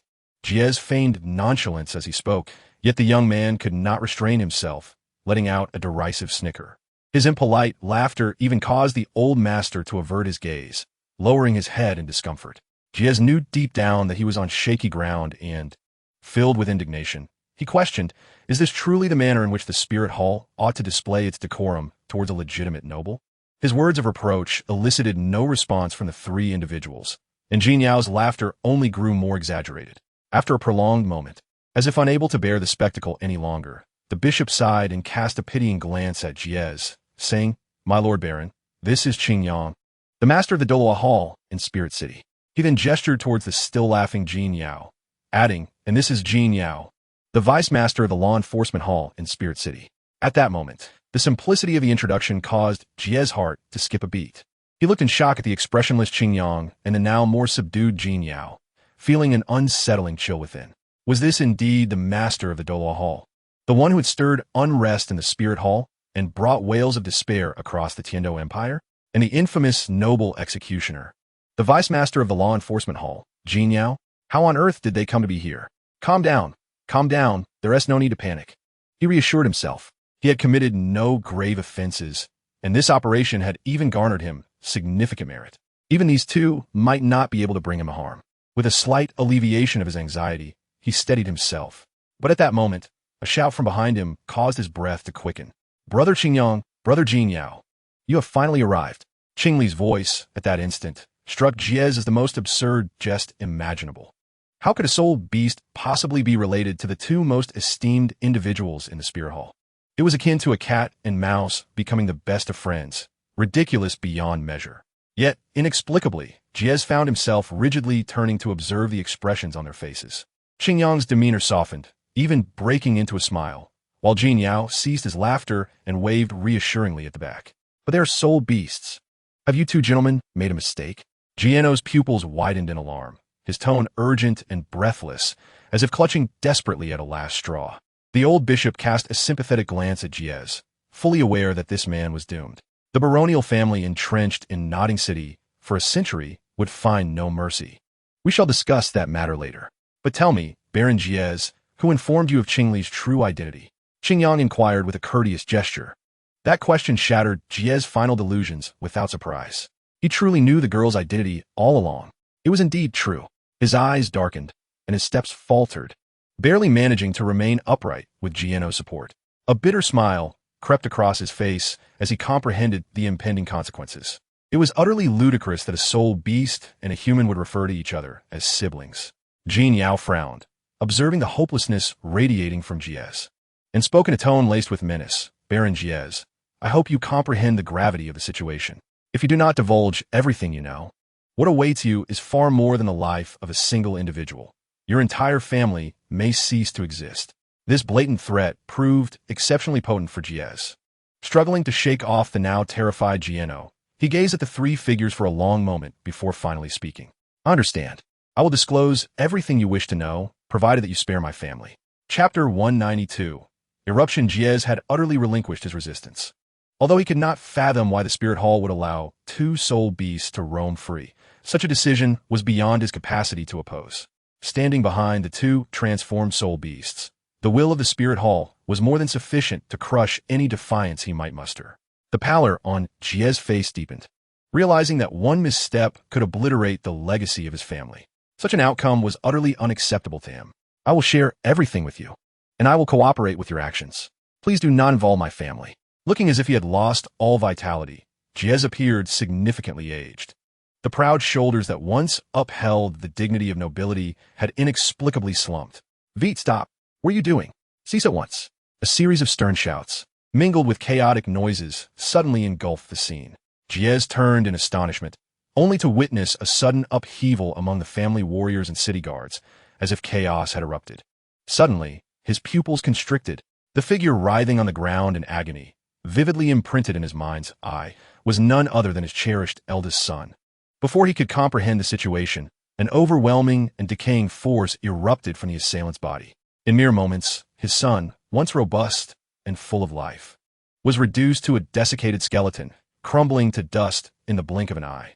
Could that power belong to him? Qingyang's expression turned grave, as memories of a person he could never forget surged in his mind. That was the only time he had truly experienced the sensation of losing everything after obtaining the Emperor's spirit. It was the highest level of confrontation he had faced since his battles began, marked by unparalleled destructive power, a clash with a man of extraordinary spirit, capable of manipulating divine forces, rivaling even the three legendary Doluos. MOU. Yet, Qingyang was certain that MOU had perished completely. In that state, not even a god could hope to escape unscathed. If it were not him, then perhaps the situation was as previously speculated. That nameless deity had intensified their influence in this world, amassing power from some hidden location. A heavy gloom settled over Qingyang as he thought this through. Jin Yao, we must expedite our plans to head to the city of slaughter. Upon hearing Qingyang's voice, Jin Yao first paused in surprise, then nodded vigorously. In the next moment, a dark and sinister force erupted violently, rapidly expanding from the spot where Vite had vanished. The sky darkened further, and the earth began to wither, transforming into a desolate wasteland, life withering away in decay. The family warriors and city guards caught at the epicenter of this eruption were reduced to bones without uttering a single cry. Meanwhile, Qingli, Xiao Wu, and Tang Xin found themselves ensconced within a protective barrier of red and blue light, bewildered by the unfolding chaos. Qingyang, could this be a conspiracy? Jin Yao inquired, his face solemn as he regarded the formidable power that sent shivers down his spine. The malevolence of this force was unmistakable, yet he could not deny its elevated level, which was beyond his comprehension. It felt eerily reminiscent of the great power he had sensed in the high priest. Perhaps so, but this is preferable. It is better to confront it openly than to have it lurking in the shadows, Qingyang acknowledged. Despite its might, this force remained within the scope of his capabilities. He was no longer the child who had merely acquired the Emperor's spirit a few years prior. Thus, he refrained from intervening, allowing the force to manifest. Eager to witness its consequences, the bishop, overhearing their exchange, felt a surge of apprehension. This power, surpassing even that of the Soul Masters and the titled law, was a suffocating force of greatness, so casually dismissed by the two individuals before him. How terrifying must they be? Was this the true strength of the Hall Master within the Spirit Hall? Contemplating this, he extinguished all thoughts. Meanwhile, Tang Xin stared in astonishment at the power emanating from within himself. A cold and ruthless aura, vast and unfathomable, formed a protective barrier around himself, Xiao Wu, and Qing Li, preventing them from dissolving into dust like the others. Yet, Tang San himself was unaware of what this truly was. Xiao Wu, feeling distressed, moved closer to Tang San. It's all right, Xiao Wu. As long as I am here, nothing will harm you, he asserted firmly, casting a quick glance at Qing Li, who, though vigilant, remained composed, exuding confidence that this terrifying power could not harm her. Tang San raised his gaze towards the dark green light enveloped by the shadowy sky, focusing on the silent figure of Qingyang. Was all of this because of you? The situation in the arena shifted once more. The power, which instilled a sense of foreboding in everyone, drew upon the life force around it, transforming into a dense black-green light, akin to a black hole, dark and profound, making it nearly impossible to behold. In the next instant, this light surged towards Tang San, arriving in the blink of an eye. Tang San's eyes widened in shock, fixated on the deep light that appeared before him. His heartbeat quickened uncontrollably. Faced with this unimaginable force, he felt a sense of helplessness for the first time. Qingyang extended his hand, his expression slightly hesitant. Although the situation was becoming clearer, he still could not comprehend why it was targeting Tang San. Moreover, the two entities seemed to have shifted their attention towards him. What were their thoughts on this? Or had the entire divine realm begun to take note of him? And what consequences might this bring? All these thoughts raced through Qingyang's mind. However, at that moment, a tumultuous wave of energy dispelled his hesitation. The light, which seemed poised to consume everything, finally shattered the protective barrier surrounding Tang San. Just as it was about to penetrate Tang San's mind, it was intercepted by a brilliant golden light.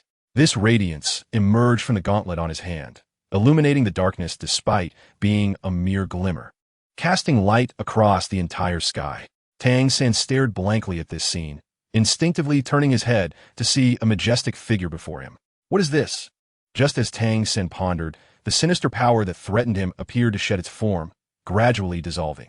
At that moment, the imposing figure revealed itself in the radiance, and it was none other than Qin Yang, the one he had been secretly observing. Chapter 193. Tang San and Xiao Wu. Tang San, you truly are remarkable.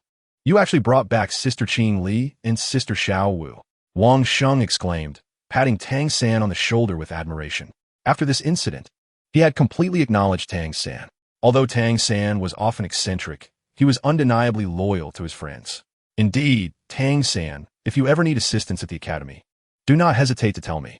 I will certainly do my utmost to help you. Another work-study student chimed in, also expressing admiration for Tang San. Through this event, Tang San had successfully established his authority within this small group, though it was not his intention. Tang San shook his head with a wry smile. He still found it difficult to forget the events of that day. Despite safely returning to the academy and having all issues adequately addressed by Qin Yang, the repercussions were not easily dissipated. For the first time, Tang San understood the vastness of the world and resented his own powerlessness. Had it not been for Qin Yang's timely appearance, he could hardly fathom the consequences. Please, do not credit me. This was truly not my achievement. I must express my gratitude to the esteemed individuals of the Spirit Hall. Otherwise, I might not have returned. Tang San earnestly explained, though few paid heed to his words. For the work-study students, even if that were indeed the case, Tang San had accomplished an unfathomable feat in uprooting the deeply entrenched baronial families near New City. Even if the Spirit Hall bore part of the responsibility, the magnitude of Tang San's actions remained extraordinary. Xiao San, why are you out of bed again? Did we not say that you had exhausted yourself and needed a rest? Xiao Wu approached with concern and insisted that Tang San return to bed.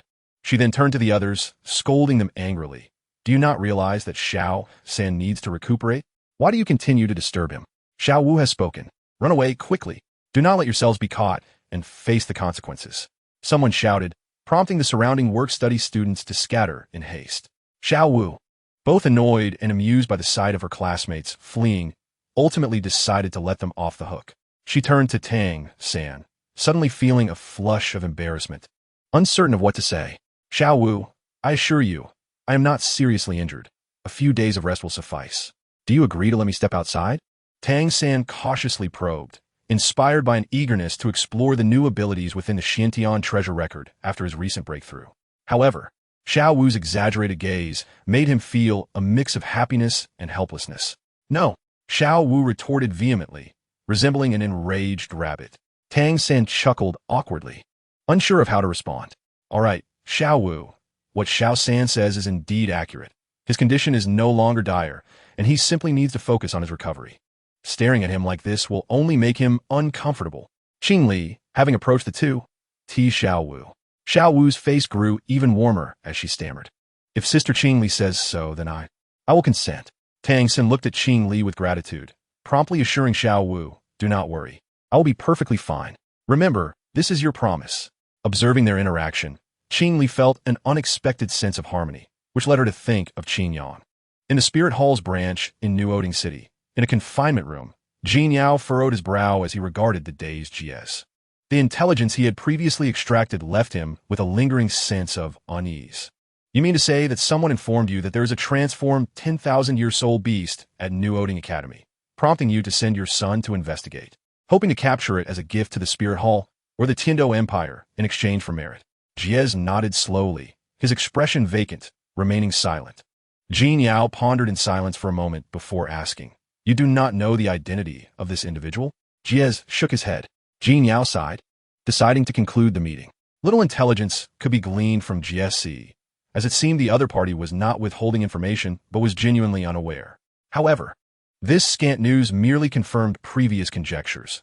The individual who disclosed the existence of soul beasts transforming in New Academy was predictably that enigmatic figure.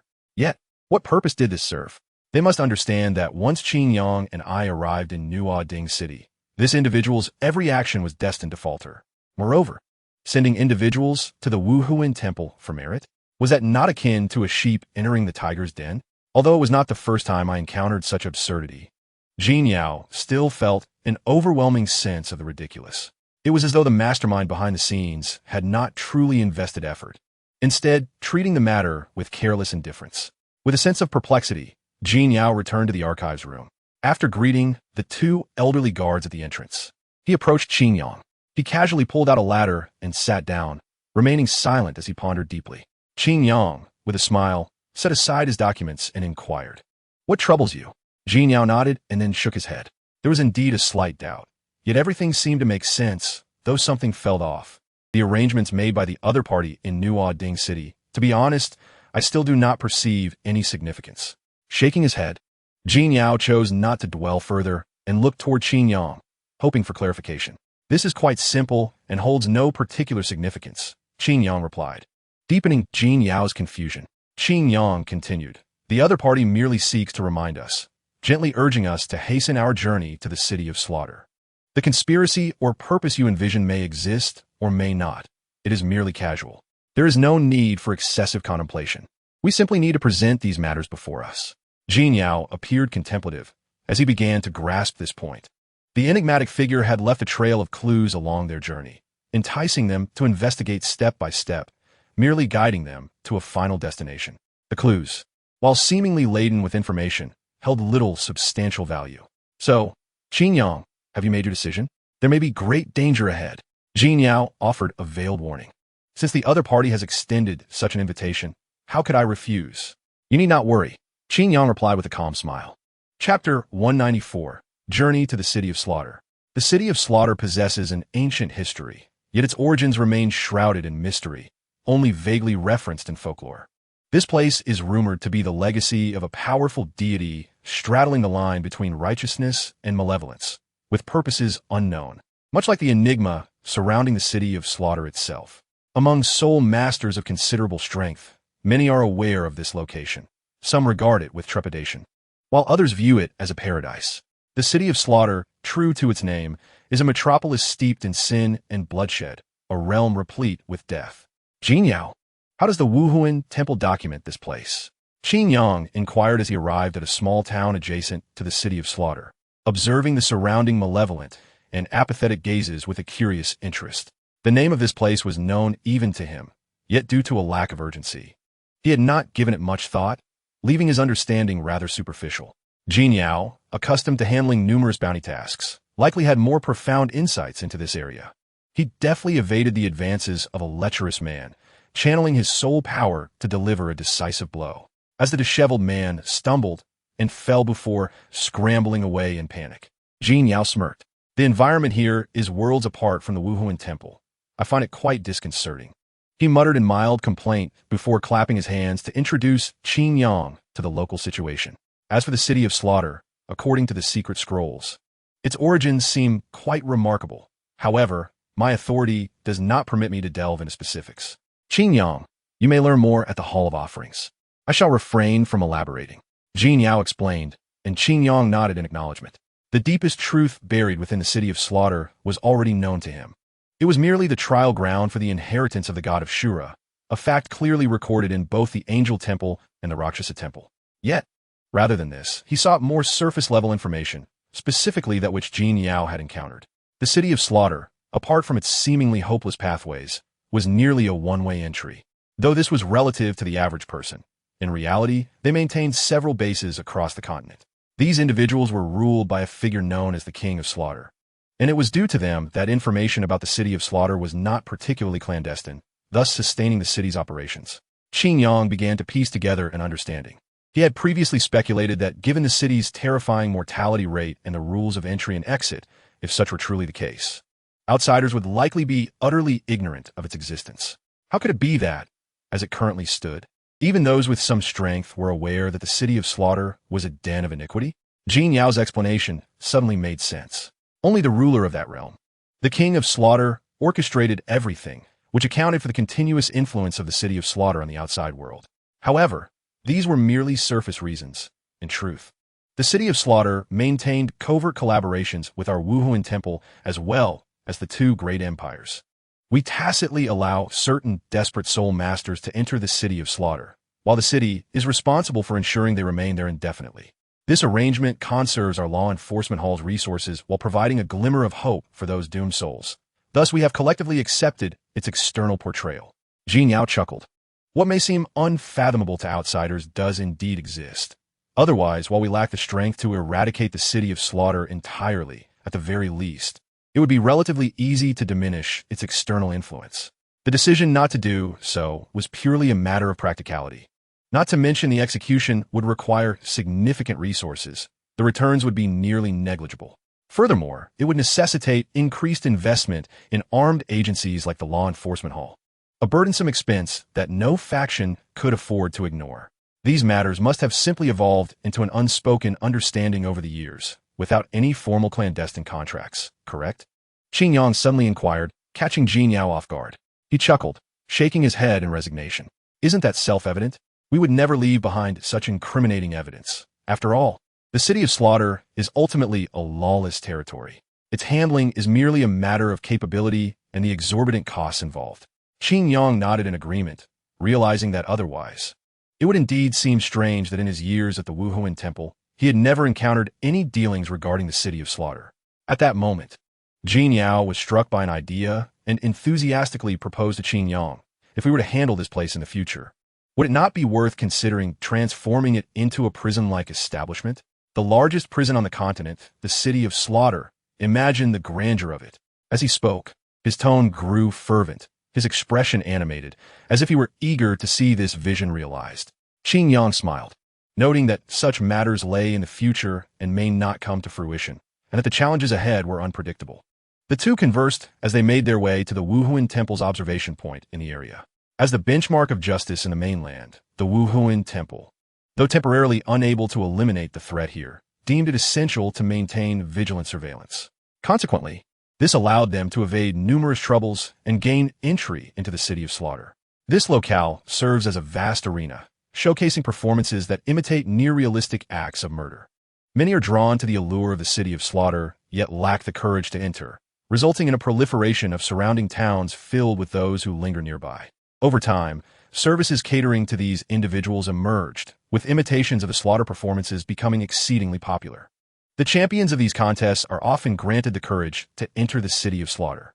Thus, this place becomes a reservoir of wealth from the naive. Master Qin Yang, Vice Master Jin Yao, the passage has been prepared for you. Please follow me. A captivating service woman, draped in an alluring robe, spoke with a voice that mingled coldness with an enchanting allure, captivating those around her. The fearful and astonished gazes directed at her by the nearby crowd attested to her extraordinary nature. Qin Yang was taken aback as he noticed the absence of the Wuhuan Temple insignia on her, which is typically adorned on the standard robes issued to all members. This indicated that she was not affiliated with the Wuhuan Temple. Miss, may I inquire about your identity? Jin Yao, too, discerned the anomaly and boldly questioned her. The woman smiled alluringly, her grin seemingly imbued with an intoxicating fragrance. I apologize, esteemed sirs, for neglecting to introduce myself. I am Xiao Yao, also known as the Messenger of Slaughter. Due to certain complications, Bishop Lida is unable to welcome you personally, so I shall escort you into the City of Slaughter. Xiao Yao's soft voice heightened the vigilance of Qin Yang and Jin Yao. The notion that the bishop was unavailable, thus sending a messenger of slaughter in his stead, seemed absurd at first, yet the peculiar circumstances of the place rendered it somewhat understandable. However, could everything she stated be taken at face value? After a moment of contemplation, Qin Yang chose not to probe further. Understood. We appreciate your assistance. Xiao Yao nodded with a smile and gracefully proceeded forward. The locale, already bustling with activity, became even more so with the presence of Qin Yang and Jin Yao, who, as young members of the Wuhuan Temple, drew numerous curious glances. Their earlier exchange had not gone unnoticed, inciting discontent among some onlookers who soon obstructed their path. A towering, formidable man, his countenance fierce, brandished a massive iron hammer that exuded an intimidating aura. His gaze, rife with ill intent, shifted from Qin Yang and Jin Yao to Xiao Yao, revealing a blend of avarice and trepidation. These two pretty boys clearly lack the capability. Shouldn't you consider switching to me? Messenger of slaughter? I guarantee your satisfaction. His crude remarks incited laughter from the surrounding crowd, who reveled in the lewdness of his words. Xiao Yao's smile faded, her beautiful eyes glancing at the brute, her indifference rendering him feeling belittled. In his humiliation, he refrained from confronting the messenger of slaughter directly and instead turned his ire towards Qingyang and Jinyao. Filthy pretty boys, let me test your worth. The city of slaughter is not for just anyone, especially not for the hypocrites of the Wuhuan temple. With a loud curse, he swung his hammer without affording the two any time to react. The hammer surged through the air, creating a rush that seemed to compress the atmosphere. Imbued with a heavy pressure, the onlookers, keen for a spectacle, widened their eyes in anticipation, eager to witness a gruesome demise. The thought of such an event not only thrilled their senses, but could also yield unexpected wealth. Give it your all with that hammer. If I perish, I'll curse you, they urged the brute, who, in turn, envisioned the two being reduced to pulp beneath his hammer. Two little brats daring to stir trouble in the city of slaughter must be spoiled sons of some wealthy family. Suddenly, it seemed as if the world began to spin. He found himself collapsing to the ground, only to see his own body lying before him, elevated at an uncanny height. Blood splattered before his eyes, and realization dawned upon him. He had perished. Xiao Yao observed the dismembered man with an expressionless demeanor, as if such sights were commonplace. Turning to Qingyang and Jinyao, she offered an apologetic smile. I sincerely regret the disturbance to your enjoyment. As she surveyed the retreating crowd, those who had hoped to profit from the chaos wore expressions of disdain and slowly dispersed. Such cowardice in those who dared to shout from the sidelines was truly laughable. What chaos, Jinyao remarked, a few drops of blood staining his hands, his gaze sweeping over the crowd with an air of menace, sending shivers through all present. Regardless of the circumstances, he found no fondness for this place. Qingyang nodded, choosing to disregard the scene. In comparison, the Wuhuan city was indeed a paradise. Following the footsteps of the messenger of slaughter, Qingyang and Jinyao did not venture into the interior of the arena, but rather descended below ground. In a storage chamber, Xiao Yao activated a concealed mechanism, revealing a shadowy passage that seemed to stretch endlessly. You may enter the city of slaughter through this passage. I shall not accompany you, for individuals like us would find it challenging to leave once we entered. Xiao Yao sighed with an air of sympathy, her expression filled with regret. Qingyang exchanged a glance with Jinyao, who nodded in acknowledgement, confirming the existence of such a rule. Without further ado, he took the lead and stepped into the passage. The scent of blood permeated the air, even here, assuring them that they were on the right path. That was sufficient. Before long, the two figures vanished from sight. And once they were gone, Xiao Yao closed the passage. The next connection to the city of slaughter would not emerge from this point. They traversed a narrow, profound corridor devoid of light, yet darkness was not felt. Qingyang and Jinyao walked along, estimating the passage of time, with only the echoes of their footsteps resonating. The stench of blood intensified, further tormenting their minds. Suddenly, they encountered a figure clad entirely in armor, resembling a gatekeeper of the city of slaughter. Newcomers? You don't appear to be ordinary.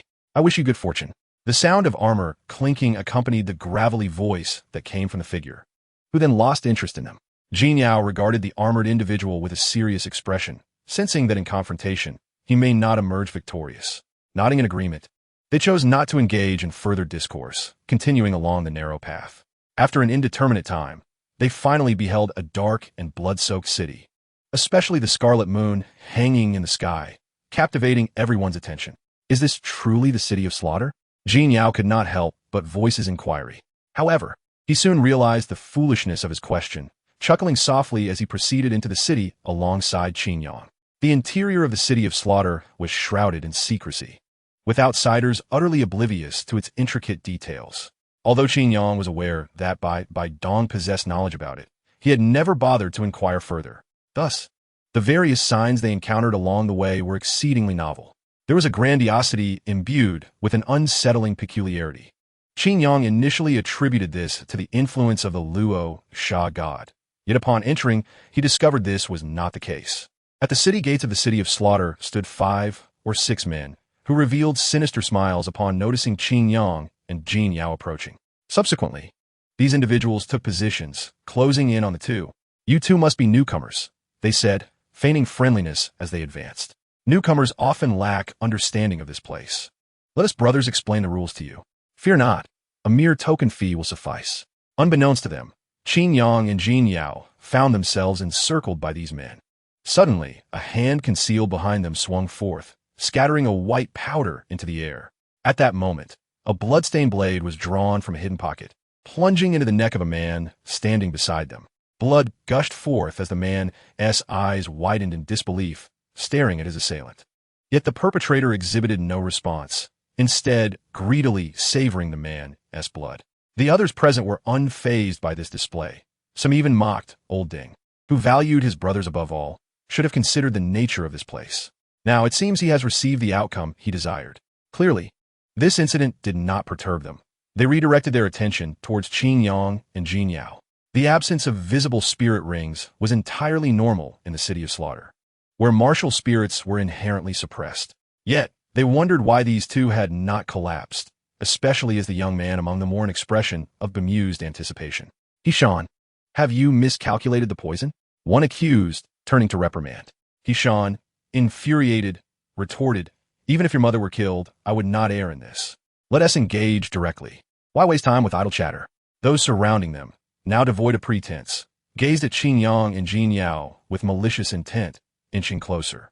Jin Yao, undaunted, inquired curiously, what exactly is the price you speak of? Hishan harbored no pity. Those possessing such an attribute could hardly survive here, much like old Ding.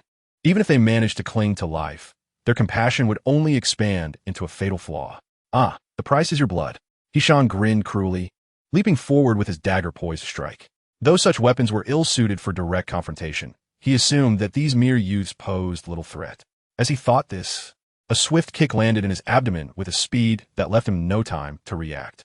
Before astonishment could register on his face, it was replaced by a grimace of agony.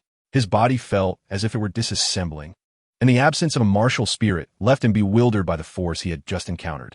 The last thought to cross his mind before he collided with another man and crumpled to the ground in a heap was the sheer intensity of the impact, leading him to succumb to unconsciousness.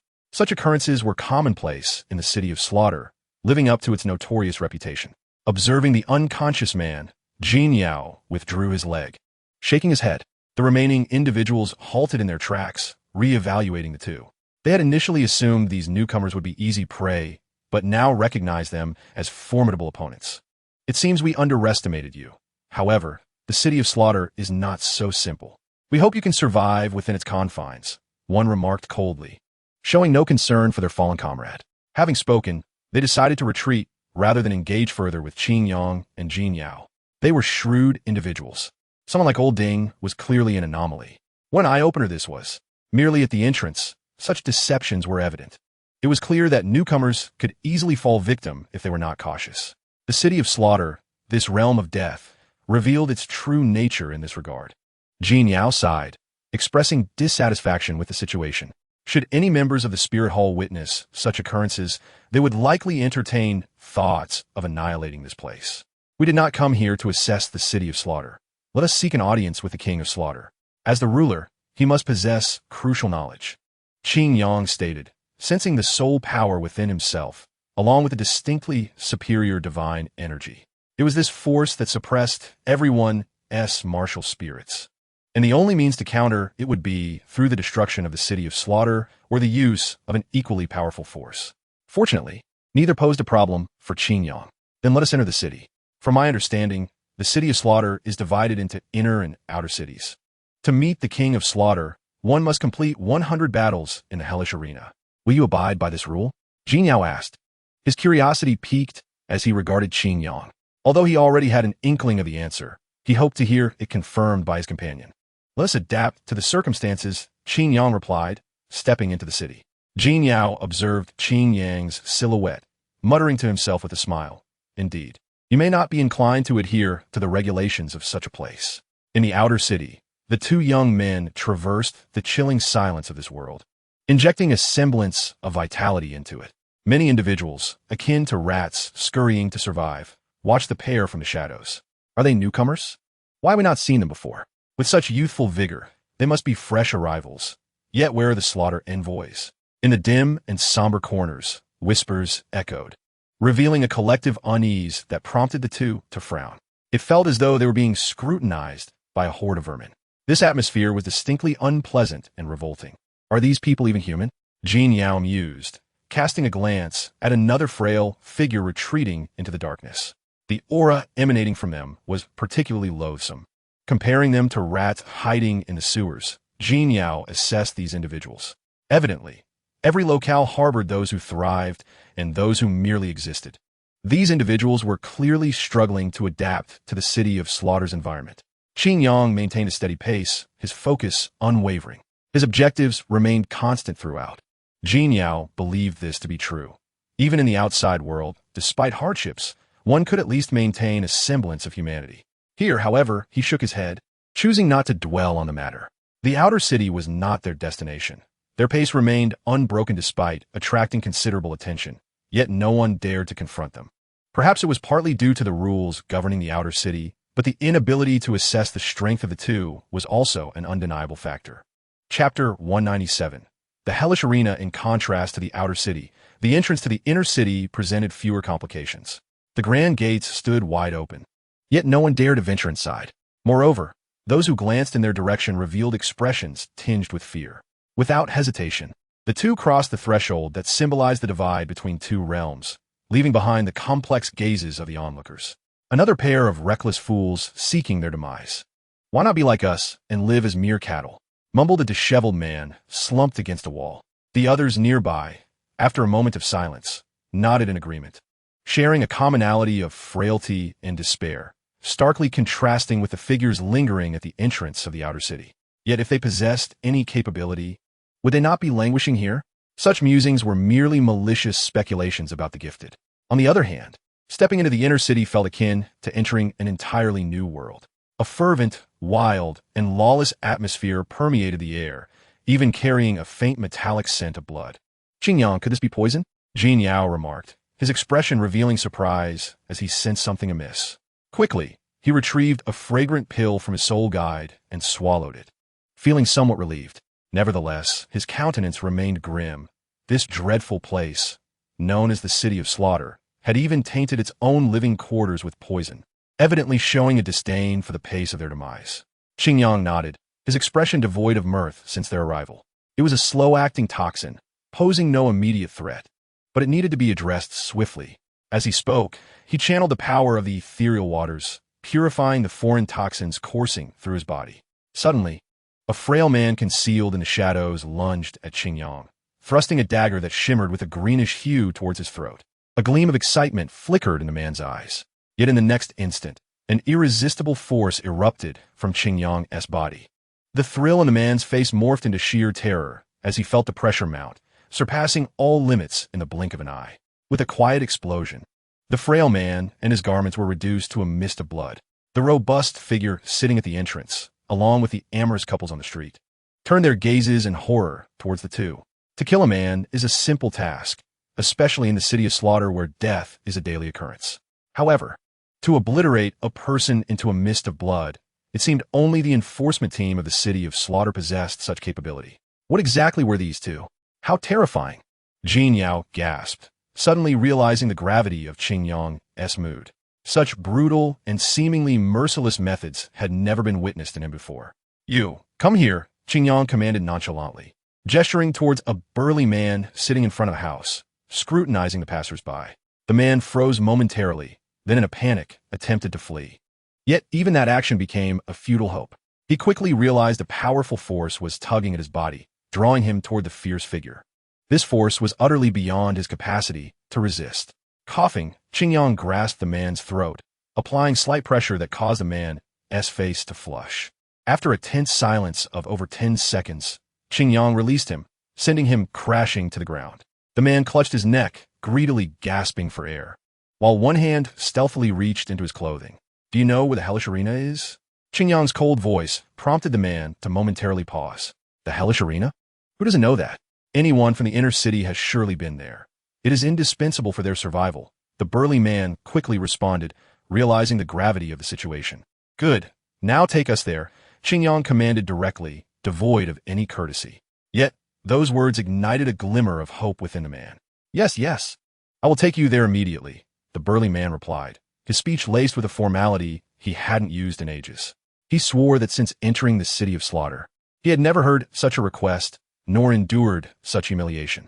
Had he the power, he would have cast this youth into a slaughterhouse and tormented him thoroughly.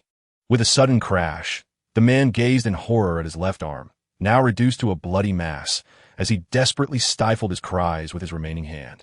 The excruciating pain surged through his mind, yet he dared not emit a sound. Suppress any disrespectful thoughts, or you will find no reason to continue living. Xingyang's voice remained cold, causing the man's pupils to constrict. Indeed, it was this formidable individual. Thankfully, he had reacted quickly, recognizing the resemblance to the unfortunate Soul moments prior. Otherwise, he would have surely met his demise. The burly man fought to contain his thoughts, enduring the pain in silence as he led the way ahead. Jin Yao remained silent, observing Xingyang, and involuntarily shivered. Goodness, such ruthlessness. Yet, for the people here, it hardly matters. Shaking his head, Jin Yao hurried to keep pace with them. Due to his injuries, the burly man gritted his teeth against the pain, quickening his steps, leaving a trail of blood behind. Had he not tended to his wounds while moving, the blood loss might have proven fatal. Jin Yao couldn't help but admire the man's tenacity. If he could be this relentless with himself, what else might he be capable of? Here we are, my lord. May I take my leave? Xingyang regarded the hellish arena before him and nodded. The burly man instantly felt as if a great weight had been lifted, fleeing with haste. Simultaneously, those who had been following closely revealed bloodthirsty smiles, eager to pursue. It was unlikely he would survive. The hellish arena, with 100 battles, was indeed too cumbersome. However, to take control and thoroughly cleanse this place was undoubtedly necessary. Xingyang suddenly stated. Jin Yao was taken aback. While cleansing was feasible, there was no need for personal involvement. Was there? Or perhaps? Jin Yao smiled, sensing that Xingyang was also harboring a sense of emotion. Chapter 198. The Inheritance of Luosha within the Hellish Arena. A bloody and brutal battle had already commenced. With the entrance of Xingyang and Jin Yao, the heavy gates slammed shut, leaving only 12 individuals inside. Indeed, 12 individuals. Within the arena, not only the spectators, but even the seasoned combatants, who had tasted victory more than a dozen times, gazed in astonishment at the two newcomers. According to the rules of the Hell's Arena, 10 participants were to engage at once, with only one emerging victorious. Yet, what was the current situation? Xingyang, it appears our arrival was unexpected. Jin Yao rubbed his chin, observing the wary glances exchanged among the ruthless participants of this bloodbath. After their entrance, the majority of the onlookers directed their attention towards them, their expressions now tinged with hostility. The closing of the gates signified the commencement of this slaughter, under any circumstance. Only one among us could survive. One individual spoke with a fierce countenance and promptly attacked the person nearest him. His actions instantly escalated the tension, and amidst the cheers and screams of the audience, the first casualty was claimed. I do not perceive this as mere chance. That individual has likely been observing us. Xingyang noted the three approaching him, his tone remaining composed. The trio, however, did not dare to close the distance of 3 steps, and in a brilliant flash, they vanished into nothingness. This terrifying display left all present in shock, staring blankly at the scene. Great King, what manner of dreadful power is this? Even the soul bones of 100,000 years cannot exhibit such exaggeration, can they? A female voice, laced with astonishment and fear, arose. It was not ignorance on her part, but this manifestation was simply beyond reason. At least within the Slaughter City, she had never encountered anything like it. The King of Slaughter, seated upon his lofty throne, fell silent for a moment upon hearing her words, then downed a glass of Bloody Mary in one gulp. With crimson staining his lips, his voice bore an inexplicable chill. The soul bones of 100,000 years are not devoid of such power. However, his strength likely transcends that of mere soul bones. The woman, upon hearing this, found it even more unfathomable. If it did not belong to the realm of soul bones, then what manner of power could it be? How long had it been since such a formidable being visited the Slaughter City? And what calamity would they bring? Enough of idle chatter. They must be here for me. Though not a god of slaughter, this individual is likely more terrifying than one. The King of Slaughter's gaze flashed with a crimson hue. He rose, slender and not particularly imposing, yet exuding an air of authority. The woman promptly lowered her head, following the King of Slaughter as they moved towards the exit. The farcical slaughter within the Hell's Arena concluded in such a manner. Utterly absurd. The two newcomers effortlessly obliterated all adversaries with an overwhelming presence. The audience, initially incredulous, soon erupted into raucous cheers. For them, witnessing each opening of the Hell's Arena was a rare delight. The two distant guests, unaware of the agreement between the Slaughter City and the Wuhuan Temple, were they still considered valid? A voice, cold and authoritative, resonated, igniting fervent shouts that echoed continuously. King of Slaughter! King of Slaughter! An ecstatic fervor illuminated the faces of the spectators. Previously, the King of Slaughter, who wielded control over all, seldom graced them with his presence. Yet now they were fortunate enough to behold him. Qingyang looked up to see a man descending from the heavens until they were at eye level. In that moment, he emanated a malevolent aura, a crimson mist suddenly enveloping the surroundings. The audience, upon encountering this aura, felt as though they were being corroded, transforming into the most vivid blood pooling upon the ground. Our ensuing dialogue should remain unheard by these onlookers, for their fates are already sealed. His voice, devoid of any emotion, conveyed a chilling indifference towards life. Qingyang nodded in agreement, refraining from voicing his thoughts as boundless, radiant light emanated from him, countering the King of Slaughter's aura. A flicker of astonishment crossed the King of Slaughter's eyes as he murmured, "Angel of God? No, that cannot be." Fortunately, he quickly regained his composure, regarding Qingyang with cold detachment. Regarding the matter of the agreement, my purpose here is to address the cultists of the evil god who entered the Slaughter City 4 years ago. I wonder if the King of Slaughter remembers? Qingyang met the king's gaze with a calm demeanor, seemingly impervious to the boundless killing intent concealed within those crimson eyes. It must be noted that even the titled Delaw of the Slaughter City would not dare to act with such audacity before their king. The overwhelming killing intent was simply beyond human endurance. Evil god cultists? The King of Slaughter echoed thoughtfully, nodding. I had assumed the recent disturbances in the Slaughter City were the result of the Ruah Shah God's machinations. After that, God of Slaughter took away this crucial element. My domain has been quite unstable. It appears now that these individuals are connected to it. Surrounded by swirling blood mist, the King of Slaughter's expression was inscrutable. However, from his words, it seemed there was sincerity. The conversation between the two led Jin Yao, who had been vigilantly observing the King of Slaughter, to gain many insights and realizations. The existence of the divine, supported by the Wuhuan Temple and Qingyang's presence, meant that even if he was not particularly powerful at the moment, Jin Yao still comprehended much. Yet for the first time, he understood that the Slaughter City appeared to be closely linked to these two deities. The Ruah Shah God seemed very familiar. Just as Jin Yao pondered this, the King of Slaughter revealed a chilling smile. What a coincidence. Due to their peculiarities, I had driven those individuals into the abandoned temple of the Slaughter City. Long ago, that place was the heart of the Slaughter City, where the powers of two gods clashed. Even I would not dare to enter lightly. If there are any issues, they must originate from there. Qingyang nodded, choosing not to dwell on the veracity of the claims. According to the King of Slaughter, everything aligned logically. The legacy of the Ruah Shah God, Bibi Dong, had always been puzzling. Logically, the Wuhuan Temple would not exhibit the powers of this deity. If it were derived from the Slaughter City, everything would fall into place. After all, the Shura God and the Ruah Shah God share a close connection, influencing this land of legacy. Therefore, could the King of Slaughter take us to see it? Qingyang inquired, following the train of thought. The King of Slaughter nodded eagerly, even volunteering information unknown to him. Chapter 199, The Ruined Land. Indeed, although that God of Slaughter took away the troubling power, she left behind a crucial artifact. Conveniently, that artifact is within the temple. If you two could assist in retrieving it, I would be exceedingly grateful.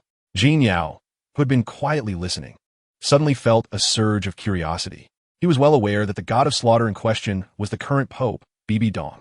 Moreover, the Pope has close ties with the Ruah Shah God, suggested she might indeed be the chosen one. Yet what was this artifact that the Pope left behind, which caused the King of Slaughter such distress? The King of Slaughter, noticing Jin Yao's confusion, displayed an ominous smile. That artifact is known as the Heart of Ruah Shah, a condensation of part of the Ruah Shah God's power, and is considered a legacy item. Qingyang nodded. Given this information, he would likely have to make an attempt to retrieve it. Inextricably linked to Bibi Dong and possessing items that could potentially determine their ascension to divinity, he could not afford to overlook them. Though he initially intended to refrain from unnecessary interruptions, he ultimately relinquished that notion. Xingyang observed the king of slaughter as he retracted the crimson mist that enveloped them, causing the immense radiance to wane. Only a faint, putrid scent of blood lingered in the air. What significance does this hold for you? Xingyang inquired. This question seemed pivotal, momentarily silencing the king of slaughter, whose blood-red gaze dimmed considerably. After a prolonged silence, he responded, "Indeed, allowing that god of slaughter to advance further would hardly serve my interests. However, it is precisely this final strength of the Rakshasa god that has impeded my own progress, preventing me from entering a new realm." At this juncture, he let out a couple of derisive chuckles, his words laced with contempt. "Speaking of which, that old coot, Qiandao Lu, has been under my thumb throughout his lifetime. Now, although he has lost all hope and is left stagnant, I refuse to remain on par with him. I intend to trample him beneath my feet."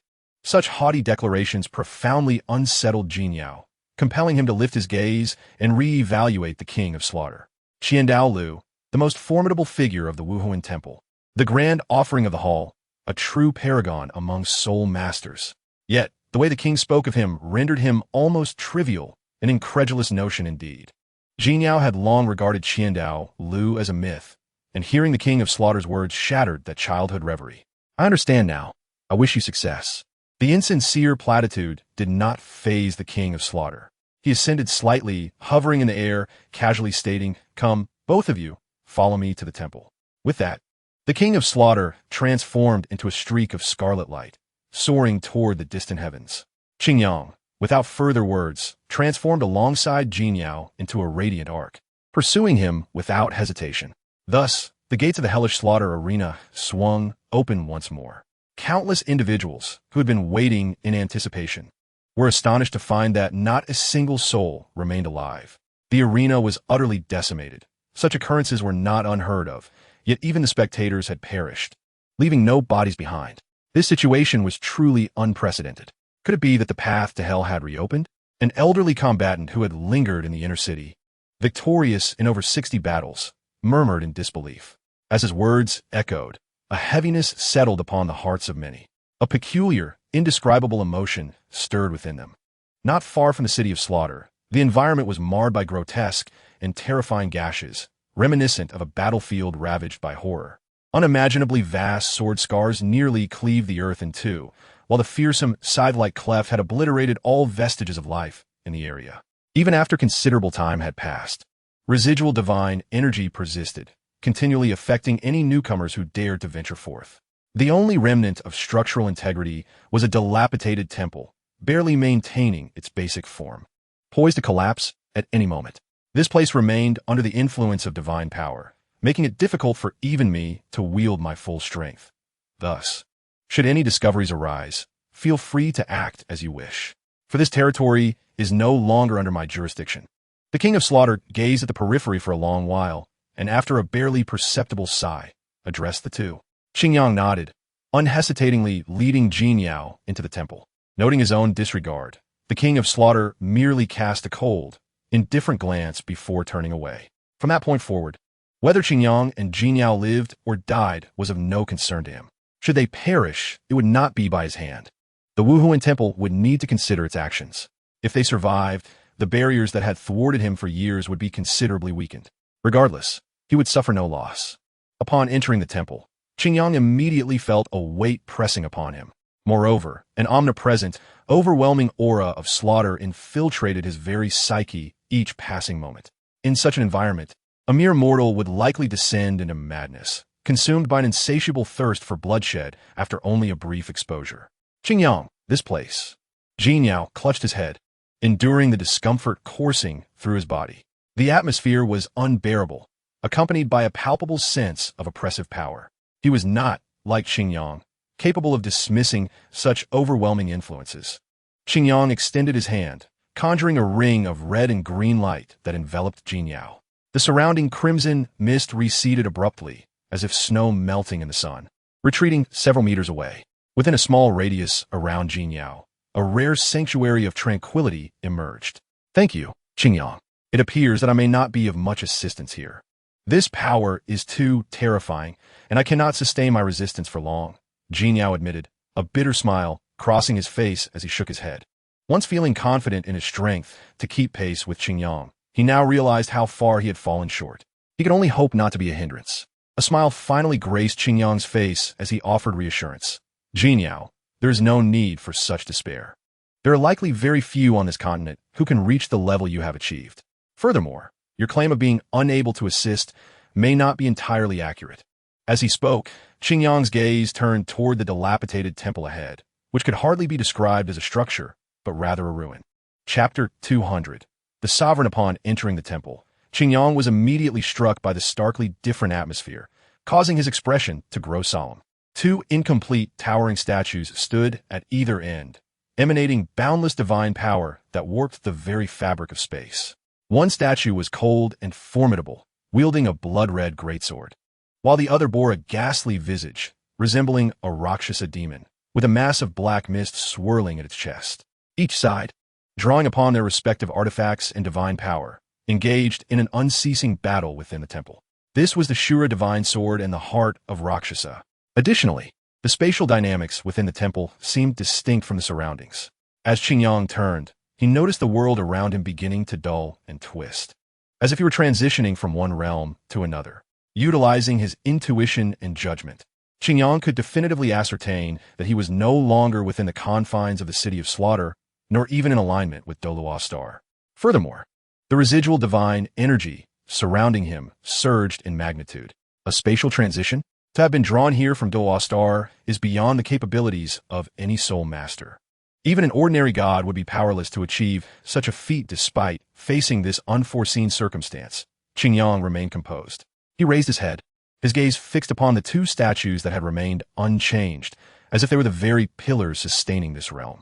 As anticipated, the objective of their summoning was likely him.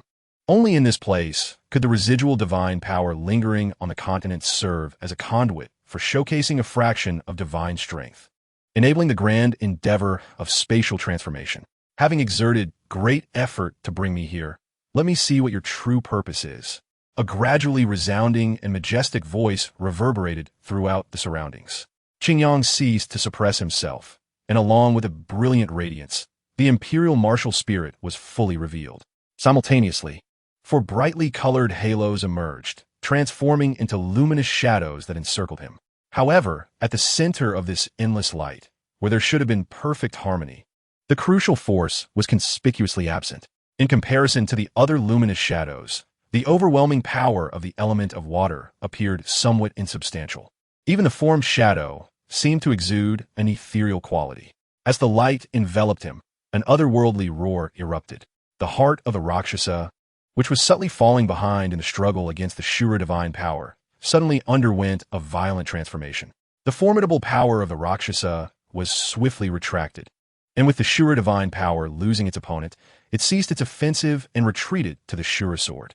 The heart of the Rakshasa seemed to release an inexhaustible divine power, transforming into a towering, ethereal figure, exuding a powerful yet chaotic aura that surged skyward. Was the Rakshasa deity truly fallen? As Qingyang observed the figure devoid of any semblance of reason, he confirmed this suspicion in his heart. Otherwise, this divine power would have been sufficient to connect with the true body and attract attention. It was impossible for it to appear in such an irrational form. The towering divine figure extended its hand, and a massive and chilling scythe instantly materialized between its fingers. The angel of God, with a sound that could shatter minds. The divine figure swung downwards towards the solitary light in this space.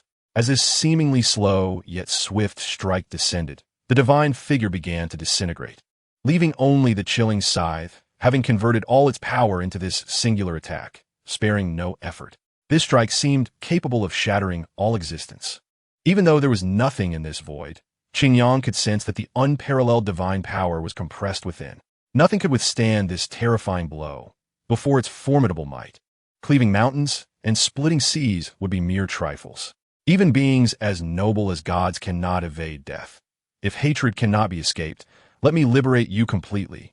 Free from worldly disturbances, amidst the dazzling golden light, the polar light sword instantly took form, while the fiery shadow swirled before him, transforming into boundless energy that merged into the polar light sword. Qingyang stood firm, wielding the sword, and struck down into the heavens. Subsequently, a massive fire-red sword energy, seemingly capable of splitting the heavens, surged forth, infused with the grand energy of subjugation. The imperial magic slash. The space formed by divine power could not withstand this force, beginning to disintegrate, revealing the endless dark, starry sky beyond. With a silent explosion, amidst the blinding brilliance, all existence was torn asunder. The Rakshasa deity's ethereal figure endured for but a second before vanishing into nothingness. The residual sword energy, unspent, swept through the entire sealed space, completely shattering all barriers, leaving only a void of darkness and distortion. Thus, amidst the profound, dark, starry sky, a brilliant firework appeared, not too large nor too small. In this endless radiance and chaotic energy, Qingyang reached out towards a direction, retrieving the heart of the Rakshasa. This was a legacy of great benefit, and regardless of the circumstances, this journey was not in vain. Good, very good, though it was merely the decaying divine power. Achieving this step still attested to your extraordinary nature. Before the statue of the Shura deity, a man clad in scarlet armor appeared near Qingyang, his presence unknown until now. An overwhelming aura of murderous intent enveloped the entire star domain, even altering the trajectories of countless meteorites.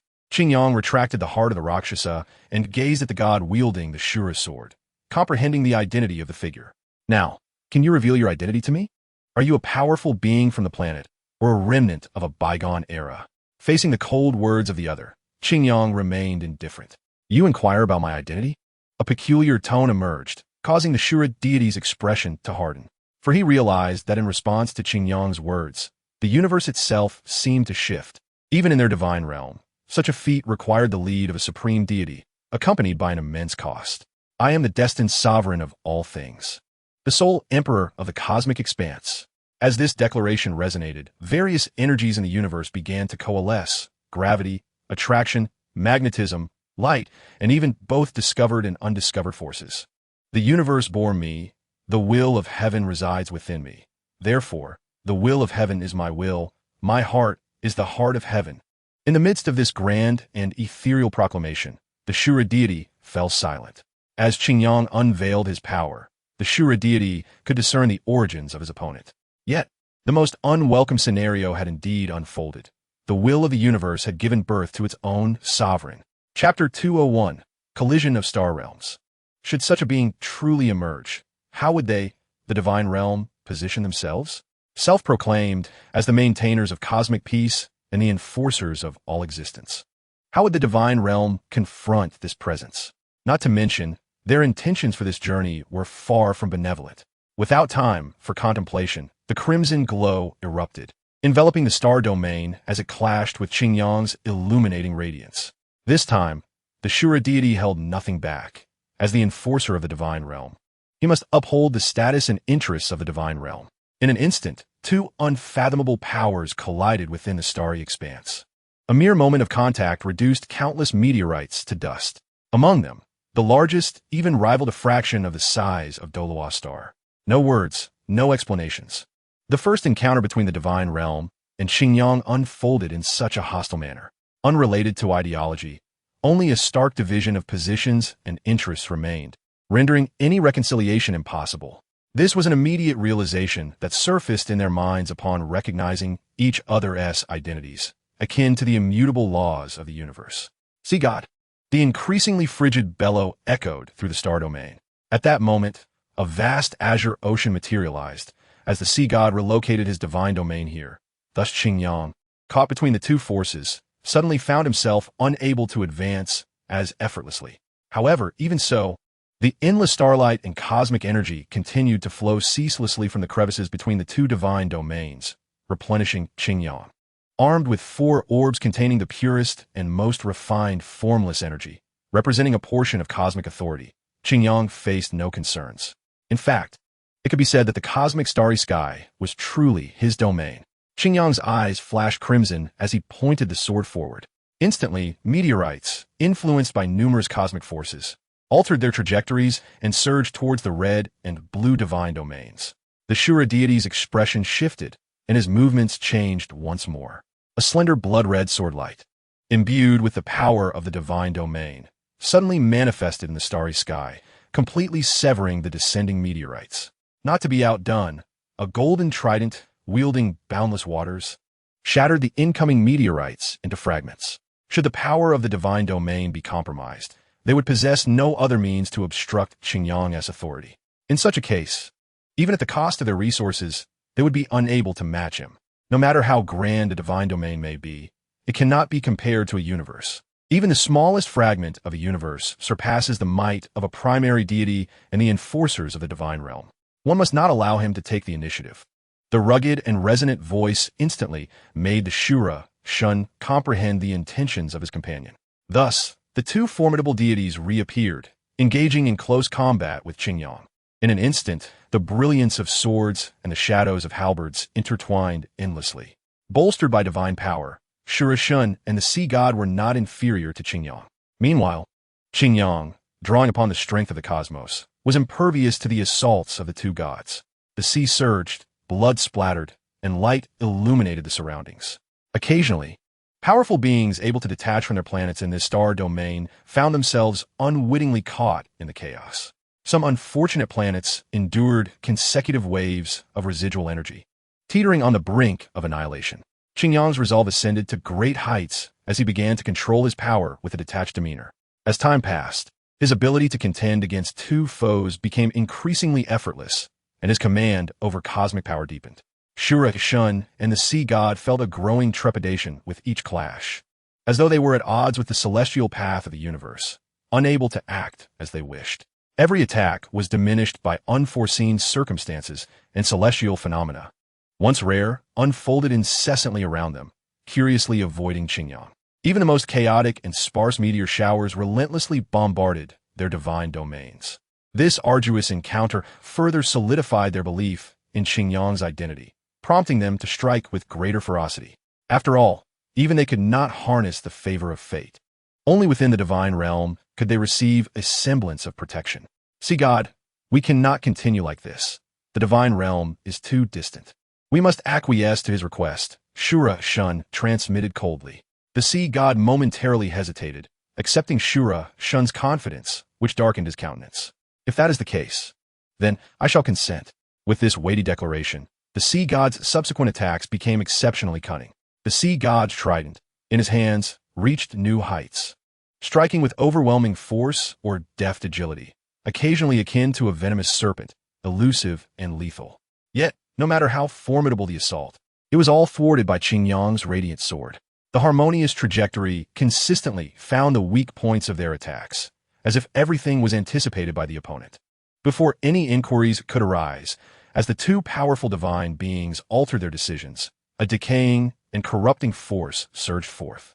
One divine domain expanded, distinctly separating itself from the sea gods and Shura Shun's domains, effectively severing Xinjiang's connection to the universe.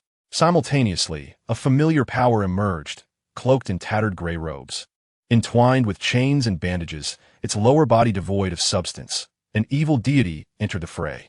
The aura of decay and corruption seemed innately antagonistic to Xinjiang's power, eroding his radiant domain, causing it to wither and shrink. Faced with the onslaught of three potent divine beings, even the chief deities of the divine realm would find it challenging to withstand. Yet, Xinjiang, a nascent being, astonishingly endured it all through sheer willpower. Sea god, maintain your vigilance. We must not be complacent. Shura Shun's icy gaze fixed upon the suddenly appearing evil deity, concurrently warning his companion. With the three vast divine domains enclosing them, Xinjiang's most crucial abilities were significantly diminished, if not for the ability to siphon a modicum of power from the opponent's domains. He might have already faltered. Nevertheless, despite the rapid advancement of his experience, he found himself barely holding on. Rest assured, I shall remain vigilant. The sea god continued his relentless assault while keeping a wary eye on the evil deity. Simultaneously, he was astounded by Xinjiang's progress. The martial skills he had honed for tens of thousands of years were now surpassed in such a brief span, a notion that would have been deemed absurd in the past. Not to mention the almost cosmic assistance he had previously received. Was this the privilege and talent of the child of destiny, so terrifyingly formidable? Chapter 202. A flaw. Three distinctly different divine domains sharply delineated this star realm into thirds. The crimson, azure, and verdant realms, each embodying immense power, relentlessly assailed the central expanse of boundless light. Even in the face of the incessant erosion by the three powerful divine beings, the supreme and sanctified domain of light continued to illuminate the cosmos, resisting immediate collapse. Yet, despite this resilience, the glorious light, with the arrival of the evil deity, inevitably began to wane, its brilliance slowly fading. Should complete defeat ensue during this confrontation, regardless of which divine domain they entered, they would lose their central advantage and face severe suppression in all aspects. Akin to the Shura Shun and Sea God when battling Qingyang in the Star Domain, Qingyang would not allow such an occurrence. In a barely perceptible moment, the power of the celestial path surged dramatically. Empowered by this force, his mind instantaneously projected 37,000 potential futures, discerning a method to break the stalemate. With a resounding sword strike, Qingyang repelled both Shura Shun and the Rakshasa God. Simultaneously, the residual force obliterated a small asteroid, akin to a fleeting spark in the vastness of a universe. Seizing a momentary respite, Qingyang maintained an exceptionally calm demeanor, even reaching a level of cold indifference as he calculated the forthcoming events. Old friend, I suddenly have a foreboding feeling. After a brief moment of catching his breath, Poseidon observed the suddenly contracting imperial light before him, and before he could process this information, his instincts began to sound alarm bells within. Yet, no matter how he pondered, he could not discern the precise reason for his unease, and he could only temporarily forego this opportune moment, remaining vigilant alongside Shura Shun against Qingyang. Shura, demon sword! Shura Shun exclaimed, channeling all his divine power as the blood-red runes on his massive sword ignited, a terrifying killing intent soaring skyward. The shockwaves rocked the nearby Sea God domain and the domain of the fallen deity. Shura Shun suddenly lifted his gaze, his scarlet eyes glinting as they locked onto Qingyang's position. Regardless of what means the opponent possessed, the best response was to unleash the most powerful attack. The Aurora sword in Qingyang's grasp absorbed the entirety of the luminous power, transforming into a radiant orb of pure light, completely abandoning its sword form. Simultaneously, a heavy sense of oppression surged through him as the Shura domain enveloped the area. However, this was sufficient. A minuscule flaw was accurately seized by Qingyang. A slender yet radiant golden beam flickered briefly. In the next moment, the expansion of the Shura domain abruptly froze, followed by a violent explosion that intertwined with the endless killing intent and energy, shattering this divine domain into fragments. The cataclysmic force even devastated a significant portion of the Sea God's domain, causing the once mighty waters to spiral out of the Sea God's control, subsequently falling under Qingyang's command. The Sea God's eyes widened in fury as he spat out a luminous, azure-hued blood, his overwhelming aura plummeting drastically in an instant. As he beheld the essence leaking from his divine realm, which was being absorbed into that ethereal light shadow, a surge of anger welled up within him. "Old comrade, what shall we do now?" Poseidon inquired, his voice still coarse but tinged with a hint of weakness. Regardless of the tumult of emotions within him, he had to steady his mind, refusing to let anger overwhelm his reason. The Shura god fared considerably better, although his divine realm was severely wounded. His combat prowess remained intact.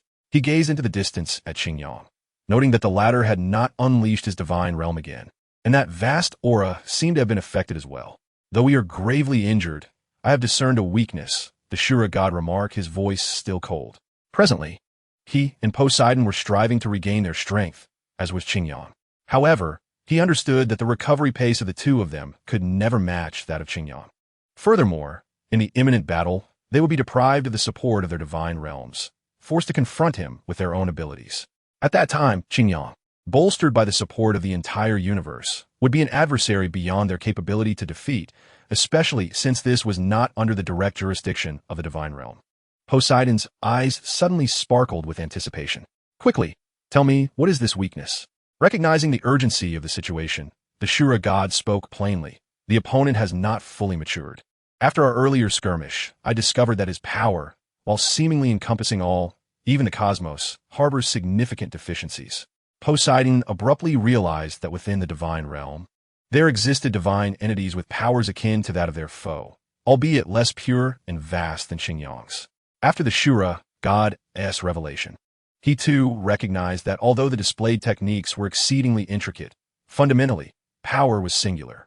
Just like himself, just like the Shura god, If their opponent's strength bore an incomplete flaw, they could exploit it as a critical point for a decisive strike. What exactly is it? Poseidon inquired.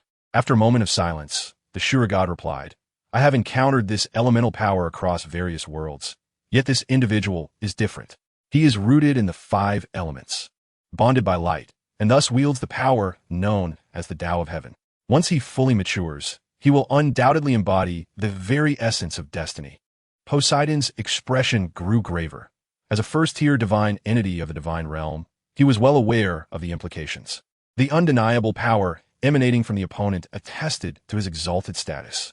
Faced with this being, who naturally upheld great righteousness, the divine realm's position was undoubtedly provoked. Over time, would the myriad universes heed Qingyang or the divine realm? If they followed Qingyang, what would become of the divine realm's reputation and interests? Conversely, if they defied Qingyang, the legitimacy of the divine realm would inevitably be further challenged. It must be remembered that the divine realm's supreme authority stemmed not only from unparalleled power, but also from certain connections with the Creator God.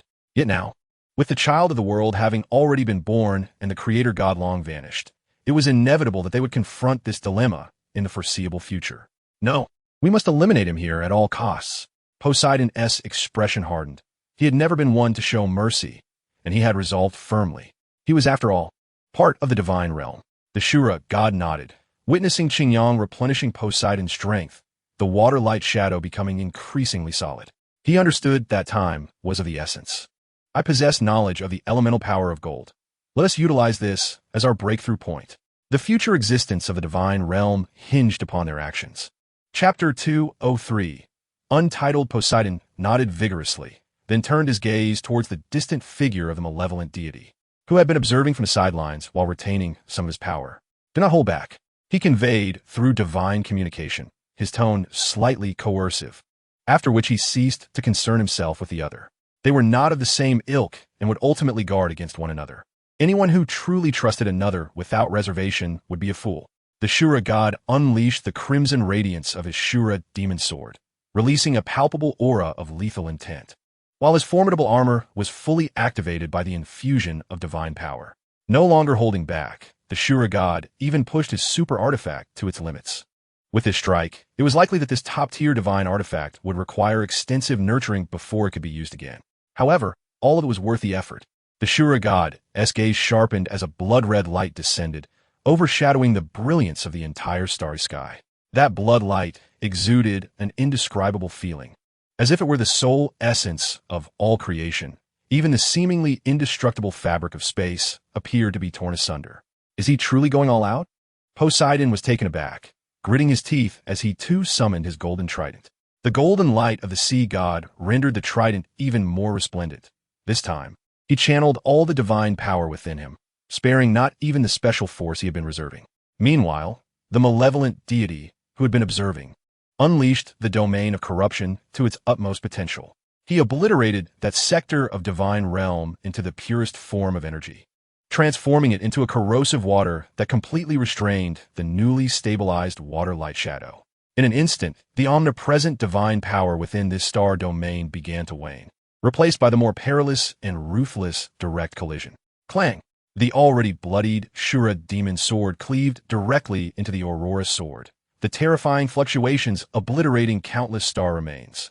The Shura demon sword, imbued with an unyielding sharpness, caused the air around Qingyang to crackle with tiny arcs of lightning upon impact. The protective light surrounding him seemed ineffective, as it was directly breached. Even the power he controlled began to spiral out of control. The previously absorbed anomalous forces from the cosmos surged within him like a disarrayed army, losing their leader. Sensing the anomaly, Qingyang pressed down with a mighty hand, mysterious fluctuations enveloping him as he sought to quell this discordant state. Though one of the 5 elemental stones was temporarily missing a corner, he could utilize the remaining 4 to construct a fleeting 5-element cycle, momentarily ignoring this flaw. He could even forcibly simulate a golden elemental stone using the power of the Tao of Heaven.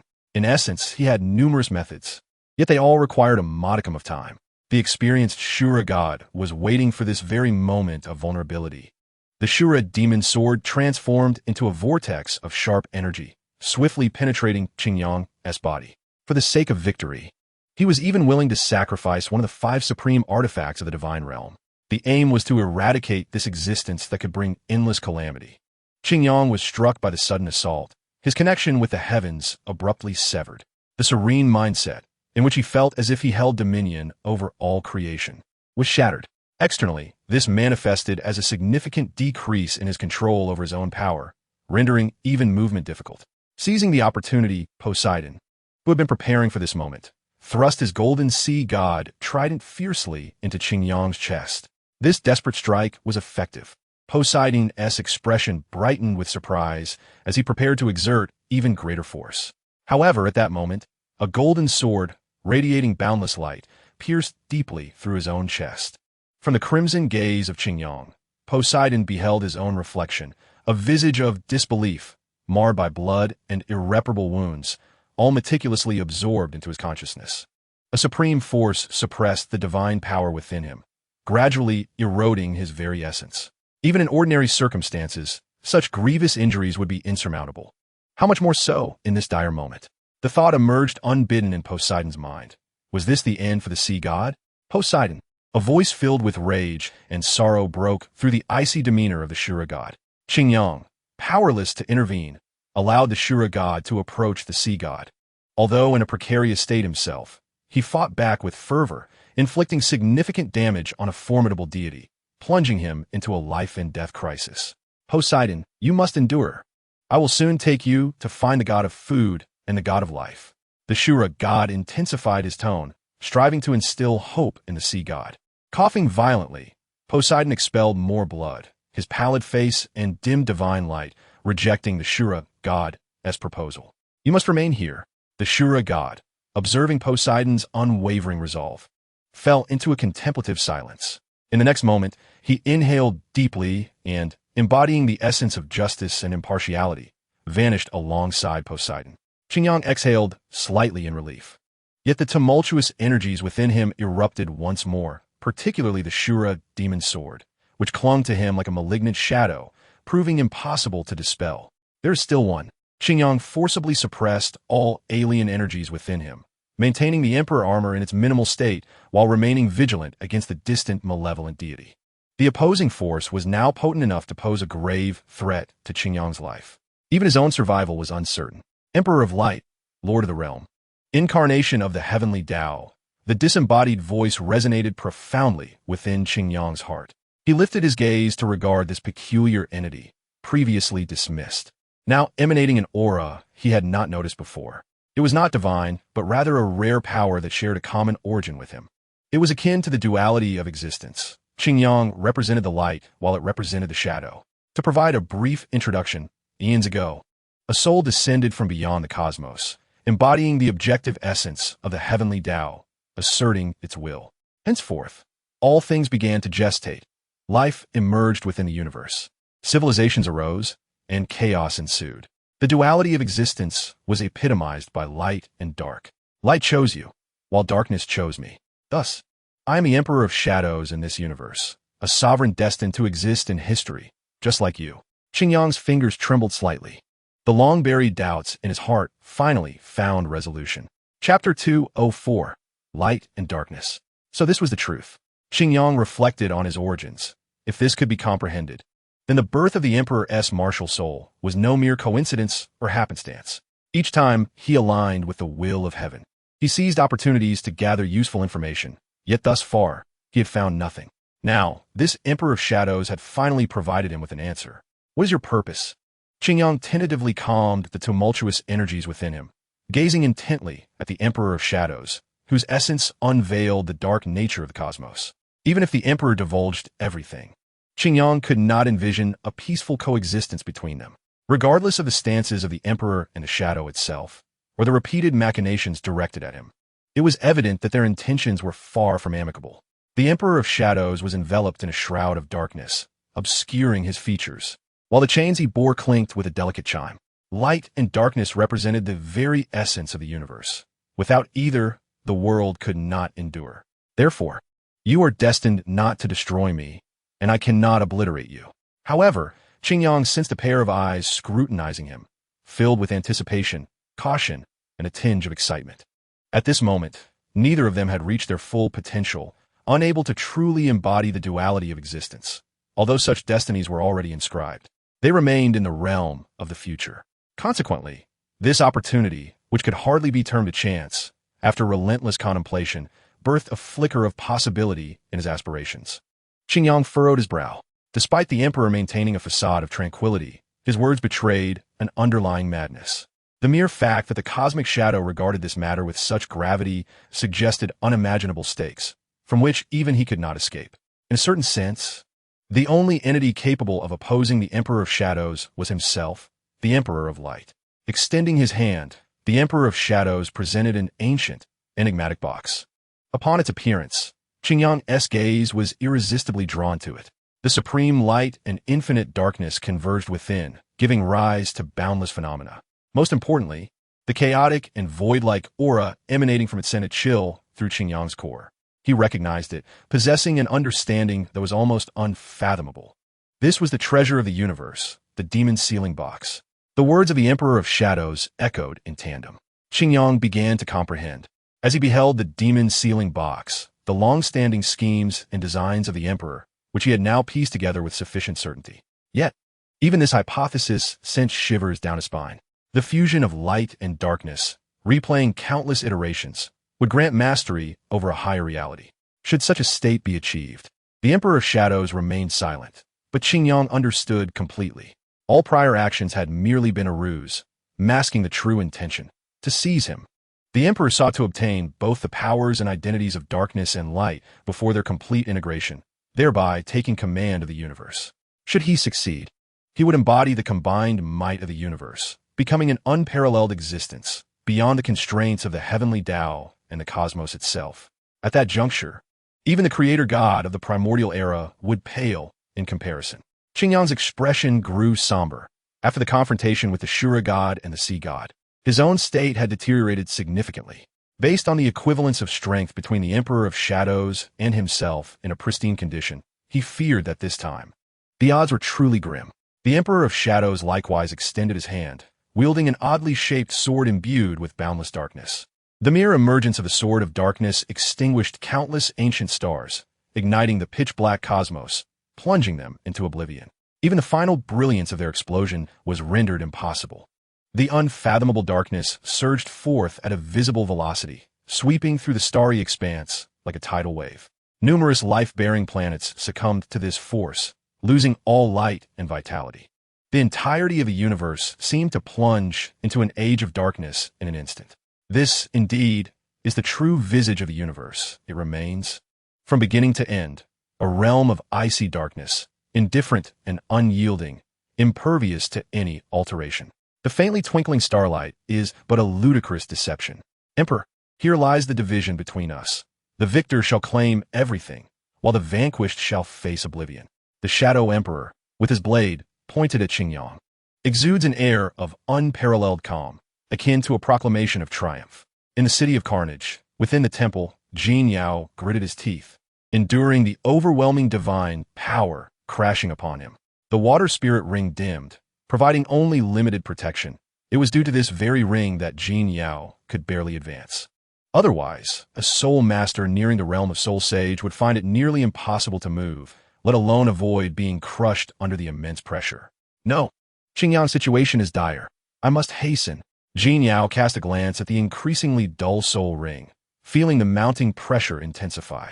With a fierce expression, he bit down on his tongue, blood slowly trickling from the corner of his mouth. Fueled by the pain, he quickened his pace and reached the statue of the deity. Unlike when he first arrived, the Rakshasa statue had now completely shattered, reduced to rubble and dust.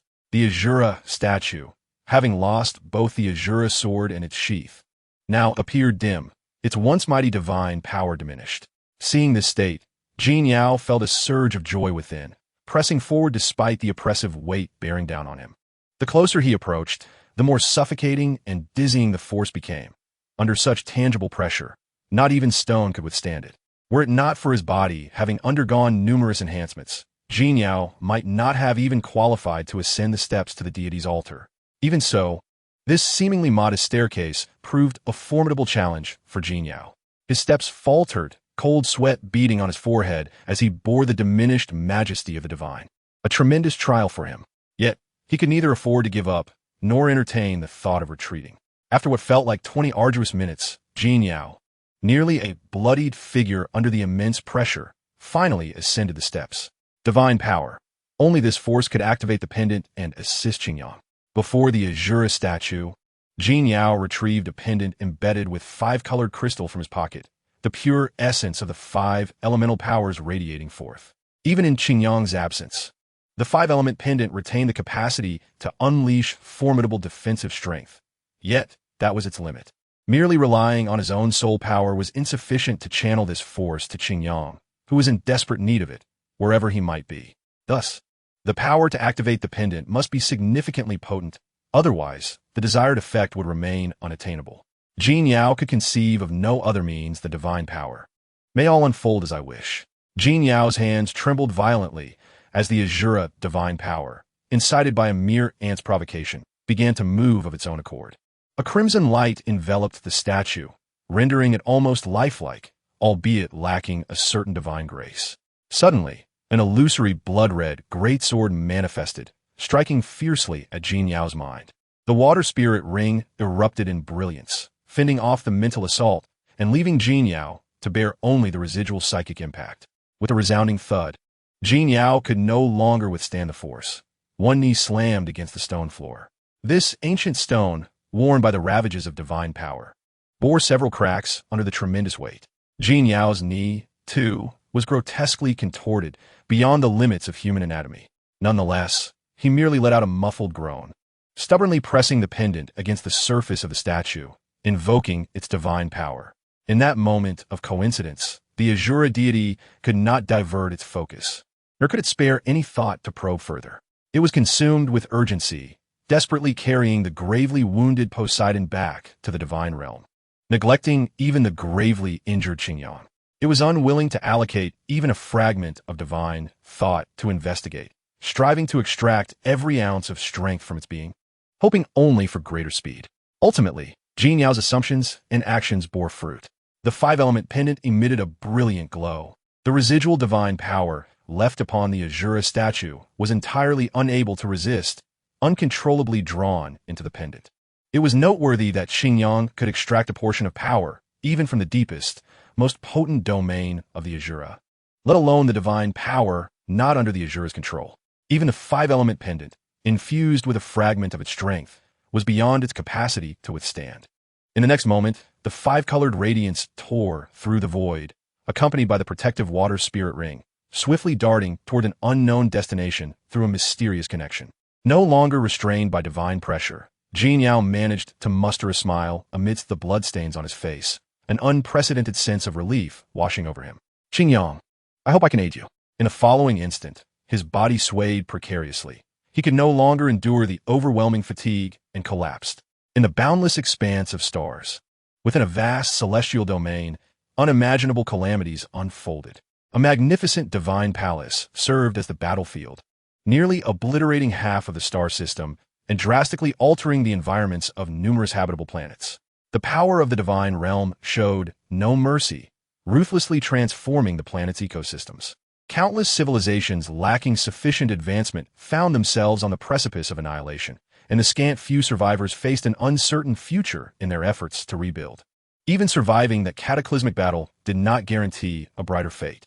After the radiant light that maintained order and peace vanished, an overwhelming darkness descended, extinguishing the last flicker of hope and plunging it into despair.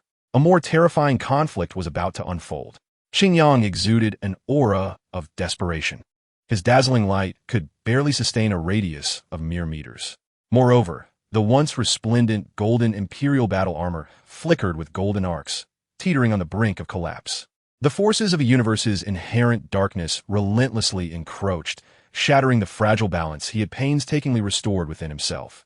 Emperor, even if fate favors you, it cannot alter the reality of the Azura and Poseidon's home ground advantage. It holds no sway over me, for what you possess, I too possess. With these words, a dark blade of energy cleaved through the starry sky, hurtling toward Qingyang. With no choice, he could only continue to adjust his power, seeking to quell the turmoil within. temporarily refraining from suppressing the Azura sword. A similarly magnificent, yet lacking in follow-through, radiant sword light surged forward to counter that dark energy. After a brief standoff, light extinguished. Seizing the opportunity, Qingyang shifted his position, evading the attack, only to witness the residual dark energy obliterate a celestial remnant, along with countless surviving lives. Qingyang breathed heavily, recognizing that this formidable opponent would be a challenge even in his prime, let alone in his current state. At this moment, he might have to sacrifice everything to achieve victory. Aurora's shield. Amidst the dim light, a golden shield materialized in the void, harnessing the powers of both weapons. Qingyang found himself in a slightly better position, yet it remained insufficient to alter the overarching situation. Furthermore, it was far from enough. The dense darkness deepened, and the silhouette of the Dark Emperor seemed poised to emerge from the surrounding shadows at any moment. Without the divine realm, and even devoid of the radiant domain of Qingyang, there was simply no means of resistance. He could only rely on his own strength and experience to hastily counter the opponent's assaults. Yet such efforts could not endure for long. Was he contemplating a desperate struggle? A voice echoed from an unknown source, and as Qingyang followed the direction of his intuition, he was suddenly frozen in place. The demon sealing box materialized before him, emanating an amalgamation of dark and light power. The aura of chaotic void suppressed even the remnants of the heavenly Tao force within Qingyang. In bygone days, this feeble energy would have been insufficient to accomplish such a feat, yet in this moment, it proved fatal. A sudden wave of unease surged within Qingyang. He beheld the Dark Emperor casually discard the dark sword, positioning it behind him, facing the demon sealing box from a distance. Concurrently, an intricate array began to materialize slowly in the void. Emperor, this is the final strike. Thereafter, there shall be no light in this world. The cold, emotionless voice intoned as the formation gradually completed. Qingyang felt the binding force within him intensify, finally solidifying his resolve.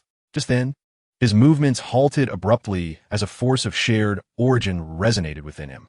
This was the moment of enlightenment. The will of heaven could not be entirely obscured. Under the guidance of fate, everything fell into place with astonishing clarity, leading Qingyang to discover his sole chance for survival.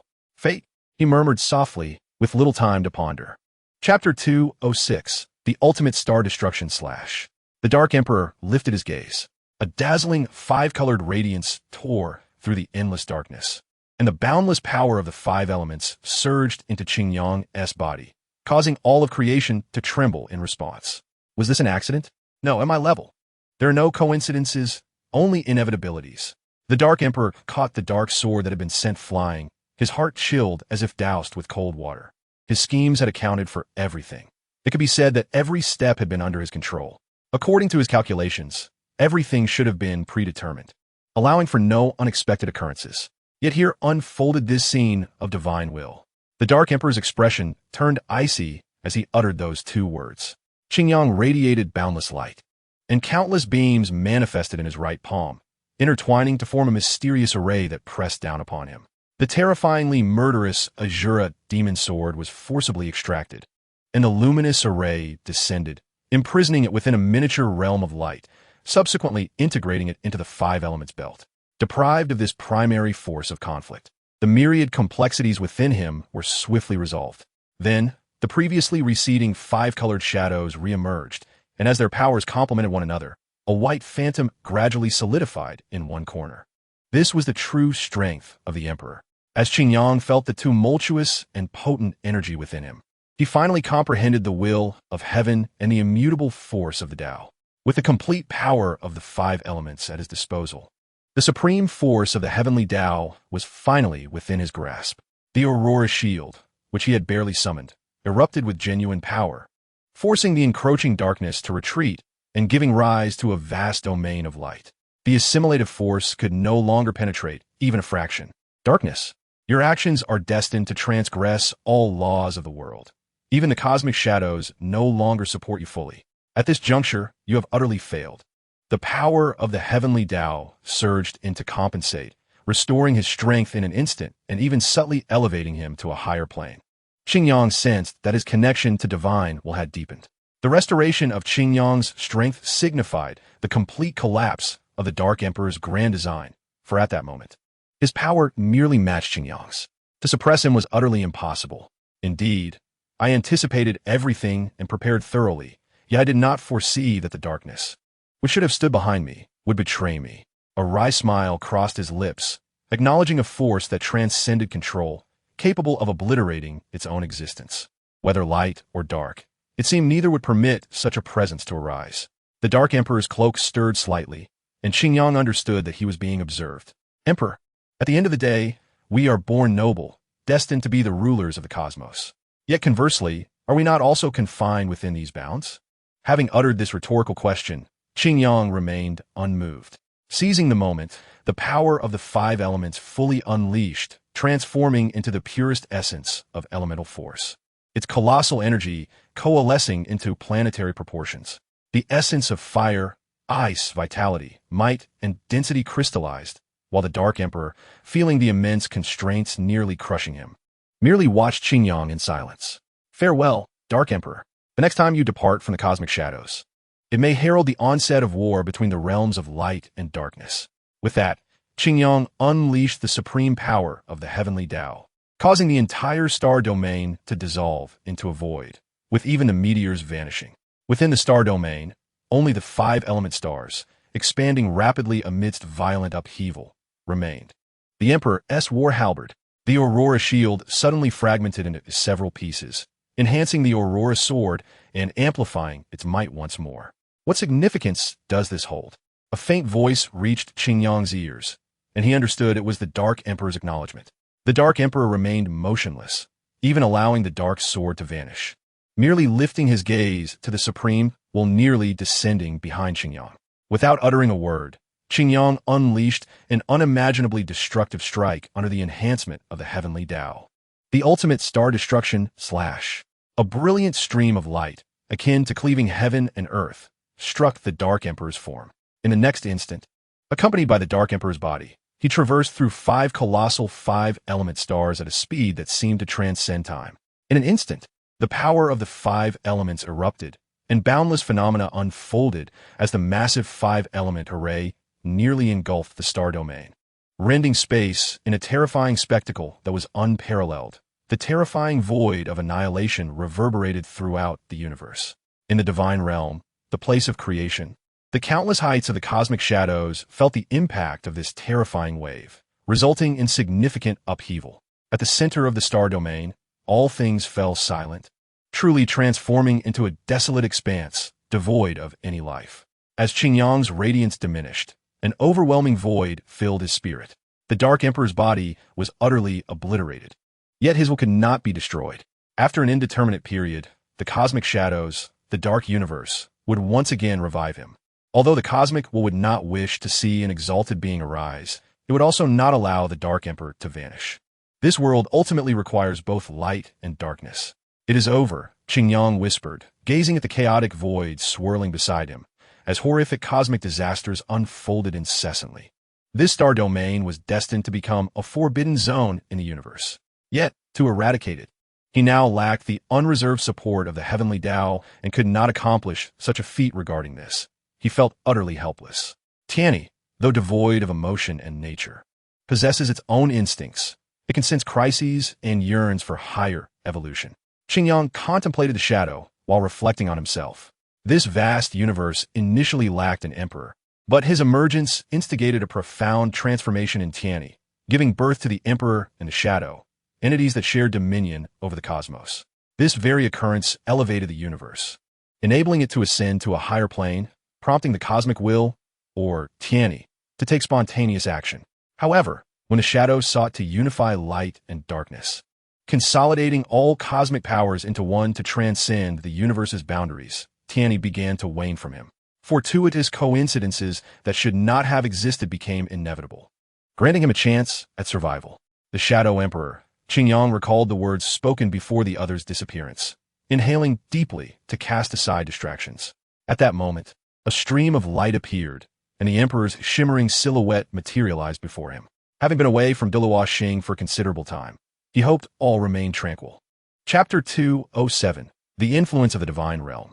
The graceful goddess of life furrowed her brows as she gazed at the lingering remnants of power in the distance.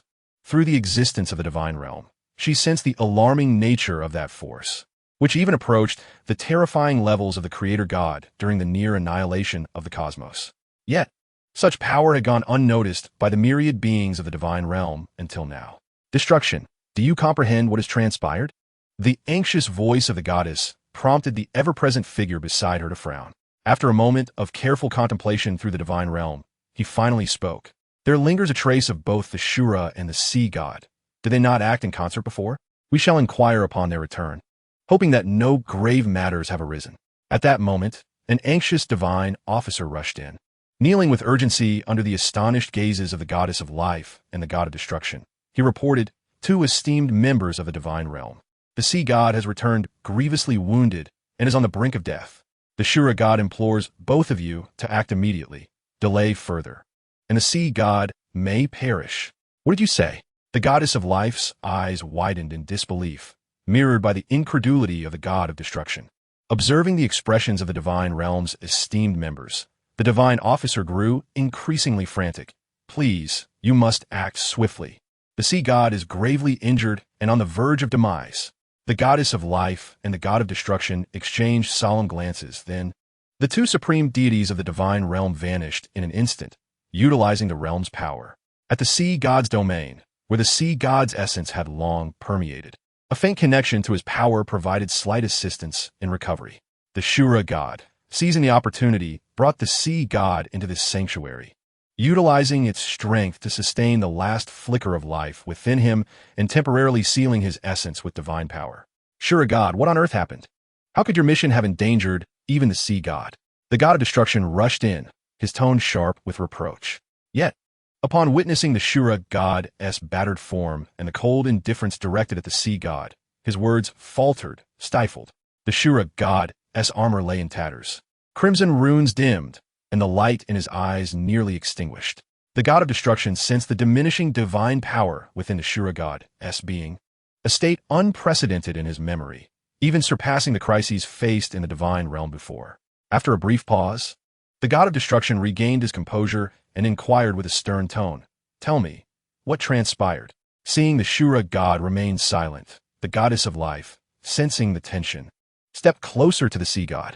A dazzling, radiant light was sealed within the sea god's chest, yet this was not a favorable sign. This force rendered the sea god, whose heart had shattered, unable to recover, further jeopardizing his dwindling vitality. Destruction, please assist me.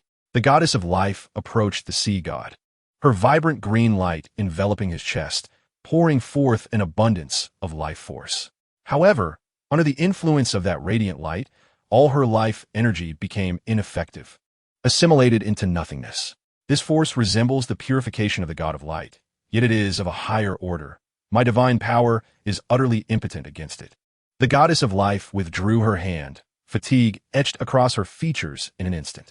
The god of destruction channeled his own divine energy into the goddess of life, stabilizing her aura, and upon hearing her words, he raised an eyebrow. It is the power of the heavenly path. The light is merely its external manifestation. The Shura god finally spoke. Are you certain?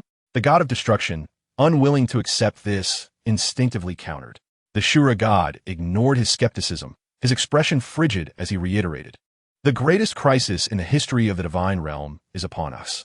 In the dark side of the universe, the Shadow Emperor, enveloped in darkness, felt the return of his dark favor and could not help but smile coldly. Under this power, his devastated form rapidly regained strength. Yet even so, he could not act freely in the short term, limited to projecting his will externally. Emperor, with my direct guidance, you comprehend all. What choice will you make? As if recalling an amusing thought, his laughter echoed through the darkness, spreading to distant realms. In the city of slaughter, the king of slaughter sensed the vanishing obstacles, but had no time to rejoice before he noticed the significant decline in the inherited divine power. Bewildered, he could not fathom what had transpired.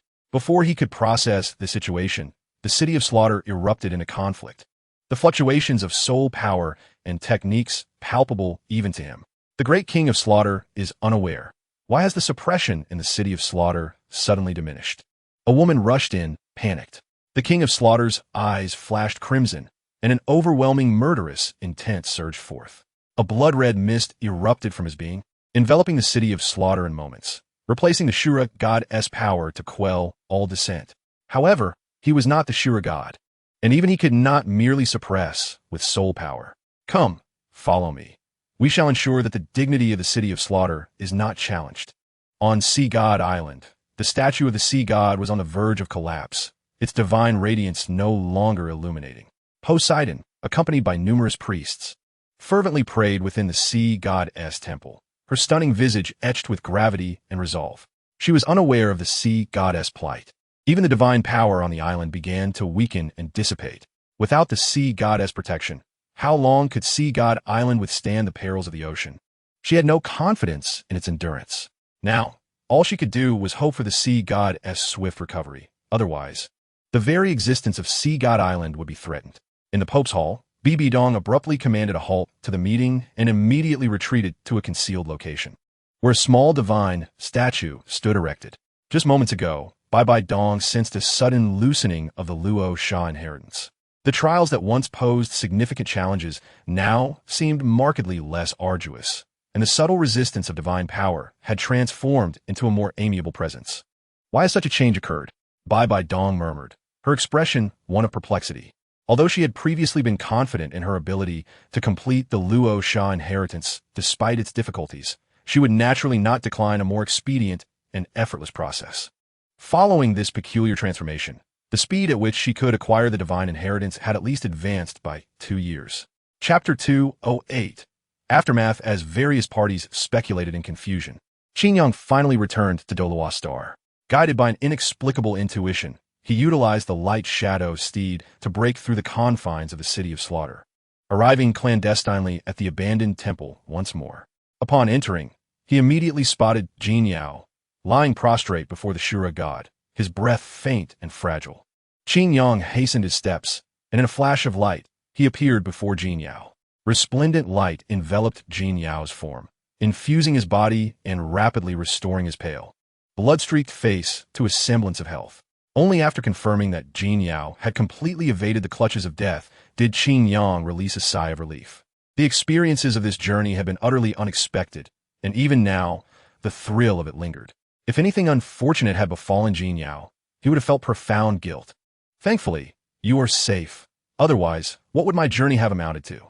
Qin Yang whispered, before swiftly taking Jin Yao away at an unfathomable speed, vanishing from the scene. In Nodding City, Tang San was diligently forging a piece of refined iron in the blacksmith shop, sweat trickling down his brow, yet his demeanor remained exceedingly serious. His dedication to Tang Min was akin to a faith worthy of all sacrifices. Suddenly, an inexplicable emptiness washed over him, as if something had dissipated, causing him to falter and nearly injure himself amid the sparks that flew. Observing his technique were several apprentices eager to learn, who quickly scrambled to assist him in the aftermath of his misstep. After a brief flurry of activity, they turned their attention to Tang San, who was lost in thought. The apprentices exchanged glances, and one stepped forward, uneasily inquiring, "Tang San, what is troubling you? Has something happened?" Tang San, sensing a sudden lightness within his body, felt his strength wane considerably. Pondering for a moment, he remained at a loss. Noticing the concern of his apprentices and colleagues, he smiled and reassured them, "It is nothing. I was merely distracted. My apologies." Due to his exceptional skill and the unique wind hammer technique, Tang San, despite his youth, garnered the respect of all the blacksmiths in the shop. Shortly after his arrival, having assisted in completing several significant orders, he was promptly assigned an apprentice role, the implications of which were clear. "Given that, perhaps you should take a break. The work of a blacksmith is indeed quite taxing," suggested an older blacksmith. Hearing the underlying concern in his words, Tang San shook his head and replied, "I am fine, Uncle San. I believe I can continue without rest." Uncle San, though worried, chose not to press further, having always held a fondness for this sensible child. "Very well, but do take care. Do not push yourself too hard," he cautioned once more before departing, as he too had work to attend to. Tang San, rather than overexerting himself, delegated some less crucial tasks to the apprentices and made his way into the inner sanctum of the blacksmith shop. This area contained several small rooms typically used for storing less important items, but they could also serve as resting quarters. Tang San selected a relatively clean spot to sit and began to cultivate his Xian Tian Gong, attuning himself to the peculiar sensations within. The once gentle and undulating blue divine power seemed to have entirely vanished, and even the cold, red energy was nearly imperceptible. Upon recognizing this anomaly, Tang Sen opened his eyes. He was intimately familiar with these two forces, as they had once allowed him to survive at the baronial estate. What could have caused this? Tang San murmured in confusion. At that moment, his hand brushed against something, causing him to pause and turn his gaze. He beheld a small, pale blue shield emanating a mysterious aura. The power within this shield seemed to resonate with the forces that had previously lingered within him. As he lifted the shield, it seamlessly merged into his brow, becoming invisible. A moment of realization dawned upon him, as information flooded his mind. It appeared to indicate a location he had never heard of before, let alone seen: the Sea God Island. In Wuhuan City, Qin Yang, with Jin Yao in tow, returned once more. Due to minimal pauses along the way and his use of power to safeguard Jin Yao's body, he had not been concerned with speed, enabling a swift return. However, upon arriving at the Doluo Palace, he promptly gathered a few available healing-type soul masters and several experienced physicians to tend to Jin Yao's recovery and rejuvenation. Although Qin Yang's own healing had alleviated most of the immediate concerns, he understood that confronting divine power could prove fatal if a soul master were not careful. Despite having protected Jin Yao with a portion of his strength, the Shura God was no ordinary divine entity. Moreover, the mental strain and exhaustion were even more severe compared to physical injuries. After a thorough yet orderly examination and treatment, one of the physicians stepped forward to report to Qin Yang. Lord Qin Yang, after our examination and treatment, we have determined that Lord Jin Yao is merely fatigued and in no significant danger. Fortunately, the ordeal did not last too long. Otherwise, it could have resulted in lingering complications. As it stands, a period of recuperation will suffice. Qin Yang nodded, relieved to confirm Jin Yao's safety, and finally exhaled with a sense of ease. The imperial armor that adorned him began to disintegrate, revealing his weary form. In that case, please take good care of him. We must ensure nothing untoward occurs. Once his mind relaxed, an overwhelming fatigue washed over him, yet he persevered, diligently issuing instructions. Rest assured, Lord Qin Yang, you appear to be in poor condition. Would you like us to assist you in recuperating? One of the physicians voiced, concern evident in his tone. Qin Yang shook his head, declining the offer, for he was well aware of his own body's condition. Like Jin Yao, he too was merely experiencing significant mental fatigue. Yet, he was grateful for his vastly improved strength. Otherwise, merely enduring the will of the heavenly path would have been as daunting as it had been before. Supporting his forehead, Qin Yang left the room, despite feeling mentally drained and somewhat worn. Nevertheless, he had matters to attend to and felt no delay in doing so. The papal palace lay adjacent to the Doluo Palace, yet the distance between them remained considerable. Chapter 209. The papal palace at this moment. Bai Dong was instructing Hu Lai Na on her training. Since taking on this disciple, she has regarded him as her successor, dedicating herself wholeheartedly to his cultivation and guidance. The cultivation paths of each soul master differ, yet the most crucial aspect is the circulation route of soul power. Mastering this route accelerates the soul master's advancement significantly. Bai Dong spoke with a serene demeanor, articulating her thoughts with gentle precision. Kaoliana listened intently, validating her own knowledge through the teachings imparted by her mentor. Each prestigious academy has its own methods of cultivation, and the major sects and families are no exception. This is a vital reason why they progress faster than the common soul masters. Hu Lai Na nodded, having indeed experienced a marked improvement in her cultivation speed since adopting the internal training methods of the Wuhan Temple. The speed of cultivation is the most significant manifestation of a soul master's innate talent. Previously, the only widely recognized metric on the continent was innate rank. However, the methods of soul power cultivation are known to only a select few. What I shall impart to you is a more sophisticated cultivation method, one that originates from the divine realm. Thus, it has not circulated within the Wuhan Temple. Hu Lai Na was immediately filled with anticipation, pondering what approach her teacher would employ when an attendant fortuitously arrived to report. Your Holiness, the Lord of Doluo Hall has arrived. Bibinong looked up in surprise, observing King Yang approaching slowly. However, wasn't he in the Tiano Empire? How could he have suddenly returned? Bai Dong briefly contemplated this small matter and chose not to dwell on it. A rare smile adorned her face as she gazed at Qin Yang. Qin Yang, it's good to have you back. Was everything resolved smoothly? Hu Lai Na, interrupted from her lesson, bore no resentment. Instead, she looked at Qin Yang with delight. Qin Yang shook his head and replied, "Although there were many unforeseen complications, I still managed to achieve some gains." As he spoke, he produced a peculiar item infused with the power of the Rakshasa, instantly capturing Bai Bai Dong's attention. She sensed that this object was precisely what she had been lacking. The ancestral artifact she had been compelled to seek substitutes for. The heart of Rakshasa, Qin Yang explained, is an essential item for the inheritance of the Rakshasa god. As stated by the king of slaughter, I discovered it and brought it with me. As Qin Yang gazed at the heart of Rakshasa slowly rotating in his palm, he instinctively recalled the terrifying battle he had previously endured.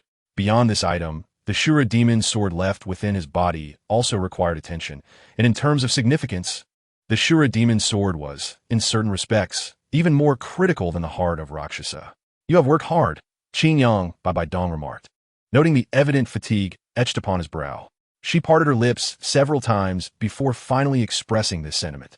She understood the preciousness of this item. Even in the face of the king of slaughter, she felt no confidence. Qin Yang must have paid a substantial price to obtain it. A profound sense of gratitude welled within her, a feeling she had not experienced in a long while, the warmth of being cared for. Qin Yang shook his head. "While I indeed paid a considerable price, it was not solely for this. Let us not dwell on that." He realized that his words carried a deeper implication and swiftly changed the subject. "With the heart of Rakshasa in hand, how long will it take for you to break through and reach the next level?" Since facing 3 formidable foes, Qin Yang recognized his need for allies. At present, the only one with the potential to reach the 100th level and attain divinity was Bai Bai Dong. Even Xian Rinxue fell short in comparison. This was unavoidable. Although one possessed a top-tier twin martial soul and the other an unparalleled martial soul, their differences in cultivation time were vast.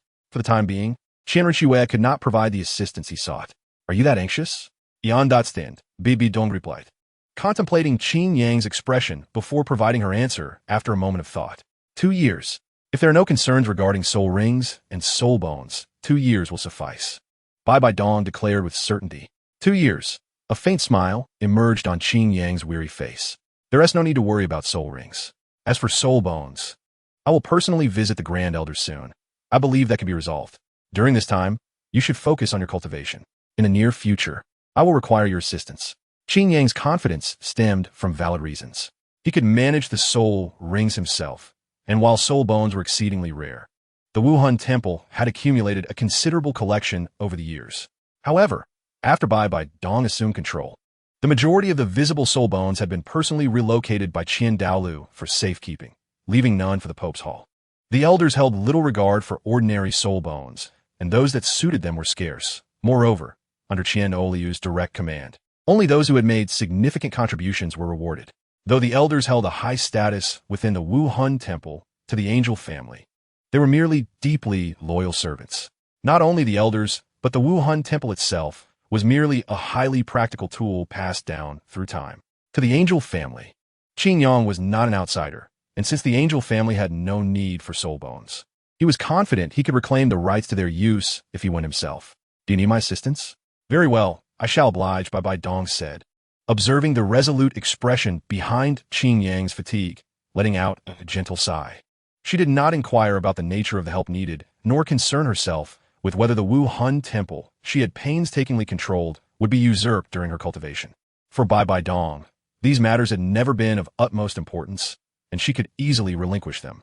Unfortunately, no one had ever truly understood her. Thankfully, fate had granted her a glimmer of hope, illuminating her once bleak existence. Meanwhile, Hulaina listened to the conversation between Qin Yang and her teacher. Though much of it eluded her comprehension, nonetheless, it seemed to herald good tidings, and she sensed that her teacher's emotional burdens had eased significantly. She no longer wore the icy mask that had once evoked fear. Maintaining such a facade must have been incredibly burdensome. Since this is the case, I shall not intrude. Speaking of which, there are still matters I must attend to, though it appears I lack the energy for them now. Qin Yang felt a sense of melancholy as he smiled at the petite Hulaina beside him before turning and walking away. The primary purpose of this visit was to deliver the heart of Rakshasa to Bai Bai Dong, and learning that she could attain divinity within 2 years was a delightful surprise. This would provide substantial support, whether facing the divine realm or venturing into the bright realm. Chapter 210. Accomplishing the objective. Qin Yang's condition was visibly poor, a fact readily apparent to all who beheld him. He did not conceal this reality. Although his current combat prowess had indeed been somewhat affected, it was not irretrievable. Compared to 7 years ago, when he faced nearly catastrophic consequences, he had improved significantly. The reasons for this starkly different outcome were manifold, not merely due to his heightened mastery of the Emperor armor, but also the favor of destiny. Therefore, even though the terrifying power he displayed this time reached the point of annihilating the starry realm, it paled in comparison to the terror he had unleashed 7 years ago when the northern glacier of Doloa star-shattered. He had not suffered irreparable damage. Moreover, this power was far from his limit. Xingyang understood that if he could truly become the emperor and completely unify with the heavenly Tao, then all of his abilities would ascend to a new pinnacle. However, time was not on his side. He sighed as a thought crossed his mind. Ultimately, matters could not be rushed, and he chose not to force himself further. Instead, he retreated to his dwelling to relax and rejuvenate. The following day, Xingyang personally visited the Hall of Offerings. Ever since relinquishing the Doloa Hall to Xingyang, Qiandao Lu had taken up residence there. Xingyang was there to seek him out. Although the Hall of Offerings belonged to the elders, its location was not in the bustling heart of Wuhuan City, but rather in a tranquil and secluded area, ideal for contemplation.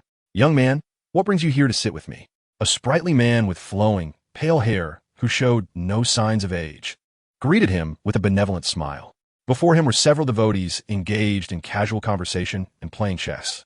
The setting, with its stone platforms and thatched cottages, combined with the picturesque backdrop of Wuhuan City nestled against the mountains and waters, was indeed a suitable retreat. "Great offer. I hope my sudden visit does not disturb you," Xingyang said, glancing at the other devotees who cheerfully took their leave, intentionally creating space for the two of them. "To have someone like you, an old fool, to chat with, is something I yearn for. Speak up, what brings you here?" "You're someone who rarely visits without a purpose," Qiandao Lu chuckled, allowing Xingyang no room for rebuttal. Fortunately, he did not dwell on the matter. After a moment's reflection, Xingyang organized his thoughts and said, "I recently traveled to the city of Slaughter, where I encountered 2 beings from the divine realm and had a few clashes." Qiandao Lu's expression grew serious as he focused intently on Xingyang, refraining from interrupting. "Overall, I did gain some advantage.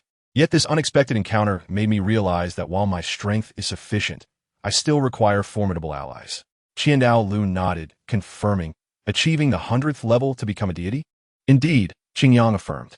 Qiandao Lu took a few steps, contemplating the implications of this situation. His knowledge of the divine realm was limited, preventing him from making an accurate judgment. However, he understood one thing. Xingyang, who could gain the upper hand against the divine beings, was far more powerful than he had previously imagined. Xiao Xue has yet to reach that level. "Are you referring to Bibi Dong?" Qiandao Lu discerned the gist of the situation immediately, earning Xingyang's silent admiration. "Correct. I returned from the city of Slaughter with the heart of the Rakshasa. With this relic, the inheritance of the divine realm will accelerate significantly, although I currently lack certain elements." Xingyang expressed his thoughts candidly. "I understand," Qiandao Lu replied with a smile, stroking his beard.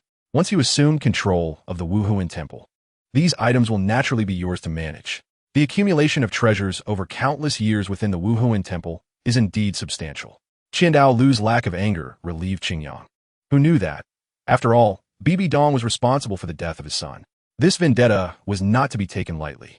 Subsequently, Qiandao Lu led Xingyang to a concealed location. The fluctuations of soul power emanated from this place, creating ripples in the air. Dozens, if not hundreds, of soul bones were perfectly preserved and hidden here.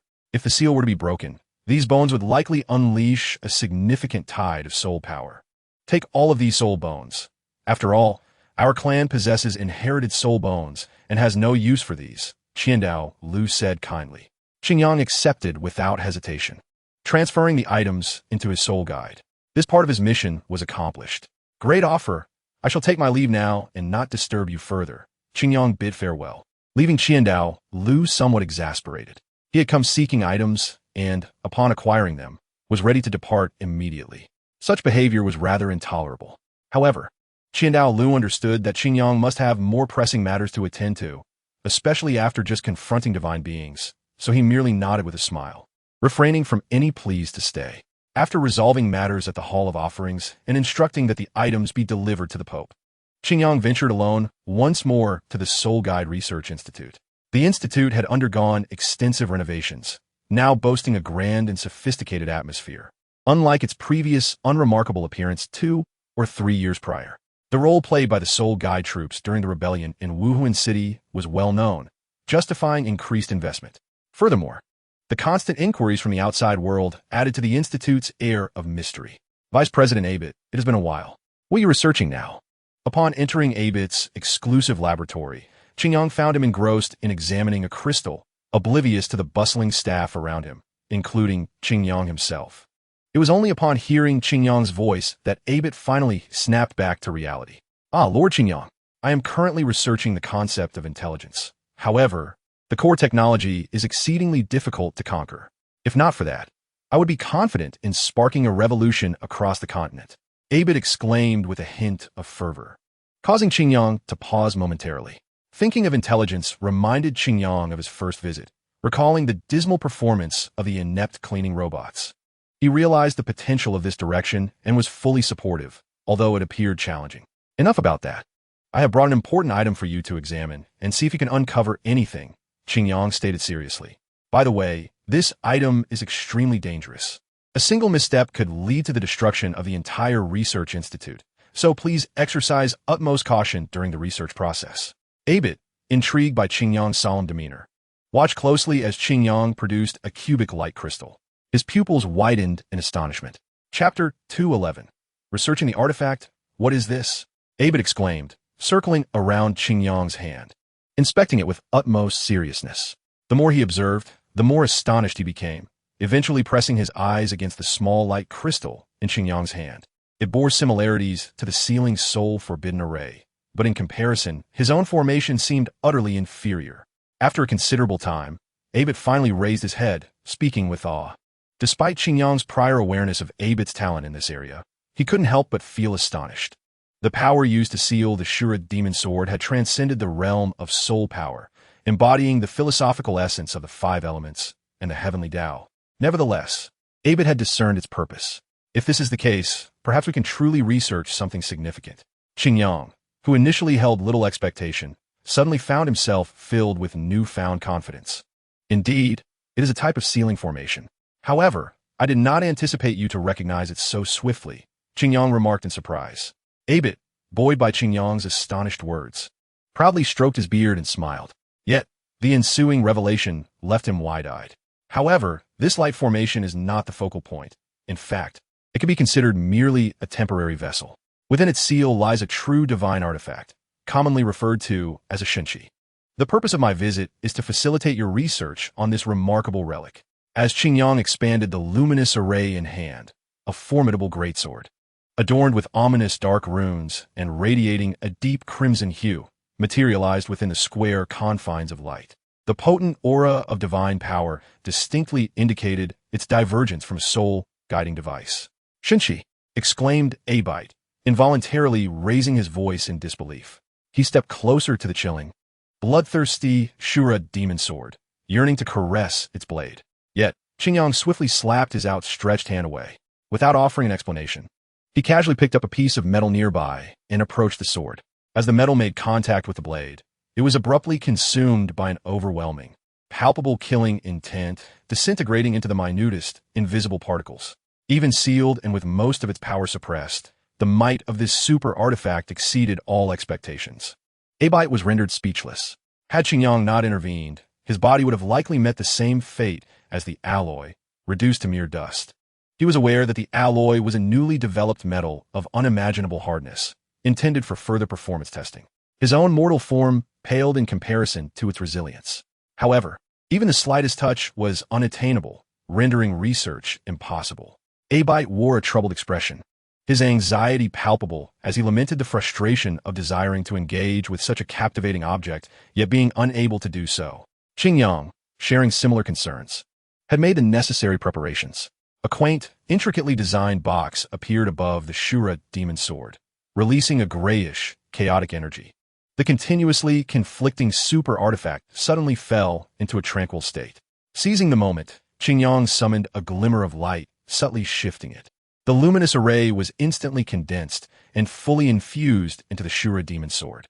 Instantly, the once vibrant bloodlight and dark runes of the sword dimmed, and even the terrifying killing intent dissipated, transforming it into what appeared to be an ordinary greatsword, now gripped by Qingyang. This artifact is now sealed, its power thoroughly subdued. However, caution is imperative during research. Its weight and sharpness are beyond your capacity to manage. Without the appropriate preparations and instruments, conducting research may prove exceedingly difficult, Qingyang cautioned, demonstrating by placing the great sword upon the ground. A spine-chilling sound of metal distorting echoed as the specialized floor of the laboratory sagged under the weight, visibly warped and cracked, leaving the other researchers in stunned silence. "Is it truly this heavy?" one exclaimed in astonishment, his words trailing off as he became transfixed on the sword resting on the floor. "No wonder it is a shunqi. Its very existence is extraordinary. Such soul-guiding devices pale in comparison. But this is the kind of challenging research I relish." Abite felt invigorated, his determination heightened as he scrutinized the blade of the Shura demon sword, particularly the runes, pondering their significance. With his innate sensitivity, he quickly discerned that these runes were not mere embellishments, but rather an external manifestation of the artifact's intrinsic power. Within them, he could vaguely glimpse a new system, reminiscent of the power wielded by the master Qingyang. "I shall not disturb you further. I hope the Soul Guiding Research Institute can yield surprising discoveries in the future," Qingyang remarked with a smile, addressing Abite, who was evidently lost in thought. Abite nodded absently, his gaze fixated on the sword, and called out to a nearby middle-aged researcher, "Hurry and adjust the gravity testing apparatus. Also, we need a soul master with strength attributes and soul-guiding devices that amplify at least 100,000 pounds. Otherwise, we may not even manage to lift it." The summoned researcher promptly responded, coordinating the tasks of others. Thus, the temporarily halted Research Institute resumed its work, now focusing not on soul-guiding devices, but on a genuine artifact. Witnessing this moment, Qingyang smiled and departed, having sown the seeds of potential discovery. He did not seek the creation of more artifacts or mastery of extraordinary skills. He merely hoped for the emergence of something new and valuable from this endeavor, which would constitute a gratifying yield. Reflecting on his previous thoughts, he realized it was time to implement them, relying solely on Bai Dong and Qianren Xiu. Perhaps with the addition of Jin Yao, the powers at his disposal were still insufficient. He mused aloud, as the notion he had shelved in the recesses of his mind resurfaced. Initially hindered by a lack of capability, he now felt confident enough to bring his prior plans to fruition. Chapter 212. Having managed all of this, Qingyang did not linger long at the Spirit Hall. This brief return was merely an interlude. In the grand scheme of events unfolding here, the city of Tiando was central to the plans at the Spirit Hall. Had it not been for this unexpected incident, he would likely have already been engaged in the necessary affairs, though it was not too late now. Moreover, with his broadened perspective, Qingyang now comprehended that Dolua Star could serve as a starting point. After the events had simmered, he anticipated they would have made a significant impact. Tiando City. Upon returning, an atmosphere of tension permeated the air. The hurried expressions of passers-by and the notable absence of smiles indicated to Qingyang that something significant had transpired here. Stopping a passerby, he inquired, "Pardon me, has something happened in Tiando City recently?"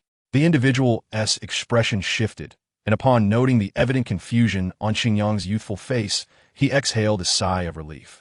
He paused, his demeanor tinged with slight apprehension, glancing around before leaning in closer. "You must be a recent student, right?" "Indeed, a significant event has unfolded. Ever since the assassination of the Snow Knight Emperor 7 days ago, the entire Tiando City has been under martial law, and the fate of many remains unknown. My family has lived in Tiando City for generations, and such a situation is exceedingly rare. It seems to me that the Tiando Empire is on the brink of transformation. Moreover, you should exercise caution. Many areas are apprehending individuals. Do not let your guard down, or you may find yourself imprisoned, which would be nearly impossible to rectify." Qingyang was taken aback by the gravity of the man's words, his mind swirling with questions. After nodding in acknowledgement and expressing his gratitude, the man quickened his pace to depart. Yet, his words left Qingyang deep in contemplation. The Snow Knight Emperor's assassination? Had the spark ignited such catastrophic repercussions? With these thoughts occupying his mind, Qingyang returned to the Spirit Hall in Tiando City. Back in this familiar setting, he navigated his way independently to the location of Elder Xue Xue. He believed that given the magnitude of the incident, the Wuhuan Sacred Hall must possess more detailed intelligence and corresponding preparations. Moreover, this event might present an opportunity for action. Lane? Qingyang was taken aback as he gazed at Lane, who emerged from the bishop's office clad in a formal attire. Had it not been for the familiar aura, Qingyang might not have recognized him. This attire, suited for concealment, was likely a remnant of the injuries sustained that day. Bishop Qingyang? Lane evidently recognized Qingyang as well, but merely nodded in acknowledgement before hastily departing from the premises. Noting the lack of intent for conversation, Qingyang refrained from stopping him for further inquiries and instead stepped into the office. Inside, Xue was furrowing his brow, scrutinizing a report while rhythmically drumming his fingers on the desk. Upon noticing Qingyang's arrival, he set the document aside, his expression beginning to ease. "I trust your journey back was relatively smooth?" Xue inquired, though the question was somewhat superfluous, as Qingyang's return itself was the best evidence of his well-being. Qingyang took a seat, feeling no need to withhold anything from this elder. In terms of the outcome, it was rather smooth. However, what significant events have unfolded in Tiando City during my absence? Upon hearing this, Xue rubbed his temples with his large hand, revealing his evident distress. Tiando City has not seen better days. The situation has only worsened. I must lament that since your departure, the various factions within Tiando City have seen their conflicts intensify to an uncontrollable level. Regardless of who may be stoking the flames from behind the scenes, it has become inconsequential. The assassination of Xue remains unresolved, and immediately after, the struggle for the throne erupted as if the elderly monarch lying in the palace had already passed away. Neither the ministers nor the nobles seemed to care about his plight. Xishue's voice carried a hint of sorrow as he spoke. For anyone encountering such a scenario would surely not fare well in spirit. It was as if, despite still being alive, one was treated as though they were dead, entirely disregarded. The titled law were no different. While alive, they were revered throughout the continent, but upon their demise, they became mere memories, leaving behind nothing more than a symbol in this world. Shaking his head, Xishue attempted to dispel the melancholic thoughts and offered an apologetic smile. Currently, the Haoqian sect, Prince Xuexing, and the various factions are engaged in a fierce struggle for power within the Tiando court. Regrettably, the other parties are disinclined to see us intervene in the Tiando Empire. Thus, we find ourselves in the most disadvantageous position. Were it not for the fact that the young lady has been established as the crown prince, wielding significant nominal influence, the situation would undoubtedly be even more dire. Qingyang listened intently to Xishue's account, his expression growing graver with each revelation. Despite his prior suspicions, he had underestimated the current state of Tiando City. Furthermore, Lane's earlier visit likely pertained to some negotiations. If that were the case, it posed no immediate concern, although our strength in Tiando City is limited. We cannot overlook the hard power possessed by soul masters, as we command the most direct force. However, it was troubling that others had managed to drag the Haoqian sect down with them, which is why the imperial throne remains unresolved. Qingyang grasped the situation. At its core, it was a matter of interest. The Haoqian sect had further aspirations, necessitating a breach of the Wuhuan temple's constraints. This was a reality that even their sect master and elders could not obstruct. Since Tang Hao inflicted injuries upon Qiang Sunji, there was no turning back. Either the Haoqian sect would pay a price, or the Wuhuan temple would concede. Neither side could afford to yield, and thus, this protracted conflict would ultimately need to be confronted. What is the stance of Prince Xuexing? Qingyang suddenly inquired. Xishue pondered briefly before responding based on his assessment. It is difficult to discern at present. They appear to support the young lady, yet there seems to be an inclination towards Xiluochuan. It is likely they have resolved to remain neutral, supporting whichever side emerges victorious. However, just moments ago, I altered my perspective on this matter. Qingyang's attention was piqued, as he sensed that Xishue had arrived at a similar conclusion. This faction, though not weak, surely harbored its own ambitions. Lane, representing Prince Xuexing, had approached me with veiled suggestions, seemingly hoping to gain our support for his ascension to the throne of Tiando. In pursuit of this, he was even willing to have the Wuhuan temple recognized as the state religion of the Tiando nation. Chapter 213. Such audacity. It appears that our esteemed prince is not one to shy away from ambition.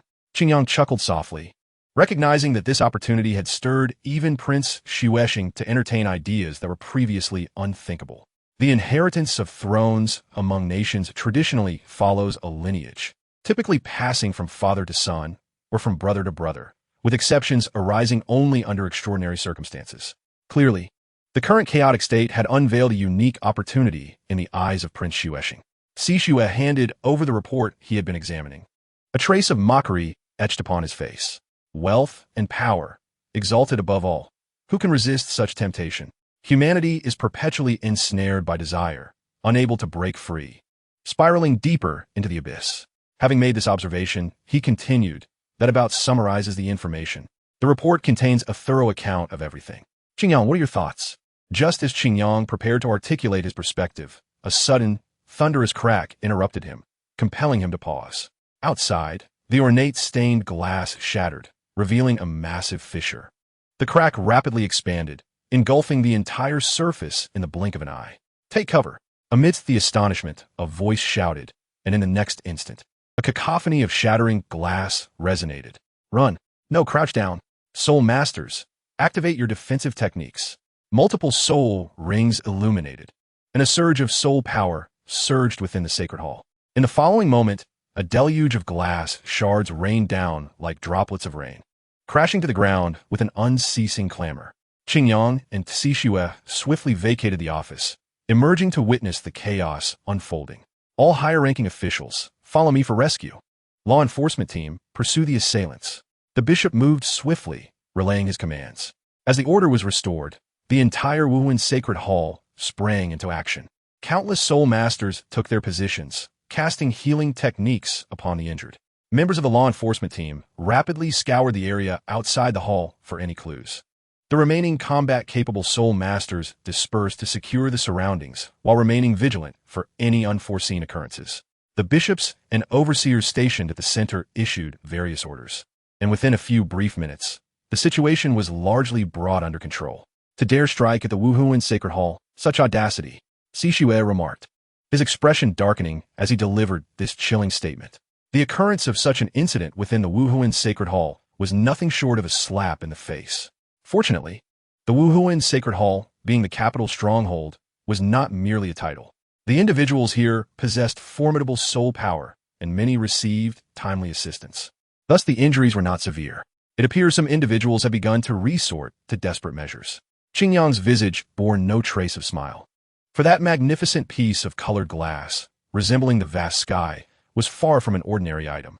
It possessed the remarkable capability to withstand a full-force strike from a formidable Soul King without sustaining significant damage, rendering its shattering today an extraordinary rarity.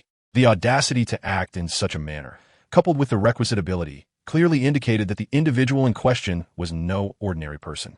A bishop, having conducted a preliminary assessment, appeared slightly more at ease as he approached the two individuals. Lord Palace Master, Elder, according to my initial calculations, the Wuhuan Temple has sustained minor damage in this incident, with no fatalities or severe injuries reported. However, the occurrence of such an unexpected event is indeed a lapse on our part. I shall personally inspect all parties involved and enhance our defenses to ensure that such an incident does not recur. Xue remained expressionless, saying nothing, merely gazing ahead in silence. Beads of sweat began to form on the bishop's forehead, yet he dared not raise his gaze. After a couple of minutes, a commotion arose outside. Lord Palace Master, Elder, the law enforcement hall has successfully apprehended the perpetrator, a disciple of the Haotian sect. The captain of the temple's law enforcement, exuding a menacing aura, tossed a thoroughly restrained individual, bound by a soul-confining device, before them. Observing the man's swollen cheeks, faint traces of blood, and disheveled attire, it was evident that the capture had not been without struggle. Haotian sect, HM, a voice laced with ire emanated from Xue's nostrils. At this moment, he turned his gaze toward the bishop, speaking in a frigid tone. Since it is they who are involved, this incident becomes somewhat understandable. However, your accountability cannot be evaded. Henceforth, you shall no longer oversee the defenses of the Wuhuan Temple and shall be reassigned to serve as a bishop in Notting City. Your return shall be contingent upon your exemplary conduct over the next 5 years. The bishop finally exhaled in relief, nodding profusely in gratitude.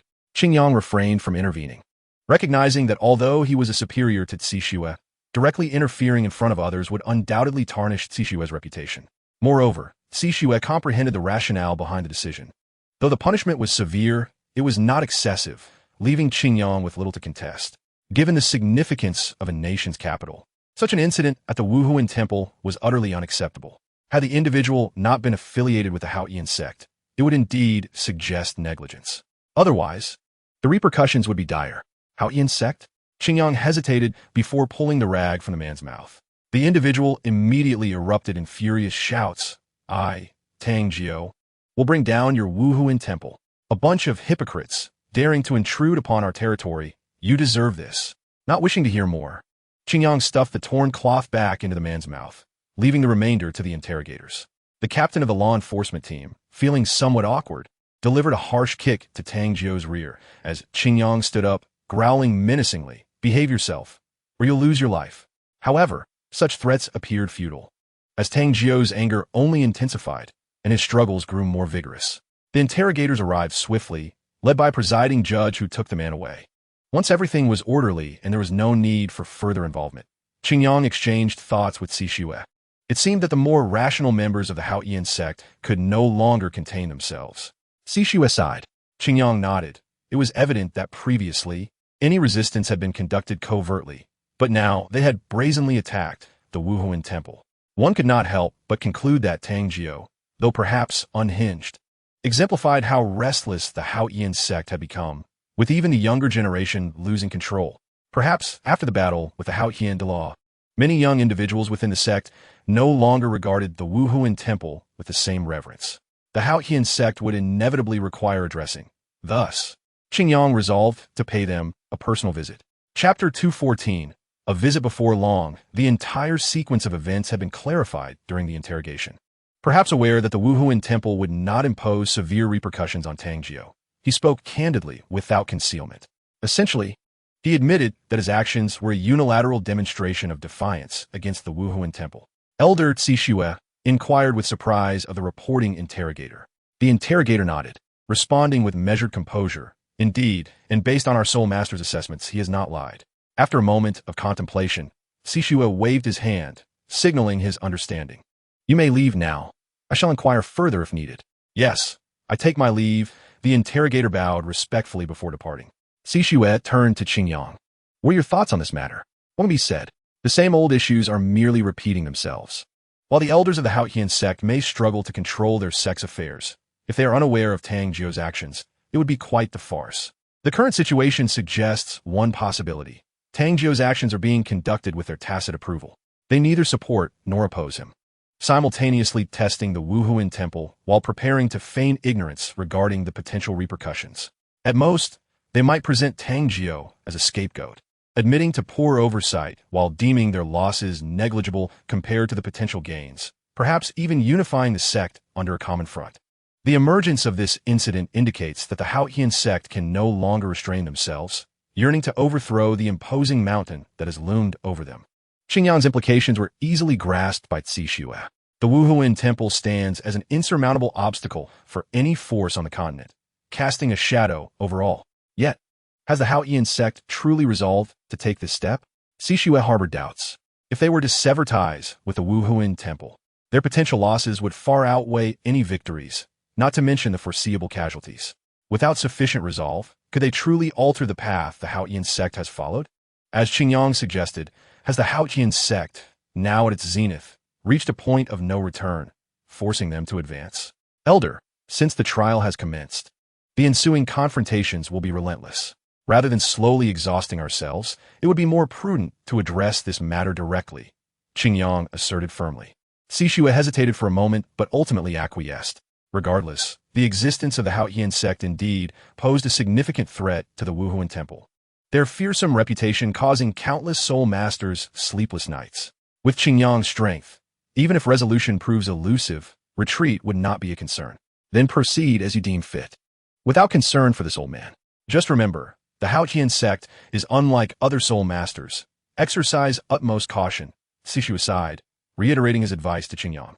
The elder's good intentions were not lost on Qingyang, who smiled and nodded in agreement. In Sishue's eyes, the unparalleled Haotian sect was not worthy of concern. Within the entire sect, only the title of the King of Slaughter commanded respect. Nevertheless, Qingyang had no intention of inciting a massacre. He presumed that the Haotian sect was preoccupied with the Shura god-s inheritance and would not pay excessive attention to external matters. Since you agree, I shall gather my men and pay a visit to the Haotian sect, Qingyang declared. Qingyang, having finished speaking, waved his hand with an expression of helplessness. He shook his head and sighed, saying, "Go on, perhaps it truly is the world of the young now. I am already old." With Qingyang's actions, the various factions in Tiando City fell silent for a moment, even doubting whether the Wuhuan temple was about to overturn the table.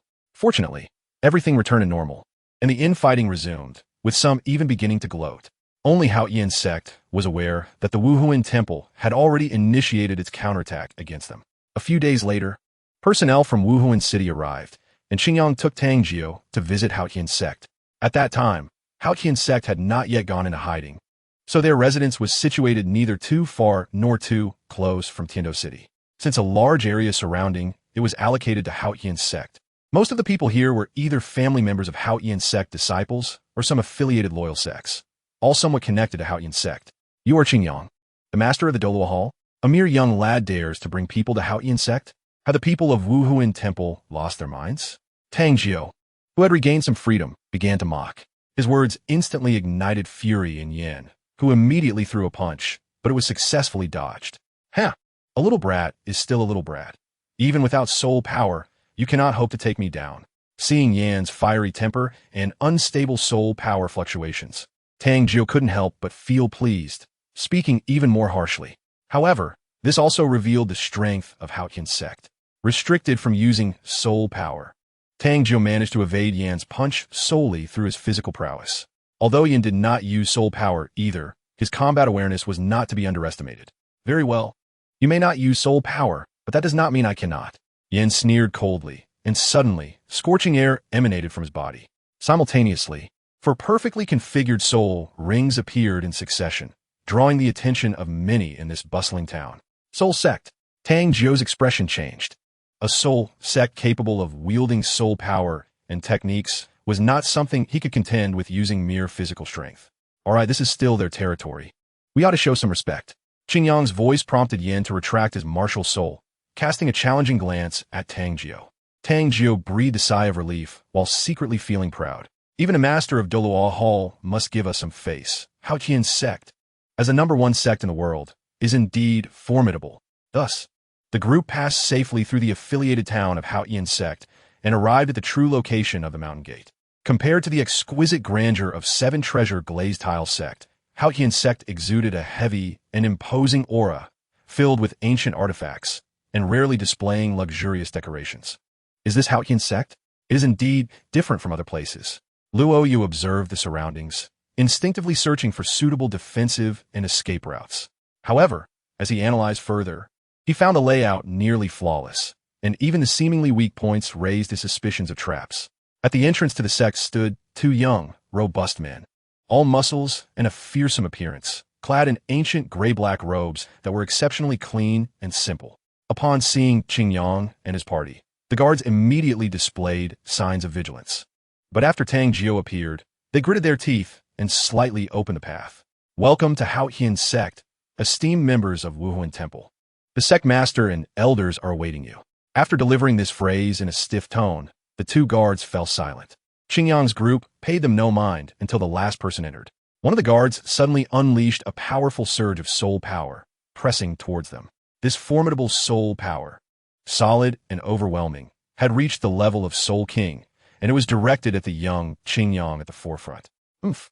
Suddenly, a muffled grunt escaped one guard, his aura wilting, blood trickling from the corner of his mouth as he swayed and leaned against the side. Qingyang, too, turned his gaze towards this scene, and the other guard, who was about to express his anger, was instantly intimidated.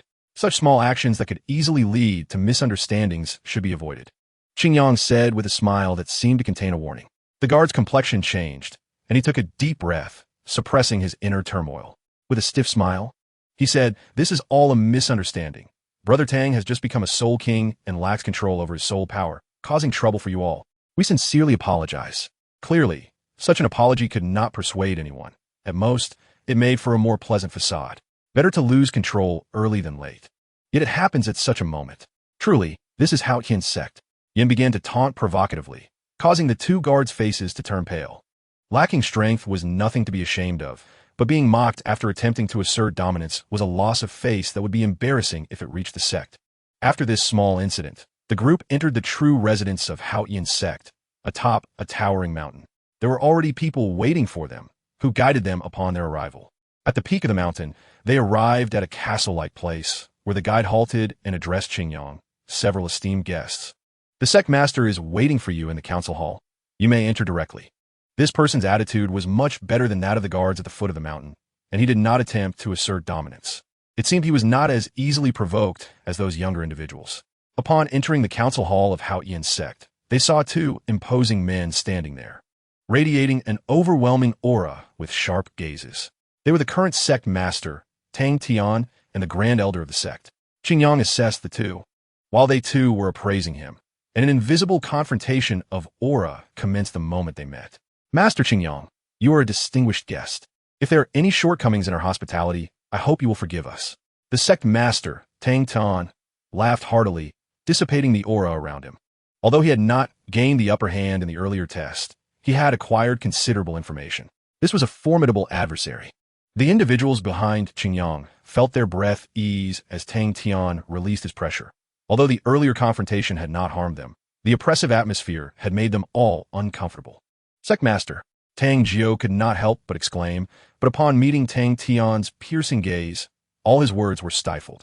I assume you both have some conjecture about the purpose of my visit. Whether the outcome is friendly exchange or bullying will depend on your decisions. Qingyang spoke calmly, and in the next moment, the devices restricting Tang Jiao's soul power fell away. Tang Jiao's expression brightened as he quickly moved to stand behind the sect master, casting a hostile glance at Qingyang. Neither the sect master nor the taciturn grand elder paid any attention to Tang Jiao, who had now become a minor character. Bullying? You mean relying on these young people behind you? Tang Tian in quit? No, I rely solely on myself. As Qingyang's words fell, an eerie silence enveloped the room. Tang Tian gazed at the young man before him, utterly unable to fathom the audacity that emboldened him to challenge the entirety of Hao Yian's sect single-handedly. Although the young man possessed remarkable strength, the illustrious history of Hao Yian's sect was not devoid of accomplishments. Notably the defeat of a 10,000-year soul beast and the elimination of a traitor at the rank of title de law. While those feats were achieved 2 years prior, could he truly contend against the entire sect, regardless of any improvements made during this interval? Ultimately, recalling the circumstances within the sect, Tang Tian resolved, I sincerely apologize. Lord Qingyang, the issues caused by Tang Jiao indeed stem from our lax oversight, and Hao Yian's sect shall impose severe penalties, ensuring a satisfactory resolution. Qingyang listened calmly, yet disappointment increasingly clouded his eyes. At this moment, the Grand Elder, with his resonant voice, interjected, Please hold for a moment, Sect Master. Tang Tian looked at the Grand Elder in surprise, uncertain of what scheme he was concocting. This incident is a fault of Hao Yian's sect, and we are willing to hand over Tang Jiao for the Soul Hall to address. As soon as these words left his lips, it was as if thunder struck from a clear sky, astonishing everyone present. Tang Jiao, in a state of panic, disregarded decorum and shouted, Grand Elder, you cannot. Suddenly, the Grand Elder delivered a resounding slap to Tang Jiao's face, the force propelling him a considerable distance away. When he managed to rise, a significant swelling marred his visage. Tang Tian furrowed his brow in contemplation, ultimately choosing to remain silent and allow the Grand Elder to speak. The amicable exchange between the Soul Hall and Hao Yian sect is something we wish to witness. Lord Qingyang, if you could extend your stay for a few days, it would be an opportune moment for us to observe the talents of these young individuals from Soul Hall. The Grand Elder wore a faint smile as he regarded the young people behind Qingyang. Qingyang was taken aback. The typically assertive Hao Yian sect had seemingly softened. Although he had presented 2 potential avenues during his visit, everyone understood that Hao Yian sect would never select such an option. His true intent was to undermine the foremost sect, and the courtesies he extended along the way served merely as a convenient guise. Yet, the Grand Elder's unexpected approach was truly astonishing. Sensing Qingyang's skepticism, the Grand Elder inquired of Tang Tian, How do you perceive my proposal, Sect Master? Eventually, Tang Tian, with a complex expression, nodded and replied, Let us proceed as you suggest, Grand Elder. I have no objections. In the end, under the Grand Elder's influence, Hao Yian's sect took a step back. This outcome was undoubtedly unexpected for all, yet it unfolded nonetheless. Consequently, during Hao Yian's sect's preparations, Qing Yang and his companions were retained for hospitality, awaiting the arrangements for the venue set for 2 days hence. Grand Elder, does the sect truly intend to yield and relinquish the advantages we have secured? Even if we consent, our impatient clansmen will not accept such a decision. Why must we proceed in this manner? After organizing the members, Tang Tian, unable to contain his curiosity, turned to the Grand Elder with his inquiries. He believed that the Grand Elder was well aware of the sect's current predicament, which was why he had not intervened, yet he still sought a rationale to assuage his concerns. The stakes concerning the sect's decisions were significant, and caution was imperative. The Grand Elder shook his head, a hint of a bitter smile gracing his features. My actions are merely a means to buy time for the sect master. The master of the Soul Hall has personally come to interrogate us, evidently intending to take decisive action against Hao Yian's sect. The discord between us has reached an irreconcilable state. However, have we genuinely prepared ourselves for what lies ahead? Tang Tian fell into silence. Preparedness? Had the Shui Emperor been in fine form, these past years of preparation would have sufficed. With the means at their disposal, the Soul Hall could easily unify the Tiando Empire. At that juncture, the 3 major sects, united under a single banner, along with the power of the Empire and the constraints of Xinghua, could pose a formidable challenge to the Soul Hall. To realize this monumental endeavor, Hao Qian's sect, as the foremost sect, had invested immeasurable resources over the years, all on the brink of success. Yet, at such a critical juncture, the Shui Emperor had been ambushed and grievously injured, plunging the Tiando Empire into chaos, and all their efforts were rendered futile. Despite their desperate attempts to salvage the situation, Feng Jiu could not discern any favorable outcomes. Contemplating this, Tang Tian's earlier vigor dissipated, and a profound sigh escaped his lips, leaving him visibly dejected. Grand Elder, you must be aware of the sect's circumstances. We are not adequately prepared. The Soul Hall has emerged from its former weakness, even giving rise to more prodigies. While our own strength has advanced only marginally, should the Soul Hall strike, it is no exaggeration to say that over 20 titled Doluos cannot be withstood by Hao Yian's sect alone, even if we are the world's premier sect. Having voiced this sentiment, Tang Tian relinquished his mental burdens, his countenance now reflecting palpable concern. It is precisely because of the Soul Hall's formidable strength that they seek to consolidate all forces in a united front against us. No single entity stands as an equal. Alas, had the internal strife within the Soul Hall caused greater losses back then, how much better would it have been? Regrettably, such thoughts are now too late. Time is of the essence, and given the pressing circumstances within the sect and the shifting tides of the world, we are already in dire straits. As long as the sect master is aware, it is crucial as the leader of Hao Yian's sect that you do not become overly complacent like the young ones who act without prudence, believing in their own infallibility. The Grand Elder cast a disdainful glance at the young members of Hao Yian's sect, those who acted thoughtlessly, driven solely by their own whims. Their presence severely undermined the unity of the sect, with Tang Jiu serving as a prime example of this folly. He continued, speaking slowly, "It is precisely because Hao Yian's sect is not yet a match for the Soul Hall that I interrupted your previous decision. You wish to confront them with all your might, but your methods are overly crude." The Grand Elder critiqued Tang Tian's decision, pointing out numerous oversights and imperfections, while also elucidating the rationale behind his own choices. Such decisions that significantly impact the fate of the sect cannot be made impulsively. They require meticulous deliberation and consensus from all parties involved. Lord Qingyang merely posed the issue, and Hao Yian's sect hastily turned hostile without considering alternative approaches, which is undeniably reckless. Perhaps this is a reflection of Hao Yian's sect's valorous ethos. Currently, not all of our formidable members are present here, and gathering them will take some time. Therefore, I agreed to the friendly exchange proposed by the Lord in order to buy us that time. Of course, this is in light of a complete severance of relations. If the sect master decides to abandon the path of mutual destruction, then acquiescing to the other party is the way forward. Regardless, the days ahead will provide ample opportunity for the sect master to contemplate everything. At this juncture, I must again remind you, sect master, that you are not merely a soul master who can afford to focus solely on the present. You are the leader of Hao Yian's sect, and any decisions made will have repercussions borne by the sect. Tang Tian regarded the Grand Elder's serious demeanor and could not help but adopt a more solemn attitude. Ultimately, He bowed respectfully and said, I have learned much from the Grand Elder. I will require your guidance in the affairs of the sect moving forward. Therefore, I shall convene the elders to deliberate on how Haotian sect should address the Soul Hall's matters. The Grand Elder nodded with satisfaction, stroking his thick beard.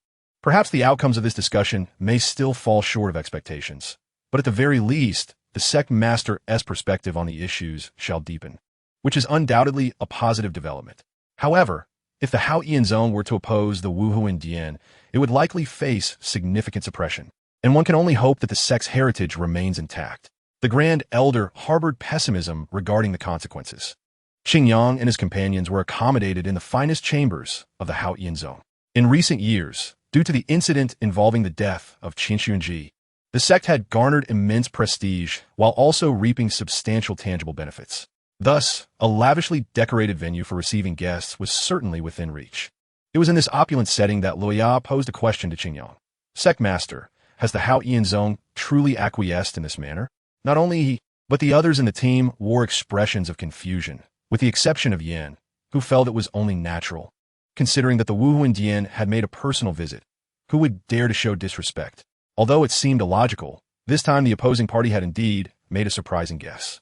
To be frank, even I found it astonishing. The Haotian zone ought to be arrogant, yet they chose this course of action, which contradicted the intelligence we had gathered. However, this does not signify much. Perhaps Tong Tian is a clever individual after all. Qingyang stroked his chin in contemplation and remarked, regardless of their response, we shall see how they handle our presence. I am personally stationed here, and even if various unexpected events arise, they will not be able to stir up much trouble. Indeed, Qingyang possessed this confidence. The universe was temporarily at peace, and he needed to hasten his pace on the Doloa star. A crisp knock resounded at the door, followed by a call from outside. Esteemed members of the Wuhuan Dian, the sect master has prepared a sumptuous dinner to welcome you all. Qingyang paused momentarily before smiling at the others, saying, well then, let us witness the hospitality of the Haotian zone. After our rest, do not disgrace the Wuhuan Dian during our friendly exchange. A day passed, and the Haotian zone visibly began to bustle with activity. The training grounds, typically used for instructing disciples, were temporarily remodeled to better suit the standards of a Soul Master competition. The powerful Soul Masters dispatched across various regions were also summoned back.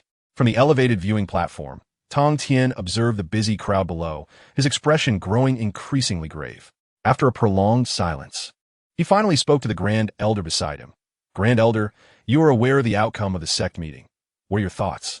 Listening to Tong Tian's inquiry, the Grand Elder stroked his beard in silence, just as Tong Tian was about to press for an answer. The Grand Elder shared his perspective. The opinions within the sect are overly fragmented, which is not a good sign. Although the plan is commendable, these individuals are too presumptuous. Seizing the opportunity to concentrate our forces and eliminate the master of the Doloa Dian could indeed weaken the Wuhuan Dian's strength. But it would leave us with no room for reconciliation. One could only say that this decision was slightly better than your previous reckless actions, Sect Master. It is evident that external circumstances do not support this course of action. Tong Tian recalled the events of the sect meeting, feeling a sense of helplessness. The current situation was rather unfavorable for the Haotian zone.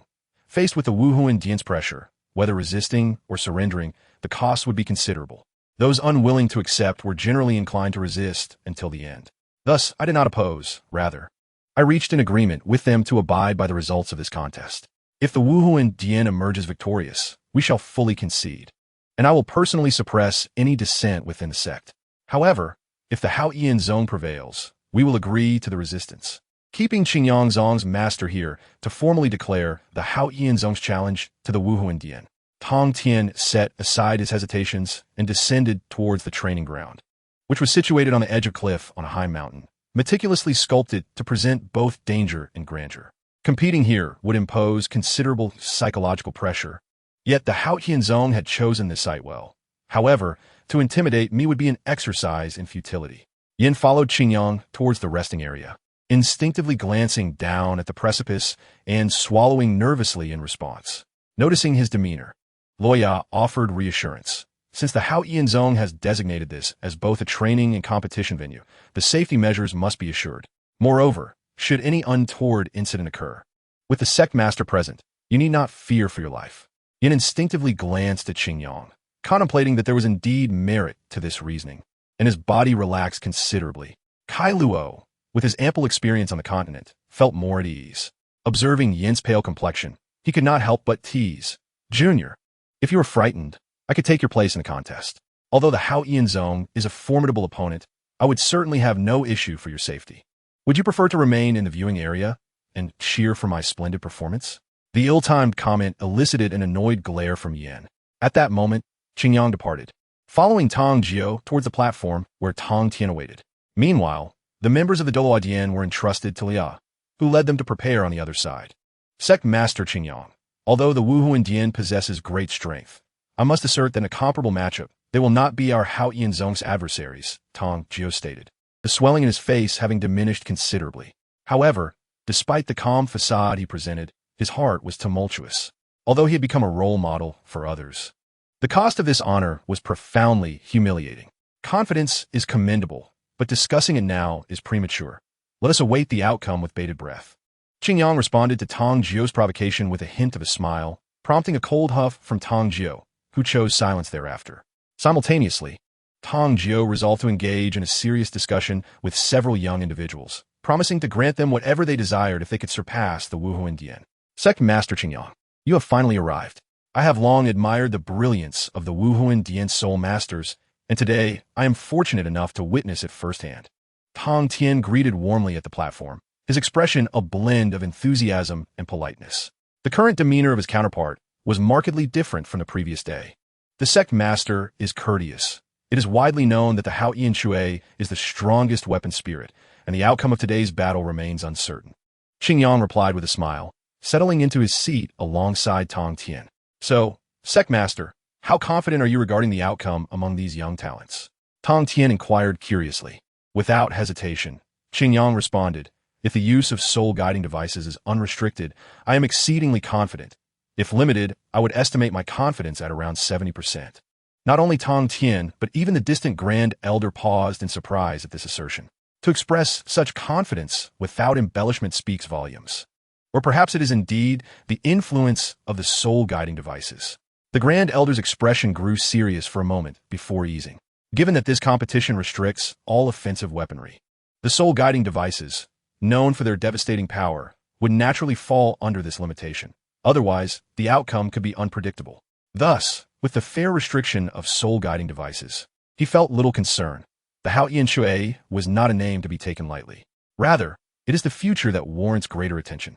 Tang Tian felt a stir in his heart.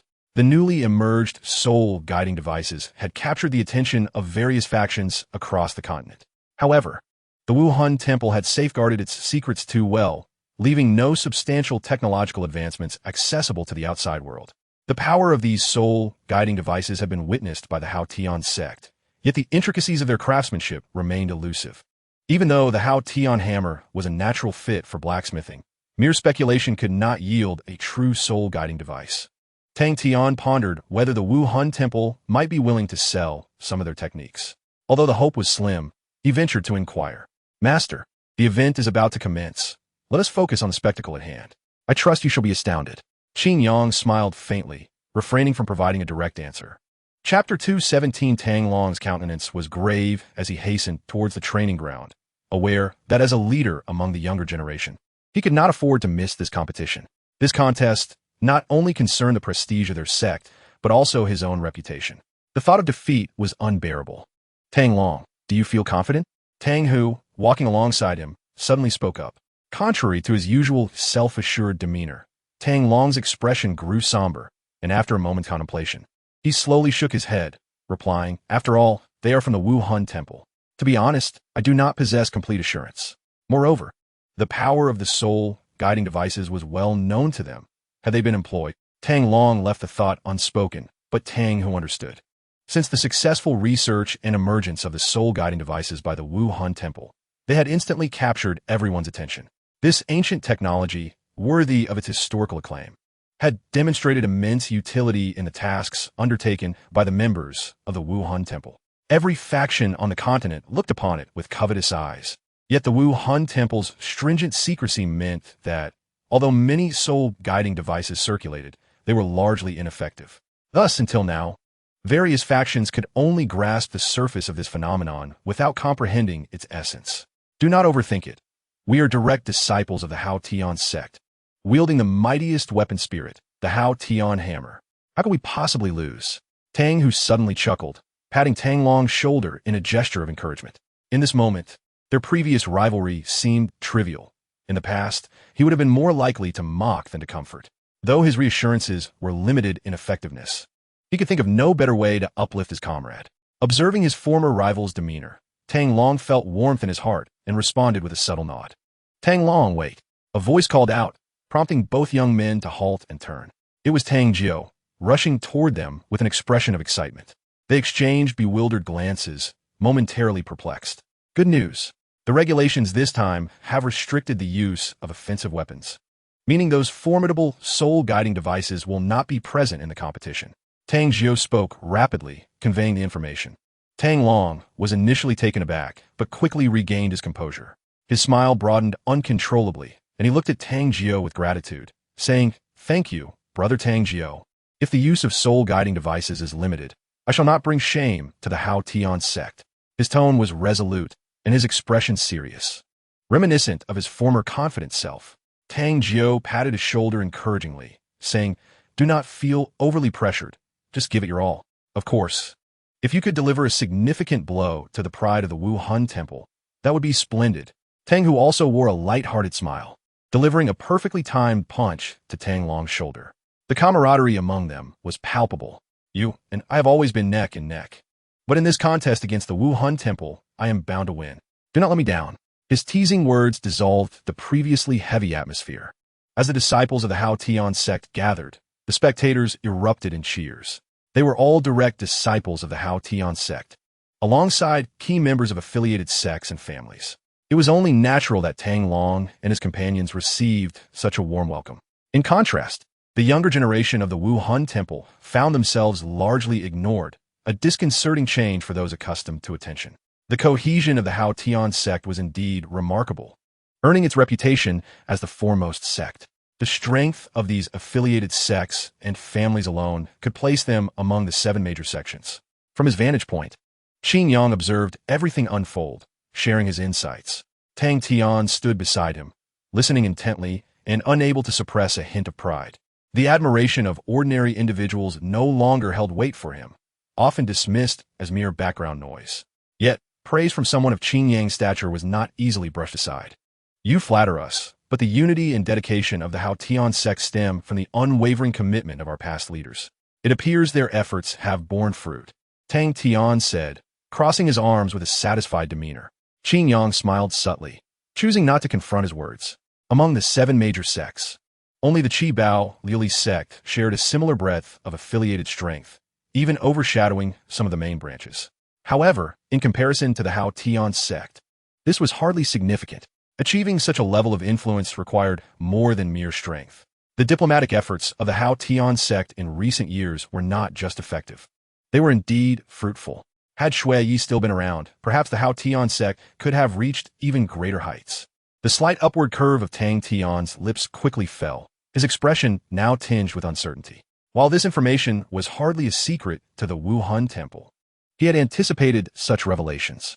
Yet, the implication of their words now hinted at a suggestion regarding the Hao Tian sect. "Tang Ao, whom do you favor in this contest?" At the elevated spectator area, Tai Tan and Tang Ao sat together, observing the two opposing factions with keen interest. Tang Ao shifted his robust frame, responding uncertainly while emotionally, "I hope for the victory of the Hao Tian sect, but rationally, I would prefer them to concede." He continued, "This friendly exchange is not merely about competition for us. To be frank, I do not fully agree with that decision." Tai Tan nodded, understanding his sentiments. The discord between personal desire and collective decisions of the Hao Tian sect felt uncomfortable, particularly when those decisions seemed misguided. However, he was powerless to intervene. Not being a direct disciple himself, he redirected the conversation, stating, "Why dwell on such matters? We cannot influence the outcome. Let us patiently await the results. Now, setting aside other concerns, who do you believe possesses the greater chance of winning?"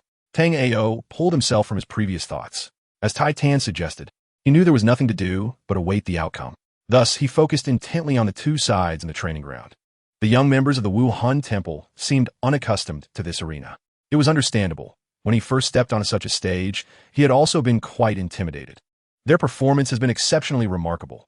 However, the slightly older youths are relatively calm, clearly indicating their potential.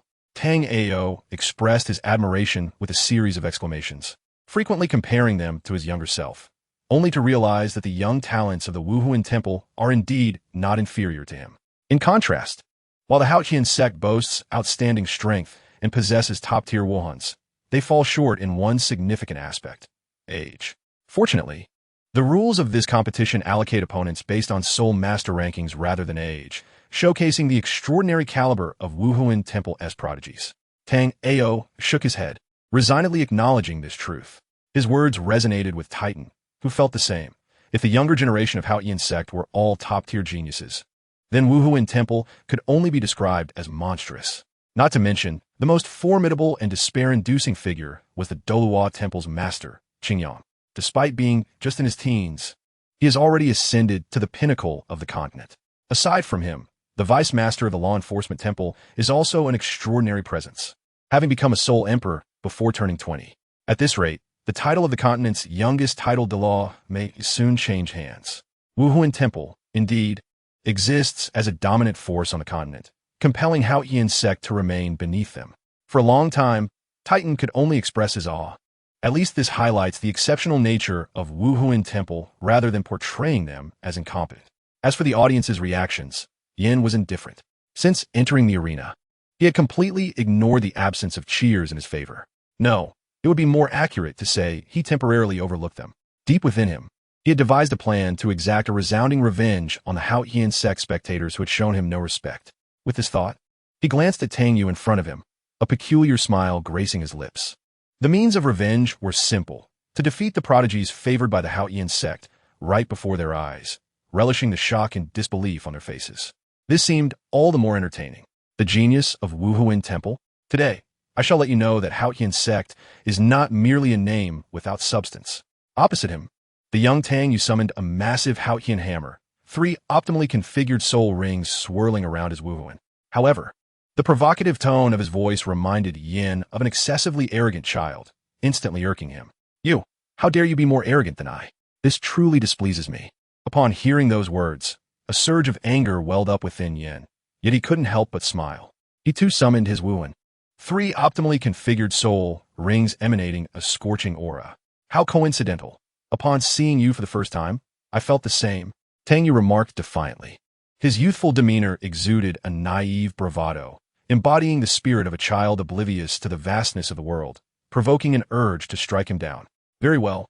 Don't come crying to your mother afterward," Yin scoffed, causing the surrounding temperature to rise significantly, without granting the two an opportunity for further verbal sparring. The personal friendly match officially commenced as the temporary referee, Tang Jiu, took his position. In an instant, Tang Yu, wielding a hammer far too large for his frame, unleashed a powerful strike towards Yin. The terror of the Haotian hammer, even without the assistance of any soul skills, delivered an ordinary blow that was nonetheless terrifying, rivaling any soul skill and power. With that strike, the air compressed, leaving Yin with a sensation of breathlessness. In the face of such an assault, Yin exhibited no signs of panic. Instead, he calmly remarked, "Impressive strength." He then resolutely raised his arm, similarly refraining from using soul skills. The Flame Lord's manifestation enveloped his arm in molten lava, rapidly expanding into a fearsome claw-like shape, appearing exceedingly bulky, almost unrecognizable as a human arm. Subsequently, the molten claw met the massive Haotian hammer with overwhelming force. The collision sent molten lava splattering and produced an incredibly deep sound, accompanied by the shockwave of soul power, stirring up a considerable gust of wind. In the next moment, due to the relentless offensive, Tang Yu found himself airborne without any support and was abruptly sent flying. Meanwhile, Yin managed to withstand the force, his body retreating while his lava-coated legs carved deep furrows into the ground. As the faint dust settled, an eerie silence enveloped the spectators, captivated by this raw display of power and soul power, which drew everyone's attention. No one cheered, no one shouted. They were all stunned by the spectacle before them. In an equal context, someone had genuinely withstood a strike from the Haotian hammer. Tang Ao's face was filled with astonishment. As a fellow wielder of the Haotian hammer, he understood all too well the might of this Wuhuan and had often taken pride in it. However, what he witnessed today profoundly shattered his previous beliefs. Indeed, I never expected that even I, under similar circumstances, would not dare to withstand your blow. Yet this young man accomplished it without faltering. It seems his Wuhuan is also quite remarkable. Is Wuhuan Temple about to unveil another genius? Titan spoke with a tone of amazement. He could also claim to withstand an ordinary full-force strike without using soul skills, but afterward, he would need to recuperate his soul power. This was the glaring difference. Yet the individual from Wuhuan Temple showed no signs of needing such recovery. In the arena, Yin quickly caught his breath and stood up. He had no time to dwell on the astonishment of others. He had to admit that he had somewhat underestimated the Haotian hammer. Its formidable reputation is not merely a fabrication. An ordinary strike had nearly shattered the defenses of the Flame Lord, a testament to the ancient dual-element Wuhuan's rarity of encountering such an opponent. Such an opportunity is indeed rare.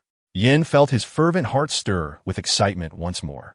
After Tang Yu landed, he swayed slightly before stabilizing his stance. Simultaneously, he forcefully suppressed the scorching aura emanating from him. His face slightly flushed as he dealt with the aftermath of the previous strike. In that exchange, he had gained no advantage. In fact, due to his own overconfidence, he had suffered a minor backlash from the fire element, which, although quickly suppressed, ultimately drained some of his soul power. Chapter 218. The plans of Shueshing Tang Yu is an outstanding disciple of our Haotian sect's younger generation, already a formidable opponent at the Soul Master level, yet unexpectedly finds himself evenly matched with a youth from the Wuhuan Temple. After the initial surprise, Tang Tian was left in a daze. Even with prior preparations, the gap before him was overwhelmingly vast, not only in terms of soul power and Wuhuan, but also in age. Yin, while his exact age was indeterminate, appeared to be around 10 years old, whereas Tang Yu was already 15. If a few years' time marked the late stage of Soul Master's age, it would still explain little, but this age bracket is precisely when Soul Masters experience rapid enhancements in their soul power. The age difference manifested in soul power is a distance that cannot be overlooked. Unless unforeseen circumstances arise, it is likely that Yan's future achievements will surpass those of Tang Yu. It seems that our Haotian sect has ultimately overestimated its capabilities, desiring more without possessing the requisite strength. With a light sigh, Tang Tian has completely relinquished his previous notions. The assassination on the snowy night and the subsequent unraveling of plans had already hinted at ominous signs. However, the considerable initial investment made it difficult to withdraw, leaving him mired in a quagmire. Now, the pressure from the Wuhuan Palace has caused some within the sect to regain their composure. Following this competition, even the most radical factions will undoubtedly reconsider the situation. The sect master spoke with gravity. The pursuit of excellence is inherent to human nature and does not entail any rights or wrongs. Xingyang briefly touched upon the subject, refraining from delving deeper. Yet Tang Tian was compelled to contemplate the future. Having recognized the disparity and seeing no hope of victory, it was only natural to consider the possibility of surrendering half. A reckless struggle, unless it pertains to life or death, would not be undertaken by any family or sect without tangible benefits. However, due to the enmity stemming from the Haotian Dao, the conflict between the Haotian sect and the Wuhuan Palace had intensified. Could this animosity truly be resolved so easily? Thus, he felt compelled to probe the Wuhuan Palace, or rather, to ascertain Xingyang's stance towards his sect. Palace Master, after this competition, our Haotian sect will no longer participate in the affairs of Tiando City. What do you think? Xingyang smiled, showing no surprise at the Haotian sect's retreat. In this continent, strength reigns supreme, and the gap in power between the Haotian sect and the Wuhuan Palace has reached a critically severe level. Otherwise, they would not be forging alliances with various factions, sheltering powerful outsiders. It is worth noting that the 4 major affiliated sects have only been incorporated in recent decades. The Haotian sect's rise began earnestly with Tang Chen's generation, rendering its historical depth quite meager.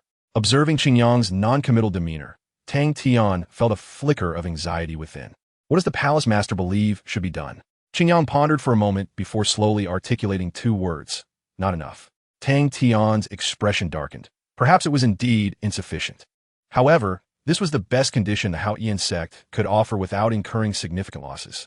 To withdraw from Tiando City would mean relinquishing all rights to intervene in imperial affairs, effectively signaling the Haotian sect's total abandonment of the united front against the Wuhuan Palace. Such a move would even strip them of the power to influence the throne, and the new emperor would undoubtedly be less inclined to support the Haotian sect, resulting in considerable hidden losses. Regardless of perspective, this was already a significant concession. Indeed, still insufficient. What you propose only addresses the retreat from Tiando City. An explanation for the grievances between the Haotian sect and the Wuhuan Palace is also necessary. Qingyang's smile diminished somewhat as he spoke with a more measured tone. Achieving mutual satisfaction for both parties is unlikely. It can only be said that a direction must be chosen that the Haotian sect can still accept. This was the purpose of his personal visit, even if dissatisfaction lingered. There was little that could be done. Tang Tian's expression shifted several times before he finally resigned himself to acceptance, perhaps influenced by the meaningful gaze of the Grand Elder beside him. Palace Master, please speak plainly. I'm truly not adept at these convolutions. Qingyang nodded, acknowledging Tang Tian's request. Thus, a choice was presented before him. I have two proposals for you. One allows the Haotian sect to retain all its strength, but requires a negligible sacrifice. The other significantly weakens the Haotian sect, rendering you incapable of posing a threat to the Wuhuan Palace, thereby eliminating any further issues. Listening to Qingyang's clear voice, Tang Tian's hands trembled slightly. As expected, the proposal to weaken the Haotian sect was indeed among the Wuhuan Palace's plans. Yet, the existence of another option was unexpected. He scrutinized Qingyang's face, seeking confirmation of honesty. The inexplicably convincing demeanor and the other's identity led him to feel that deception was unnecessary. Ultimately, he decided to trust. Could you elaborate on these two options? Tang Tian inquit hestitan. This display reassured Qingyang. Tang Tian had evidently accepted this outcome, as long as it did not exceed his limits. He would not engage in futile resistance. It was recalled that the Haotian sect had similarly compromised when faced with the overwhelming power of the Wuhuan Palace. Unless Tang Chun returned, any struggle appeared laughable. Expel Tang Hao from the sect, let the Haotian sect remain in seclusion for 20 years, refrain from interfering in the continent, and dissolve all affiliated powers. With each condition Qingyang listed, Tang Tian's expression grew increasingly grim, culminating in a countenance as dark as a simmering volcano. Each stipulation was unreasonably harsh. Unless the sect faced annihilation, he could never acquiesce. Tang Tian realized this must be the plan to weaken the Haotian sect. After 20 years, even if the Haotian sect still existed, its strength would have drastically diminished. By the time his generation passed, the younger faction would face suppression, and the title of the first sect would likely drop 1 or 2 ranks. This was under the premise of the Haotian sect's exceptional cohesion. Under such stringent suppression, other factions would have long since disbanded. What the other proposal? Tang Tian's voice quivered with urgency, tinged with an inexplicable trepidation. Qingyang paused briefly before sharing his vision. I require the Haotian sect to serve the Wuhuan Palace for 10 years. Tang Tian was taken aback. During their discourse, the outcome of the training ground competition had been determined. Unsurprisingly, Yin emerged victorious, albeit in less than optimal condition. Meanwhile, Tang Yu lay on the ground, panting heavily, his body marred by charred marks. Though not critically injured, he was utterly drained of strength. Yin encouraged him to rise, surveying the audience with a disdainful smile at their astonished expressions. Ultimately, his gaze settled on Qingyang, who smiled and nodded in acknowledgement, filling Yin with elation. His flushed face grew even more radiant. He had achieved victory and gained Qingyang's approval. In such thoughts, Yan's smile turned innocent and foolish, as if lost in a daydream. It was not until the referee announced the result that Tang Tian was jolted from his reverie, letting out a deep sigh. Turning, he observed Qingyang's composed demeanor, prompting him to wonder if all of this had been anticipated by the other. If so, this youth was indeed formidable. Serving the Wuhuan Palace for 10 years seemed considerably lenient, yet in doing so, the Haotian sect would undeniably be relegated beneath the Wuhuan Palace in name. Tang Tian continued to articulate his unfinished thoughts, though this time with less firmness in his tone. In response to Tang Tian's wavering stance, Qingyang retorted, "Do you still have a choice?" Indeed, there were no other options left. Tang Tian realized that, despite the Haotian sect's outward strength, when confronted with the Wuhuan Palace, even their fate was precariously uncertain. However, after serving the Wuhuan Temple for a decade, He found it hard to believe that they would remain passive during this period of time. It was inevitable that they would seize this opportunity to meddle in the internal affairs of the sect. Would the Haotian sect still be the same 10 years from now? Although this condition seemed considerably milder, it was, in fact, far more insidious than the previous one, for the former merely sought to uproot, whereas this one aimed to dig deep. Yet, he felt powerless to alter the course of events. Perhaps others within the sect would prefer the latter option, as it appeared to hold greater promise. I shall convene a sect meeting to discuss this matter further. I hope the Lord of Qingyang can understand, Tang Tian said apologetically. This was the method suggested by the Grand Elder. When faced with uncertainty, if one is not in a hurry, it is best to delay making a decision.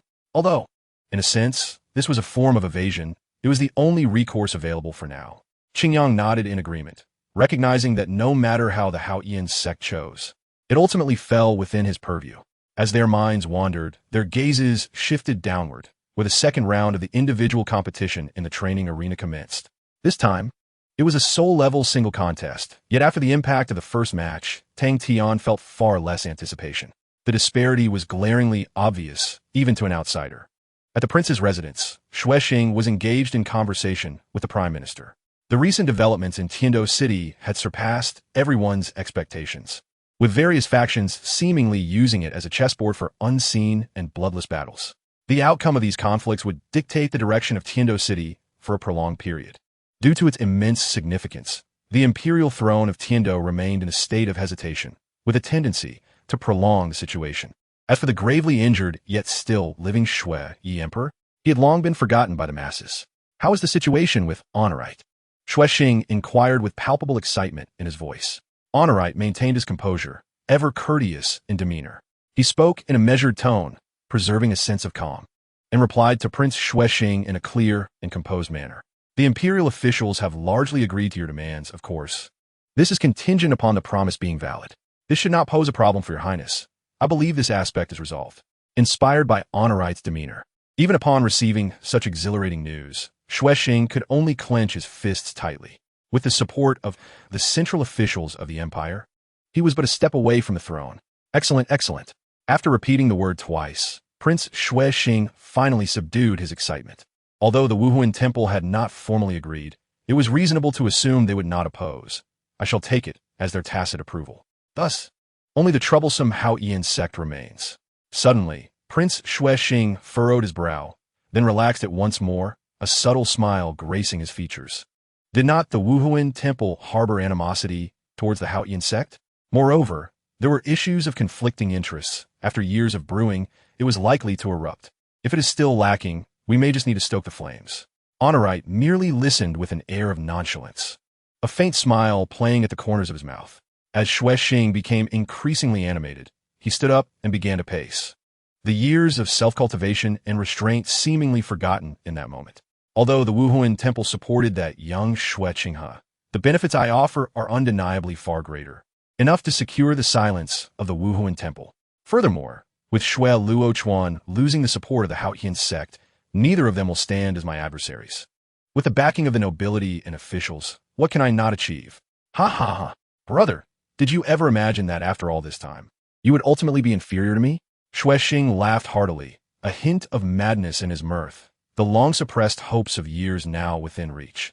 The thrill was simply intoxicating. As he envisioned flaunting his triumph over his dying brother after ascending the throne, Xuexing resolved to mock him. You must hang on until that moment, my dear brother.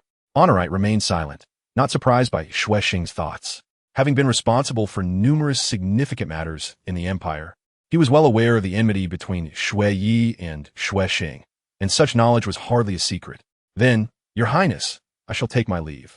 There are many state affairs that have accumulated during this time, and if left unaddressed for too long, may lead to great disorder.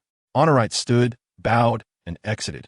Xuexing ceased his daydreaming and, in a brief moment, contemplated the current situation, donning a warm and approachable smile. Prime Minister, I entrust the empire to you during this time, but do not overexert yourself, for I shall need your assistance in the future. Xuexing spoke in a tone befitting a superior addressing a subordinate, offering comfort and encouragement. He managed to retain his composure, refraining from assuming the demeanor of an emperor. Honorite offered no comment, nodding with a smile, then departed the prince's residence with measured steps. Once outside, he cast one last glance at the opulent prince's residence, smiled faintly, and turned without a trace of reluctance as he entered the carriage. Chapter 219. The compromise of the Haotian sect. The Tiando Imperial Palace was heavily fortified. Since the assassination attempt on Emperor Shui Yi, the security here had been significantly bolstered. Additionally, the recent escalations and disputes had disrupted the previously calm atmosphere. Are all personnel prepared? Shui Luochuan inquired of Honorite. Rest assured, Your Highness, everything has been arranged meticulously with trustworthy individuals. Honorite responded with a bow, maintaining his poise. Shui Luochuan nodded coolly, not surprised by the arrangements. Honorite was a man worthy of trust, having labored tirelessly for the late emperor. As the prime minister, he wielded nearly absolute power within the empire, overseeing numerous central officials. With his influence, as long as Shui Xing harbored even the slightest ambition, he would not refuse to align with him.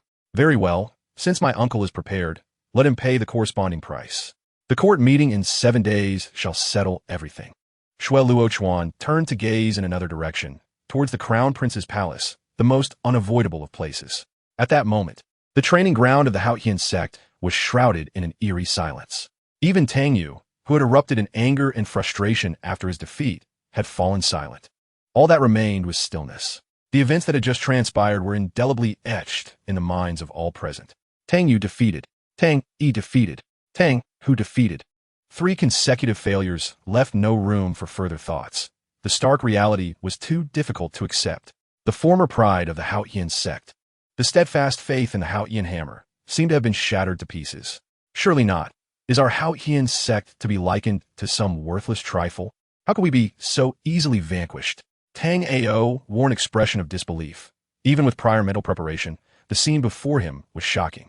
In his expectations, the Haotian sect would at least hold its ground, perhaps with a ratio of 3 to 7. How could it devolve into this, with not even a single victory? Had the Haotian sect truly fallen to such depths unbeknownst to them? No, it is not that our Haotian sect has weakened, but rather that the Wuhuan temple is simply too formidable. Tai Tan shook his head with a bitter smile, uncertain of what to say in the face of such a stark reality. The disparity was glaringly obvious, far exceeding mere trivial differences. Even those with scant understanding could perceive it clearly. The Soul Master rank left no room for doubt. We had undoubtedly lost. If our sect, the Hotian Zone, could not secure victory at this level, the implications were dire. Though he refrained from voicing the remaining thoughts, Tang Ao comprehended the unspoken words. Should the subsequent matches yield no victories, the already tenuous foundation of Hotian Zone would be further compromised, rendering us increasingly passive against the Wuhuan Temple. Perhaps, in a certain light, this was a blessing in disguise. Contrary to the audience's difficulty in accepting the outcome, Tang Tan merely sighed once more. There was no longer a need for turmoil. He surmised that not only the elders, but even the most obstinate proponents of war would seriously consider Qin Yang's proposal. In some respects, the results of this competition alleviated some of his burdens, yet it was far from what he desired. Lord, I apologize for the embarrassment, Tang Tian stated. I shall return to discuss matters with others in the sect. Should anything arise, feel free to send someone to find me. Having uttered these words, he had no desire to linger any longer. After exchanging glances with several elders whose expressions were grim, they all departed the scene. Meanwhile, Qin Yang simply smiled, calmly observing the impressive display of the Wuhuan Temple's young disciples. After all, witnessing the younger generation from the Wuhuan Temple achieve a complete victory over Hotian Zone was an exceedingly rare delight, akin to a leisurely respite following a grand battle. As Tang Long, who had recently ascended to the rank of Soul Master, entered the training grounds, fueled by the expectations of his sect, he instinctively looked up and caught sight of the sect leader and the elders exiting. In that instant, a chill coursed through his heart. The fervor and conviction he had felt dissipated, leaving him feeling hollow. Did the sect leader and elders also abandon hope, believing I would fail? With a dazed murmur, Tang Long's aura waned. The newly arrived Cairo cast a curious glance at the despondent figure, but paid him no further mind, instead focusing on summoning his martial spirit. Qin Yang, the palace master, was watching from above. He could not afford to be outshone by the younger disciples, nor could he bring shame to the Wuhuan Temple. Thus, prepare yourself for defeat, nameless opponent. With the referee's command to begin, Cairo's battle spirit, adorned with 4 soul rings, surged forth to assail Tang Long. In the sect's deliberation chamber, Tang Tian and the other elders convened, leaving Elder 6, Tang Ao, to preside over the proceedings. They had a matter of paramount importance to discuss, one that pertained to the survival of the sect, the conditions proposed by Qin Yang. The conditions just mentioned are from the opposing side. Elders, please voice your thoughts and opinions so we may deliberate together, Tang Tian concluded. The expressions among the elders varied. Some were furious, others deep in thought, yet none raised their voices in outrage. This was not merely due to their high positions, which rendered emotional judgments unsuitable, but rather because the previous competition had been exceedingly brutal, akin to a total rout. In such circumstances, even those inclined to be defiant appeared devoid of conviction. We cannot accept the weakening of Ho Tianzong. That would be tantamount to disbanding our sect. Our ancestors' legacy must not be tarnished in our hands. The second elder emphatically asserted this statement. Following his declaration, several other elders voiced their support, but others furrowed their brows even deeper. Disagreeing with this plan meant considering an alternative, yet that was hardly a favorable option. Are we to choose to serve Ho Tianzong for a decade? An elder questioned, his tone subdued as he noticed the gazes of others upon him. I am not unwilling to lower my pride. Serving the Wuhuan Temple is not objectionable. However, how can we ensure our independence? Otherwise, what difference is there in merging with the Wuhuan Temple? The Grand Elder nodded in agreement, recognizing this as a valid concern. While the issue of pride was dismissed by all, what can we do? We have only this choice. You have all seen the situation at the training grounds. The current Ho Tianzong lacks the strength to resist the Wuhuan Temple. As for how to maintain our independence, it would depend on our own capabilities. With these words, a heavy silence enveloped the room. It was not that they were unwilling to refute the claim, but rather that the statement resonated too deeply with their reality. In the face of their inability to resist, could there be any other options? Achieving their goals would hinge solely on whose methods prove superior. Tang Tian, observing the absence of explicit dissent, felt a tumult of emotions within. Once a formidable and imposing sect, Ho Tianzong had now learned to compromise. Was this a consequence of harsh reality or a necessary step in their growth?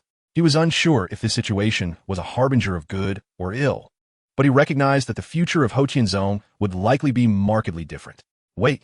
Tang Tian was on the verge of concluding the discussion when the second elder abruptly interrupted. Turning to face him, Tang Tian wore a puzzled expression. Second elder, do you have a better solution? The Grand Elder interjected, his voice tinged with dissatisfaction. The typically impulsive second elder had failed to gauge the gravity of the moment. Was this truly the time to be obstinate? One must consider that the entire sect was at an impasse. What could one individual achieve in opposition?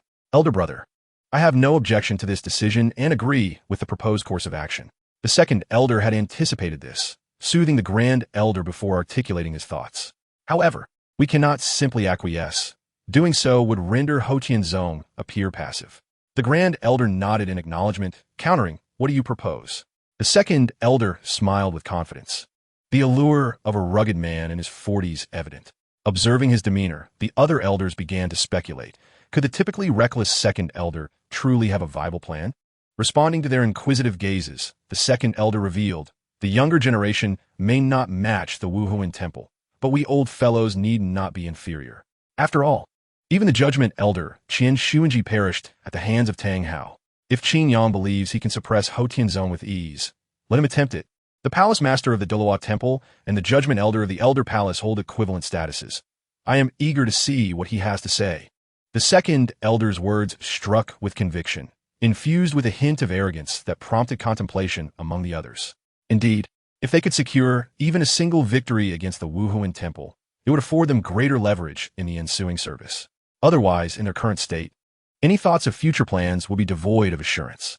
Yet, could it truly be feasible? Second elder, you are aware that the circumstances of the past are entirely unrepeatable. Tang Hao achieved his feats through the sacrifice of a 100,000-year soul beast, supplemented by several soul bones and explosive rings. We are merely engaging in friendly sparring. While explosive rings are manageable, who among us can genuinely claim to possess the confidence to face that palace master with a 100,000-year soul ring and several soul bones? The Grand Elder pointed out this significant uncertainty, a single fact potent enough to undermine the second elder's assertions. However, the second elder remained unfazed, brimming with confidence. Who said we must face him one-on-one? This revelation stunned not only the second elder, but also Tang Tian, who had been lost in thought. No solitary duels.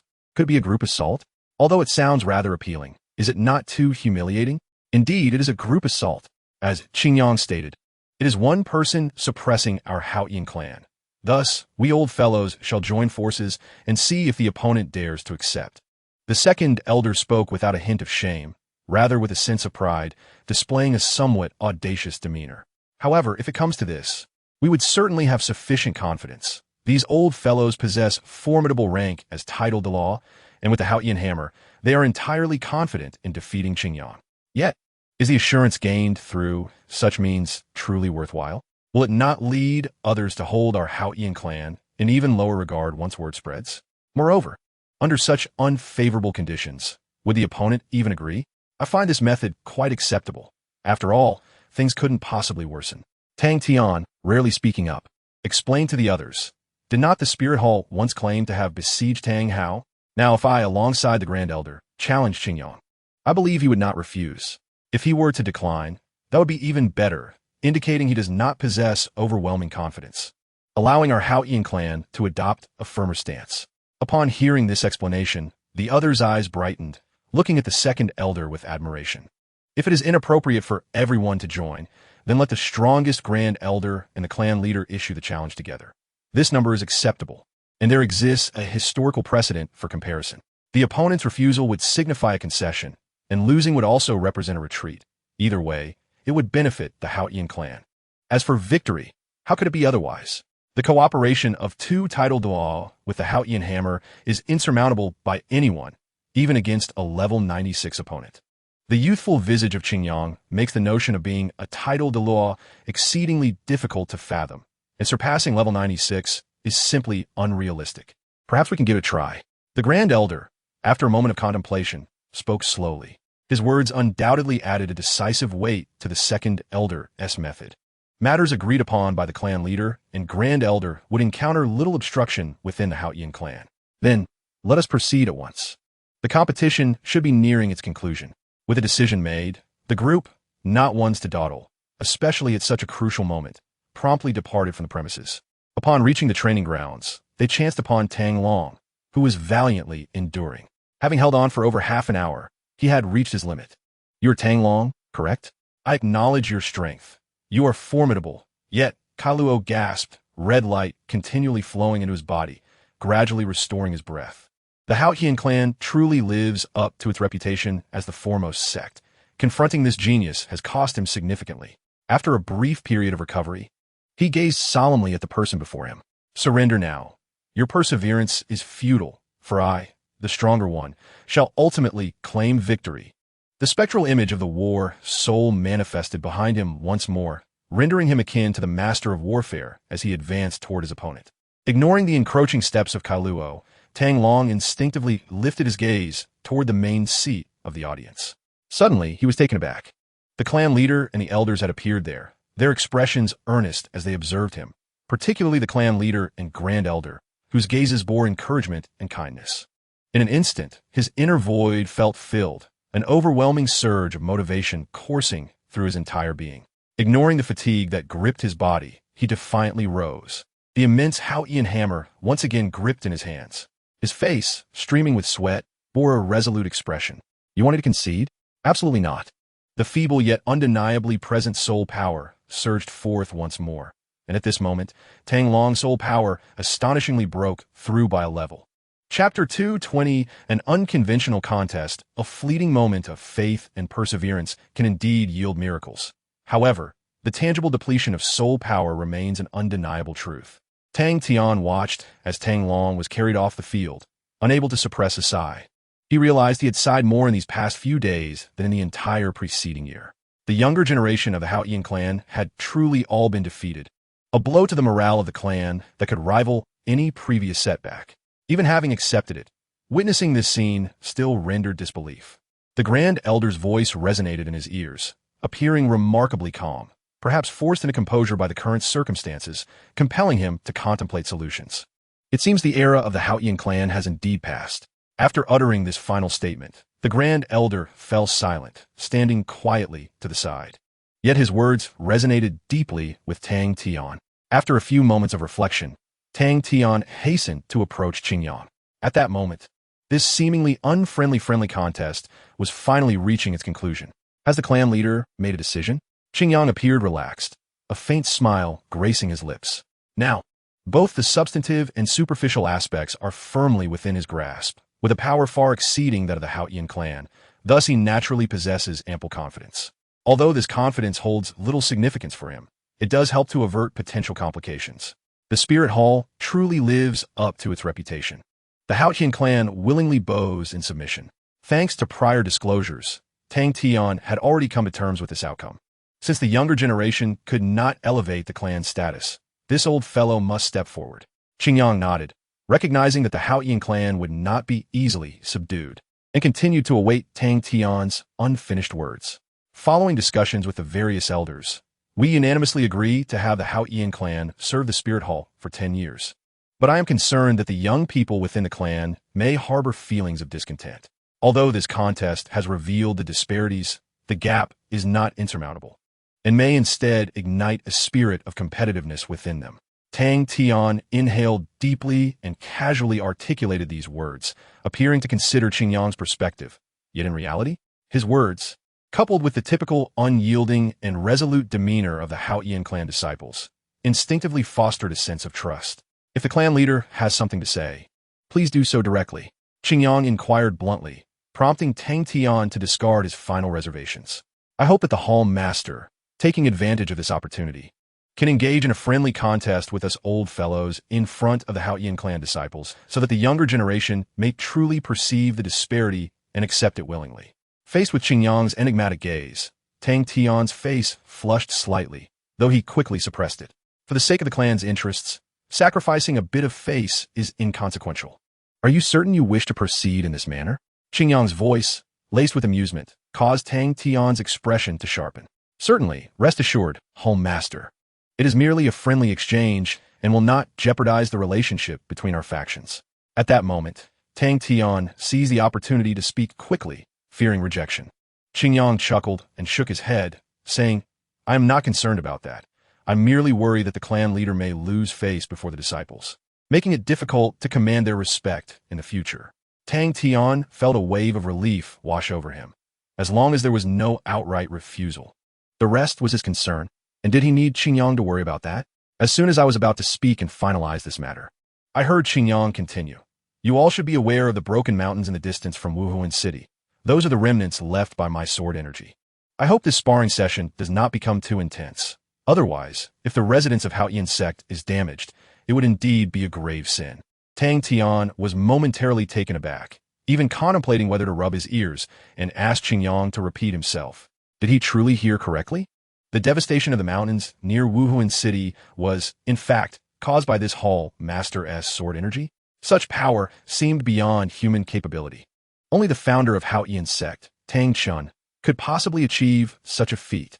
Just as he was about to voice his thoughts, Qingyang had already gracefully leaped down to the arena. Meanwhile, a gentle yet unyielding voice lingered.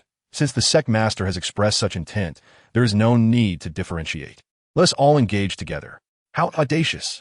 To suggest we all fight together. If that is the case, let's accommodate him. But do not accuse us of overwhelming him with numbers. Qingyang's words were not concealed. All the elders heard them clearly, and their anger simmered. Yet only the Grand Elder and Tang Tian bore solemn expressions. Tang Tian was indeed perplexed, pondering the veracity of Qingyang's claims, while the Grand Elder, being pragmatic, considered that Qingyang must have some assurance to speak so boldly. Recalling the legendary experiences Haotian sect had gathered about their opponent, a sudden sense of foreboding washed over him. Qingyang's footsteps were light yet swift, and he eagerly welcomed Tang Hao's proposal for a confrontation. Seizing this opportunity to decisively suppress the arrogance of Haotian sect was imperative. After all, even while serving the Wuhuan temple, it was questionable how much effort they would contribute. This was a chance to instill a sense of their own weight in the sect, preventing any future transgressions. In the training ground, Tang Jiu was just about to announce the results of the match, reluctantly accepting the outcome. However, upon seeing several elders and the sect master suddenly appear on the training field, facing the hall master, he halted his actions. As he heard a voice nearby, the previous discontent faded, replaced by overwhelming excitement. Esteemed disciples and kin of Haotian sect, Just now the sect master revealed to me something beyond imagination, which I wish to share with you all. Tang Jiu suppressed his inner excitement, leveling his tone as he continued. To be concise, this match is not yet concluded. The sect master and several elders have decided to join Hall Master Qingyang, allowing us to witness the battle of top-tier soul masters. With his words, Qingyang and the leaders of Haotian sect arrived at the arena. Without further ado, all soul abilities were displayed. 3 titled Duo and 4 soul Duo wielded the unparalleled Haotian hammer. Such a lineup truly befits the foremost among the 7 great sects. Unfortunately, in the face of Qingyang, it would not suffice. Weapon spirit manifestation.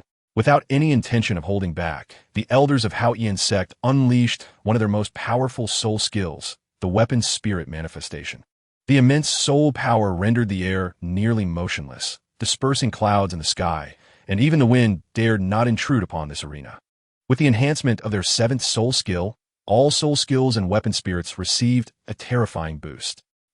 They truly are the pinnacle of the continent. Even when facing just me, they exert their full strength, Qingyang remarked, unable to suppress his admiration. As his voice echoed, a radiant golden armor enveloped him. After all, he was confronting the illustrious Hall Master of the Wuhuan Temple. Caution was imperative. Tang Tian laughed heartily, expressing that the atmosphere of battle rekindled his former boldness.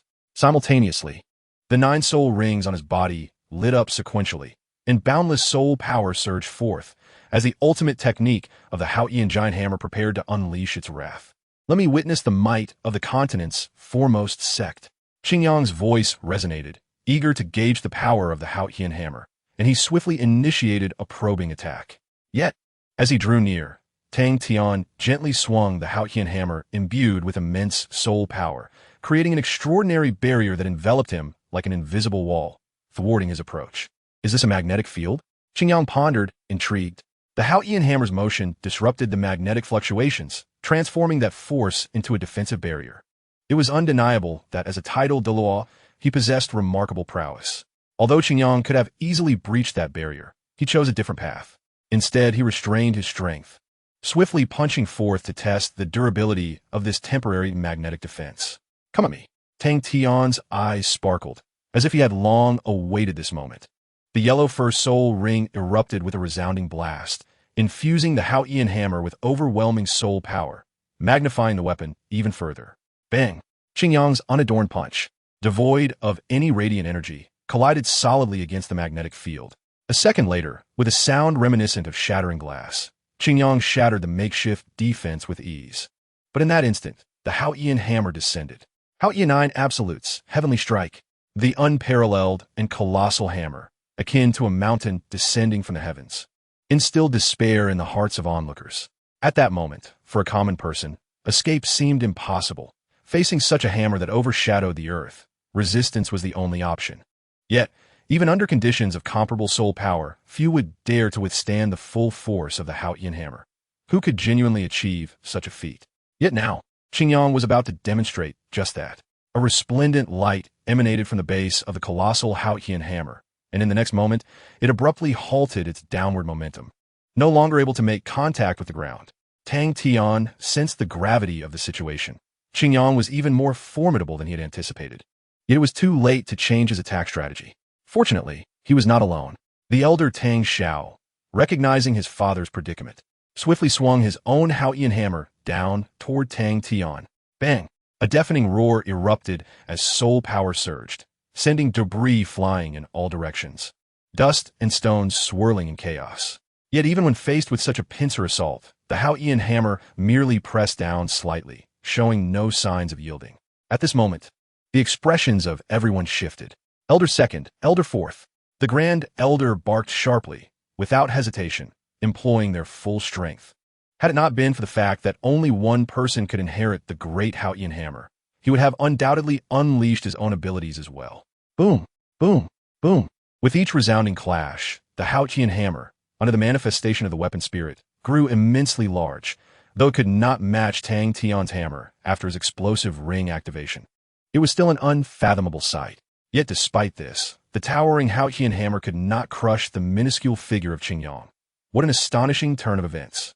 Was the disparity truly this vast? In the audience, the sole elder who had not participated in battle, Tang Ao, muttered in disbelief, struggling to find words. His pride and confidence in the Haotian hammer began to waver once more. This joint offensive was even less impactful than before, failing to elicit any change from Qingyang. In essence, the current situation is manageable for that esteemed master, but is it truly feasible? In the face of 3 titled Deluo with the Haotian hammer martial soul and 4 soul, launching a concerted attack, can anyone truly withstand it unscathed by sheer force of will? Disregard such concerns. The training ground is on the verge of collapse. We must prepare to evacuate the crowd. Titan, noticing the widening fissures at the cliff's base, anxiously urged Tang Ao. Startled, Tang Ao realized that any losses incurred would reflect his negligence. Hurry! Follow me to evacuate the crowd.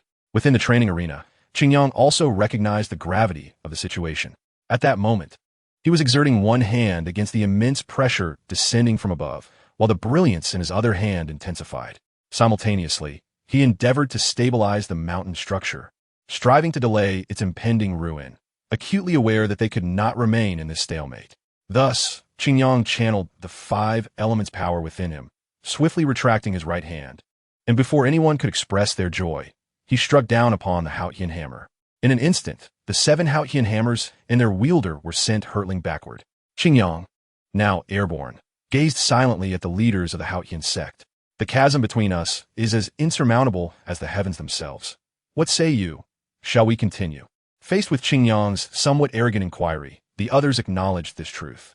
Just moments prior, their combined efforts had consumed a considerable amount of soul power. Yet they had been effortlessly repelled. This power surpassed their previous understanding of limits. Tang Tian and his companions fell silent, until the Grand Elder finally broke the awkward tension. Let us make one final attempt. This time, we shall unleash our full strength without restraint. They nodded in agreement, no longer hesitant to expend their soul power. The 6 elders leaped into the air, their massive Haotian hammer seemingly merging into a singular force, emanating an unimaginable aura. The hammer shook the heavens and the earth. A surge of soul power far exceeding their previous efforts suddenly registered in Qingyang's perception, and simultaneously, the remaining 8 soul rings on Tang Tian erupted with a thunderous roar. The ferocious, uncontrollable, and intensely violent soul power was even more terrifying than that of the 6 elders combined. Are we truly prepared to risk everything? Qingyang murmured, and upon confirming that these 2 forces posed no threat to him, he refrained from employing further power. The very fabric of this realm seemed to shift in hue. At this moment, the sky, under the oppressive weight of the agitated soul power, plunged into darkness. Chapter 221. Submission in this terrifying spectacle of shifting colors. A palpable atmosphere of dread and despair unknowingly enveloped the hearts of all present. Tang Hu, with a disheartened expression, had regained some strength and was preparing to follow the crowd away from this perilous place. Suddenly, he lifted his head, gazing at the scene above with astonishment etched across his face. Is this force truly something a mere mortal can withstand? Not only, but all disciples of the Haotian sect, regardless of their direct affiliation, were profoundly shaken by this sight. They had never witnessed a soul master wielding such overwhelming power, surpassing even that of a titled Deluo. And how terrifying must Qingyang be, who stood resolute against such might? Is this the power of the spirit hall? How infuriating! Tang Jiu's face twisted with resentment as he hammered his fist into the stone platform, leaving a deep imprint. Yet now was not the time to vent his frustrations. He could only suppress his discontent and assist his clan in the evacuation. Before the might of Qingyang, who remained unfazed, the Haotian hammer martial soul, while formidable, was merely relative in nature. At least in this moment, its current level could not sway him. Qingyang, the master of the hall. The power of this strike has exceeded our control. Please proceed with caution. Tang Tian struggled to rein in the surging chaotic soul power, causing his voice to tremble slightly. The enormous Haotian hammer radiated a soul-chilling aura, as if even the sun's brilliance was eclipsed by its presence. If you possess confidence, then unleash your might. Today, I shall shatter the pride of the Haotian sect and obliterate the legend of the Haotian hammer as the strongest martial soul. Qingyang's voice grew increasingly fervent. Perhaps influenced by his adversaries, he too began to immerse himself in the thrill of battle. However, his words deeply enraged the elders, their tenuous cooperative technique, now without restraint. was thrust down upon Qingyang with finality. In an instant, the winds and clouds shifted. A radiant golden light suddenly cleaved through the murky sky, illuminating the earth as though heralding dawn. No different from before, the immense Haotian hammer, resembling a small mountain in size, seemed unshakable against the ant-like Qingyang. Yet the outcome was far from what one might expect. Despite the elders' concerted efforts to amplify their soul power, they could not advance the Haotian hammer even a fraction further. It was as if Qingyang had resolutely halted their assault. How is this possible? The second elder gasped. Their martial souls combined into a super Haotian hammer. Yet could not even harm Qingyang. It must be noted that after the five combined their strength, this assault had surpassed even the ninth soul skill. Even the judgment elder of the past would have been gravely injured or worse against such a strike. Yet, Qingyang not only remained unscathed but had effectively blocked it. Impressive force. My arm is numb from the impact, Qingyang remarked, causing the elders' faces to darken further. Qingyang's arm guard shot upward, and a mountain-like pure energy formed Haotian hammer was sent flying. The recoil from the attack reddened the faces of the elders, with the weaker among them even spitting blood from the backlash.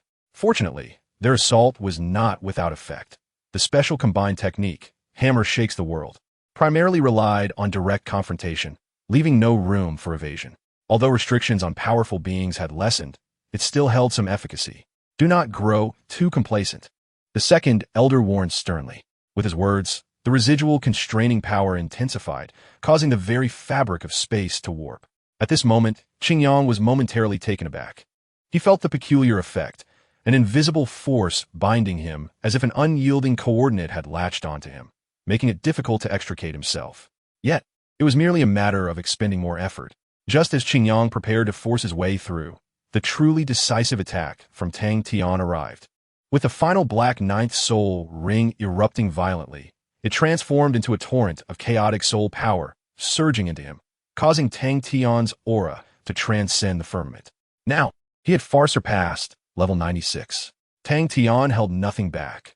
All his soul power surged into the Haotian hammer, fully aware of the terrifying opponent before him.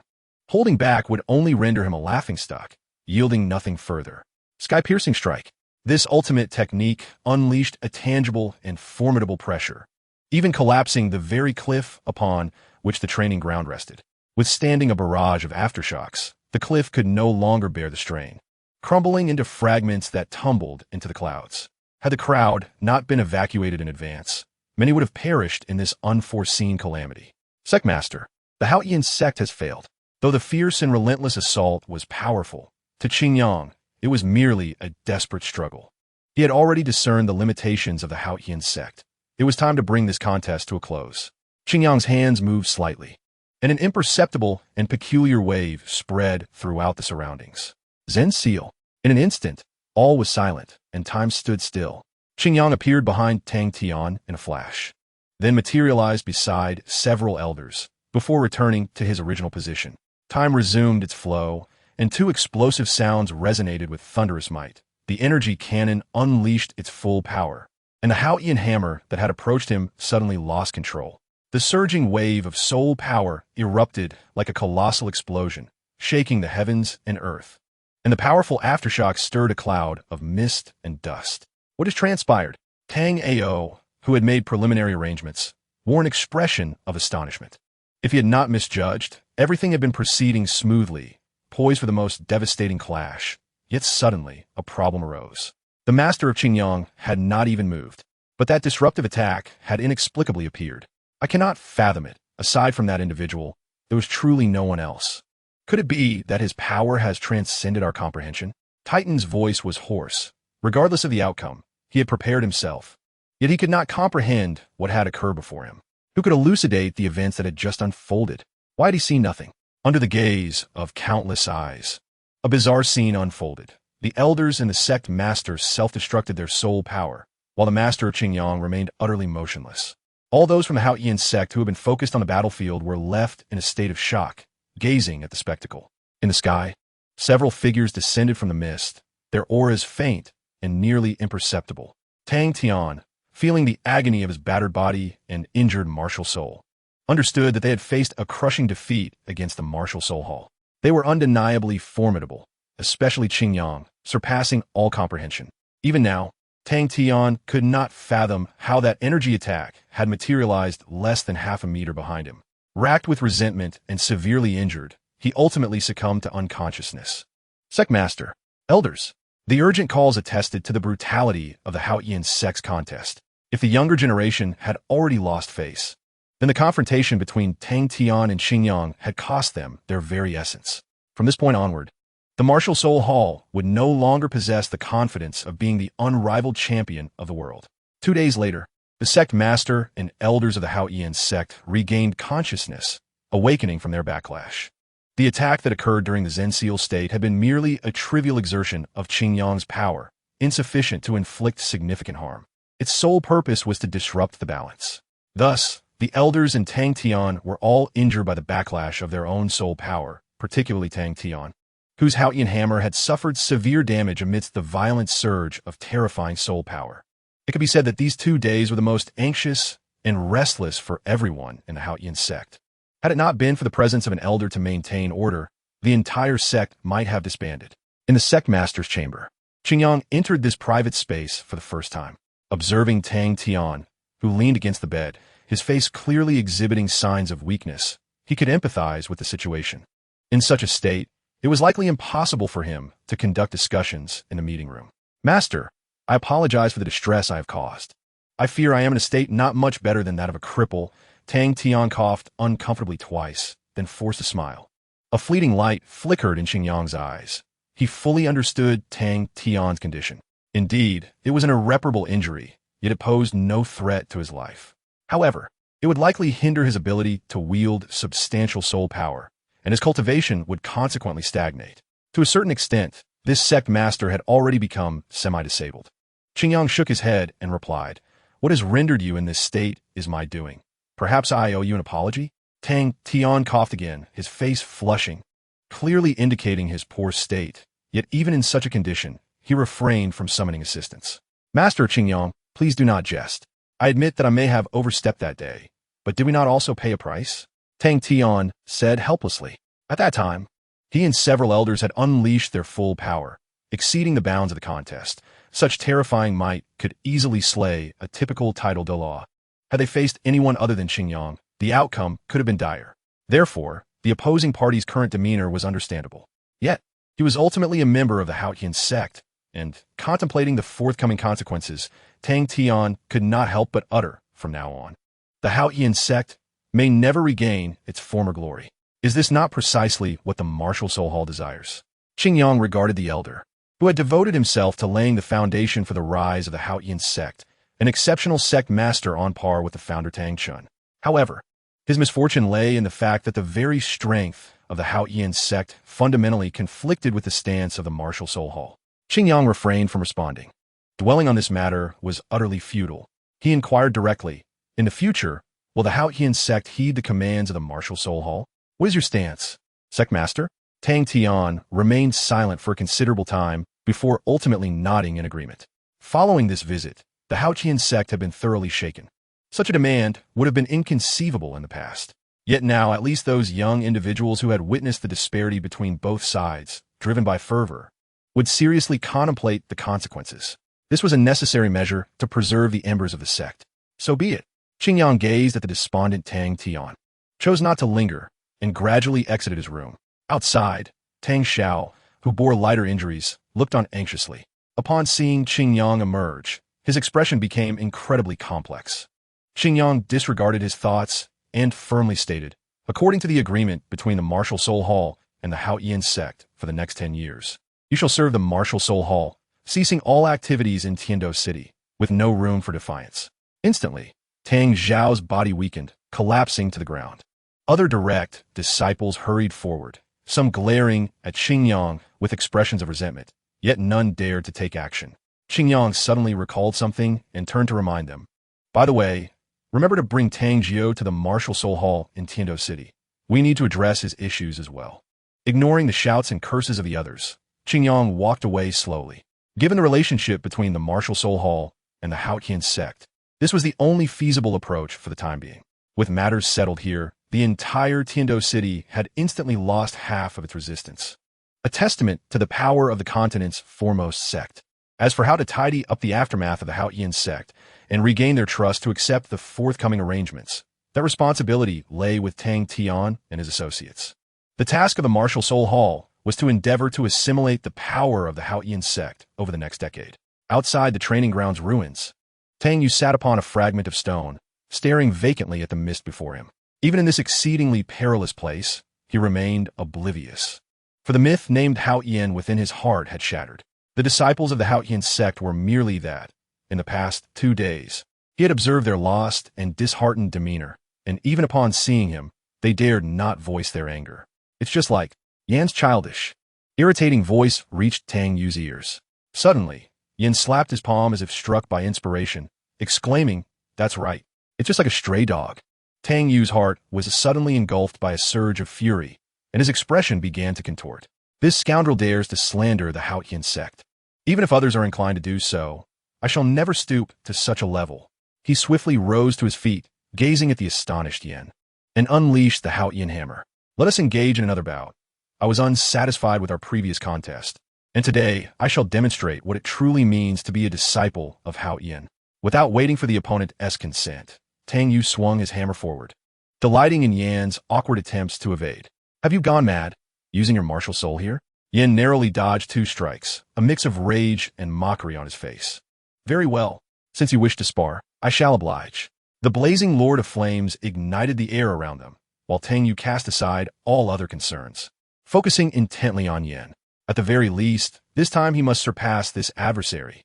He needed to prove to the denizens of the Spirit Hall that the Haotian sect is not composed of cowards, and that a single defeat would not render them despondent. Chapter 222. The Council, a splendid carriage came to a halt outside the Tiando Imperial Palace, bearing the family crest of the sole prince of the empire. A servant respectfully drew back the curtain as Prince Xuexing, draped in luxurious robes, gracefully descended from the carriage. He took a moment to bask in the bright sunlight, a confident smile gracing his face. Today, the Imperial Court Assembly was set to proceed as scheduled, and he would seize this opportunity to reclaim what rightfully belonged to him. "Steward, return to the royal residence and prepare for a grand banquet. After today, many guests will arrive, and we cannot afford any disarray." The steward bowed respectfully, pride evident on his face, aware that his master would soon become the most esteemed figure in the empire, allowing him to bask in the glory. "How could he forget your resolve, Your Highness?" His voice rang out, imbued with pride. Prince Xuexing laughed heartily, thoroughly satisfied with the steward's demeanor. Thereafter, he entered the palace under the protection of his guards.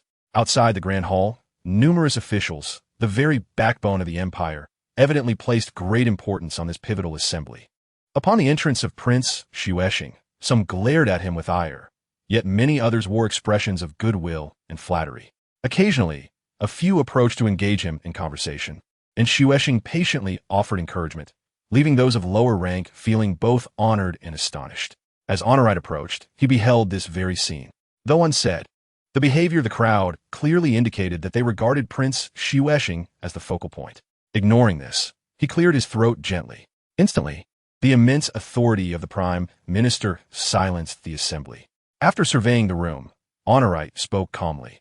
"The Emperor of the Snowy Night has suffered grave injuries and remains unconscious. According to the physicians, there is a risk of his demise. Thus, today, this assembly will address the succession of the imperial throne. All of you, esteemed ministers of the empire, may voice your opinions freely." As his words echoed, a cacophony of discussion erupted in the council chamber. Though many had anticipated this outcome, the Prime Minister's explicit declaration still stirred considerable commotion. However, it was not long before General Gailong, in the prime of his life, stood up, bowed, and expressed his thoughts directly. "My esteemed Prime Minister, a nation cannot be without a ruler for a day. Given the circumstances, only Prince Xuexing, the head of the royal family, possesses the qualifications to inherit the throne. Otherwise, the soldiers in the army will find it hard to accept." His resolute voice resonated within the hall, the aura of a seasoned warrior emanating from him, making it difficult for the civil officials to withstand, thus granting Gailong a platform to speak. Yet, as he finished, 2 advisors shot him furious glares and rebuked him vociferously. "You brutish warrior, what right do you have to speak of the imperial throne? The principles of ruler and subject, father and son, are eternal. We have never heard of brothers succeeding one another after death. This is a gross violation of human ethics, more beastly than man. Do you wish to openly defy the imperial system? General Gaelong regarded the enraged elders, aware that he could not best them in words, and simply crossed his arms, closing his eyes in a demeanor of indifference. He understood that these individuals could only voice their grievances. The true decision-makers were not them. A few harsh words would not cost him dearly, so he allowed them to continue, observing all attention directed at General Gaelong. Honorite turned his gaze towards the young leader of the Chibao Lily sect, who had remained silent in his seat. Tapping the table, a gentle yet potent soul power surged forth, producing a clear sound that quelled the clamorous discussions. Esteemed sect leader, as a powerful supporter of the Empire's Soul Master sect, do you have any suggestions? Faced with the seemingly benign inquiry from the Prime Minister, Ning Fengji forced a smile, for he truly wished to remain uninvolved. The current state of the Empire was chaotic, even he could not perceive it clearly, and it was well known that he was aligned with the Crown Prince. Thus, this inquiry was far from innocent. As expected, with Honorite's words, others quickly shifted their focus from berating Gaelong to directing their attention towards him. Should he err in his response, although not as harshly as they had criticized Gaelong, the words would be no less unfavorable.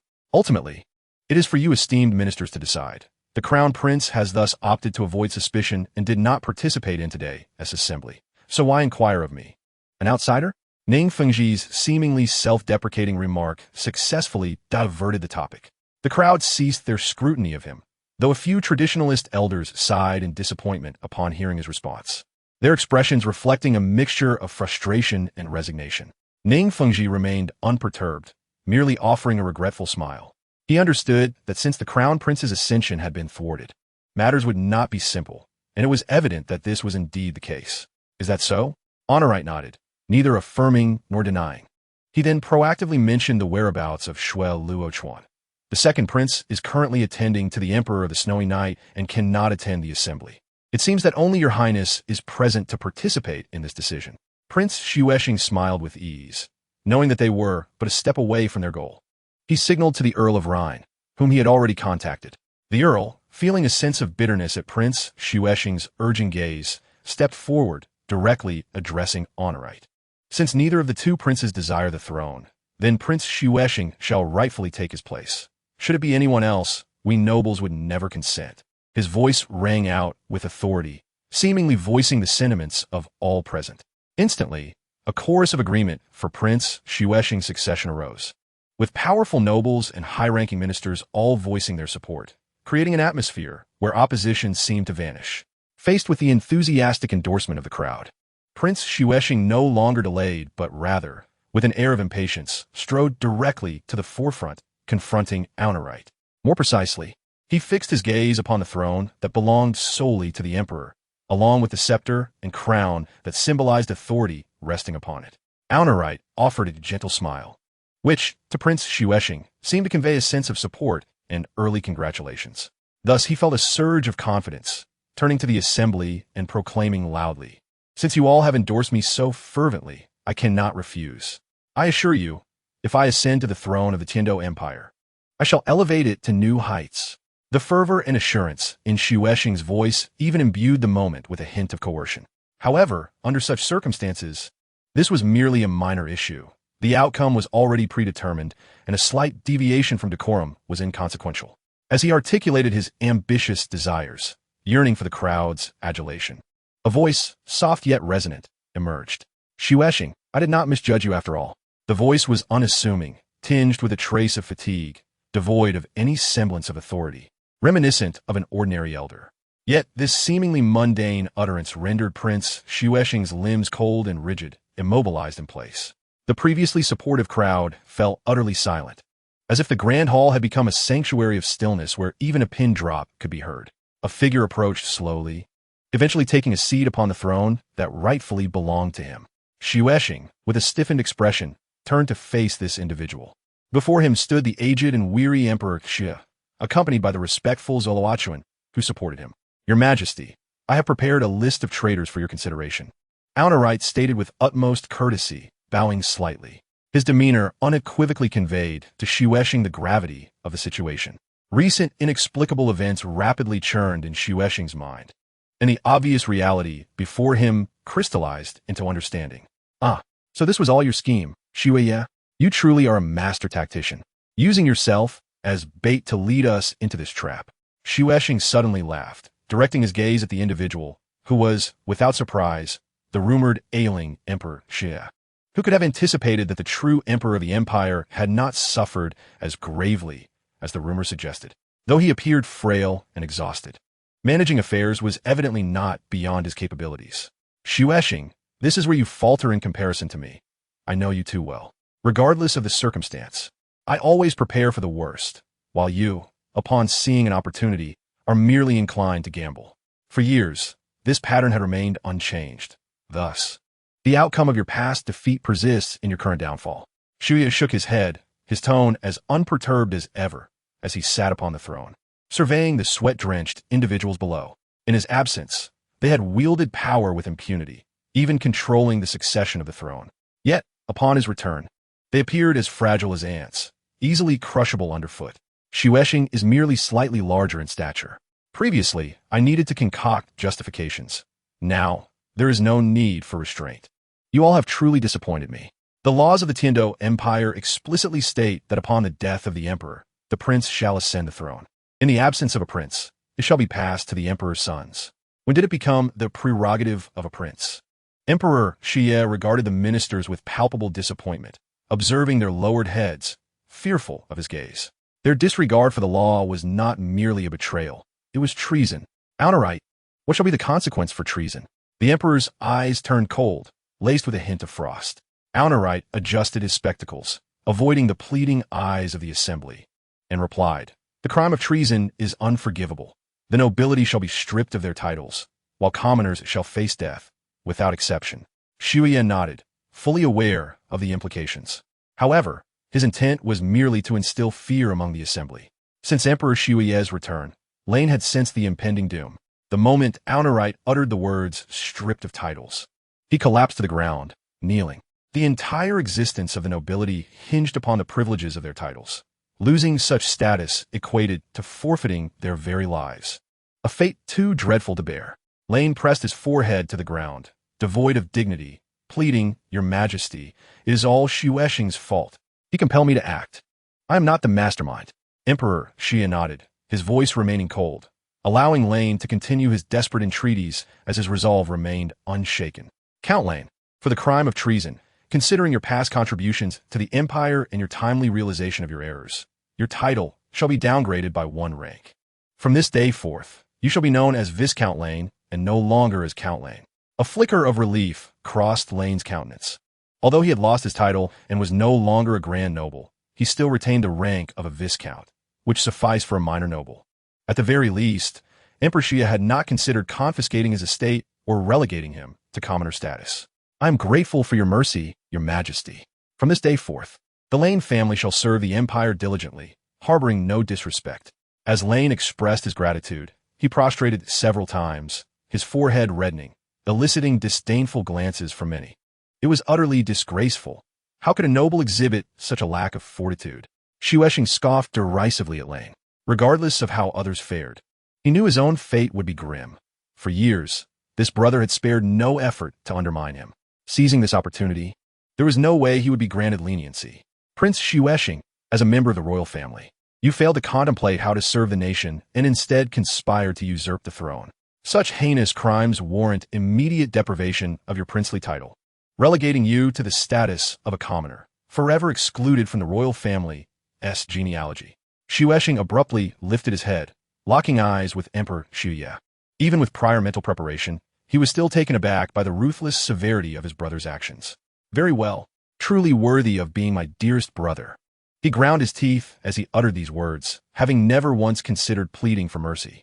His future, stripped of princely status, loomed before him, predictably bleak, and the prospect of being excluded from the royal genealogy signified that he would be utterly denied any privileges, reduced to a mere commoner. As for the others, Emperor Xie's gaze swept over the silent assembly, all heads bowed, unwilling to meet his eyes. The cautionary tale of Prince Xue was still fresh in their minds. If even his own brother could enact such merciless judgment, what hope did they have? Nobles would have their titles stripped, ministers would be dismissed to live in retirement, and those without rank would be imprisoned in the Tiando dungeons, awaiting execution. After announcing the penalties, Emperor Shuya turned to the Prime Minister. Alright, what are your thoughts? The Prime Minister surveyed the assembly, acutely aware that the imperial elite would struggle to recover from this blow for quite some time. The Emperor's words, uttered in that moment, would henceforth carry the weight of irrevocable authority. In the future, uniting several major sects to collectively counter the Wuhuan Temple would not be an impossible endeavor. Thus, he offered his sincere allegiance. Your Majesty is indeed wise. Chapter 223. In the court session, Emperor Xia swiftly resolved all matters with his former prestige and decisive resolve, even exhibiting a somewhat hasty and rough demeanor. For the astute and politically savvy Shui Yidadi, this was an unfathomable occurrence. Perhaps during the early days of his ascension, he had once acted in such a manner, yet now he seldom resorted to such brutality. However, despite the lingering repercussions, he found himself compelled to do so, for his time was running short. As he prepared to return to the sleeping palace with the support of Shui Luochuan, a sudden fit of coughing seized him, crimson blood seeping through the handkerchief, evoking a profound sense of alarm. Yet, Shui remained unfazed, swiftly crumpling the handkerchief to conceal the stain. Father! Shui Luochuan's expression was one of urgency, poised to summon the physician, only to be halted by Shui Yidadi. With an air of nonchalance, Shui tucked away the handkerchief and continued his steady stride towards the palace. Were it not for the tremor in his father's hand, Shui Luochuan might have believed that his father was entirely unscathed. Yet now, he could only imagine the torment Shui Yi endured. Stay calm. Do not raise alarm. The matters outside are being handled by Auni Wright. We shall discuss everything upon our return to the palace. The gravity of Shui Ye's voice penetrated Shui Luochuan's ears, causing him to stiffen slightly, suppressing his inner sorrow while striving to maintain a composed visage. Fortunately, upon their return to the palace, no unforeseen events transpired.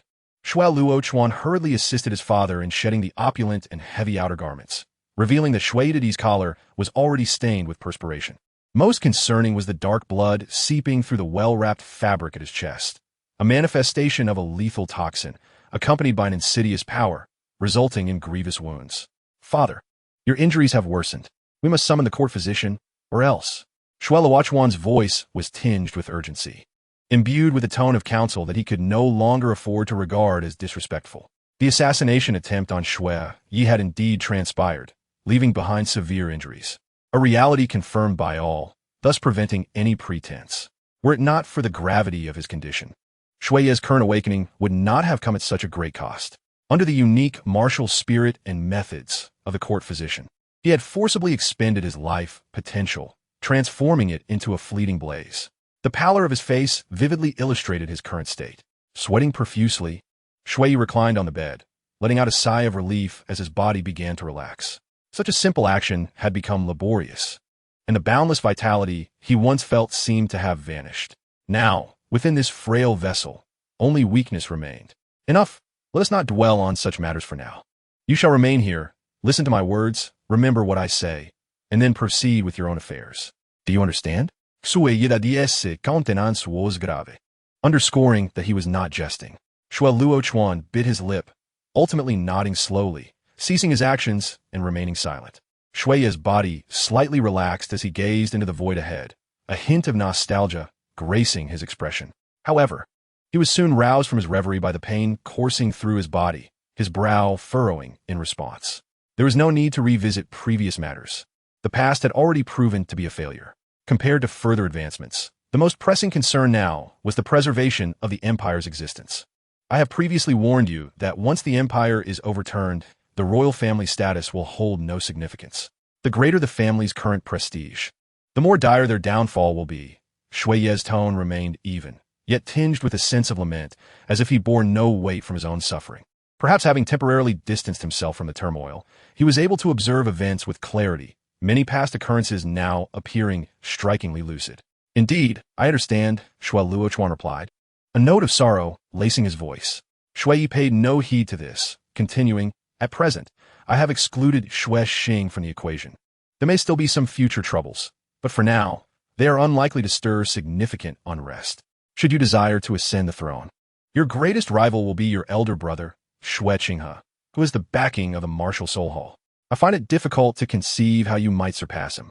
Though Shui Yi's voice bore a ripple of emotion, His overall demeanor remained composed, as if recounting an inevitable truth from an outsider's perspective.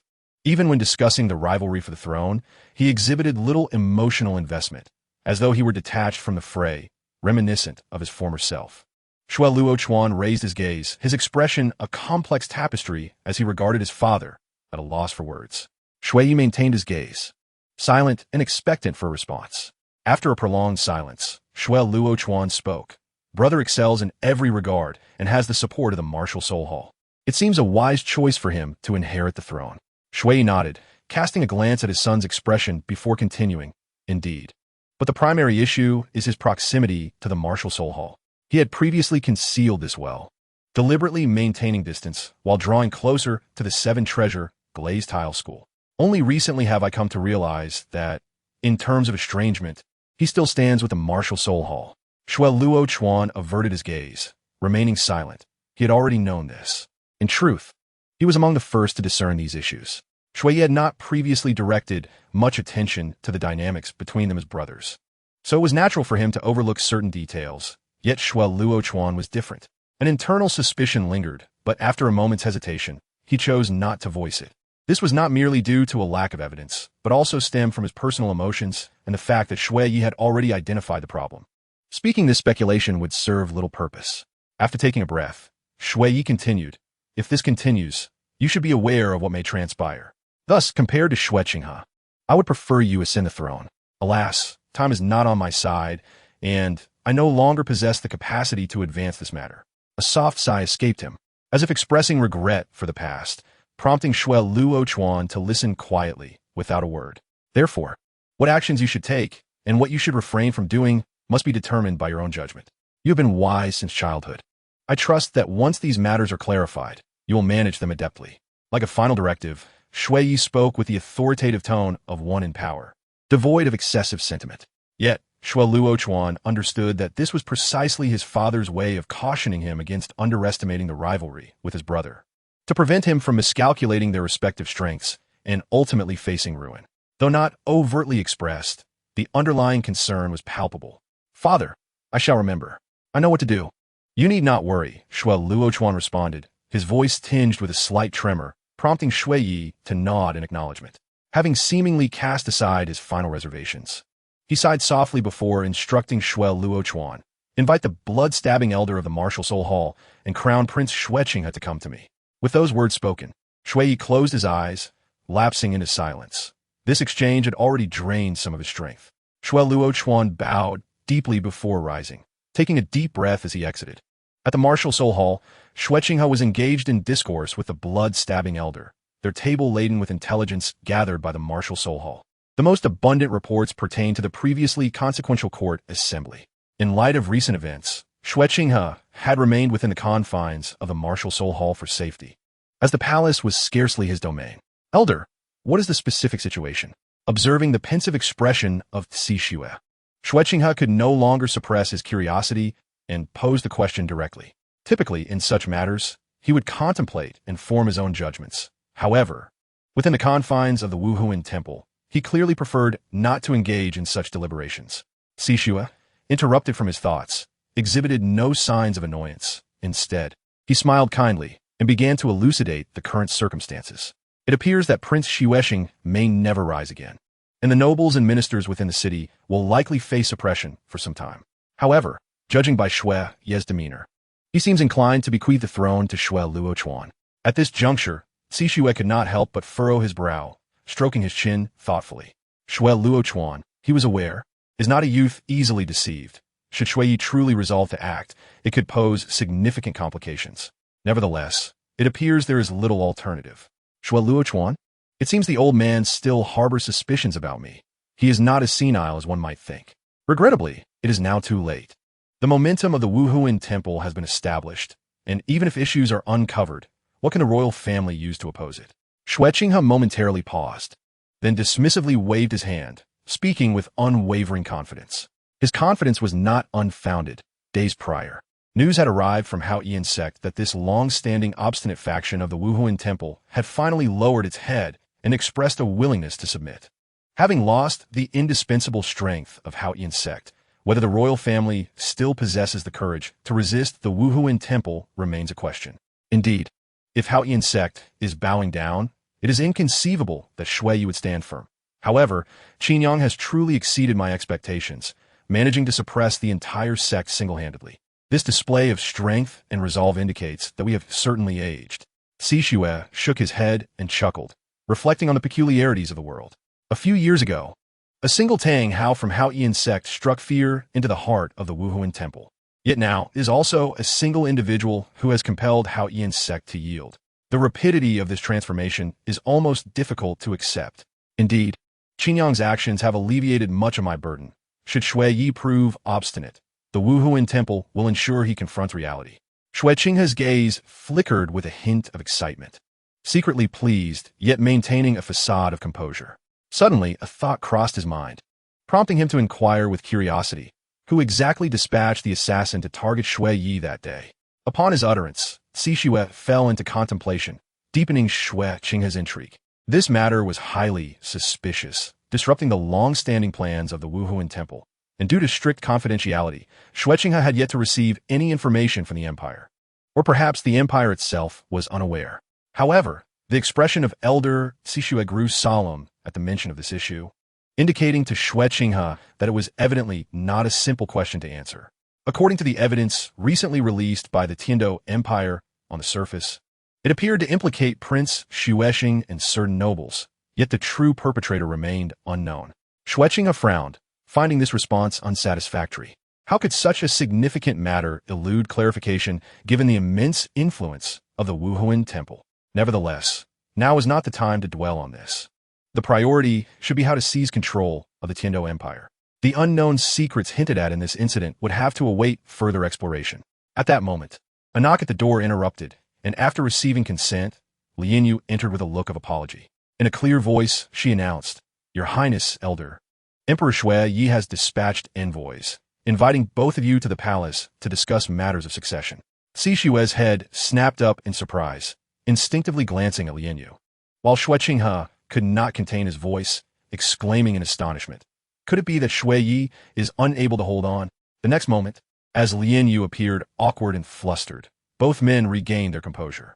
Such remarks were certainly inappropriate. A son speaking thus about his father was indeed a delicate matter. Fortunately, they were within the Wuhuan temple. Sishue smiled warmly, gesturing for Lian Yu to withdraw. He and Shui Qinghe exchanged serious glances, their expressions growing more somber. It seems Shui Yi has not fully recovered. He has merely employed some unknown method to forcibly suppress his physical ailments. And the cost of such an endeavor is likely considerable. I have been perplexed as to how the Tiando Empire resolved issues that we at the Wuhuan temple found challenging. It appears, however, that the situation is not as formidable as it seemed. Sishue reflected on this. As a force standing alongside the two great empires, the Wuhuan temple had a general understanding of the situation in Tiando. Now that they had grasped the critical information, they could deduce much. Yet, Shui Qinghe was not focused on these matters. He pondered for a moment, considering the purpose behind the envoy's visit. After a while, a realization seemed to ease his demeanor, and he smiled. It appears our emperor has recognized reality and abandoned feudal struggles.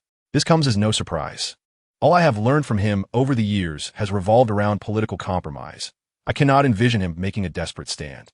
Sishue contemplated for a moment, confirming this notion, and his expression relaxed slightly. Since Shui Yi wishes to invite them to the palace for discussion, it indicates he has completely relinquished any plans to forcibly install Shui Luochuan. Such a conciliatory attitude is, in fact, beneficial for both parties. In that case, let's go and see. Shui Qinghe nodded, a sense of eagerness evident in his demeanor. After years of concealment, they were finally approaching the end result, and even he struggled to maintain a calm heart. Chapter 224. Abdication. Although only a few days had passed, upon Xinjiang's return to Tiando City, he found the atmosphere markedly transformed. Compared to the previous climate of apprehension, the surrounding aura, while still somewhat tense, lacked the pervasive sense of impending doom. Traveling lightly, Xinjiang was accompanied by few followers. Luo Ye and others had been left at Hao Yian sect to manage remaining affairs, leaving only the youngest Yan by his side, along with the provocative Tang Jiao, who had been brought back. Why are there so many people gathered at the bookstore today? Observing the crowd clustered ahead, Tang Jiao could not help but voice his confusion. At that moment, a man emerged from the throng, tightly clutching a report on the empire's political affairs, his expression one of delight mixed with keen interest. As he snatched the paper resembling a news report and extricated himself from the crowd, the bookstore owner, amidst the noise, quickly and adeptly collected payments while shouting, "There are 40 copies of the Tiendo Daily left. Anyone wishing to purchase should hurry. Right now, it only costs 5 copper soul coins, but the price will rise once we restock." As soon as he finished shouting, several passers-by, drawn by curiosity, rushed forward to buy a copy. For the residents of Tiendo City, 5 copper soul coins were hardly a burden. They might not spend that amount daily, but an occasional purchase would not significantly impact their finances. Among them, a worker clad in uniform inquired of those nearby, "Is there some significant event happening today? It's rare to see the Tiendo Daily selling so briskly." The person questioned responded with an air of impatience, even tinged with contempt. "It concerns detailed reports about Prince Xuexing and the royal family. How could you not know? Various rumors have circulated throughout Tiendo City." The worker offered an awkward smile. As a resident of Tiendo, being uninformed about current political events was indeed a source of embarrassment, and it left little room for common ground and everyday banter. Despite being preoccupied with work recently, he still immersed himself in the crowd, hoping to seize a copy of the daily newspaper to stay abreast of current events. Upon entering the city, Qingyang and his companions encountered a scene that astonished Tang Jiao, suggesting that something extraordinary was transpiring in Tiendo City. Listening to the discussions among the residents, Yin speculated aloud. His experiences at the Spirit Hall, where he not only received guidance from soul masters, but also honed his management skills, equipped him with a discerning perspective on the matter. Just as he finished speaking, another person exclaimed while reading the newspaper, "Prince Xuexing has attempted to assassinate Emperor Xuye, inciting ministers to stage a coup, aiming to usurp the throne." Those nearby exchanged glances, their shock mingled with sudden understanding. Such a monumental event was overwhelming, but being residents of Tiendo, they were adept at spectating and gossiping. Indeed, matters of the royal court had become a form of entertainment in their lives, a source of light-hearted banter after meals. It was no wonder that Tiendo City had been under martial law recently, resulting in the arrest of many innocent individuals. It was all due to Xuexing's ambition to seize power. One person recalled recent events, pondering the implications. Not only did he plot against his brother, but he also sought to claim his nephew's throne. What a remarkable uncle Xuexing was. Another person remarked with a sarcastic tone. The streets echoed with gasps of astonishment and myriad opinions, as this news swiftly transformed into a hot topic in Tiendo City. Consequently, many residents, influenced by the buzz despite not having witnessed the events firsthand, flocked to purchase the Tiendo Daily. After some contemplation, Qingyang observed Tang Jiao swiftly maneuvering through the newsstand, employing certain tactics to secure a position and acquire a copy of the Tiendo Daily. Emerging from the throng, he opened the newspaper for a closer inspection, occasionally commenting, "Poor Xuexing, stripped of his title and relegated to commoner status, unable to enter the royal genealogy. He truly has a rough road ahead."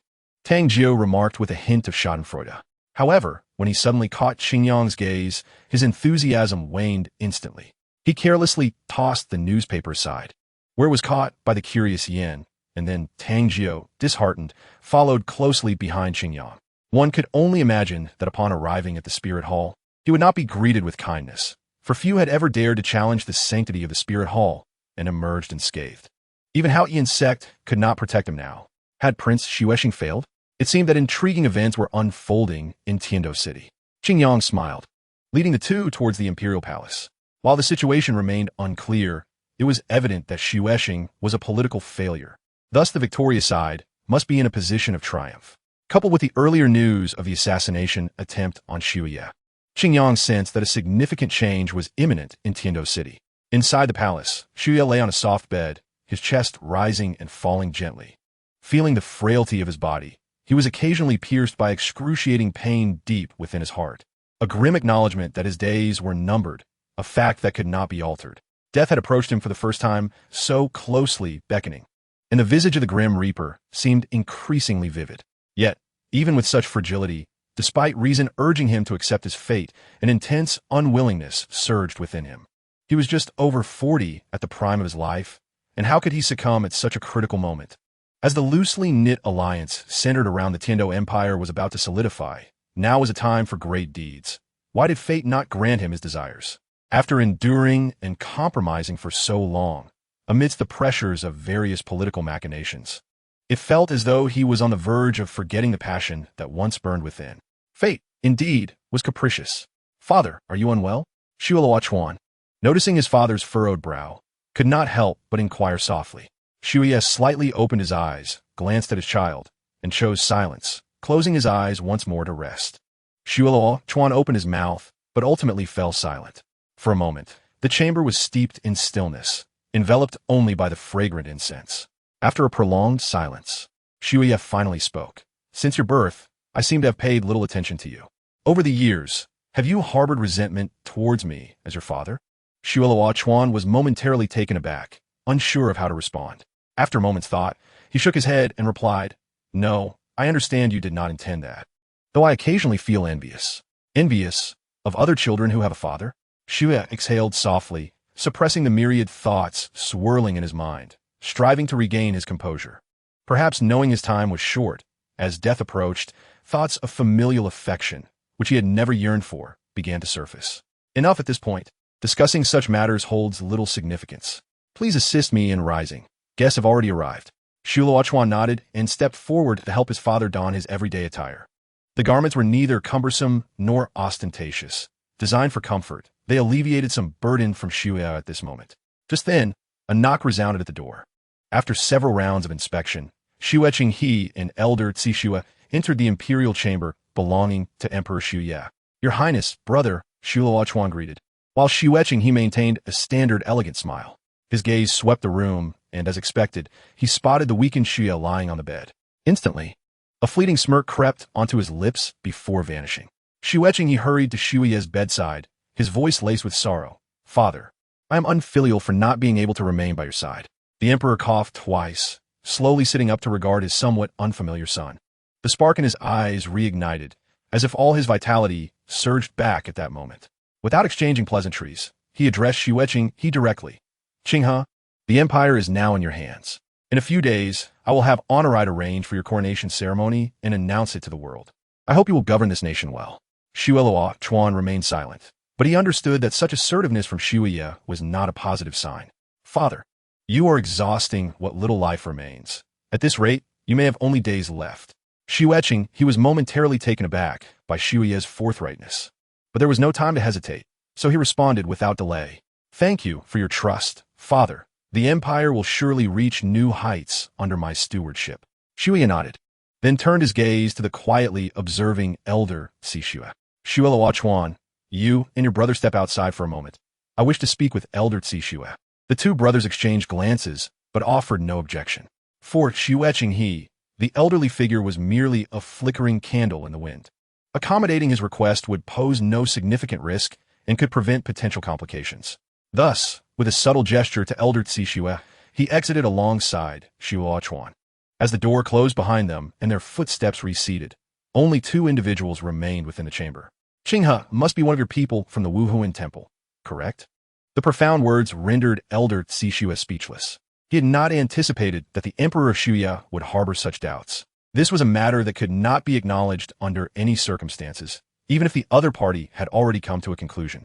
Moreover, Tsi could not help but ponder whether, given Shuya's suspicions, there had been any alterations to previous arrangements.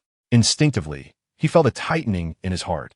Regardless of Shuya's current frailty, he had ultimately held dominion over the empire for more than a decade. Shuya chuckled softly a couple of times. Just as he was about to speak, a youthful voice interrupted him. "You are correct. The true Zweeking has perished." A faint shimmer passed through the air, revealing another figure in the room. The Emperor of Shuya's gaze widened in astonishment, followed by a look of realization, and with a slight sigh. He chose not to dwell on the matter any further. This must be the master of Qingyang, whom he had long heard of but never seen until now. After a moment of reflection, Shuya straightened his posture and stated, "If I were younger, or even in better health, upon confirming this news, I would certainly seek to obliterate the Wuhuan Temple. For this issue transcends mere paternal bonds. It infringes upon the authority of an emperor and must be rectified." Coughing slightly, perhaps due to the fervor of his words, Shuya found himself flushing before growing increasingly pallid. The tension in his chest prompted Qingyang to furrow his brow. However, there are no ifs in this scenario. Qingyang maintained his calm demeanor. Xue smiled. Indeed, there are no ifs, which is why I wish to propose a transaction with the Wuhuan Temple. A transaction? Qingyang raised an eyebrow, clearly taken aback. Indeed, a transaction, Xue reiterated. Listening to their exchange, Xishue's eyes revealed a glimmer of surprise, which quickly transformed into a look of understanding.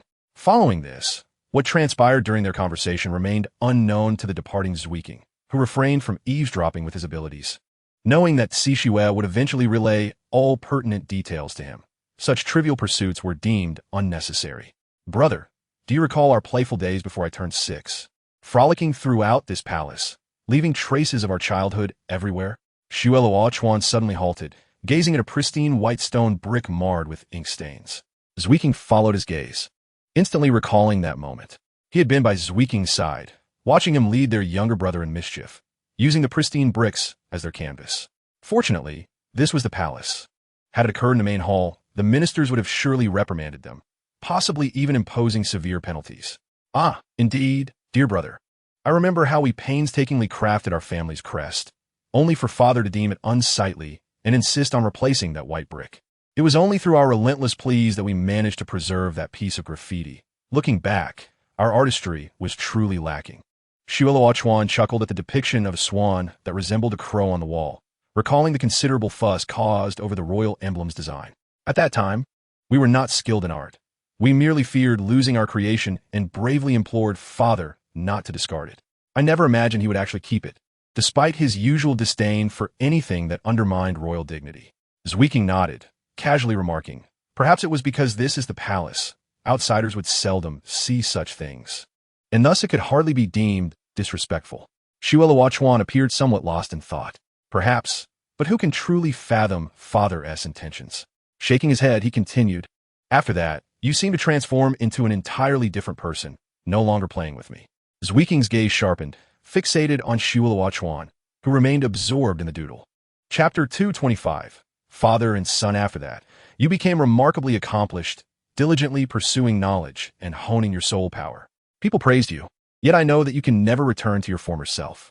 Indeed, I can never return, Xue Luochuan sighed, a hint of melancholy in his eyes. Zwiking replied impassively. Change is an inevitable part of life. Yes, everyone changes.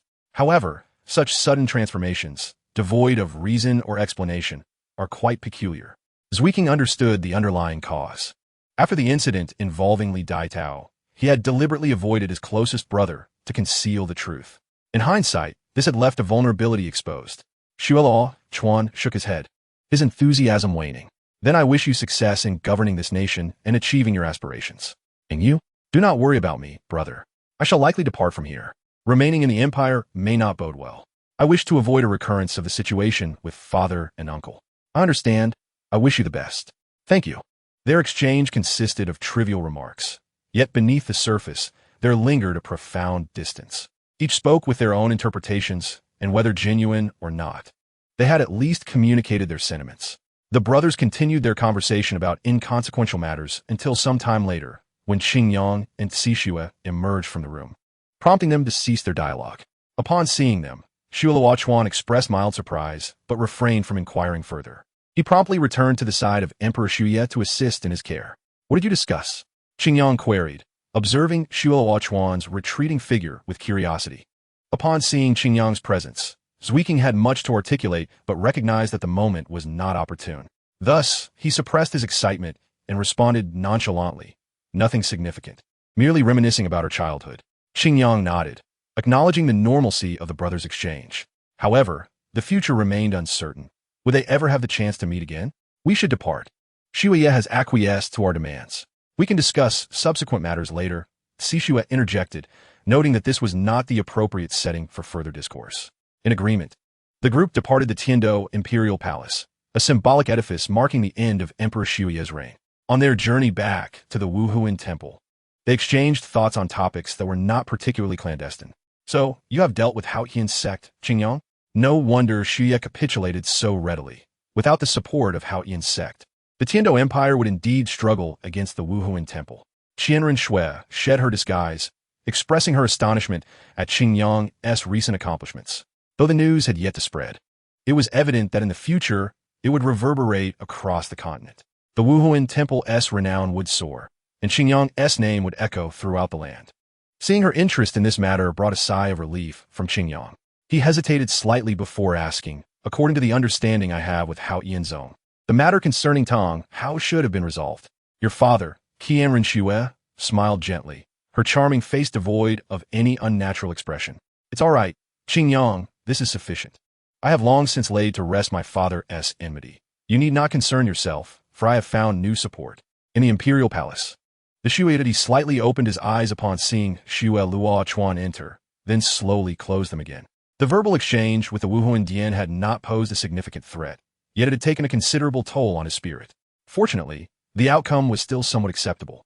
In the coming days, Qinghe would assume the role of regent as the crown prince, and barring any unforeseen events, I would also depart within a year, at which point he could seamlessly ascend to the throne as the new emperor. What do you think of this outcome? The Xue Yidadi inquired calmly. Xue Luochuan shook his head, having no particular method to address these matters. He had never valued the imperial throne. I have no objections. I will leave it to father to decide. The Xue Yidadi was not surprised by this response, yet for reasons unknown, despite having anticipated it. He felt a sense of disappointment mingled with hidden relief. That is good. It seems that your later years will be secure and carefree. Xue sighed softly. Then, in response to Xue Luochuan's perplexed gaze, she revealed a condition she had previously discussed with the Wuhuan Dian. During this year, you may take your followers and the dissenters unwilling to remain under the Wuhuan Dian's rule and leave this continent. On the other side of the sea lies a new land. The map passed down by the Tiando royal family records the appropriate routes. To become emperor on that distant continent is my final gift to you. Xue Luochuan was taken aback, looking up at his father, only to find him deeply asleep, his weary visage unable to hide even in slumber. Father, he murmured, his voice laden with complex emotions. Hao Yanzong, after several days of recuperation, Tang Shan could finally rise and take a few steps. Yet, gazing at the dim, cracked Hao Yan hammer in his palm, only a bitter smile remained on his face. The failure to control the explosive force had led to a violent clash of soul power, causing the Hao Yan hammer to nearly shatter. Had it been a less formidable soul weapon, it might have been utterly destroyed. Well, at least no one from the sect was lost. This small price seems worth it. He consoled himself, albeit reluctantly. Father, Tang Xiao looked at his father's bitter, helpless smile, opened his mouth, and ultimately uttered only a single word. He understood his father's feelings. The inability to continue climbing the path of a soul master was an unfathomable horror for every disciple of Hao Yanzong. Unlike other commoners who lacked innate talent and did not aspire to become soul masters, this notion was foreign to them. However, for Hao Yanzong, apart from few exceptions, every individual stood at the pinnacle of soul master talent. For them, everything related to being a soul master was intrinsically tied to life itself. Losing, though, would be far more difficult to accept than for ordinary people. All right. I'm not dead. So who am I to mourn for? From now on, you're the sect leader. You must always maintain the dignity of your position.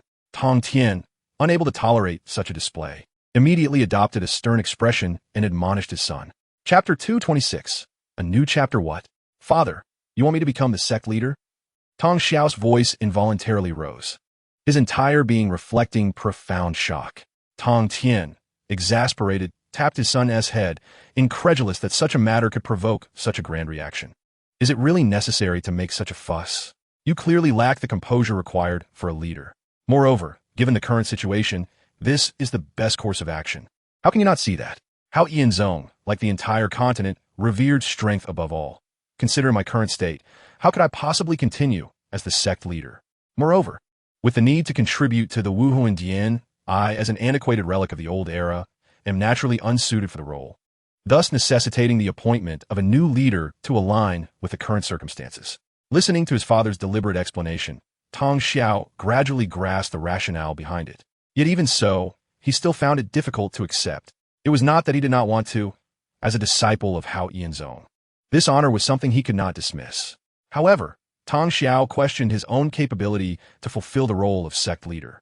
Although he had previously believed himself to be exceptional, capable of contending with anyone on the continent, the recent competition had shattered his confidence completely. But Hao Di is clearly more suitable than I am. Why must you insist on making me the sect leader? Tang Xiao hesitated to voice his concerns. Tang Tian shot him a glance, reminding him, Have you forgotten his enmity with the Wuhu Indian? If we were to proceed as such, Hao Yianzong would likely face annihilation. Tong Xiao suddenly awakened to this reality. Indeed, his brother had killed a judgment elder, the sole heir of the angel family, the future successor of the Wuhu Indian. Honestly, he had not anticipated that the Lord of Qingyang could truly let go of such profound hatred. Perhaps this was one of the reasons Hao Yianzong sought to negotiate terms. So, given Hao Di's relationship with the Wuhu Indian, it seems that only I can assume the role of sect leader. Who else besides you? Tong Tian retorted. Staring at his father's unyielding expression, Tong Xiao remained silent for a long while before ultimately finding himself unable to oppose. Tong Tian smiled with satisfaction, then placed a reassuring hand on his shoulder, saying, "It's not as dire as it seems. If you manage this well, both within the sect and beyond, people will respect you. So do not complain. This is not only an opportunity for you, but also a way to lighten your burden. If there is nothing else, you can begin preparations for the relocation now. And remember to bring a group of capable individuals to serve the Lord of Qingyang. Do not allow them to underestimate the Wuhu Indian." Tong Xiao took a deep breath and nodded gravely. Seeing him acquiesce, Tong Tian finally revealed a smile. "Well then, the future of Hao Yianzong is now in your hands." The following day, the sun shone brightly, providing splendid weather. In the Tiando court, a decree was delivered by Oni Rueta from the imperial chamber. The absence of the SoloedEvil surprised most of the officials, and before anyone could comprehend, Oni Rueta proclaimed the contents of the decree. Despite the SoloedEvil's unchanged physical state, the affairs of state could not be delayed. From this day forth, all matters of the empire would be overseen by the crown prince, with the chancellor Oni Rueta assisting him. The second prince, Xue Luochuan, was appointed as the master of Jingguang port, with the authority to mobilize coastal vessels to explore overseas territories. As the words fell, the hall was filled with astonishment. The emperor had actually permitted someone to act as regent. What a ludicrous situation, for the ever-powerful Xue had relinquished a portion of his authority. Despite the inner resentment, none dared to voice opposition, for those who had previously dared to do so had met a grim fate. In comparison, few focused on Xue Luochuan's appointment. Most viewed it as a mere political exile following a failed struggle for power. Having learned from his own experiences, the SoloedEvil was reluctant to act harshly against his own child, merely opting to relocate him. Unlike the varied expressions of the officials, General Galong appeared rather displeased. Initially, he stood firmly by the side of the Prince of Shueshing, but after the prince's complete failure, he found himself in a similarly dire situation. His position diminished, and he was stripped of his eligibility to participate in certain confidential matters. In a brief span of time, he fell into obscurity within the circles of Tiando City. However, upon hearing the words of Honorite, a glimmer of hope sparked in his eyes, and his face began to radiate a newfound vitality. If he could align himself with the second prince, then all the issues at hand would become inconsequential. Resolute in his decision, Gailong exhibited a determined expression, resolved to meet this prince shortly. True to his nature, he acted promptly. Otherwise, he feared being gradually marginalized. At the Qibao Liuli Zone, ever since Ning Fengji learned of the crown prince's regency, a smile had been permanently etched upon his face. The anxiety of recent days dissipated with this unequivocal news. It was likely that the throne would be inherited by Xue Qinghe. Thus, the sect would remain secure for the next 2 decades. As for the Wuhuan Palace, the Qibao Liuli Zone primarily focused on auxiliary martial souls. Although they were not lacking in combat prowess, they ultimately relied on external factors, and hence, their diplomatic strategy leaned towards amicability. Unlike Heoshenzong, they harbored no animosity towards the Wuhuan Palace and even shared a degree of camaraderie. "Why do you smile so joyfully? Has something good happened?" A chilling voice interrupted, causing Ning Fengji to regain his composure. "Indeed, it is a splendid matter.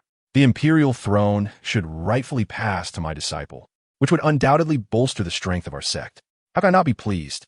Qinshin nodded in acknowledgement, remaining silent, his white robe lending him an ethereal quality.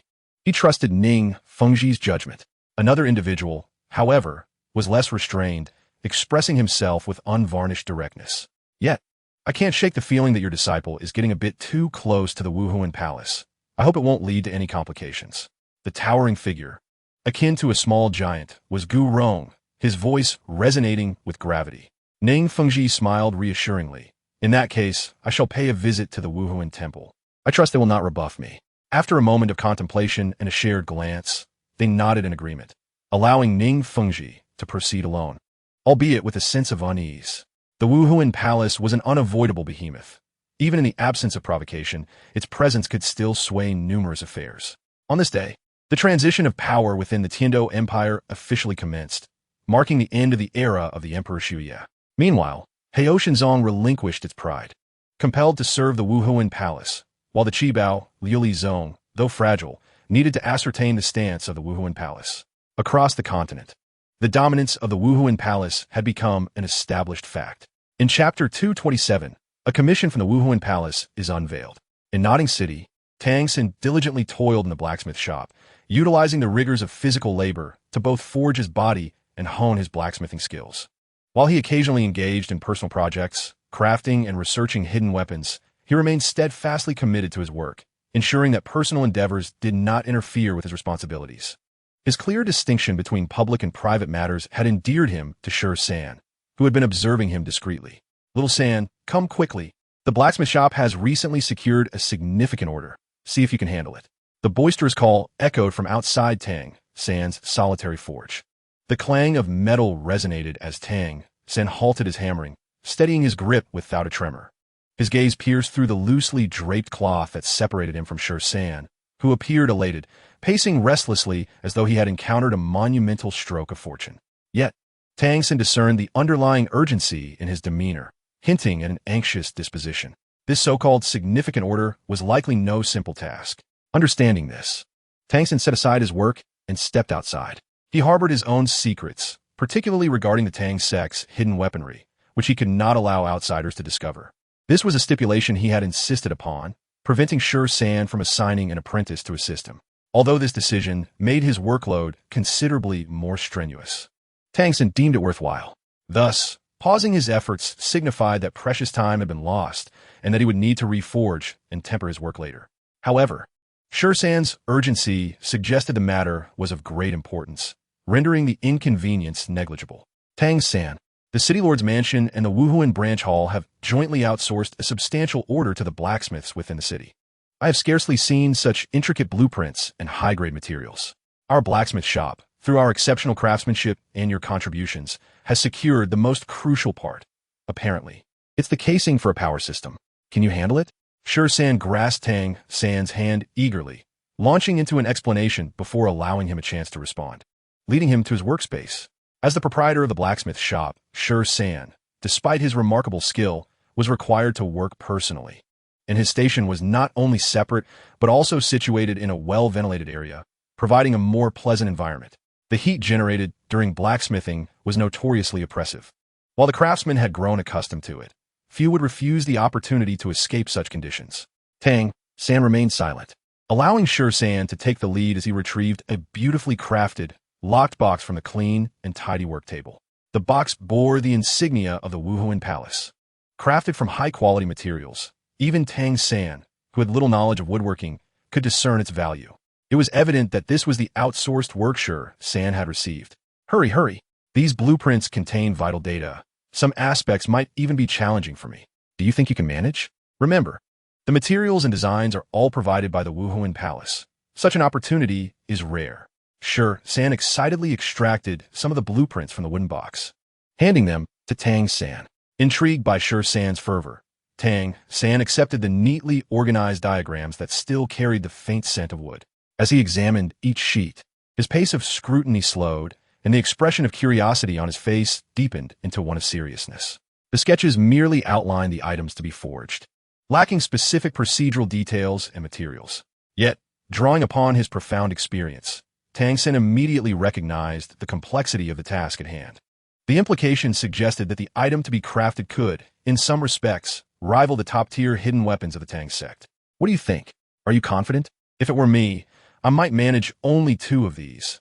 Therefore, the primary responsibility falls on you. Share your thoughts. Shi San, his face brimming with anticipation, awaited Tang San's response. Taking a deep breath, Tang San rubbed his face, easing his previously tense expression. Even so, his mind remained captivated by the blueprints, the envisioned designs occupying his thoughts. This undertaking was indeed formidable. Although he was uncertain of the Wuhuan Palace's exact requirements, It was clear that, based solely on the documentation, it would likely constitute an extraordinarily fearsome weapon. As Tang Sen spoke, his small face gradually took on a serious expression, drawing upon his unparalleled experience across the continent. He deduced the general items required by the Wuhuan Temple from merely a few fragments of information. Such an ability is indeed rare. It is precisely for this reason that he felt an immense gravity in the matter, while the hidden weapons of the Tang sect were crafted for individual excellence. This item would serve as a divine instrument of warfare for entire legions. Was that correct? Yet, what kind of weapon necessitated such peculiar construction and an abundance of rare materials? Shursan's limited perspective prevented him from grasping the full picture, leaving him perplexed. However, he felt no need to dwell on it further and turned to Tang San, inquiring whether he felt confident in their endeavor. After a moment of contemplation, Tang San picked up the blueprint once more, scrutinizing it closely and comparing it to his own experiences, silently engaging in mental simulations. "I'm not entirely certain," he admitted. "This item has never been forged before. It seems fundamentally different from conventional mechanisms. The design is exceedingly unique. I can only say that I can attempt it, but I cannot guarantee success." Shursan's expression darkened slightly. He knew Tang San never lied, especially concerning matters of such significance. Therefore, when Tang San expressed uncertainty, it was likely genuine. Nonetheless, the rarity of this opportunity made it difficult for Shursan to accept the prospect of abandoning the task. The Blacksmith Association's ratings were a lifelong pursuit for all blacksmiths, representing a chance to hone their craft while receiving substantial rewards, an opportunity that was indeed rare. Even if he could not handle the core aspects, assisting with simpler tasks would still yield considerable improvement for him. "Are you truly lacking confidence?" Shursan remained somewhat unconvinced, as it was Tang San's involvement and their collective efforts over the past 6 months that had emboldened him to undertake such a daunting task. To simply relinquish it, even if offered a simpler alternative, felt unsatisfactory. Tang San shook his head, letting out a sigh. "I genuinely lack confidence. If I were to oversee the core techniques alongside skilled blacksmiths, we would only have a 50% chance at best. Uncle San, I also wish to take on this task, as it would significantly enhance my skills, but if we fail, we cannot afford to leave things unfinished." His unequivocal warning prompted Shursan to slam his hand on the table, the force of it startling Tang San. Shursan's expression was one of unbridled excitement as he declared loudly, "We are definitely taking this job. No one shall stand in our way." "Xiao San, you may not realize this, but the materials provided by the Wuhuan Temple amount to a third. A 50% chance is more than sufficient for us to attempt this. Coupled with the generous rewards from the City Lord's mansion, should we complete this order, our blacksmith shop will be the finest in Notting City. And we might even attract several skilled blacksmiths. A third of the materials?" Tang San was taken aback, never having anticipated such a scenario. Although the blueprint lacked detailed descriptions, he had already identified over a dozen components that required precious materials, and several critical areas demanded exceedingly rare substances. This was no longer merely a matter of finances. It involved an element of luck that could not be quantified. The fact that the Wuhuan Temple had managed to procure a third of the materials was truly beyond Tang San's imagination. If only the Wuhuan Temple could fund the creation of hidden weapons. Tang San muttered enviously. What did you say? Is there something else?" Shursan, unsure if he had misheard, became slightly anxious. Tang San shook his head with a smile, replying, "It's nothing. If we have a third of the materials, we should face no issues. Just the outer casing of a power system requires such an investment. I can hardly fathom the magnitude of what we are about to create." Listening to Tang San's reflections, Shursan felt a shared understanding and agreement. If a single power casing was already so large and costly, the entirety would be staggering. Yet, such considerations were not within his purview. He merely needed to focus on his assigned tasks. "All right, Xiao San, you should return and rest well. Once everything is settled, we will have much to do." Shursan tidied up his belongings, seemingly eager to send Tang San on his way, not wishing for him to tire further. Tang San, nearly ushered out by Shursan's insistence, could only smile wryly, fully aware of his intentions and harboring no ill feelings. Participating in this forging endeavor would indeed be a tremendous test of both physical and mental endurance, so Shursan's counsel to recuperate was undoubtedly wise. With the academy soon to be on break, he decided to return to school and see if Qing Li and Xiao Wu had any plans. Regrettably, it seemed unlikely that he could spend the holiday with his father. As Tang San pondered this, the sound of disciplined yet chaotic footsteps reached his ears, piquing his curiosity. He He turned to see the banner of the city lord's mansion flying high, a well-trained and formidable group marching toward the city gates. Their intimidating presence caused the surrounding crowd to part. The city lord's mansion was embarking on another hunt in the Stardew forest, though it remained uncertain when they would return. This was indeed favorable. Soul beasts were treasures, and their tailoring shop required a substantial amount of hides. Recently, it seemed that hunting excursions had increased in frequency.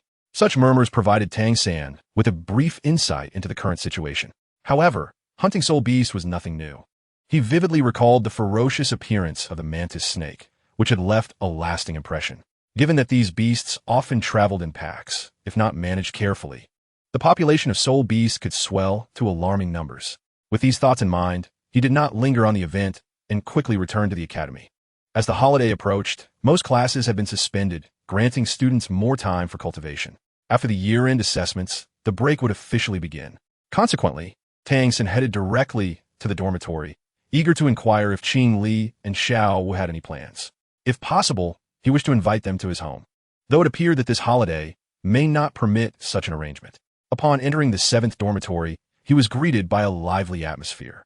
Perhaps due to the impending break, the jubilant spirit among the students was even more pronounced. Xiao San is back. You have been quite busy these days. We tidied up some of your things to ease your burden. Wang Sheng greeted him enthusiastically. Tang San paused for a moment before responding with a smile. Thank you, Wang Sheng. Since he had concealed the hidden weapons and other secretive items in a discreet location, he had no worries about his roommates discovering anything untoward. Therefore, he felt quite at ease. Xiao San, are you going home for the holiday?